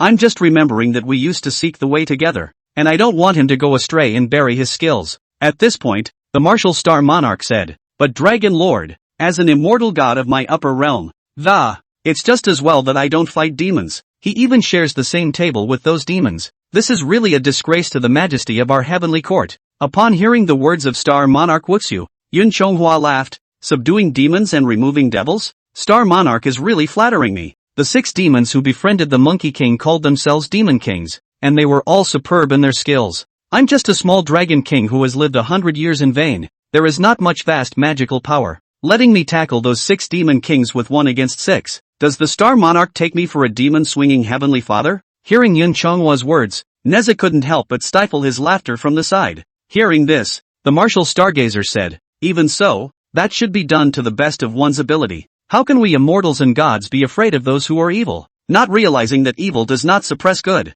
How can we be suppressed by evil? Mr. Dragon, you're so full of evil spirits. Defeat your own majesty. Truly disgracing the majesty of my heavenly court and losing my heavenly court's face. Yun Chonghua listened and was in no hurry. He just said lightly, if Star Monarch has this vast magical power of 1 against 6, Little Dragon is willing to walk with Star Monarch. The Star Monarch subdues demons and removes evils to rid the world of harm. I'd also rather be on the sidelines as a pressurized helper for the Star Lord. I wonder if Star Monarch is willing to ask for an order to go down to the realm to get rid of the demons? This, Yun Chonghua's words directly caused Martial Star Sovereign to be speechless. Seeing that things were explained clearly, Tai Bai Jinxing also came out at this time intending to make a roundup. Tai Bai Jinxing said, Your Majesty, the Dragon King has neither dealt with those demons. This crime of colluding with demons is just a misunderstanding. If this misunderstanding is explained clearly, there will be no need for further words. In these 3 realms, anyone with 9 orifices can become an immortal. This monkey is also a body nurtured by heaven and earth. The sun and the moon have given birth to his body, and now that he has cultivated immortality, Your Majesty might as well send down an imperial decree to recruit him to heaven. Sai subjected him to an official title and led him to the right path as the Dragon King had said. Give him constraints. It is not a bad thing. If he is ordered by heaven, he will be promoted and rewarded in the coming day. If he has disobeyed the order of heaven, he may also be punished on the spot. The Jade Emperor heard this and said, Permit what the secretary has said. When Xu Xingjuan repaired the edict for me, Tai Bai Jinxing came down to the world to beckon. Chapter 114, The Invisible Hand of Coincidence. After some arguments in heaven, the matter of the Monkey King being recruited was still just finalized. When Xu Xingjuan drafted the imperial decree of inviting peace for the Jade Emperor, while Tai Bai Jinxing traveled to the lower realms to do so. As for the Dragon King and the King of Yen, they also went back to their respective lower realms. Although the matter ended so satisfactorily, Yun Chonghua's heart was in turmoil. On the one hand, there's the matter of Goku's recruitment, and since this recruitment is going to Tai Bai Jinxing, think it will be the same as the original. After all, Sun Wukong and himself are the same, are the first to come to the country. This to be an official must also have a humble but honorable is. I'm afraid I still can't hide from that pilgrim's position, but Yun Chonghua also frowned a little. He recalled some of the episodes of Journey to the West. It was also a bit of an afterthought. He always felt that Goku's too anti-Tian. There seems to be a big invisible hand behind all this manipulating everything. He knew a little bit about the positions in the heavenly court after so many years in the heavenly realm. In particular, the position of the pilgrims is well known. As far as he knew, the pilgrim was not the petty official he thought he was. Rather, it's one of the 12 supervisors of the inner court. It specialized in managing the heavenly palace's imperial horses for His Majesty the Jade Emperor. If the name pilgrim doesn't sound good, he is also known by another name, Stable Flying Dragon Ambassador. This official position though really has no substantial rank, but he is a paid imperial envoy. He is not a petty official, and there's no need for the pilgrims to take care of the rough and tumble of the royal horse guards, with the Chancellor of the Guards under his command, supervisors, deputy supervisors, officials, and a host of other officials, large and small. The duties of a horsekeeper are to sit in the middle of the main hall, check the document book, point out the number of horses, and control the people. As for other matters, they are handled by their men, such as preparing the books, brushing the horses. The Prime Minister and the Deputy Prime Minister are assisting and urging the organization. There's no need for the pilgrims to worry about anything. But what surprised Yun Chonghua the most was that, although this position had no rank, but the status was similar to that of the 3 White Crane Fairies, Inai Shang Fairy, and Weaving Maiden. The White Crane Fairy is the chief administrator of Yao Qi, the Shanggong of the heavenly court. The Nishang Immortals are in charge of rituals and music, and are the Shangyi of the heavenly court. Weaving Nymphs are in charge of weaving and are the Shanggong of the heavenly court. The 12 supervisors under His Majesty's command are basically about the same age as the 6 Shang female officers around the Empress and the Jade Emperor. When Goku took office, it was ordered that one of the 5 Weather True Monarchs, the Star Monarch of Wood Virtue, would personally send him to his office? This is also very telling. But for such an idle beauty of a post as one of the 12 ambassadors of the inner court, Goku, however, was angered by a few words from his men, thus backtracking down to the heavens. This is intriguing. Others may not understand, but a group of officials from the Royal Horse Guards that wouldn't be unaware of how gold this inner court of 12 ambassadors is. If Goku were to be squeezed out by his men alone, that would be fine. After all, the workplace is above. Some people can't see you in the limelight either, especially those who have done their best in their positions for many years without being promoted. Every time a position is vacant, the leader is parachuted in. These people are not convinced in their hearts, and it makes sense that they would harbor resentment and deliberately make slanderous remarks to harm them. But the coincidence of this incident is that Wukong has only just been galvanized back to the mountain of flowers and fruits. The supervisor of the Imperial Horse Supervisor didn't even report the news of Wukong's escape, and the Jade Emperor doesn't even know about Wukong's escape yet. Wukong returned to the mountain of flowers and fruits monkey but did not even sit hot. There are two one-horned Ghost King, holding a special ochre yellow robes for the Emperor to defect, and the two one-horned Ghost Kings. While conversing, he even said something like "I'm glad to be back," which was a deliberate attempt to make things worse. Afterwards, after asking him what position he held in heaven, he taunted again and he then encouraged Goku to call himself Great Sage. In fact, it's not a big deal to call him the Great Sage. After all, there are all kinds of princes, marshals, and saints in heaven and on earth. There are many princes and generals, and even the Yellow Wind monster calls himself Yellow Wind Great Sage. But they let Goku call himself the Great Sage of Heaven. This is clearly forcing Wukong to lead his demon soldiers to cause trouble for the heavenly court. Yin Shonghua again associated the matter of stealing peaches and stealing Dan afterward. How the Taishang Taoist ancestor, the other times do not preach scriptures, but on the day of the peach banquet, the ancient Buddha invited the burning lamp to listen to the scriptures on top of the three-tiered treasure pavilion of the Tushio Palace. I don't care about the sermon. As a result of serving the Jade Emperor to run the Dan Yuan assembly of the Golden Dan, but all very coincidentally all stayed in the Dan room. Even more coincidentally, not a single caretaker was left. Wukong ate them all. It's just too much of a coincidence. Plus, Grandmaster Bodhi had told Wukong that he was bound to have a bad life on this trip. It's up to Goku to get into whatever trouble he wants, but he won't let Goku reveal that he's his disciple. Did Grandmaster Bodhi count on Goku's fate from the beginning, and there's no escaping that certainty anyway? Thinking of this, Yun Shonghua could not help but break out in a cold sweat. And it's not just about Goku, it's about himself. Today, Su Jingyang took advantage of the opportunity to slander him above the Golden Palace, slandering him for his dealings with demons, and the Star Lord of Wodu along with a group of immortal secretaries all chimed in. Yin Shonghua felt that this was just him. This if it was anyone else, he was afraid that he wouldn't be able to escape this. Now Yin Shonghua, for the first time, had the feeling of walking on thin ice. He now felt himself in the very center of that vortex of struggle. There were quite a few eyes around him constantly staring at him, always wanting to cure him to death. Even back when he was caught up in the sky to be sent inside the imperial kitchen as an ingredient, he had never been so scared. After all, back then, when he was captured in heaven, although it was vicious, but the enemies they faced were only two heavenly officials and one eclipse god. It's just a matter of 3 or 2 pearls to get rid of it, even though your life is in danger. Instead, he was now standing in the very center of the vortex, the opponent he was to face. It might just be the great ones with multiple lifespans. Although Yun Chonghua had some fear in his heart, right now he had a lot of skills on his side. With the patronage of His Majesty's mother not yet panicked, but today's incident at that heavenly palace had also given him a wake-up call. In the future, you should be more careful in dealing with people yourself. In this world of fame and fortune, one wrong step is really going to be the end of everything. Yun Chonghua came to the place where he had discarded the mountain ghost before. The ghost money that the mountain ghost had transformed into flew directly back to his hand. The mountain ghost said to him in his divine sense, "Congratulations, Master. There's no way for you to get out in one piece now." Yun Chonghua took the ghost money back. Then he said to him in his divine sense, "Since there's no way to retreat in one piece,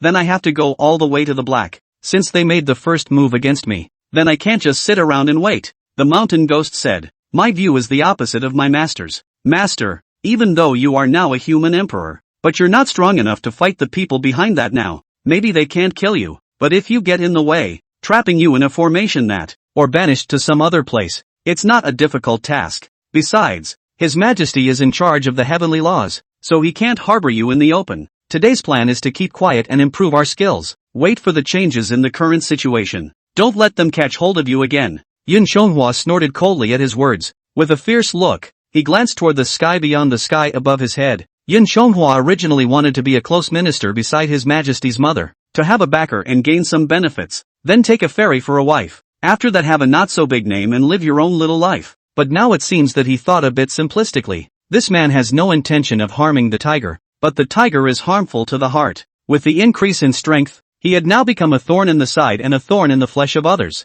Just as Yin Chonghua wanted to leave the heavenly court, someone called out to him at that moment, "Dragon Lord, and take your time." Hearing these words, Yin Chonghua raised his eyes and looked over. The person who called out to him was one of His Majesty the Jade Emperor's personal followers, the 5 manifestations of the spiritual officers. After the 2 of them had recounted their salutations, Yin Chonghua asked, "I wonder what the spiritual officer has called me for." Chapter 115, The Realm of Ultimate Bliss in the Western Paradise. The spiritualist took out an imperial decree, then said, "His Majesty has sent a decree that the Dragon King of Surabaya, Yin Chonghua, traveled to the west and sent the invitations to the Peach Blossom Conference to all the Western Buddhas and Bodhisattvas of the South Pole. As for Dragon Lord Surabaya's own duties, there are others to take care of them, so there is no need for Dragon Lord to worry." When Yin Chonghua heard this, he also instantly understood what His Majesty meant. It seems his own sire sees what's going on here. This is intended to give him an errand, so that he can go to the Spirit Mountain and hide in the South Sea for a few days. After all,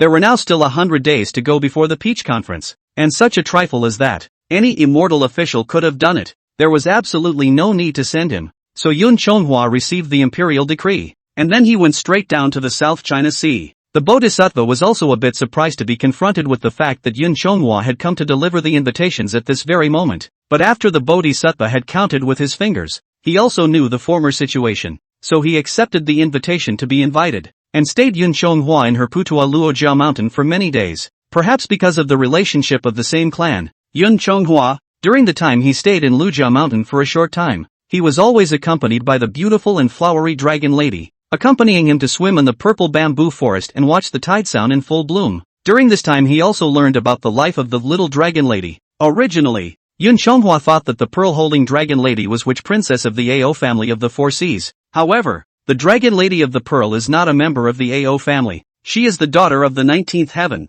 the dragon king of Pagoda, among the 24 heavens of the Buddhist world, and she was just like Neza, although her appearance looked like that of a child. But in reality she was thousands of years older than Yin Chonghua. It's just that she attained enlightenment by listening to the Dharma Flower Sutra at a young age, and has lived forever since then. The usual looks were then frozen in that moment, but perhaps it is because of the many years of studying Buddhism and not questioning the affairs of the world. Although this little girl was several thousand years old, this mind, too, was truly simple. She was basically not wary of people. She answered whatever Yin Chonghua asked, and believed whatever Yin Chonghua said. In the face of such a simple-minded stupid white sweet, Yin Chonghua was a bit helpless. It's no wonder that when Red Child was in that difficult position, the Bodhisattva was afraid that she would be tricked by Wukong even with the pure vase. Despite the simplicity of the pearl-holding dragon woman, Yin Chonghua did not dare to underestimate her strength. This pearl-holding dragon lady is a delicate and lovely girl doll despite her appearance, but it's actually a Barbie. Her strength was much greater than Yin Chonghua's. Previously, Yin Chonghua was curious about the meaning of the weight of the sea.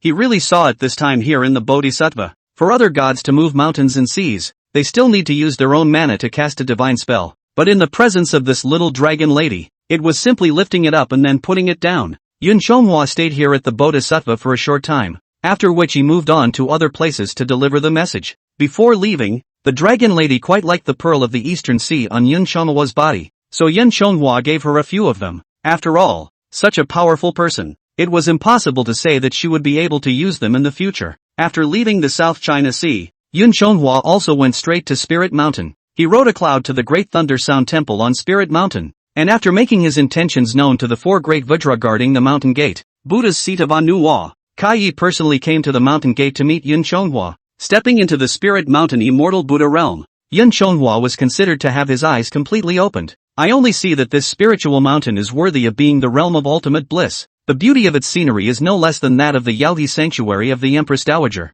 The peaks of the mountains reach up to the sky, and the pavilions are stacked up into the clouds. The cliffs are covered with yao grass and strange flowers. The winding paths were full of purple ganoderma and fragrant cymbidium. The exotic flowers and plants of those 10 continents and 3 islands were all over the place. During the period, there were white apes offering fruits and white cranes perching on pines. The green luan pairs, the colorful phoenix becomes a pair. There are also a number of female Rakshasas dressed in colorful dresses. with colorful ribbons, necklaces, and flying barefoot in the sky. Chandrakirti danced among them with that bird and finch, seeing that beautiful Rakshasa woman, Chandragupta, when it is really as it is in that flying fresco, only that they were 100 times more beautiful than what was depicted in the mural. There were even some of them, like that mountain ghost, topless, and there was hardly much covering clothing on the body. If Yun Chonghua hadn't gone up to the heavenly palace, met Chang'e, and seen the most beautiful woman among the 3 realms, having tasted the taste of the nymphs, I am afraid that I will also be fascinated by all the colors of this realm of ultimate happiness.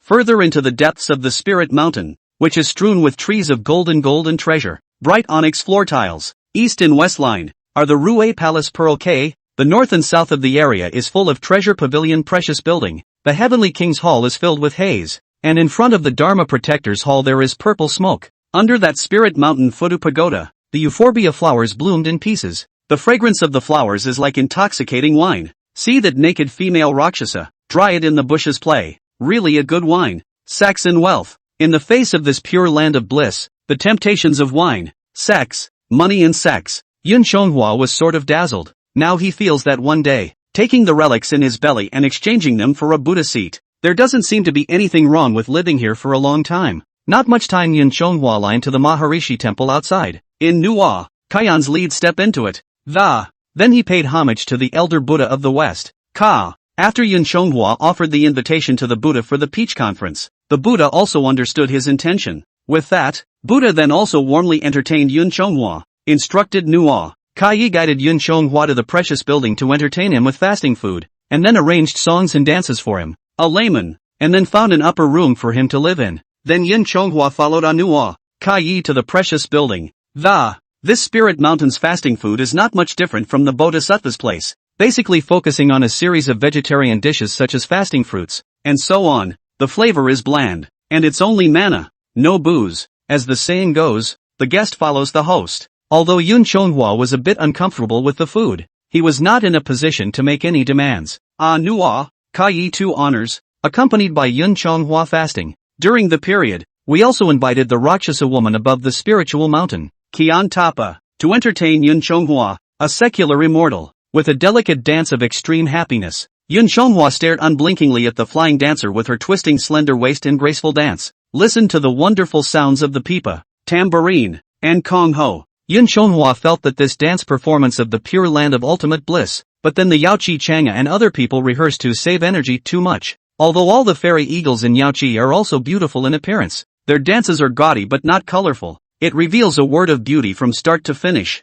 But this dance of the pure land of ultimate bliss is big on vulgarity, color and gaudiness. Those who are not strong-minded will never be able to resist the temptation of this kind of color. Unlike Yun Chonghua, a worldly man, the companions of Nuwa, Kaya, including the monks who brought up the fasting food and nectar. However, there was not the slightest reaction to the extreme show of female color entertaining people in front of him. And Yun Chonghua also noticed that Nuwa, Kai too honors, for the meals on the table. It was not like Yun Chonghua who was so picky. When Yun Chonghua faced the table full of food, he basically ate 2 more bites of what he liked to eat. Don't move your chopsticks if you don't like it. And Nuwa, Kaya, would just eat the nearest food in front of him, and look at their expressions as if they couldn't taste the food either. And for the hot and powerful dance before us, and the Rakshasa woman, all the treasures scurrying about in Dryad were also ignored. Even those dancers, who danced with their bodies, the bejeweled colors of the colorful clothes on their bodies flashed to their eyes, and the 2 of them did not react in the slightest. Seeing Nuwa, Kaya's expression, and then look at the dance of the dancers in front of them, it couldn't help but remind Yun Chonghua of the audience in the Land of Light. Watch the scene when the Cosmic Nation girl group performs. The whole time they were expressionless, as if they were invisible to them. However, it is not that the 2 venerable masters are pretending, but that they really can't see. All appearances are illusory. If one sees all appearances as non-appearances, one sees Ka, the monks on this spiritual mountain, also has long been cultivated to the 4 great emptiness of the no-phase realm. Otherwise it cannot go on this spiritual mountain. The various colors in front of them, in their eyes, are really empty eyes. Chapter 116, Residing in the Spirit Mountain, the Ultimate Bliss, Enlightenment of the True Fruit, Buddha's Sutras. To the fasting food and music and dance reception is just. Yun Chonghua was Nuwa, Kai too honors, introduced to rest within a quiet room of a spiritual mountain. Nuwa, the 2 venerable masters of Kai placed Yun Chonghua in a good place. Only then did he turn back inside the Mahamudra to report back to Lord Ka. That Buddha sat on the golden lotus platform, and asked with downcast eyes, Mahakala, Nua Tuwa, today you two are fasting to the Dragon King, how about observing this person? Venerable Nua replied, worldly fame and fortune also, although there is goodness in Buddha nature, but the 6 roots are not pure, addicted to color and greedy for mouth and stomach. The Venerable Gautama replied, a Buddha is also a consciousness, although that Dragon King is a man of worldly fame and fortune. The 3 poisons of greed, anger and infatuation are all present, enchanted by all appearances. They do not know the true self, nor do they know the great creation of the 4 great emptinesses, but he honors the rules and regulations of worldly rites and teachings, and although he accumulates merit for fame and fortune, it is always good. According to the disciples' opinion, it is also a moldable talent. At this time the future Buddha Maitreya flashed out from the side of that Mahamudra. That Maitreya Buddha lightly rubbed his belly and laughed. All that honored Master Kai has said is good. That Dragon King was originally a worldly fame and fortune, not one of our Buddhist sect, and it was not his fault that he did not recognize our true self and great creation. Besides, as long as one has a Buddha's heart and walks the right path, there is no harm in being slightly deficient. When Buddha Rulai heard this, he also smiled and nodded silently. Then the Buddha commanded Nua, Kaiba, Mahakala, Nua, the 2 of you can choose one of the true scriptures to share with the dragon monarch in the Sutra Pavilion, as a token of respect for his achievements. Nua replied, yes, respectfully obey the law. Thereupon, the 2 honored ones did not delay, and turned around and headed for that scripture collection building. That Maitreya Buddha, too, twirled his glazed Buddha beads in his hand and smiled benevolently. Yun Shonghua was resting in that pure land, in the middle of the quiet room. From time to time, he also looked out the window. Now he also finally understood why this western heavenly spirit mountain was called the pure land of ultimate bliss. Here there is no difference between summer and cold, and there is day and no night, and I do not know the years in this place, and gold and gems and exotic flowers everywhere, and often that beautiful naked Rakshasa nymph flies by.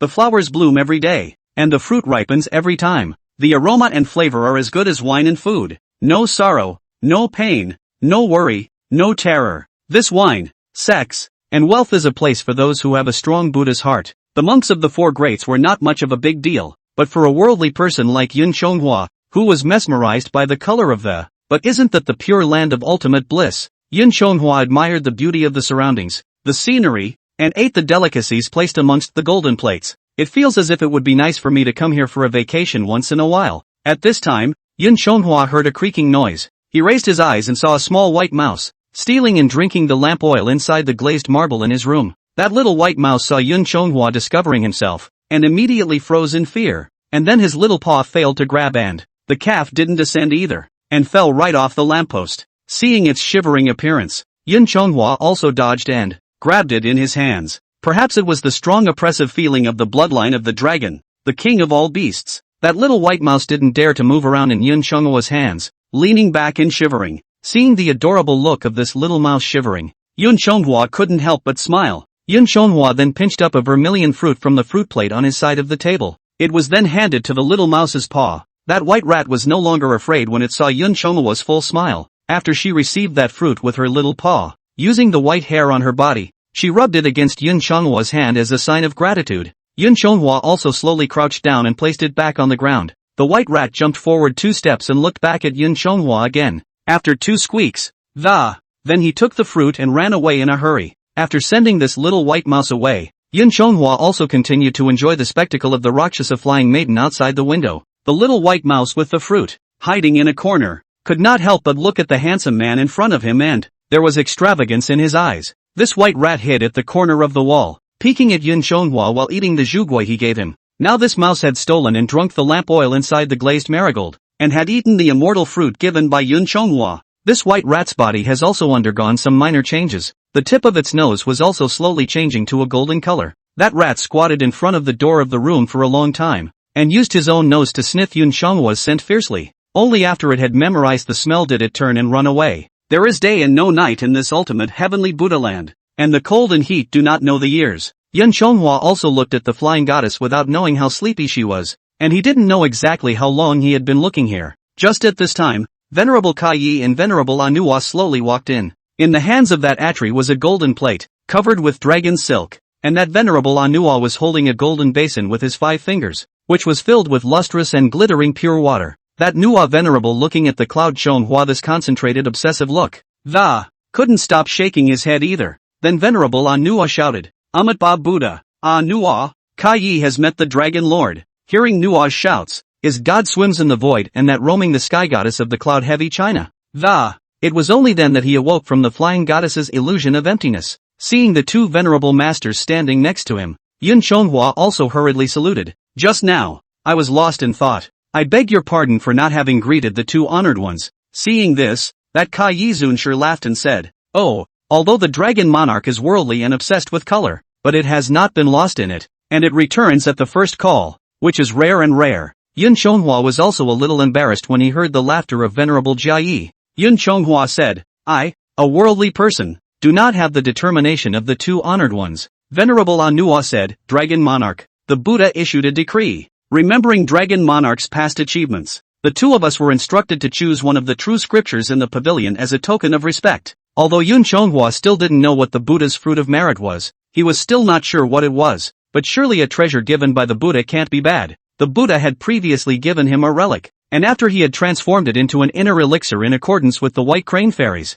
it's a great boost to strength. Now he has been given a copy of the true scriptures, and this time he has not come in vain. Yun Chonghua arched his hand and thanked. Little Dragon thanks the Buddha for his gift. After speaking, Yun Chonghua then tried to catch the true sutra in Kaya's hand, but at this time Nuwa is to stop. Yun Chonghua said, Dragon King and slow. In the face of Nuwa's obstruction, Yun Chonghua asked, What does your holiness mean? Could it be that this treasure? Do I still need to be treated as a subordinate? Venerable Anu shook his head and said, Not also, not also. The Dragon Monarch is a vassal under the Jade Emperor's great heavenly father, and has no affiliation with my Western Heavenly Spirit Mountain. Now he is also a guest of my great Thunder Sound Temple. The Dragon Monarch has been given a gift by the Buddha, so it is sufficient to receive him with a gift. Yun Chonghua asked, Then what does your holiness mean? Venerable Kai Yi laughed, Dragon King, this time, the treasure given by Buddha. It is the Tripitaka Sutra of my great Thunder Sound Temple in the Western Heaven. This is a priceless treasure of my Western Heavenly Buddha land,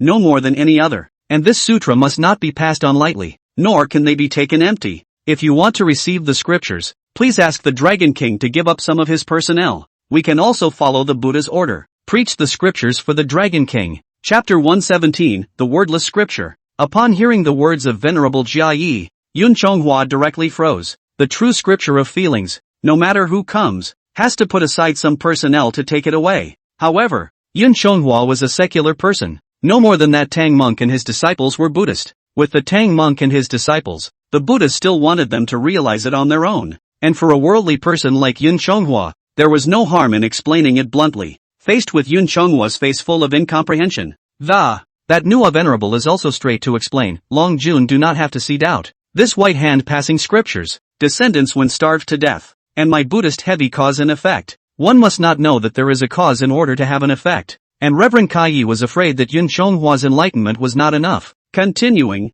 he added, the Buddha said, not without something, not without something. The right way of this world will not create something out of nothing. The Dragon King must know that only when there is surrender can there be gain. If you don't give a dime for a dime, it's hard to give up even when there's really good money. Yun Chonghua nodded thoughtfully at his words. Although he still did not quite understand the profound Buddhist teachings, he knew the secular rule of reciprocity. Since the Buddha was so generous and rewarded himself with another treasure, then he shouldn't be stingy either. Yun Chonghua then activated his own Jasper Pure bottle, calling out quite a lot of gold and silver treasures from it. Pearls of the East Sea, fine agates, corals, precious stones, pounds of gold ingots and silver ingots. All of them were honored by the Dragon King of the East Sea over the years. Then Elder Zhao of the state of Shihui gave 3 buckets and 3 liters of rice grains of gold. Yun Chonghua was more generous than him. Then he is pious. Right now these treasures add up to 30 buckets and 30 liters. Yun Chonghua was about to serve with Anua and Jia, but the 2 honored ones shook their heads.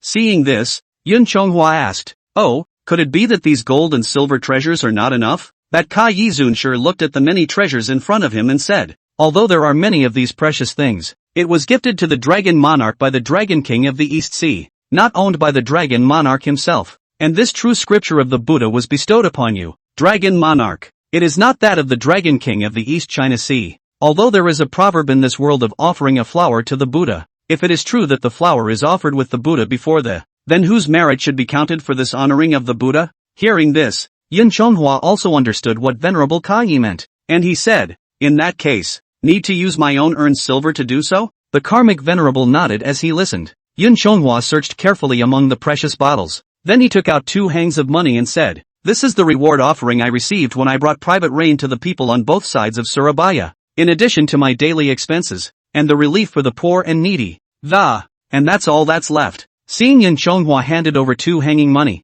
Nuwa also reached out and took it. After Nuwa received the money, he handed the gold basin held in his hand to Yun Chonghua. Venerable Nuwa said, "Since the Dragon King has offered his personnel, then please clean your hands and receive the scriptures." When Yun Chonghua heard this, he washed his hands in the golden basin. After purifying his hands, only then did he receive the silk-covered true scripture from the hands of Venerable Kai. The 2 honored ones were about to leave after preaching the sutra. Yun Chonghua said, "Wait for the 2 honored ones." Venerable Kai asked, "Is there anything else that the Dragon Lord wants?" Yun Chonghua said, "This treasure handed down by the Buddha is really precious. I heard that in the beginning, all the bhikkhu monks came down from the mountain and recited the true sutra at the house of Elder Zhao in that country of Shihui, keeping his family safe for the living and transcendent for the dead. I got 3 buckets and 3 liters of loose gold. My 2 hangings of coarse money are a bit lighter than those 3 buckets of gold. Would this be disrespectful to this treasure of Buddha?" The 2 reverends smiled at his words. Venerable Kaiba laughed. "Oh, universal salvation of all living beings, consecrated to goodness. 2 hangs of rough money are as blessedly vast as 10,000 taels of gold. Buddha, there is no separate mind." And Venerable Nuwa also said, "As for Elder Zhao, whom the Dragon King spoke of, his family is rich and wealthy, but he is a mischievous and stingy man, who is rich but unkind. But if he is a good man, he will be blessed by the gods. Why do you need monks chanting to keep your home safe?" All the bhikkhus took his money and recited sutras to supersede his karma. His karma was borne by the bhikkhu monks, but his sins are so deep that they are far more than 3 buckets and 3 liters of loose gold can cover. The extra evil fruits need to be repaid for many years by all the bhikkhu monks. The Buddha has since said that they are selling cheap. However, the money offered by the Dragon King is the proceeds of good deeds and the generalization of the people. And is it not comparable to those 3 buckets and 3 liters of loose gold? Yun Chonghua nodded silently as he listened, then said, "So that's how it is. Thank you, Venerable too, for enlightening me." Yun Chonghua then bowed, and the 2 venerable masters also raised their hands and bowed, and then they left the quiet room. After the 2 honored ones left, Yun Chonghua also picked up the true scriptures on the golden plate. But when Yun Chonghua opened the scriptures, intending to take a glimpse of the Buddha's mysteries, but it was found to be a wordless scripture, Yun Chonghua carefully turned each page, whether he looked at it with his eyes open or with his eyes closed. There's still not half a word in it. Yun Chonghua had read the Journey to the West and knew that this wordless true scripture was also a true scripture, but a higher level true scripture. But he was also curious. This true scripture had no words, so how on earth was he supposed to read it? Yun Chonghua was attracted to this wordless scripture and wanted to comprehend this Buddhist scripture to gain some power from it. When he had befriended the little dragon lady at Lujia Mountain before, the little dragon lady had told him about that. Her cultivation originated when she was 8 years old. At that time, Manjushri was invited by her father, the king of the Sahajara dragons, to come to the dragon palace to preach the Dharma Flower Sutra. And at a young age, she realized the Buddha's principles in the sutra and became enlightened and practiced, which led her to have that frame of the ocean's weight. Yun Chonghua had obtained the wordless true scripture, and he also wanted to obtain the power in this true scripture. Now that he had this wordless scripture in his hand, Yun Chonghua was also unmotivated to look at the flying goddesses outside the window. But this wordless scripture in his hands was no different from that white book. He pondered and pondered and pondered, and even spat out the shekels in his belly. With the light of the Shariputra shining on the book, no half of the handwriting appeared, and I could not figure out the reason. The spirit mountain in the western paradise knows no year. Yun Chonghua didn't know exactly how long he had been holding this scripture. In the end, even after exhausting the mysteries in his brain, he was unable to figure it out, only to give up. Hey, originally, I thought that this scripture was profoundly obscure and difficult to understand. It requires great wisdom to comprehend it. But now, looking at this wordless scripture, not only does it require great wisdom, it even requires wise eyes. Not being able to see, can't read it either. Yun Chonghua sighed and eventually stopped pondering over that true scripture. Instead, he put the wordless scripture into his jasper pure bottle. I can only wait for when I have time to go to Mount Luojia and ask for help from the Bodhisattva and the Dragon Lady. Ask the Bodhisattva to enlighten yourself. Then, without delay, he continued to enjoy the vacation granted to him by His Majesty. Continue to watch the roaming flying Rakshasa goddesses. Yun Chonghua did not know how long he had been on the spirit mountain, that manhwa venerable. Taking the 5 manifestation spiritual officers of the heavenly court with him, he quickly came within the quiet room. Seeing Yun Chonghua, who was obsessed with the flying goddess, this spiritual official was not surprised. After all, this worldly immortal, not compared to his Buddhist origin. It is normal to come to this realm of extreme happiness to be mesmerized by this scene of extreme happiness. That 5 manifestation spiritual officer cried out softly, "Dragon King, wake up!" Hearing the call, Yun Chonghua also slowly woke up. When he saw Venerable Manhwa standing there with the 5 apparent spiritual officers, he asked, "5 apparent spiritual officers? I don't know what the spiritual master has come all the way to the Western Heaven for?" That 5 manifestation spiritual officer replied, "Dragon King, His Majesty has decreed that you return to heaven immediately." Chapter 118, a sorry recommendation. Yun Chonghua heard that His Majesty had a decree to declare him, so Yun Chonghua asked, "I wonder if your Majesty is so eager to summon me, but what's happened that's so important?" The 5 manifestation spiritual officer sighed and replied, "AI. Originally there was no need for the Dragon King to return, but the monkey is so powerful that Li Tianwang's father and son, together with the giant spirit god, were unable to win the battle, thus destroying the prestige of the heavenly court. That Jingyang said that the Dragon King is strong and powerful and can subdue the demons of Mount Huadhua." Du Ziping handed over the flying star moon drawing sword, and the man took it and looked at it carefully for a few moments. Then he operated his mana, but he saw a hint of red thread showing on the spine of that flying star moon drawing sword. Du Ziping threw one punch after another, and within a few breaths, he had executed the 6 divine abilities of the Dragon God Fist: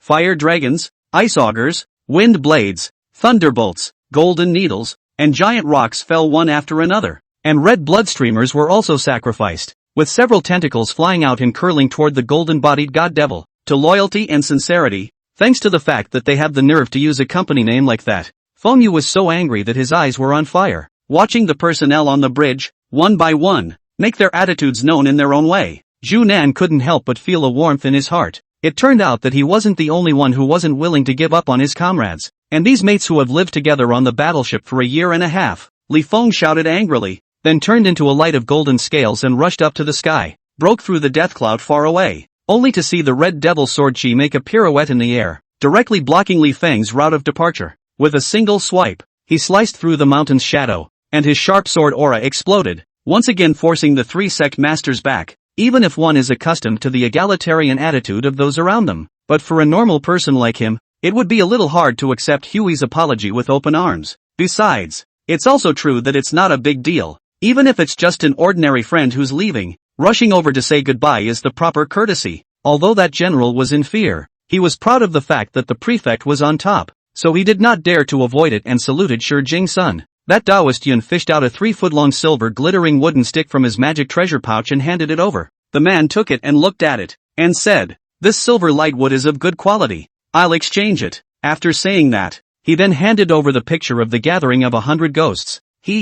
With Secretary Su Ai in the room, none of this is a problem. The Han Emperor stepped forward and patted Su Gui's shoulder in an affectionate manner. This asshole stopped his car the other day and made a molestation scene, not to mention the fact that she made her trip in Jiangyu County go from 3 days to 11. Just now, the other party even rushed into the dressing room and basically took advantage of her. Even so, both of these strong men still give up. The playoffs are sometimes not just a contest of strength, but a battle of wills. "Professor," the old man exclaimed, launching his telepathic powers immediately after the professor's visions were terminated. The 2 massive energies instantly collided together, and under high pressure, a gust of beeping, the exuded berserker energy even swept the place clean. After the dazzling white light, the bullhorn arrow didn't even make the monster have the slightest injury. Just the massive impact pushed it directly into the monolith. Thinking before crossing over, thinking after crossing over, Shen Yu interpreted the 2 thinking to the extreme. The speech is sometimes upside down and he yells all the time about educating the 3 Lolitas. In the Jade Emperor's eyes, Ying Zhang, like himself, was someone his own forces had pushed to the front of the stage. It is a representative, not a real principal. The commentator, Viper, was equally astonished, unable to believe what had just happened in the middle of the match. With a flash of green light, Jiang Dong violently burst, and his body was instantly spotless. Both hands were restored as before at a speed visible to the eyes. A long sigh of relief. Until this moment the restlessness in the body was completely cleared. Thinking back to all the things just now, I can't help but feel a little bit of fear. Why did I become so violent? Is that still myself, or is it another side of me? Chapter 119, Calling Out to the Mountain of Flowers and Fruits. Yun Chonghua listened to Neza's chatter of indignation on his behalf, and his heart was touched. At this time Li Jing said after thinking for a while, since His Majesty sent the dragon monarch down to the realm, and he also appointed a prominent official, if you retreat without a fight, it is hard to avoid giving people the blame. Let's do it this way. Dragon King, and go to the Mountain of Flowers and Fruits to fight with that demon monkey. Neza and the giant spirit god will be your supporters. If the Dragon King is brave enough to win over the monkey, he will be the first to take the credit. But if you don't, you'll be the first to win. With all of us as witnesses, we can also have it in that Lingxiao palace, and those who had a similar state of mind as him, besides that elder Ji who had brought Ling Hao to find Xia Yuqing. Yet there was also Yen Qing, who had fought with Ling Hao. People can get addicted to eating too much. After eating a smooth mouth, whether it's cannibalism for the sake of efficacy or cannibalism for the sake of cannibalism is not really distinguishable anymore. That said, Su Wuyo led Yuan Qingzi to the depths of the hall and appeared in front of a large hall. The palace doors of the great hall were hidden, inevitably filling one with endless imagination, wondering what could be behind them, and when Xinshi could cut out the other party's death breath. This swordsmanship itself had changed from a quantitative change to a qualitative change. Once a flying sword could also chop out such power, it was not as simple as 1 + 1 = 2. Xinshi looked around, and indeed found half Yin Qi and half dragon power rising around him.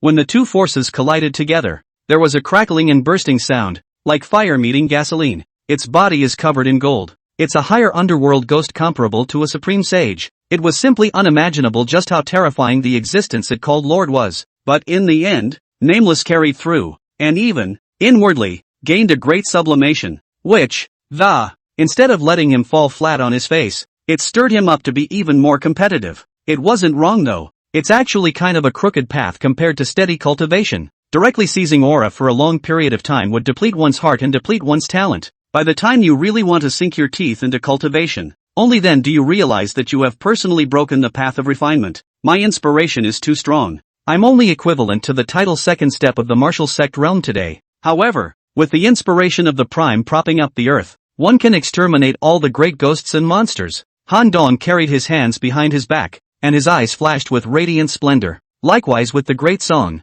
those with good reputations do everything right. The bad ones, that's cursing death without complaint. After the accident, Qin Luoshuan and his department were the busiest, and they hadn't been back for a long time. The flowers and plants in the yard are a little dry, and Dabai also followed Qin Luoshuan to the unit. In a single breath, the words resounded outside the hall as well. The people inside the hall automatically stepped back to the sides and, leaving an empty centerpiece out. But Wei Fox is Wei Fox, and he's somehow, surprisingly, they have buried heavy troops on Chitos Road, just outside of Honko Street, and are fully capable of sending their men into action with adequate defenses. This way Shintone would undoubtedly have an extra helper in a brew who could show up at any time. Sure enough, she heard Xian say, the only downside to these guys is their lack of intelligence. If they could be allowed to keep this one line of formation to charge into the base's fire range, Li was confident that they would all be destroyed, before sending by Ning Bing. Her internal injuries must be cured. Otherwise, even if we send her to the hospital later,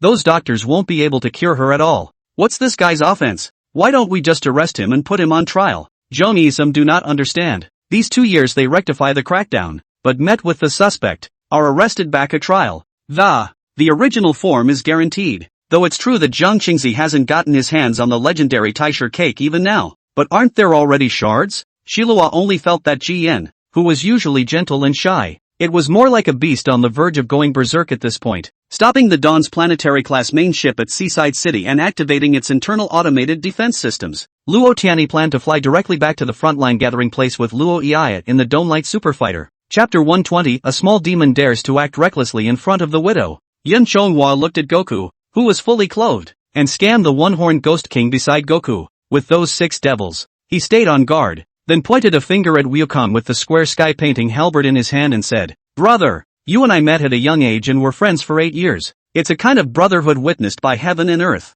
I don't want to be your enemy, but I want to pray to heaven for a title for you, so that you and I can be one brother from now on. Together, we will assist the great Heavenly Father, seek a bright future, and enjoy the riches of the immortal path together. Like those annoyed mothers trying to quiet their crying babies, it will also try to heckle, scold, and even severe corporal punishment, cold violence, etc. Mingxi flew over, and Qin Kike was sitting in the pool of water, her body surrounded by a hot aura of. Her expression looked pained, and Mingxi knew that she could only rely on herself at times like this, but with the assistance of the swift god water, it should be an easy breakthrough. Baixang's liver hurt from what Lu Shuang said, and he had reason to swear that the someone in Rushuang's mouth was definitely him. He blatantly said that he could do nothing but cause trouble and he couldn't say anything back. Shen Rui returned home just in time for the Zhang family's freshly slaughtered pork today. This moment is turning into a good dish. In one after another on the table, Shen Mom clean hands, just catch up with the end. Thank you Master Zhou.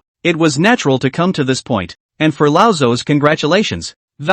Shen Rui was not too shy and graciously answered. Xiao Zuning is caught in a heavenly battle. It's smoking not smoking. His fingers were a little shaky as he pinched the cigarette. Toward the end of the explanation, Ryan also talked about why there were clearly some traces in the world but there's a reason why those marks are essentially non-existent for the average person. If it were before, Dai would have known what she meant, but at this moment, she had scowled at Fu Zhan for half a day, and Fu Zhan would surprisingly not feel anything at all. After dinner and a short walk around the city to refresh and relax, it was about 5 or 6 o'clock in the evening when the group returned to the Dragon Traveler. Xing Yanzhao looked at this scene and felt quite amused. Was this the reason for the bloodline? No matter how strong they were, they had to bow down when they saw the 5-clawed golden dragon. The beginning of the 100 Clans conference is just around the corner, so the different costumes of the Dizzy, Chang and other who people have appeared on the long street, adding a little more lively than usual. The carriages and horses stop and go, and from time to time there are traffic jams. Chen Long saw that it was close to noon,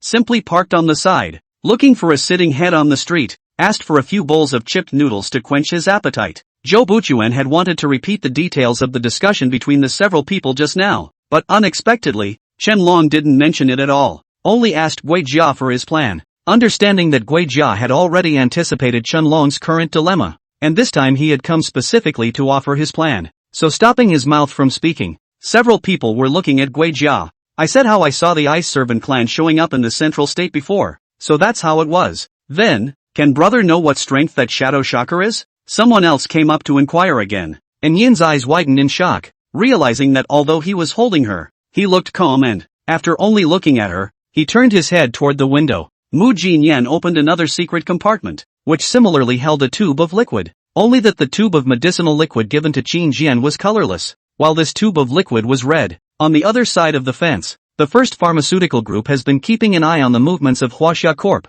Their main concern is the sales of summer black shampoo. After the rounds of advertisements from Huaxia Pharmaceutical Company, sales of this shampoo have been doubling. But I expected Guan Daon would not dare to show up, because after all, I was also in the room. Once it shows up, I'll be able to see it too. Xiang Xiaolong originally had a baby face, and although his personality was eccentric, however, the appearance looks very friendly, but at this time a fierce face, the appearance is actually very scary. Qin Jian half squinted his eyes and lazily watched Anin, who was seriously steering the boat, originally not in a very good mood. Suddenly it's a lot better. Chapter 121, Zhonghua battles the 6 devils. Sun Li protects his brothers. Seeing that Yin Zhonghua had repelled the 3 demons with just one strike, Neza was no longer worried. Instead, he put away his weapons and magic treasures and stuck his hands in the air to watch this fight below with interest. He wasn't surprised by Yun Zhonghua's sudden surge in strength, because on this immortal path, the most important thing is not diligence, not merit,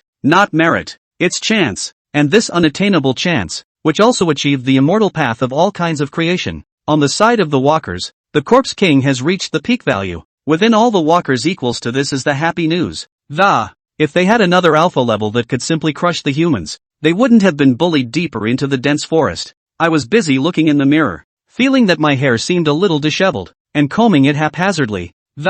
Want to change a set of clothes? A thought always feel too solemn. Only tugged the corner of the coat, slowly down the stairs. No one expected that in the midst of this barbaric and generally primitive forest, the Mori Ghost clan actually still enshrined such a statue, and moreover, the owner of this statue was actually still alive. The corpse demon emperor's soul, holding the blade of vengeance, stood frozen in place. A quarter of an hour later, the purple light dispersed. The illusory soul disappeared without a trace. Bam! The blade of vengeance. Once again, it fell to the ground. Joke, if you had malicious intentions, I would let you set foot on the Billion continent? Chu Tao smiled half-heartedly. She moved to the side of the road under a tree. She hid, seeing that no one was paying attention to her. It was only then that he ran back along the forest. The man from that power was overjoyed, and immediately slapped on the strongest of his men and, The look of Joe Ghost bowing his head and admitting his mistake floated in his mind, and he actually smiled involuntarily. Zhao Ming laughed coldly and said,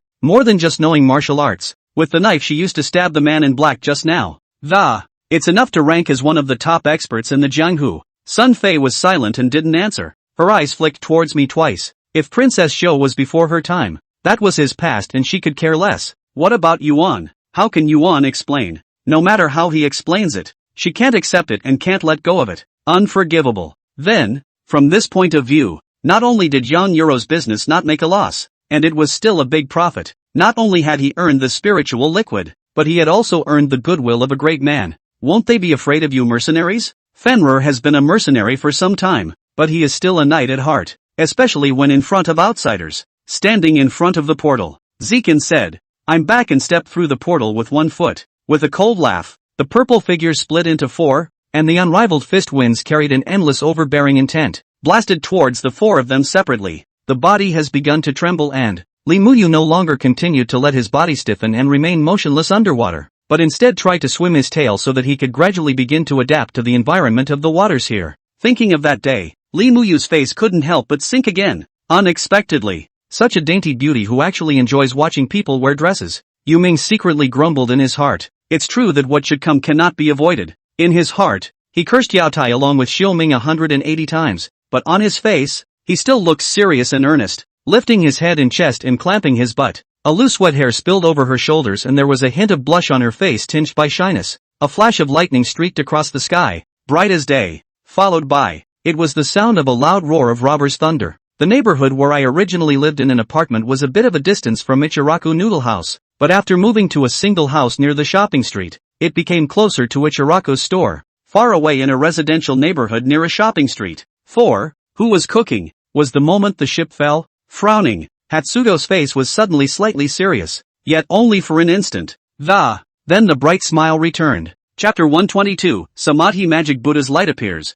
Chonghua defeats devil and captures water avoidance. Are you looking for death? My violent temper. Chen Ergu was on fire. He's going to get a chair, and he's going to smash him to death. On the other side, Xiaoxi didn't have the heart to eat again after sending Mo Bai away. Everyone could also see that she was affected by Mo White's mood, and they all took the initiative to leave. The Five Thunder soul-destroying talisman was like a hypnotic poison, disintegrating his life force. Thunder and lightning flashed and thunder cracked. A puff of black smoke rose, and Yuan Dongjie fell straight to the ground. He Lu's arrogant voice rang out from a short distance away, relying on her parents to be on the side of. He Lu was emboldened to say that she couldn't believe that Qin Tianyue wasn't afraid, especially in the old days, when teachers had to report scores slowly, subject by subject. It's really torture for her. Hearing the commotion growing louder downstairs, the couple couldn't help but follow in fear, but there was still curiosity present to go out and see what was going on out there. However, he hadn't been happy for long. Instead, the sound of the Han Army's Iron Horsemen resounded behind him.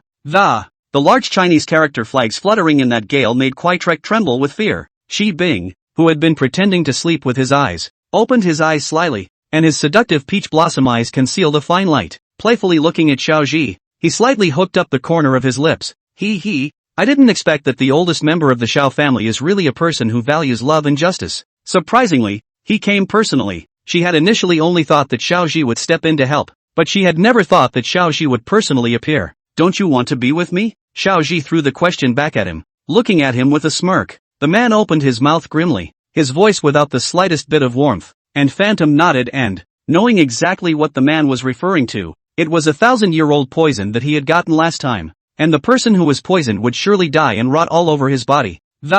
Will not be saved again. Never mind, you wait here for me, I'll go call the master. The man saw the gun girl, walking unsteadily and, the body shook, must have lost a lot of blood, and finished disappearing in the air. Only when the person was out of sight did Zhu Gui retract his gaze. He raised his hand and waved not only put out the fire.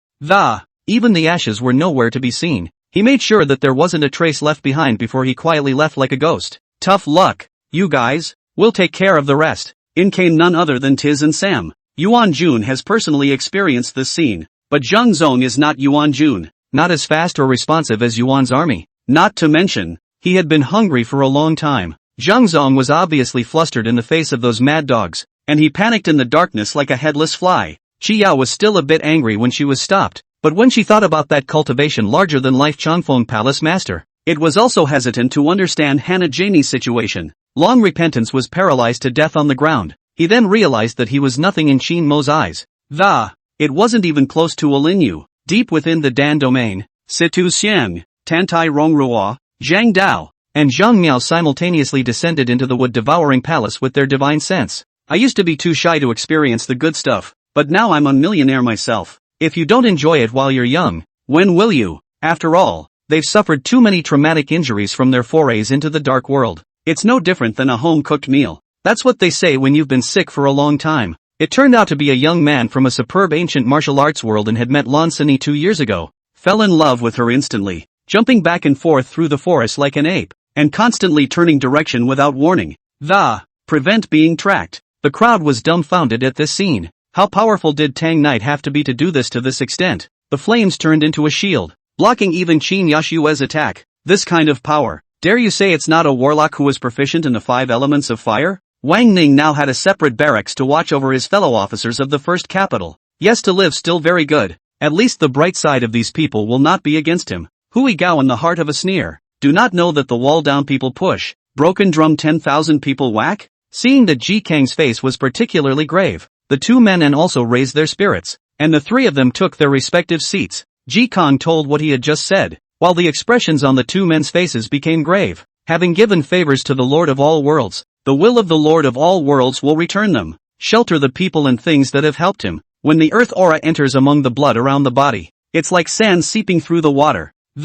It becomes calm, heavy, flat but powerful. Those people in Hangzhou today, if they weren't pretending to be confused, how could one not see the situation? It is precisely because one knows the situation too well that one would make such a choice. Everyone froze, having thought she didn't care about Chu Tianzi. As a result, Xue Knight White, who had been silent all along, actually made this amazing move. Lin Shuer, who was already eye-smart, her own sister explained a little bit that, and she understood perfectly. So, what's happening about the Eurostar program? Jack repeated his question. Chi, can we not talk about this? I interrupted her. I don't want to get too wrapped up in this issue. Other people can't speak for me. And just because other people think it's a good thing doesn't necessarily mean I have to think that way. There's nothing between them, really. But of course Chenny had to respond with a warmth befitting a sworn brother. Su Hai heard here is greatly touched. Called, uncle will not be able to speak, but his throat choked. Has let Su Weishue know that this nephew has to their own heart. The logistical specialized support units have different elements of work life every day.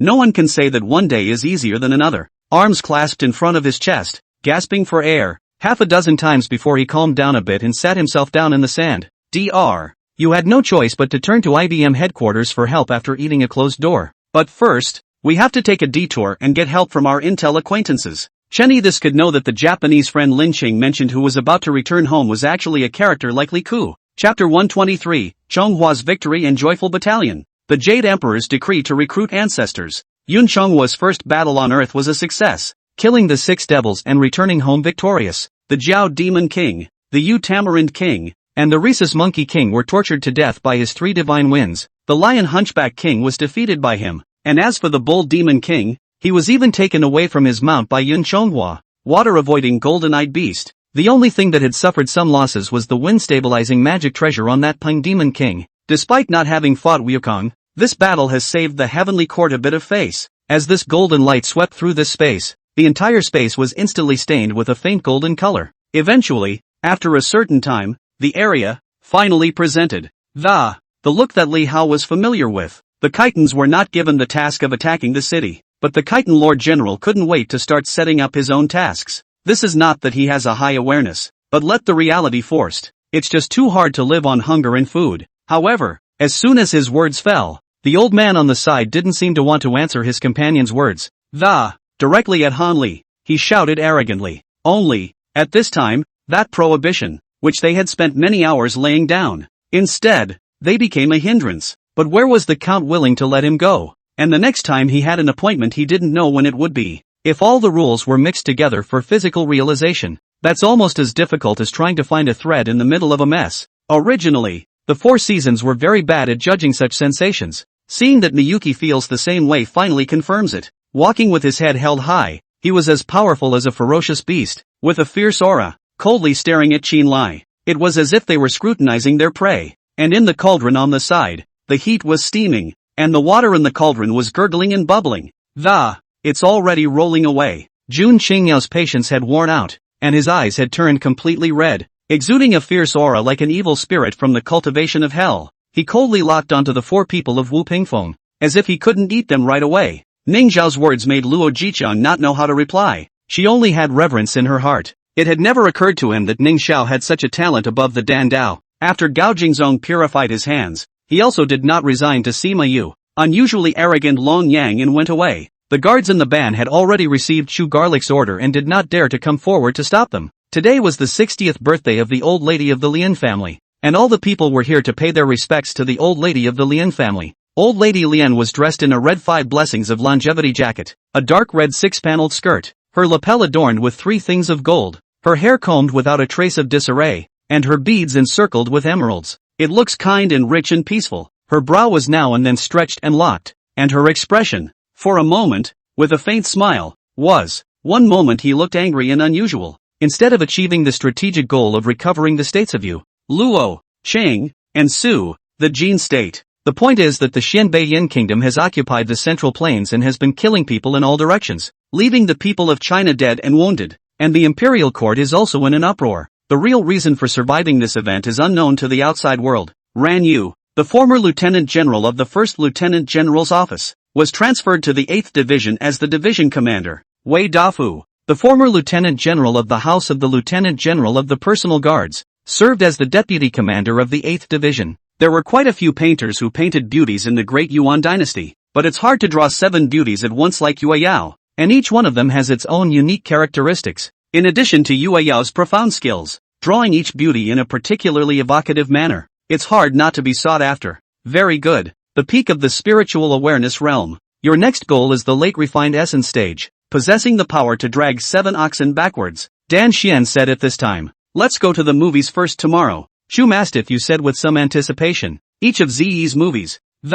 He was the first to see it all. It's just that while this movie was in production and in theaters, he was busy with his wedding and honeymoon. Haven't had a good look at it yet. Chapter 124, Shamelessly Generous at the Expense of Others. That water-avoiding golden eyes beast was Yun Chonghwa's trophy from this battle, though Yun Chonghwa had no use for it at all, and even less need to avoid water. But that water-avoiding golden eyes beast, shaped like a qilin, with a lion's head and a dragon's mouth, is really quite imposing to ride on. Yun Chonghwa also didn't want to return it to the Bull Demon King at all. Earlier, he had wanted to ask His Majesty for this reward, but listening to what Su Jingyang said, Yun Chonghua even a little doubt. He is not collaborate with the enemy. Tai Bai Jingxing wanted to say something. Returning to the wild area, Lin Lin maneuvered his emperor towards the river crab without spotting the blind monk's shadow. As if receiving the call of the son of the top, he swaggered upwards carrying the Derbyshire flag. Boss Vile, I heard that LZ has won 10 consecutive victories in the European battle zone. Adolf rubbed his hands together. After rubbing your hands together and warming them up, place them quietly on the mouse. Okay, you'll have one when you're older. The mountain god himself felt like he was talking in bad taste, and looking at Thor's sultry expression, the mountain god winced with excitement and, is it really okay for singles and bachelors to hurt each other like this? Under such circumstances, as time passed, his cultivation level began to steadily, straight up. 40% of the power of heaven and earth could completely crush 20% of the power of heaven and earth. In Xiao Chang's opinion, Hong Tian, who had reached the standard of an elite disciple in front of him, was up. Brother Chen Yi, it seems that you are truly unfamiliar with the Manifestation Valley. After Chen Yi said this, several people were looking at him somewhat strangely, and Feng Tianhe even took a step forward directly, looking at Chen Yi with a smile on his face. Is this heaven-devouring image the source of the zombies they've been searching for over the past 300 years? Smith, when he first met Haynes, thought that the man, though advanced in years, had, but hale and hearty, with as much vigor in his body as a freshly charged battery. At this time to see his 2 hands looming and trembling into the box, suddenly felt that the man is still old after all. The sergeant's hands and feet were nimble as he tapped out a series of commands on his keyboard. One by one, the corresponding rune box on the screen becomes locked, and then the skull markings appear, signifying that the poison gas has begun to be infused there. What can you hear? Su Zizha was filled with disdain and, he was about to turn his head but Wang held his body down. Her hand had landed steadily on top of the hilt, and with a light grasp, she held the cold sword. I'm going to go. It's obvious that it was your people who injured ours. And now you want us to pay for it? I don't know, Long Chance questioned. But it's not the man who wants to be with her for a long time that she's captured. Rather, it's a man who can do things for him. And such a man doesn't need to last long. Just give the sweet spot and be available to satisfy. I don't know, Hazhan said. This winter, building such a project in such a short period of time. Ha. I guess there's no time to design organs in dark passages or anything. After all, it's just a temporary contact point. And from an economic point of view, it's not necessary, is it? You don't have to be nervous. You promised to submit to me in the first place. I came here today to ask you for some men. Get me all the elite clansmen of your clan. I'm going to take them to war. Long Qianxian said bluntly to the clan leader of the Bat clan. After a pause, and thinking that Feng Yao was not that kind of person, and would not go to the princess. So what exactly did that mean? Must make Shin Beiho promise to properly assist Yuan Zhao, even if he doesn't, and would never let him drag Yuan Zhao's feet. Wash up. Clothes for you put inside, said Gu Yan. Ignored his gaze and went to bed to pick up the magazine and read it. She buried her head on top of her knees and stopped looking at Shadowhunter with her arms wrapped around her. Shadowseeker reaches out to pick up the mask. Wipe off the dirt that stains it and put it back on your face. The clouds in the sky obscure the bright moon and take away the light from the earth. Originally, his sharp claws were about to attack Jelina's abdomen. Now it succeeded in being smashed down by Wang Ming's hammer. Chapter 125, The Minotaur's Marvelous Self-Consciousness. There's no point in telling lies in front of such a 1,000-year-old fox. But the fact that he suspected her of being Shinjin Jin's, she wasn't ready to admit it just yet. It has been 6 days since Lu Da's death, and Lu Huai's face is consistently cold. There is no sadness or any other emotions. The eyes are not even a little blue. It seems that these days even rested well. It's not that tea is so amenable to it. Rather, Narcissus tea is the cheapest of the several types of tea just now, at only $9 a pot. He half raised his head, only looking at Ji Mingyao's first-grade enjoined skirt. Words with hatred, that if I, really ahead of time to find out, destroy the evidence JJ Wen Song Yang, Ji Mingyao said in a cold voice. Don't play dumb again. The first thing you need to do is to make sure that you have a good understanding of what you're doing and how you're doing it. Love Brain's brain is filled with tofu brains, and she won't pay for it unless she says so. Thinking of this, Su Orange narrowed her eyes in happiness, and Lu Guangting, who was watching, was also very satisfied in his heart. After all, there's no one who's that bored except these guys who run wherever there's a dragon. Lu Huai was an extremely intelligent person, and seeing Qin Weilan relax a lot with her fleshly eyes, he just let go and relaxed with it. She and that cousin of hers are just on the surface and have been at odds behind her back. I wonder if her cousin would regret it if she knew that Han Lei had woken up. Xia Fan showed a helpless look. Zhao Jin, promoted to take the lady, also cannot help. Did not say anything in the, along with a trip into the emergency room. When his opponent saw that he was actually breaking through in the middle of a fight, he became furious. This was using him as target practice. Kill with fury. Plum Mountain Ancestor is the most widely spread mythological person by the Jianghu wannabes. It is also a mythological story known to the common people and is rumored to be the god of heaven. But don't you realize that he still has strength left now? Xia Chuanqiu looked at the large pit beside him. If Fairy Shangguan can really come up with something of comparable value as a substitute, it's not like Zhao won't say yes. In order to format Zero in a short period of time, they use this technique. Allowing her to go through a prolonged brainwashing process in a short period of time is a very efficient way. Indeed, but they didn't take into account the damage to Zero's brain, did they? Winter's frown tightened. But this bald man is stupid and doesn't know what he's talking about. Offering something as if it were a treasure directly to Kohan's heel. The sound of Xinyu swallowing his saliva was extraordinarily loud in this enclosed space. Subconsciously, he took a step forward and stretched out his hands to grab Gu Xiaoman's shoulders, his eyes blazing as if on fire. This is also true? Gu Xiaoman stared blankly at Xinyu, staring straight at him. It was like a scene from a metaphysical fantasy that just suddenly appeared in front of one's eyes. Ma Rulong's face seemed to be slapped by an invisible slap. Another blow came on the other side of his face. He gave Qin Gu a spiteful look and turned to Mubai. But Pearly didn't think that just a few people who went to the Imperial Villa would actually level the playing field. Xinyu felt that at his arm. Sun Tingna's palms were sweaty and cold from gripping his own. It's gone from enjoyable to, well, enjoyable and uncomfortable. Yen 11 ran into the morgue with his sister, and the stretcher bed that previously held Mao Bing's corpse was empty. A careful search of the entire morgue also turned up nothing. Ahara Horio is now looking at Li Ruhai, not to mention reprimanding the face. You have to think twice about even saying something against it. Yes, these two girls have been like monkeys these past few months, making wine and farming. We have to go back and have the rehabilitation sister teach us a good lesson or two. Princess Anyang nodded her head. Her preconceived notions naturally arose from seeing the kind of fiery scene at Mang Jixin's restaurant. In her opinion, her appliance store should be that red hot too, preferably with customers queuing up to come into the store to purchase appliances. Tang Ao Ning froze at the words, then her pretty face climbed into a blush, pursed her lips and nodded, and without saying anything, he turned and left the house. Then Yi Xian, at that moment, had already transformed into a fire shadow and plunged headlong into that miasma ocean. A passageway was torn through that ocean while Yi Xian's figure disappeared into it, and after the fire lasted for several minutes, in the end, it also faded away in that miasma ocean. She was so anxious that she didn't care about treating them with courtesy, and without saying a word, she was going to barge in. However, it was as if the other party had prepared for this, and just at the same time as she assumed the stance of breaking in hard, in the blink of an eye, hundreds of guards sprang out like a tidal wave. Shen Yuan Dust's blade power had obviously been initially melted like the sky, or else, it was impossible for the green sky blade to be so domineering that it could shake the sword Pride Heavenly Prison made by the Shura sword intent with the power of a single blade. So many people wonder if Richard Chow is wearing some kind of perfume, but only the actors who were paired with him knew that there was no such thing as a messy aroma on the other side. Ji Anning saw the shadow of Wang Xi's sister-in-law scowling in the distance, and she waved at her. As she approached, she smiled and asked, "But you have something to say?" When fourth sister-in-law Wang took a look at the sharp eyes of Gusher Nuo looking over, the words she originally wanted to say were so frightened that she forgot them for a moment. So amidst the gratitude of the prince, and the fondness of the emperor, this ceremony of abdication was still consummated in the first month of the 37th year of the Kanshi reign. Chapter 80, Chonghua gets ghost money. White Crane plays for important matters,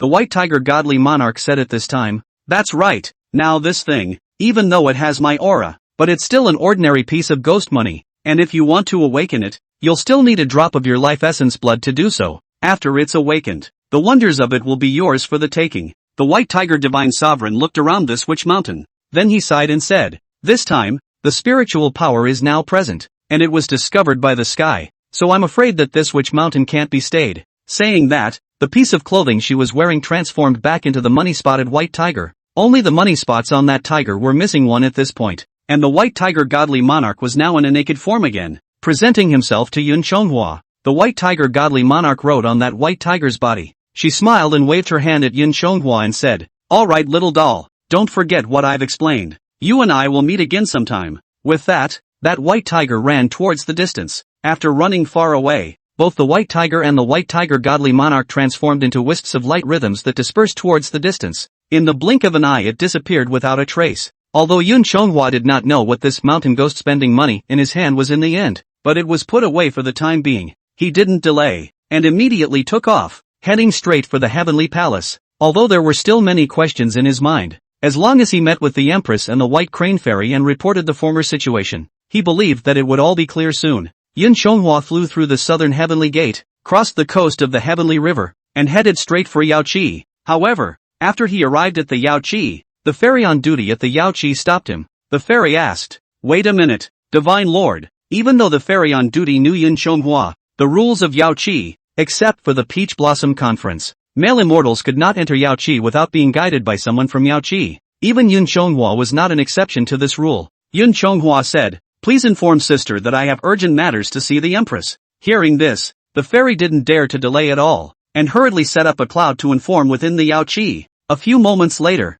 the White Crane Fairy slowly flew out from within the Yao Pond, and after landing, she manifested herself into a human body. Then he asked, "What's wrong? What in the world has happened? The Empress is still resting in the palace today. Speak with me beforehand if there's anything important, and I'll go and inform the Queen." As the White Crane Fairy spoke, she dismissed the maid who was blocking the way and brought Yun Chonghua inside the Yao Pond. After the two of them entered the Yaoqi, Fairy White Crane asked, "What's going on? But have you encountered any difficulties in the lower world?" Yun Chonghua looked around to make sure no one was there before saying, "Sister White Crane, when I was in the lower realms to get rid of the demons, I didn't want to encounter a big event." Yun Chonghua then told him that he was invited by the Greenback Dragon to go to Wushan Mountain to get rid of the demons. During that time, the unintentional meeting with the White Tiger Divine Sovereign, and the fight with that unknown powerhouse, all of them were informed to the White Crane Fairy one by one. The White Crane Fairy was also dumbfounded after hearing Yun Chonghua's words. She murmured, "Are you telling the truth? The White Tiger is actually still alive." Yun Chonghua nodded and said, "Naturally, it's true. It's just that whether or not she's still alive, I'm not so sure about that. After all, that great power that possessed the tiger demon, and the white tiger divine sovereign all said that they only had Yuan Ling left, doesn't count as living. With that, Yun Chonghua handed the mountain ghost spending money given to him by the white tiger divine sovereign to the white crane fairy. This is what the white tiger goddess gave me when she was leaving. She originally wanted me to keep it a secret, but I always felt that I couldn't hide such a big matter from His Majesty the Queen. But the white tiger divine sovereign won't let me report this matter to His Majesty. She said that after reporting to the Empress would understand her. So as soon as the matter was over, I came to Yaoqi without stopping to report. The white crane fairy felt the spirit of the mountain ghost spending money and said, "Not bad. This is indeed the spirit energy from the white tiger, and there seems to be a trace of her essence on it." With that, Fairy White Crane took Yun Chonghua's hand and led him straight to the Empress chambers. At this time the Empress was taking a nap in the palace. After hearing the White Crane's report, she also immediately asked White Crane to help her freshen up and prepare to receive Yun Chonghua. Within the bedchamber, after the Empress carefully listened to Yun Chonghua finish the whole thing, it was also very surprising. But in the end, the nymphadess let out a helpless smile as she chuckled and shook her head. This girl, White Tiger, has always acted in a radical and unconventional manner. Although her body has fallen, her spirit still exists. It's a blessing in disguise. I think if she hadn't seen that cloak of yours and seen it, I'm sure I won't risk exposure by fighting you. The queen sighed and said, since she doesn't want to come back yet, let her go. Whenever this girl has had enough of playing in the lower realms, maybe it will come back on its own. The White Crane Fairy handed the mountain ghost spending money given to Yun Chonghua by the White Tiger Goddess to the Empress. Then he asked, Your Highness, then what should be done with this? The Empress reached out her jade hand and took the piece of spending money in her hand and looked at it. Then he said, looking at the inscription spell marks on it, it's a puppet method. Since it was given to Chonghua by the White Tiger, you can take it back. Chonghua. After the White Crane Fairy received the Niang's consent, she returned that spending money to Yun Chonghua. Yun Chonghua cupped that spending money in his hands, then said, Your Highness, when the White Tiger Divine Sovereign gave me this thing, it was very light in his words,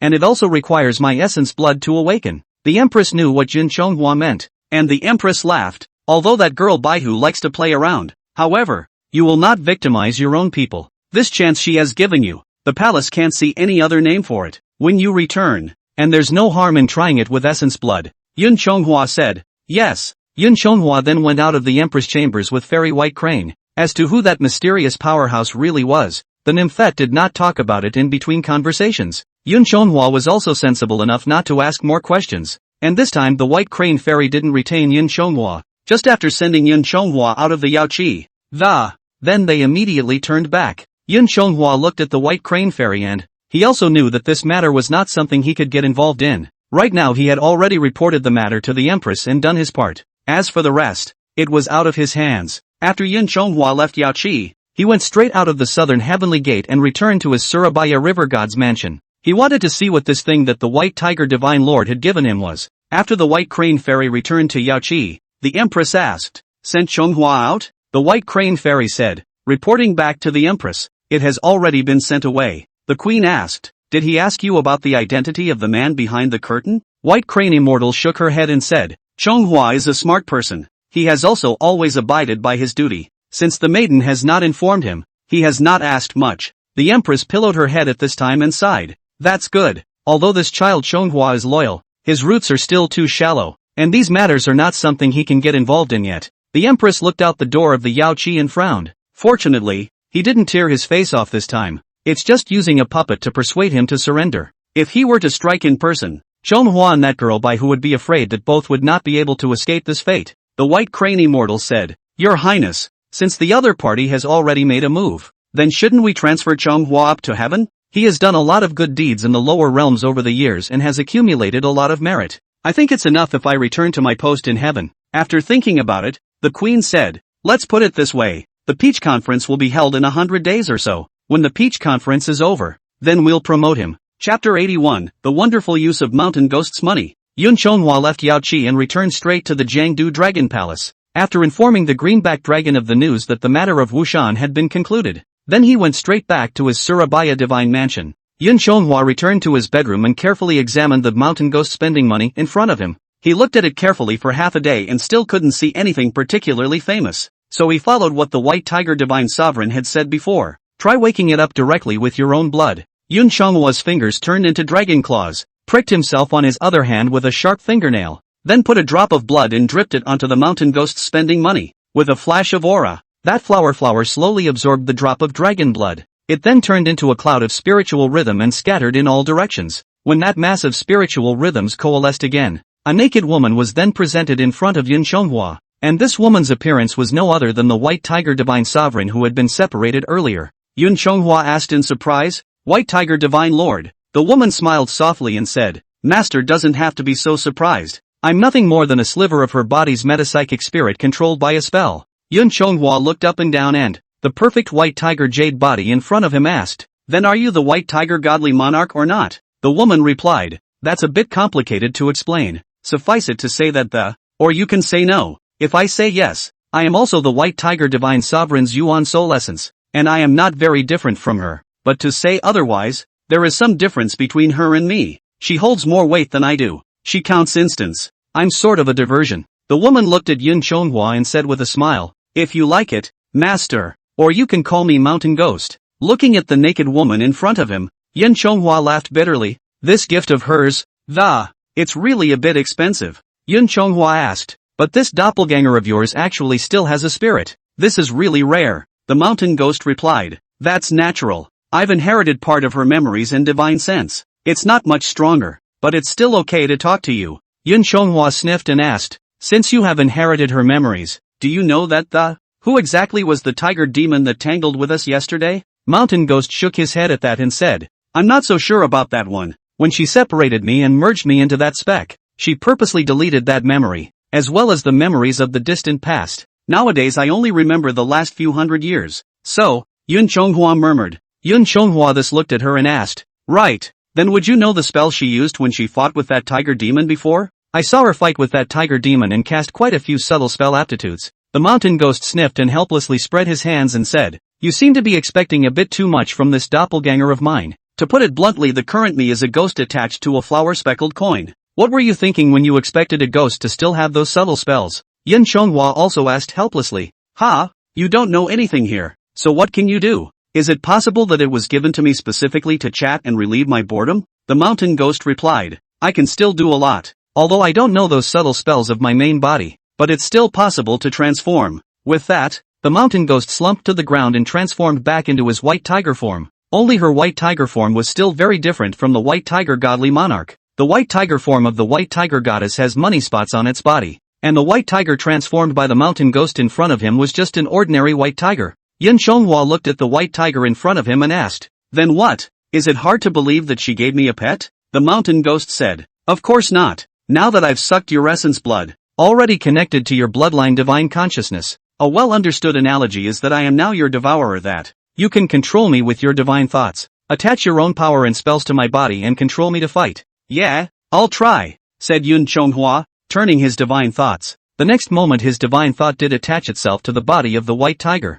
The next thing was to raise his hand, tiptoeing, finally looked to himself. It was an amazing feeling to look at yourself with a puppet you controlled. It's like wearing VR glasses and manipulating a visual robot that then looks at you. At this time, the consciousness of the Mountain Ghost said to Yun Chonghua, "If the battle is, you can also take over my body with your divine thoughts and control me in battle, or you can release me and let me do it myself. Only I'm not the original body. Personally, I am not as powerful as you are in your controlled state. I still need to use your magic power if I want to take shape. Therefore, you and I share the same divine sense, and if you use me to release a spell when fighting an enemy, it's no different than releasing yourself." Yun Chonghua said, "So it is. This gift from the White Tiger Divine Lord is really generous. If that's the case, you and I can utilize the strength of two people if we work together properly. So you can only be in white tiger form when you fight? Can you change back to human form?" The Mountain Ghost replied in the middle of his sea of consciousness. "Of course, just think about it." Yun Chonghua thought for a moment, and then he changed from his white tiger form back to his square human form. He maneuvered the Mountain Ghost's body and walked out of the water mansion. But just after taking 1 foot out of the range of the water-avoiding beads and feeling the current, he hurriedly retracted it again. Yun Chonghua asked, "By the way, are you afraid of water? You're not a water tribe. Will you drown if you just go out like that?" The Mountain Ghost replied, "Of course not. I'm just a mass of Yuan spirit attached to the ghost money. Already a ghost. How could I drown? But if there was still a white tiger body in life when it does drown me if I don't pinch the water avoidance spell." Yun Chonghua also let go of his heart when he received an answer. Then he went out of the range of the water-avoiding beads into the middle of the river. He swam out of the water, then wiggled his fingers at the sky. A small dragon whirlwind composed of small samsara winds instantly rose up from the river. Seeing that he could really use this body to cast spells, Yun Chonghua was also overjoyed. Immediately, he unraveled the samsara divine wind technique. Once again, he swam back into the divine mansion. Only after returning to his room did Yun Chonghua withdraw his divine thoughts, return control of that body to the mountain ghost. Yun Chonghua said joyfully, "This gift from the White Tiger Divine Lord is really generous. In the future, even if my main body is controlled and I put you out, I can fight with the same power." Hearing this, the mountain ghost once again transformed back into her white tiger form, and she said, "I'm just a massive yuan prana right now. It can also turn into anything." With that she turned into the size of a kitten. Then she directly pounced into Yun Chonghua's arms. Like a cat, she pampered herself and rolled around in his arms. "As long as you're not afraid to expend your mana to feed me, I can still take human form on weekdays. Be your maid of honor or something. If I'm not needed, I can also turn me back into my ghost money form to carry around with me at any time." And it was at this point that the mountain ghost suddenly changed back into his human form and the kitten in her arms instantly transformed into a beautiful woman with plump breasts and fat ass without an inch of clothing. The mountain ghost wrapped his arms around Yun Chonghua's neck and, using his body to cling to him, he said, "If Master is lonely, I can also accompany Master to do some other pleasurable things."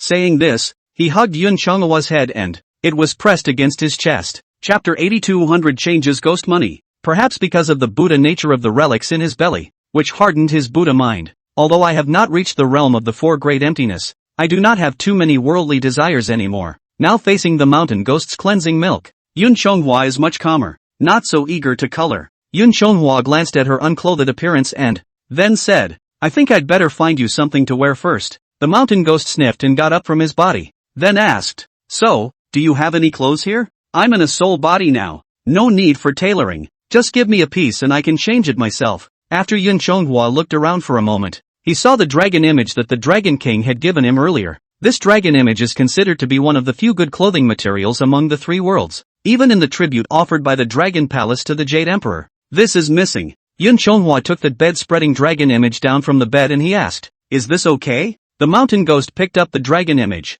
then unfolded it and looked at it and said, "Surprisingly, it's a dragon image. It doesn't get any better than that." With that, the mountain ghost draped a roll of dragon silk over herself, and she just shook herself and an ethereal light flashed and a new dress attached itself to her body. The shape of the dress was the same as the one she had before. It's covered with demonic ghost money. Today she is still dressed like a priestess. Yun Chonghua looked up and down with interest before saying, The white tiger goddess is still prettier when she's demure." At this time, Yun Chonghua remembered what mountain ghost had said just now, and he asked, "That's right, you said just now that you are now a soul body with the art of changing at will. So can you become something else?" The mountain ghost replied, "Of course." The mountain ghost was at this time like the white tiger divine sovereign.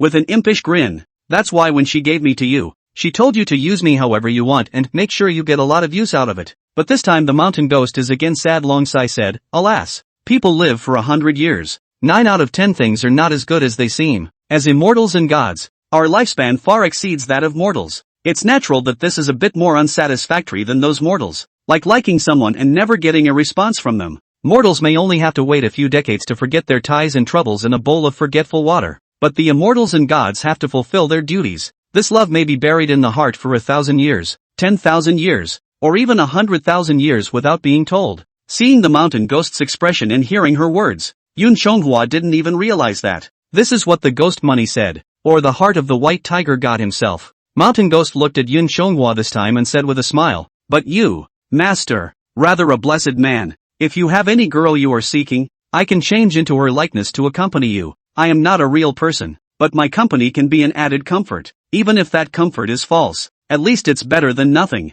But Master can also rest assured that I'm just a trace of Yuan spirit. It is not against the laws of heaven to share clouds and rain with me. Besides, I don't have an original body, and I have no way to procreate for you, and you don't have to be afraid of having any illegitimate children. There are any attachments. It can still be played like this?" Yun Chonghua was really a bit surprised when he heard this. Yun Chonghua said, "Then how about you become like the 7th princess first?" The mountain ghost shook his head and said, "Who is the 7th princess? I don't recognize her. For me to take the form of that man, I have to know what that man looks like." Yun Chonghua nodded and said, "That's true." Yun Chonghua then picked up a piece of paper from the table, and then with his own mana, on the paper intended to draw a full picture of the body appearance of the 7 fairies, then showed it to the mountain ghost and said, "That's what she looks like. You might change?" The mountain ghost took the portrait in his hands and looked at it. Then he smiled and said, "Master's vision is very poisonous. This woman is really very beautiful." The mountain ghost then shifted into the appearance of the 7 immortals, whether it was the likeness of, or the costumes,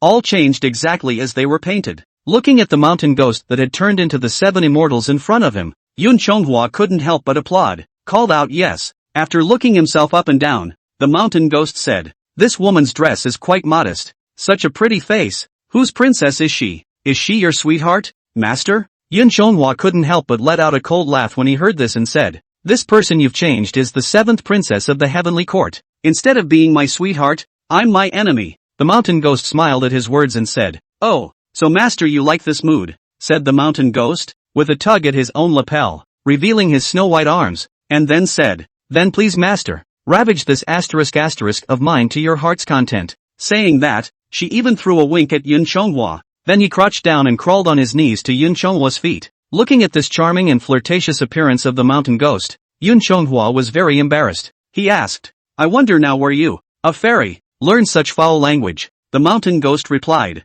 "From the earth, a favorite thing to do in this body before. It's about traveling in the clouds." She not only likes the mountain scenery, but also likes the fireworks of the earth. Seeing the world change, hundreds of years ago in the city of Linzi in the state of Qi, Guan Yiwu, a prime minister of Qi, opened a female Lu, the original brothel. When she was bored, check there often, and will even show up, using her heavenly beauty to tease those literati kings and grandchildren who stayed in the land of wind and flowers. Her favorite thing was to lure those people into the gutter or the mud pit, wet and soil their clothes and make a public spectacle of these moralists. She left me with the memory of what she saw among the coccyxes. Maybe it's just that you want me to serve you well," Yun Chonghua said somewhat helplessly. White Tiger Divine Lord's experience is kinda rich." This time the mountain ghost crawled on her knees to his, and she asked, "Then the master is ready to ravage the slave?" When Yun Chonghua saw the 7 princess treating him like this, he had goosebumps all over his body. He really didn't dare to imagine a scenario where the 7th princess would treat him like the mountain ghost did. If he could, Yun Chonghua wouldn't even want to have anything to do with her again in his life. Besides, even if he really ravaged it, it was just a phantom of a mountain ghost, not in person. Although he does not claim to be a gentleman, this self-congratulatory AQ spirit, he didn't care for it now. And the 7th princess's husband, Dong Yong, was killed by his own hand. That killed her husband, and possessed her. This felt slightly obscene to him when he thought about it. He waved his hand and said, "Okay, thank you for your kindness. You might as well change back. It's still your original look that makes me look better." The mountain ghost sniffed and shifted back into the appearance of the white tiger godly monarch. Yun Chonghua said, "If you are here, I will have a janitor in this mansion. After that, if I have to go out, you will look after me at home and have someone to receive visitors if they come. Besides, you and I are connected by divine sense, and I have the Kuan scale treasure clothes given by Sister White Crane. Even if we're 10,000 miles away from each other, I can be back in a jiffy, too. With you watching over me, I'll be able to get out and about." But at this time Yun Chonghua remembered something. Chapter 83, You and I are a match made in heaven. At this time Yun Chonghua remembered something. Yun Chonghua asked, "By the way, is there a distance limit for you and I to control our divine souls? Is it true that if the distance is too great, the connection between you and I will be severed?" The mountain ghost replied, "With your current magical power, even though I am in the 5 continents and the 4 corners of the world, neither will cut off the connection to you. The only way to cut you off from me, there's just a specific ceiling boundary that those great powers have under their ministries. But as long as this boundary is lifted, your divine soul and mine can still be connected." Yun Chonghua said, "That's good. In that case, in addition to being able to have you watch over the mansion, and I can control you to go anywhere without me having to go there myself?" Mountain Ghost nodded and said, "In theory, as long as we don't enter those places that isolate our mana and thoughts, you and I will be one and the same." The Mountain Ghost sat back down on Yun Chonghua's body at this time, wrapping a pair of lotus root arms around his neck. She said, "But then again, I still hope that I will have the opportunity to serve Master often in the future. As long as Master needs it, I can fulfill any need my Master may have. Of course, it's good for me, too." When Yun Chonghua heard the Mountain Ghost's tone, he then asked, "Could it be that you intend to harvest Yang to replenish Yin?" The mountain ghost silently nodded and said, "Not bad, Master. You are the true body of the heavenly dragon. There is also the power of the Buddha added to your body. Your yuan yang is an unrivaled nourishing top for most female fairies and demons. If I take in your yang and replenish your yin, I will be able to refine my cultivation. If I were to be with you for a long time and absorb your yin and yang, in time I may be able to remake my flesh."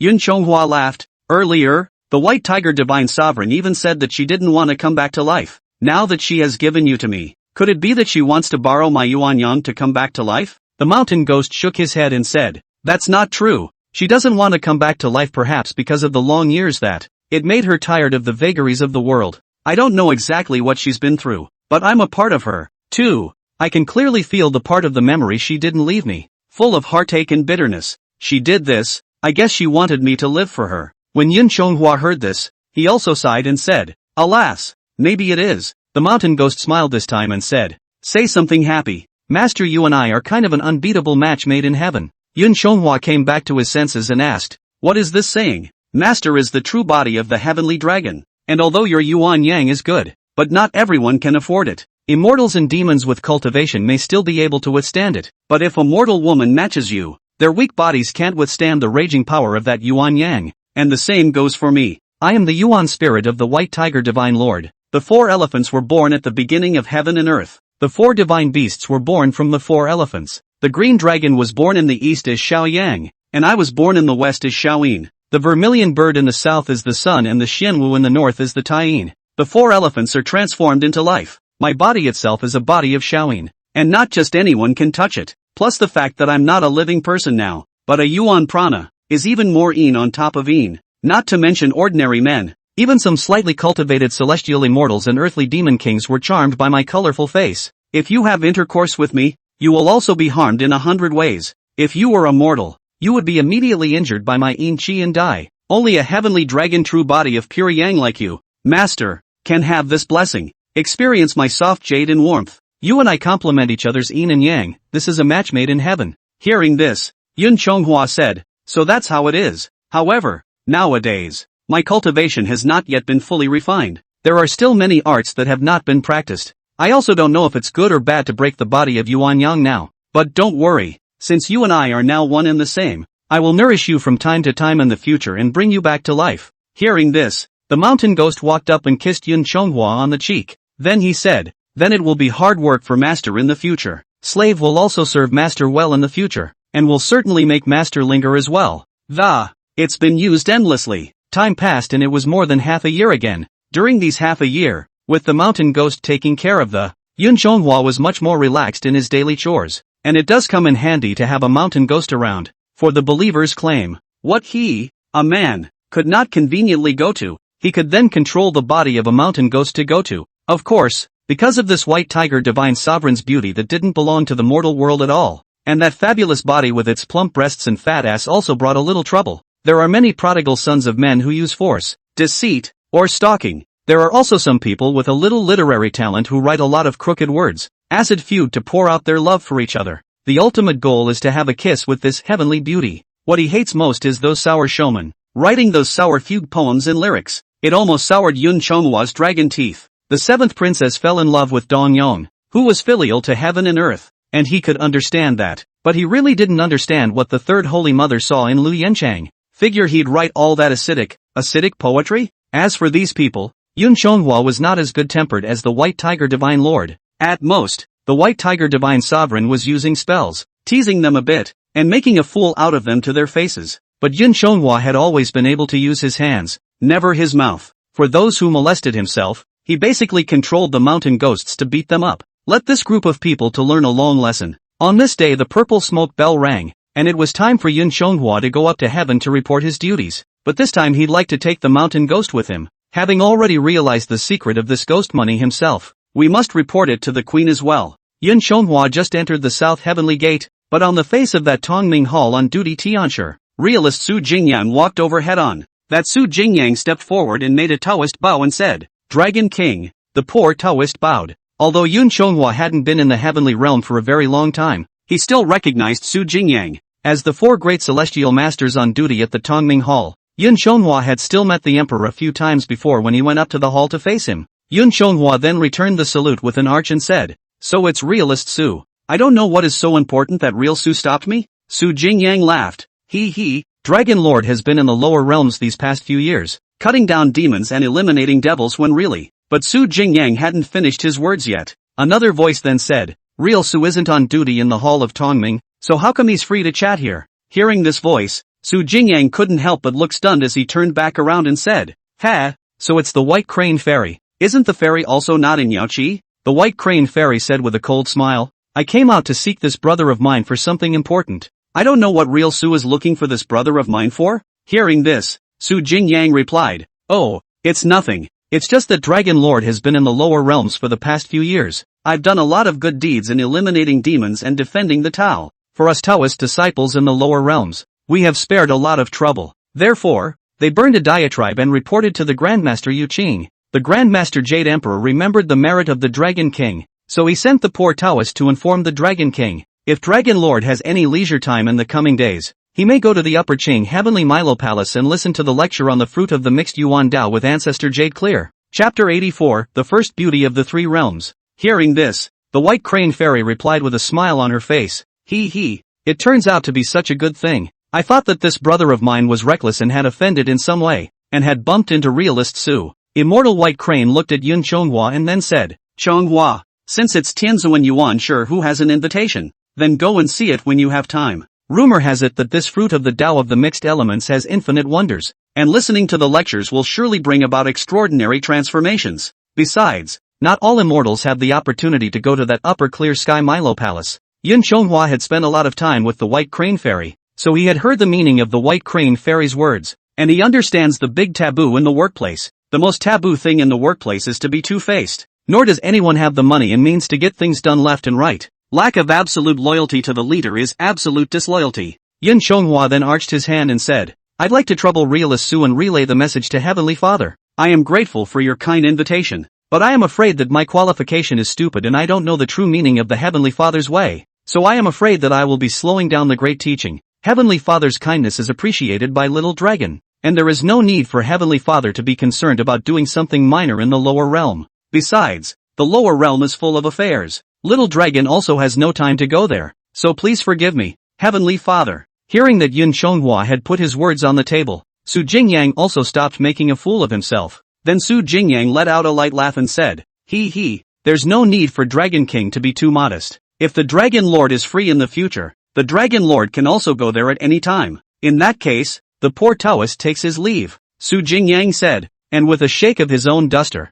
he turned around and left to go straight into the Hall of Tongming. Looking at Su Jingyang's face as he touched his nose, Fairy White Crane couldn't help but cover her face and laugh lightly. The White Crane Fairy laughed, Nowadays, my brother Chonghua, he's mixing it up quite a bit. Not only did the Western Buddha give you a relic, now even that primordial Heavenly Father has also taken up the intention of enlisting you. But isn't it not good of you to give him such a thin face?" Yun Chonghua looked at Fairy White Crane and said, How could I dare to forget my sister's previous teachings? The people under the Three Qing's disciples are not yet allowed to have a deep friendship, not to mention going directly to see the original Heavenly Father. Moreover, the people under the Three Qing sect, other than Brother Neza, I have no dealings with any of the others, and to come and invite me today is always a bit of being solicitous for nothing. White Crane Immortal said, no matter what they were thinking, in any case, you did a good job. Surprisingly, he could even withstand the temptation of that mixed Yuan Dao fruit. Not knowing that mixed Yuan Dao fruit even the great powers of the Xianmen sect,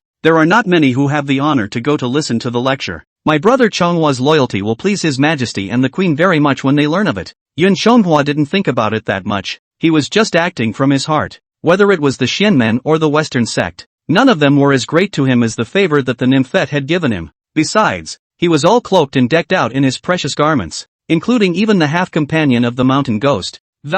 They were also all given to him by people on His Majesty's side. There's rank, there's glory, there's a lifespan of 1,000 years, there's the magic bullet that. There were also beautiful nymphs to accompany them. He really couldn't think of any reason for him not to take a firm stand. Although Neza saved his life, it was only Neza's own righteousness that saved his life. It was not authorized by the Xian sect's upper echelons. This favor could only be counted on Neza personally, and not on the head of their Xian sect as a whole. Moreover, even if the Xianmen sect side really wanted to draw themselves in, guess it's just a matter of seeing how strong and valuable he is today. Yun Chonghua said at this moment. By the way, Sister White Crane, there is someone I feel you must really want to meet. Saying this, Yun Chonghua took out the mountain ghost spending money, and as Yun Chonghwa's mana was activated, that ghost money then transformed into a ball of spiritual energy and took on the appearance of the White Tiger Godly Monarch. Even though Yun Chonghua had already mentioned last time that the White Tiger Divine Lord's Yuan spirit was still alive, but seeing the former deceased,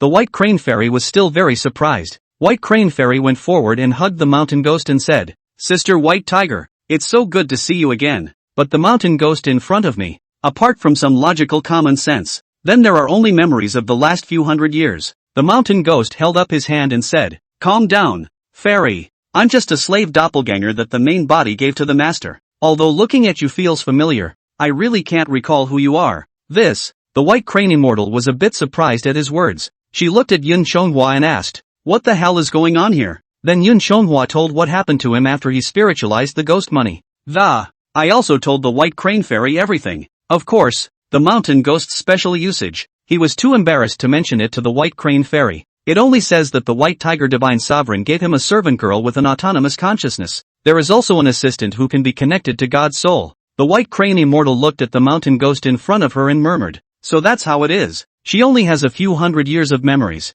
so it's no wonder she doesn't recognize me. The White Crane Fairy remembered the serious matter at this time. She said, By the way, the Queen has a nagging problem and intends to let you walk through it. Yun Chonghua asked, What is it? After the White Crane Fairy looked around, she continued, This is not the place to talk. You'll find out when you meet the maiden. Yun Chonghua nodded as he listened. As usual, Yun Chonghua first went to Kahanji to report his duties, and then went straight to Yaoqi to see the driver. When we entered the Yaoqi, not far away, a woman with her head in a high bun, wearing a long jacket with wide sleeves, with colorful ribbons fluttering around her body and silkworm eyebrows and phoenix eyes. The stunning fairy that looked like a flying goddess slowly walked towards the two. Yun Chonghua had diluted his worldly desires even though he had a Sherpa, but he raised his eyes and looked. Seeing such a stunning woman, one couldn't help but praise her heart along with it. And when that fairy saw the White Crane Fairy and the Divine Sovereign she had never seen before, she also stepped forward with lotus steps, her knitted brows, her smile,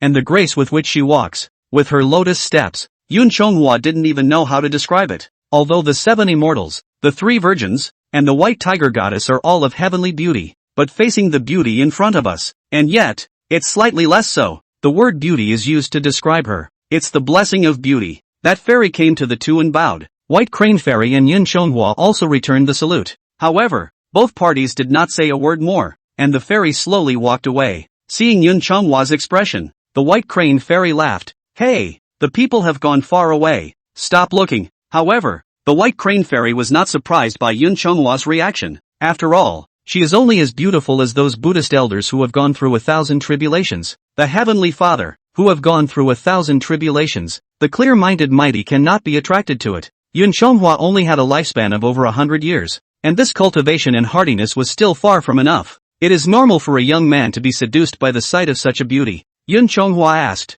Sister White Crane, I wonder who that fairy was just now. Hearing this, the White Crane Fairy said with a playful smile, Aya, your kid really has a great vision. That one is Chang'e of the Moon Palace, the chief music and dance master of the Heavenly Court, and the first beauty of the 3 realms. Fairy Neishang, Yun Chonghua said in surprise, She's Fairy Neishang? No wonder, no wonder. Yun Chonghua now somewhat understood his second senior brother. This first beauty of the 3 realms. What man wouldn't love that? The White Crane Fairy asked with a playful expression. What's so strange? Yun Chonghua looked back and said, no wonder it's so beautiful. The White Crane Fairy smiled but didn't say anything when she saw this. But Yun Chonghua liked the Nei Shang Fairy. That's a good thing. Chapter 85, Another Reckless Siphon. A few moments later, the two of them arrived in the middle of the Empress's chambers. The Empress was in the middle of her bedchamber at the moment, holding her forehead and sighing with her eyes closed. The White Crane Fairy stepped forward and saluted. Your Highness, the slave girl has summoned Chonghua here.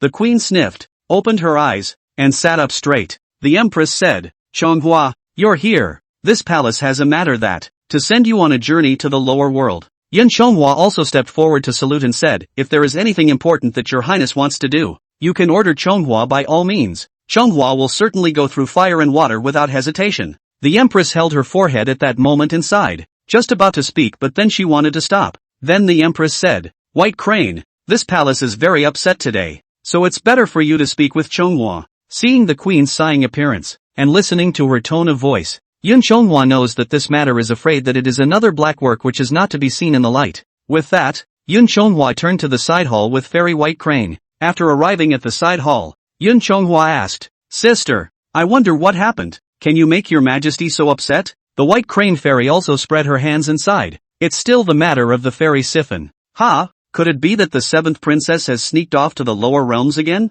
Yun Chonghua asked with some surprise. The White Crane Fairy shook her head and said, "This time, it's not the seventh princess, but it did have something to do with the seventh princess. This peach conference will be held in 100 days or so. Your Highness thinks it's time to make preparations in advance. And the most indispensable thing for this assembly is the matter of rites and music and the arrangement of the venue. In past years, the arrangements for the conference were all coordinated and led by me, the chief of Yaoqi, the Nishang Fairy, and Hao are in charge of the court's ritual music, songs and dances. The 100 Flowers Fairy is in charge of decorating the venue with flowers. Then the 7 robed fairies under the command of the Empress went to the peach garden to pick peaches to offer to the guests. The most important part of the event is the colorful silks and the new clothes worn by the Nishang fairies and others to present the dance. All are woven by the picker-upper fairies. But when I went to the palace of Rue, the palace of Toad, and the palace of Vega to seek the 3, the Nishang fairy and the 100 Flowers Fairy were there, but the Kaiwei fairy was nowhere to be seen. I asked the attendants of Fairy Kaiwei.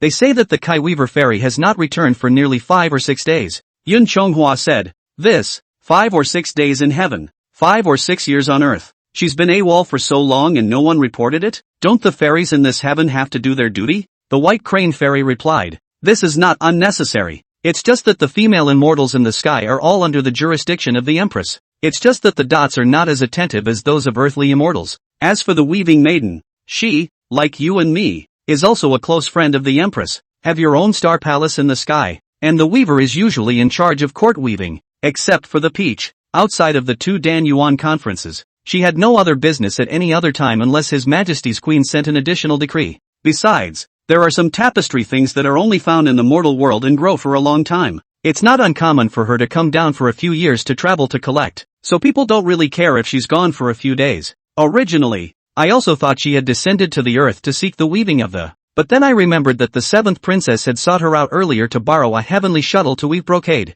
I then suspected that she too had gone to Siphon, but in order to avoid this matter becoming a big deal again, I did not go to the Kuhan division to inspect the stars and buckets of the heavens, but instead went directly to the Hellmouth to check the Book of Life and Death by the method of the passage of the underworld, said the White Crane Fairy as she sighed and said, "AI, as expected, she Siphon went down to the world." Yun Chonghua naturally knew the story of the coward and the Weaving Maiden, but he was still curious and asked, "Going to hell to check the Book of Life and Death and still find out where the immortals are?" The White Crane Fairy replied, "Of course I can't, though I can't find out where the immortal is, but it is possible to find out where the lover is." Ha! Yun Chonghua was full of questions. The White Crane Fairy said, "It's a sinful fate to say the least. That pick weaving nymph hundreds of years ago had with the 28, the 2 had an affair. Although the weaving nymph is a human being, however, she had the heavenly shuttle, an innate magic treasure left by Emperor Xuanyuan's wife, Rayan, and she had achieved a heavenly immortal body after successfully merging with the heavenly shuttle body.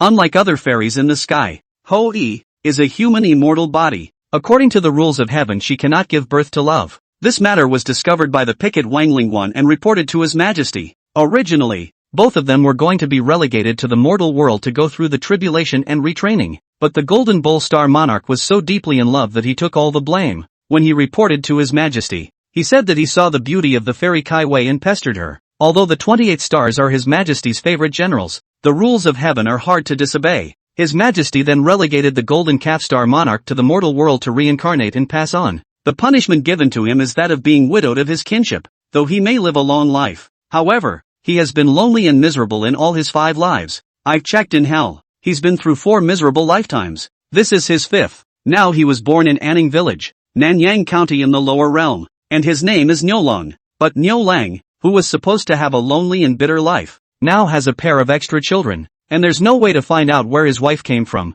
So guess who conceived these children for him? Originally, the Star King of the Golden Calf, because in his first 4 lives he had been industrious and simple, had received his neighbors, and had been kind to people. Although there is no kinship love, there is a human connection and some merit has been accumulated. Therefore, His Majesty has also specially reduced his life expectancy in this life by 50 years. in another 20 years or so, after the end of his last life and the end of his life. Then you can escape the sufferings of birth, old age, sickness and death in the human world and return to the heavenly palace. But the weaver was compelled by the 7 princesses, and at this point in time, Sifan caused such a great deal of trouble. It would have been just as well if she had gone a few hundred years earlier, but she had done such wrongdoing at the critical moment when the golden calf star sovereign was about to be consummated by the calamity. This recklessness of hers was not only harmful to herself, but also to others, and her matter is even more serious than the 7th princess. Although the 7th princess was married to Dong Yong, they did not come to the beat of marriage.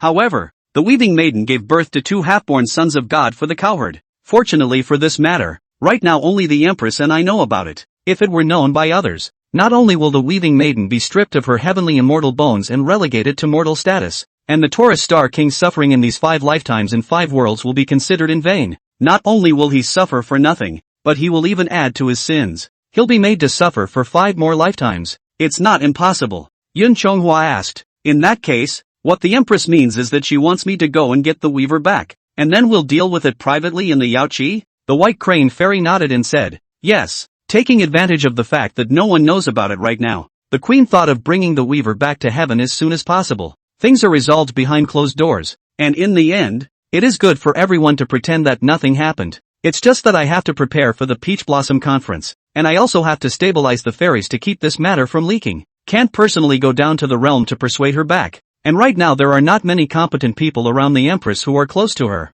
And among all the female immortals of Yaoqi, the people who are close to me can't fight the weavers, and the ones who can are not trustworthy, and I can't leave. Therefore, Your Highness has thought it over. Then I wanted you to take care of this. The one thing you have to keep in mind, though, is to never, ever make a big deal out of it. If you see the weaver, you can reason with her, and it would be best if she would come back on her own. If you refuse to do so, even if the 2 of you move, you must not draw attention from above, and beware of her innate magic treasure, the Sky Shuttle. That thing can release 1,000 threads, really difficult to deal with. If you are captured by her, don't expect me to come to your rescue at a moment's notice. Yun Chonghua said, I know, but I'm going to get the weaver back. Then what shall be done with the cowherd and his 2 children? Chapter 86, How can I have second thoughts if I have a good match? Hearing this, the White Crane Fairy took out 2 talismans from her sleeves. Yun Chonghua took a closer look at the inscription painted on it. The inscription on this rune was familiar to him. This was the inscription that the White Crane Immortal had carved on to confine the mana when she had helped him refine the magic treasure in the first place.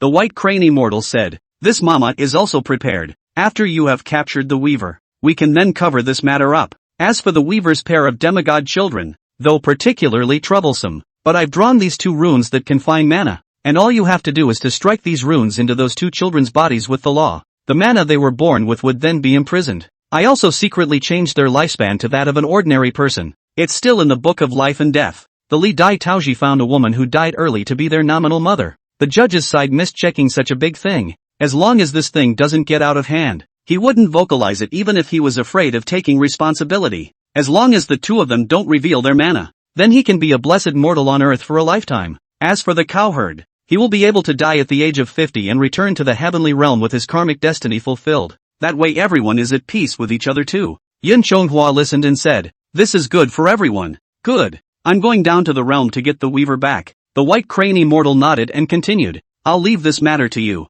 but you must remember to be courteous first, and if the weaver insists on resisting, bring her back. But be careful not to make too much noise and not to be detected, and don't do what you did last time when you killed Dong Yong. Injure the life of the Golden Calf Star Lord. The Star King of the Golden Calf is never the same as Dong Yong. Dong Yong is only immortal. However, the Golden Calf Star God was an immortal god who had passed through the calamities and died before his lifespan was complete. This matter is not so easy to put off. Then it will cause the upper echelons of hell to notice. After all, in this hell, not everyone is on the same page with us. We don't want them to find out. Yun Chonghua said, got it, sister, don't worry about it. I've also refined my martial arts quite a bit over the past few years, and I'm no longer that rash youth who can only use the Samadhi Divine Wind, and there are many magic treasures to protect me, so I still have confidence in catching an individual. The White Crane Fairy nodded and patted his shoulder and continued, good, I'll leave this matter to you. Chonghua, remember that both the Queen and His Majesty have high hopes for you. As long as you dive into your duties for His Majesty's lady,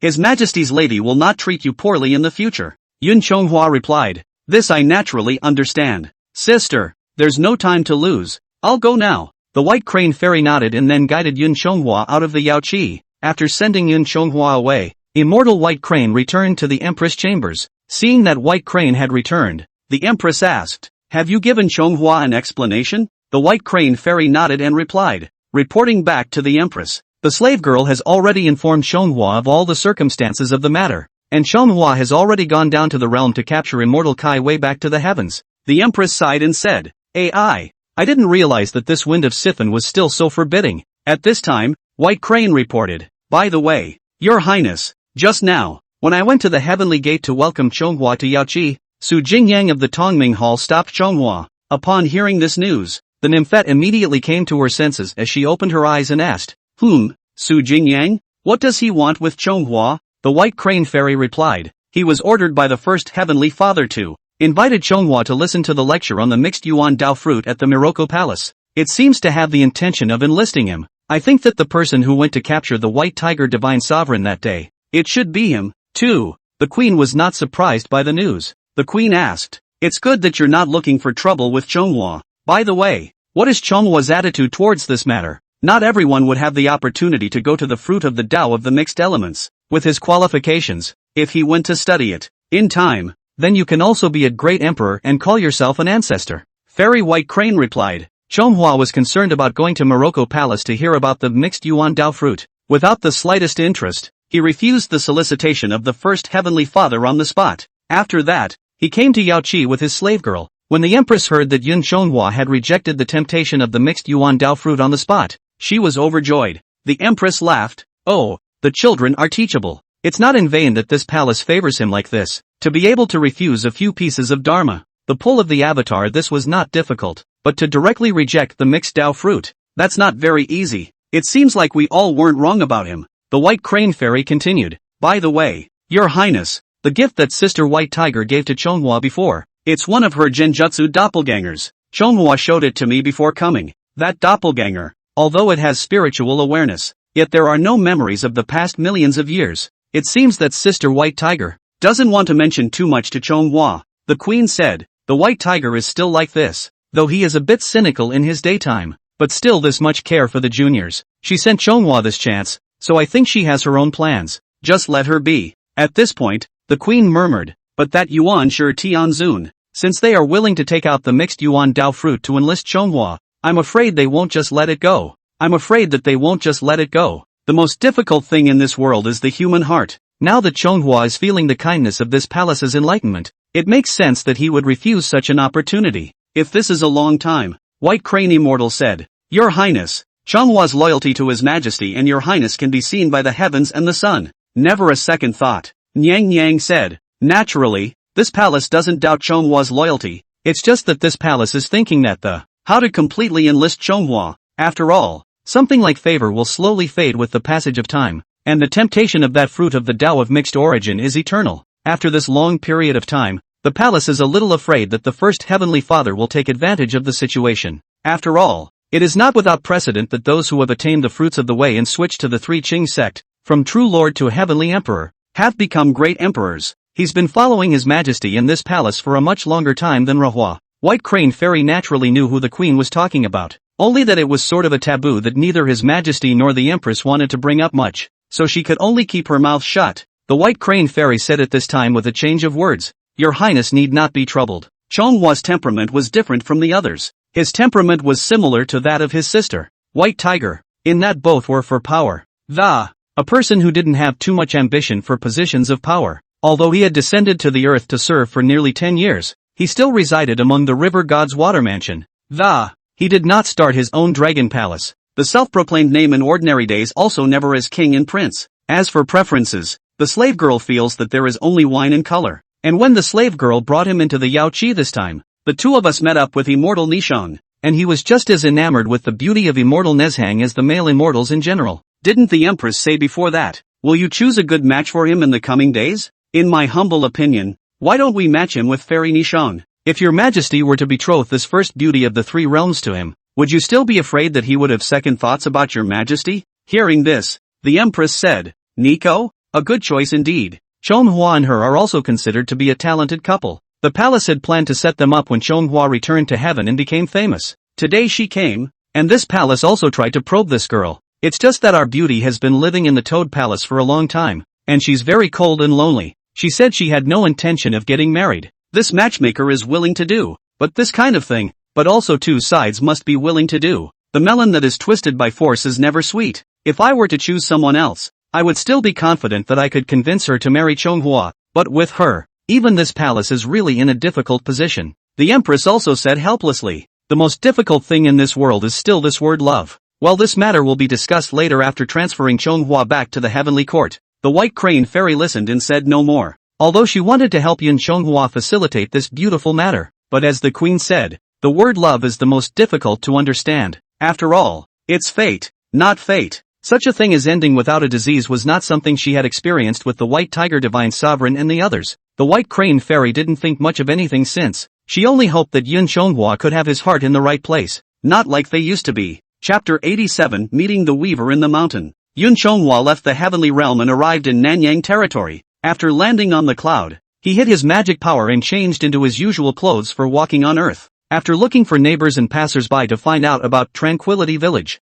then he went straight to the village to find the whereabouts of the cowherd and the weaving maiden. This Anning village is a countryside mountain village. The people in the village live by the mountain. Because it is a mountain village, there are not many people in this village and the roads are not well developed. It is indeed a secluded location. Yun Chonghua walked into the village and met an old woman carrying a basket of hemp grass. Then he stepped forward and arched his hand and asked, "Dare I ask, Auntie? I don't know if there is a cowherd in this village?" That old woman frowned slightly at what she said, then looked Yun Chonghua up and down. For a mountainous place like theirs, a stranger who doesn't know his identity suddenly comes to, the people in the village will be very wary. The old woman did not answer directly, but asked, "Who are you?" Yun Chonghua sniffed and said, "I am the brother of Cowherd's wife. It is only because my sister has married far away from home that she has come here. My father was really worried about her. He sent me here to send some silver money to her, to make ends meet." The old woman sniffed and said, "Oh, so you are the brother of Cowherd's daughter-in-law. This is not an outsider. The old woman is on her way to her home to give your handy sister some hemp grass for spinning. In that case, you may come with me." Hearing the old woman's words, Yun Chonghua was overjoyed. After he gave a word of thanks, then he followed the old woman's steps and headed for the mountains. On the way, that old woman was still in front of Yun Chonghua, praising the weaver's dexterity. She said that her skillful hands in weaving cloth helped the people in the village a lot. They also praised him and the weaving maiden for their good looks. He is from a big family in the city, unlike these mountain villagers. He even praised Cowherd for his good fortune, married to such a virtuous wife, etc. When Yun Chonghua heard this, he could only chime in with his voice. A few moments later, Yun Chonghua followed behind the old woman and arrived outside a fenced yard on the mountainside. Yun Chonghua raised his eyes and looked at the courtyard, which was not fenced, just a fence wall circling the outside. The houses in this courtyard are also thatched huts made of rocks in the mountains, and two children, 4 or 5 years old, squatted and played in the courtyard. The girl looked slightly older than the boy. There is also a cowshed in this yard, but the old cow in the shed is missing. And within the allotment on one side of the main room came the continuous sound of a loom. Although the environment here looks poor, but the courtyard was very clean and tidy. Both the farming implements for plowing the land and the piles of everything, however, is very well organized. At this time the old woman stood outside the fence wall and shouted, "Cowherd daughter-in-law, look who's here." The weaver, who was weaving in the house, heard a shout from outside the courtyard and it was also a no-brainer to stop the loom in her hands. She looked toward the window, and upon seeing Yun Chonghua, who looked as handsome as a heavenly being beside the old woman, but he couldn't help but frown. The weaver removed her magic heavenly shuttle from the loom and subsequently hid it in her sleeve. Slowly walk out of the house. Yun Chonghua raised his eyes and looked up and down at the weaver in front of him. The weaver was dressed in a rough linen dress and wrapped her coiled silk in a headscarf. Her current dress costume was no different from the average village woman. The only thing that didn't match her outfit was her heavenly beauty. The weaver put her hand, which hid the sky shuttle, behind her back and, afterward, he quickly stood in front of his children. She looked at the old woman and Yun Chonghua and said, "So it's Dame Che. Is this a relative of your family beside Auntie?" Seeing that the weaver did not recognize Yun Chonghua, the old woman was also immediately alert. Turning back to look at Yun Chonghua didn't want to spread to the mortals, so he explained, "Sister Kaiwei hasn't seen you for many years. Why don't you recognize me? You married far away from here, and your father and mother miss you in their hearts, so they sent me to deliver some gold and silver for you." After hearing Yun Chonghua's words, the weaver also completely sat down with the other party's identity. She looked at the two children behind her, and then at the Che dame in front of her. The weaver also said in response, "Oh, so it's little brother. When I left home and married here, you were just a half-grown child. Now you don't want to grow up. If you hadn't mentioned my maiden name, my sister would really not have dared to recognize you." The old woman's face looked better when she heard the weaver admit it. The old woman laughed and said, "You siblings haven't seen each other for a long time, so I didn't recognize you for a while. It's also inevitable." With that, the old woman handed the basket in her hand to the weaving maiden and said, "Cowherd daughter-in-law, this is some hemp grass that my mother got when she was digging for medicines in the mountains, and you are the only good weaver in this village, so I gave it to you. Today, you siblings are reunited, so my wife won't bother you anymore. I'll leave first." The weaver took the old woman's bamboo basket, then looked behind herself at her two children and, then he said, "Wait a minute, Mrs. Che." The weaver called out to the old woman, who was about to leave. Then he went back to the house and took out some well-made tea and rice in the middle of the basket. The weaver walked up to the old woman with her basket of coarse food and said, "Che dame, it was noon, and I was supposed to bring food to my husband. I just can't get away because my brothers are visiting. I'd like to ask Dame Che to help me bring this meal to Sunga." The weaver's skillful hands have not failed to help the old woman in her daily life. The old woman also hastily took the food basket and said, "Good, then I will make this trip for you." The weaver crouched down and commanded her two children, "Children, don't you want to go to Tanaka to play with father? I have to entertain uncle at home, so I can't go with you. Will you guys go with Grandma Car?" The boy laughed and shouted, but the girl cocked her head at Yin Chonghua and said, "Mother, kid wants to play with uncle." Hearing this, the weaver couldn't help but feel a bitterness in her heart. The weaving maiden said, "Uncle is very busy and will only stay at our home for a while before he leaves. When mother sends off uncle, she will go to the middle of the fields to look for you." Hearing her mother's words, the girl innocently replied, "Okay." She looked at Yun Chonghua and winked, then said, "Then uncle will come along to play later." Facing this child's naive invitation, Yun Chonghua was now very embarrassed. He did not say anything, just a silent nod. The two children then went slowly down the hill with Che dame, and Yun Chonghua took the opportunity to throw the ghost money out at that moment. After the chevalier had turned down the mountain road with her two children, the weaver's face, full of smiles, it also pulled down instantly. She put her hand that was hiding the sky shuttle behind her back as she looked at Yin Chonghua and asked, "Who the hell are you? Although you have concealed your immortal aura, I can see from your appearance that you are by no means immortal." Seeing this hostile look on the weaver's face, Yin Chonghua said, "Sister Weaver, don't be nervous. I am Surabaya Dragon Lord Yin Chonghua, and I was secretly sent here by the Empress." Hearing the words Surabaya Dragon King, the weaving maiden couldn't help but take a few steps backward. Pulling away from Yin Chonghua, the weaving maiden said, "So it's you, the killing talent. I heard about you before I came down to earth. You stepped on the bones of the 7th princess's husband and curried favor with his majesty and the queen to get where you are today. And now you don't know what's good for you, trying to take credit in front of the queen again. Coming to seek my bad luck?" Chapter 88. Love Brain is not listening to persuasion. Seeing the weaver's guarded look, Yun Chonghua recalled the White Crane Immortal's instructions, hastily accompanying a smile and waving his hand. He said, "Don't be nervous, my coming to seek you today is not bad luck, but blessing." Facing Yun Chonghua's smiling face, the weaver didn't let her guard down as she said,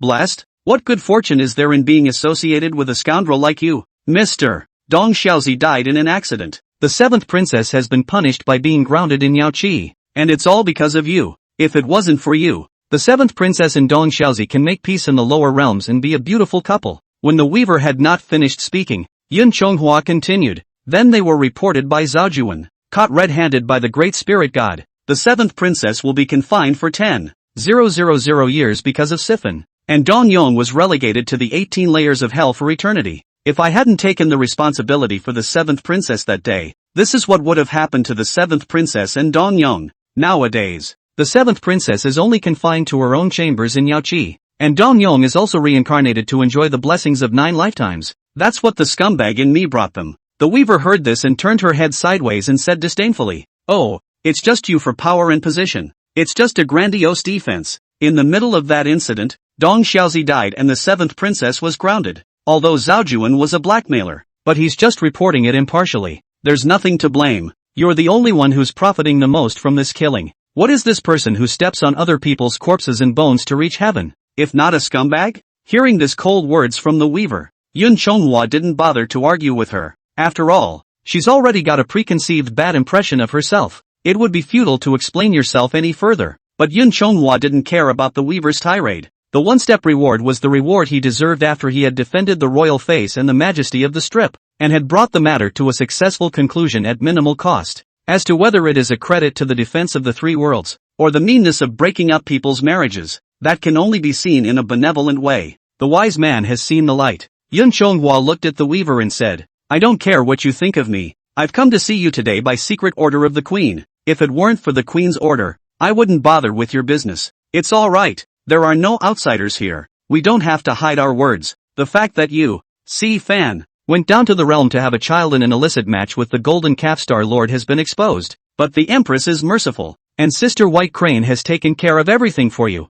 Now you go back to Yaoqi with me. The queen will help you to cover up this scandal. Hearing the word cover, the weaver's attitude eased a little. The weaver asked, Oh, cover up? How? Yun Chonghua replied, Not many people know about your Fan's descent into the realm at the moment. In the entire heavenly court only the Nyang Nyang, Sister White Crane, and I know. Nyang Nyang meant for me to come and take you back. The matter of your Fan's descent to the next world. Let's settle it ourselves behind closed doors. Sister White Crane also gave me 2 runes to imprison my magic power. Cover the mana on your children and let them be good mortals on earth for a lifetime. As for the golden calf star lord, I've heard from Sister White Crane that his 5 lifetimes of tribulation are about to be consummated as well. His Majesty even reduced his young life by 50 years in order to allow him to return to heaven early. In another 20 years or so, after the end of his life in this life, then you can return to heaven. The weaver listened and asked, Is that really true? Yun Chonghua replied, Naturally. What is this crime of falsely passing on the queen's decree?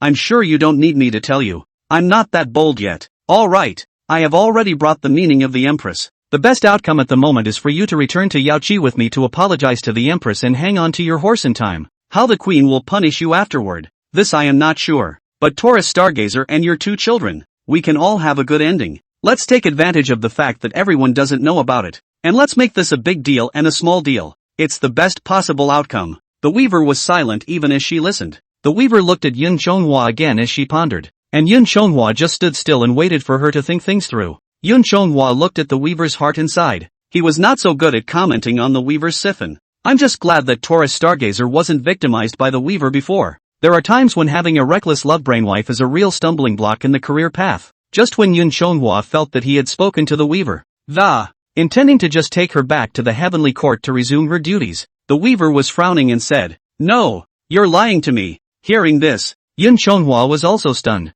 Yun Chonghua then blankly glanced at her, sucked in a breath and said, Lying to you? I don't have that kind of leisure time. Besides, what do you have that's worth cheating on? Seeing this, the weaving maiden let out a cold laugh and said, You're still lying. Your Majesty has always hated the matter of siphon. Now that I, Fan, have descended to the realm, and I am married to Sangho, this is a monstrous sin. How could your highness forgive me? Besides, even if I were to be forgiven, the White Crane Fairy should have come to deliver the decree. Why send you? Now I think you know that you can't defeat me. So you want to use false words to swindle me back to the heavenly court. As long as I return to the heavenly court, it is a self-inflicted trap. You, the killing genius, can then also step on my body and increase your rank. Am I right? Hearing this woman's persecution paranoia, Yun Chonghua was quite helpless. Yun Chonghua sneered and said, You're overthinking it. The empress does hate the matter of siphon. But the empress is merciful and does want to give you a chance to hang back. If it were not for that, the person who came would not be me, but Wan Lingguan. As for Sister White Crane, she's busy preparing for all the matters of the peach banquet. There was also the matter of stabilizing the other fairies to prevent this scandal from being exposed. The Nishang Fairy and the 100 Flowers Fairy have now taken orders. You're the only one missing. What do you think people will think if she doesn't try to cover for you? As for the end, you say I'm no match for you, trying to trick you into throwing yourself into the net. Yun Chonghua really couldn't help but laugh out when he said this. Ha ha, even the golden cicada elder, who sits on the throne of Buddha in the western heaven, only fought me to a draw. Can you be stronger than him? You're no match for him. Ha ha. Yun Chonghua laughed and looked at the weaving maiden and said, If it were not for the fact that the queen intends to cover up for you, you would not have been able to do so. I was told not to make a big deal out of this. Given my nature, I wouldn't have bothered to say so much to you. Take my advice and stop as soon as possible. You've stirred up enough trouble this time. That 7th princess, although she's likewise privately married to a mortal. However, she didn't have time to marry Dong Yong, and you not only misplaced Taurus Stargazer's future, but also gave birth to 2 children with him.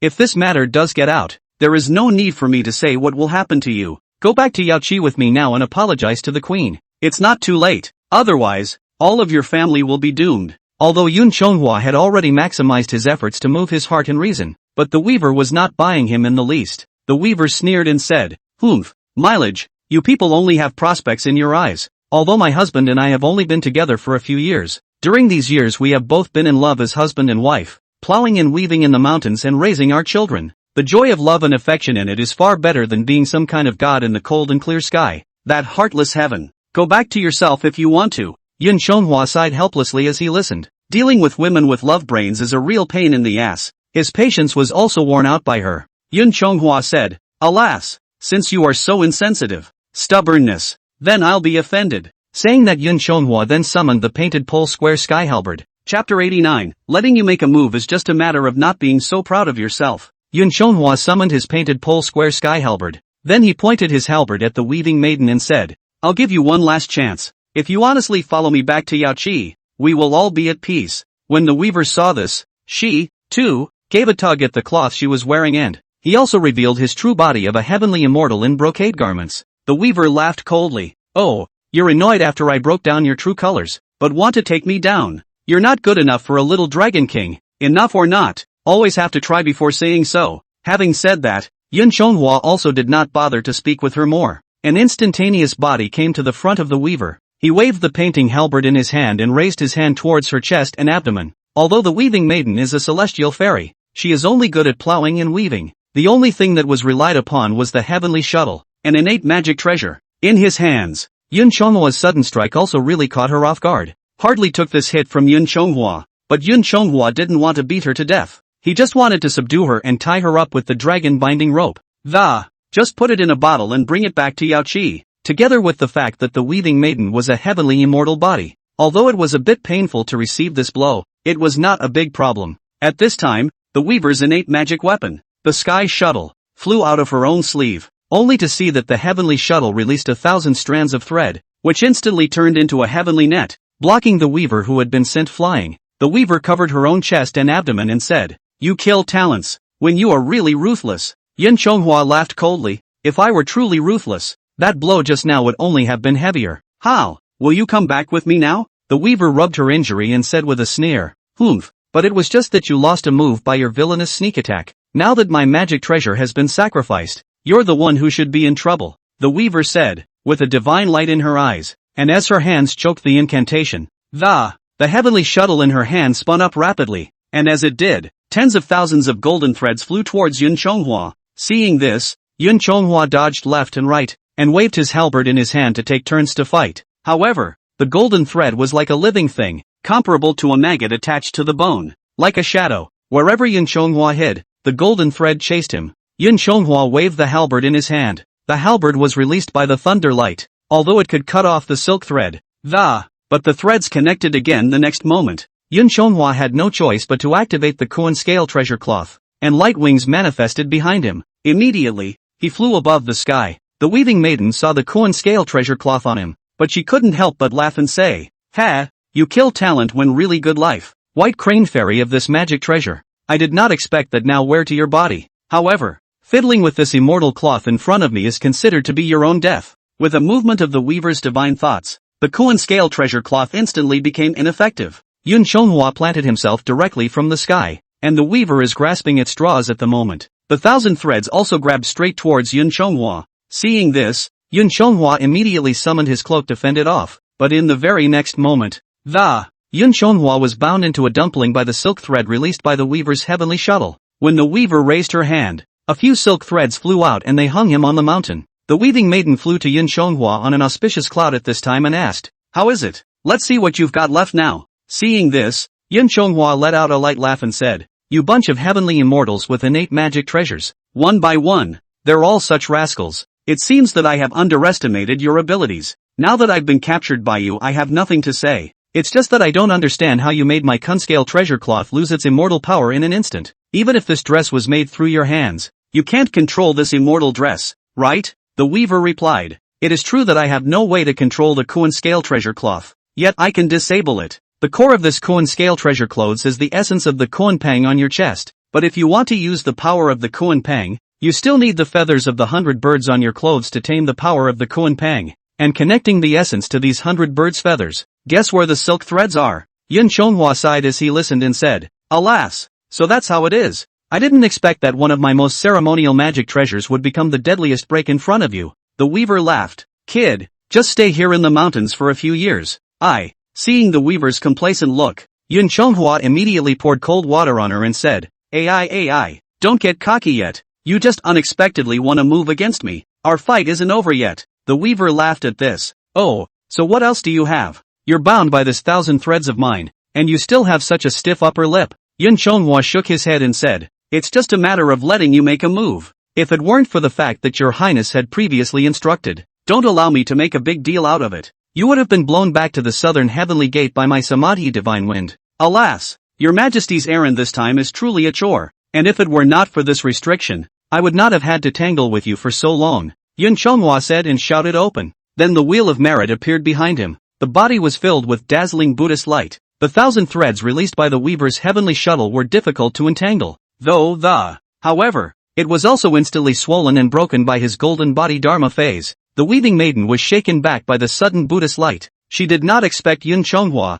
a dragon king, there's even a Buddha's power to protect you. She was about to mobilize the sky shuttle again and control that silk thread to capture Yun Chonghua when a dragon binding rope flew out from Yun Chonghua's waist and directly bound onto her body. The weaving maiden was momentarily restrained. She looked at Yun Chonghua and said, dragon binding rope? This kind of thing still works to tie up a killing talent like you. But against me, Yun Chonghua said, it works against you too. This dragon binding rope of mine can conjure up samadhi fire. Now if I move my mind, you'll get burned in no time. Only I'm a man who doesn't want to be so rude to women. You've lost, so you'd better be honest and go back to Yaoqi with me. The weaver laughed at this. Ha ha, if you think you've captured me with this, then you're underestimating the sky shuttle in my hand. Yun Chonghua said, I've already seen the extent of your innate magic treasure's lasciviousness, but you're rogue, and I'm more rogue than you are. Look over there. With that, Yun Chonghua pointed downward with the painted halberd in his hand. The weaver sniffed and looked downward as well.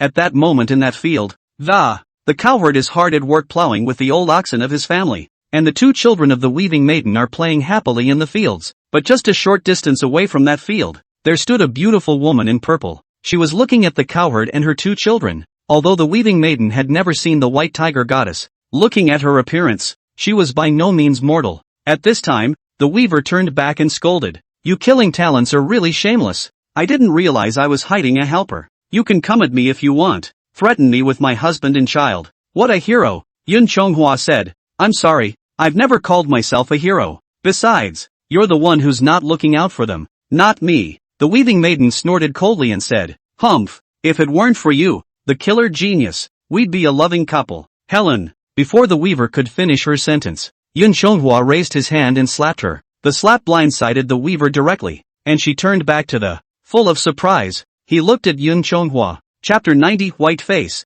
Red Face Selling Favorites. The weaver looked at him with a face full of surprise and said, you. Before the weaver could finish her words, Yun Chonghua rebuked, you selfish crazy women, thinking only of your own thoughts, can't you think of your family? Think of all the people in this world. I'm selfish. The hard-heartedness of your bad in-laws. And what qualifications do I have to say that I? The weaver didn't finish her words as Yun Chonghua backhanded another slap. Yun Chonghua said, the first blow was struck by me on behalf of the people of the world under the shelter of the heavenly rules. If the majesty of the heavenly laws is broken in you, then you are sinners for all time. Yun Chonghua couldn't help but recall what happened earlier in Jima. It's simply too easy to fool mortals by divine means. Despite the fact that the heavens are now filled with all sorts of human, it is not possible to achieve the clarity of ordering and enforcing. But it is precisely because of this heavenly law that the behavior of the immortals can be restrained, even if there are unlawful acts, but also in the background, careful behavior. Like himself, this extremely covered up. Don't dare make a big deal out of it. But if the rules of heaven do break before them, and bring these things out into the open, the world will be in chaos, as the queen said. And this second blow is for your family. If it weren't for your majesty's mercy, remembering that you are a member of my inner circle, I was sent here to find you. Your family will end up like Yang Tianyu and Yang Jiao, Don Yong in general, and the star ruler of the golden calf having survived the sufferings of the 4 worlds. The consummation of the calamity is at hand. And also because of your woman's folly, you will once again suffer the pain of birth, old age, sickness and death for 5 lifetimes. and the cause of all this, it's all because of your womanly selfishness. Yun Chonghua had no doubts at all about Niang Yang's benevolence now, for it is not without precedent that a celestial immortal descends to earth to have a child with a mortal. In the past, there was Fairy Yao Ji and young Tianyu. In the latter age, there was also Camus Wolf and Hundred Blossoms Shyness, and there has always been only one attitude in the heavenly court towards these children of the demigods. That's no amnesty. Although Yang Jian and his siblings have escaped from Xuanmen's shelter, however, their elder brother Yang Jiao drank his hatred on the spot together with young Tianyu, and the child of Kuei Mu Wolf and Hundred Blossoms Shyness. More so, he was thrown down from the sky by the 8 rings and sand monks and fell into meat paste. On the other hand, on the side of the queen, they were left with a chance to live. It was just a matter of letting Yun Chonghua seal their godchildren's magical powers with a talisman, so that they could be mortals without fear. Even so, the weaver is still so obsessed. How can it not make people angry? The weaver received 2 slaps from Yun Chonghua, and after hearing his reprimand, she had nothing to say at the moment. Seeing that the weaving maiden had succumbed, Yun Chonghua did not bother with her anymore, and immediately offered up the jasper pure bottle. Include her in it. Immediately afterward, she flew up into the sky and returned to Yaoqi to resume her duties. In a matter of moments, Yun Chonghua had arrived outside the Yaoqi. Fairy White Crane was already waiting there. Seeing Yun Chonghua's return, the two of them did not say anything, but only looked at each other with their eyes. Fairy White Crane then understood what Yun Chonghua meant. This heart was also instantly relieved. The two of them then arrived in the middle of the queen's chambers. Yun Chonghua released the weaver in the bottle, and then, with a turn of his divine mind, it also unlocked the dragon binding cord on her. When the weaver came out, she saw the maiden before her, and was trembling with fear. Hurriedly, he knelt down and saluted. When the queen saw her, her face, too, was cloudy. Wanted to reprimand her a few times for a moment but didn't know how. After a long pause, the queen said, "Kai Wei, do you know your offense?" The weaver might be able to say a few hard words in front of Yun Chonghua, but in front of the empress, she didn't dare to breathe. She quickly cowed out and said, "The slave girl knows her sins. I implore your highness to be merciful. Don't make things difficult for the slave girl's husband and children." The empress looked at Yun Chonghua at this time and asked, "Chonghua, what has become of the cowherd and the 2 children now?" Yun Chonghua's divine mind was one with the mountain ghosts that remained in the lower realms, and he replied, reporting back to the empress. Xiao Long left the mountain ghost in the peaceful village. The mountain ghost claimed to be the children's aunt and used the charm that imprisoned the magic power on the 2 children. Now stayed temporarily in the village of Anning to take care of them, and she prevaricated the children by saying that their mother and uncle had gone home for a while, stabilized them for the time being. As for the cowherd, he seemed to have guessed what was going on, but did not make it clear to the children, just acquiesced in the matter. The empress nodded at this and said, "That's good, as long as the immortal aura in those 2 children is not revealed. Just let them be mortals for a lifetime in peace." After listening to the conversation between Yang Yang and Yun Chonghua, the weaver then looked at Yun Chonghua with a face full of incredulity. Yun Chonghua looked at her astonished expression and said, "Why are you looking at me like this? I've told you several times before, but if you don't believe me, what can I do? If you go back to heaven with me, why do we have to do it?" The weaving maiden returned to her senses at this point and said to the empress, "Thank you, empress, thank you, your highness. The slave girl knows her mistake. I implore your majesty to chastise me." Hearing this, the empress sighed and said, "It's good to know your mistakes. Right now the Peach Blossom Conference and the Dan Yuan meeting are approaching. This is the time when the palace is using people, so I will write down your offense for the time being. You can rest assured that you are preparing for the peach banquet with White Crane and others. We'll discuss rewards and punishments when the assembly is over. If you do not do your job well, you will be punished for several offenses." Upon hearing this, the weaveress quickly cowed out and said, "The slave girl thanks your highness for her kindness, and the slave girl will certainly do her best to give credit where credit is due." At this time the weaving maiden thought of her 2 children, and she said, "The slave girl implores the empress that can you let me see my child one more time? It will be 100 years since I left." The empress sniffed angrily and said, "This palace will write down your great fault for the time being. You still don't know enough." Upon hearing the nymphet's furious rebuke, the weaver was also too frightened to say half a word again. The empress looked at Yun Chonghua, who was standing by the side, and the empress eased her breath and said, "Chonghua, you've done a good job this time. This palace has always been clear about rewards and punishments. Do you have something to ask for?" Yun Chonghua was about to reply when this time, Fairy White Crane gave him a wink. Yun Chonghua looked at the empress and also said with understanding, "If the empress wants a reward, it will be rewarded to Fairy Kai Wei for the last chance to see her son and daughter again." Although Yun Chonghua didn't know what the empress and Fairy White Crane intended by this, why should he allow himself to give up his reward and sell this favor to the weaver? but since it was the intention of his superiors, he had no choice but to do as he was told. For Yin Chonghwa's plea for mercy, the weaver's face was even more full of surprise, but there was also gratitude in the middle of her eyes. The empress said at this time, "Alright, since it's Chonghwa using his own bounty, in exchange for this opportunity for you, then this palace will allow you to go down to earth again. Return to heaven as soon as possible after you've seen it. Prepare for the event with the crowd. Do not have any personal thoughts." Upon hearing this, the weaving maiden immediately thanked her. The weaving maiden thanks the empress for her grace. Instead, the empress said, "There's no need to thank the palace. If you want to thank me, thank Chonghwa." The weaving maiden heard this and also faced Yun Chonghwa and said, "The weaving maiden thanks Dragon Lord." Yun Chonghwa said, "That's all, as long as Fairy Kaiwei can settle down and do a good job of running the errand for the empress, even if it's the best way to thank me." The White Crane Fairy also said at this time, "Kaiwei,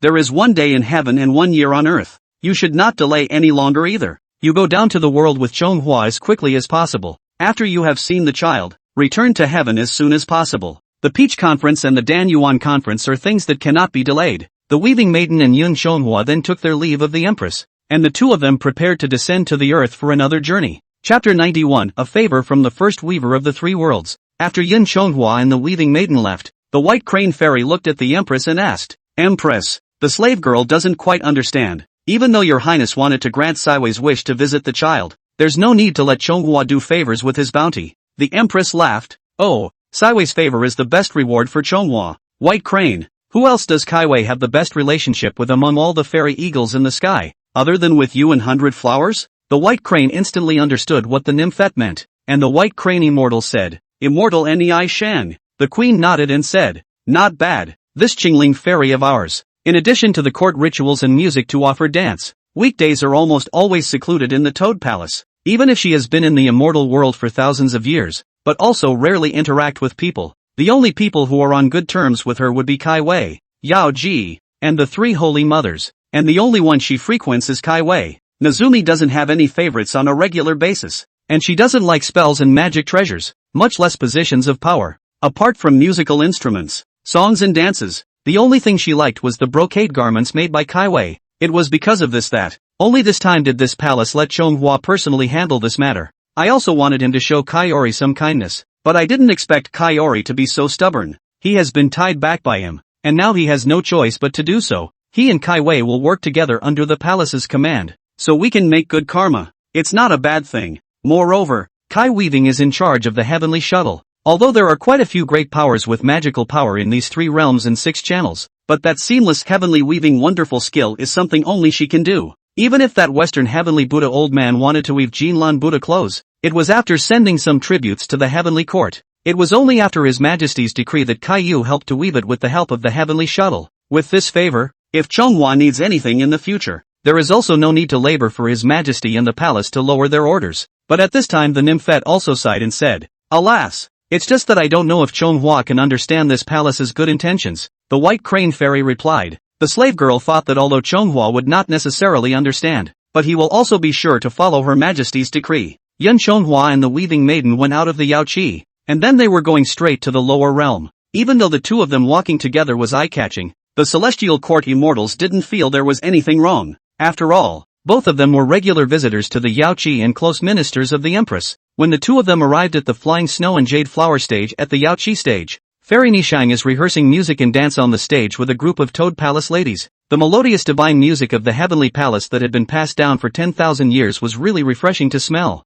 And the flying dance rehearsed by Hoenn the Toad Palace is even better than the one depicted in the murals in the mortal world. And on that stage, 9 fairies danced to the sound of music and dance, and the most eye-catching of them all, or as the lead dancer, the Neon Fairy. With an unintentional glance, Fairy Nishang saw the passing Fairy Kaiwei and Yun Chonghua. After she led the crowd through the last dance point, she waved her hand, signaling for a break. Instead, she exited the stage and greeted the two directly toward them. Compared to some days ago, when they encountered Yun Chonghua and the White Crane Fairy that smiled out of basic politeness, this time the Neon Fairy was beaming at the sight of the weaver. Fairy Nishang greeted them and slightly saluted the two, then said, "Sister Kaiwei, you are finally back. Today, I still want to find you to discuss the matter of our costumes for the Peach Banquet. However, Fairy White Crane said that you had something to do down in the realm and didn't know when you would be able to come back. Now that you're back, when will we start the banquet costume thing?" The weaving maiden glanced at Yun Chonghua beside her, and then said to Fairy Nishang,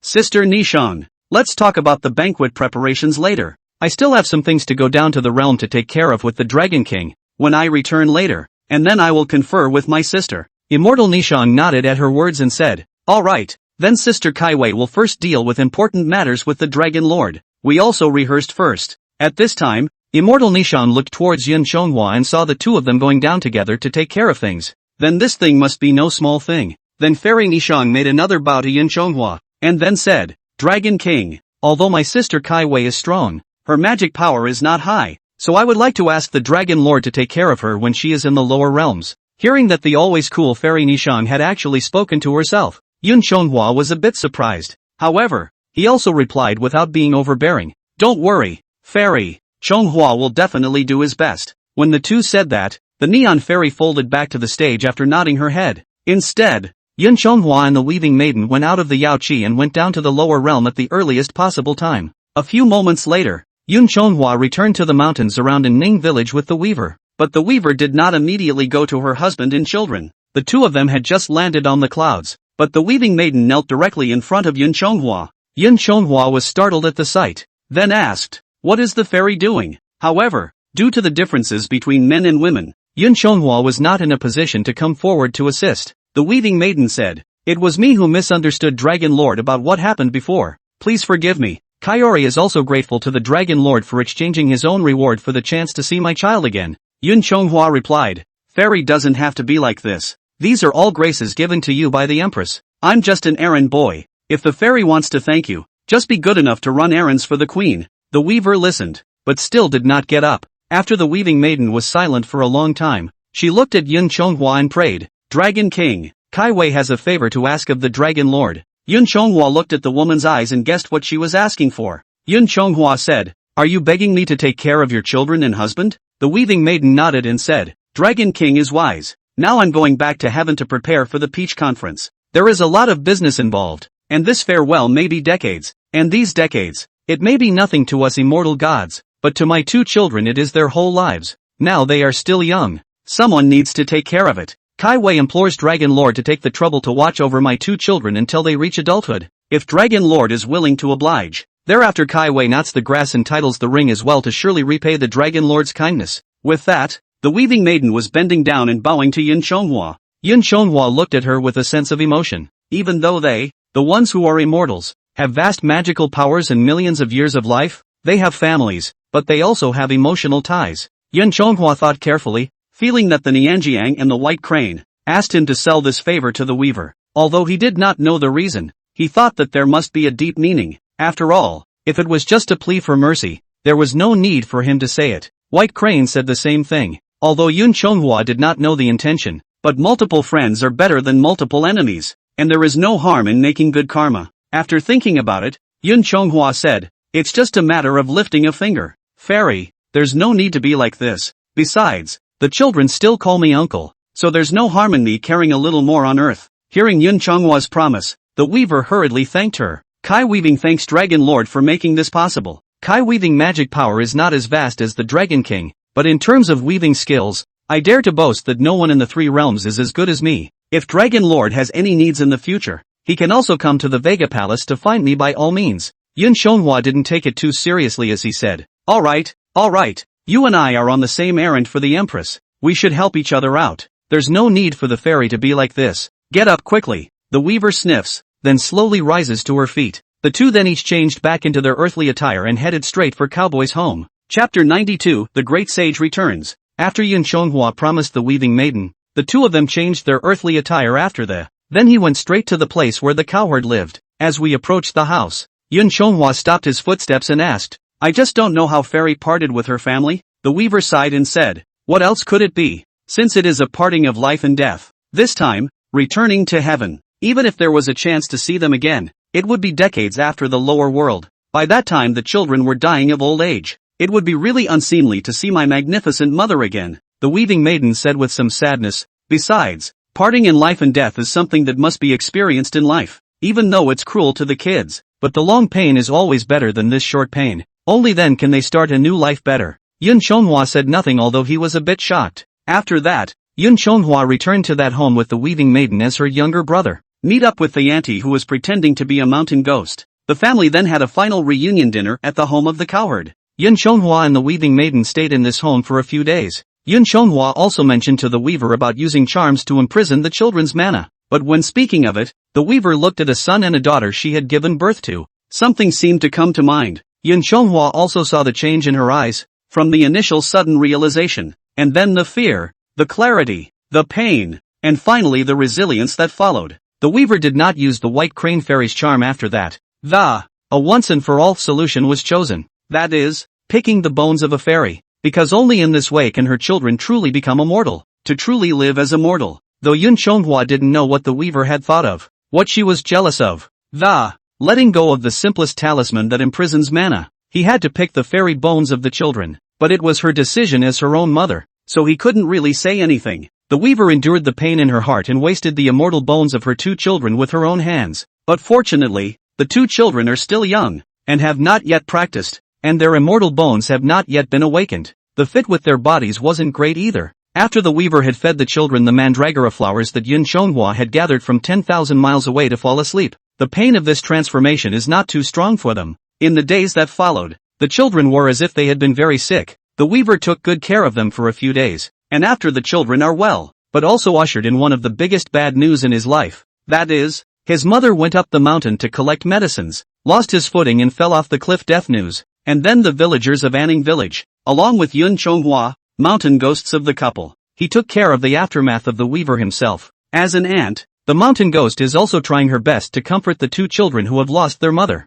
Yun Chonghua looked at all this, and for the first time really felt what is called immortals and mortals are different. Yun Chonghua and the weaver stayed in the lower world for half a month. It was only then that the matter was completely taken care of. Yun Chonghua left some gold and silver spending money for the cowherd that. Then he also took the mountain ghost and left the home of the cowherd. The two turned to a secluded part of the trail and encountered the dead weaver. Yun Chonghua looked at the weaving maiden and said, "Fairy, your business is considered done. From now on, the affairs of the earth will be left to me." He and the mountain ghost looked at each other and, "We as the children's uncle and aunt will help you take care of them. You go back to the heavenly court in peace." The weaver made another big bow to Yun Chonghua. She said, "From now on, I will trouble Dragon Monarch and Sister Mountain Ghost. There is no way for Kai Wei to repay the kindness that Dragon Lord has shown to her. In the future, if Dragon Lord has any use for Kai Wei, feel free to come to the Weaver's Palace to find me." In order for Kai Wei to repay Dragon Lord's great kindness, Yun Chonghua was not polite in the face of the Weaver's goodwill, but just said sure. The two then broke up. The weaving maiden set up her auspicious clouds and went back to heaven at ease, and Yun Chonghua also turned straight back to his Surabaya River God's mansion. Of course, there was no need for Yun Chonghua to personally take care of something as troublesome as taking care of a child, although he doesn't know the spell of detaining the gods yet. However, Yun Chonghua hadn't helped his colleagues in the lower realms to subdue demons and capture monsters and deal with some tricky matters over the years. He had also accumulated quite a few connections. This heart for heart, favor for favor. So if there is anything, everyone is willing to help him. Yun Chonghua was introduced by Nanyang City God to the mountain godland near Anning village. So Yun Chonghua took out some wealth and gave it to them. They are entrusted to take care of the cowherd family on weekdays. For Yun Chonghua's commission, along with those gold and silver treasures, the ghost immortals naturally agreed readily. As for the reason for the care, people don't ask much about it, and nobody cares. After all, don't ask what you shouldn't ask is a credo that the grassroots ghosts and fairies abide by. Now I can return Yun Chonghua's favor and get paid. Everyone naturally disregarded the cause and effect of it. Besides, the White Crane Fairy has already made the fake account in the Book of Life and Death seamless. Plus the fairy bones of both of the weaver's children were also ticked off. Even if someone looked into it, in the end it was just a lonely check. The time has passed for more than half a year. On this day, Yun Chonghua was in the middle of his own water mansion, checking the pleading documents. Wanted to see if there was any recent need to build up merit. Somehow, this water mansion was suddenly shaking. The mountain ghost asked at this point, "What the hell is going on here?" Yun Chonghua also shook his head when he heard this and said, "Not quite sure. I'll go out and take a look, and you stay in the house." Yun Chonghua said, and then flew out of the water mansion. He originally thought it was an earthquake, but he didn't realize that it was the water of the sea river pouring in. What's going on here? Could it be that something has happened in the East Sea? With that, Yun Chonghua stopped delaying and, out of the water flew straight towards the East Sea. He checked his surroundings along the way, and it was good to know that the sea was pouring in and, it didn't cause much of a storm, just a few tremors. Right now it's all calmed down too. Yin Chonghua rushed to the sky above the dragon palace in the East Sea, but he saw that all 4 dragon kings of the sea were hovering in unison. Yin Chonghua went up to the 5 dragons to meet in one place, and Yin Chonghua asked, "What is going on? How could the waters of the sea river suddenly back up?" When that 4 seas dragon king saw Yin Chonghua arrive, he immediately resumed his human form and came forward to greet him. That dragon king of the East Sea said, "The supreme immortal has come at the right time, so you can make a decision for the little dragon." Yin Chonghua also shifted back to his human form as he asked, "What's going on here?" Ao Buang said, reporting back to the immortal, "Just now there was a demon monkey that, calling himself some kind of born saint of the mountain of flowers and fruits, called the Monkey King. He came to the little dragon's palace and demanded weapons. He snatched the heavenly river fixed bottom divine precious iron from my sea collection. Afterwards, he was so proud of his martial arts that he approached Xiaolong again to forcefully demand a cloak. Xiaolong had no choice but to gather several of his brothers together and put together a cloak with him. Only then did we send him away. We were about to go up to heaven to report to the Jade Emperor, but we didn't want to see Shang Xian arrive first. If the Supreme Immortal is willing to do something for us, a few of my brothers would be grateful." Yun Chonghua was overjoyed to hear that Goku had returned. I didn't realize that more than 10 years had passed so quickly. In the blink of an eye he had returned from his studies. Even though the Dragon King of the East Sea hadn't flattered him much over the years and had given him a lot of gifts, but the thing that betrayed him before, Yun Chonghua hadn't forgotten it yet, except that the White Crane Fairy had talked about it. The Dragon King of the Four Seas is barely one of his own, so let's just put him on hold for now. Now that he saw that someone had cleaned up this old loach, Yun Chonghua couldn't help but gloat in his heart. But in his heart, he didn't show it on his face. Yun Chonghua pretended to ask, rumor has it that your divine iron, which was used by King Yu when he was ruling the water, was the stator for determining the depth of the river and the sea. I'm afraid it's tens of thousands of pounds heavy. This monkey can even hold it? Chapter 93, The Second Master of the Mountain of Flowers and Fruits. Ao Guang said, Hey, Xiaolong had thought that he couldn't hold it either. But I didn't expect that demon monkey to be this divine. Yun Chonghua then said, that thing is afraid that even I can't hold it. This kind of magical power, and I'm afraid it's no better than the previous demon. So I'm afraid there's nothing I can do. Why don't you go to the heavenly palace and explain to His Majesty? I'll go to the mountain of flowers and fruits first and see where this monkey comes from. Hearing Yun Chonghua's prevarication, Ao Guang didn't complain. After all, he could easily pick up that divine iron opponent. Tricky as hell indeed. Ao Guang said, in that case, then we will first go to the heavenly palace to inform His Majesty. I'm going to trouble the immortal to find out where that demon monkey came from. The four dragons then flew straight up into the sky, heading for the southern heavenly gate. Instead, Yun Chonghua flew to manhwa. Before he reached the mountain of flowers and fruits, he saw that the Rui weapon kept growing and going straight up to the clouds. Seeing this scene, Yun Chonghua also urged the power of the Kuan scale treasure cloth's rapid advance. In a few moments, he arrived over the mountain of flowers and fruits. At this time that backed ape pointed at the sky and shouted, Look, great king, there's a fairy coming from the sky. Wukong raised his eyes, but he saw a handsome-looking heavenly immortal, slowly pressing down the clouds. Goku saw this and withdrew his weapon, holding it in his hand. Then he stood on top of the high seat in the schoolyard of the mountain of flowers and fruits and asked, Where do you come from as an immortal official? And what is your business here in my mountain of flowers and fruits? Yun Chonghua was just about to go forward, but he was blocked by the monkey soldiers of Mount Huagua, who set up a sword formation. Yun Chonghua looked at the monkey king who was on a small hill and shouted, Brother, it's me, I am Chonghua. Wukong sniffed and said, You are Chonghua? Children, dodge the sword formation and let the immortal officials come closer. With that, the crowd of monkeys flashed a path, and Yun Chonghua quickly stepped forward. He came close and, taking a closer look at the Goku in front of him. At this time, Wukong was wearing a phoenix-winged purple gold crown, locks of golden armor, and lotus root silk walking cloud shoes, holding the Rui weapon in his hand. He is really powerful. He lived up to his name of Monkey King. Goku took a long, hard look at Yun Chonghua, but the Yun Chonghua he knew was still a small dragon that had not yet taken shape. Although he does not have the eyes of fire, he can see that the person in front of him is a person and not a dragon. Wukong didn't dare to confirm it at the moment, so he immediately asked, Are you really my brother Chonghua? Yun Chonghua replied, Naturally, when we parted in that mountain, you and I, brothers, were separated. I don't want to disturb my elder brother's cultivation, but I also set up a stone tablet beside my elder brother. On top of that stone tablet, I left a letter. I told elder brother that I would return to the eastern land first, and agreed to meet again in the coming day. I didn't want my elder brother to return today. Goku sniffed and put away his weapon and took out the stone that Yun Chonghua had inscribed from his arms. He then took the mossy message stone and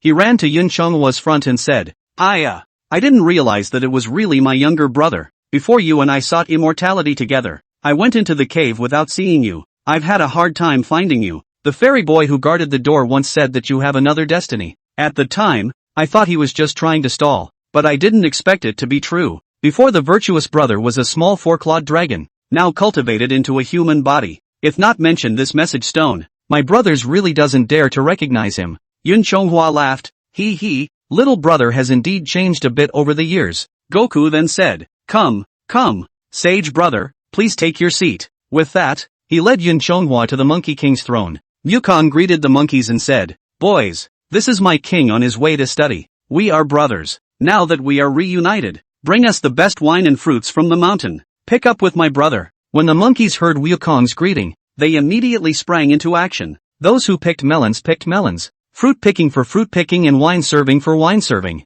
This flower and fruit mountain blessed land, the water curtain cave. Although not as decent as that Yao Chi victory, but there's a different kind of fun in it. Then Wukong personally took the wine altar and filled a large bowl of coconut wine for Yun Chonghua. The two brothers clinked their bowls together and drank a bowl of watery wines in one go. Wukong asked at this time, Sage brother, a goodbye for 10 years. See you nowadays creation more than my old grandson. Oh, that's right. That ancestor also gave my old grandson a Dharma name. Nowadays, my old grandson, surnamed Sun, is known as Wukong. At this time, it is also the same as the virtuous brother, with a name. Yun Chonghua listened and arched his hand. Brother has learned his skills and has a name, so it is really something to be congratulated. Wukong looked at Yun Chonghua's now transcendent aura and immortal style, then asked, when the mountain a goodbye, I old grandson in that ancestor's door practice, cultivated somersault clouds, 72 changes, he will live forever. Seeing the appearance of virtuous brother now, he also has a great creation. I just don't know where virtuous brother has gained his cultivation and creation nowadays, and what is his future now? Yun Chonghua replied, since parting from my elder brother, little brother then returned to the South Alimony China territory. After that, I was inadvertently involved in a case in the heavenly court and was taken to heaven. After His Majesty's mother nudged me into the immortal body, now in that South Alimony, Surabaya River to do a river god dragon king. Wukong said in surprise, Oh, I didn't think that sage brother would have such a creation. Since this is the case, it will be a relief for my brother. Previously, the two brothers were searching for immortality overseas together, and Wukong was still a little worried that he and his brother would not have the chance to see each other again. Now see him really extraordinary creation. This heart does not need to hang up. A long time to meet again. The two brothers have their own creation. A few cups of water wine, but also all the brotherly love. And with Wukong's compliments, that 72 cave demon king, his tens of thousands of monkeys and monkey sons, along with the two marshals of Malu and the two generals of Bangba, they all went up to pay homage to Yun Chonghua, calling him grandfather Dragon King, just like treating Yun Chonghua as the second in command of manhwa. Goku's drunkenness got the better of him, and even on top of the schoolyard, demonstrated the skills he had learned with Yun Chonghua. Having witnessed the marvelousness of these 72 changes with his own eyes, even Yun Chonghua applauded repeatedly. This wine has passed 3 rounds, and fruits and melons have passed 5 flavors. Also see what Wukong can do. Yun Chonghua took a sip of coconut wine, then asked, I wonder if elder brother has any plans for the future? Just going to be king of this mountain? Wukong said at his words, We monkeys are here in this blessed land of immortal mountains and ancient caves of the divine continent. We are not under the jurisdiction of the unicorn. It is an immense blessing to be free without being under the control of the phoenix, and free from the constraints of the earthly throne. What's wrong with being king of this mountain? Yun Chonghua said, Brother is indeed free to call himself king in this mountain. However, little brother has a word. As the saying goes, if you learn the art of writing and martial arts, you can sell it to the emperor's family. Nowadays, my elder brother's skills are outstanding, and he has traveled all over the world. Why bother being a grasshead king in this mountain? If elder brother is willing, little brother is willing to recommend elder brother to be an immortal in the heavenly court as well. It was also true that Yun Chonghua genuinely wanted to make a good future for Goku. Goku treated him like a brother. He can't be unrighteous either. That heavenly palace sacred realm he had seen before. Though the rules are a bit bigger, the favors are a bit more, but the beauty of that fairy palace, the color of the country, is really not comparable to this earth. He'd still like to get Wukong a job in the celestial court, if he's willing, change Goku's fate. As for that 81 difficult path to fetch the scriptures, Whoever likes to go, goes. Oh, I can be a god too? Yukong asked. Yun Chonghua said, brother has this skill and has already attained the way, so why not? I would like to. But before Yun Chonghua could finish his words, at that moment, one of the demon kings frowned. Then he stepped forward and admonished, Great King, this is not a good thing for Grandpa Dragon King to say. Yukong sniffed and asked, oh, what's wrong? That demon king said, Your Majesty, this going up to heaven to be a god is certainly good, but it is also to be a minister in front of the emperor. From now on, we must also be bound by the rules of heaven and the jurisdiction of the heavenly emperor. How can this be better than being a slave than being a king here?